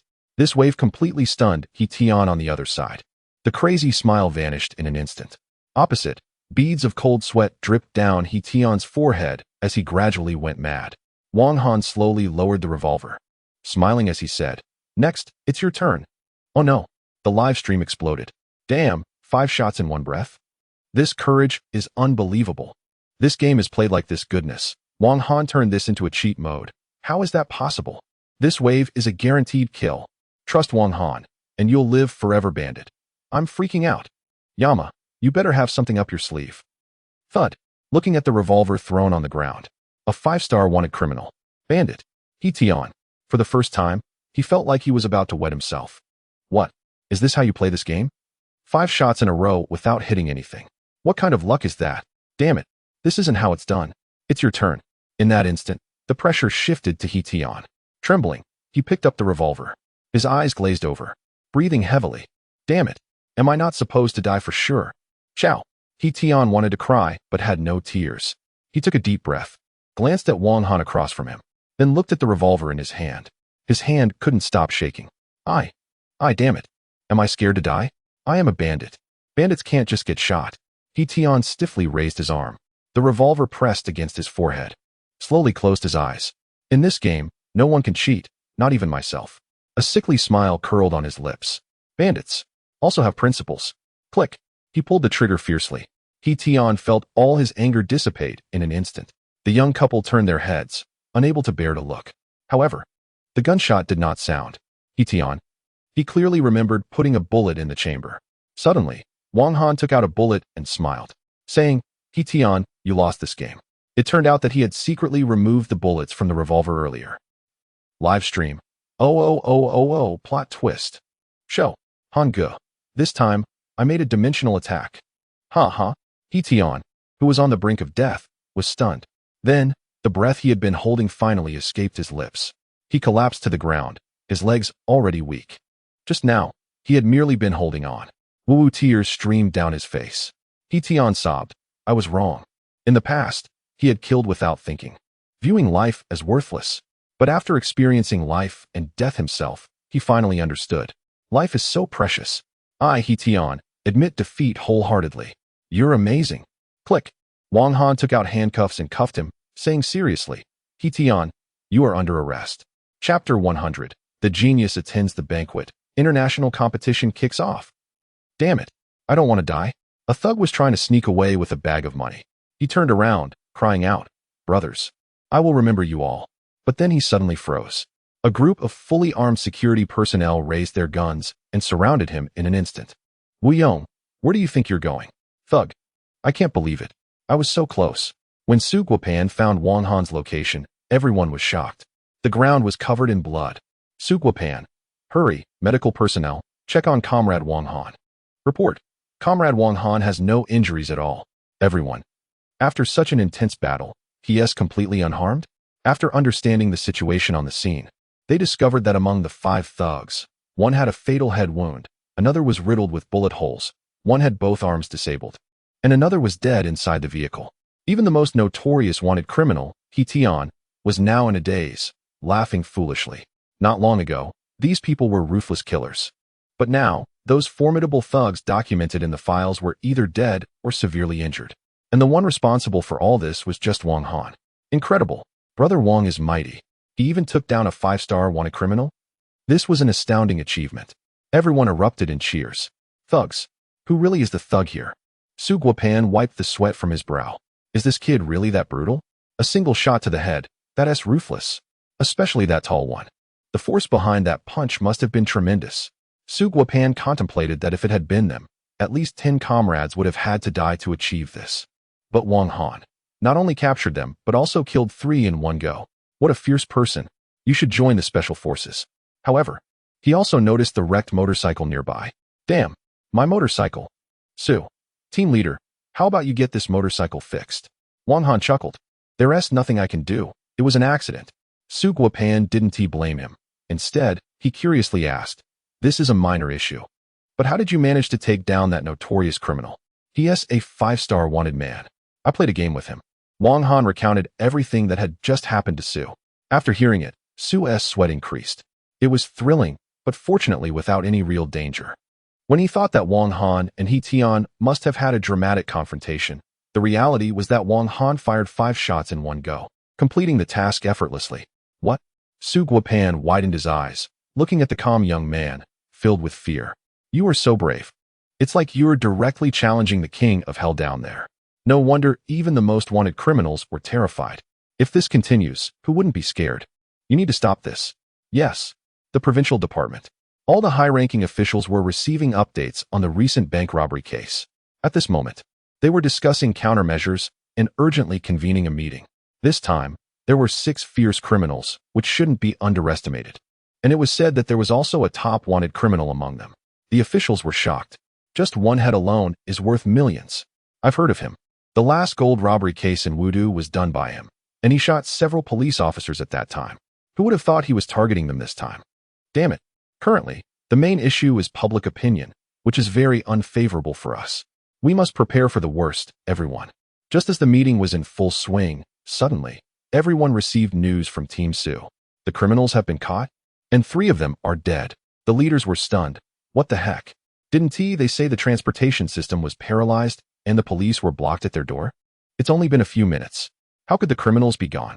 Just when the leaders were confused, the appearance of a name made everything reasonable. Wang Han. Everyone gasped. This guy again. The leaders in the urban area were astonished. Last time, the drug trafficking group was dealt with by him alone. I've heard of him, the fierce police officer, right? So impressive. So, after all this thinking, he solved it all by himself? At this moment, everyone noticed that the colleagues from the provincial department were busy fiddling with something. What are they looking for? Obviously, a banner. Everyone. Wow, they even prepared a banner? In this bank robbery case, Comrade Wang Han performed exceptionally well, single-handedly shooting 3 criminals and capturing the remaining ones, successfully eliminating the threat to our city. Let us applaud him. The citizens below cheered. That's the fierce police officer. I was driving a truck, and he zoomed past me on a motorcycle. One person took down 3 criminals. What the heck? He came to my shop to fix his car before haha. I recognized him at once. He is so righteous. On stage, the provincial leaders personally presented the banner to Wang Han. The golden characters read, Nemesis of Evil. Wang Han smiled as he received the banner, saluting the leaders and the citizens. Everything is for the people. Wang Han said, Good. With that one sentence, everyone was moved to tears, and the applause was continuous. All the police officers present stood in solemn respect, feeling proud to be part of the police force. This bank robbery case also came to a successful conclusion. After receiving the banner, Wang Han followed the provincial leaders down. In just one day, the ruthless criminal was caught. Well done, Comrade Wang Han. You've truly solved a major problem for them. Without Wang Han, they must be feeling overwhelmed right now. Truly impressive for someone so young. Wang Han, next time come over for tea. To be honest, my daughter is quite fond of you. She is your fan. Before leaving, the high-ranking official from the provincial department specifically reminded him, an international competition is about to start, so give it your all. An international competition. Wang Han's expression turned serious. Is it finally here? Here is your train ticket. The leader from the provincial department came today just to deliver this ticket to him. Wang Han took it. At the top, new Interpol competition, starting station, below, the departure location of the train. Wudu. A bald man clapped his hands. Beside him were all the fallen criminals. Buddha, here is your train ticket. The director of Wudu police station handed over a train ticket. Oh, the short-haired man took it, smiled, and his eyes lit up. Director, are they strong fighters? Once you go, you can take on anyone. The bald man's muscles bulged. Great. In South China. Uft. The drug lord slowly fell, unable to believe that a tiny needle rendered him immobile. Who is this guy? Lu Chongqing squinted. This is the last one. He took out the ticket, eyes shining. Talented rookie police officers from all directions will gather together. Huaxia War Zone. Li Yaowu took a sip of tea. The central authority has issued orders.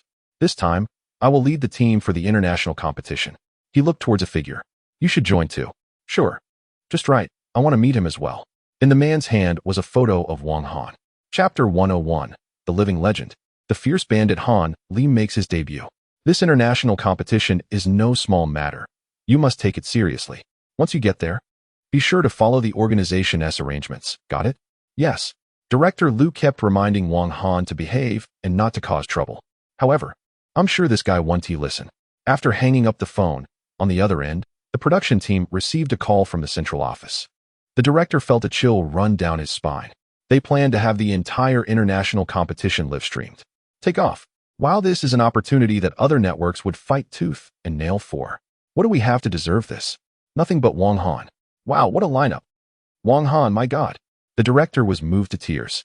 When the viewers in the live stream heard the news, they exploded with excitement. Live coverage of the international competition? Wow, this is going to be a feast for the eyes. Brother Han is going abroad to make a name for himself.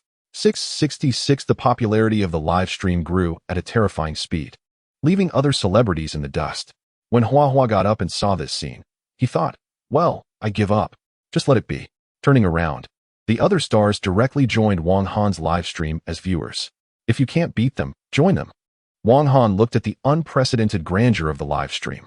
Wow, even the stars are cheering for him? In the meantime, he upgraded his detective eye, expanding its range to 300 meters. He pulled off 10 consecutive draws, gaining some props and 2 skills. Insect Manipulator and Arsenal. One is for controlling insects, and the other is for making firearms. Great. You're not giving me anything illegal. Huh. Wang Han was speechless. Beside him, Su Guopan drove him to the train station, feeling extremely excited. He never expected Wang Han to be selected for the international competition. He asked the first person from their province. Seriously, why didn't Director Chow mention this earlier? If he had, he would have rushed over to give guidance. Of course. Looking at it now, who guides whom is still uncertain upon reaching their destination. In front of them was the departure point, Dalian train station. The higher-ups mandated that the contestants from their country gather here first, and then take the train to the international airport together. At this moment, the train station was packed with people. After getting off the train, Su Guopan reminded him, "Show those foreigners the might of our police." "Definitely," Wang Han replied confidently, turning to walk into the train station. Meanwhile, other contestants arrived one after another. In the crowd, tourists were pushed aside by an unseen force. "Who the hell is that? Looking for trouble?" As he turned around, he was met by a bald man standing at nearly 2 meters tall, his muscular body covered in scars. "A muscular monk? Do you have business?" "Oh, it's nothing, it's nothing." Pan Sun was like a hot stove, restless and overly excited. He felt invincible in his home province, and was finally going to encounter more skilled opponents. He was like a humanoid tyrannosaurus, rampaging through the crowd. Tourists were knocked over left and right, unable to stand steady. "Ha ha ha, experts. I want to fight experts." Suddenly, the burly Pan Sun's charge came to an abrupt halt, as if he had collided with a truck. The next moment, his massive body lost its balance, and he fell flat on the ground. After a brief daze, Pan Sun exclaimed, "I was actually knocked down? A 200-pound man, knocked down by someone?" He looked up in disbelief, only to see another burly man looking down at him, holding a ticket, seemingly unaware of him, and walked straight ahead. This guy, didn't he notice? Pan Sun was shocked. What kind of physique is that? "It's an expert." Instantly, his eyes lit up. "Expert, wait for me." Wang Han rubbed his back, puzzled. Had he just been bitten by a mosquito? The 7th carriage arrived. He walked to the 7th carriage. Unlike other carriages, this one had no other tourists. It seemed to be reserved specifically for them. Tap, tap, tap. A man in black stepped out, looking at Wang Han below. He asked, "Contestant?" "Yes. Please show your ticket." Wang Han handed over his ticket, and couldn't he help but marvel. This outfit feels familiar. Unexpectedly, the other party, after looking at Wang Han's credentials, narrowed his eyes in shock. He exclaimed, "Brother Wang? Wang Han, you know me?" The man looked like a fanboy and said, "In the Intelligence Bureau, who doesn't he know your name? Yin Shuangying Wang Han? You became famous after that battle in northern Myanmar." Yin Shuangying? Wang Han was taken aback. Now he had an odd title. "Brother Wang. This way, please." Wang Han followed him into the 7th carriage. At this moment, there were already a few people sitting inside the carriage. When they saw the Intelligence Bureau personnel, they greeted him with smiles and great respect, all astonished. Who is this guy? Even the Intelligence Bureau treats him so respectfully? Wang Han also noticed these people. They must also be contestants. A refined man sitting by the window, flipping through books. A girl in goggles fiddling with small parts. And a white-haired man with a rebellious look in his eyes. Wang Han activated Eye of Investigation and scanned each one. He couldn't help but be surprised. Bomb expert, interrogation ace, blind detective, martial arts master. Each of them had an impressive background. It was truly a gathering of geniuses. He could simply choose any seat. Wang Han shouldered his bag, and with every step he took, everyone's gaze followed him. However, in the gaze, it was clearly not friendly. Is he the fierce officer? Quite interesting. I might have a chance to encounter him. A series of intense stares made Wang Han feel uncomfortable. It seems that everyone is quite unfriendly. At this moment, beside him, a handsome man dressed in ancient style with flowing long hair smiled and said, "My name is Lu Chongqing, a newcomer from the Provincial Criminal Investigation Team. Please take care of me." Suddenly, a more robust and fierce bald man burst in. "Here comes the young master." The crowd was puzzled. What is going on? Pan Sun directly fixed his gaze on Wang Han in the last row, his spirit soaring with excitement. "I found you, expert. Comrade Pan Sun, please find a seat." However, before the Intelligence Bureau staff could finish, Pan Sun, like a mad bull, took off his shirt, revealing a terrifying physique. Grabbing an iron rod, he charged towards Wang Han. "Come on, let's have a duel of 300 rounds." Caught off guard, the crowd didn't react in time. Wang Han instinctively clenched his fists, ready to fight back. Suddenly, a voice rang out, "Big guy? This is not a place for your nonsense." Pan Sun's heart sank, and he stopped in disbelief, turning his head. At the entrance of the carriage, a tall man in a trench coat walked in. Just his presence made everyone feel an unprecedented pressure, making it hard for them to breathe. Pan Sun's face turned red. It was strange. Why could he not resist just from this man's gaze? "Put it down." The next moment, Pan Sun actually dropped the iron rod. When the man's true appearance emerged, the crowd was incredibly excited. The expressions of all the rookie police officers changed dramatically. It was him. Wang Han asked. Who? Meanwhile, Lu Chongqing's calm demeanor turned extremely excited. The living legend. The fierce bandit. Han Li. In one carriage. Ka, strange. Did you hear that sound again? A traveler scratched his head. Really? The scar-faced man murmured while cutting an apple with a small knife. Maybe you heard it wrong? Below their feet, a bundle of explosives began its countdown. Chapter 102. Undercurrents. There's no one left. Let's go.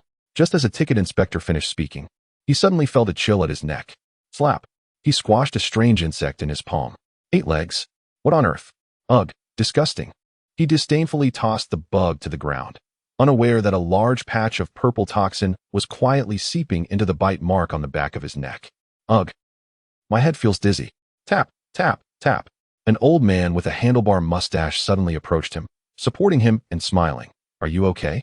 The man looked up.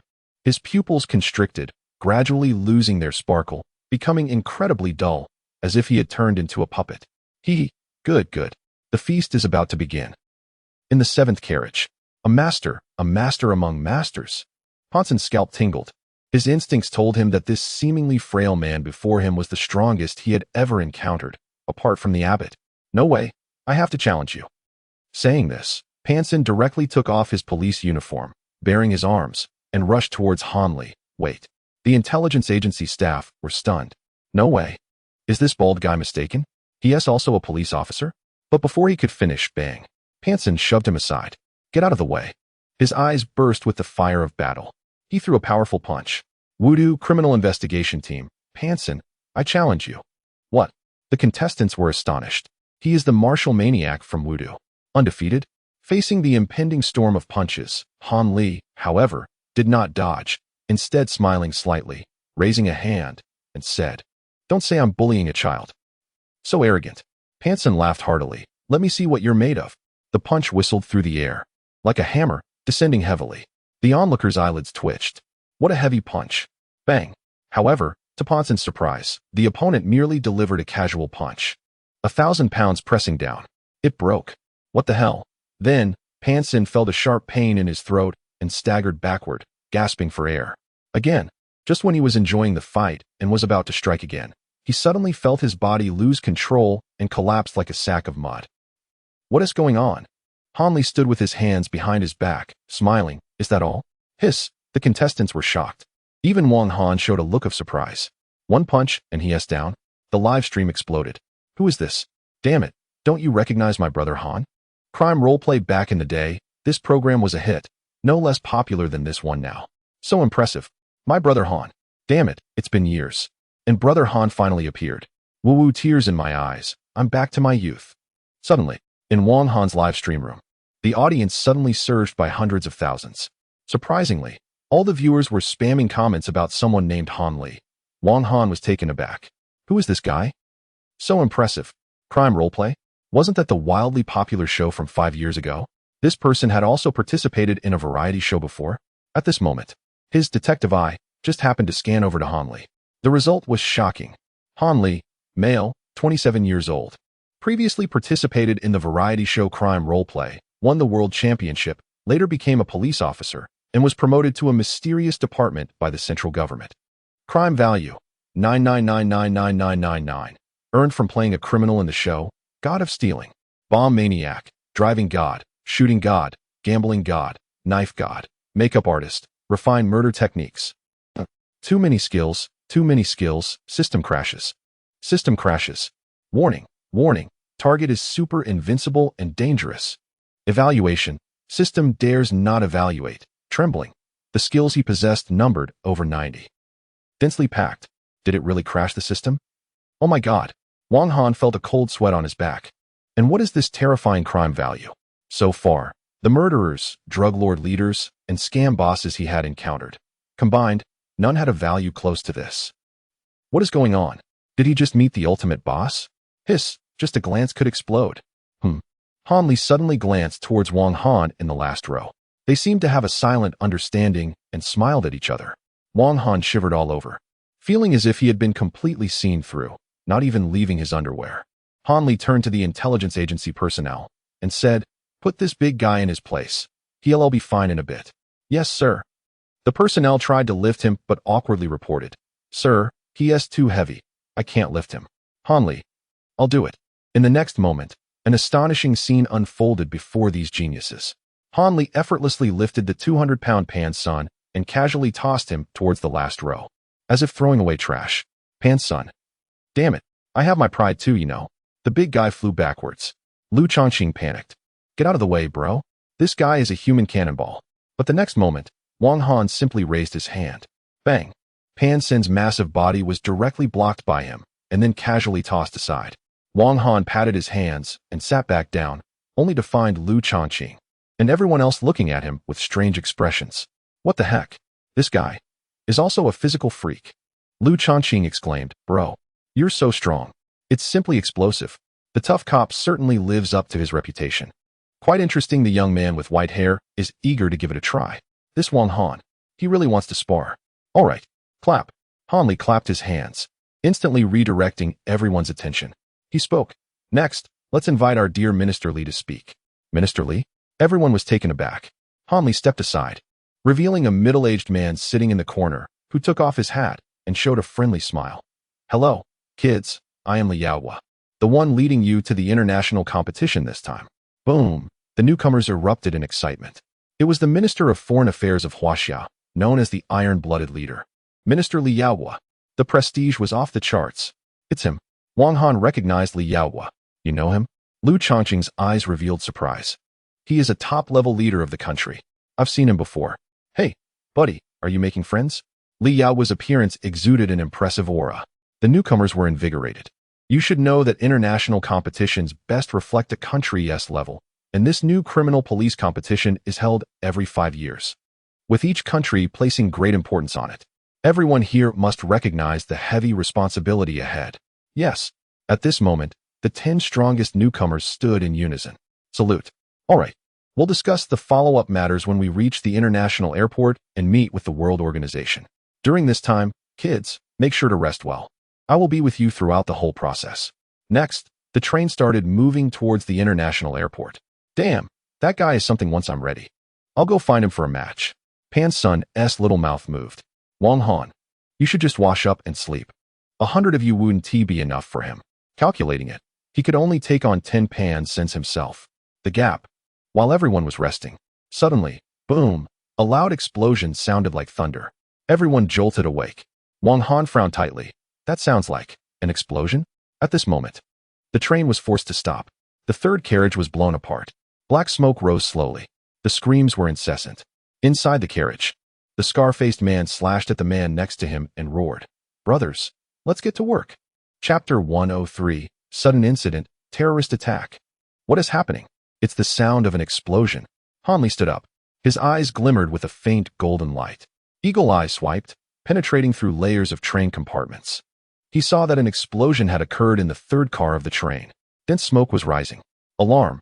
Alarm! The third car has been destroyed. Terrorists are attacking. Everyone be careful. There are. The broadcast abruptly stopped. Everyone felt a chill run down their spines. At this critical moment, they encountered terrorists. Is it possible they are targeting Minister Li? A gentleman spoke up. There is a high possibility. This is a terrorist attack. Upon hearing this, Minister Li's expression turned grave as he looked at Hanli. What do you think? Hanli remained calm. Since they are here, then they must be dealt with. Of course, he couldn't go himself. He still needed to protect Minister Li. So, Hanli turned to the 10 strongest newcomers, revealing a mad smile. Perfect. You can practice on those terrorists. Then, he looked at the Intelligence Bureau personnel. You are in charge of leading the rescue. Yes, sir. And he would stay here. Leave it to me. Pan-sun returned to normal, standing up with his shirt off, incredibly excited. Time to fight again. Big guy. Don't slow me down later, get out of the way. You weakling. What? Seeking death. The newcomers grumbled as they exited the 7th car. Is this really okay? Li Yaohua expressed concern. Hanli was indifferent. These were the 10 strongest newcomers in the police force right now.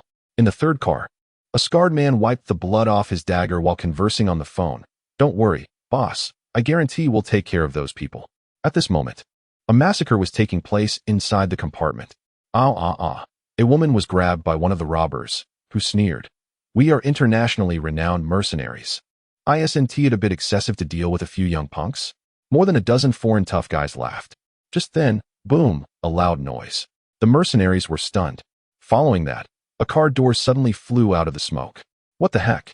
Then, a burly bald man charged out, laughing, wielding an iron rod, swinging it at the nearest mercenary. Before they could react, it was like a force of 1,000 pounds, directly crushing this mercenary. Brain explosion. Panson, you are all surrounded by me. Idiot, go die? A mercenary hiding behind the door raised his gun with a grin, aiming at Ponson's back of the head. Just as he was about to pull the trigger, the next moment, he realized he couldn't move his fingers? No, to be precise, his entire arm was numb. Is this a needle? Needles flew out from the mist, hitting several mercenaries who only felt a certain organ in their bodies going numb. Shock. Damn. Where's the machine gun? Open fire. The scar-faced man shouted angrily. Turning around, he saw that the person operating the machine gun was gone. A round object rolled to his feet. The scar-faced man was stunned. No way. A bomb. In the next moment, sparks flew. Behind, a serious young man fired, accurately taking out the enemy's firepower personnel. Kill them. The mercenaries roared. Immediately, inside the vehicle, 10 rookies engaged in a chaotic battle with the mercenaries. Wang Han was astonished. He didn't expect these guys to be so formidable.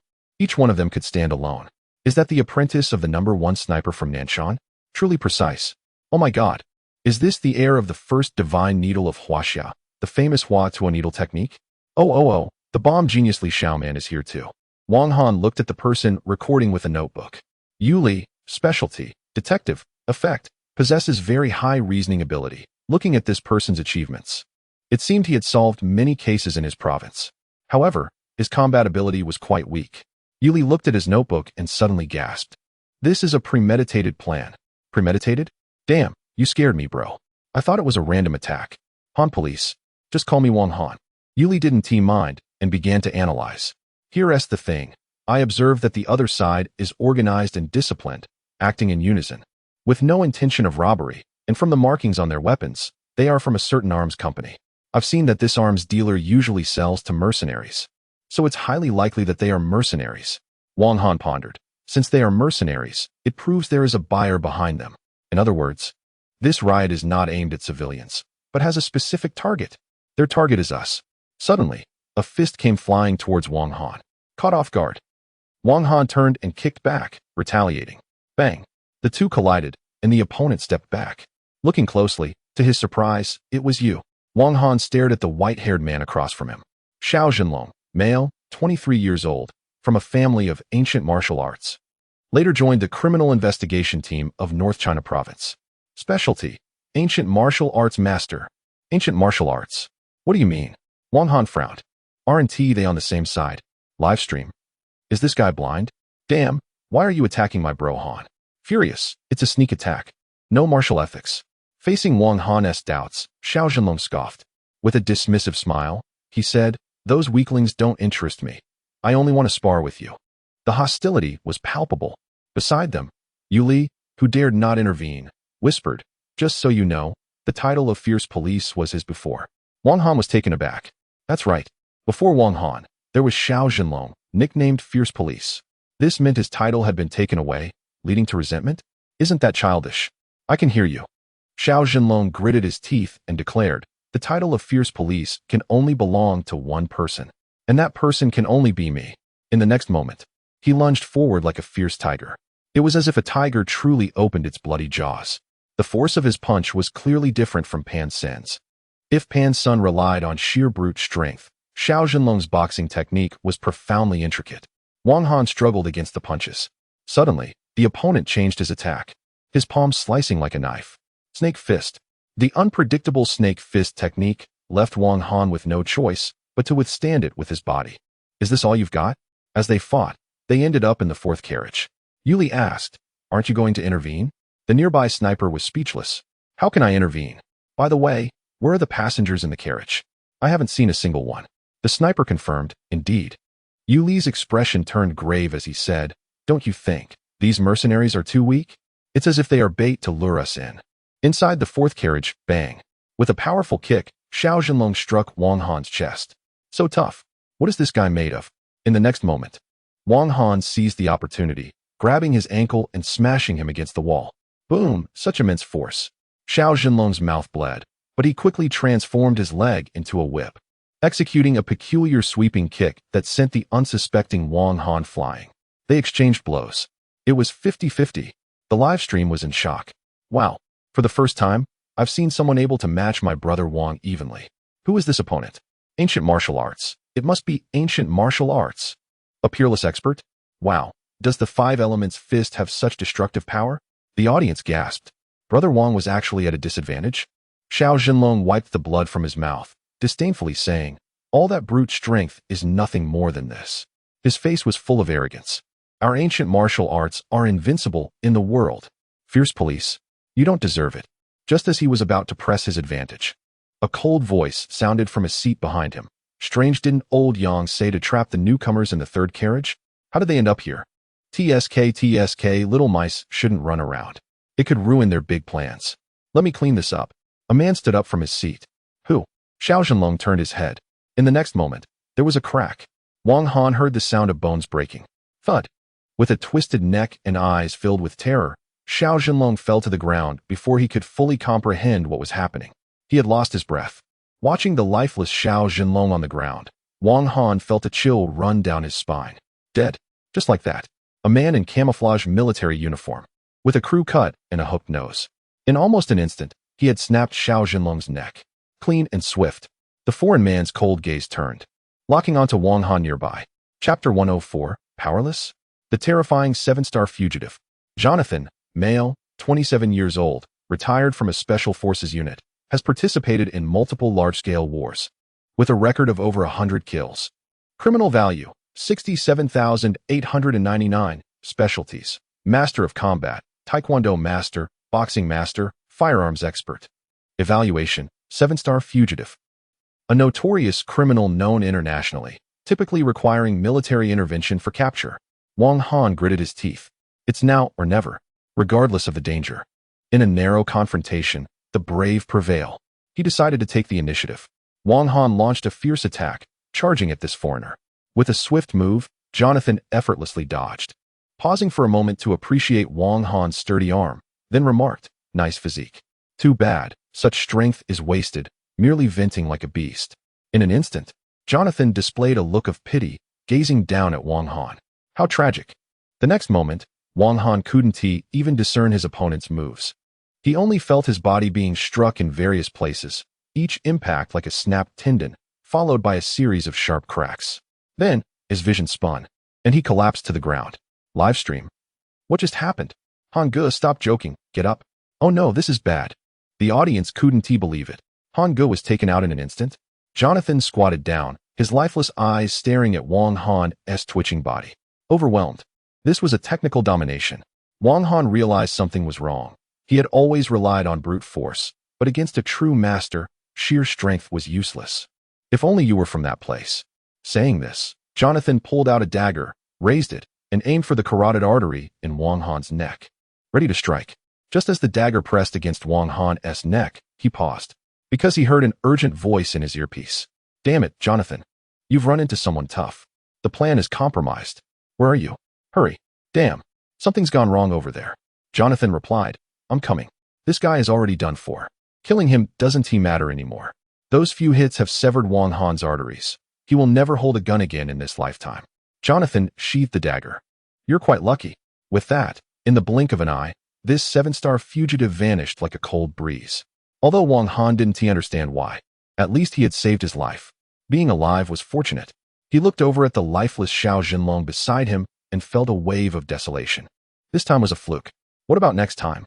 He glanced at his nearly 70,000 criminal value points accumulated so far.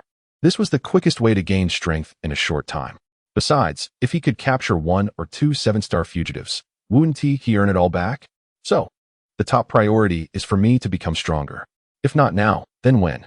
Just go for it. Ding. Then, the system prompts kept coming in. On the other side, in the third carriage, a mercenary was thrown out of the window. Pan-sun wiped his hands. Bah, is that it? At this moment, the other contestants also dealt with the remaining mercenaries one by one. It could be said that the battle so far was a one-sided crush. Shit, you're not human. You're not human at all. The scarred man, half of his face blown off, shouted in terror.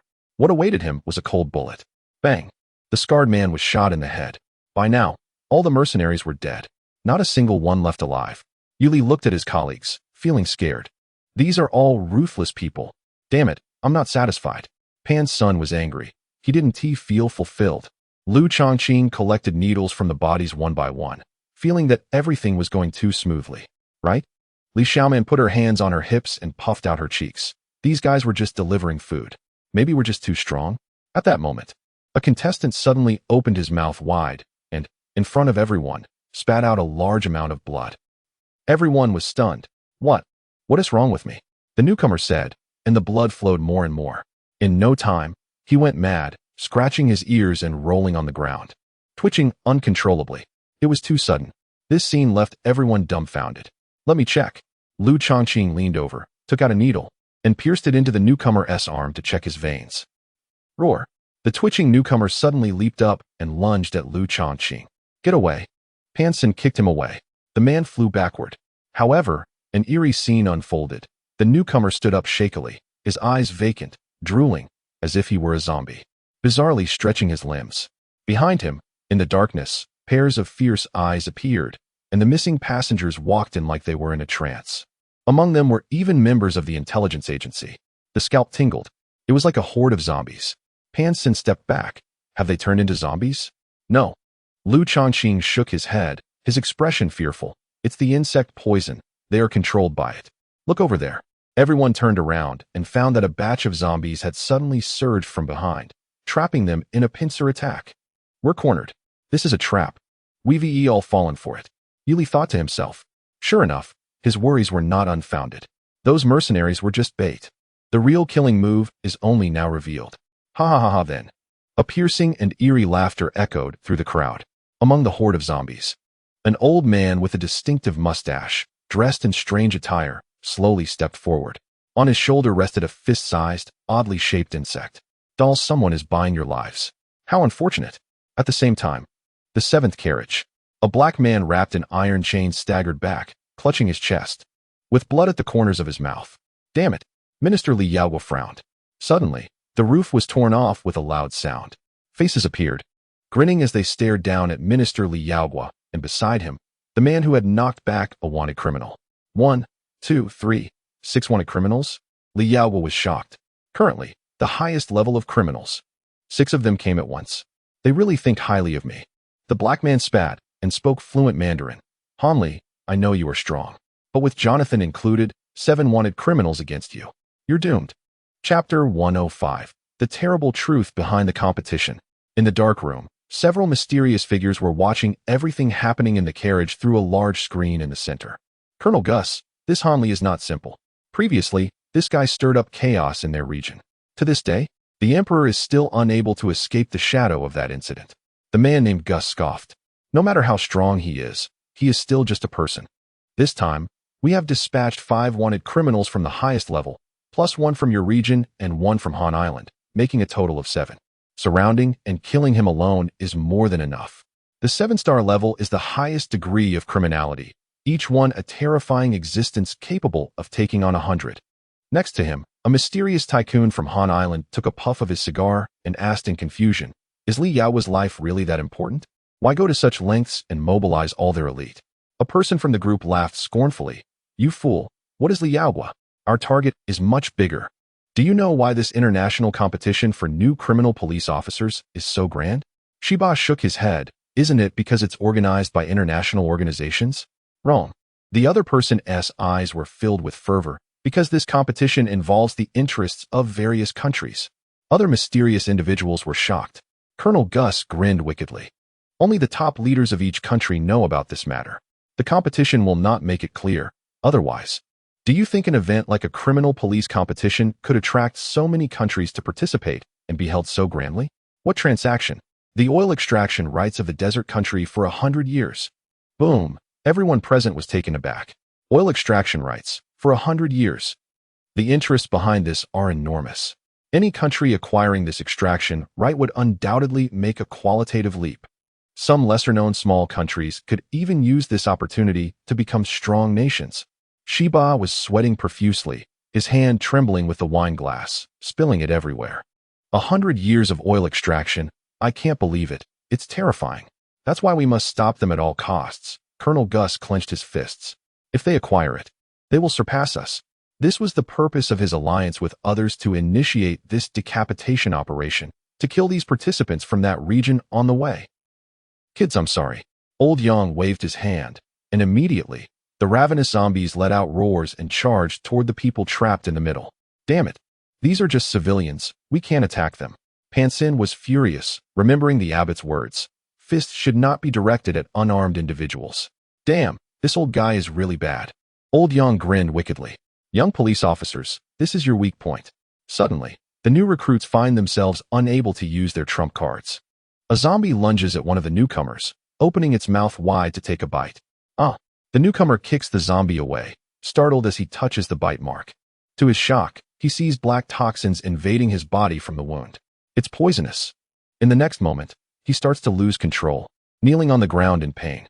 Before long, the newcomer slowly stands up, turns around with a fierce expression, and a parasite emerges from his forehead, taking control of him. Everyone's faces change. If bitten, will we be assimilated? This is bad. Lu Changqing gasps in terror. What a frightening parasite. The zombies swarm in, and everyone is thrown into a desperate battle. Gradually, one by one, they are assimilated. Yuli panics and says, at this rate, we'll be wiped out. Damn it. Pan Sin feels helpless, struggling to resist. He shouts, who will save us? We're going to be wiped out. Old Yang plays with a strange parasite in his hand, revealing a yellowed smile as he says, isn't it good to become my puppet? Ugh, you old scoundrel. Pan Sin curses angrily. The next moment, bang, a large spray of blood erupts from his shoulder. Pan Sin is shocked. A bullet has pierced through his shoulder. The enemy has a sniper. Among the zombies, Old Yang strokes his mustache and says, who said I only have one person? On the other side, a foreign man hiding behind a barricade grins maliciously, aiming his sniper rifle. I'm going to enjoy torturing you slowly. It was him who shot Pan Sin earlier. Jin Jingxiu. Male, 5-star wanted criminal, ranked 10th among snipers on Han Island.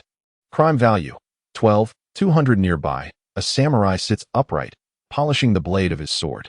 Teuchi Fumiyoshi, male, 5-star wanted criminal, head of the murder hall in Ingzhou, skilled in Iaido. Crime value, 17, 890, behind the two. The bodies of intelligence officers lie in pieces, with flesh scattered throughout the vehicle. It's a gruesome sight. Jin Jingxiu clicks his tongue. Is this the level of the police from Huaxia? Hey, let's make a bet on who will turn them into puppets first. Old Yang, or I blow their heads off first. The samurai remains indifferent. I am not interested. He then sheaths his sword completely. Here, there is no one left to draw it against. How boring. Little Shiba continues to torment Pan Sin, relishing in the thrill of the kill. Huaxia, it's over. The mission is a success. Just then, suddenly, a series of eerie metallic clanging sounds erupt. The samurai suddenly looks up. He turned his head to look at the fourth carriage behind him. A shiver ran down his spine, as if a fierce wolf was being watched by a mighty tiger. His eyes narrowed. What was that sound? A sudden jolt hit Jin Jingxiu's heart. It sounded like a heartbeat. It grew louder, causing his heart to constrict, and a wave of fear surged within him. Oh no, what is that terrifying sound? Boom! The massive thumping echoed through the carriages. Even the old man Yang was momentarily stunned, noticing that the insect in his hand was trembling in fear. In the seventh carriage, the fighters all heard this enormous sound simultaneously. What the hell is that noise? The black man's eyelids twitched, as if some terrifying monster was awakening. Han Li, gripping a wanted criminal by the throat, turned around with a crazed smile creeping across his face. It was him. In the fourth carriage, at the center of the bent carriage, the sound of bones cracking echoed like thunder. After a moment, all the broken bones returned to their original state. Wang Han's tightly shut eyes suddenly opened, a flicker of madness passing through them. Then, he stepped forward, and the floor instantly caved in. Chapter 106, a brand new version. Roaring with power. Congratulations to the host for acquiring a skill.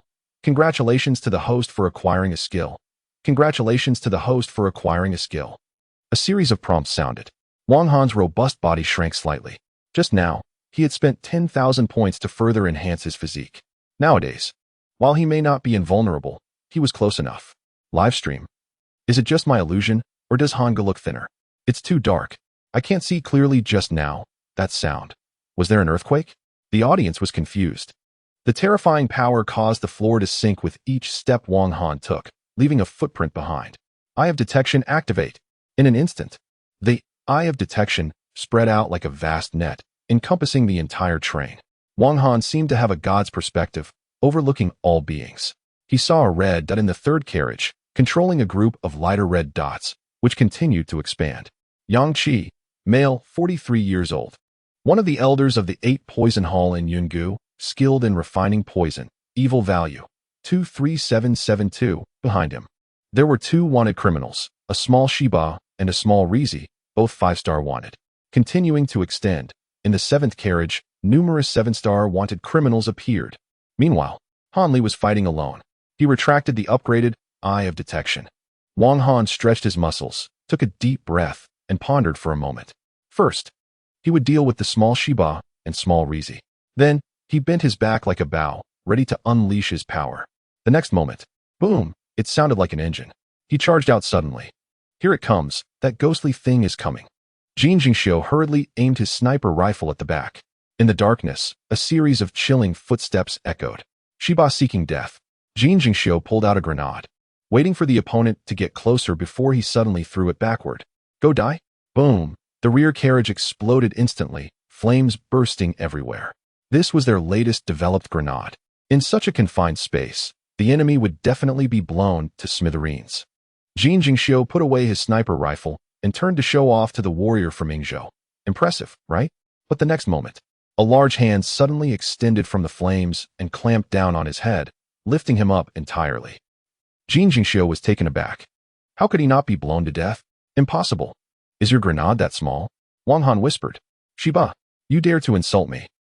Jin Jingxiu was about to draw his pistol from his thigh and fire backward.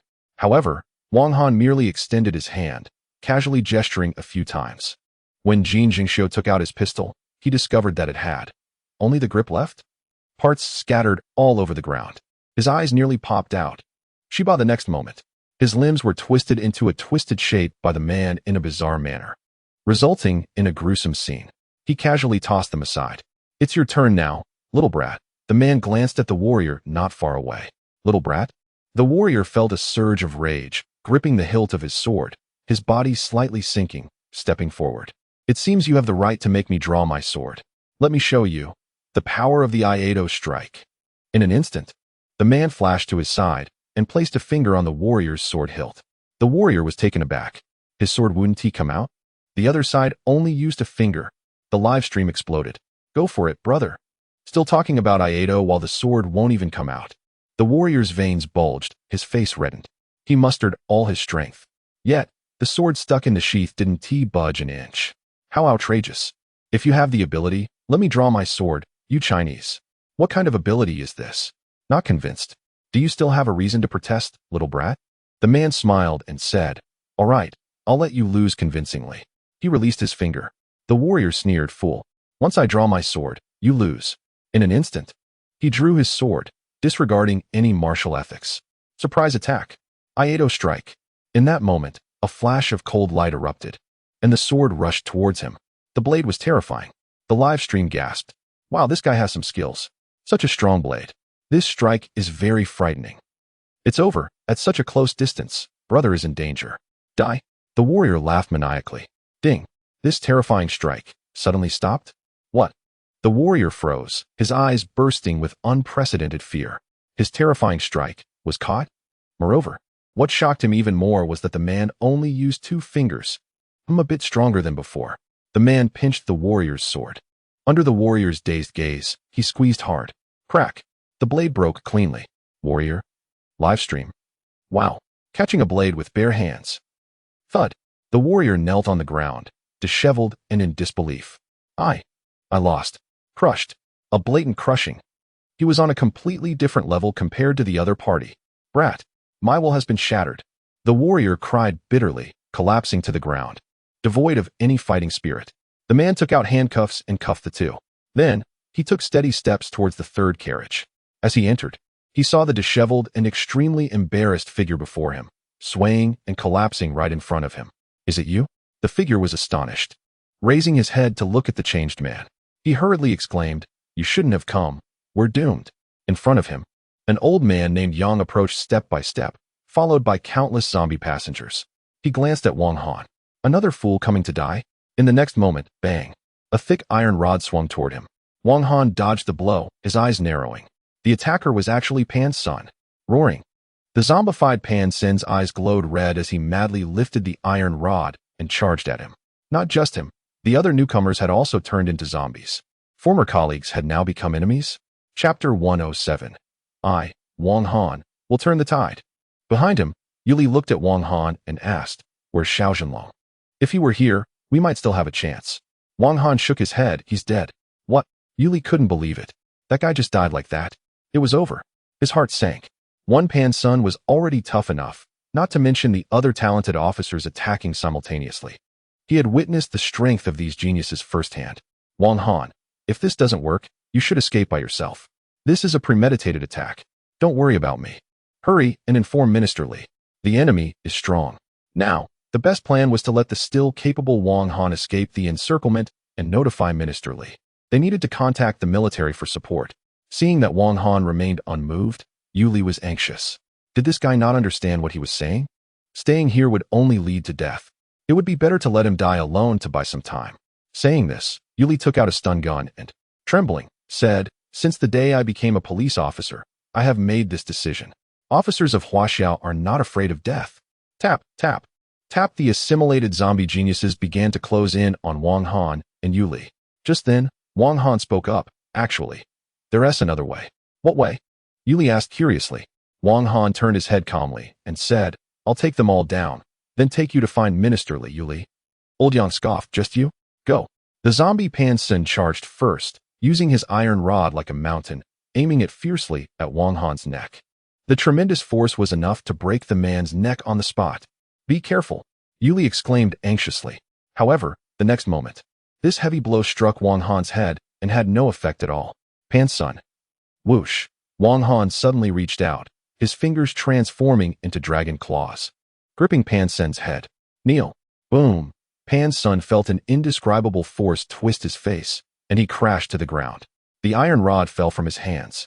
Old Yang. Instant kill? Livestream. One-hit kill? So powerful. This is ancient martial arts. The Han Dragon Claw. Yuli was shocked. Had this guy become stronger again?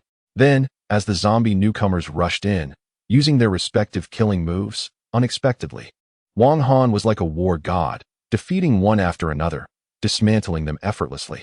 Better than bombs. I can take you apart with my bare hands. Better than marksmanship? I can close my eyes and turn you into a sieve. Better than fighting? I'll break your legs. In just a few minutes, when Wang Han stood before Old Yang, looking down at the old man behind him, once a genius who could easily crush regular international forces, now, one by one, they are lying on the ground, unable to take care of themselves. The entire army is wiped out. Unbelievable. Yuli is stunned. No way. He just casually defeated everyone? This isn't one-on-one. It's 7 against 1. Like chopping vegetables. Little guy, you're quite impressive. Old Yang shows a hint of surprise, but he still maintains his composure, because he still has a trump card left. Don't forget how I turned these officers into puppets. In an instant, zombies surged from all directions, crazily rushing towards Wang Han, mouths wide open. This is bad. This old man. Is he going to use the same trick again? Before, everyone fell for this move. Passengers? Wang Han scanned his surroundings. Dense crowds of. "Ha ha ha, kid. These are all passengers. Do you dare to act?" Old Yang mocked with a laugh. "If you want to remove the insects, the passengers will die. Ha ha ha, fighting or not fighting. It looks like this is a trap specifically prepared for those officers." Yuli shouted, "Run." But it was too late. The dense swarm of zombie passengers quickly overwhelmed Wang Han, vanishing from sight. As long as he gets bitten, Wang Han will be poisoned, controlled by the insects. Becoming his new puppet, Old Yang licked his lips excitedly. This guy might be the strongest puppet he has ever had, and he is about to be born. But at that moment, the writhing mass of zombies suddenly trembled. Old Yang froze. What is going on? Bang! It trembled again. Wait, could it be? Boom! The zombies surrounding Wang Han were all shaken away, scattered across the ground. As they fell, their previously convulsing limbs regained sensation. Then, a bizarre scene unfolded, as strange insects flew out from their mouths and noses, gathering in midair. These insects formed a sea, surrounding the figure beside Wang Han. One by one, the insects landed on Wang Han's shoulders, bowing in submission. Old Yang felt as if struck by lightning, his mind in turmoil, his body trembling. As if seeing a ghost, he exclaimed, "You can control the insects." Moreover, judging by these insects already under his control, the opponent's insect techniques are just as strong as his. But, isn't he just an officer? Yuli touched his aching chest, realizing that an insect that had been attached to him for a long time flew out, circling around Wang Han. His eyes widened in disbelief. Humph. Showing off in front of an expert, let us see my final trump card. Old Yang stopped pretending. He is getting serious. He summoned his final trump card, the insect king he had nurtured with blood for 50 years. When the goo king appears, all insects kneel. The most powerful goo insect dies with just a touch. Go, my goo king. The terrifyingly large goo king on his shoulder let out a strange sound. It was noisy. Wang Han raised his hand and squeezed the goo king. In the next moment, there was a crisp sound. The goo king exploded instantly. Blood splattered all over Old Yang's face. What just happened? Oh no, the goo king exploded? Old Yang was so frightened that he fell to the ground, his mustache trembling uncontrollably. He had never seen a goo master capable of directly causing a goo king to self-destruct. Hiss, child, don't be impulsive, don't be impulsive. Actually, I have 1/8 of the bloodline, so let's talk. After doing so many bad things, now you want to beg for mercy? Dream on. Wang Han raised his hand, and countless goo insects gathered into a tangible black blade. The black blade formed by the goo insects grew larger and larger, shocking Old Yang. The goo insects can be used like this? Go. In the next moment, the black blade shot out. Instantly, it pierced through the entire train carriage. Chapter 108. Who is ruining our good fortune? Damn it. Car number 7. Marcus gasped for breath, cursing nonstop. It was all because the man in front of him was too powerful. 7 wanted criminals had yet to capture him. Damn, if I had known, I would have never taken this job. Boom. A wanted criminal from another region fell to the ground, looking at the broken katana in his hand, his eyelids twitching. In the center, Han Li stood firm, blocking all advances. He protected Li Yao's side. The wanted criminals around gritted their teeth. Not a single step could they take closer, let alone kidnapping Li Yao. The two sides were in a stalemate. At that moment, Jonathan, cradling his injured arm, smiled at Han Li and said, "To be honest, just now, I had my men install a C4 bomb cluster on the train, over a ton of explosives. As long as everyone in each car presses the button in sequence, the C4 will detonate, and all the passengers on this train will turn to ashes." You beast. Li Yao couldn't sit still. This train had hundreds of people. Hundreds of lives were at stake. Are you threatening me? Han Li said coldly. His gaze made the wanted criminals feel a chill down their spines. Jonathan felt fear in his heart. This guy was a monster. But he was not to be trifled with either. Relying on the detonator in his hand, he disdainfully said, "So what if I am?"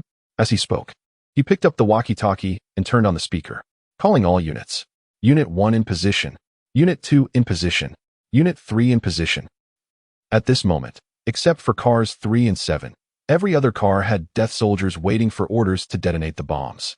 With just one word from Jonathan, they could blow it up at any time. Hundreds of lives were in the enemy's hands. Han Li frowned. He had lost contact with the intelligence bureau earlier and suspected they had likely been compromised. The other side was serious. Don't think about stalling for time. I have already calculated that your military would take at least 2 hours, but I will only give you 10 minutes. You. Han Li clenched his fists. Don't be impulsive. Li Yao stood up and looked at Han Li, signaling him to stay calm. So, what do you want? He looked at the group of villains from different countries, unable to imagine that these powers had once again pointed their guns at them. How despicable. You. Minister Li. Jonathan revealed a victorious smile. Sure enough, the target was Minister Li. The special chains on Marcus's body slid off like snakes, and he smiled as he approached Li Yao and the others, saying, "Sorry, Mr. Li." But Li Yao suddenly laughed out loud. The criminals were baffled. Li Yao looked at everyone, joyfully saying, "I am very glad that if sacrificing just one of me can save over 100 lives, then my life is worth it." Jonathan and the others stared intently at the man who spoke of death so casually. A chill ran down their spines. What a noble spirit, Marcus lamented. What a pity. Nothing could change everything.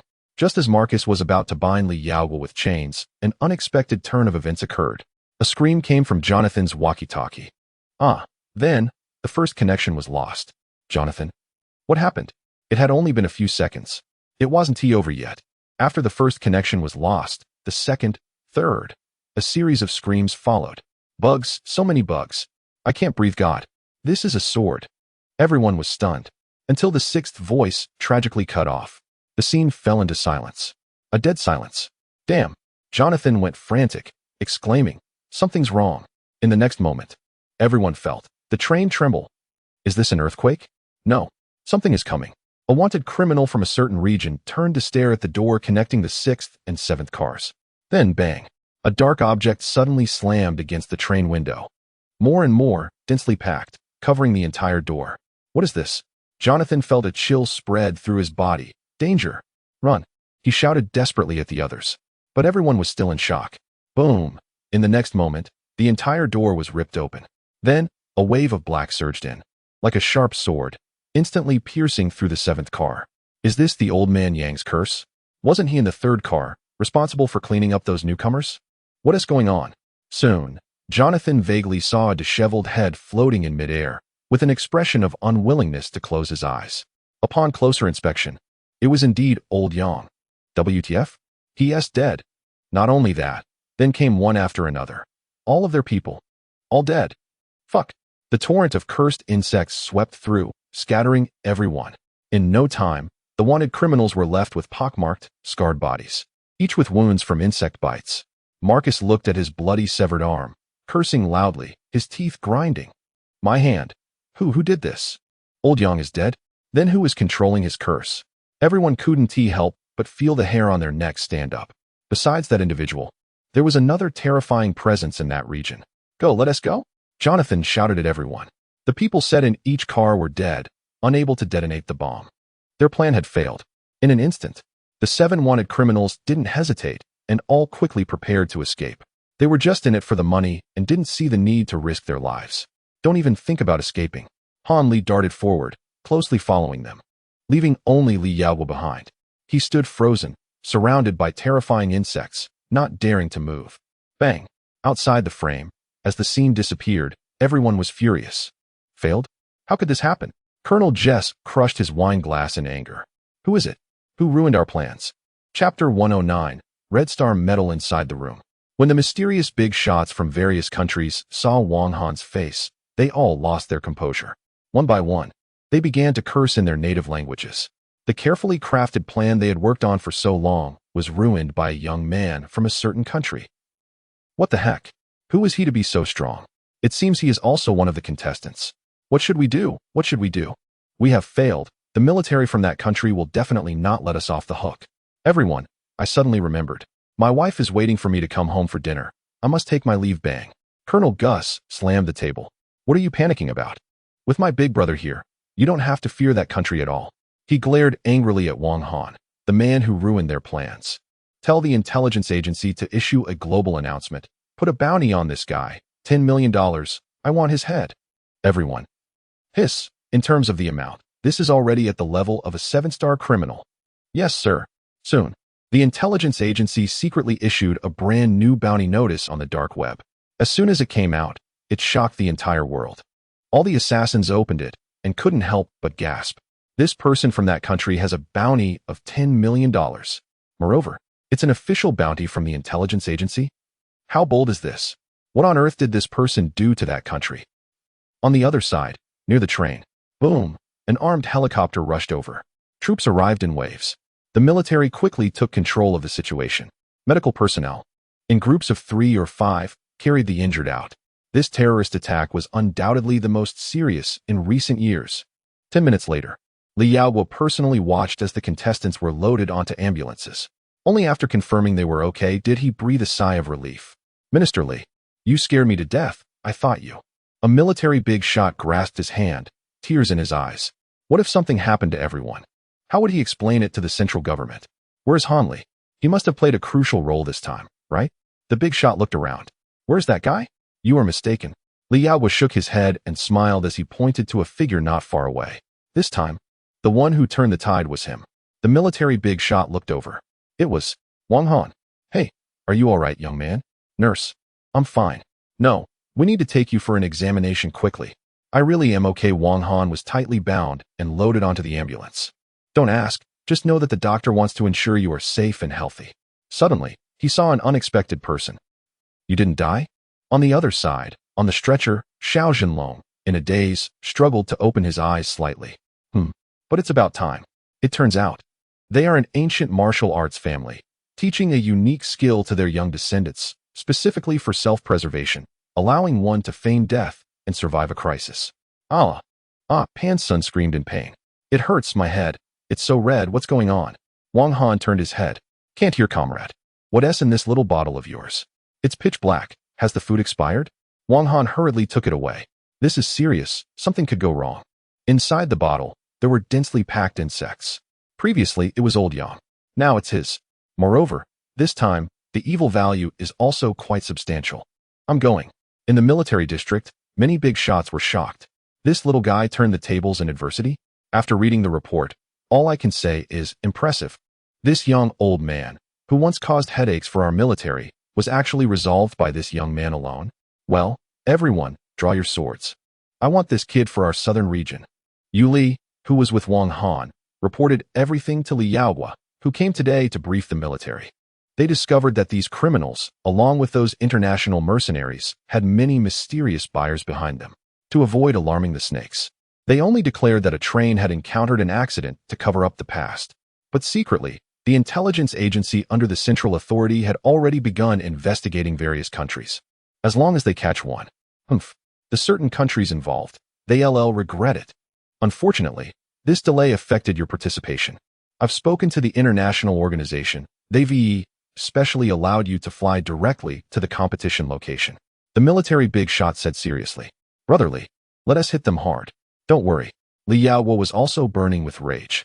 Riding an off-road vehicle, he swiftly left the military district. Li Yaohua hurried to the hospital where Wang Han and the others were staying. At this time, in the ward, each genius was busy with their own tasks. The insects in their bodies had been removed by Wang Han. There were no major issues. Minister Li, everyone stood up in unison. Everyone did well during this terrorist attack, however. Everyone felt extremely awkward, especially Pan Senator. His face turned red upon hearing that he had been assimilated into a zombie, knocked down by Wang Han, and used as a human baseball bat. Damn. Of course, the highest contributor is none other than Wang Han. Has this kid lost weight? He used to be quite strong. Li Yaohua thought little of it and smiled, taking out a special medal and handing it to Wang Han. Wow, a red star medal. Yu Li, who was knowledgeable, exclaimed. Everyone was shocked. Each of them had envy in their eyes. Is this medal really that impressive?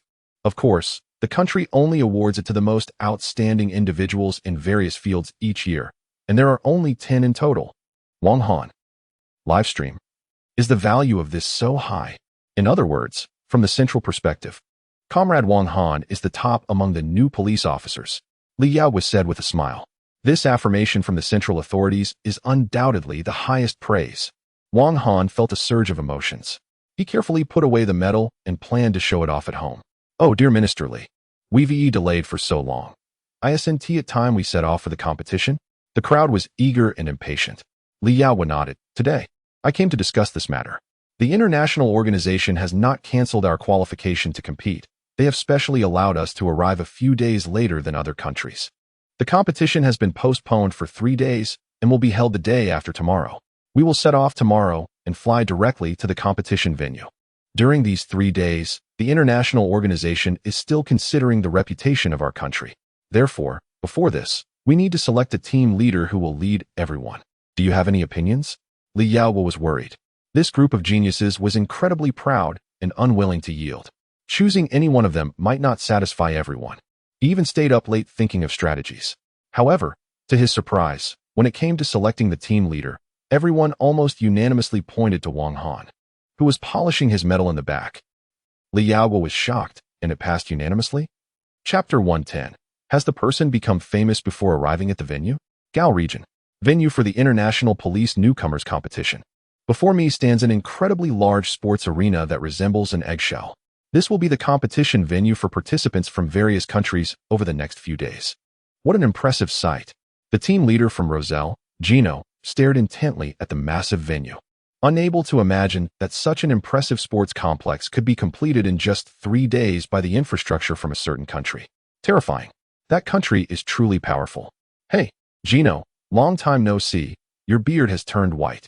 Gino turned around and saw a Mediterranean old man with a beer belly, puffing on a cigar and grinning widely. It was the leader of Bong. Old man, this time, let me show you who's boss. Come on, make me afraid of you. The two laughed. Neuer leaned in and whispered, have you heard? The competition has been postponed. Postponed? Gino was surprised. What happened? I heard it's related to that country. As soon as he mentioned that country, Gino's interest was piqued. No wonder I haven't seen their delegation these past few days. I also got this from a rumor mill. You know, a cousin of mine works at an intelligence agency. And he told me that their team encountered a terrorist attack on the way here. Terrorist attack? Gino exclaimed, his expression becoming strange. It seemed someone had ulterior motives. Of course, the terrorists have been caught, and shortly after, the intelligence agency issued a bounty notice. Coincidentally, it's for a police officer from that country. Guess how much the bounty is? $10 million. Gino couldn't believe it, his eyes widened in shock. A police officer from that country was offered a bounty of $10 million? That was the level of a top-wanted criminal. My goodness, what's this person's background? Show. Neuer looked around, and then quietly said, he is a participant in this competition. Gino was stunned. To make such a big fuss. This police officer from that country must be extraordinary. What's his name? Wang Han. Gino nodded and quickly noted Wang Han's name on his phone under key individuals to watch in the competition. Meanwhile, this news spread quietly among various countries, and all the leaders became aware of this figure named Wang Han, categorizing him as a dangerous individual, with his name already resonating across nations before he even arrived at the competition reception area. From that country, in the conference room, several high-ranking officials from the defense sector were watching the big screen showing the list of the most threatening opponents voted by various countries. Being on this list represented a level of terror that made all countries wary. First place, a certain individual from a certain country. Second place, a representative from Italy. Third place, from that country, Wang Han. Did I read that right? A newcomer from Huaxiao made the list? I can't believe it. The big shots are astonished. This is a first. In the past, no newcomer from Huaxiao has ever made it into the top 10, let alone the top 5. This newcomer named Wang Han actually ranks third. Wang Han, why haven't I heard of him before?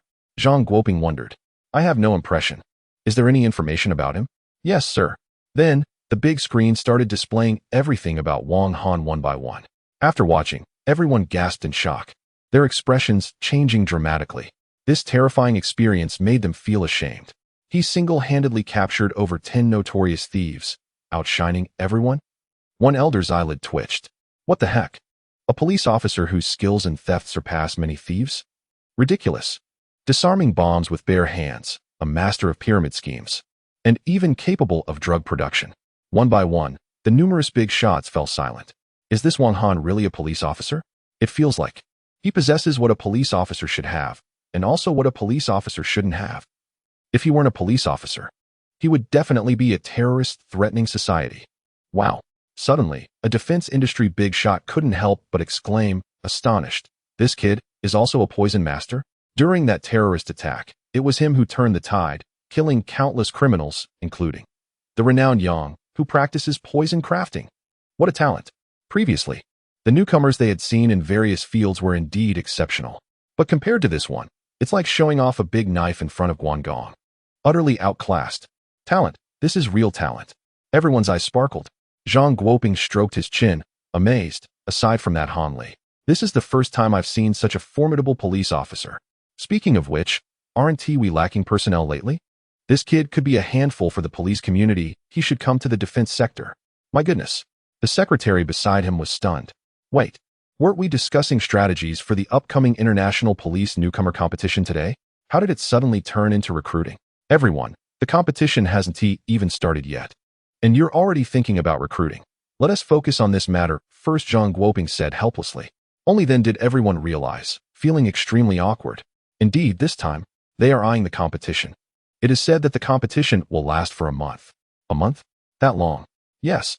Each day a project will be drawn for various countries to compete, and then, based on points, there will be an elimination system, eventually producing the sole winner. One big shot asked, what happens if the points fall behind? Zhang Guoping replied straightforwardly, you will be directly eliminated and sent back home. Everyone. Is it really that brutal? Goodness, So that means most countries are basically eliminated within a month. Only a few can remain to participate in the final competition. The competition is intense indeed. The higher-ups have demanded that we take this seriously. Everyone feels the pressure mounting. No wonder. A national competition requires the involvement of their defense bigwigs. Ding ding ding. At this moment, Zhang Guoping's phone rang. Really? He showed an excited expression. Lao Zhang. What's up? Zhang Guoping was overjoyed, saying, It was Lao Li who called me. He said they have arrived now. Everyone stood up. Let us go welcome them. As he spoke, Zhang Guoping and the other dignitaries headed out to greet Li Yaohua and the participating contestants. However, after just a few steps, the group from Huaxiao ran into a group of people from another nation around the corner. Seeing their rivals, tensions flared. Not to mention, the recent train terror attack might be related to them. Thus, Zhang Guoping, with a cold face, ignored them and was about to lead everyone away. Suddenly, a figure blocked his path.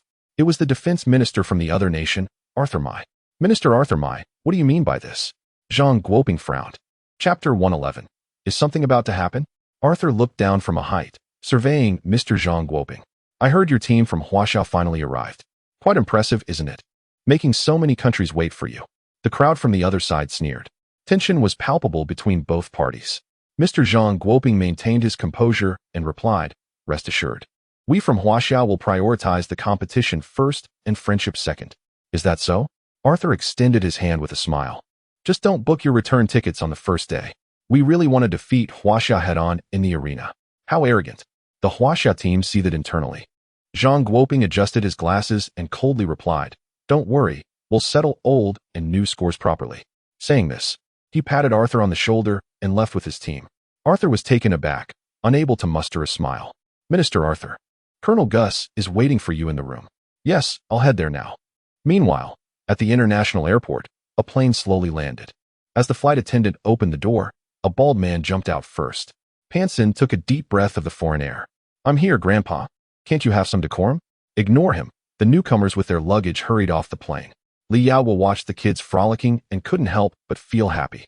On the other side, the flight attendants finally breathed a sigh of relief. The recent journey was nerve-wracking. Either a girl pulled out a bomb or a man was cleaning his weapon.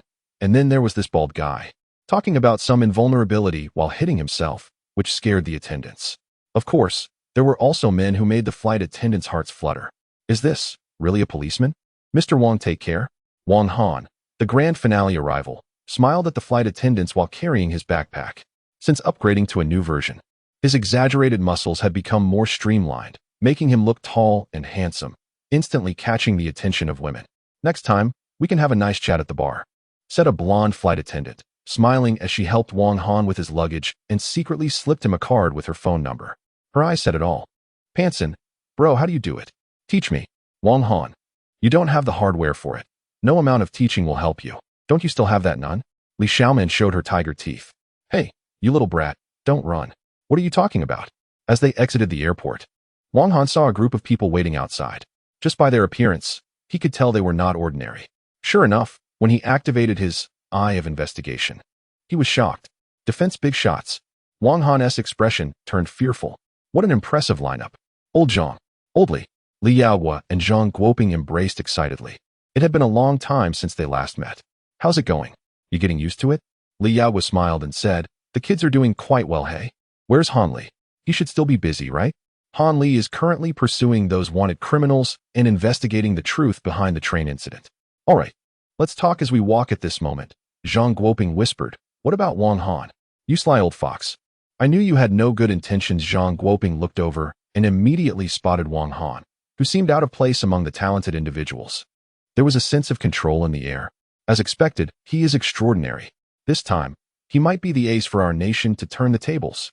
Later, everyone checked into the hotel prepared by the International Organization for the participants from various countries.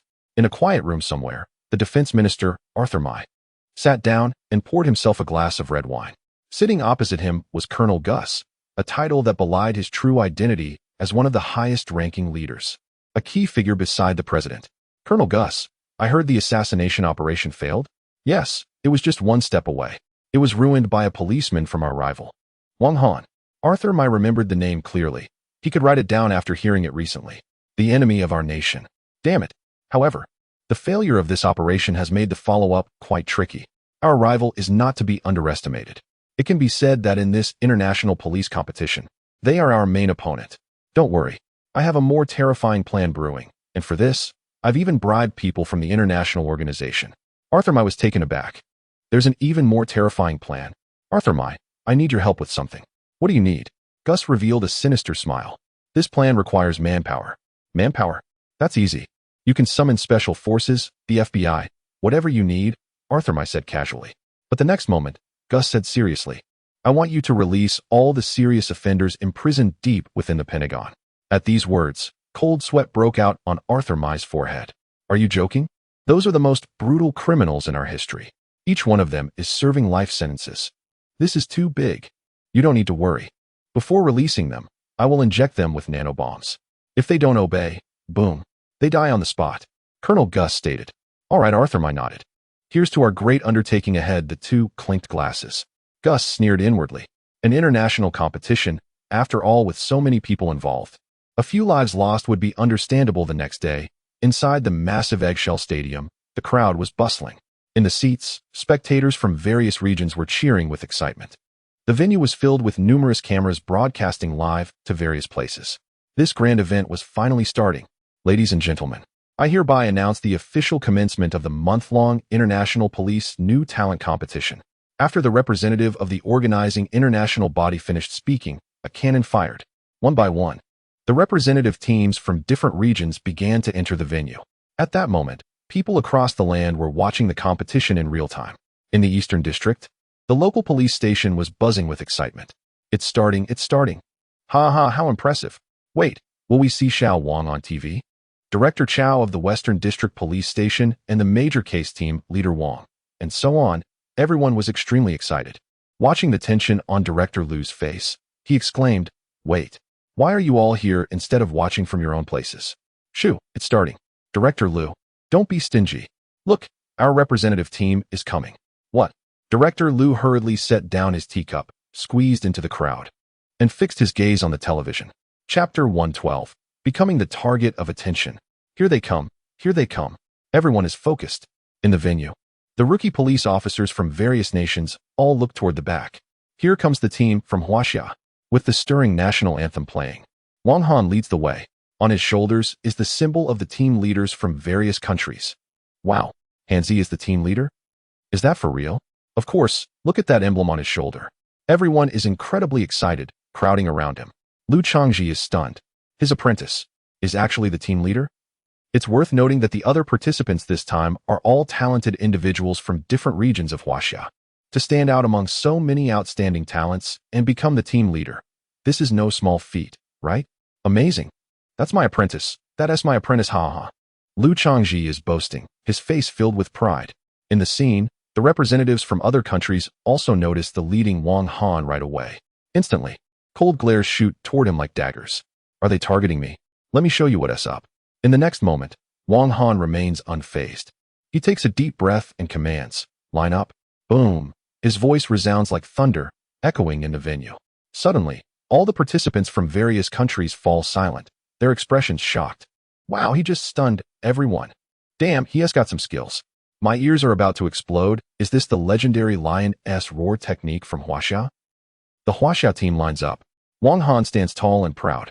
Just in time, he has a new skill to showcase. Aura King. Release. In an instant, Wang Han's aura surpasses everyone else's. He stands out like a crane among chickens. Representatives from many countries are left speechless. They can't believe it. What is going on? This Huaxia person's aura is too powerful. Hey, everyone from Yingzhou, don't let him surpass you. Damn, this guy is Wang Han. He is really impressive. Everyone present is a prodigy, but this Huaxia person, just a few minutes after appearing, exudes an incredibly strong aura that overshadows everyone else. Unbelievable. This scene leaves the audience from other countries dumbfounded. On the other side, the audience from Huaxia is filled with excitement, raising their arms and shouting. Look, this is what spirit and energy look like. This is our talent from Huaxia. Watching Wang Han assert dominance over those foreigners, the Eastern District is in an uproar. Well done, Brother Wang. Wow, this is an international competition. And my brother Han still holds his ground. Director, Brother Wang, So impressive. That is my apprentice. My apprentice, everyone ha ha. I didn't expect that before the competition even started, Wang Han would already give them a boost of confidence. Online, audiences from various provinces were shocked when they first saw Wang Han.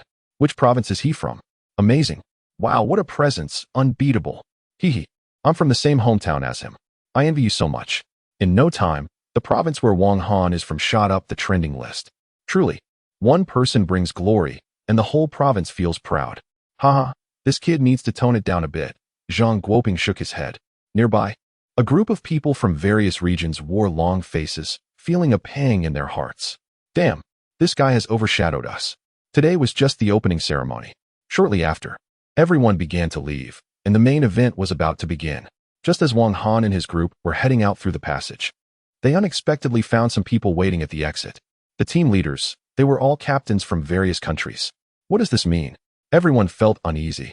The foreign captains gathered together, clearly, not a good sign. Sure enough, these captains' gazes were fixed on Wang Han. A captain with dark skin and curly hair from a certain country stepped forward and said, "You are the captain from Huaxia, Wang Han, right? I am Zixibia, the captain of the team from my country." Wang Han raised an eyebrow. "What is up? We would like to invite you to join our event. And it would be a good opportunity for everyone to get to know each other." Zixibia leaned closer and whispered in Wang Han's ear, "You've been in the spotlight today, and you will surely become a target. Those people from your region are eyeing you. I think you need an ally." Upon hearing this, Wang Han realized that these foreign captains were from small countries in Western Europe. So, they have formed an alliance? Interesting. What do you think? We are quite sincere. Zixibia threw him a flirtatious glance. Currently, your region is alone and vulnerable. This is a chance to bring in a strong ally. If it's help we need, we don't require it. Zixibia was incredulous, anxious as he said, "Are you sure? This is a rare opportunity." "Not needed," Wang Han replied, and directly ignored him as he left. Pansin, wow, I thought I was bold enough, but this is true boldness. Not taking them seriously at all. You don't understand. The captain made this decision after careful consideration, Yuli explained. Don't be fooled by the number of these so-called alliance countries. In a competition, they all have their own agendas, and you'll get dragged into it. To put it this way, our region is originally a king. But if you lead a bunch of amateurs, would you be willing? Absolutely not. Pansin shouted angrily. That's right. So it's no wonder Wang is so reliable. Upon seeing this, the small countries of Western Europe were left dumbfounded, their tiny eyes filled with great confusion. Has he gone mad? What an idiot. How could he become the captain? Humph, does he really think he's invincible? Huh, the arrogance of this civilization. Zixibea frowned, his expression displeased. He didn't expect this king to be so unreasonable, so arrogant that he had lost his mind. In this international arena, there are no absolute strongmen, only countless alliances. And this king is pushing himself into a pit. He took out his phone and sent a message to a mysterious person. Then, coldly, "This is what you brought upon yourselves." On the other end, ding dong, in a dilapidated room, a handsome man with blonde hair pushed a woman away and picked up his phone. A sly smile immediately appeared on his face. "Brother Doug Jones, the Western European Alliance has agreed to our request." Very well. On the throne, a man so perfect he seemed godlike swirled his wine glass. Currently, the distribution of power in the international competition is quite clear. The strong country alliance led by them, a coalition of numerous small countries in the Western European Alliance, and the fierce coalition led by the powerful nation. The three major forces, after negotiations, decided unanimously to take action together, eliminate this civilization from the competition. Hey, all the countries are uniting against this civilization, and elimination is basically a done deal.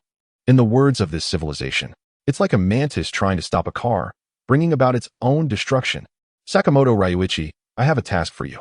The captain of the team from Yinzhou.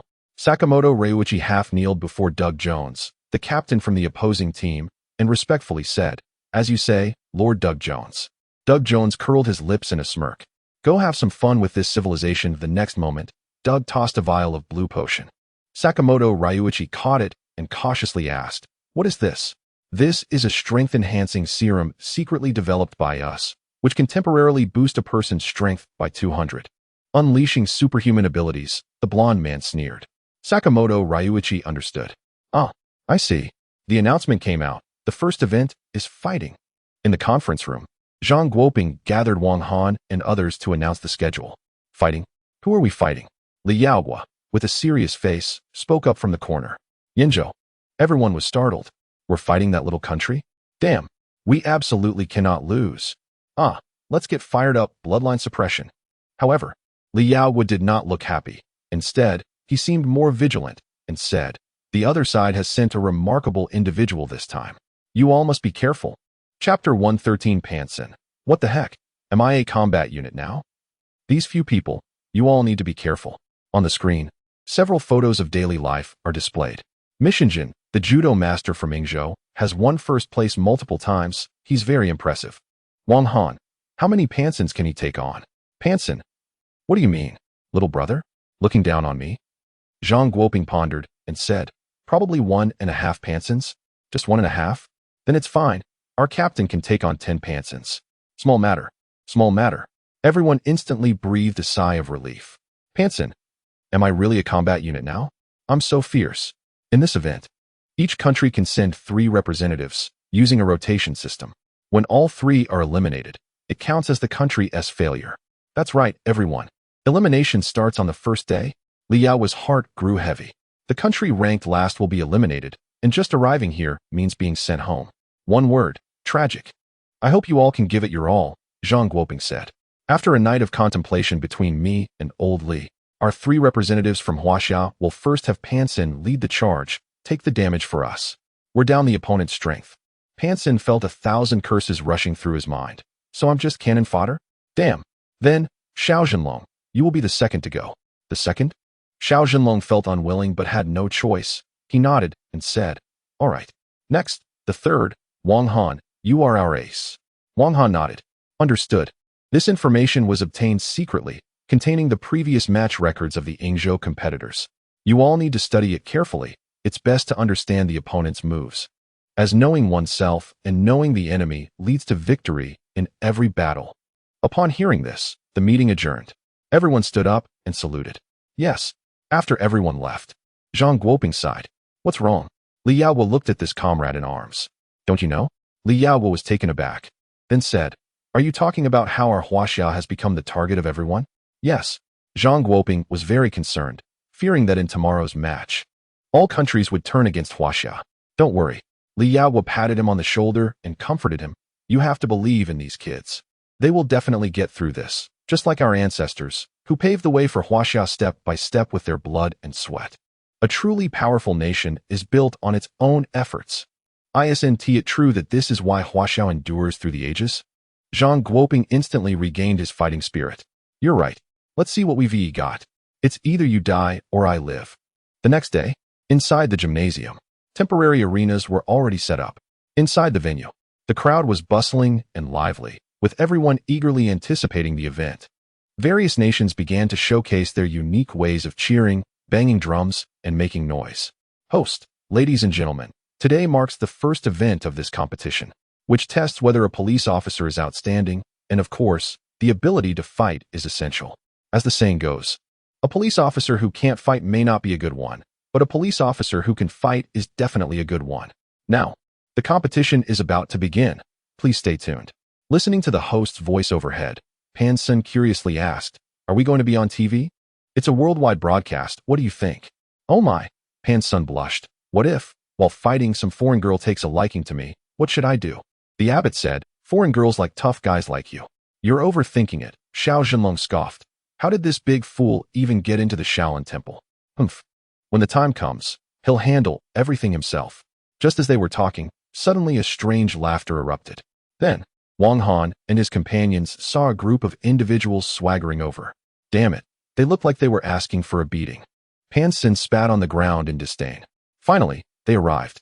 A bald guy in a tank top, looking fierce, glared at Panson and shouted, Baka, just you? Huh. Panson rolled up his sleeves. What's wrong with that? A man with glasses and squinty eyes smiled and extended a hand to Wang Han. I'm Daichi Ryuetsu. Nice to meet you. Wang Han did not shake hands. Nice to meet my ass. He remembered. The last train attack. You guys had a part in it. Now, you're here smiling and wanting to get along. Today, it's either you die or I live. What are you pretending to be tough for? Don't cry later. Wang Han sneered. Daichi Ryuetsu was stunned. Then his expression brightened as he said, I've heard that people from Huaxiao are arrogant. Seems it's true. Arrogant? Do you even qualify as a person? As soon as these words were spoken, the group from the island collectively lost their composure. Baka, what did you say? The bald guy from the island raged. Wang Han laughed and said, just the literal meaning, are you stupid? Boom. The audience of Huaxiao people were invigorated. It felt good. It should be like this. Island folks, get lost. The live broadcast room exploded. Well said. Beat these bastards to death. Just do it. In the competition, who needs your niceties? Daichi Ryuetsu's expression soured. This guy isn't easy to deal with, huh? Humph. It seems there are no capable people in Huaxiao, allowing someone like you to be captain. I'm giving you face. Don't be ungrateful, Baka. The island is not to be trifled with. What? Pan Sun and Xiao Zhenlong were furious.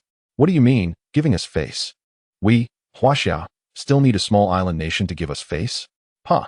As if we're not as good as you. Facing the enemy's provocation, Wang Han merely turned to the referee and asked, excuse me, can someone be killed? Upon hearing this, the referee was taken aback. Pan Sun and the others were stunned. Even Xiao Rizi was left speechless. Pan Sun's face flushed with excitement. Damn, it's you again, Captain. In the stands, the audience from the region erupted in cheers. Wow, this is getting intense. They exclaimed. So arrogant. The others gritted their teeth. This was too bold. As the match whistle blew, competitions began on various stages. I'll go first. In the next moment, Pan Sun jumped up onto the stage without a word. He ripped off his shirt and provocatively challenged Xiao Rizi, saying, no need for my brother Wang to step in. I can take on 3 by myself. Baka, I've been wanting to take you on. The bald Xiao Rizi also jumped onto the stage, tearing off his shirt to reveal a body covered in tattoos. Black Mouth Group. Is he from the underworld? That tattoo signifies the path of a warrior. In the stands, some were astonished. He single-handedly slaughtered an entire gang as a warrior of the Black Mouth Group. The referee looked at the others, confused. What the heck? Is he a police officer? Isn't he a killer? Ishida Ria chuckled lewdly. He currently belongs to the police department of the region. He's a special personnel. What a special case. Isn't he just looking for muscle? Despicable, shameless. The others spat, disgraceful. The referee announced, the match begins. The man from the Black Mouth Group raised his fist and charged forward. Haha, watch me crush you. However, the next moment, he was knocked out of the ring by Pan Sun with a single punch.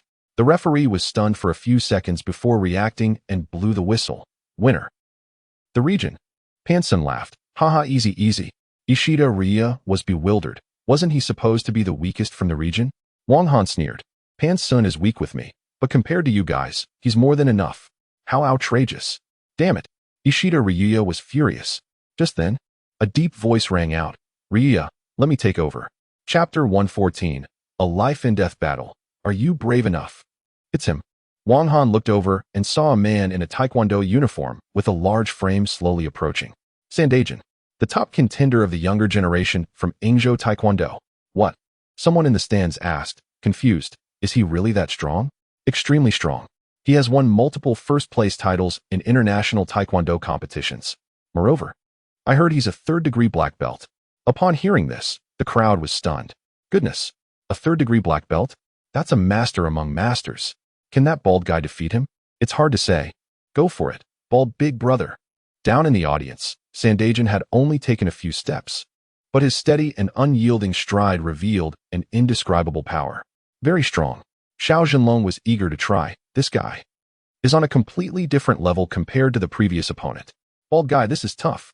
On the stage, Pan Sun was in top form, clenching his fists with a smile. No matter what your name is, watch me knock you out. Swish, Sandaijin stepped onto the ring. Ingzhou's second contestant, Sandaijin. Or the next moment, an unexpected scene unfolded.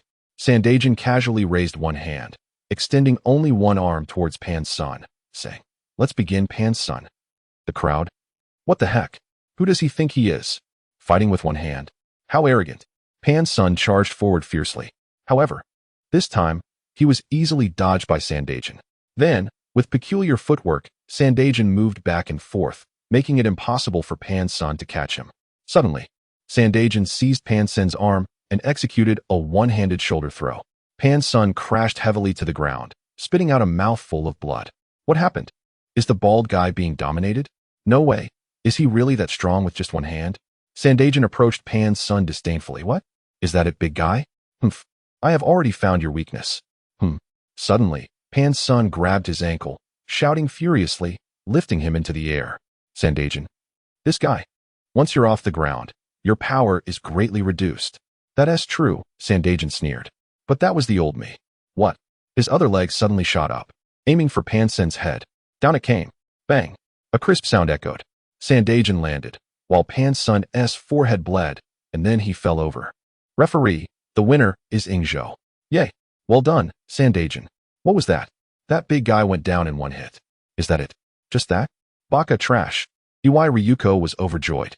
Sure enough, Sandajan is invincible. Pansun, leave the rest to me. Xiao Zhenlong stepped onto the stage. He exclaimed excitedly. Have you ever experienced ancient martial arts? Upon hearing this, Mitani stretched out his hands and said seriously, it seems I need to take this seriously.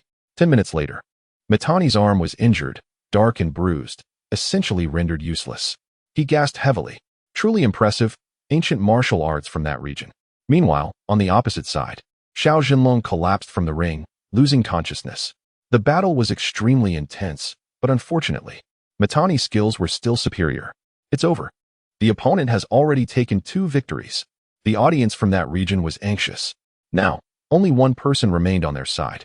At the same time, Zhang Guoping, Liaohua, and others watching the match couldn't help but feel worried. This Mitani has become even stronger. If Wang Han is defeated again, that region will be directly eliminated. Ishida Longyu looked at the last remaining Wang Han, quickly suggesting, better book a flight now while there's still time. Time to go back. That region should just roll back home. The audience from the neighboring islands mocked. People from other countries also turned to look. A sly smile appeared on a figure from Zixibia. It seems the first country to be eliminated is about to be decided. Wang Han sent Xiao Zhenlong away. He is strong. I know. Turning around, Wang Han looked at Mitani on the ring, then leaped into the arena. Boom! As Wang Han stepped down, the entire platform shook a few times, startling the referee. What? The platform is trembling? Mitani's eyes widened. The person from that region, although tall and slender, he could see the terrifying muscles beneath. It seems he had to resort to that. Unbeknownst to everyone, Mitani stealthily took out a mysterious potion given to him by Sakamoto Ryuichi, quickly injecting it into his palm and discarding the vial. Hiss, he inhaled sharply, his entire body trembling. Then a strange surge of excitement washed over him. His muscles bulged. This feeling, invincible, he had used it. Below, Ishida Longyu sneered, Mitani. With a 200 boost in power, Wang Han, you're doomed. At that moment, Mitani, with red eyes, suddenly spoke, person from that region. How about we play a deadly game? A life and death battle, do you dare? Boom. Everyone in the venue turned pale upon hearing this. Chapter 115, is this it? A contest of skill in life and death. Sandajan wore an arrogant expression, brimming with provocation. Wouldn't it be even more satisfying to kill their competitor in front of the Huaxia people? Are you afraid? Seeing Wang Han in silence, Sandajan thought he had backed down. He continued to mock. I want to compete with a coward who fears for his life.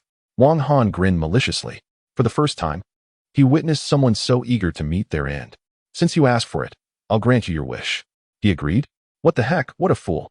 In the stands, the audience from Huaxiao felt that Wang Han was being impulsive, completely unnecessary to stake his life.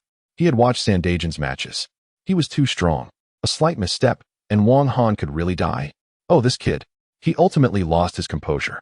Zhang Guoping felt a bead of sweat in his palm. This is bad.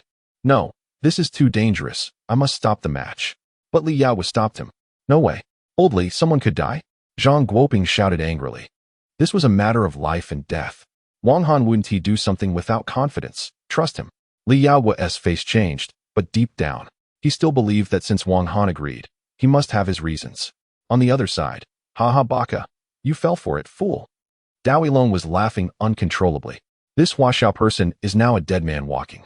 Watching this scene, the people in the East District in front of the television couldn't help but shout. What a fool Hanzi. Director Chow felt uneasy. This kid, knowing it's a pit of fire, still jumps in. Beside him, Lu Changji's face turned pale with fear. This is not good. The referee panicked. Damn. Are you guys playing for real? He hurriedly tried to dissuade Wang Han. Wang Han, please calm down. He feared that this Huaxiao person might really get killed by Sandajan. Hey, but the next moment, Sandajan pulled the referee aside and angrily shouted. He has already agreed. No backing out. Baka. He was stronger than ever now, and Wooden team missed this opportunity. What are you worried about, referee? Get lost. The referee was in a dilemma. He glanced at Wang Han and saw he had no intention of refusing. One wanted to fight, and one wanted to take the hit. What could he do? All right then. I hereby declare, from now on, it's up to you competitors, and it has nothing to do with our international organization. Sandagen suddenly kicked the air. Boom! An explosion sounded. Everyone. What kind of power is this? Yoshi warm-up completed. Sandagen's eyes turned increasingly bloodshot in an overload state. Warm-up? Everyone was in shock. This is a warm-up? It's over, it's really over. If they really fight, what will happen? This guy looks like he can't handle it at all. Sandagen looked at the unmoving Wang Han. How about it? No warm-up? Do you even need to warm up for me? Wang Han provocatively gestured with his hand. San Tianjin sneered and whispered, Don't worry, I'll make you wish you were dead. In the next moment, with the referee's whistle, San Tianjin charged at Wang Han. The battle was about to begin. In the stands, all the spectators were nervous for Wang Han. In the blink of an eye, this opponent was right in front of him. Time to pay for your ignorance. Person from the east. Suddenly, San Tianjin leaped high, his right foot whipping towards Wang Han's neck with a powerful kick. The fight started with a deadly move. The referee was shocked. He was also proficient in Taekwondo, making him even more astounded. This kick could kill. Gasp! The audience held their breath. They watched as this terrifying kick was about to land. However, Wang Han, standing in the ring, remained completely still, his expression calm. What was he doing? Counterattack. Dodge, quickly dodge. The spectators from the east cheered. Ha ha ha. Oh yeah, he is scared. This guy just gave up? San Tianjin, take him out. Zhang Guoping shouted angrily. What are you waiting for, Wang Han? Li Yaobo clenched his fists. This is dangerous. At that moment, Wang Han moved. He executed a powerful kick from the spot. A gust of wind rushed past. San Tianjin felt a whirlwind. The next moment, boom, a muffled groan. San Tianjin was sent flying, crashing against the ropes at the edge of the ring. Spit. He coughed up blood on the ground. How could this be? No one expected. The formidable San Tianjin was kicked away by Wang Han. In an instant, he was in a sorry state. Taekwondo from the east? Wang Han lowered his leg and disdainfully said, Is that all you've got? The referee. San Tianjin. The audience. The stands fell silent. Even the fighters in other matches became quiet. The host was in disbelief. At this moment, the entire arena was extraordinarily quiet. After a moment, the spectators from the east raised their arms and cheered, like a wave sweeping through the venue. Wow, what a crushing victory. What the heck? He knocked him down with one kick. Great kick, take him out. Zhang Guoping was extremely excited.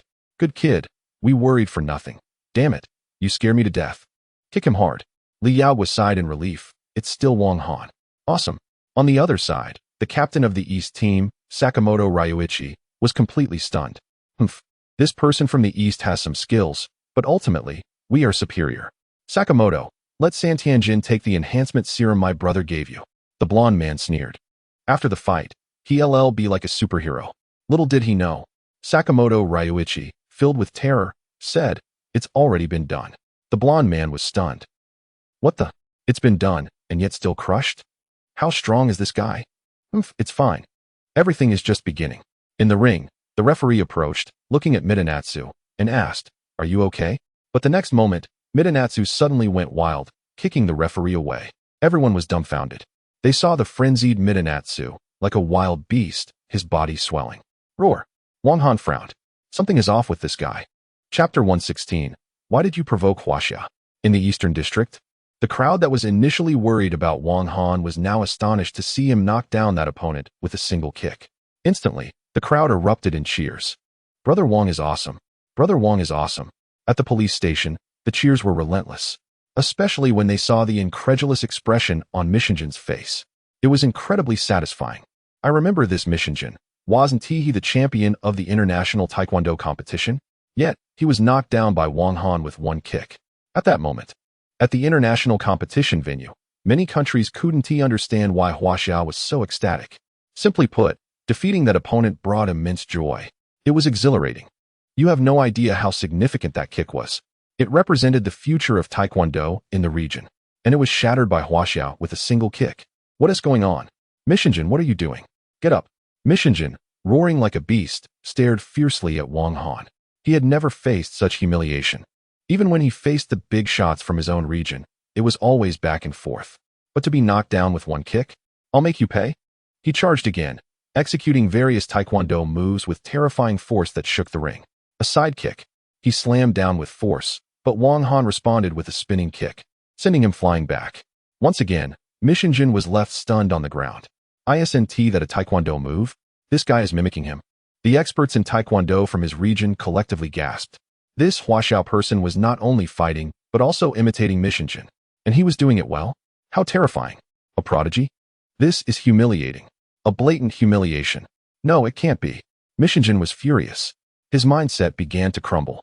He wasn't foolish. Anyone could see that technically, this Huaxiao person was above him. Get up, get up.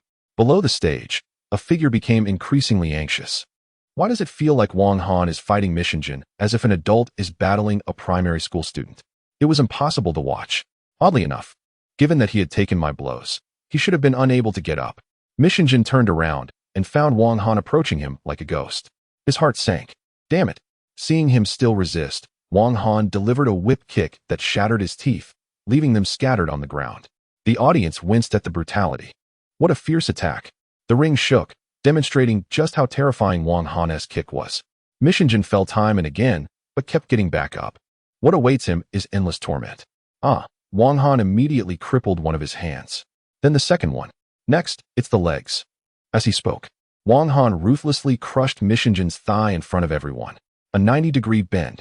Hiss, everyone felt a chill down their spines. The outcome has already emerged. The referee was terrified. A severe blow. Just then, Dowie Longyue suddenly rushed onto the stage, blocking the already unrecognizable Mishinjin. We from Yingshou concede. We concede. Concede? Wang Han clenched his fist and slowly walked over. Do you think we are easy to bully? You were the ones who kept saying you wanted a life and death match. Now, when the situation is unfavorable, you surrender? Want to retreat unscathed? What do you want? Don't come over. Dowie Longyue shouted angrily. However, the next moment, Wang Han delivered a horizontal kick, breaking one of his legs on the spot. Crack! Dowie Longyue fell to the ground, clutching his thigh, screaming in agony. Baka! This scene left the other competitors on the stage dumbfounded. A chill ran down their backs. Zixibia's mouth twitched, pain contorting his face. This captain from Huaxiao is so ruthless? Whoosh! Sakamoto Ryuichi arrived on the stage with his team, shouting angrily, Stop! But on the stage, Wang Han merely glanced at them with disdain. These people immediately halted, afraid to step onto the stage. They trembled. After all, no one wants to see their legs broken right then and there. Wang Han, don't be too ruthless. We should all get along in the future. Sakamoto Ryuichi said with a serious face. He never expected Wang Han to be this fierce. Even with medication, they couldn't keep up. Mishinjin must not die. He is a talent from Yingshou. Unfortunately, he was too arrogant. Or rather, the entire Yingshou was too arrogant. Wang Han smiled and said, he agreed to the life and death match, and no one can interfere. Of course, if you want to stop me, feel free, as long as you are prepared to have your legs broken by me. Boom! The crowd was in an uproar. Audiences from all nations were incredibly shocked. So reckless. But he truly had the capital to be arrogant. Baka! Sakamoto Ryuichi thought it was bad. They didn't dare to move. Only able to watch as Wang Han slowly approached Mishinjin, looking down at him, just as he had looked down at Wang Han before the match. Mishinjin, do you have anything to say before you die? Mishinjin panicked. Is this guy for real? No, I don't want to die. You can't kill me. Sakamoto, save me. Please. Mishinjin retreated like a stray dog. Where was the imposing manner from before the match? Wang Han turned his head. Will you save him? Sakamoto Ryuichi. Baka, this is too much. He trembled with anger, but dared not resist, his fists clenched tightly. For a long time, the others didn't dare to approach. TCH. Wang Han spat. See, I told you, no one will save you. Mita Jin's pants were wet. He never thought he would actually die, so why provoke us? As he spoke, Wang Han swiftly struck Mita Jin's temple with his fists. Bang! Mita Jin felt darkness engulf him. Then, his head tilted, and he collapsed to the side, lifeless. Dead. Sakamoto Ryuichi gritted his teeth, glaring at Wang Han in the ring. Baka, you killed Mita Jin. Nanny? Mita Jin is dead? Pay with your life. Pay with your life. In the stands, the audience erupted in outrage, cursing Wang Han. Sakamoto Ryuichi growled. Wang Han, you will pay for this. or will you avenge him instead? Sakamoto Ryuichi instantly lost control, enraged. Wang Han scoffed. These people just like to bully the weak and fear the strong. You have to be ruthless. Only then will they be obedient. The referee looked at the unconscious Deoya and the dead Mita-jin, his scalp tingling. Wow, he actually killed him. Speaking of which, they keep their word. I announce that the winner of this match is... The audience erupted in cheers. Damn it, that guy deserved to die. Wang Han stepped down from the ring. Almost all the other competitors from different countries felt a chill. He is warning us. Zixibia felt the fear. Mita-jin's death was a signal. The captains of various countries simultaneously recalled Wang Han's voice in their minds. If you oppose us, then, you better be prepared to die. Unexpectedly, while everyone united against them, they received a direct warning from them. Want to provoke us? First, weigh your own strength. Chapter 117, The Cat and Mouse Game, Confronted by Provocation. Useless. Doug kicked Sakamoto Ryuichi aside. Damn. Goodness. You were eliminated from the competition, but you didn't eliminate yourself. Without my support, you would have been out yesterday. Sakamoto Ryuichi covered his face, feeling incredibly embarrassed. If it weren't for the interference yesterday, his team would probably have placed last. Brother, give me another chance. I want to take down that Wang Han. Get lost. Right now, it's all over the news that the future of Taekwondo in your region was crushed by a person from another country on the stage. You've lost all face. Doug Jones was furious, and he had wasted a power-enhancing potion.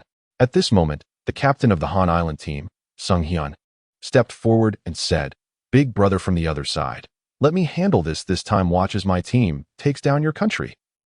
Haha. Looking back at the video from yesterday's match, when Wang Han staged a comeback and defeated the arrogant opponent, the higher-ups from his country felt a sense of relief. Thanks to Wang Han, their current score is in third place. Those arrogant opponents must be furious. Of course. However, this is just a small victory. The real challenges are just beginning. The higher-ups had never been this happy before. Next, what is the event? Li Yaohua asked. At this point, they had made a good start. They needed to work harder and maintain their momentum. Let me see. Zhang Guoping flipped through the schedule and then showed a surprised expression. Cat and mouse. Everyone. Cat and mouse? What the heck? Everyone, do you know what catching thieves is like? It's somewhat similar. The next day, Wang Han's team arrived at the competition venue, and their team was placed in Zone B, alongside smaller countries. Except for Han Island. Livestream. Goodness, yesterday against the arrogant opponent, today against the other team, the international organization really understands us, huh? One word, small ha-ha. The other team is about to break down the Han Island team, as expected, immediately focused on Wang Han and the others. Captain Wang, you might not necessarily win today's match. Sung Hyun adjusted his glasses. Because today, it's a test of brains. And Wang Han, who only knows how to fight, probably doesn't have much brain power. Are you that confident? Wang Han smiled slightly. The last person who spoke to me like that was named Mitani. The other team members? Oh, so that's how it is? Humph. Let us see who laughs last. At this moment, Yuli walked over and said, Be careful of that team captain. His name is Sung Hyun. I've done some digging, and I've heard he is known as the fire-eyed among the younger generation in his country, famous for his sharp insight. No thief can escape his eyes. Oh, is he that formidable? He just hasn't encountered me yet. Wang Han scoffed. Just then, representatives from an international organization have arrived, and the team members are explaining the rules to everyone. Essentially, the organization will deploy some personnel disguised as thieves in several areas, along with some real thieves. Each team must identify the real thieves and bring them to justice. If a team captures a personnel disguised as a thief, they lose a point. If they catch a real thief, they gain a point. This sounds challenging, especially without any clues. It truly tests the skills of the detectives. The difficulty is quite high, and teams from various nations are expressing their frustration. There are no clues provided, and blending in with the crowd adds to the challenge. This scenario closely mirrors how detectives rely on their instincts to accurately identify hidden criminals. It tests the observational skills required of a detective. We will have supervisors monitoring and recording the scores. You will have 10 minutes to strategize. The countdown begins. Teams start discussing tactics, and some even form alliances. Wang Han is accompanied by Yuli, Xiao Han, and a few newcomers, who are among the more observant members of the team. I have a strategy. Soon, the referee announces that the time is up. The competition is about to begin. In several areas, the disguised thieves and the real thieves recruited by the organization are already mixed in. The atmosphere in the gymnasium is electric. Surprisingly, everyone is focusing on Area B. Why? Because the renowned warrior from the East is present. Yes, now, foreign friends have given Wang Han a new nickname, Warrior from the East. Thieves beware. This increases the stakes. If they make a mistake, they lose points. Go, Han Island. Sung Hyun is the top thief catcher among the younger generation from Han Island, so they feel confident. As long as the East loses, we'll be good friends. The groups from Ingzhou and Han Island are colluding, secretly hoping for the East to lose the match to avenge themselves. The audience from the East is anxious for Wang Han and his team. They must win. Meanwhile, in Area B, numerous teams are poised for action. Suddenly, Sung Hyun, the captain of Han Island's team, approaches the East team. He says to Wang Han, "Let us see who can catch more thieves." This time, he intends to teach this Eastern warrior a lesson in professionalism. "Oh, want to teach me a lesson?" Wang Han isn't angry. Instead, he replies, "No problem. Let us see if you have what it takes. Be careful, Sung Hyun, you've forgotten my nickname, right?" Fire Eye. Sung Hyun isn't being arrogant. He is simply stating a fact, as his observational skills have always been exceptional since childhood. He can even notice things that are invisible to the naked eye, almost to an extraordinary degree. This is why he feels so confident about humiliating the Eastern warrior in front of the whole world. Thus, Area B is about to become a confrontation between the two regions, one side and the other, setting off together from the same zone. The only advantage of this area is a main line that can directly connect to other regions. Oh, you all are here too. The others cast looks towards Wang Han and his team. Both sides are clearly displeased with each other. The tension is palpable. In front of them, people come and go, making it impossible to discern who the real thieves are and who are the workers posing as thieves to disrupt the competitors. Ugh, Yuli felt overwhelmed. This is too difficult. Sheng Xian addressed his team. Follow the plan, begin. In the next moment, the others dispersed, each searching for the criminals. Indeed, this is also a method commonly used in large competitions. Facing a high volume of people, dispersing to search is undoubtedly more efficient. However, Sheng Xian was taken aback. His gaze was incredulous, because the team from the other region surprisingly gathered together? Seriously, isn't that foolish, searching while huddled together? Not only is it inefficient, but it also wastes manpower. It's a thankless task. Only a fool would do that. It seems that while Captain Wang Han is indeed unbeatable in combat, when it comes to catching thieves, well, he is lacking in that regard. Chapter 118. This move is confusing. The audience was stunned. Even those who were not familiar with the situation understood that at this moment, dispersing to search was the best strategy. But why were they all gathered together? Victory was mocking, after thinking for so long. Is this the best you can come up with? Ridiculous, they can't really be planning to stay together, right? However, in the next moment, Wang Han spoke up. Have you all got what you need? Yu Li and others pulled out bundles of rope. Got it, Captain. All right, let us go catch the thief. Victory. Wait a minute. Aren't you supposed to be using handcuffs? Why do you have rope instead? And with that tone, it sounds like you've already found the thief? What a fool. Are they really that naive, or just pretending to be confused? I want to see what tricks you are hiding. Saying that, he didn't rush and followed Wang Han and the others. On the other side, Zhang Guoping was a bit confused. He looked at Li Yaohua and asked, "Is this appropriate? I know Wang Han is capable, but dispersing would clearly be faster for catching a thief, right?" Li Yaohua, however, smiled confidently. He looked at Zhang and said, "Don't you know what Wang Han's nickname is in the East District of Hang City? His experience in the police station?" Previously, Zhang Guoping hadn't paid much attention to it. What? King of Hell. One catch, one sure hit. Don't ask. It's all part of the plan. Although Zhang Guoping was puzzled, he suppressed his unease and waited with anticipation. Korea Island, plus 5 points. Boom! The audience erupted in uproar. What on earth? So quickly, Korea Island has already scored points? Impressive.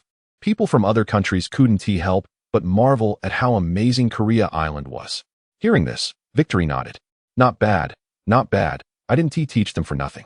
It seemed his teachings were still useful. In contrast, on the side of China, they were still leisurely walking. Currently, they hadn't scored a single point. I get it. Wang Han wants to take his time and wait for other teams to lose points and be eliminated? Humph. What a small trick. Victory looked down on this greatly. For some reason, he felt a sense of superiority looking at Wang Han. However, just then, Wang Han waved his hand, signaling everyone to stop. Wait, I'll point to which one you grab. Understood, Captain. Everyone complied. Which one? Grab which? Victory laughed. This is just playing around. When Wang Han announced this strategy, the audiences from Korea Island and Ingzhou were all amused. Goodness. Even Victory wouldn't dare to act this way. Do you really think you have the ability to see through everything? Baka, this is hilarious. This Chinese person thinks that just because he is a bit skilled in fighting, he is invincible? And pointing to catch, do you think you're a radar or something? Oh, how clueless. The faces of the Chinese audience showed bitterness. This catching of thieves, it's not right to catch like this, isn't it too hasty? It's easy to make mistakes, right? Is there anyone who understands, can explain this? I used to be a police officer, and I also can't make sense of it, this situation. It's raising the blood pressure of the police officers here. What a mess. Is this part of the plan? Zhang Guoping's voice trembled. Old brother, I trust you don't deceive me. Li Yaohua cleared his throat and calmly said, let's keep watching. However, through the television, the people in the Eastern District were watching this scene. Director Liu was leisurely drinking tea, completely unconcerned. No problem. How can a sparrow understand the ambitions of a swan? Soon, his apprentice was about to show off. Wang Han looked at the sneaky figure following behind and asked, aren't you busy with your own things? Haha, I want to see the methods of Captain Wang Han. His tone was full of mockery. Wang Han's lips curled into a smile, and he replied, then you better learn well. Then, he took a deep breath. Eye of investigation activated. In an instant, he looked down upon the entire area like a god, the exaggerated scope allowing everything to be seen clearly. Among the dense crowd, red dots were quietly moving. Jin Shengchan, male thief. Wang Shi, male thief. One by one, the thieves were easily identified. It was incredibly clear. Wang Han suddenly raised his hand and pointed to a certain spot. Over there, a man in a red shirt, a woman in a skirt, an old man. Yes, the old man lying on the ground pretending to be crazy. Then, the audience saw this captain from the region quickly directing his team to begin the arrests. Everyone acted swiftly and decisively. Wherever he pointed, they caught. Moreover, two thieves, upon seeing these officers, were tied up with ropes without a word, leaving them stunned. No, I haven't even performed yet. You're already arresting me? Just like that, Wang Han commanded, and everyone executed the arrests with clear divisions of labor, moving quickly. Before long, more than 10 people were tied up with ropes. Wow, look, we caught so many. One viewer was overjoyed. But then he noticed the person beside him looked pale. What's wrong? Brother, this isn't a good thing. Can you be sure? Are they all thieves? If one is caught wrong, points will be deducted. Ah, isn't that a disaster? On the other side, the sneaky figure and his companion were excited. Ha ha ha, catch them. The more you catch, the faster they go down. Chapter 119. Look, this is called professionalism. Shengxian sneered. Making mistakes will cost points, you fool. Ding dong, sure enough. The next moment, the venue was filled with the notification sound from the international organization. The crowd was ecstatic. Look, the retribution has arrived. Some country. Goodbye, he waved goodbye to Wang Han. That fool. Get eliminated.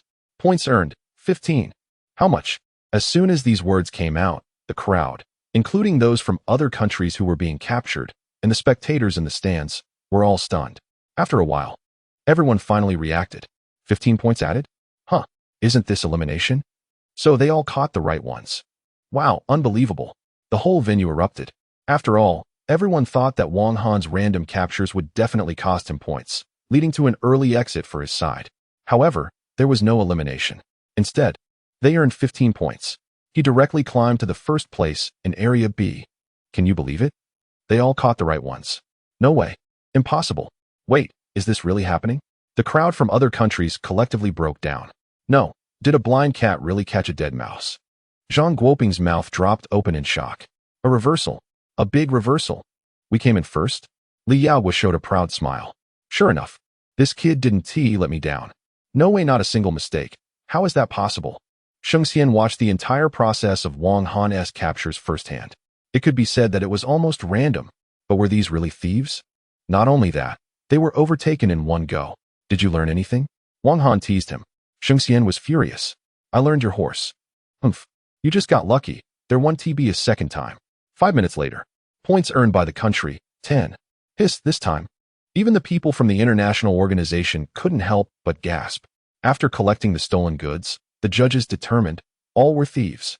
Damn, the police from that country are too strong. One capture, one hit. Shit, at this rate, all the thieves will be caught. Other countries can't even compete. All I can say is, that country is too strong. Yes, it must be the mysterious Eastern power. Otherwise, it can't be explained. This is true, sharp-eyed vision. Sheng Xian was confused. All correct. What kind of sorcery did you use? Sorcery? This is a display of strength. I don't believe it. Sheng Xian absolutely refused to admit that such seemingly random captures could be a display of strength. Suddenly, Wang Han. He pointed at a scruffy man and asked, "Tell me, is he a thief?" Sheng Xian looked at the man Wang Han was pointing at. He analyzed carefully and finally shook his head, saying, "No. Xiao Han, go catch that man. He is a thief." "Okay, Sheng Xian. Did you not hear me?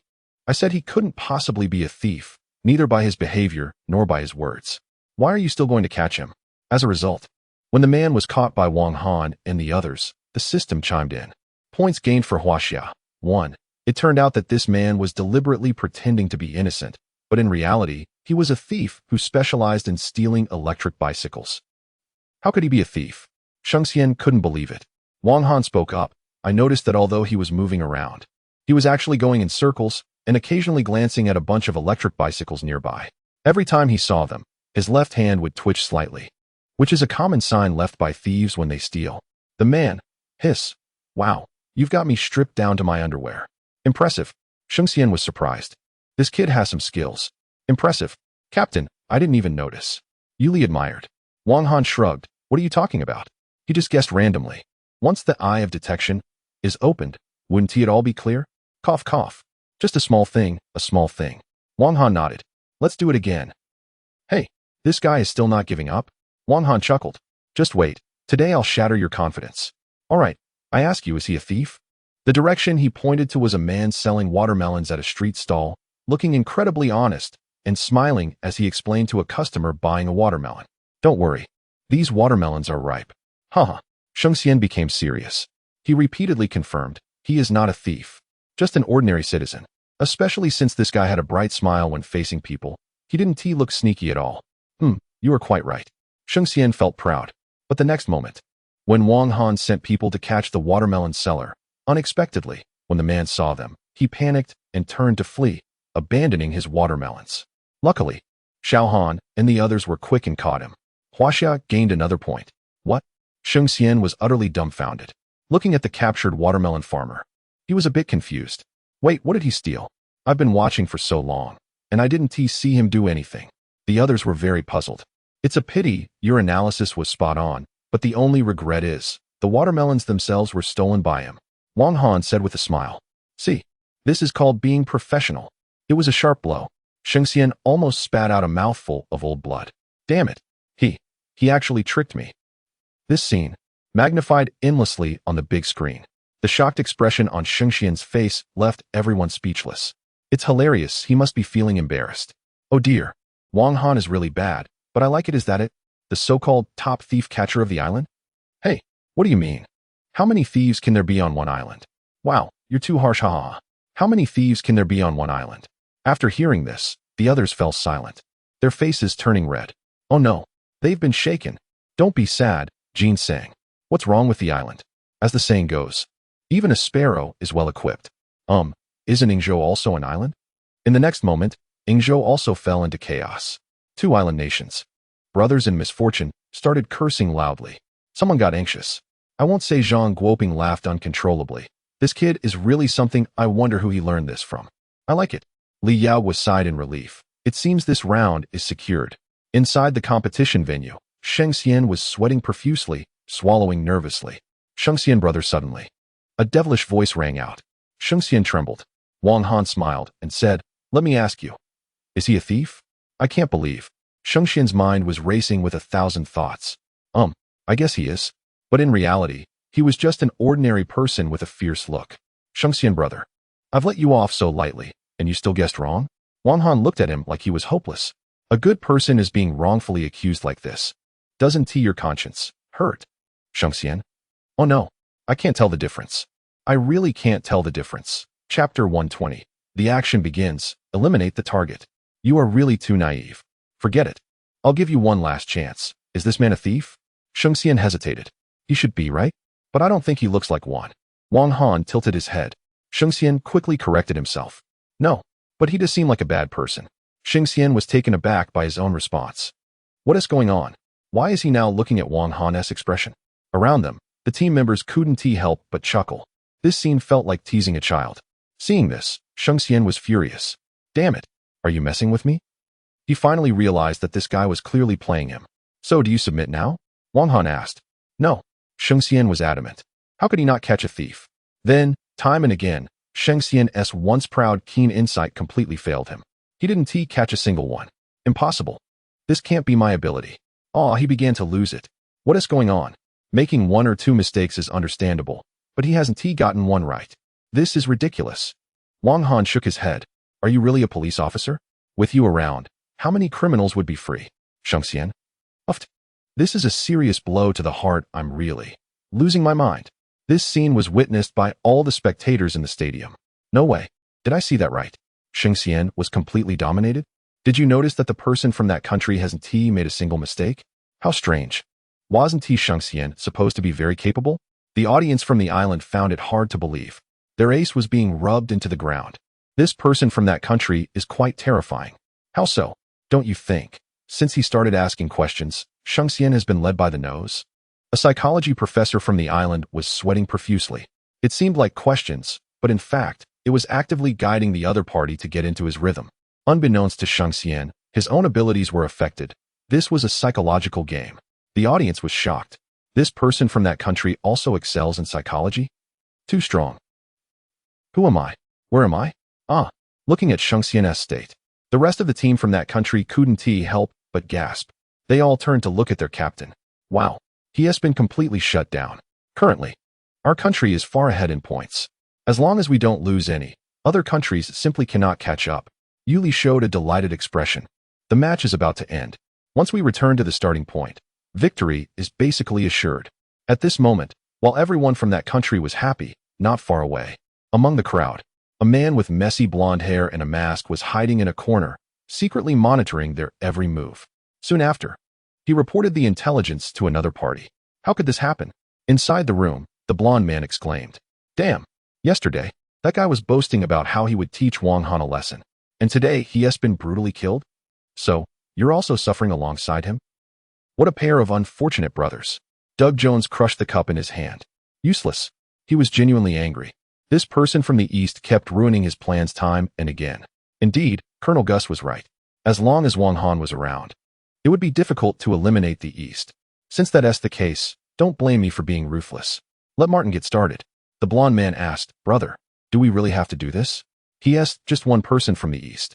This person is not simple. He is too powerful. Leaving him alive will only bring disaster. He must be eliminated early. Moreover, before the competition, Colonel Gus had mentioned the need to get rid of this person. All right, let us take out these individuals from the East. Martin, take action. Martin hung up the phone and immediately destroyed any evidence. He blended into the crowd.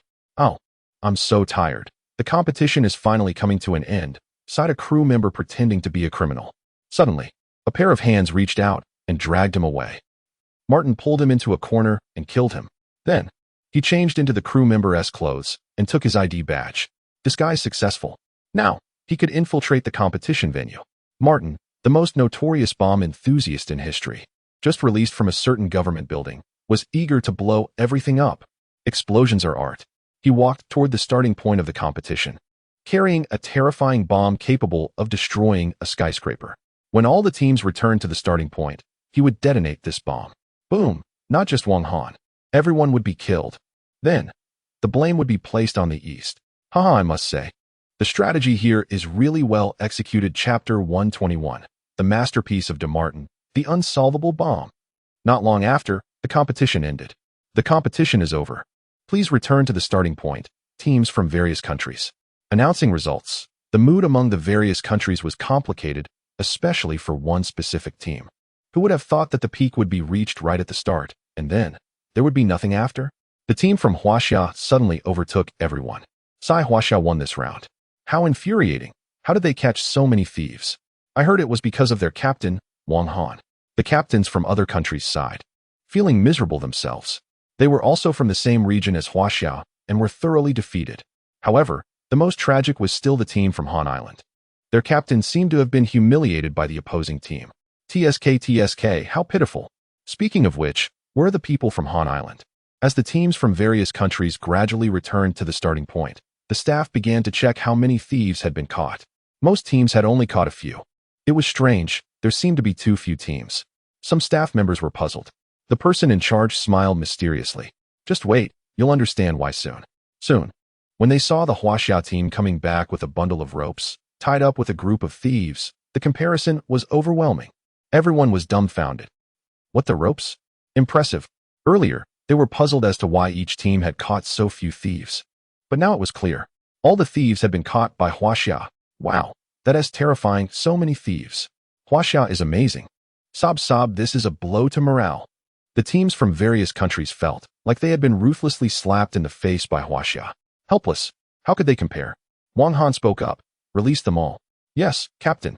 Then, everyone watched as they released batch after batch of thieves. It was like herding sheep. Huaxia had captured a total of 50 people. When the staff said this, their mouths were trembling. Damn. It's almost like all the thieves are here. Hiss. Teams from various countries gasped in shock, their scalps tingling.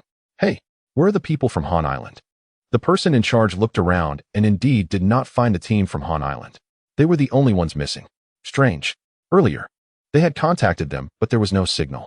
Wang Han, you had contact with the team from Han Island. Where are they? The team from Han Island, hasn't he returned? Wang Han was stunned. He remembered that after he had thoroughly defeated that player named Sheng Xian, he ran away. I don't know. This is troublesome. Wang Han pondered. The team from Han Island suddenly lost contact. Something is not right. Suddenly, Wang Han heard a faint sound. Beep beep, very soft. But during a previous upgrade, he had gained a skill called acoustic ear. No matter how small the sound, he could hear it clearly. So, he was able to catch this barely noticeable sound. What was that sound? The team members were taken aback. What? You must have misheard. Captain. The others in the Huaxia team also did not hear anything strange. However, Wang Han followed the sound, and it became clearer. Then, his expression changed drastically. It was the sound of a bomb. Soon, he arrived in front of a room and kicked the door open. Then, everyone saw Wang Han rush out, shouting at them, "Run, there's a bomb." A bomb? Then, they saw inside the room a strange cylindrical object, tightly bound with numerous wires, resembling a collection of bombs, silently counting down. 10 o'clock. Oh no, there really is a bomb. Boom, like a thunderclap. The team members became agitated. Ah, bomb. Run. The sudden appearance of the bomb threw the scene into chaos. The person in charge exclaimed, "What the hell? How could there be a bomb here?" It seemed to be real. He was so scared that he took out his phone and called an international organization to report the bomb in Area B. On the other end, the international organization staff reacted. "What did you say? There's a bomb?" The head of the competition turned pale. "What the hell? A terrorist attack?" He asked, "How much time is left?" 10 minutes. What? 10 minutes? That's way too short. It probably won't be enough time to get there. What should we do? The person in charge panicked. "Quickly evacuate the people there. I will send someone immediately." After hanging up, the person in charge furrowed his brows. Should they inform the public? No, this would cause chaos, and the media would complicate things. They needed to inform the high-level officials of the country in Area B first. Then, the high-level officials from various countries were shocked. What? A bomb. Catch a thief, and now there's a bomb? We need to save our personnel. Zhang Guoping looked at the chaotic high-level officials, his heart pounding. A bomb. This is not good. Area B, isn't that in Huaxia's territory? He heard that there were only 10 minutes left before the bomb would detonate. Li Yaohua walked over, looking tense. This matter is very serious. 10 minutes? Zhang Guoping cursed. This is ridiculous. The King of Hell is about to come out. Damn it. How coincidental that among the competition areas, Area B is the farthest away. Chow. Someone must be sabotaging us. Those bastards. Yeah, I think so too. At that moment, a senior official from Han Island walked over with a smile, as if detached from the situation. Everyone, grieve appropriately. The representatives from various countries were baffled. What the hell? Do you mean? This little brat. Just when it was about to end, the team from the island didn't show up and avoided disaster. Could it be your doing? The bystander scoffed. Where's the evidence? I tell you, this is slander. Zhang Guoping was so angry that he wanted to hit the bystander who was adding insult to injury, but was stopped by Li Yaohua, who said, "Right now. The bomb is the main issue. How do we resolve this? The bomb disposal expert is on the way, but the situation is dire. Li Yao chuckled. Don't forget, among the people at the scene, there is a bomb disposal expert. Who? Crap. In the chaotic crowd, Martin bit his finger and said angrily, damn it, how did that person discover the bomb? Damn. Now, the plan is disrupted. At this moment, the person in charge shouted, everyone, don't be afraid, the bomb disposal expert will arrive soon, stay calm. Although everyone calmed down a bit, it was only temporary. If the bomb disposal expert doesn't arrive, chaos will ensue. What to do just then, a figure appeared before him. The person in charge was startled. It's you? I can defuse the bomb. When the crowd heard that Wang Han, this individual, was going to defuse the bomb, they were all speechless. You want a police officer to defuse the bomb? Isn't that ridiculous? Martin scoffed. This bomb is absolutely impossible to defuse. Chapter 122. Against all odds. You're tying a bomb to yourself? You? He can still defuse the bomb. The police teaching this? The police from other countries are completely baffled. They simply do not believe it. Only the members of the Huaxiao team are utterly convinced. Yuli had previously seen Wang Han's remarkable feat of defusing a bomb all by himself. Hand it over to the captain, no problem. On the other side, this bomb is indeed unique. Wang Han looked at the cylindrical bomb before him, which was counting down. Is it possible? The person in charge trembled beside him, watching the ticking countdown with fear. After about 20 seconds, Wang Han suddenly jolted. No way. You can't defuse it?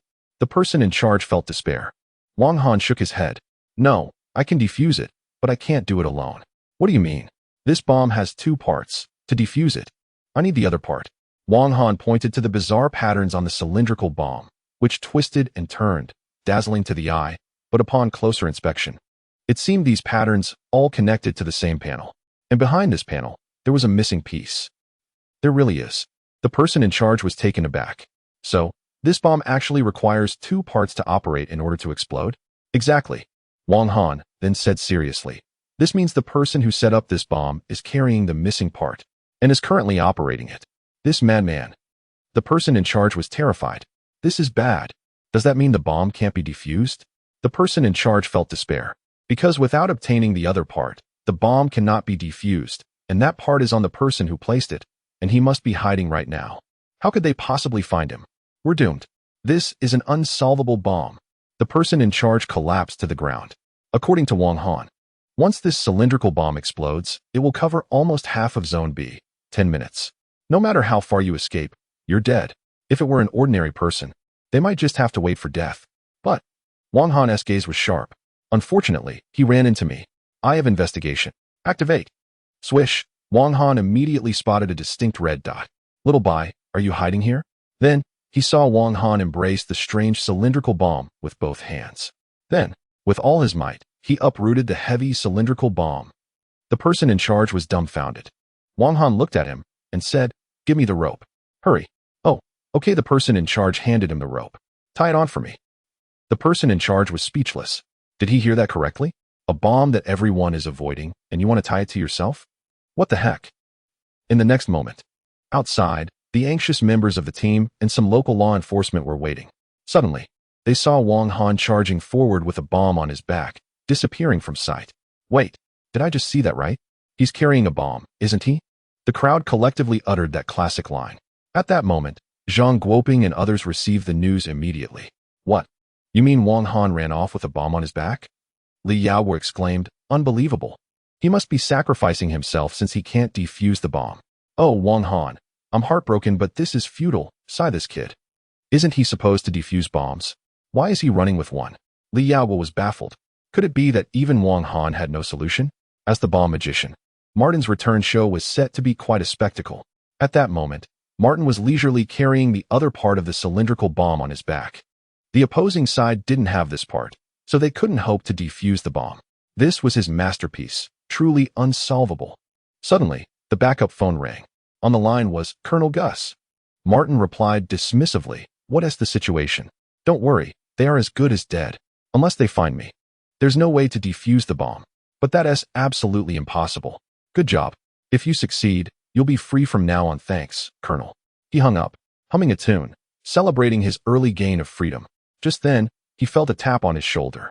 Annoyed, he asked, who the hell is this?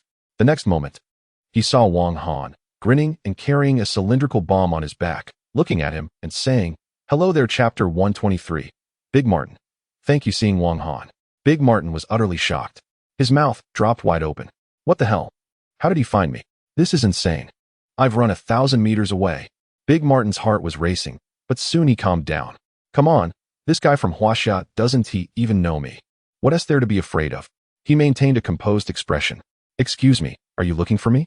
Just play dumb and it'll be fine. However, he didn't know that at this moment, he was already seen through completely. Martin, male, the most genius bomb expert in history, once almost succeeded in blowing up the Statue of Liberty before being captured and sentenced to life imprisonment.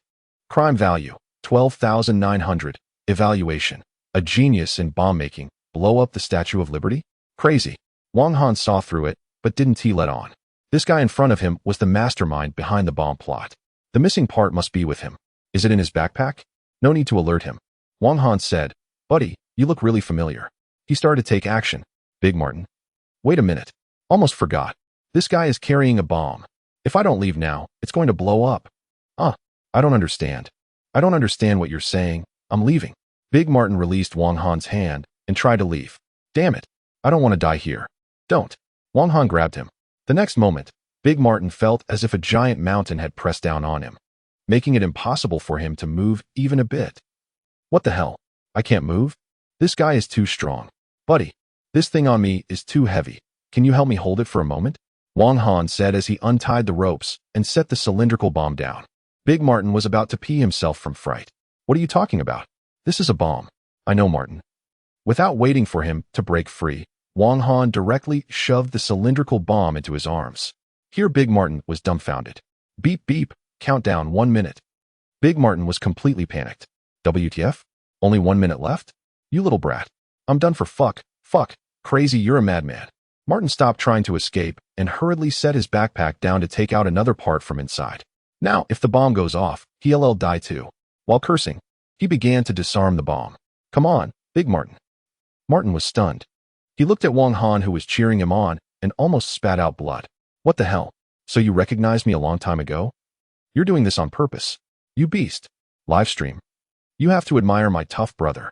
What a guy. I'm dying of laughter to solve a problem. You must confront the source. Martin, I'm totally impressed by this guy. Incredible, absolutely incredible. Could it be that he really is a genius? What to do when faced with an unsolvable bomb? Present the bomb to the person who made it. Give them a countdown. Ensure it's deactivated quickly. Ding ding ding, just at that critical moment. The phone of the responsible party rang suddenly. The person on the other end was aware of the situation. Hello? Contestant Wang, what's the status of the bomb now? At that moment, on the other side, the International Command Headquarters. Everyone, including individuals from other nations, gathered there. Tension was palpable. Oh, I can't do it alone. It's unsolvable. What? Isn't that a disaster? Everyone was in despair. But the next line was, so, with 1 minute left, I approached the bomb maker and handed the bomb over to him. As soon as this was said, the room erupted. Everyone was dumbfounded. Wow, letting the bomb maker disarm their own creation? Can it really work like that? Incredible, Zhang Guoping marveled. This is the true bomb disposal expert. Placing a nearly detonating bomb right in front of him. Let's see if he can disarm it. Beep beep. Click. Damn, Big Martin successfully disarmed his own masterpiece at the last minute. Sweating profusely, his heart pounding like a drum. Just now, his hands were shaking. Wow. He almost got blown up by his own bomb. Exhausted, he collapsed on the ground, gasping for air. I'm going to die. I'm going to die. He was nearly scared to death. At that moment, a voice rang out. Since you disarmed the bomb, Martin, I can let you off this time. Wang smiled. Martin, thank you, damn. I've never seen such a disgusting officer. Wow. You really should be sent to a certain place to let those folks see for themselves. That was your own words. Seeing he truly wasn't moving, Martin stood up, ran to the side, grabbed his backpack, and turned to run. Wang didn't pursue him. The live stream went wild. Just like that, they let the mastermind go. To be fair, this guy was also quite unfortunate, almost blown up by his own bomb. I think Wang isn't a kind person. At this moment, the lucky Martin still didn't know that. His backpack had already been switched by Wang. Poor Martin. Wang shook his head, sighed. Chapter 124. Cast a long line to catch big fish. Wang Han returned to the starting point of the competition. At this moment, Representatives from international organizations and leaders from various countries had arrived. Where's the bomb? Where's the bomb? An individual dressed in tight protective gear appeared tense. Bomb. Everyone turned to Wang Han. Wang Han replied, "It's already been disarmed." The bomb disposal expert was left speechless. After that, Wang Han explained the whole situation to the international representatives, and they turned pale, their eyes filled with shock. Zhang Guoping and Li Yaohua also arrived. Upon seeing that Wang Han was unharmed, they both sighed in relief. Upon learning that Wang Han single-handedly saved everyone's lives, leaders from various countries came before him. "Thank you so much. Without the help from your country, we might have all perished today. You are my superhero," one leader said. "On behalf of the United Nations of Congo, I am grateful for your life-saving assistance." Then, a shocking scene unfolded. The leaders of these countries knelt on one knee before Wang Han to express their gratitude. "Please get up, there's no need for that. We are all friends," Wang Han urged. "We were just thinking about targeting your country. How small-minded of us." Another leader added, "From now on, whatever happens to your country is our business too. Brother, we bow to you." This scene made the suddenly appearing outsiders feel nauseous. They had initially intended to frame Wang Han's country, but ended up with so many allies instead. They were beside themselves with frustration. Zhang Guoping looked at them coldly. Although there was no solid evidence, they suspected that the island nation was involved. "Wang Han, I heard you found the mastermind behind the bombing?" "Yes, a man named Martin, from a certain country." The faces of Zhang Guoping and Li Yaohua darkened instantly. Again, it's those guys. They recalled the previous train incident and suspected this was also their doing. These bastards really think they can bully us. And where is he now? I let him go. Li Yaohua quickly realized and said, "You're playing the long game to catch a big fish." Exactly, Wang Han smiled. He had previously won an item called Invisible Tracker in a lottery. As the name suggests, this tracker was invisible. While Martin was busy disarming the bomb, Wang Han secretly placed it in his backpack. As long as Martin returned to their hideout, he could follow the trail to find their base and then take them all down. Impressive. The more I see this kid, the more I like him. He's capable and smart. I almost want to recruit him into our defense department, Zhang Guoping remarked. Sure, this matter can be handled by us, Li Yaohua said seriously. The three nodded. After all, other countries are simply not trustworthy now. Who knows, there might be spies among them. Just wait. The anger in Wang Han's heart had just ignited. This bombing incident was, as expected, suppressed by an international organization. Apart from those at the scene, outsiders were completely unaware. Externally, they only claimed there was a problem with the broadcast. In the past few days, the international organization also took this opportunity to rest, suspending the competition, which would continue after some time. Within the country, they found it. Wang Han rushed into the room. Zhang Guoping and Li Yaohua stood up in unison. Extremely excited, Wang Han placed the computer on the table and projected it onto the big screen. Everyone looked over and saw Martin's current location appearing on the screen. This was their stronghold. It was actually on the borderline. These guys are truly cunning. This made it extremely dangerous. Zhang Guoping squinted, his gaze sharp. Notify the Special Forces to start the operation. The Special Forces, one of the top elite units. This shows that the country is about to strike with a thunderous blow. I want to go too. Wang Han volunteered. Instantly, the other team members stood up as well. They wanted to follow their captain's lead. This left everyone in a dilemma.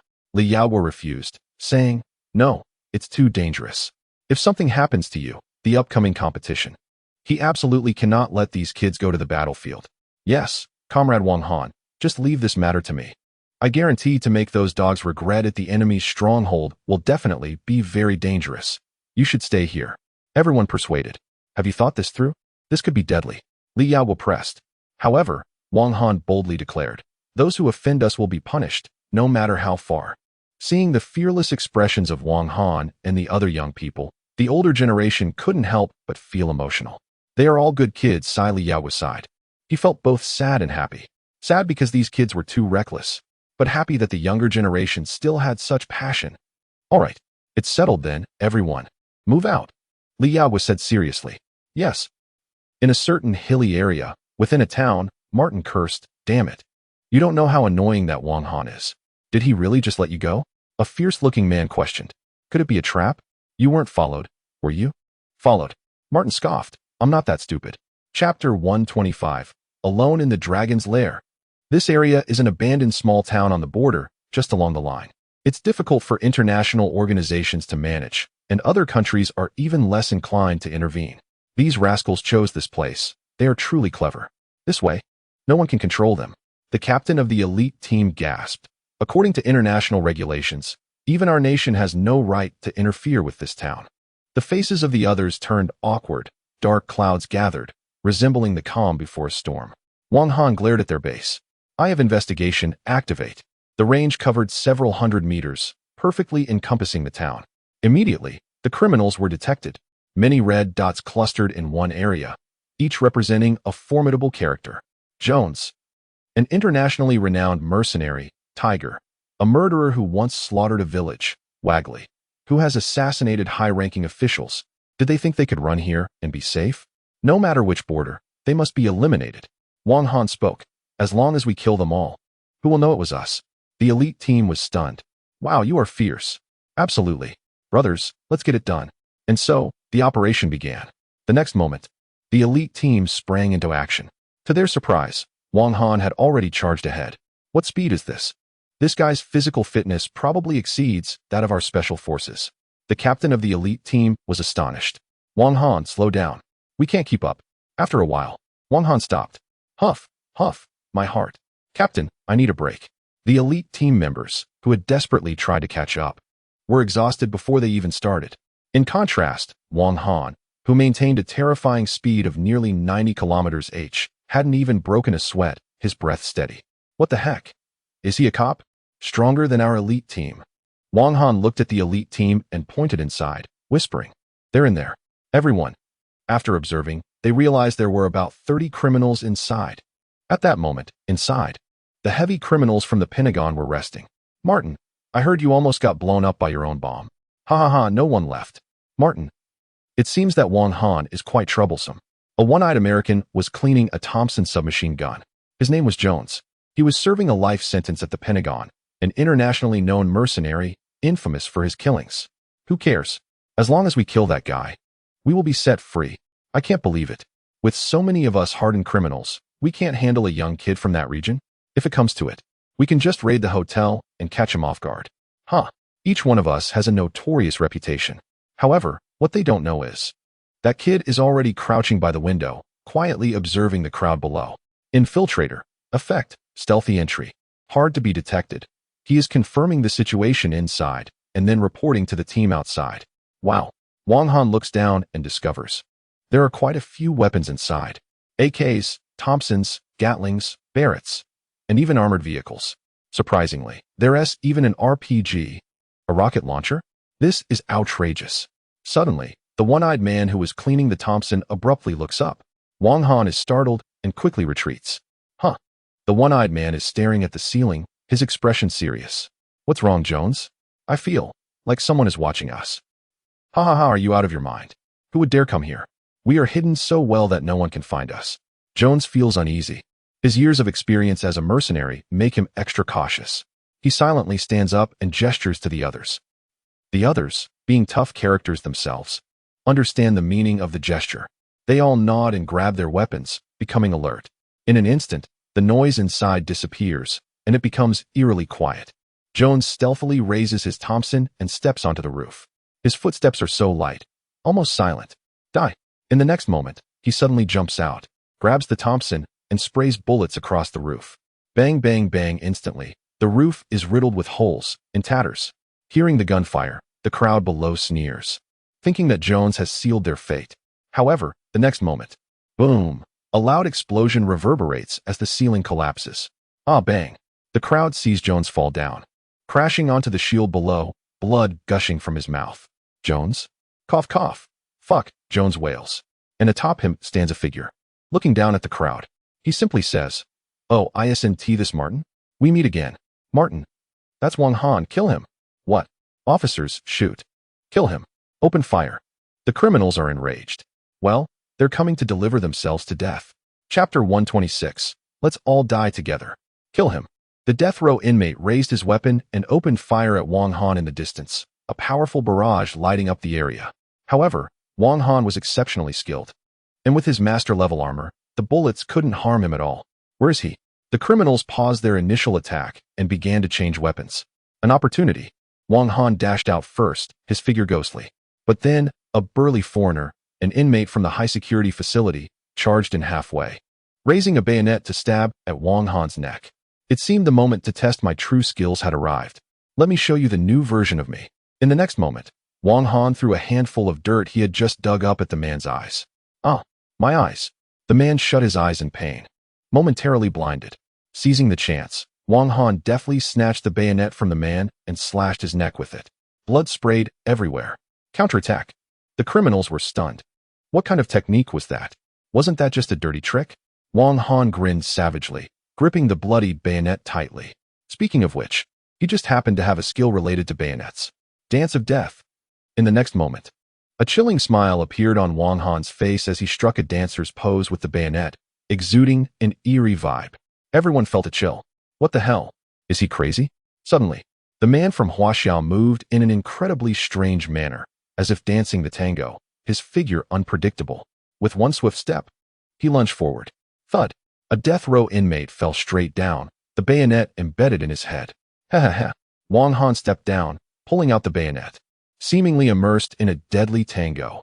Be careful, this Huaxia guy is really something, shouted the one-eyed man, clutching his chest.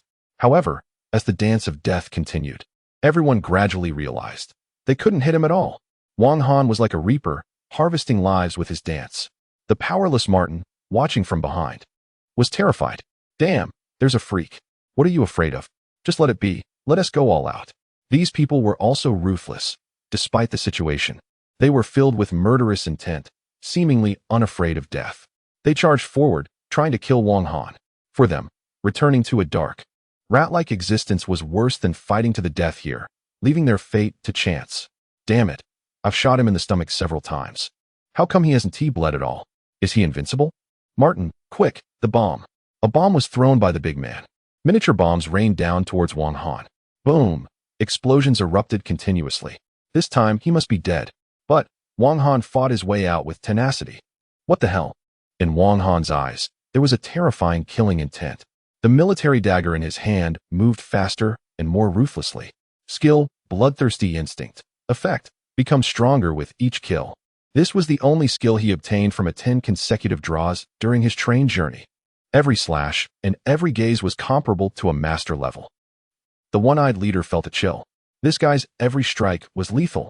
Even more frightening was his terrifying strength. A big man, armed with a large shield, attempted a sneak attack, but was directly pierced through by Wang Han. Everyone was stunned. What the heck? A small knife against a big shield. What power? Wang Han looked at the remaining 10 or so people still approaching him. Suddenly, bang! The door was blown open. The elite squad rushed in to assist Wang Han. Kill the enemies. Leave no survivors. What? Their reinforcements? The death row inmate thought it was bad news, and it was over. He had been backstabbed. Gunfire erupted. Many death row inmates fell immediately. It looked like the whole team was about to be wiped out. The one-eyed leader pulled out a necklace. On it was a picture of his cute 3-year-old daughter. Images of the promise made by Jess flashed in his mind. As long as you kill Wang Han, I guarantee your daughter will become a legal citizen. Enjoy all the best benefits, attend the best universities, and live a life of luxury. Jess, you old dog. I hope you keep your word. With red eyes, the one-eyed leader Jones, dragging his bloody body, forced himself to the weapon display area. In the next moment, he shouted, Wang Han. With an RPG in hand, disregarding his own life, he aimed at Wang Han and the others. Damn it, let us all die together. No one wants to live. The one-eyed leader was determined to kill Wang Han. At this moment, he didn't care about his life. Everyone was horrified. Even the death row inmates were stunned. Wang Han was also taken aback. This guy was willing to throw his life away. A madman. The sudden change caught everyone off guard. Take cover. The leader of the elite squad stood in front of his comrades, screaming at them. But he knew it was futile. This was an RPG, and at such close range, even a tank would be blown apart, let alone them, living humans. It was the end. Boom. An earth-shattering explosion resonated in the cramped factory. This shot was truly apocalyptic. Chapter 127. A sudden kill from 100 meters away. Boom. This terrifying blast shattered the ceiling of the entire factory. The one-eyed man was on the brink of collapse, leaning against the wall, grinning savagely. I've done it. I've completed the mission. His daughter could finally live a good life. However, amidst the smoke, a loud bang echoed. Jones was stunned. He saw that the alloy shield used by the big man earlier was now blown to pieces, crashing to the ground and revealing Wong Han's battered body, covered in wounds and looking utterly tragic. Behind him, the members of the Flying Tiger team were all stunned, their eyes red. The captain choked up, "Comrade Wong Han." No one expected that their esteemed Flying Tiger team would ultimately be saved by a young man. This kindness would be unforgettable. It hurts so much. Wong Han spat out a mouthful of blood. Indeed, an RPG was just an RPG. Even with the shield, he was still severely injured. He staggered to Jones, who was partially paralyzed. Jones's eyelids twitched uncontrollably. Damn, that was an RPG. This guy survived it with his body? What a monster. Is there anything else you want to say? Wong Han raised his military dagger. Jones sighed, trembling as he handed over a necklace from his chest to Wong Han, whispering, "Please give this to my wife." Okay. With a swift motion, Wong Han cut his throat. Wiping the blood off the dagger, he secretly pulled out a healing potion and took a big swig. His injuries gradually began to heal. 1, 5, 10. Wait. One is missing? Wong Han frowned. Where's our Mr. Martin? Why is he gone? Ha ha, a bunch of lunatics. If you're going to die, just go die. Mr. Martin had already slipped away halfway, driving an off-road vehicle at high speed. His expression was terrified. That guy Wong Han from the east is a devil. Boom. At that moment, he turned to see the hideout engulfed in flames. This must be an RPG. However, he suddenly felt ecstatic. So, they perished together. Haha, when I get back, I can tell Colonel Gus that I killed Wong Han. How satisfying. Indeed.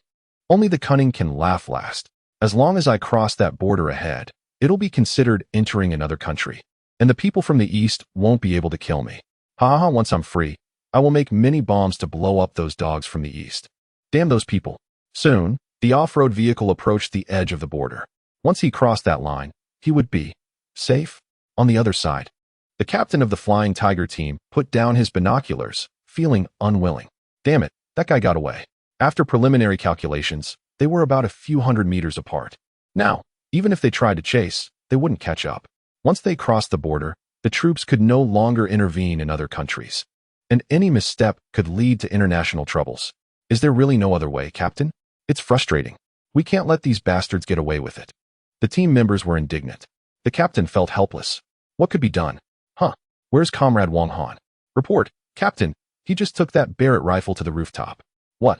Everyone looked up. On the damaged rooftop, Wong Han was propping up the Barrett with one hand and lighting a cigarette with the other. He can't be planning to snipe that Martin from here, right? No way. How is that possible? This is simply against reason. At that moment, Martin noticed the faint light of a fire behind him. Those people didn't die? However, he quickly calmed down. They can't catch up from this distance. And once he crosses the border, they won't have a chance. Boom. Saying this, he accelerated and dashed across the border. Ha ha, I'm safe. The weight on his heart was finally lifted. Afterward, Martin stopped his car, swaggered down, and looked at the small town across the way. He began to laugh loudly, raising his middle finger and cursing. Come on, Wong Han, come catch me. Didn't you want to kill me? Just you? A bunch of useless trash. Just wait. I will settle the score with you one day. They had no way to deal with him. Therefore, Martin had never been this arrogant before, dancing and mocking the people on this side. This bastard. The Flying Tiger's captain looked through the binoculars, seeing this guy taunting them, and felt furious. Damn it. A petty person is getting carried away.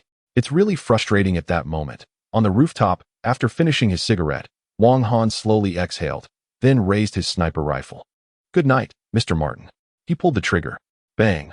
Meanwhile, clueless Martin was still wildly gesturing with his middle finger, laughing and cursing. Useless. The police are useless, come on. If you can kill me.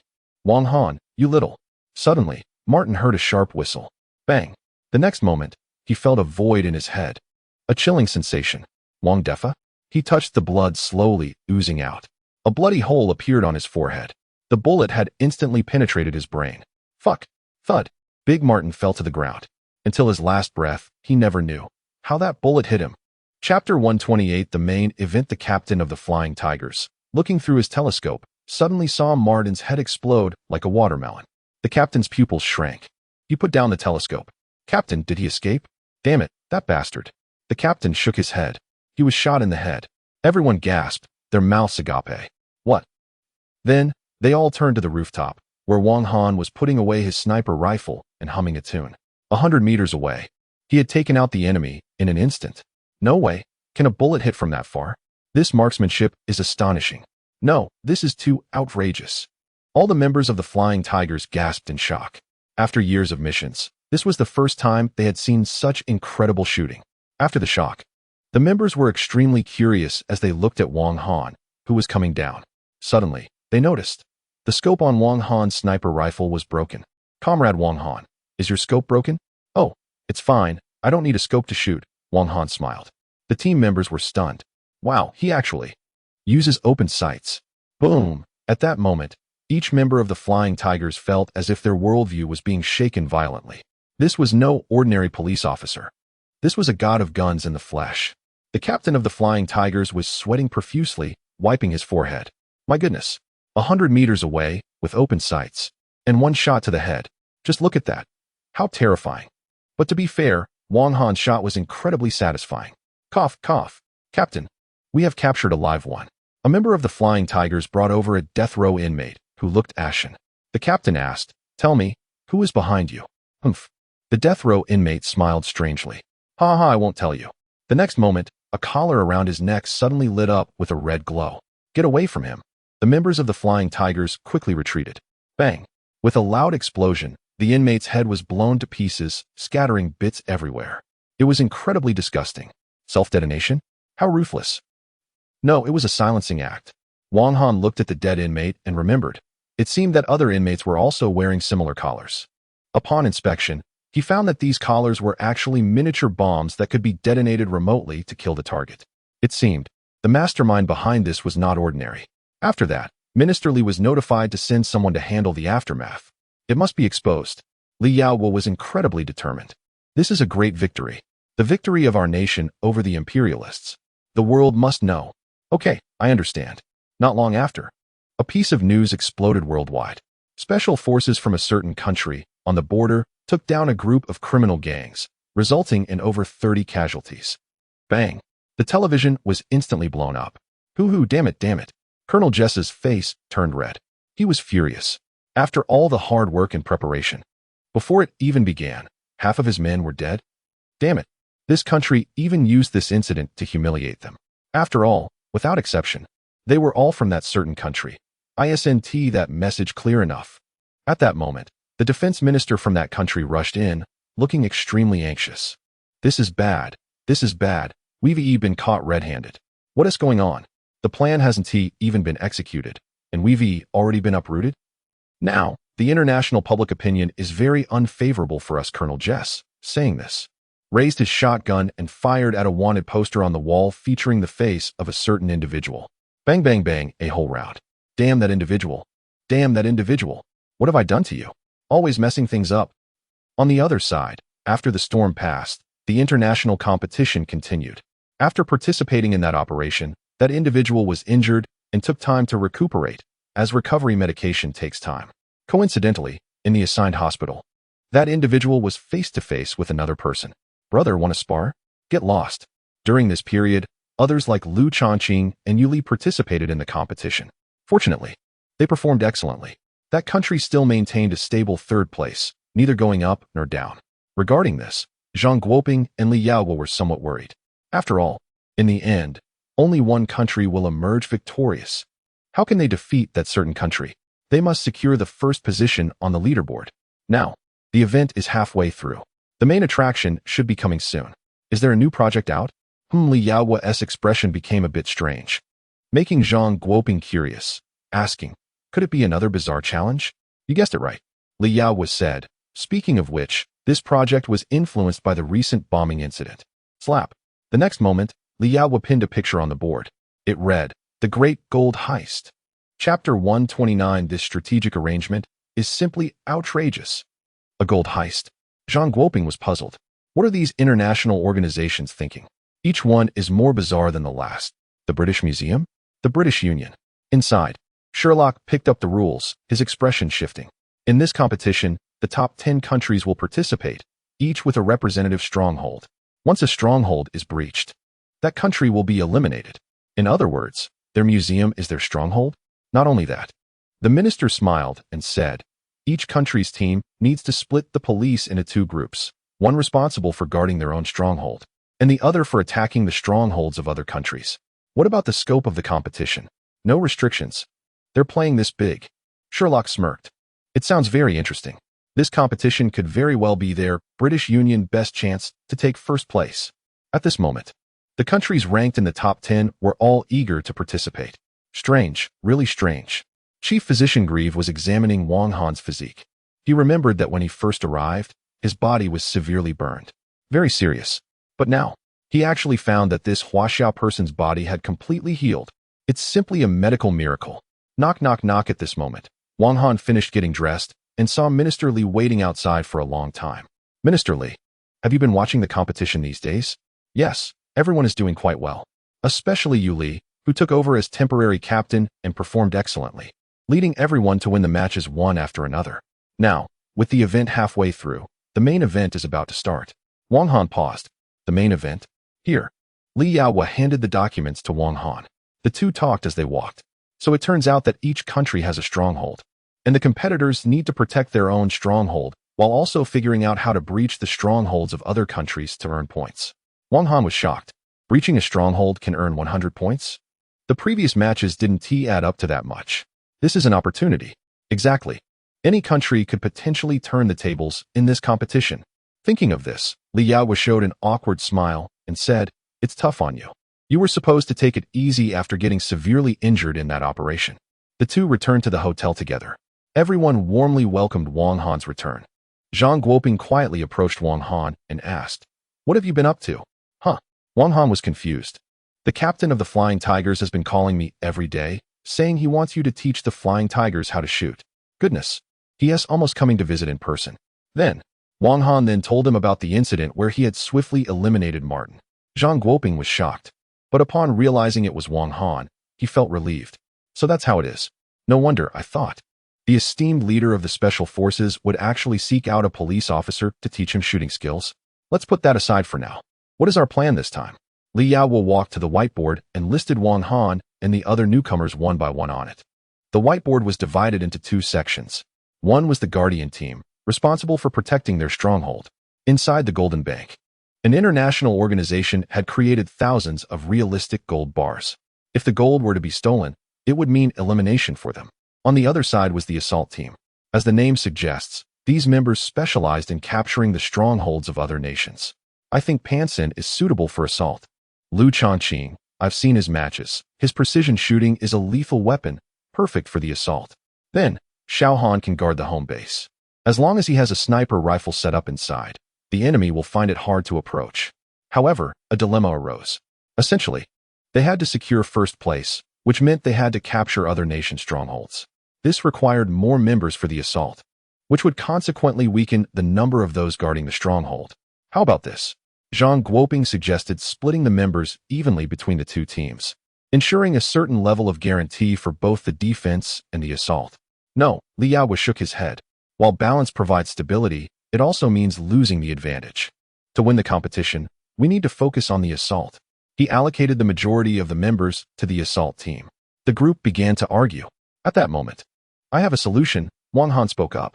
Everyone stopped and listened to his opinion. Now, his weight in the discussion had risen significantly. The higher-ups were increasingly optimistic about him. "What is your idea? Let us hear it."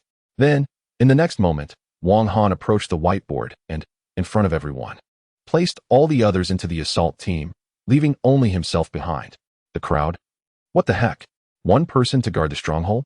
Are you serious? This is too outrageous. It truly startled many of the higher-ups. Wang Han looked at everyone and asked, "Do you trust me?" Chapter 130. The Empty City Strategy? Too wild. On the day of the competition, the stadium was once again filled with spectators from various countries. Today was the main event, a true showdown among the top 10 ranked nations, each fighting for themselves. Due to the unique nature of this competition, even the lowest-ranked team had a chance to turn the tables. It was said that the entire team would participate. The competition between the police forces of different nations was eagerly anticipated by the audience. At this moment, the big screen lit up, showcasing the strongholds of each country. The Cherry Blossom Shrine, the British Museum. Could there be real artifacts in there? And the Empire State Building was also featured. According to the rules, destroying a stronghold would count as a victory, and the activity range was unlimited, meaning teams could move freely across the map. The teams from different countries would inevitably clash, making for an exciting spectacle. At this time, within the stronghold located at the Empire State Building, it was likely that no one expected that the leaders of the participating countries, except for two, had gathered at the stronghold. Doug Jones stepped forward to greet them. The team leaders looked at him and asked, "Doug, what do you want to do?" "Let's join forces to take down the other nation." Everyone was taken aback. "Join forces?" Doug Jones replied. The competition rules didn't say anything about countries not being allowed to team up. Indeed, this was true. They could act as they pleased as long as no one was seriously harmed. One of them laughed and said, "Eliminate them. I support it. I want revenge." Doug nodded. "Then let us report our numbers. We have 7 from our side, 5 from the British team, 3 from Congo, 6 from another region, and 4 from the Korean side." After preliminary calculations, if they teamed up, they would have over 40 people. This was a terrifying number. It would be more than enough to take down a stronghold. But how will we split the points? Someone asked. Doug Jones replied with a smile, "It's simple. You can split it evenly, and our side doesn't need any points." Once this was said, the team leaders exchanged glances. This was a surefire deal. Since everyone is in agreement, let us take down the other nation and eliminate them. With that, they began recalling their scattered team members. Back at the other nation's stronghold, the team captain said, "This is in your hands now," as the team members left to attack the strongholds of other countries. Meanwhile, one person stayed behind to guard the stronghold alone. This scene left everyone watching through the big screen stunned. Even the host was momentarily speechless. Only one person was left to guard, while the others all launched attacks on other countries. Everyone was baffled. What kind of extreme strategy is this? It's outrageous. They only left one person behind. This is too bold. Aren't they afraid of being attacked from the rear? Seriously, are they giving up defense and going all out on offense? The spectators from various countries were truly shocked. Then, an even more astonishing scene unfolded. Just 10 minutes later, the only one left behind, Wang Han, actually left the stronghold. What is going on here? I don't understand. Is this a feigned retreat? Wow, this is like walking on a tightrope, emphasizing excitement. The high-ranking officials from various countries were already in an uproar. Is this a surrender? I think he has lost his mind. Isn't this just giving it away? Now, there is no one at the stronghold. How can they defend? Moreover, they are now facing a coalition from other countries attacking their stronghold. With over 30 police officers, how do you defend? "Oh no, my blood pressure is rising," Zhang Guoping exclaimed. "This kid is really not playing by the rules. Can you believe it? Now, our stronghold is wide open, just waiting to be raided." At this moment, what the crowd didn't know was that Wang Han left because his eye of detection had spotted a few troublemakers lurking nearby. These little rascals were probably looking for the stronghold. Sure enough, they were quick to seek revenge. "Chuan Shankuan, I'll be right back. I drank too much water yesterday." He found a hidden spot. Just as he unbuttoned his pants, suddenly, a hand landed on his shoulder. "Hey buddy, it's not good to relieve yourself in public, nanny." He was so startled that he held it back. "Who's there?" Bang. The next moment, a new Sakamoto Heisei, wearing a faint smile, swaggered out from the bushes. Chapter 131 Bad News. Enemies unite. Good news. I'm an insider. Wang Han used a skill to disguise himself as a local, seamlessly blending into the group. "Hey, what's up? You just came back and have been talking about the cherry blossoms blooming in your hometown. Maybe it's just the stress lately." The locals didn't think too much about it. "We just received word that the captain wants us to gather. He said something big is about to happen." "All right, something big." Wang Han felt that infiltrating this group was indeed the right choice. These guys are really up to something. A few minutes later, he followed the locals to a hidden location. To his surprise, there were team members from various countries at the entrance, with diverse skin tones. "Aren't we supposed to fight separately in this game? Why are you all getting along so well?" "Something's off." Wang Han felt uneasy. "Hey, I heard you're getting a promotion." "Haha," a colleague teased him. "Haha, your big news is great." Wang Han only knew a few phrases in Japanese. The colleague was puzzled. Is this guy acting weird? Shoo, maybe it's because of that thing with his wife. Is that so? Poor guy? Then, a very familiar person suddenly appeared. It was the captain from the previous encounter who wanted to team up against the local alliance, but was politely declined. "Everyone, from now on, we will join forces to take down the locals." Cheers erupted from the crowd. After all, sending a strong opponent like the locals out would be highly beneficial for these lower-ranked countries. Those foolish locals probably don't even realize they're in big trouble. Absolutely. Wang Han smiled. Listening to how these people planned to eliminate the locals, he couldn't help but think that if he hadn't infiltrated, he might have faced real danger. This is risky. All right. The captain had just finished speaking when applause erupted from below. Everyone turned to see Wang Han clapping enthusiastically. Noticing everyone looking at him, he shouted, "Locals out." His voice was hoarse, and the atmosphere was instantly ignited as everyone shouted in unison, "Locals out." The captain was very pleased. He was surprised that this unknown compatriot had pushed everyone's morale to the extreme. Amid the cheers, the captain approached Wang Han, smiling, "You, my friend, are destined for great things. Come, work by my side." Wang Han, "Isn't this just too coincidental? Come with me. There's work to do over here." Zixibia, using both hands and feet, led Wang Han into the secret room. The members of the Yingzhou team were extremely envious. Being with Zixibia surely had its perks. They pushed open the door and entered the secret room. Wang Han was taken aback. Inside the factory, filled with a metallic scent, the table was scattered with weapon parts. AKs, M241s. Even rocket launchers? A variety of weapons were present. A few people were engrossed in assembling weapons, working fervently. Wang Han's scalp tingled. According to the competition rules, weapons could not be carried at the start, and they had to be acquired through other means. But before him, there were so many weapons. All high-quality imports? Where did they come from? See, with the support of our older brother, we're quite formidable. Zixibia said as he picked up a sniper rifle, his expression sinister. With these weapons, combined with the manpower outside, we could take down not just one stronghold, but 10. They remind me of the coalition forces back in the day. We will surely wash over this land in blood again. Wang Han, I'll make you kneel and lick my shoes for being so arrogant and conceited. Zixibia harbored intense hatred for Wang Han. His arrogance, backed by his resources, fueled his jealousy. Meanwhile, Wang Han sneered inwardly. Just look at this ragtag bunch. Who did they think they were? An individual stepped forward angrily, looking at Wang Han with disdain. Hey, take it easy. This is a contestant from the Yingzhou team. I think he is pretty good. Humph. What kind of riffraff are you bringing in here?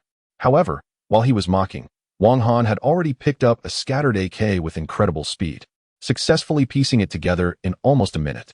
Click, click, click. Wang Han weighed the AK in his hands and smiled.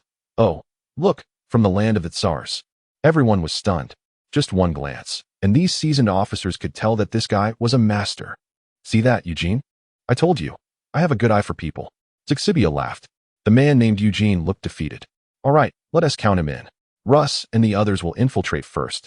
Then we charge in, and finally, the people outside will be responsible for transporting the gold, getting it all out. We'll conquer this land. The group was animatedly discussing their plans.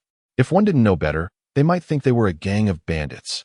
Unfortunately, no one realized that everything they were planning was being closely watched by the very people they despised the most. Meanwhile, Wang Han, while pretending to just be browsing around, was actually gathering a lot of materials to devise bombs. It was hard to believe how desperate they would be when the time came. The monitoring crew, patrolling the competition area, suddenly spotted an armed vehicle followed by several trucks. The sight was impressive. Where did this army come from? When seeing team members from different countries take out their weapons and get off the vehicles, the crew members were stunned. So many weapons? This must be against the rules. Ahem. I advise you to be cautious. The team leader next to him coughed. But their target seems to be a certain region. Isn't this too unfair to them? The team leader whispered. It seems there's been some financial incentives involved. Let us pretend we didn't see anything. Saying this, he quickly pulled the crew member away and made a hasty exit. Humph. With the right timing, location, and people, as you say, today is a day of reckoning for you. The individuals from that country sneered, watching with keen interest. Chapter 132. Not yet started. Total collapse? Everyone, capturing the stronghold of Huaxia means victory. Charge. Revenge. A group of people, armed, attacked the bank from different directions according to the plan. The leader laughed heartily.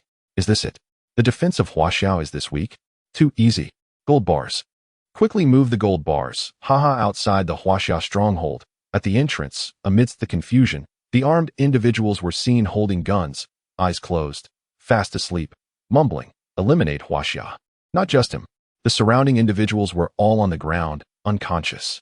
Cough, cough. No, this is impossible. CCBU knelt on the ground, struggling to breathe. looking at the figure in front of him who had already put on a gas mask, Heisei-kun. Just moments ago, as everyone was about to act, several canisters suddenly fell, and then a strange-smelling smoke erupted, knocking everyone down. Everything happened so suddenly. CCBU, you should still remember this voice, right?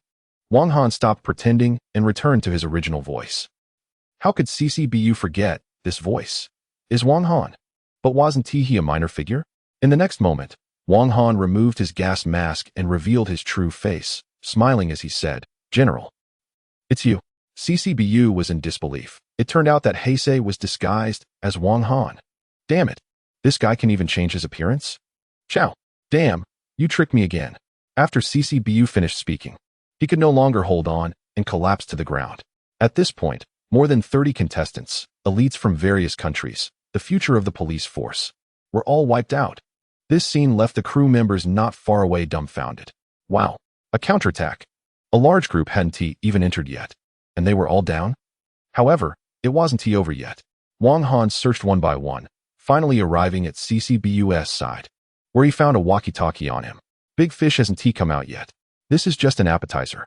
Saying this, he turned on the walkie-talkie, disguising his voice to mimic CCBU, and spoke to the other end. The Huaxiao stronghold has been captured. You can come over now. Beep beep. After a few seconds. Well done, CCBU. I'm on my way. Doug Jones put down the walkie-talkie, currently driving a modified vehicle, with captains from various countries sitting inside. CCBU and the others had already captured the stronghold, and soon we would just need to transport the gold out.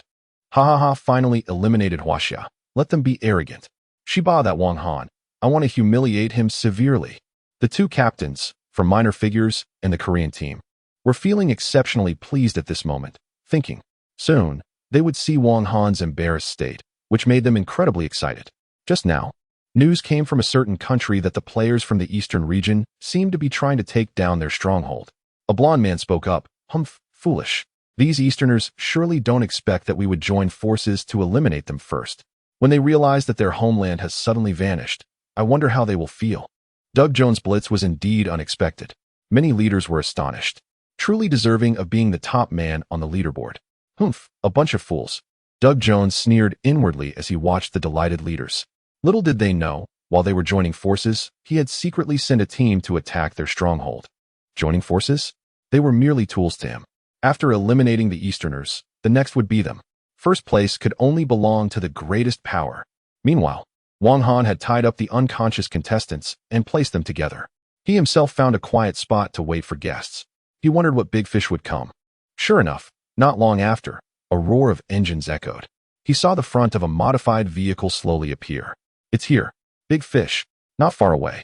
Doug Jones slowly stopped and looked around. What is going on? The stronghold of the eastern region is ahead. Why have we stopped? Yeah, brother, what's the matter? The other leaders were confused. Doug Jones furrowed his brows. Everything seemed too quiet. Something was off. Too quiet. A teammate piped up. Overthinking it. Doug, there's no trap. Come on. With over 30 of us, taking down one Eastern player is more than enough, right? A counterattack? That's unlikely. Doug Jones gripped the steering wheel, beads of sweat forming on his forehead as he slowly started the vehicle, cautiously approaching the bank. Suddenly, they heard a strange sound as if the tires had run over something. Ding! What was that sound? The next moment, a loud explosion erupted with sparks flying. Thankfully, Doug Jones had been cautious and had specially modified the vehicle to be as tough as a tank. The explosion did not flip the vehicle, but everyone inside felt the impact. One teammate fainted on the spot. After what felt like an eternity, the vehicle finally stabilized. The blond man touched his bloodied forehead in terror, exclaiming, "It's a landmine." Doug Jones roared, "Damn it, the operation failed. We've been tricked. Let us get out of here." Meanwhile, in the stadium, on the stands, Zhang Guoping and Li Yaoguang looked worried. Since earlier, there had been no footage of Wang Han. That kid, I hope nothing has happened. Later, they received even worse news. Other countries had joined forces to target the eastern region. It's over. How could one person possibly hold on? I said it was too risky. Now, it's not about who made the mistake. Zhang Guoping sat in his seat, his brows tightly furrowed. Could it be that this nation is about to be eliminated? Chapter 133. Unexpected. Big reversal. It's Wang Han. Don't panic. Watch me shake him off. Doug Jones was just about to turn the steering wheel when suddenly, bang. a huge sound erupted. The almost truck-sized modified vehicle was struck as if by a hammer. As the smoke cleared, Wang Han raised his hand, revealing a dent where he had struck. Hiss. This is outrageous. Doug Jones was shocked. What the hell? This is the weight of a truck. How could he have smashed it with a single punch? Boom. Before they could react, the next moment, the car door was torn open. Xiao Rizi and Bangzi were trembling. Wang Han smiled at them and said, "Come down, okay?" 10 minutes later, it was restored. When the large screen showed Wang Han's footage again, it was not Wang Han, but one captain after another. What is going on? Aren't these the captains from various countries? They seem to be tied up. Goodness, all the tough guys are bound. At this moment, the high-ranking officials from various countries rushed in, utterly shocked. What the hell, Doug? What are you doing? The defense minister was furious. Didn't we agree to join forces? How come? The entire army is wiped out? Chow. Ha ha, this kid is getting more impressive. Zhang Guoping finally breathed a sigh of relief, almost scared to death. Indeed, this child always surprises people. Li Yaohua also chuckled. One person. He single-handedly countered the coalition of various countries. This is truly a feat. In the footage, the captains from various countries looked dazed and pained, never expecting. Total annihilation. Baga, why did he turn the tables? Bangzi was crying bitterly. He wasn't playing anymore. Doug Jones's face was dark, but he didn't make a fuss, quietly keeping his head down, not knowing what he was doing. On the contrary, his brother, the blonde man, was cursing non-stop, cursing Wang Han's ancestors for 18 generations. He was not convinced. It seems you're not convinced? Wang Han stepped into the frame, looking down at him from above. This made the blonde man even more displeased. Enough, Doug Jones shouted, and only then did the blonde man quiet down. Then, he coldly looked at Wang Han. Let me tell you, Wang Han, I have secretly sent people to capture the bases of other countries, and they are about to fall. In the end, the winner of this match will still be us. What? As soon as these words were spoken, the captains of other countries were dumbfounded. Damn. They kept talking about joining forces, but secretly, they were playing dirty? How despicable. You little villain. Doug, this is a lie, right? Baga, I am loyal to you. The captains were in despair. Doug Jones scoffed. Alliance? For us, it's all about tools that can be utilized. Interests come first. The winner takes all. I really appreciate this about you, Doug. Wang Han nodded. But can you guess why so far? You've only seen me at the base in this region? Suddenly, Doug Jones woke up to the realization. Right. He was so focused on Wang Han that he hadn't noticed the other team members left behind. Could it be? Exactly, in this region. I am the only one left. The crowd erupted in disbelief. The team leaders couldn't believe it. Outside, the audience was also collectively stunned. Just one person, guarding such a large base? Are they crazy? All the team leaders unanimously felt that this was simply an absurd strategy. Crazy. So, aside from you, everyone else has gone to attack? Doug Jones was taken aback. Wang Han smiled and asked him, "Can you guess where their target is?" Suddenly, Doug Jones' heart sank. Currently, in terms of distance, the number of guards, this region is actually the weakest. Exactly, just as you thought. Wang Han chuckled, incredibly eerie. Doug Jones was shocked to the point of almost forgetting to breathe, his eyes wide open. Fuck, this is a trap. Wang Han intentionally lured them out. The Empire State Building. Danger. How many people? There were many before, but most have left, leaving only 2 or 3 team members. Haha. As expected of the leader, this plan has amazed me. Who would believe that any country would dare to do this? It's almost an empty city. To attract the enemy. Then, concentrate all the main forces at one point to attack the enemy's headquarters. It's a classic extreme exchange. However, if Wang Han can hold off all the enemy's main forces alone, then a good show is about to unfold. Yu Li's eyes curved with joy. At this moment, the rest of them, each carrying bags, were ready. Everyone, are you ready? Yes. The crowd nodded in unison. Yu Li waved towards the replica of the Empire State Building ahead and said, "Then, let's take down the enemy's headquarters." Suddenly, the last 2 remaining officers heard a crashing sound. The next moment, the door was blown open. Then, a burly figure rushed in. Henson shouted, "Charge in, kid." People from this region. How did they get here? Stop him. Just as he finished speaking, this individual was ruthlessly knocked aside by Pinson. Allies, I advise you to be cautious. Yu Li raised his weapon, aiming at the back of this individual's head. Coldly he said, don't be impulsive. The individual lowered his weapon. Just kidding. Why bother? For a competition, to lose one's life? Everyone, the action begins. Nowadays, The stronghold of a certain country has already opened up to them. Within minutes, this individual watched in despair as everything was destroyed. He exclaimed, "You've ruined the treasures. How can you complete the invasion? Who said there was only this one condition?" A playful laugh escaped from Yuli. "No way. That's right. They are not just satisfied with stealing the treasures inside the skyscraper. Instead, they intend to directly blow up the stronghold of that country. This is madness. We're done for. Captain, where are you? Stop fighting. Come back quickly, or we'll lose everything." I didn't expect to fall into a trap right from the start. Doug Jones sneered. In the next moment, suddenly, he broke free from the shackles. Then, Doug smashed the camera filming him. The screen abruptly went black. Wang Han was taken aback. These shackles clearly couldn't be broken by human strength, unless he retained his power. "Wang Han, I admit, you really are talented." Doug Jones rotated his wrist, and his entire aura suddenly changed.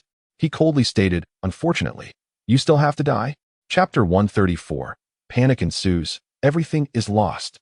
The blonde man said, "As expected, I knew my brother wouldn't just sit back and do nothing. With his skills, how could he let it in like this?" The other team leaders were astonished. This guy, still scheming at a time like this? His cunning is too deep. Did you let yourself get captured on purpose? Wang Han was also surprised, not expecting that this guy had intentionally allowed himself to be caught. Doug Jones nodded. "Exactly. I wanted to see what your next move would be, but the outcome surprised me. So now, I must correct it." In the next moment, Doug Jones suddenly disappeared and reappeared right in front of them. That was fast. The team leaders widened their eyes. Bang. A punch. Wang Han took the hit head-on and staggered back. He looked down at his fist, bloodied. "Ha, what's wrong? I heard you're quite the fighter?" Doug Jones sneered, raising the claw-like weapon he had put on at some point. "Whoa, that's ruthless." The team leader's eyelids twitched. "You know what? I actually prefer brute force over schemes." Wang Han grinned menacingly. With a rip, his muscles bulged and tore through his clothes. Then, the team leaders witnessed a terrifying sight. As if a demon had emerged. So horrifying. Doug was momentarily caught off guard, and the sound of bones snapping echoed around him. "Fuck, this is on a completely different level. Captain, where are you?" The others were about to cry in fear. These people were serious.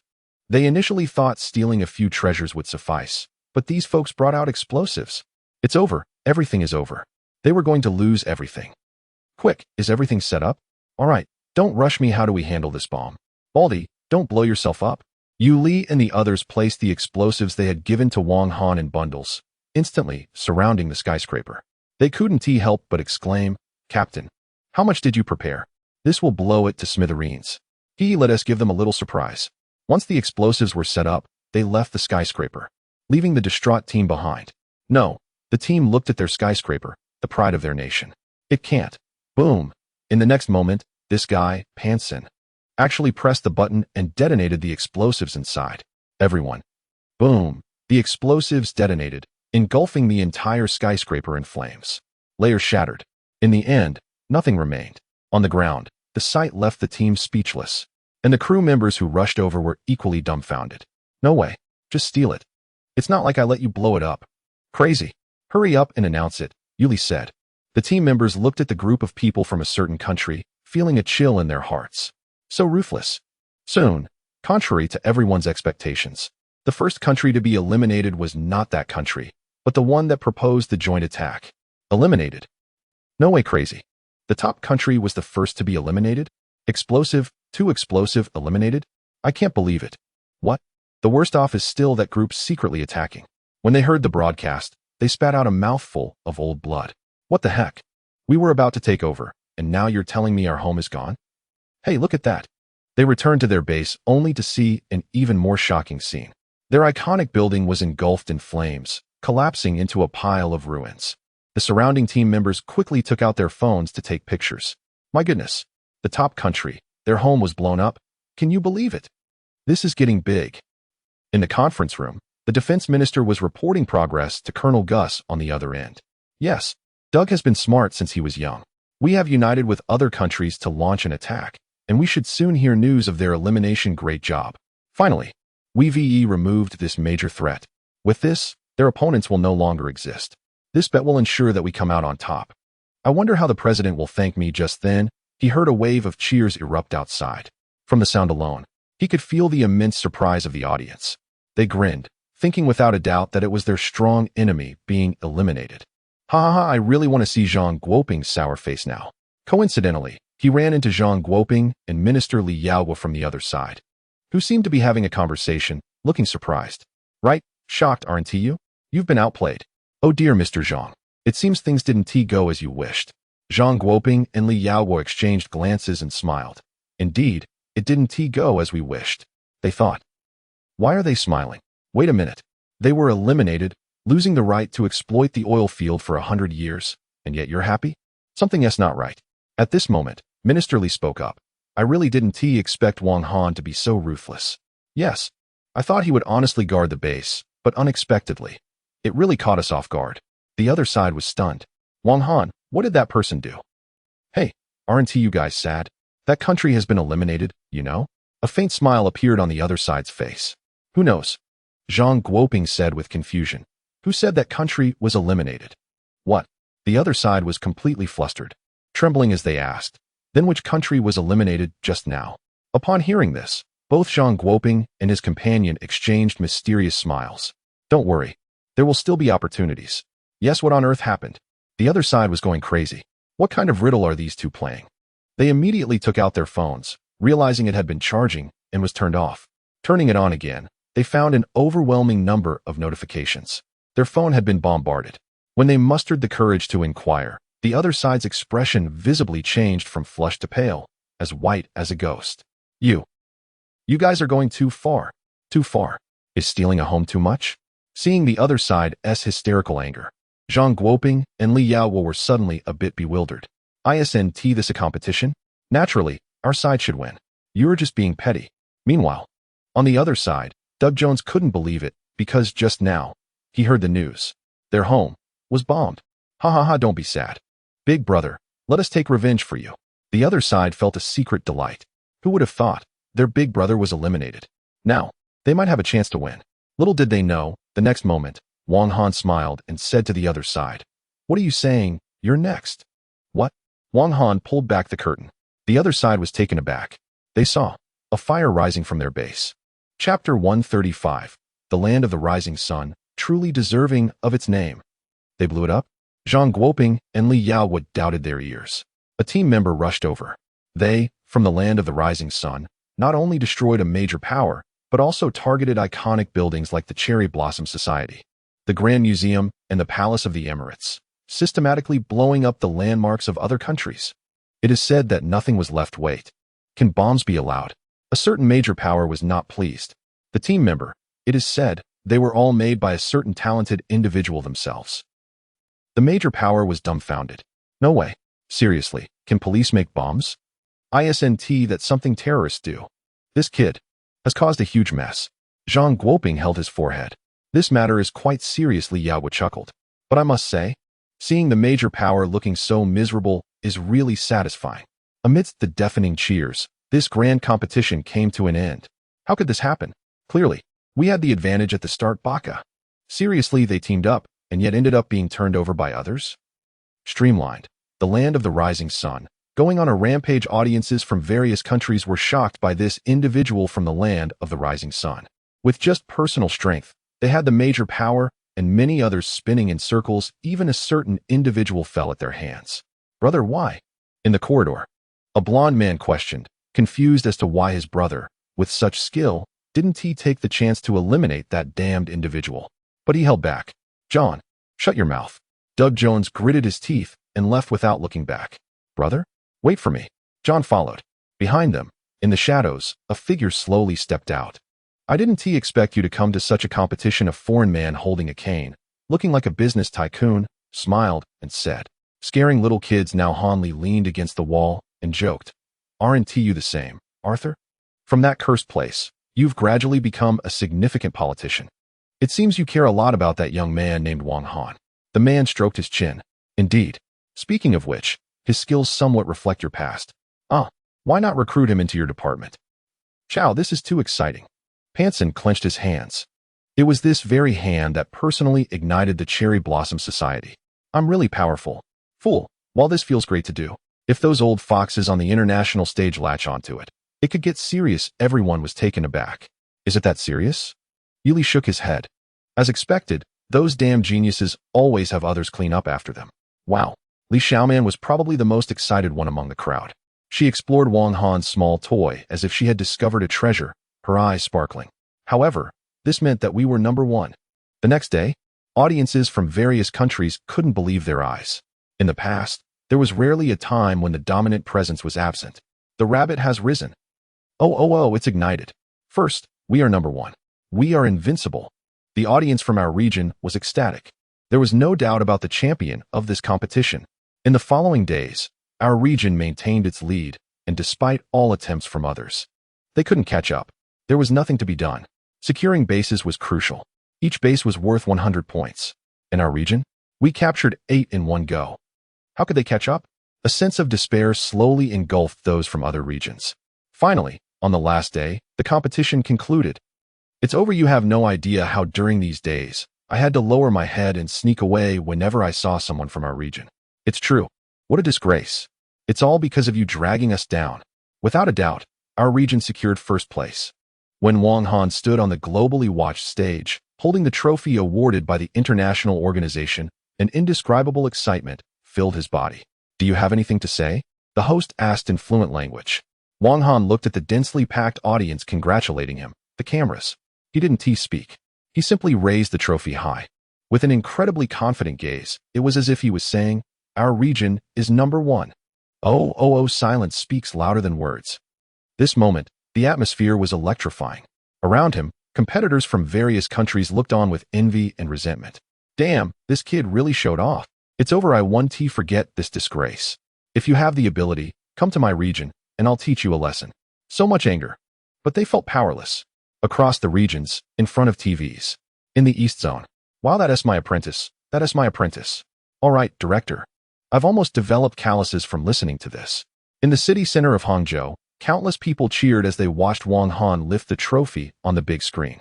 In a certain home, Sister Rong untied her apron, looking at the smiling Han on the live broadcast, feeling an inexplicable urge to cry. Backstage at the production team, the director was dumbfounded. Wow, we got first place? Director, our show has surged to the top. Headlines flying everywhere. This time, Wang Han broke the record of all time. It's over. Yes, Li Yaowa pulled out a cigarette and handed it to Wang Han. From now on, just call me Lao Li. And me, Lao Zhang. Zhang Guoping burst in. He stopped Wang Han and said, you brat, you've done a great job. Don't forget. The big oil field. We have secured the rights to use the big oil field. I bet right now, they're crying over there, right? Li Yaowa smirked. What a brilliant script. After celebrating with Minister Li and Minister Zhang, Wang Han returned to the hotel.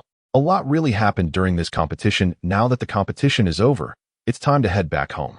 Just as he was saying this, suddenly, a figure burst in. Shoo! Wang Han was stunned. The visitor was actually the long-lost Han Li. Mr. Han, aren't you trespassing? I could arrest you. Han Li grinned, casually found a chair and sat down, saying, I heard you did pretty well this time. Not bad, he. Han Li, why are you being so polite to me? Wang Han, facing a big boss like him, isn't it obvious? Speaking of which, during this period, I also did something. Han Li smiled ominously. In the darkness, with his imposing presence, he frightened Wang Han. On the other side, over there. Oh no, how could this happen? What the hell? How could we lose? Damn it, aren't we the top power? How could we not compete with them? Bang! The defense minister trembled. The president angrily slammed the table. He shouted, what on earth is going on? You said you wanted people, weapons, whatever. I gave you everything. And what happened? We were countered by them. Mr. President, I can explain. Oh no. Tap, tap, tap, a black congressman burst in, looking extremely shocked. Mr. President, something big has happened. The president scoffed. Now, what could be worse than losing the big oil field? Impossible. Little did he know, the next moment, the black congressman said, the Pentagon has been completely looted. The criminals have all escaped? What? The president stood up abruptly. Did we suffer a military attack? Damn, they even used the military. The black congressman hesitated, trembling as he spoke. Mr. President, the culprit is a person from there. President. What the hell? Do you know what you're saying? The most secure Pentagon ever was breached by a person from there? We know. His name is Han Li. Hiss. As soon as this was said, all the other officials shuddered. It's him. A single person stormed the Pentagon? Wang Han was so shocked his jaw almost dropped. He thought that blowing up a building was ruthless enough, but he didn't expect that this one was even more formidable. That was the real deal. A certain high-security government facility, rumored to be so secure that even a fly couldn't escape. And yet, what happened? Not only did he manage to get in and create chaos, but he strolled out leisurely? Impressive. Truly impressive. As expected of Han Li. So, did you come to show off about this? Of course not. Han Li looked at Wang Han seriously and said, "Do you know that a certain central authority has secretly established a criminal police department?" Chapter 136. Transferred to the mysterious Criminal Investigation Department, the Ninth Bureau, a special department dedicated to handling unique cases currently under my supervision. If you're interested, feel free to give me a call at this number. On the plane, Wang Han took out the card that Han Li had given him. It had a strange phone number on it. "Yuli, have you heard of a department called the Ninth Bureau?" The Ninth Bureau? Yuli's hair stood on end. He looked around and leaned in to whisper, "How do you know about this? Have you heard of it?" "I don't know much, but this department is very mysterious." So mysterious that the entire department is classified. The entire department is classified. Wang Han was taken aback. So this Ninth Bureau operates independently from the criminal investigation system. "Why are you asking about this, Captain?" "Just heard someone mention it by chance." "Wu, Captain Wang. We're about to part ways. I'm going to miss you." Pan's son, battered and bruised, popped his head up. He was all beaten up. This guy, wanting to avoid regrets, had specially sought out Wang Han for another round. The result? He got thoroughly defeated. The Golden Bell shield was shattered. "Get lost. We'll be in touch later," Wang Han said with a smile. Everyone laughed. Yeah, this is just the beginning. In the Eastern District, Wang Han looked at the familiar police station, feeling a mix of emotions. It seemed like he had been away for a long time. It had been a while since he last saw Director Liu. Just as he stepped inside, he saw Minister Li shaking hands with Director Liu. "Minister Li Wu, I'm your biggest fan." Director Liu was unusually flustered this time. Li Yaowa looked at Wang Han, who had just entered. "You're back? Wang Han. Why would such a prominent figure from the Ministry of Foreign Affairs be in a small police station in the Eastern District?" "We meet again." A familiar figure stepped out from behind. Han Li, smiling broadly at Wang Han with fiery eyes. "Sure enough, Brother Han was here too." Hey, what's your relationship with that important person?" Zhang Zhengwo punched Wang Han lightly. "He's a legendary figure in our police circle. If you want to be a good police officer, you first have to learn to be an excellent tough guy." He had seen that variety show. It's a long story, but why is Minister Li here?" Zhang was stunned. "You don't know? He's here specifically to present awards to our police station and you." "Wang Han, you can still receive awards?" "Zhang, you represent our country and won first place in this international competition. Now, your name is everywhere in the news. How could such a glorious achievement go without an award?" Of course, Minister Li had actually sneaked out to take a look at Wang Han. A few minutes later, the small award ceremony has concluded, and the people from the East District are filled with tears of joy. Incredible. Absolutely incredible. Li Yaowa actually presented an award to their East District police station. If this gets out, it will surely cause a stir. All thanks to Han Gu. Well done. Amazing. This kind of treatment is undoubtedly a great honor brought to them by Wang Han. First, the East District Police Station collectively received a second-class merit award as a reward for their hard work during this time. Then there are Wang Han's individual awards, 1 first class and 2 second class. To be honest, all the police officers present were taken aback. After all, Han Zi is only in his 20s now. How impressive. Even more astonishing is that Han Ji's police badge has skyrocketed, as if propelled by a rocket, directly reaching the rank of second-level supervisor. Lu Changji beside him was stunned. Oh no, now the apprentice has truly become the Master-S superior. Celebration banquet. Yes, it must be held, Chief. You mustn't spoil the mood today. Ahem. Let's make an exception just this once. Great. Seeing everyone so happy, Li Yaowa also allowed himself to relax for a moment. Thank you for your hard work during this time. Han Li bowed. Minister Li smiled and said, for the sake of our country, it's the least I can do. Let us go before leaving. Han Li glanced at Wang Han. Anyway, they would see each other again soon. On the other side, the East District Police Station was bustling with excitement. Han Zi, come on. When you become a big shot in the future, we can't skimp on drinking. Here, let us toast to this cup. I'll teach you.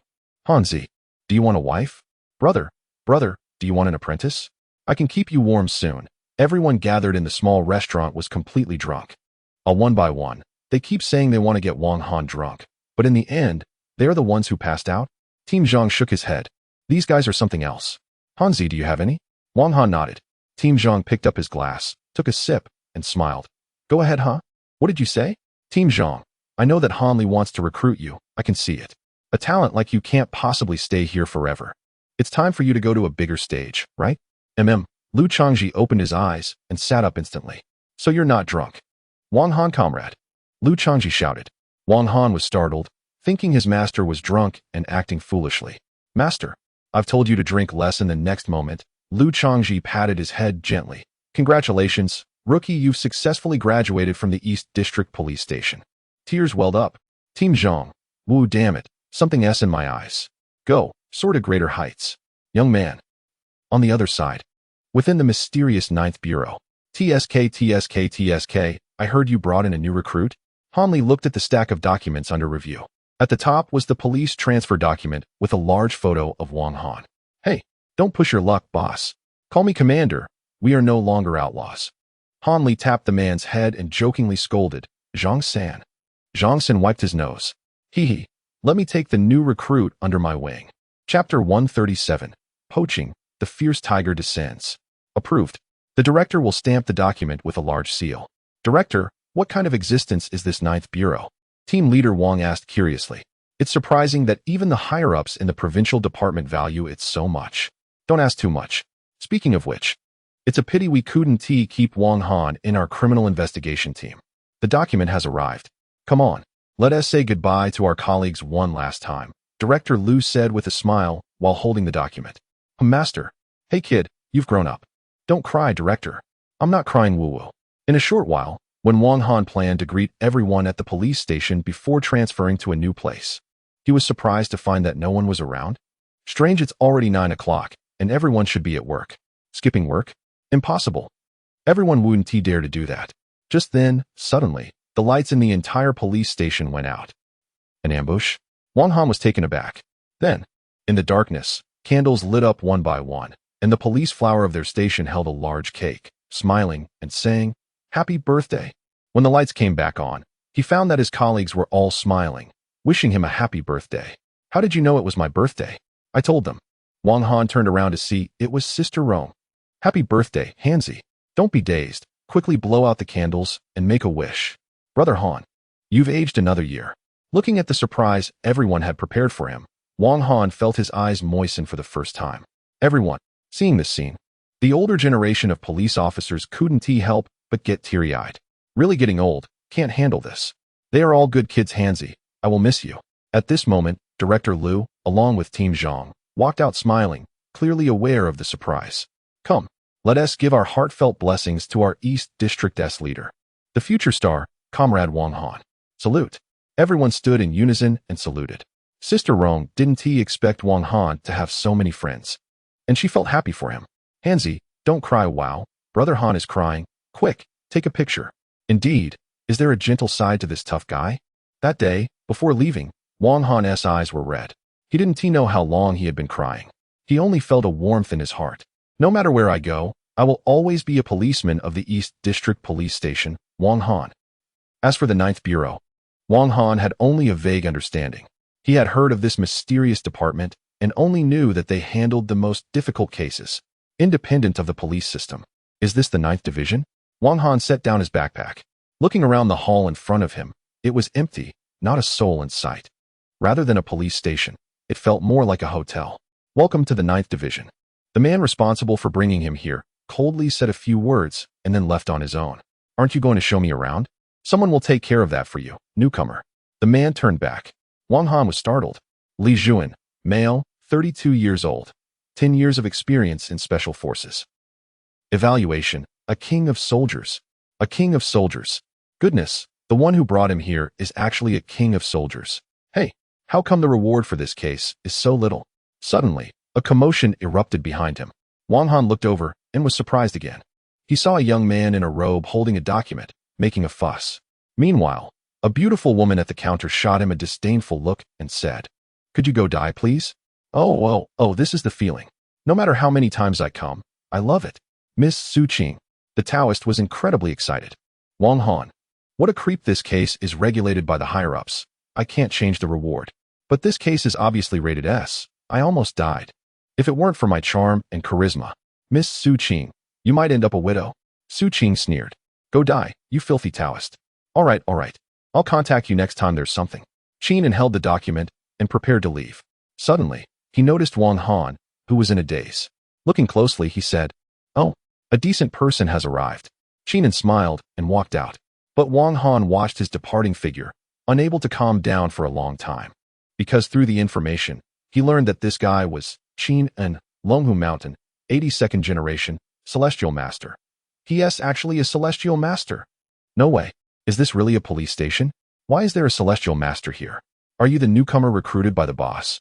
Wang Han turned around and saw a man who was just as imposing as himself, looking fierce and somewhat rogue. Hello, I am Zhang San. Zhang San. I'm Li Si. What kind of name is that? Zhang San looked him up and down, pinched his arm, and exclaimed, quite impressive indeed. Come on. Let me show you around the 9th Division. Saying this, he strode off on his own. The luggage. I'll get it later. Hurry up, kid. Along the way, Wang Han gradually understood that this so-called mysterious police department, the 9th Division, was actually a place that recruited talented individuals to solve problems that ordinary police could not handle. Once resolved, there would be corresponding rewards issued from above. In our 9th Bureau, the current director is my boss, Han Li, nicknamed the Fierce Bandit. Bam! Zhang Sen received a hefty blow. I've said it before, we are police now, so let us keep our mouths clean. The one who hit Zhang San is none other than the long-lost Han Li. Mr. Han Li, Wang Han said respectfully. Boss, can you give me some face? No way. Oh, you're here, Comrade Wang Han. Welcome to our 9th Bureau. This guy has a sharp tongue, but a kind heart. Although he is a bit dull. He is not a bad person. If you have any requests, just go to him. Zhang San, I'm still here. Wait a moment, come to my office, Zhang San. After Han Li finished speaking, he hurried back to work. Earlier, what did that Taoist say about the case? What does S-level mean? Wang Han asked curiously. Zhang San rubbed the bump on his head and casually replied. Oh, that. In our 9th Bureau, these tricky cases are classified by difficulty into SSS, SS, S, A, B, and finally the easiest, C-level cases. Let me tell you, the difficulty of a case is directly linked to life and death. The higher the difficulty, the greater the probability of death. This is not a place for childish play. I understand. Coming here, Wang Han is prepared. Not bad. I like you, kid. You go tidy up your stuff. I'll report to my boss and come find you. 10 minutes later, when Zhang San found Wang Han again, he smiled and said, You, kid, are really lucky. What? Wang Han was confused. A task has come up. Don't pack your things, we'll go. I'll personally take you out on a mission. Wang Han was stunned. Going out on a mission on his first day? Wow. Even capitalists would shed tears. Hello? I'd like to book 2 plane tickets. Looking at the vast mountain gorge before him, Wang Han was speechless. At this moment, they were located in a remote mountainous area on the border of Huaxia. The two were walking in the mountains, and Wang Han started a live stream. Where's this? In the mountains? Brother Han, I missed you. Zhang San threw him a weapon and said, Our target is a group of poachers who roam the various borders. Kid, this is a B-level case. And if we're not careful, people can die? Suddenly, bang. The two were startled. A gunshot echoed through the mountains, scaring away the birds and beasts. Oh, help! A poacher was running for his life, but tripped and fell. Behind him, a massive creature let out a furious roar. Delivering itself to us? Zhang San was overjoyed. With that outfit, it's definitely a poacher. Senior Zhang San, what's wrong? Look over there. Zhang San glanced over and was immediately startled. There on a rock, a fierce tiger was perched, looking down at the humans. Then, let out a roar. Die. Chapter 138. This village eats people? Fierce tiger. Zhang San's heart skipped a beat. Damn it, these guys actually dared to provoke a tiger. We're doomed. Oh, the poacher frantically tried to escape. As a result, whoosh, the fierce tiger leaped right in front of the man. Then, raising its claws high, it struck the man into a pulp. Uffed. The poacher spat out blood and lost consciousness. No way, this can't be a joke, right? Damn, run. The tough guy is in danger. This is a fierce beast. Unlike before, this has surpassed human capability. No matter how tough Wang Han is, a living person against a tiger weighing hundreds of pounds stands no chance. Fortunately, I brought my weapon. Zhang San smiled as he pulled out a double-barreled shotgun, ready to shoot the tiger. No. However, Wang Han stopped him. Let me handle this. What are you doing? Are you crazy? The next moment, an astonishing scene unfolded. Wang Han actually charged straight at the fierce tiger, Zhang San. Indeed, if an ordinary person encountered this fierce tiger, they would undoubtedly die. But he is not an ordinary person. The tiger was startled. What the heck? This human is charging at it? Roar, seeking death. In an instant, the man and the tiger faced off. That terrifying paw, accompanied by a chilling wind, was about to crush Wang Han's back. But Wang Han suddenly flipped over. Surprisingly, he jumped onto the tiger's back in one breath. He tightened his hands around the tiger's neck with all his might. Instantly, the tiger felt a surge of suffocation and began to struggle, trying to throw Wang Han off. This scene, live stream. Hiss, so it turns out, Brother Han has no limits. In ancient times, there was Wu Song fighting a tiger, and now there's me, the tough guy locking the tiger. Even the Russians would be moved to tears. Unbelievable. Zhang San could only think of these two words. He had seen Wang Han's profile before and anticipated that this young man was very impressive, which is why he wanted to meet him. However, he still underestimated him. This is already beyond being human. What the hell, this aura is reminiscent of Han Ge. At one moment, he seemed to see Han Li's crazy smile. Silence. Wang Han roared, accompanied by a cracking sound. The tiger halted and then slowly collapsed weakly. Thud. He thought it would last a bit longer. Wang Han wiped the sweat from his forehead. Unexpectedly, the tiger was quite a nice toy. You little guy, are you even human? Zhang San laughed and scolded. This is outrageous. The tough guy knocked the tiger out. Damn, he is invincible. Today, it seems we're doomed here. Just when Wang Han and Zhang San thought it was over, suddenly, roars echoed around them. In the next moment, before they could catch their breath, they realized that, out of nowhere, a number of fierce tigers had appeared, their eyes fixated on Wang Han and Zhang San, truly watching them like a hawk. Is this for real? Where did all these tigers come from? There can't be this many even in a zoo.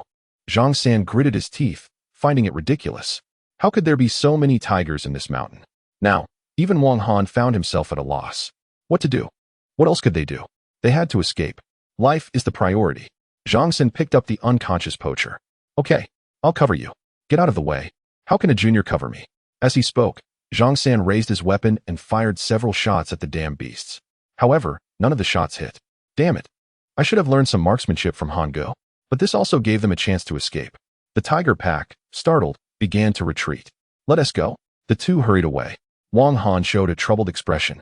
Although they had temporarily escaped the tigers, it was only a matter of time before they were caught again in the jungle. If they didn't find a way out, they were still doomed. Senior Zhang, as you said, people will die. Zhang San was almost furious. That's not what he meant. Roar. Indeed, humans can't escape the grasp of fierce tigers. Soon, the tiger pack caught up again. If they were surrounded once more, it would be certain death. At that critical moment, a voice called out from somewhere else. The two looked up and saw a plainly dressed villager, panic-stricken, waving at them. If you don't want to die, follow me. Follow him. Zhang San shouted. The two quickly changed direction and headed towards the villager. Come with me. I'll lead you to safety, the villager said, guiding Wang Han and Zhang San through the jungle. Finally, they burst out of the mountains, escaping the jungle and the tiger pack's territory. Roar. Wang Han and Zhang San turned back and saw that the tigers had followed them this far, but dared not advance any further. It seemed there was something terrifying ahead that made them hesitate. After lingering for a while, they scattered in a flurry. Damn, I almost didn't make it out alive. Zhang San fanned himself, and the group rested, panting. Thank you. The villager wiped his sweat and looked at their attire, asking, You're outsiders, right? We're police officers, tasked with capturing these poachers. Wang Han pointed at the unconscious poacher on the ground. Oh, police. A subtle glimmer of coldness flashed in the villager's eyes. It's getting late, and you shouldn't stay outside. It could be dangerous. How about this? Our village is nearby, and if you don't mind, you can come to our village for shelter. At this moment, it was dark, and various terrifying roars echoed from the mountains. You're right, it is dangerous outside, so please lead the way, Zhang San said. Wang Han looked at the villager and cautiously checked the information. Pu Nan, male, 21 years old, villager of Teeling Village. Has strange habits. Evaluation, sinister. Wang Han was taken aback. What does sinister mean?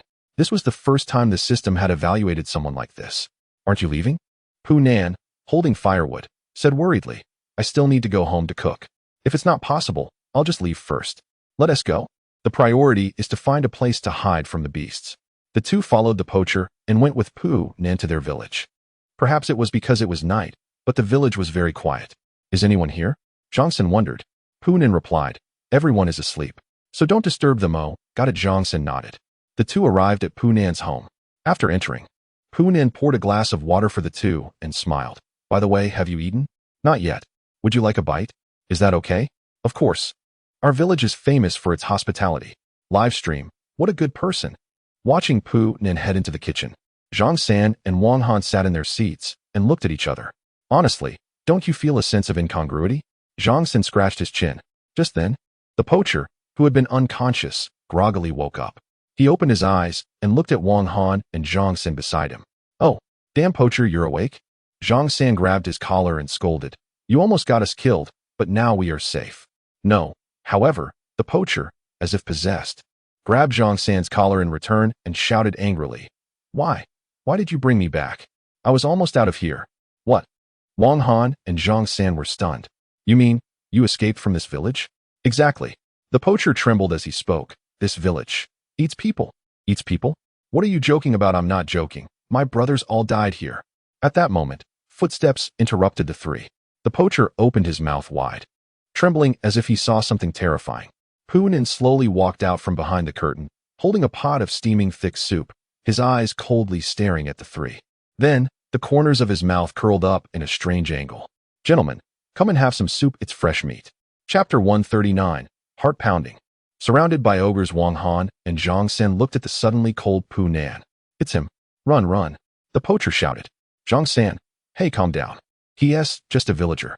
Swish. In the next moment, to their utter disbelief, a sharp blade lunged towards Zhang San. Boom. Wang Han reacted quickly, grabbing the blade with his hand. He looked up at the grinning Pooh Nan in front of him. Huh, you blocked it? The pot of soup in his hand had already fallen to the ground. Thick white bone broth slowly spilled out. Then, several pairs of eyes widened in horror. Accompanying the thick soup was a human skull. Gag. The poacher couldn't take it anymore and retched. He knew that was the skull of his deceased companion. Ha ha ha, I originally wanted you to drink it, but unfortunately. Pooh Nan smacked his lips. Wang Han was furious. He raised his iron fist and swung it towards Pooh Nan's face. Boom! With a tremendous punch, Pooh Nan was sent flying, collapsing to the ground, unconscious. Zhang San walked over to the spilled soup and picked up the skull, confirming it was indeed human. His heart sank. They actually used a skull to make soup? Damn, that's twisted. Luckily, I didn't drink it. Wang Han looked at the trembling poacher, who was clearly terrified. What do you know? The poacher recounted the whole story. We initially just wanted to poach. We had succeeded, but then we were attacked by fierce tigers. After that, a group of villagers appeared and rescued us. My older brother, who was also the leader of the poachers, intended to escape, but those villagers suddenly attacked us. I saw with my own eyes as one villager skinned my brother alive. Gag, he said, retching violently. Afterward, he fought desperately and managed to escape from that cannibal village. Little did he know he would encounter those fierce tigers again. Then, Wang Han and the others brought him back here. Once he woke up, he realized that these two had also been deceived by those seemingly gentle but actually terrifying villagers. So, the oddities mentioned in the information and the system evaluation referred to this? Wang Han finally understood. The villagers here have a taste for human flesh. Damn it. Bang. Zhang San picked up a bottle and smashed it over the unconscious Pooh Nan. The bottle shattered, and to their shock, various sized fingers spilled out. Everyone was horrified. So, it's very dangerous for us to stay here. We need to leave immediately, Zhang San said with a grim face. This is no longer a B-level situation. It's an S-level 1. Based on the poacher's description, every villager here is formidable, specializing in hunting wild beasts. Pooh Nan is the weakest among them, responsible only for cleaning up the corpses. It seems that this kid, today, looking at Wang Han and the others, couldn't help but want to keep some for himself. Ugh. Zhang San kicked Pooh Nan hard and cursed, Beast. How could I have believed this guy's nonsense? I almost fell for it. We better run. The others will be back soon, and we'll end up dead here, used for their soup. The poacher could no longer hold on. He was terrified and wanted to flee immediately. Just as he finished speaking, suddenly, whoosh, a strong gust of wind swept in. Then, Wang Han and Zhang San saw a flash of cold light. Aha! The poacher screamed in agony. Looking up, He found that his chest had been pierced by a poisonous bone arrow, and he died on the spot. Look, Johnson pointed outside. There, in the pitch-black night, eerie ghostly flames ignited, densely surrounding them. The villagers had returned. Chapter 140. The Great Battle Against the Deformed Family of Three. Livestream. Ogre? My god, that guy is dead. Damn, is this not a horror movie channel? So scary. Ogres are man-eaters. The audience felt chills. A village. It's full of ogres. Don't be too terrifying. Damn it. Zhongsen loaded his gun and suddenly fired outside. The situation had already exceeded his control. No way. I need to call for help. Fortunately, this time he was prepared. However, when he took it out, there was no signal. It's over. Zhongsen cursed angrily. I have a plan. What plan? Wang Han asked. Zhongsan, you go deal with them. Is this something a senior should say? While the two were talking, swish, another bone arrow shot in. Wang Han reacted quickly, already prepared, and grabbed the bone arrow, observing it. Made of human bone, very high hardness, capable of causing great harm. These beasts. Crack. He immediately broke it. This ISNTA solution. Eye of investigation open. Swish. In an instant, the surroundings were covered, and red dots lit up one by one. Su Nan, female, 32 years old, village woman, has strange quirks. Wang Zeng, male, 27 years old, hunter, skilled in hunting, excellent archery. Shi Tian, male, 37 years old, blacksmith, secretly a perverted murderer. Dense and numerous. The whole village is in there. San Shi, male, village chief, the mastermind behind everything. Evaluation, cult leader. It's him, the hidden hand. According to the dead poacher, these villagers directly obey this mysterious village chief. As long as we capture him, we can resolve the crisis. Senior, cover me. All right, no problem. Zhongsen opened the window, aimed his gun, and laughed maniacally. Wang Han took out a small bomb he had brought before leaving. Saying this, he threw it outside. Senior. Zhongsen locked on and fired. Boom! The bullet hit the bomb. Immediately, a burst of flames erupted, dancing in the darkness. It's witchcraft. The villagers retreated in fright. Everyone, don't panic, it's just a bomb. Kill them. San Shi roared. Having been in this village for so many years, after taking over the village, he hunted every day, killing like crazy, turning against those criminals, especially poachers. But unexpectedly, they encountered tough opponents today. Bang! Suddenly, a figure jumped out from the window. That hunter reacted quickly, ready to raise his bow and arrow, aiming a lethal shot at the still falling Wang Han. Die. However, unexpectedly, Wang Han managed to dodge, and then quickly approached. The hunter was shocked. In the next moment, a terrifying cut opened in his throat. Dad! At this moment, a large, somewhat deformed man, dressed in clothes made of human skin and wearing a tiger skin on his head, roared and charged at Wang Han. Dad! Wang Han was stunned. This guy, nearly 2 meters tall and looking like a meatball, is a child? In a moment of distraction, this deformed child grabbed Wang Han. A terrifying force surged. The villagers were excited. It was over.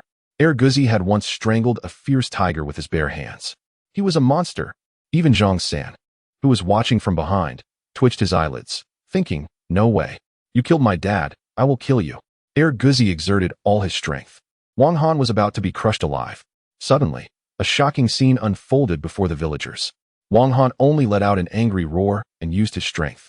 He actually broke free from Guzi's nearly 100 gene strength.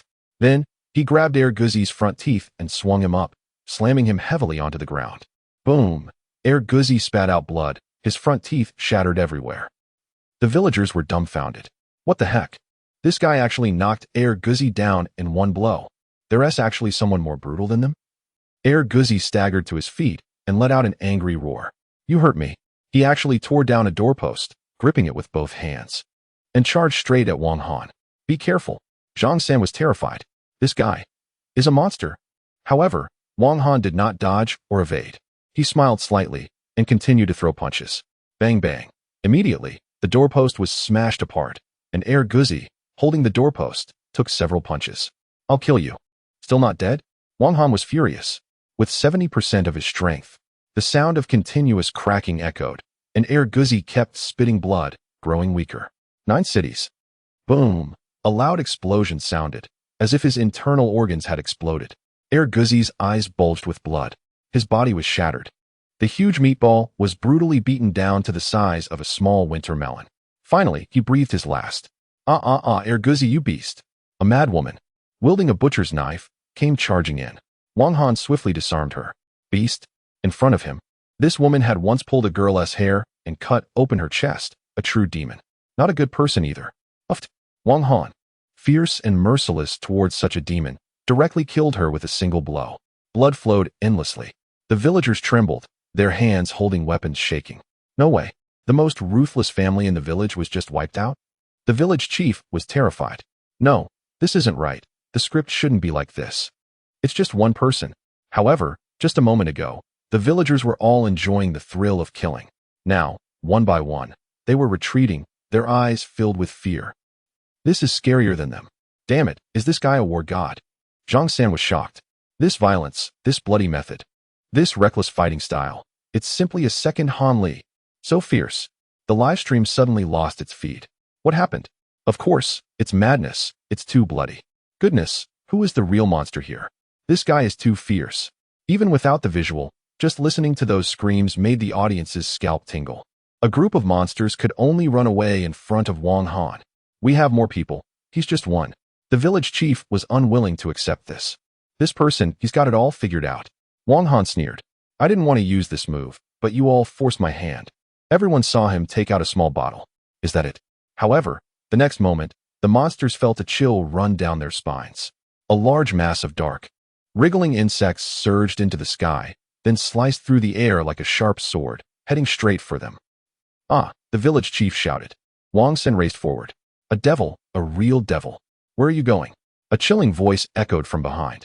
Chapter 141. Young friend, you are in grave danger.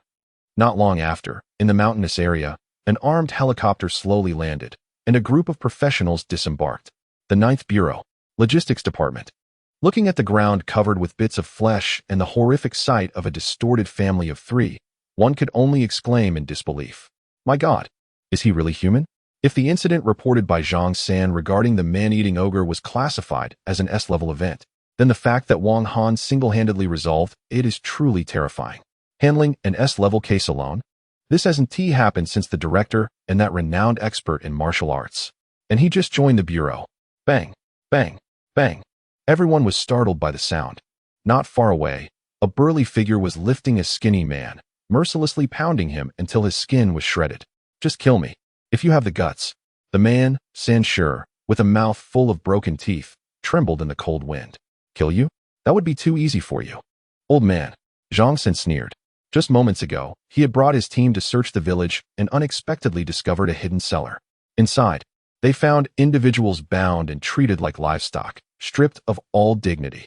They looked like livestock, their eyes vacant, making pitiful sounds. Mentally, they had long since collapsed. Moreover, as they ventured further in, they stumbled upon a secret chamber. It resembled a cult's lair. On a large sacrifice altar surrounded by white skulls, lay piles of corpses. Among them were children no older than a few years. Beasts. Even the seasoned 9th Bureau agents couldn't help but vomit at the sight. Truly, it was like hell on earth, with demons among us. Those damn bastards. Zhang Sen clenched his fists. Inhumane. It was unimaginable what kind of torture the innocent captives had endured, being eaten away at in despair. Handle it all. Yes. Everyone's expressions turned grave and somber. All they could do was gather information and inform the families of the deceased. 10 minutes later, the 9th Bureau handcuffed the remaining villagers and escorted them back to the Bureau. As for the mastermind, San Sure, it was uncovered that he was a cultist. To hell with cults, they deserve to die. Zhang Sen spat. This cursed cult would not be allowed to remain, so he picked up a nearby torch and, in front of the villagers, set the entire village ablaze. The 9th Bureau agents were left dumbfounded. Damn, what a ruthless person. The flames engulfed the village, and by the time the 9th Bureau extinguished the fire, the village no longer existed. All that remained was a charred expanse of blackened earth, cleansing the sins. Let us go. Zhang Sen patted his shoulder. It was night. Looking out the window, Han Li lit a cigarette and took a few puffs. So, hunting poachers, unexpectedly encountering a village of ogres, leading to a major case? Indeed, the bespectacled man felt a sense of dread. At that time, the entire village surrounded Comrade Wang Han and Zhang San. If it weren't for their agile skills, these people would probably continue to cause trouble. Han Li suddenly laughed. Interesting. This Wang Han really didn't misjudge. He is a talented individual.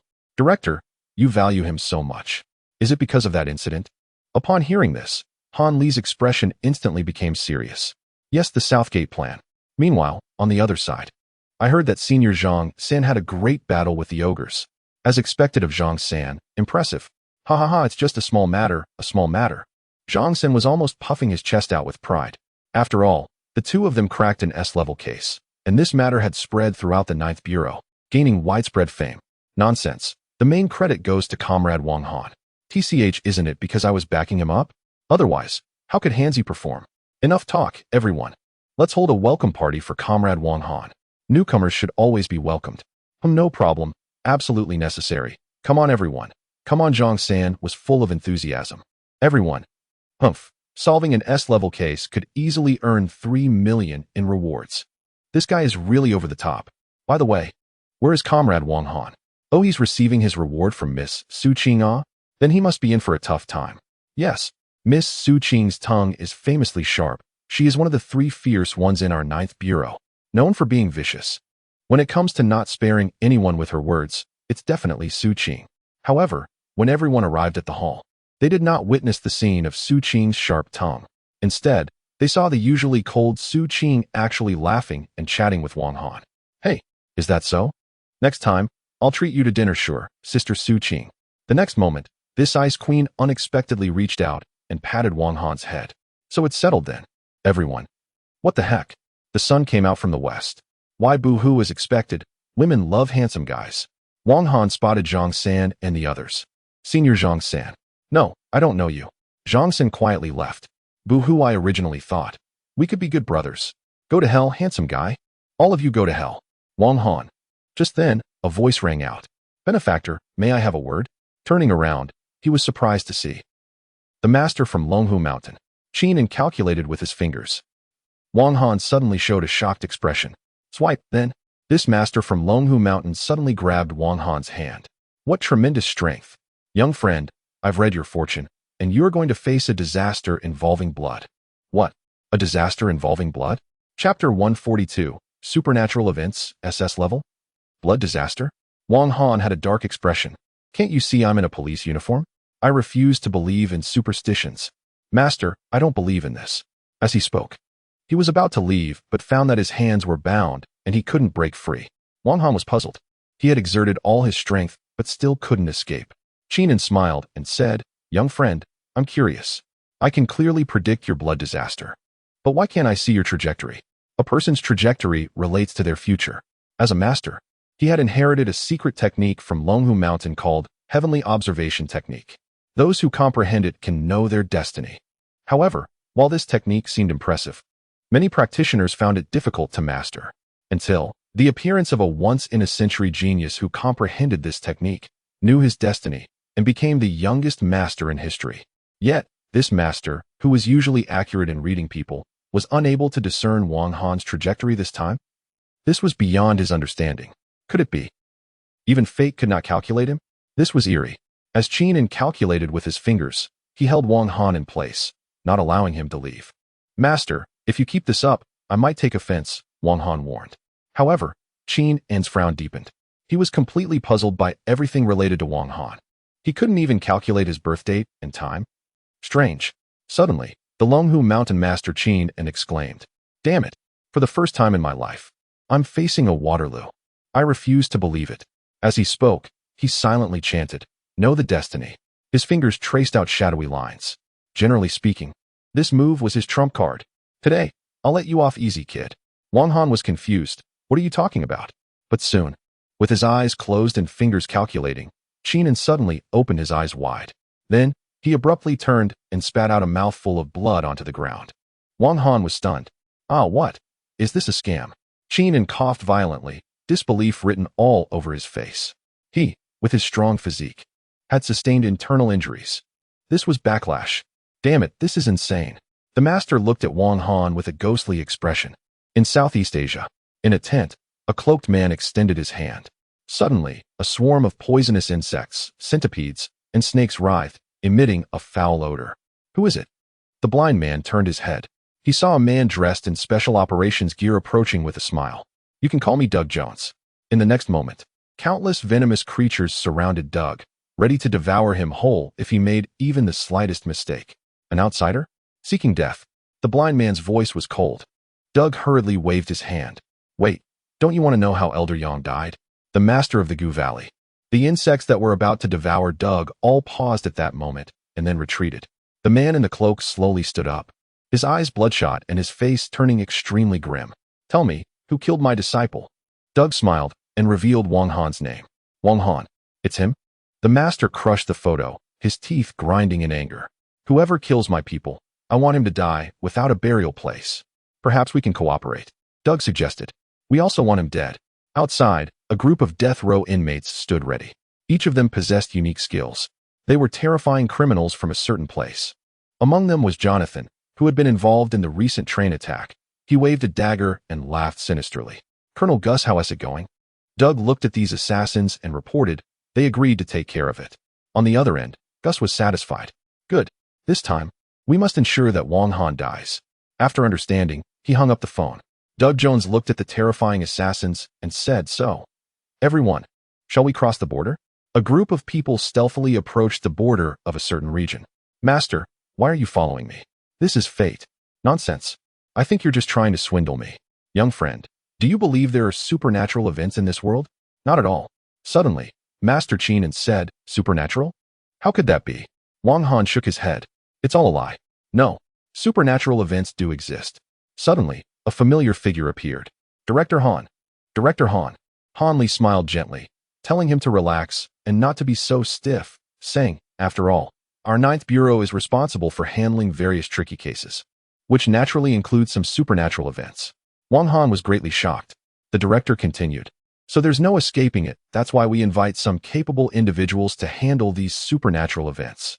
This one is particularly important, the Grand Master of Longhu Mountain." I had to put in a lot of effort to invite him back. Then Han Li smiled and scratched his head. "Chinan, damn, you still have the nerve to say that." Everyone else shows respect to the master, but this Han Li went up the mountain and directly gave him a beating, causing his resolve to crumble before coming down. "Speaking of which, Master, I came to find you regarding a case." "A case commission?" Master Chinan yawned, thinking it was probably just some minor trouble. "Go ahead, what level is it?" Han Li replied, "SS level." "Master." "What? An SS level case?" Before the report was filed, 10 people had already died. Han Li took out a photograph and handed it to the priest. In the photo, the faces of those individuals were indistinct, shrouded in darkness, but their bodies were covered in blood, devoid of any consciousness. Wang Han merely glanced at it and felt his scalp tingle. It wasn't that it was particularly gruesome. Rather, it was too bizarre. It was as if they hadn't died a natural death. Chapter 143, Mysterious Death. The deceased smile. The deceased, living alone, likely died yesterday. At the time of death, a part of the body was missing, which is quite horrifying. In a certain region, a police officer from the local police station was recounting the details of the case to Chinan, who claimed to be a master of a certain mountain. Is this strange? One person dying isn't odd, but the issue is, everyone on this floor has died, one after another. It's eerie. Is it? It seems quite serious, huh? Chinan nodded. What do you think, Yuan Fong? Wang Han. What do I think? I think it's a load of nonsense. I just got back and I'm already on another case. Do they really think I'm a workhorse? Oh, come on. How can you say that? This is a rare opportunity to enhance your experience. Others would be eager to curry favor with me, and I wouldn't even agree to it. I don't believe you. Do you have any photos? The accompanying forensic expert handed Wang Han the photos of the deceased. Wang Han took a look. This man, just like those deceased he saw yesterday, had a head so dark it was impossible to see clearly, and the death was tragic. Strangely, the man had no blood on him at all. Look here. Wang Han pointed at the man's neck. Everyone looked over. Is this a strangulation mark? I didn't even notice. If you don't look closely, it's really easy to overlook. This is a significant clue. Well done. Young comrade, the officers were impressed. Unexpectedly, he spotted something even the forensic expert missed. Truly worthy of being part of that mysterious department. Moreover, for some reason, I feel like this guy is smiling. In that instant, the deceased man in the photo seemed to have a faint smile at the corners of his mouth. Wang Han abruptly tossed the photo aside, his eyelids twitching. A dead person, smiling? How could that be? No way, young comrade. You must be mistaken. No, I'm not mistaken. Cold sweat dripped from Wang Han. He indeed saw the man in the photo smiling. Once the group left, Qinan crossed his arms, leisurely speaking. So, how does it feel to encounter this for the first time? Are you about to wet your pants? Not quite. Perhaps it's just my own psychological effect. Let me tell you, this isn't the first supernatural case I've taken on. Throughout history, supernatural events have never ceased. He smiled and asked, can you guess why it hasn't caused a stir? Wang Han. So, the police are responsible for suppressing it. No wonder. That man earlier clearly died under mysterious circumstances, yet the forensic report stated it was homicide. Did you also see the man smiling in the photo? Qinan. Oh, did you see something you shouldn't have you might be next? You know, Wang Han's heart sank. Because the system notification had sounded. New lottery draw activated. A brand new lottery pool? Wang Han took the opportunity to open a brand new lottery pool while heading to the hotel for a break. Limited pool, supernatural, 10 times. 100, 000, 100,000? Damn, isn't this like slaughtering a pig? However, right now, he wasn't sure if it was the system's intention, but he happened to need some skills related to this area. Wait, Wang Han suddenly felt a chill down his spine. Since the system said so, did it mean that he was reminded of the chilling smile of the deceased? The supernatural really exists. That could be dangerous. Drawing, his life was at stake. Wang Han resolutely chose to draw. Maybe it would save his life later. 10 consecutive draws. Black dog blood 10, garlic 5. No way. These items are way too trashy. Just when Wang Han thought his 10 consecutive draws were a waste. Ding dong. Congratulations, host. You have obtained the skill. Ghost Eye. Effect. Temporarily can capture the existence of the supernatural for a short time. It wasn't over yet. Ding dong. Congratulations, host. You have obtained the item. Talisman of Demon Suppression 1. Effect. Gathers the power of generations of masters. Any evil spirit will perish. Wow. This talisman is really powerful. Moreover, it specifically targets the supernatural. Wang Han was delighted. Now, he had something to protect his life. Soon, the two arrived at the hotel arranged by the police station. After all, this case was strange, and it couldn't be solved in just a day or two. So, they would stay at the hotel tonight. Upon entering the bedroom, Wang Han thought it was strange. Mod, let me calculate. Is it that I have a blood disaster? Wang Han was speechless. Master, not this again. Ever since he came to this area yesterday, he had been saying it, and Wang Han was tired of hearing it. No way, Qinan suddenly panicked. He spoke to Wang Han. This time, it's me who has a blood disaster. What? Suddenly, the door that had opened behind them slammed shut. Bang! Wang Han was startled. Then, inside the room, the lights began to flicker, dimming and brightening erratically. Buzzing. The turned-off television suddenly turned on, emitting a burst of noise. What is going on?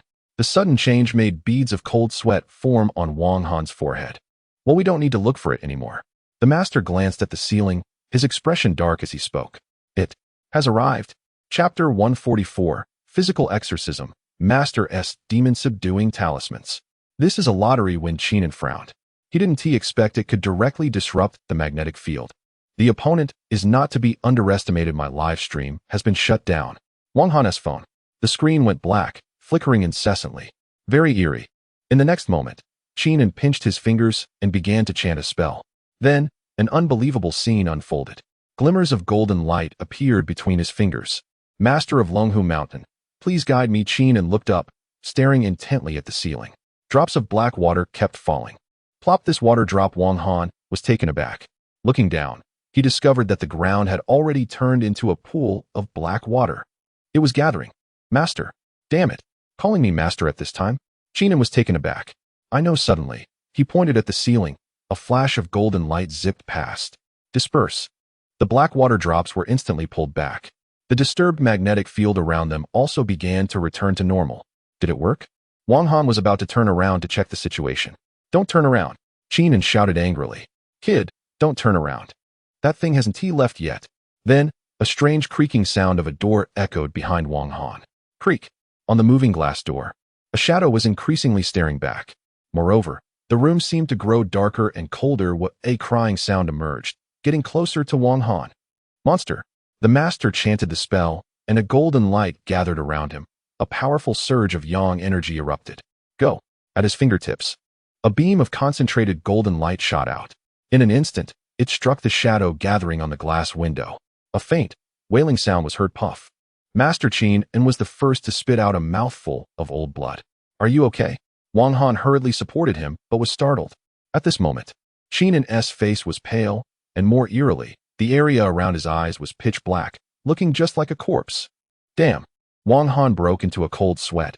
Is he possessed? Cough, cough. Qin and coughed up blood. The crying grew louder, echoing throughout the room. As the crying intensified, Master Qin and gradually turned into a real corpse. You're not really dead, are you? Not yet, but getting close, Qin and said bitterly. I didn't expect that. As a master, I couldn't suppress it? Indeed. As my master said, I now have the title of master but lack the corresponding strength. Still too young, Wang Han. You need to leave quickly. I'll hold it off. For the time being, this thing can't find you. Go now. Qin and's eyes began to lose focus. Frightening. No way. We should leave together. Don't be foolish, child. This is beyond what you can handle. Supernatural events can only be dealt with by professionals like us. As an ordinary person, you could easily die. But, master. Wang Han pointed at the locked door behind him. It's right there. How do I escape? Qin and replied. It's fine. I have my talisman. Damn it. I forgot my talisman. This is really the end. The eerie sounds drew closer. Inside the room, there was no light, only darkness. Wang Han could only lean against the master, feeling his body temperature, slowly growing colder. Master? Wang Han shook him.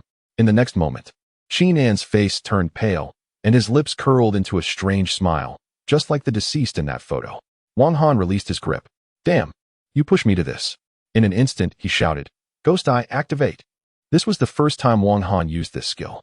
Soon, just like the Eye of Investigation, he sensed something. Right in the room, just behind him, a massive black spot.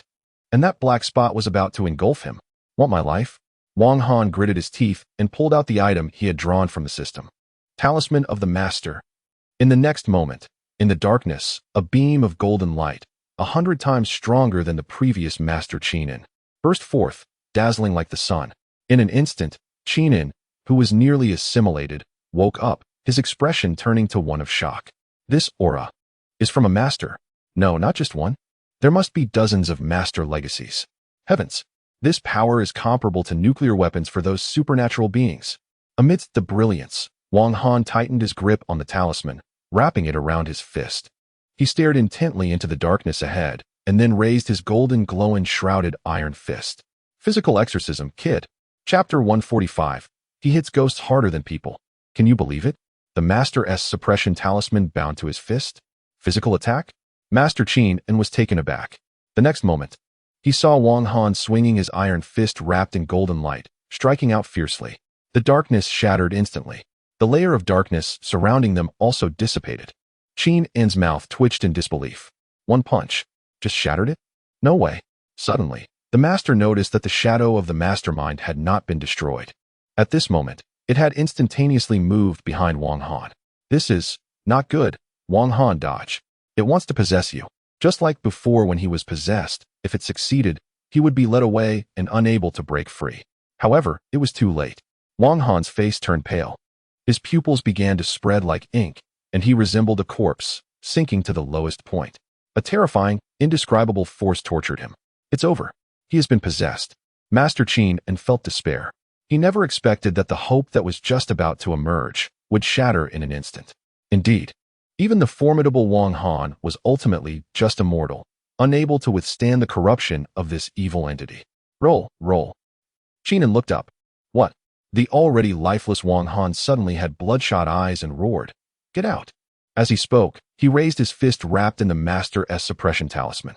Without a second thought, he struck his own face hard. Bang. The shadow trembled. Bang. Another punch. Then, like a storm, Wang Han desperately beat his own face. Each punch landed with a thud, one louder than the last, making Master Qin and S heart tremble. Wow. You can even hit yourself. You really are ruthless. After an unknown amount of time, Wang Han, who had turned his face into a mess, finally lowered his iron fist. Woo, the piercing wails faded away. That ghostly entity also began to disintegrate. His complexion started to regain some color. It was only when Wang Han breathed a sigh of relief that everything finally came to an end. Inside the room, the lights returned, and everything returned to normal. Master Qin collapsed onto the ground, gasping for breath, his eyes wide open. He looked at this fierce man. Goodness, you hit people hard. But you hit evil entities even harder. Is the ghost gone? Wang Han asked cautiously, afraid of a reversal. Qin slumped on the ground and reassured him. Don't worry, you smashed it to bits. It's dead for sure, then I can rest easy. In the last moment before that evil entity vanished, a wave of unfamiliar memories flooded into Wang Han's mind. In the memories, he became a lecherous uncle, always wandering between floors, greeting each guest with a smile. However, what no one knows is that after he returned to his residence, he was constantly watching the lives of the tenants through surveillance and hidden cameras placed in various rooms. The young couple in love, the woman taking a shower, the boy secretly watching videos.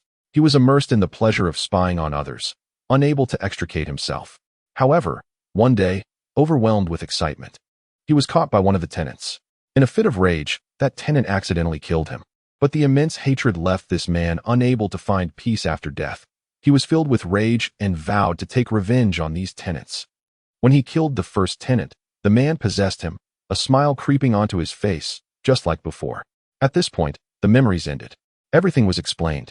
It seems you have encountered the memories of the deceased, said the master, Qin, in amazement. Even he rarely had such an opportunity. Kid, you have exceptional talent. Are you interested in Longhu Mountain? Becoming a Taoist? Wang Han was bewildered. I see. Well, anyway, the matter has been resolved. Master Qin reported the details to Han Li. After the hotel attack, several days passed without incident. The case was considered successfully resolved. Good work, you can come back. And I will send you the reward then.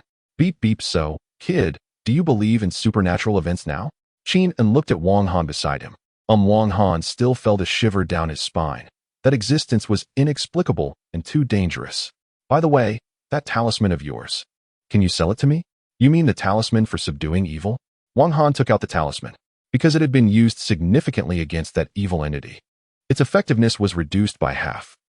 However, even so, when Master Qin saw this talisman, his eyes sparkled with excitement, saliva almost dripping. Give it to me, give it to me. He eagerly reached out to take it.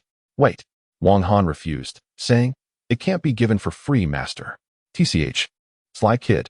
Master Qin rummaged through his backpack and pulled out a divination plate. What is this?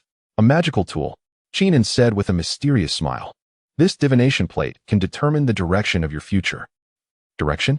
That's right. It can predict whether it's auspicious or inauspicious. How about that? Impressive, right? Wang Han was tempted. If he had this magical tool, he could know if there was a life-threatening danger before taking action in the future. It's very important. All right, I'll trade. The two hurried back to the 9th Bureau, successfully completing the task. Wang Han's reputation soared even higher. In just 2 days, he completed consecutive S and SS level tasks. This achievement was legendary. Wow, that newcomer is really impressive. Indeed, they're quite strong. Could it be that they're the future successor of that organization? In the 9th round, they completely established their presence. Everyone knows about it. You've become famous, kid. The master, Qin, bumped shoulders with him, enviously saying, from now on, more people will come to you for tasks. Who knows, you might even have some younger girls approaching you. It's the same for everyone. Just don't hold him back. Actually, young friend, I feel quite connected to you. How about you continue to take supernatural tasks with me? We could form a duo, calling ourselves the master and his muscular psychic. What do you think? Get lost. Hey, think about it. Even if he were beaten to death, Wang Han didn't want to take on any more supernatural tasks. He still preferred. Fighting was more suitable for him. A few days later, Wang Han solved several cases in a row. Just from the rewards, he was overwhelmed. Even Zhang San next door was left speechless. Incredible. One day, Han Li approached him. Need something? Not much, just a case that requires your attention. Oh, another case? Han Li smiled this time. The case happens to be in your hometown, Hang City. Hang City? Does that mean he could take the opportunity to visit Director Liu and the others? Great. Also, you'll be accompanied by a newcomer. Another newcomer accompanying him? The next moment, the door was pushed open. Wang Han turned around, momentarily stunned. He saw a delicately dressed, beautiful little girl approaching with a game console in hand, chewing gum with a look of disdain. So you're my partner? She said. Chapter 146, Raid. Greetings from Jonathan, border of Huaxia. A soldier was patrolling diligently. Suddenly, a bug landed on his shoulder. He wanted to swat it away, but the next moment, a swarm of strange bugs fell onto him, overwhelming the soldier in an instant. Let us go. Ha ha ha, damn it. We're coming for you, Wang Han. A group quietly slipped into the territory. Killing intent was palpable. My name is Wang Han. This is Jasmine, the top hacker in Huaxia. Since they met, this girl named Jasmine had been engrossed in her game, occasionally unleashing her sharp tongue. Damn it, can you even play? Watch the mid lane, pay attention. Jasmine was furious, cursing at the screen, drawing the attention of nearby passengers. This girl has quite the temper. She is so pretty, but her words are so harsh. Her father must not be managing her well. A flight attendant approached. Sir, please keep your voice down on the plane and take care of your child. Wang Han. What the? Miss, you misunderstood. I'm not her father. However, the flight attendant continued to reprimand Wang Han for not managing the child properly. Suddenly, Jasmine chimed in with a smile. Sister, don't provoke him. He is really strong. Strong? How strong? The flight attendant's face turned red. What was this child saying? She glanced at Wang Han's solid physique and couldn't help feeling a twinge of fear, quickly leaving. Ugh, you're so lame. You could have just intimidated them. Why reason with these people? Jasmine was displeased. Wang Han tapped her on the head. Strength is not to be misused. Jasmine, you dare hit my head. I'll bite you to death. After they got off the plane, Wang Han raised his arm, and Jasmine unexpectedly bit down on his arm and wouldn't let go. Is that enough? Boo-hoo.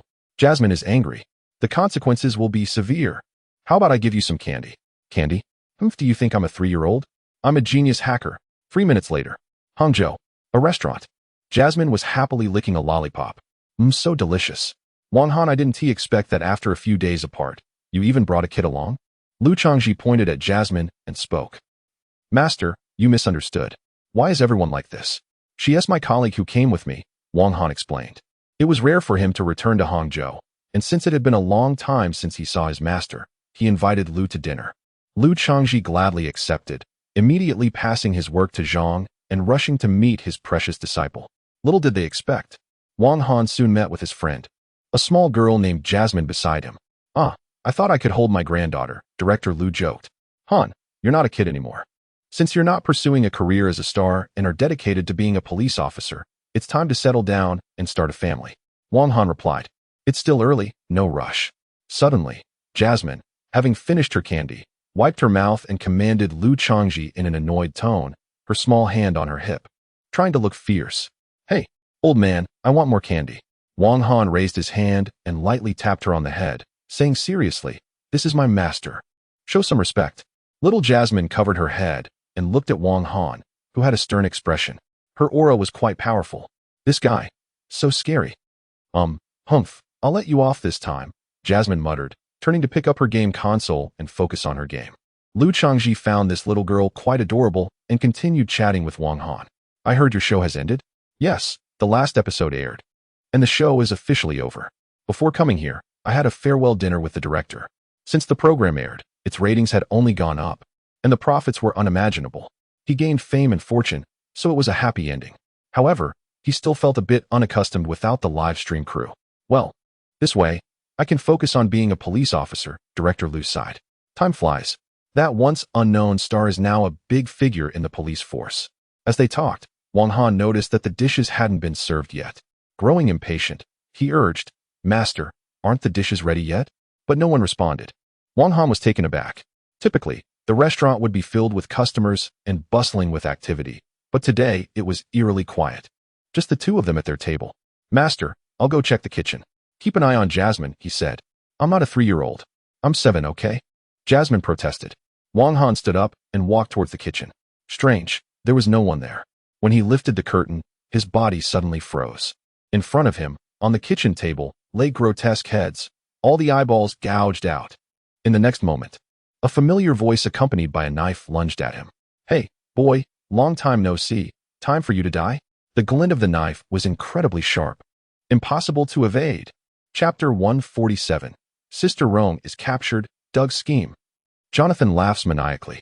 With all his strength, he strikes directly to kill his opponent.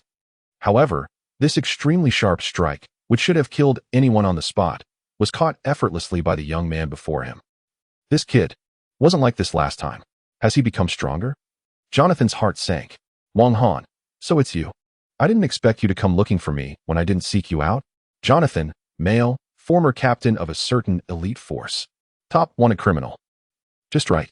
Time for revenge from last time. Kid, is that all you've got? Jonathan sneered. Don't forget how you were defeated last time. Saying this, he immediately used the technique he had employed on the train, aiming to sever all of Wang Han's meridians and incapacitate him on the spot. However, unexpectedly, Wang Han anticipated him and displayed unparalleled fighting skills to neutralize the attack. Not only that, but Jonathan couldn't even see how the opponent struck. He felt a heat in his throat. The next moment, splat. Blood spurted. Jonathan clutched his wound, staggering back. This guy, Wang Han had somehow taken the dagger from his hand. Damn! Cold sweat broke out on Jonathan's forehead. This guy is no longer the same. His strength is comparable to a top wanted criminal. No. Perhaps even above that. Damn it. Has another exceptional fighter emerged from that region? What? Is that all you've got? Wang Han raised an eyebrow. With these words, Jonathan's fragile pride was ignited, and he gritted his teeth, eyes bloodshot. This kid actually dared to mock him? Wang Han, trying to provoke me? Unfortunately, you're still far from it. Let me tell you, actually, I'm not the only one who came. What? The next moment, eye of detection activated. Suddenly, several intense red dots appeared. Wang Han turned around. Not good. His master is in danger. Whoosh, as expected of a top-wanted criminal. Jonathan seamlessly pulled out a backup dagger.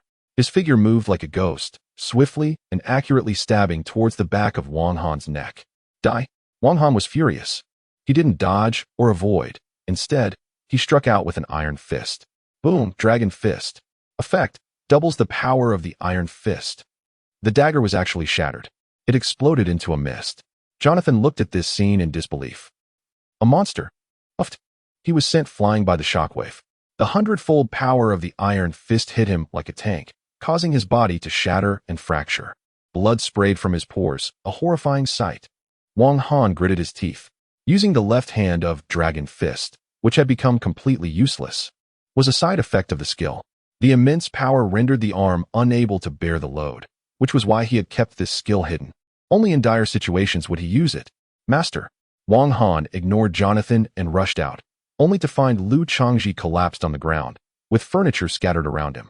He was clutching his chest, blood seeping through his fingers. He had been shot. Master. Wang Han hurried to help him up, taking out a healing potion to treat him. Fortunately, there was still time. What is this?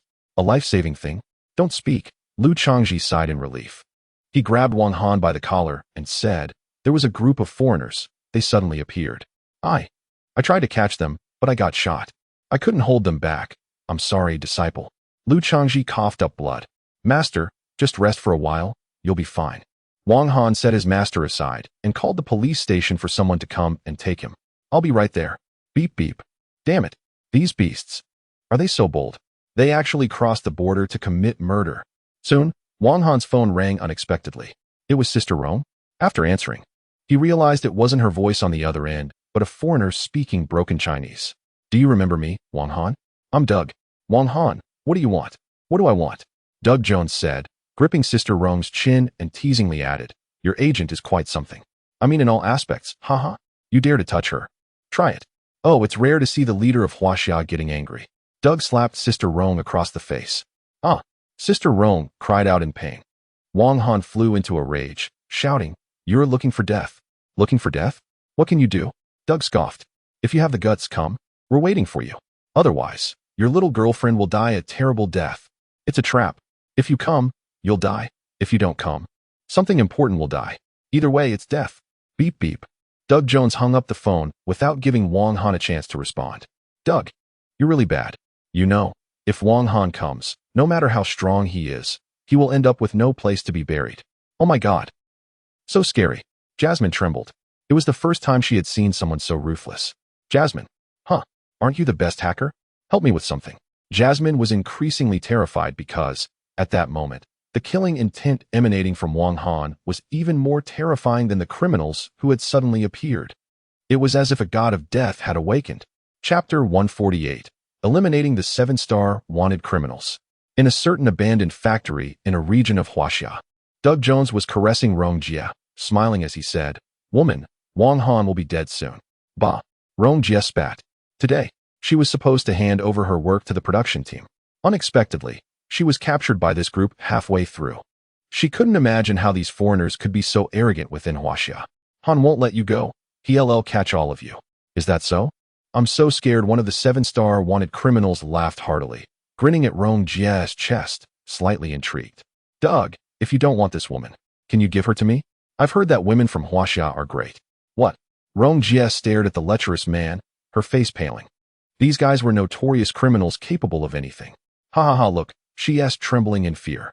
The man touched Rong Jia's face, growing more restless. Could it be? Rong Jia closed her eyes. She had kept herself pure for so many years. Could this really be happening? No, someone save me. Shout all you want. It won't matter. The wanted criminal looked at Doug and the others, who nodded in understanding. Let us go. Let this guy have his fun. By the time Wang Han arrives, it'll probably be over. Ha ha ha, damn. This pervert gets lucky. Once everyone left, only the two of them remained. And Rong Jia was filled with dread. Why you? Don't come any closer. The man unbuckled his belt. Rong Jia felt despair. She knew these people had sneaked into Huaxiao fully prepared, and this place was so remote. It would be very difficult for her to be rescued. Be good. Take it off. Jacob licked his lips, reaching out to touch her. No, Rong Jia cried bitterly. She didn't want this. Han, hurry. She was truly scared now. Suddenly, just as Jacob was about to make his move, an explosion was heard from outside. What is happening? He turned his head, then heard a flurry of gunfire, intense and chaotic, mixed with various cries of agony. Jacob was stunned. Is there a fight going on? Bang, bang, bang, heavy footsteps echoed. Jacob reacted quickly, raising his head and staring at the ceiling, murmuring, "No way, damn." The next moment, boom. The ceiling was smashed open. Rong Jia was shocked to see a figure descending from the air. Boom. It landed directly in front of the two. After stabilizing, the newcomer fixed their gaze on Jacob. Oh, the prey has arrived. Jacob went wild. The newcomer was none other than the target, Wang Han. Although surprised by how he found this place, he, as a top wanted criminal, had once made a name for himself internationally, having seen all kinds of storms and waves. Even when surrounded by foreign military forces, he wouldn't even blink. Kid, do you know? One day, a certain town suddenly vanished from the map. Do you know why? Wang Han looked at Yage. Then, he glanced at the woman behind him, tied up, her clothes disheveled, and tears streaming down her face. His veins bulged. An indescribable anger surged in his heart. As a police officer, one must always remain calm. But this time, he was filled with rage, losing all sense of reason. On the other side, Yage was still chattering away, boasting, because I killed everyone in that town. Ha! This is the power of a top wanted criminal. However, in the next moment, whoosh, a gust of wind swept by. Before Yage could react, he trembled and then looked down in disbelief at his chest. A deep red stain appeared, blood oozing out. What just happened? Immediately after, there was a loud explosion, like a watermelon bursting, and Yage, the top wanted criminal, had his head blown apart. Brain matter splattered everywhere. The headless body slowly fell into the pool of blood on the ground. In just a few seconds, the top wanted criminal, Yage, was dead. Chapter 149. 1,000 Miles of Pursuit. That old thief. Doug Jones, that's right. Cold sweat dripped down Doug Jones's forehead. It was indeed Wang Han from the east. He never expected this guy would find them so quickly. Unbelievable. What to do? Just now, Wang Han's fierce assault had frightened these desperate criminals. I said it before, Colonel Gus said he wanted him dead. At that moment, boom.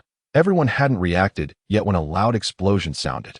The factory's main door flew out, and there was Wang Han, carrying the unconscious Rong Jia, stepping out one step at a time. Since childhood, Rong Jia had always been by his side. By now, one could say that Rong Jia was his only family. And these damn scoundrels dared to lay hands on her. Damn. P.S. out. What should we do? The wanted criminals were stunned. The opponent's murderous aura was even thicker than theirs. At this point, Doug Jones felt a wave of fear. Just then, a man in a cloak stepped out, revealing an incredibly ugly face. You are Wang Han. That's right, we also have him. The leader said. He is the one who killed Elder Yang. Upon hearing this, the leader was enraged. Good. I've finally caught you. In an instant, everyone felt a darkness before their eyes.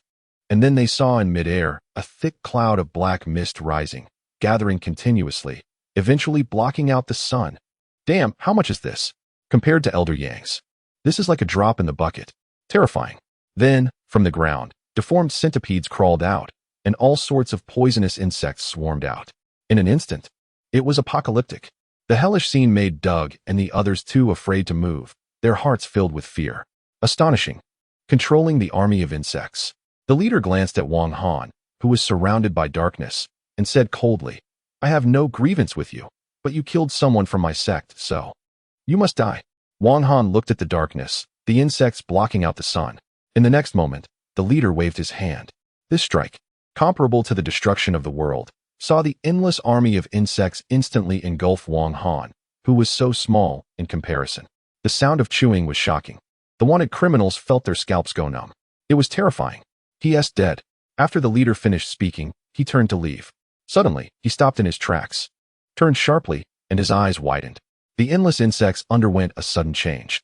He saw a 2-meter-long centipede break through, devouring all the insects in its path. Then another one followed. Countless terrifying centipedes emerged, consuming all these insects. In an instant, the insects began to die in clusters, gradually revealing a corner. The Valley Master. What is going on? Doug was shocked. The scene before him had surpassed his comprehension. The Valley Master trembled, stuttering, "No, it's impossible. This can't be happening. This guy is nourishing the worms with his own blood. What's even more terrifying is his worms are actually submitting to this person from the east." Suddenly, the army of worms broke through a gap, and the chilling sound of footsteps echoed once more. The wanted criminals retreated in panic. No way. They're not dead.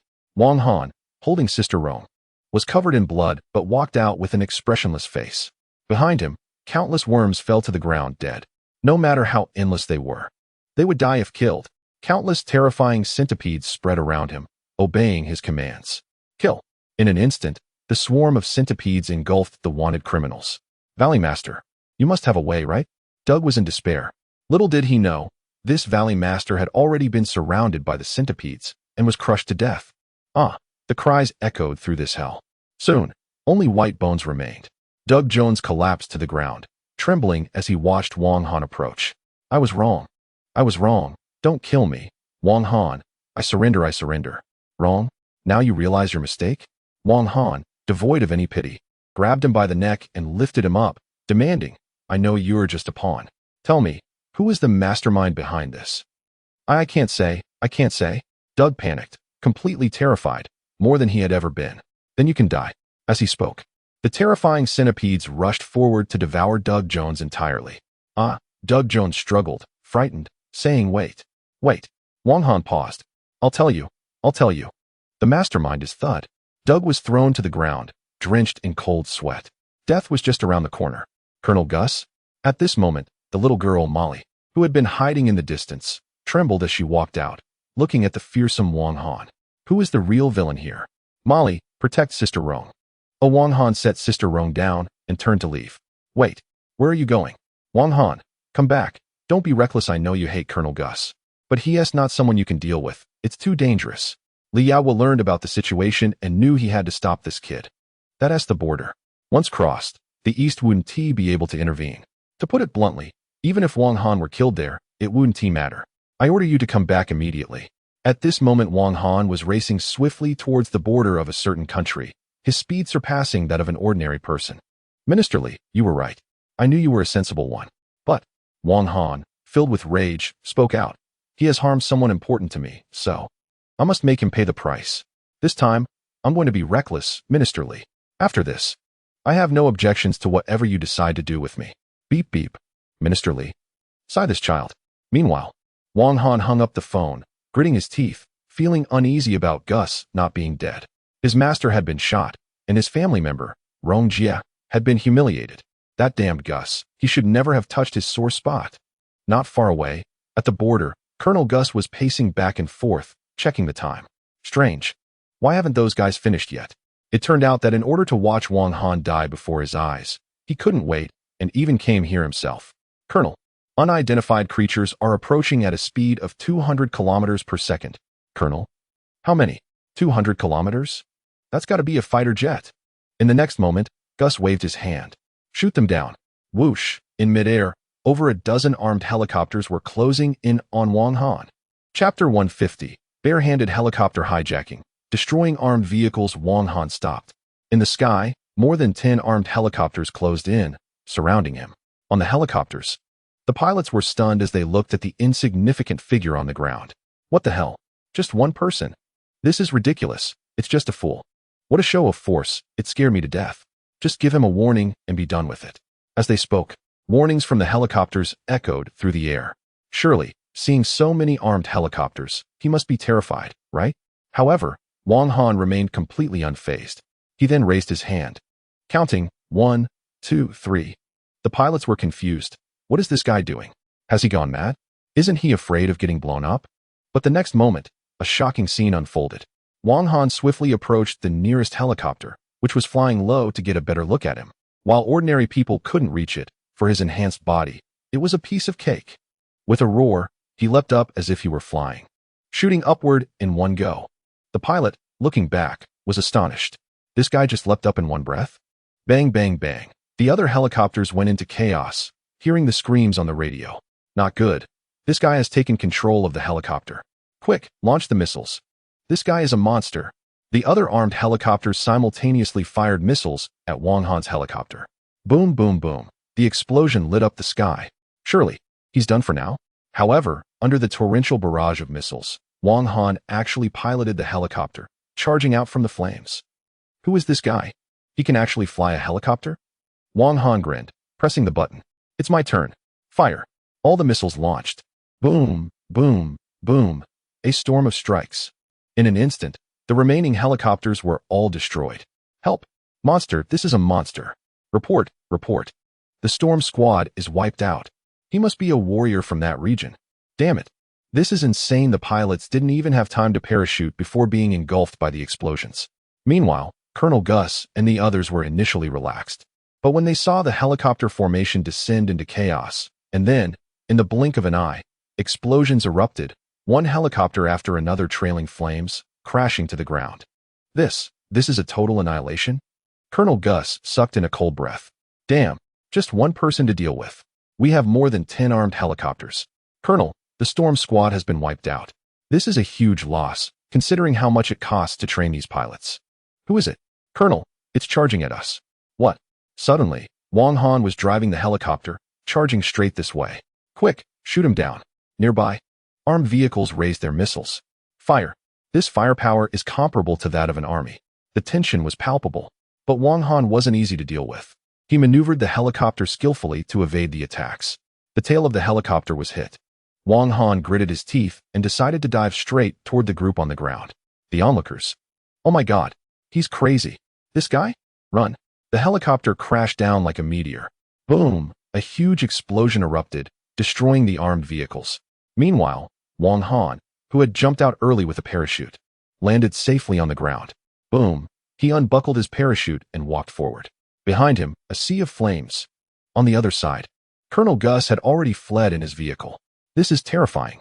Just one person made him lose an entire squad. What kind of monster is this?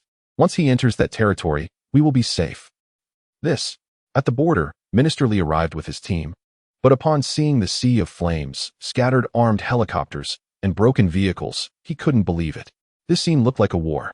Could it really be done by just Wang Han? Even the seasoned border guards gasped in shock. They sincerely admired him.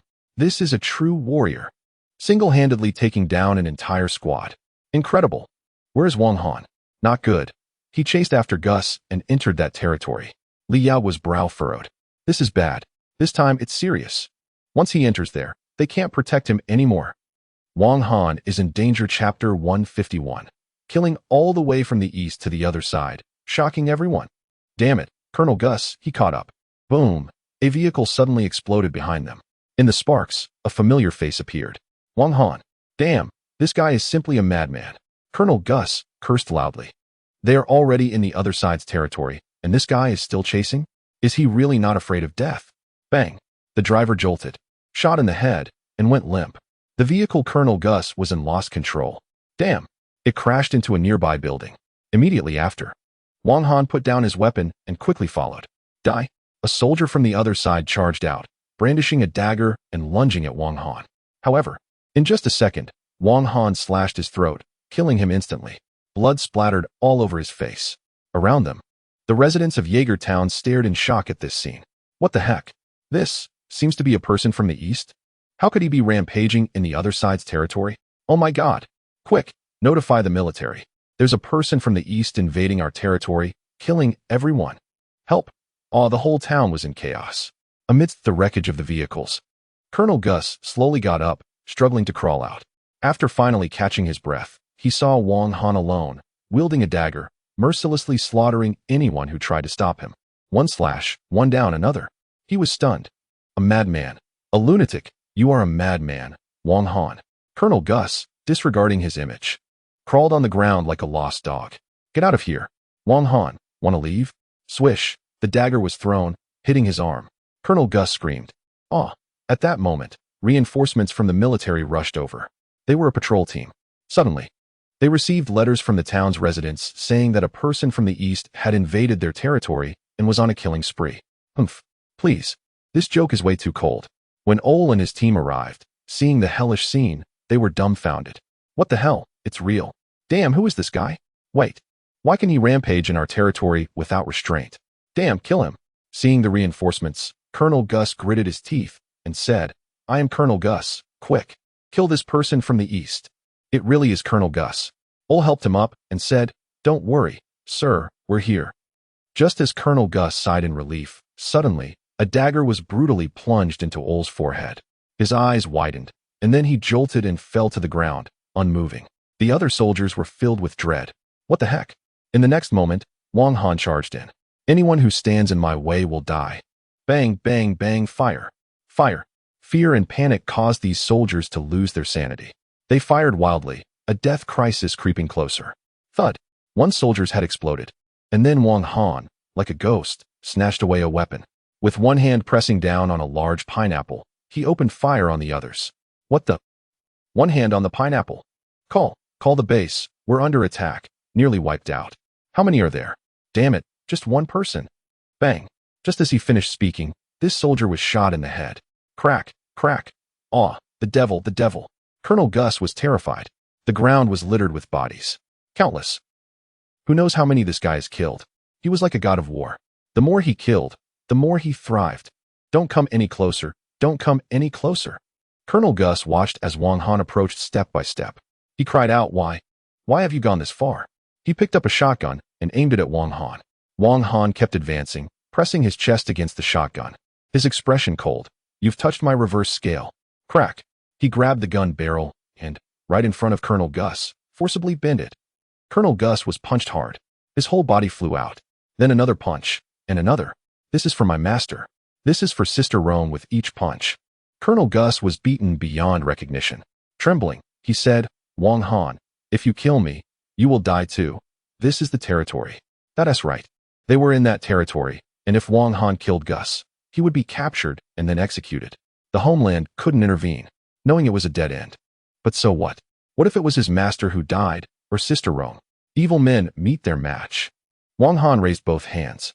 Then, dragon fist. Iron fists, amplified 100 times. No. Colonel Gus let out his last wail. In the next moment, boom, his fists slammed down hard.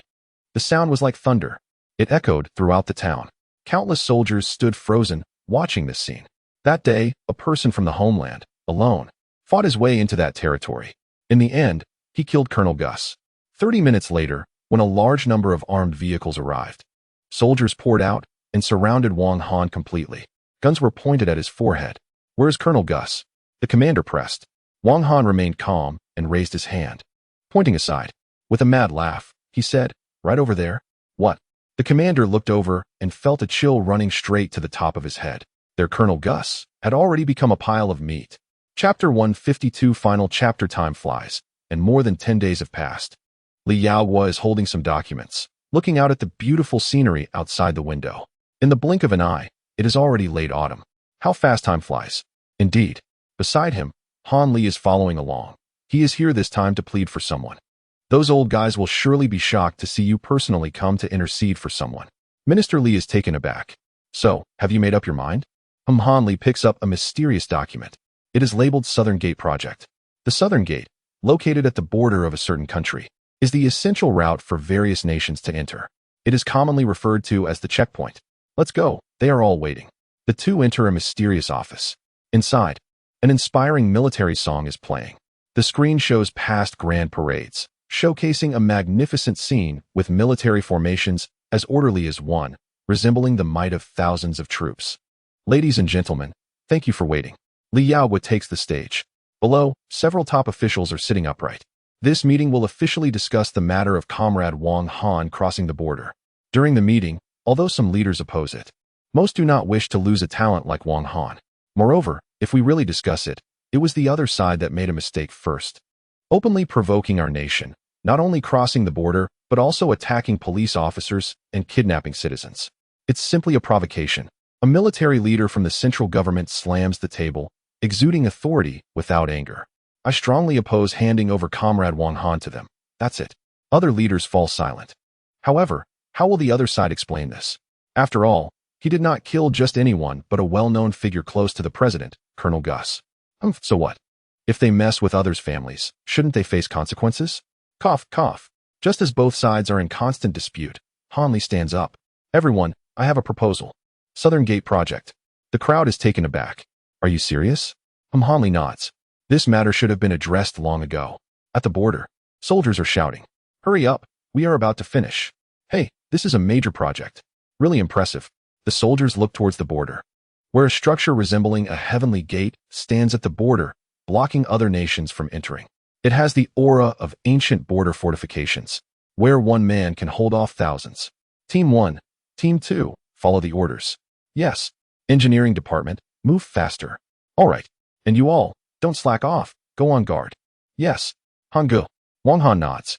Rongjia, can't talk now, I'm busy. All right. Hanzi, I'll visit you when I have time, sure. He picked up a towel and wiped the sweat from his forehead. The sun is really scorching today. Disciple, how do we handle this? Liu Changji resigned as the director and handed over responsibilities to Zhang. He had reached retirement age. Therefore, he accompanied Wang Han here to enjoy his later years. Master, just sit back and relax, Wang Han chuckled. Everything is getting better. Since the last incident involving the cross-border killing of Gu Si, with the help of Minister Li and others, he managed to survive the military's pursuit. However, to deal with those who won't relent, he must be executed to avenge Gu Si. In the end, Huaxiao presented the achievements of Doug Jones and others, promising that Wang Han would never step foot in that country again as a price for his redemption. Of course, this all came at a cost. And then he was sent here to oversee a new project at Southgate, ensuring everything went smoothly. Finally, it was completed today. As the chief commander, he would be stationed here for the next few years. At this moment, at the border of Southgate, various foreigners from other countries were coming in one by one for inspection. Warren, male, 32 years old, wanted criminal. Ellie, female, 27 years old, drug trafficking organization leader. Jinan, male, 33 years old, gang leader. No criminal could escape his keen eyes. Every capture was precise. Just today, the border had apprehended many internationally notorious wanted criminals. Damn it, how did he find me? I got through last time. Who is he? Some kind of eagle-eyed figure? The criminals felt a chill run down their spines. What the hell? Huaxia's border has changed so dramatically. Not a single fly could get through, especially for those from that country. When they saw Wang Han, it was unbearable, like they had swallowed something bitter. Well, he might not enter that country anymore, but if we want to enter Huaxia, we have to face him. Damn. Soon, Huaxia's Southgate achieved astonishing results. The crime rate outside dropped by a full 50%. It directly cut the rate in half. In fact, even some countries that attempted to carry out small schemes against Huaxia were caught on the spot by Wang Han. They couldn't grasp any weaknesses of Huaxia, but ended up giving Huaxia plenty of leverage against other countries. The world was in an uproar. Oh my, Huaxia's South Gate is incredible. I heard that the Wang Han station there is the one who killed Colonel Gu Si. Now, that country has placed a bounty of 100 million on him. Now, high-ranking officials from various countries find themselves helpless against Huaxia. Can you believe it? Damn, the spies were just sent out, and as soon as they arrived at the doorstep, they were captured? Bam! Damn it! That cursed Wang Han. The president of that country was furious as he looked at the newspaper, where Wang Han was labeled an international hero. He was filled with regret and anger. This is like letting a tiger return to the mountains. Oh, Minister Li chuckled. He looked at Zhang Guoping and said with envy, "You really hit the jackpot." Indeed, Zhang Guoping replied with a grin. "I didn't expect it. After all the twists and turns, Wang Han actually falls under his command. What a good thing. You don't know, now Wang Han is quite a celebrity, a hot commodity in our Ministry of Defense. With Nanchaman and this sharp-eyed Wang Han guarding it, our nation is as solid as a fortress. Unbreakable. I heard the silver bracelets are not enough again. Ha ha ha, too harsh on the captures. By the way, that kid Han Li seems to be scouting for new talent again.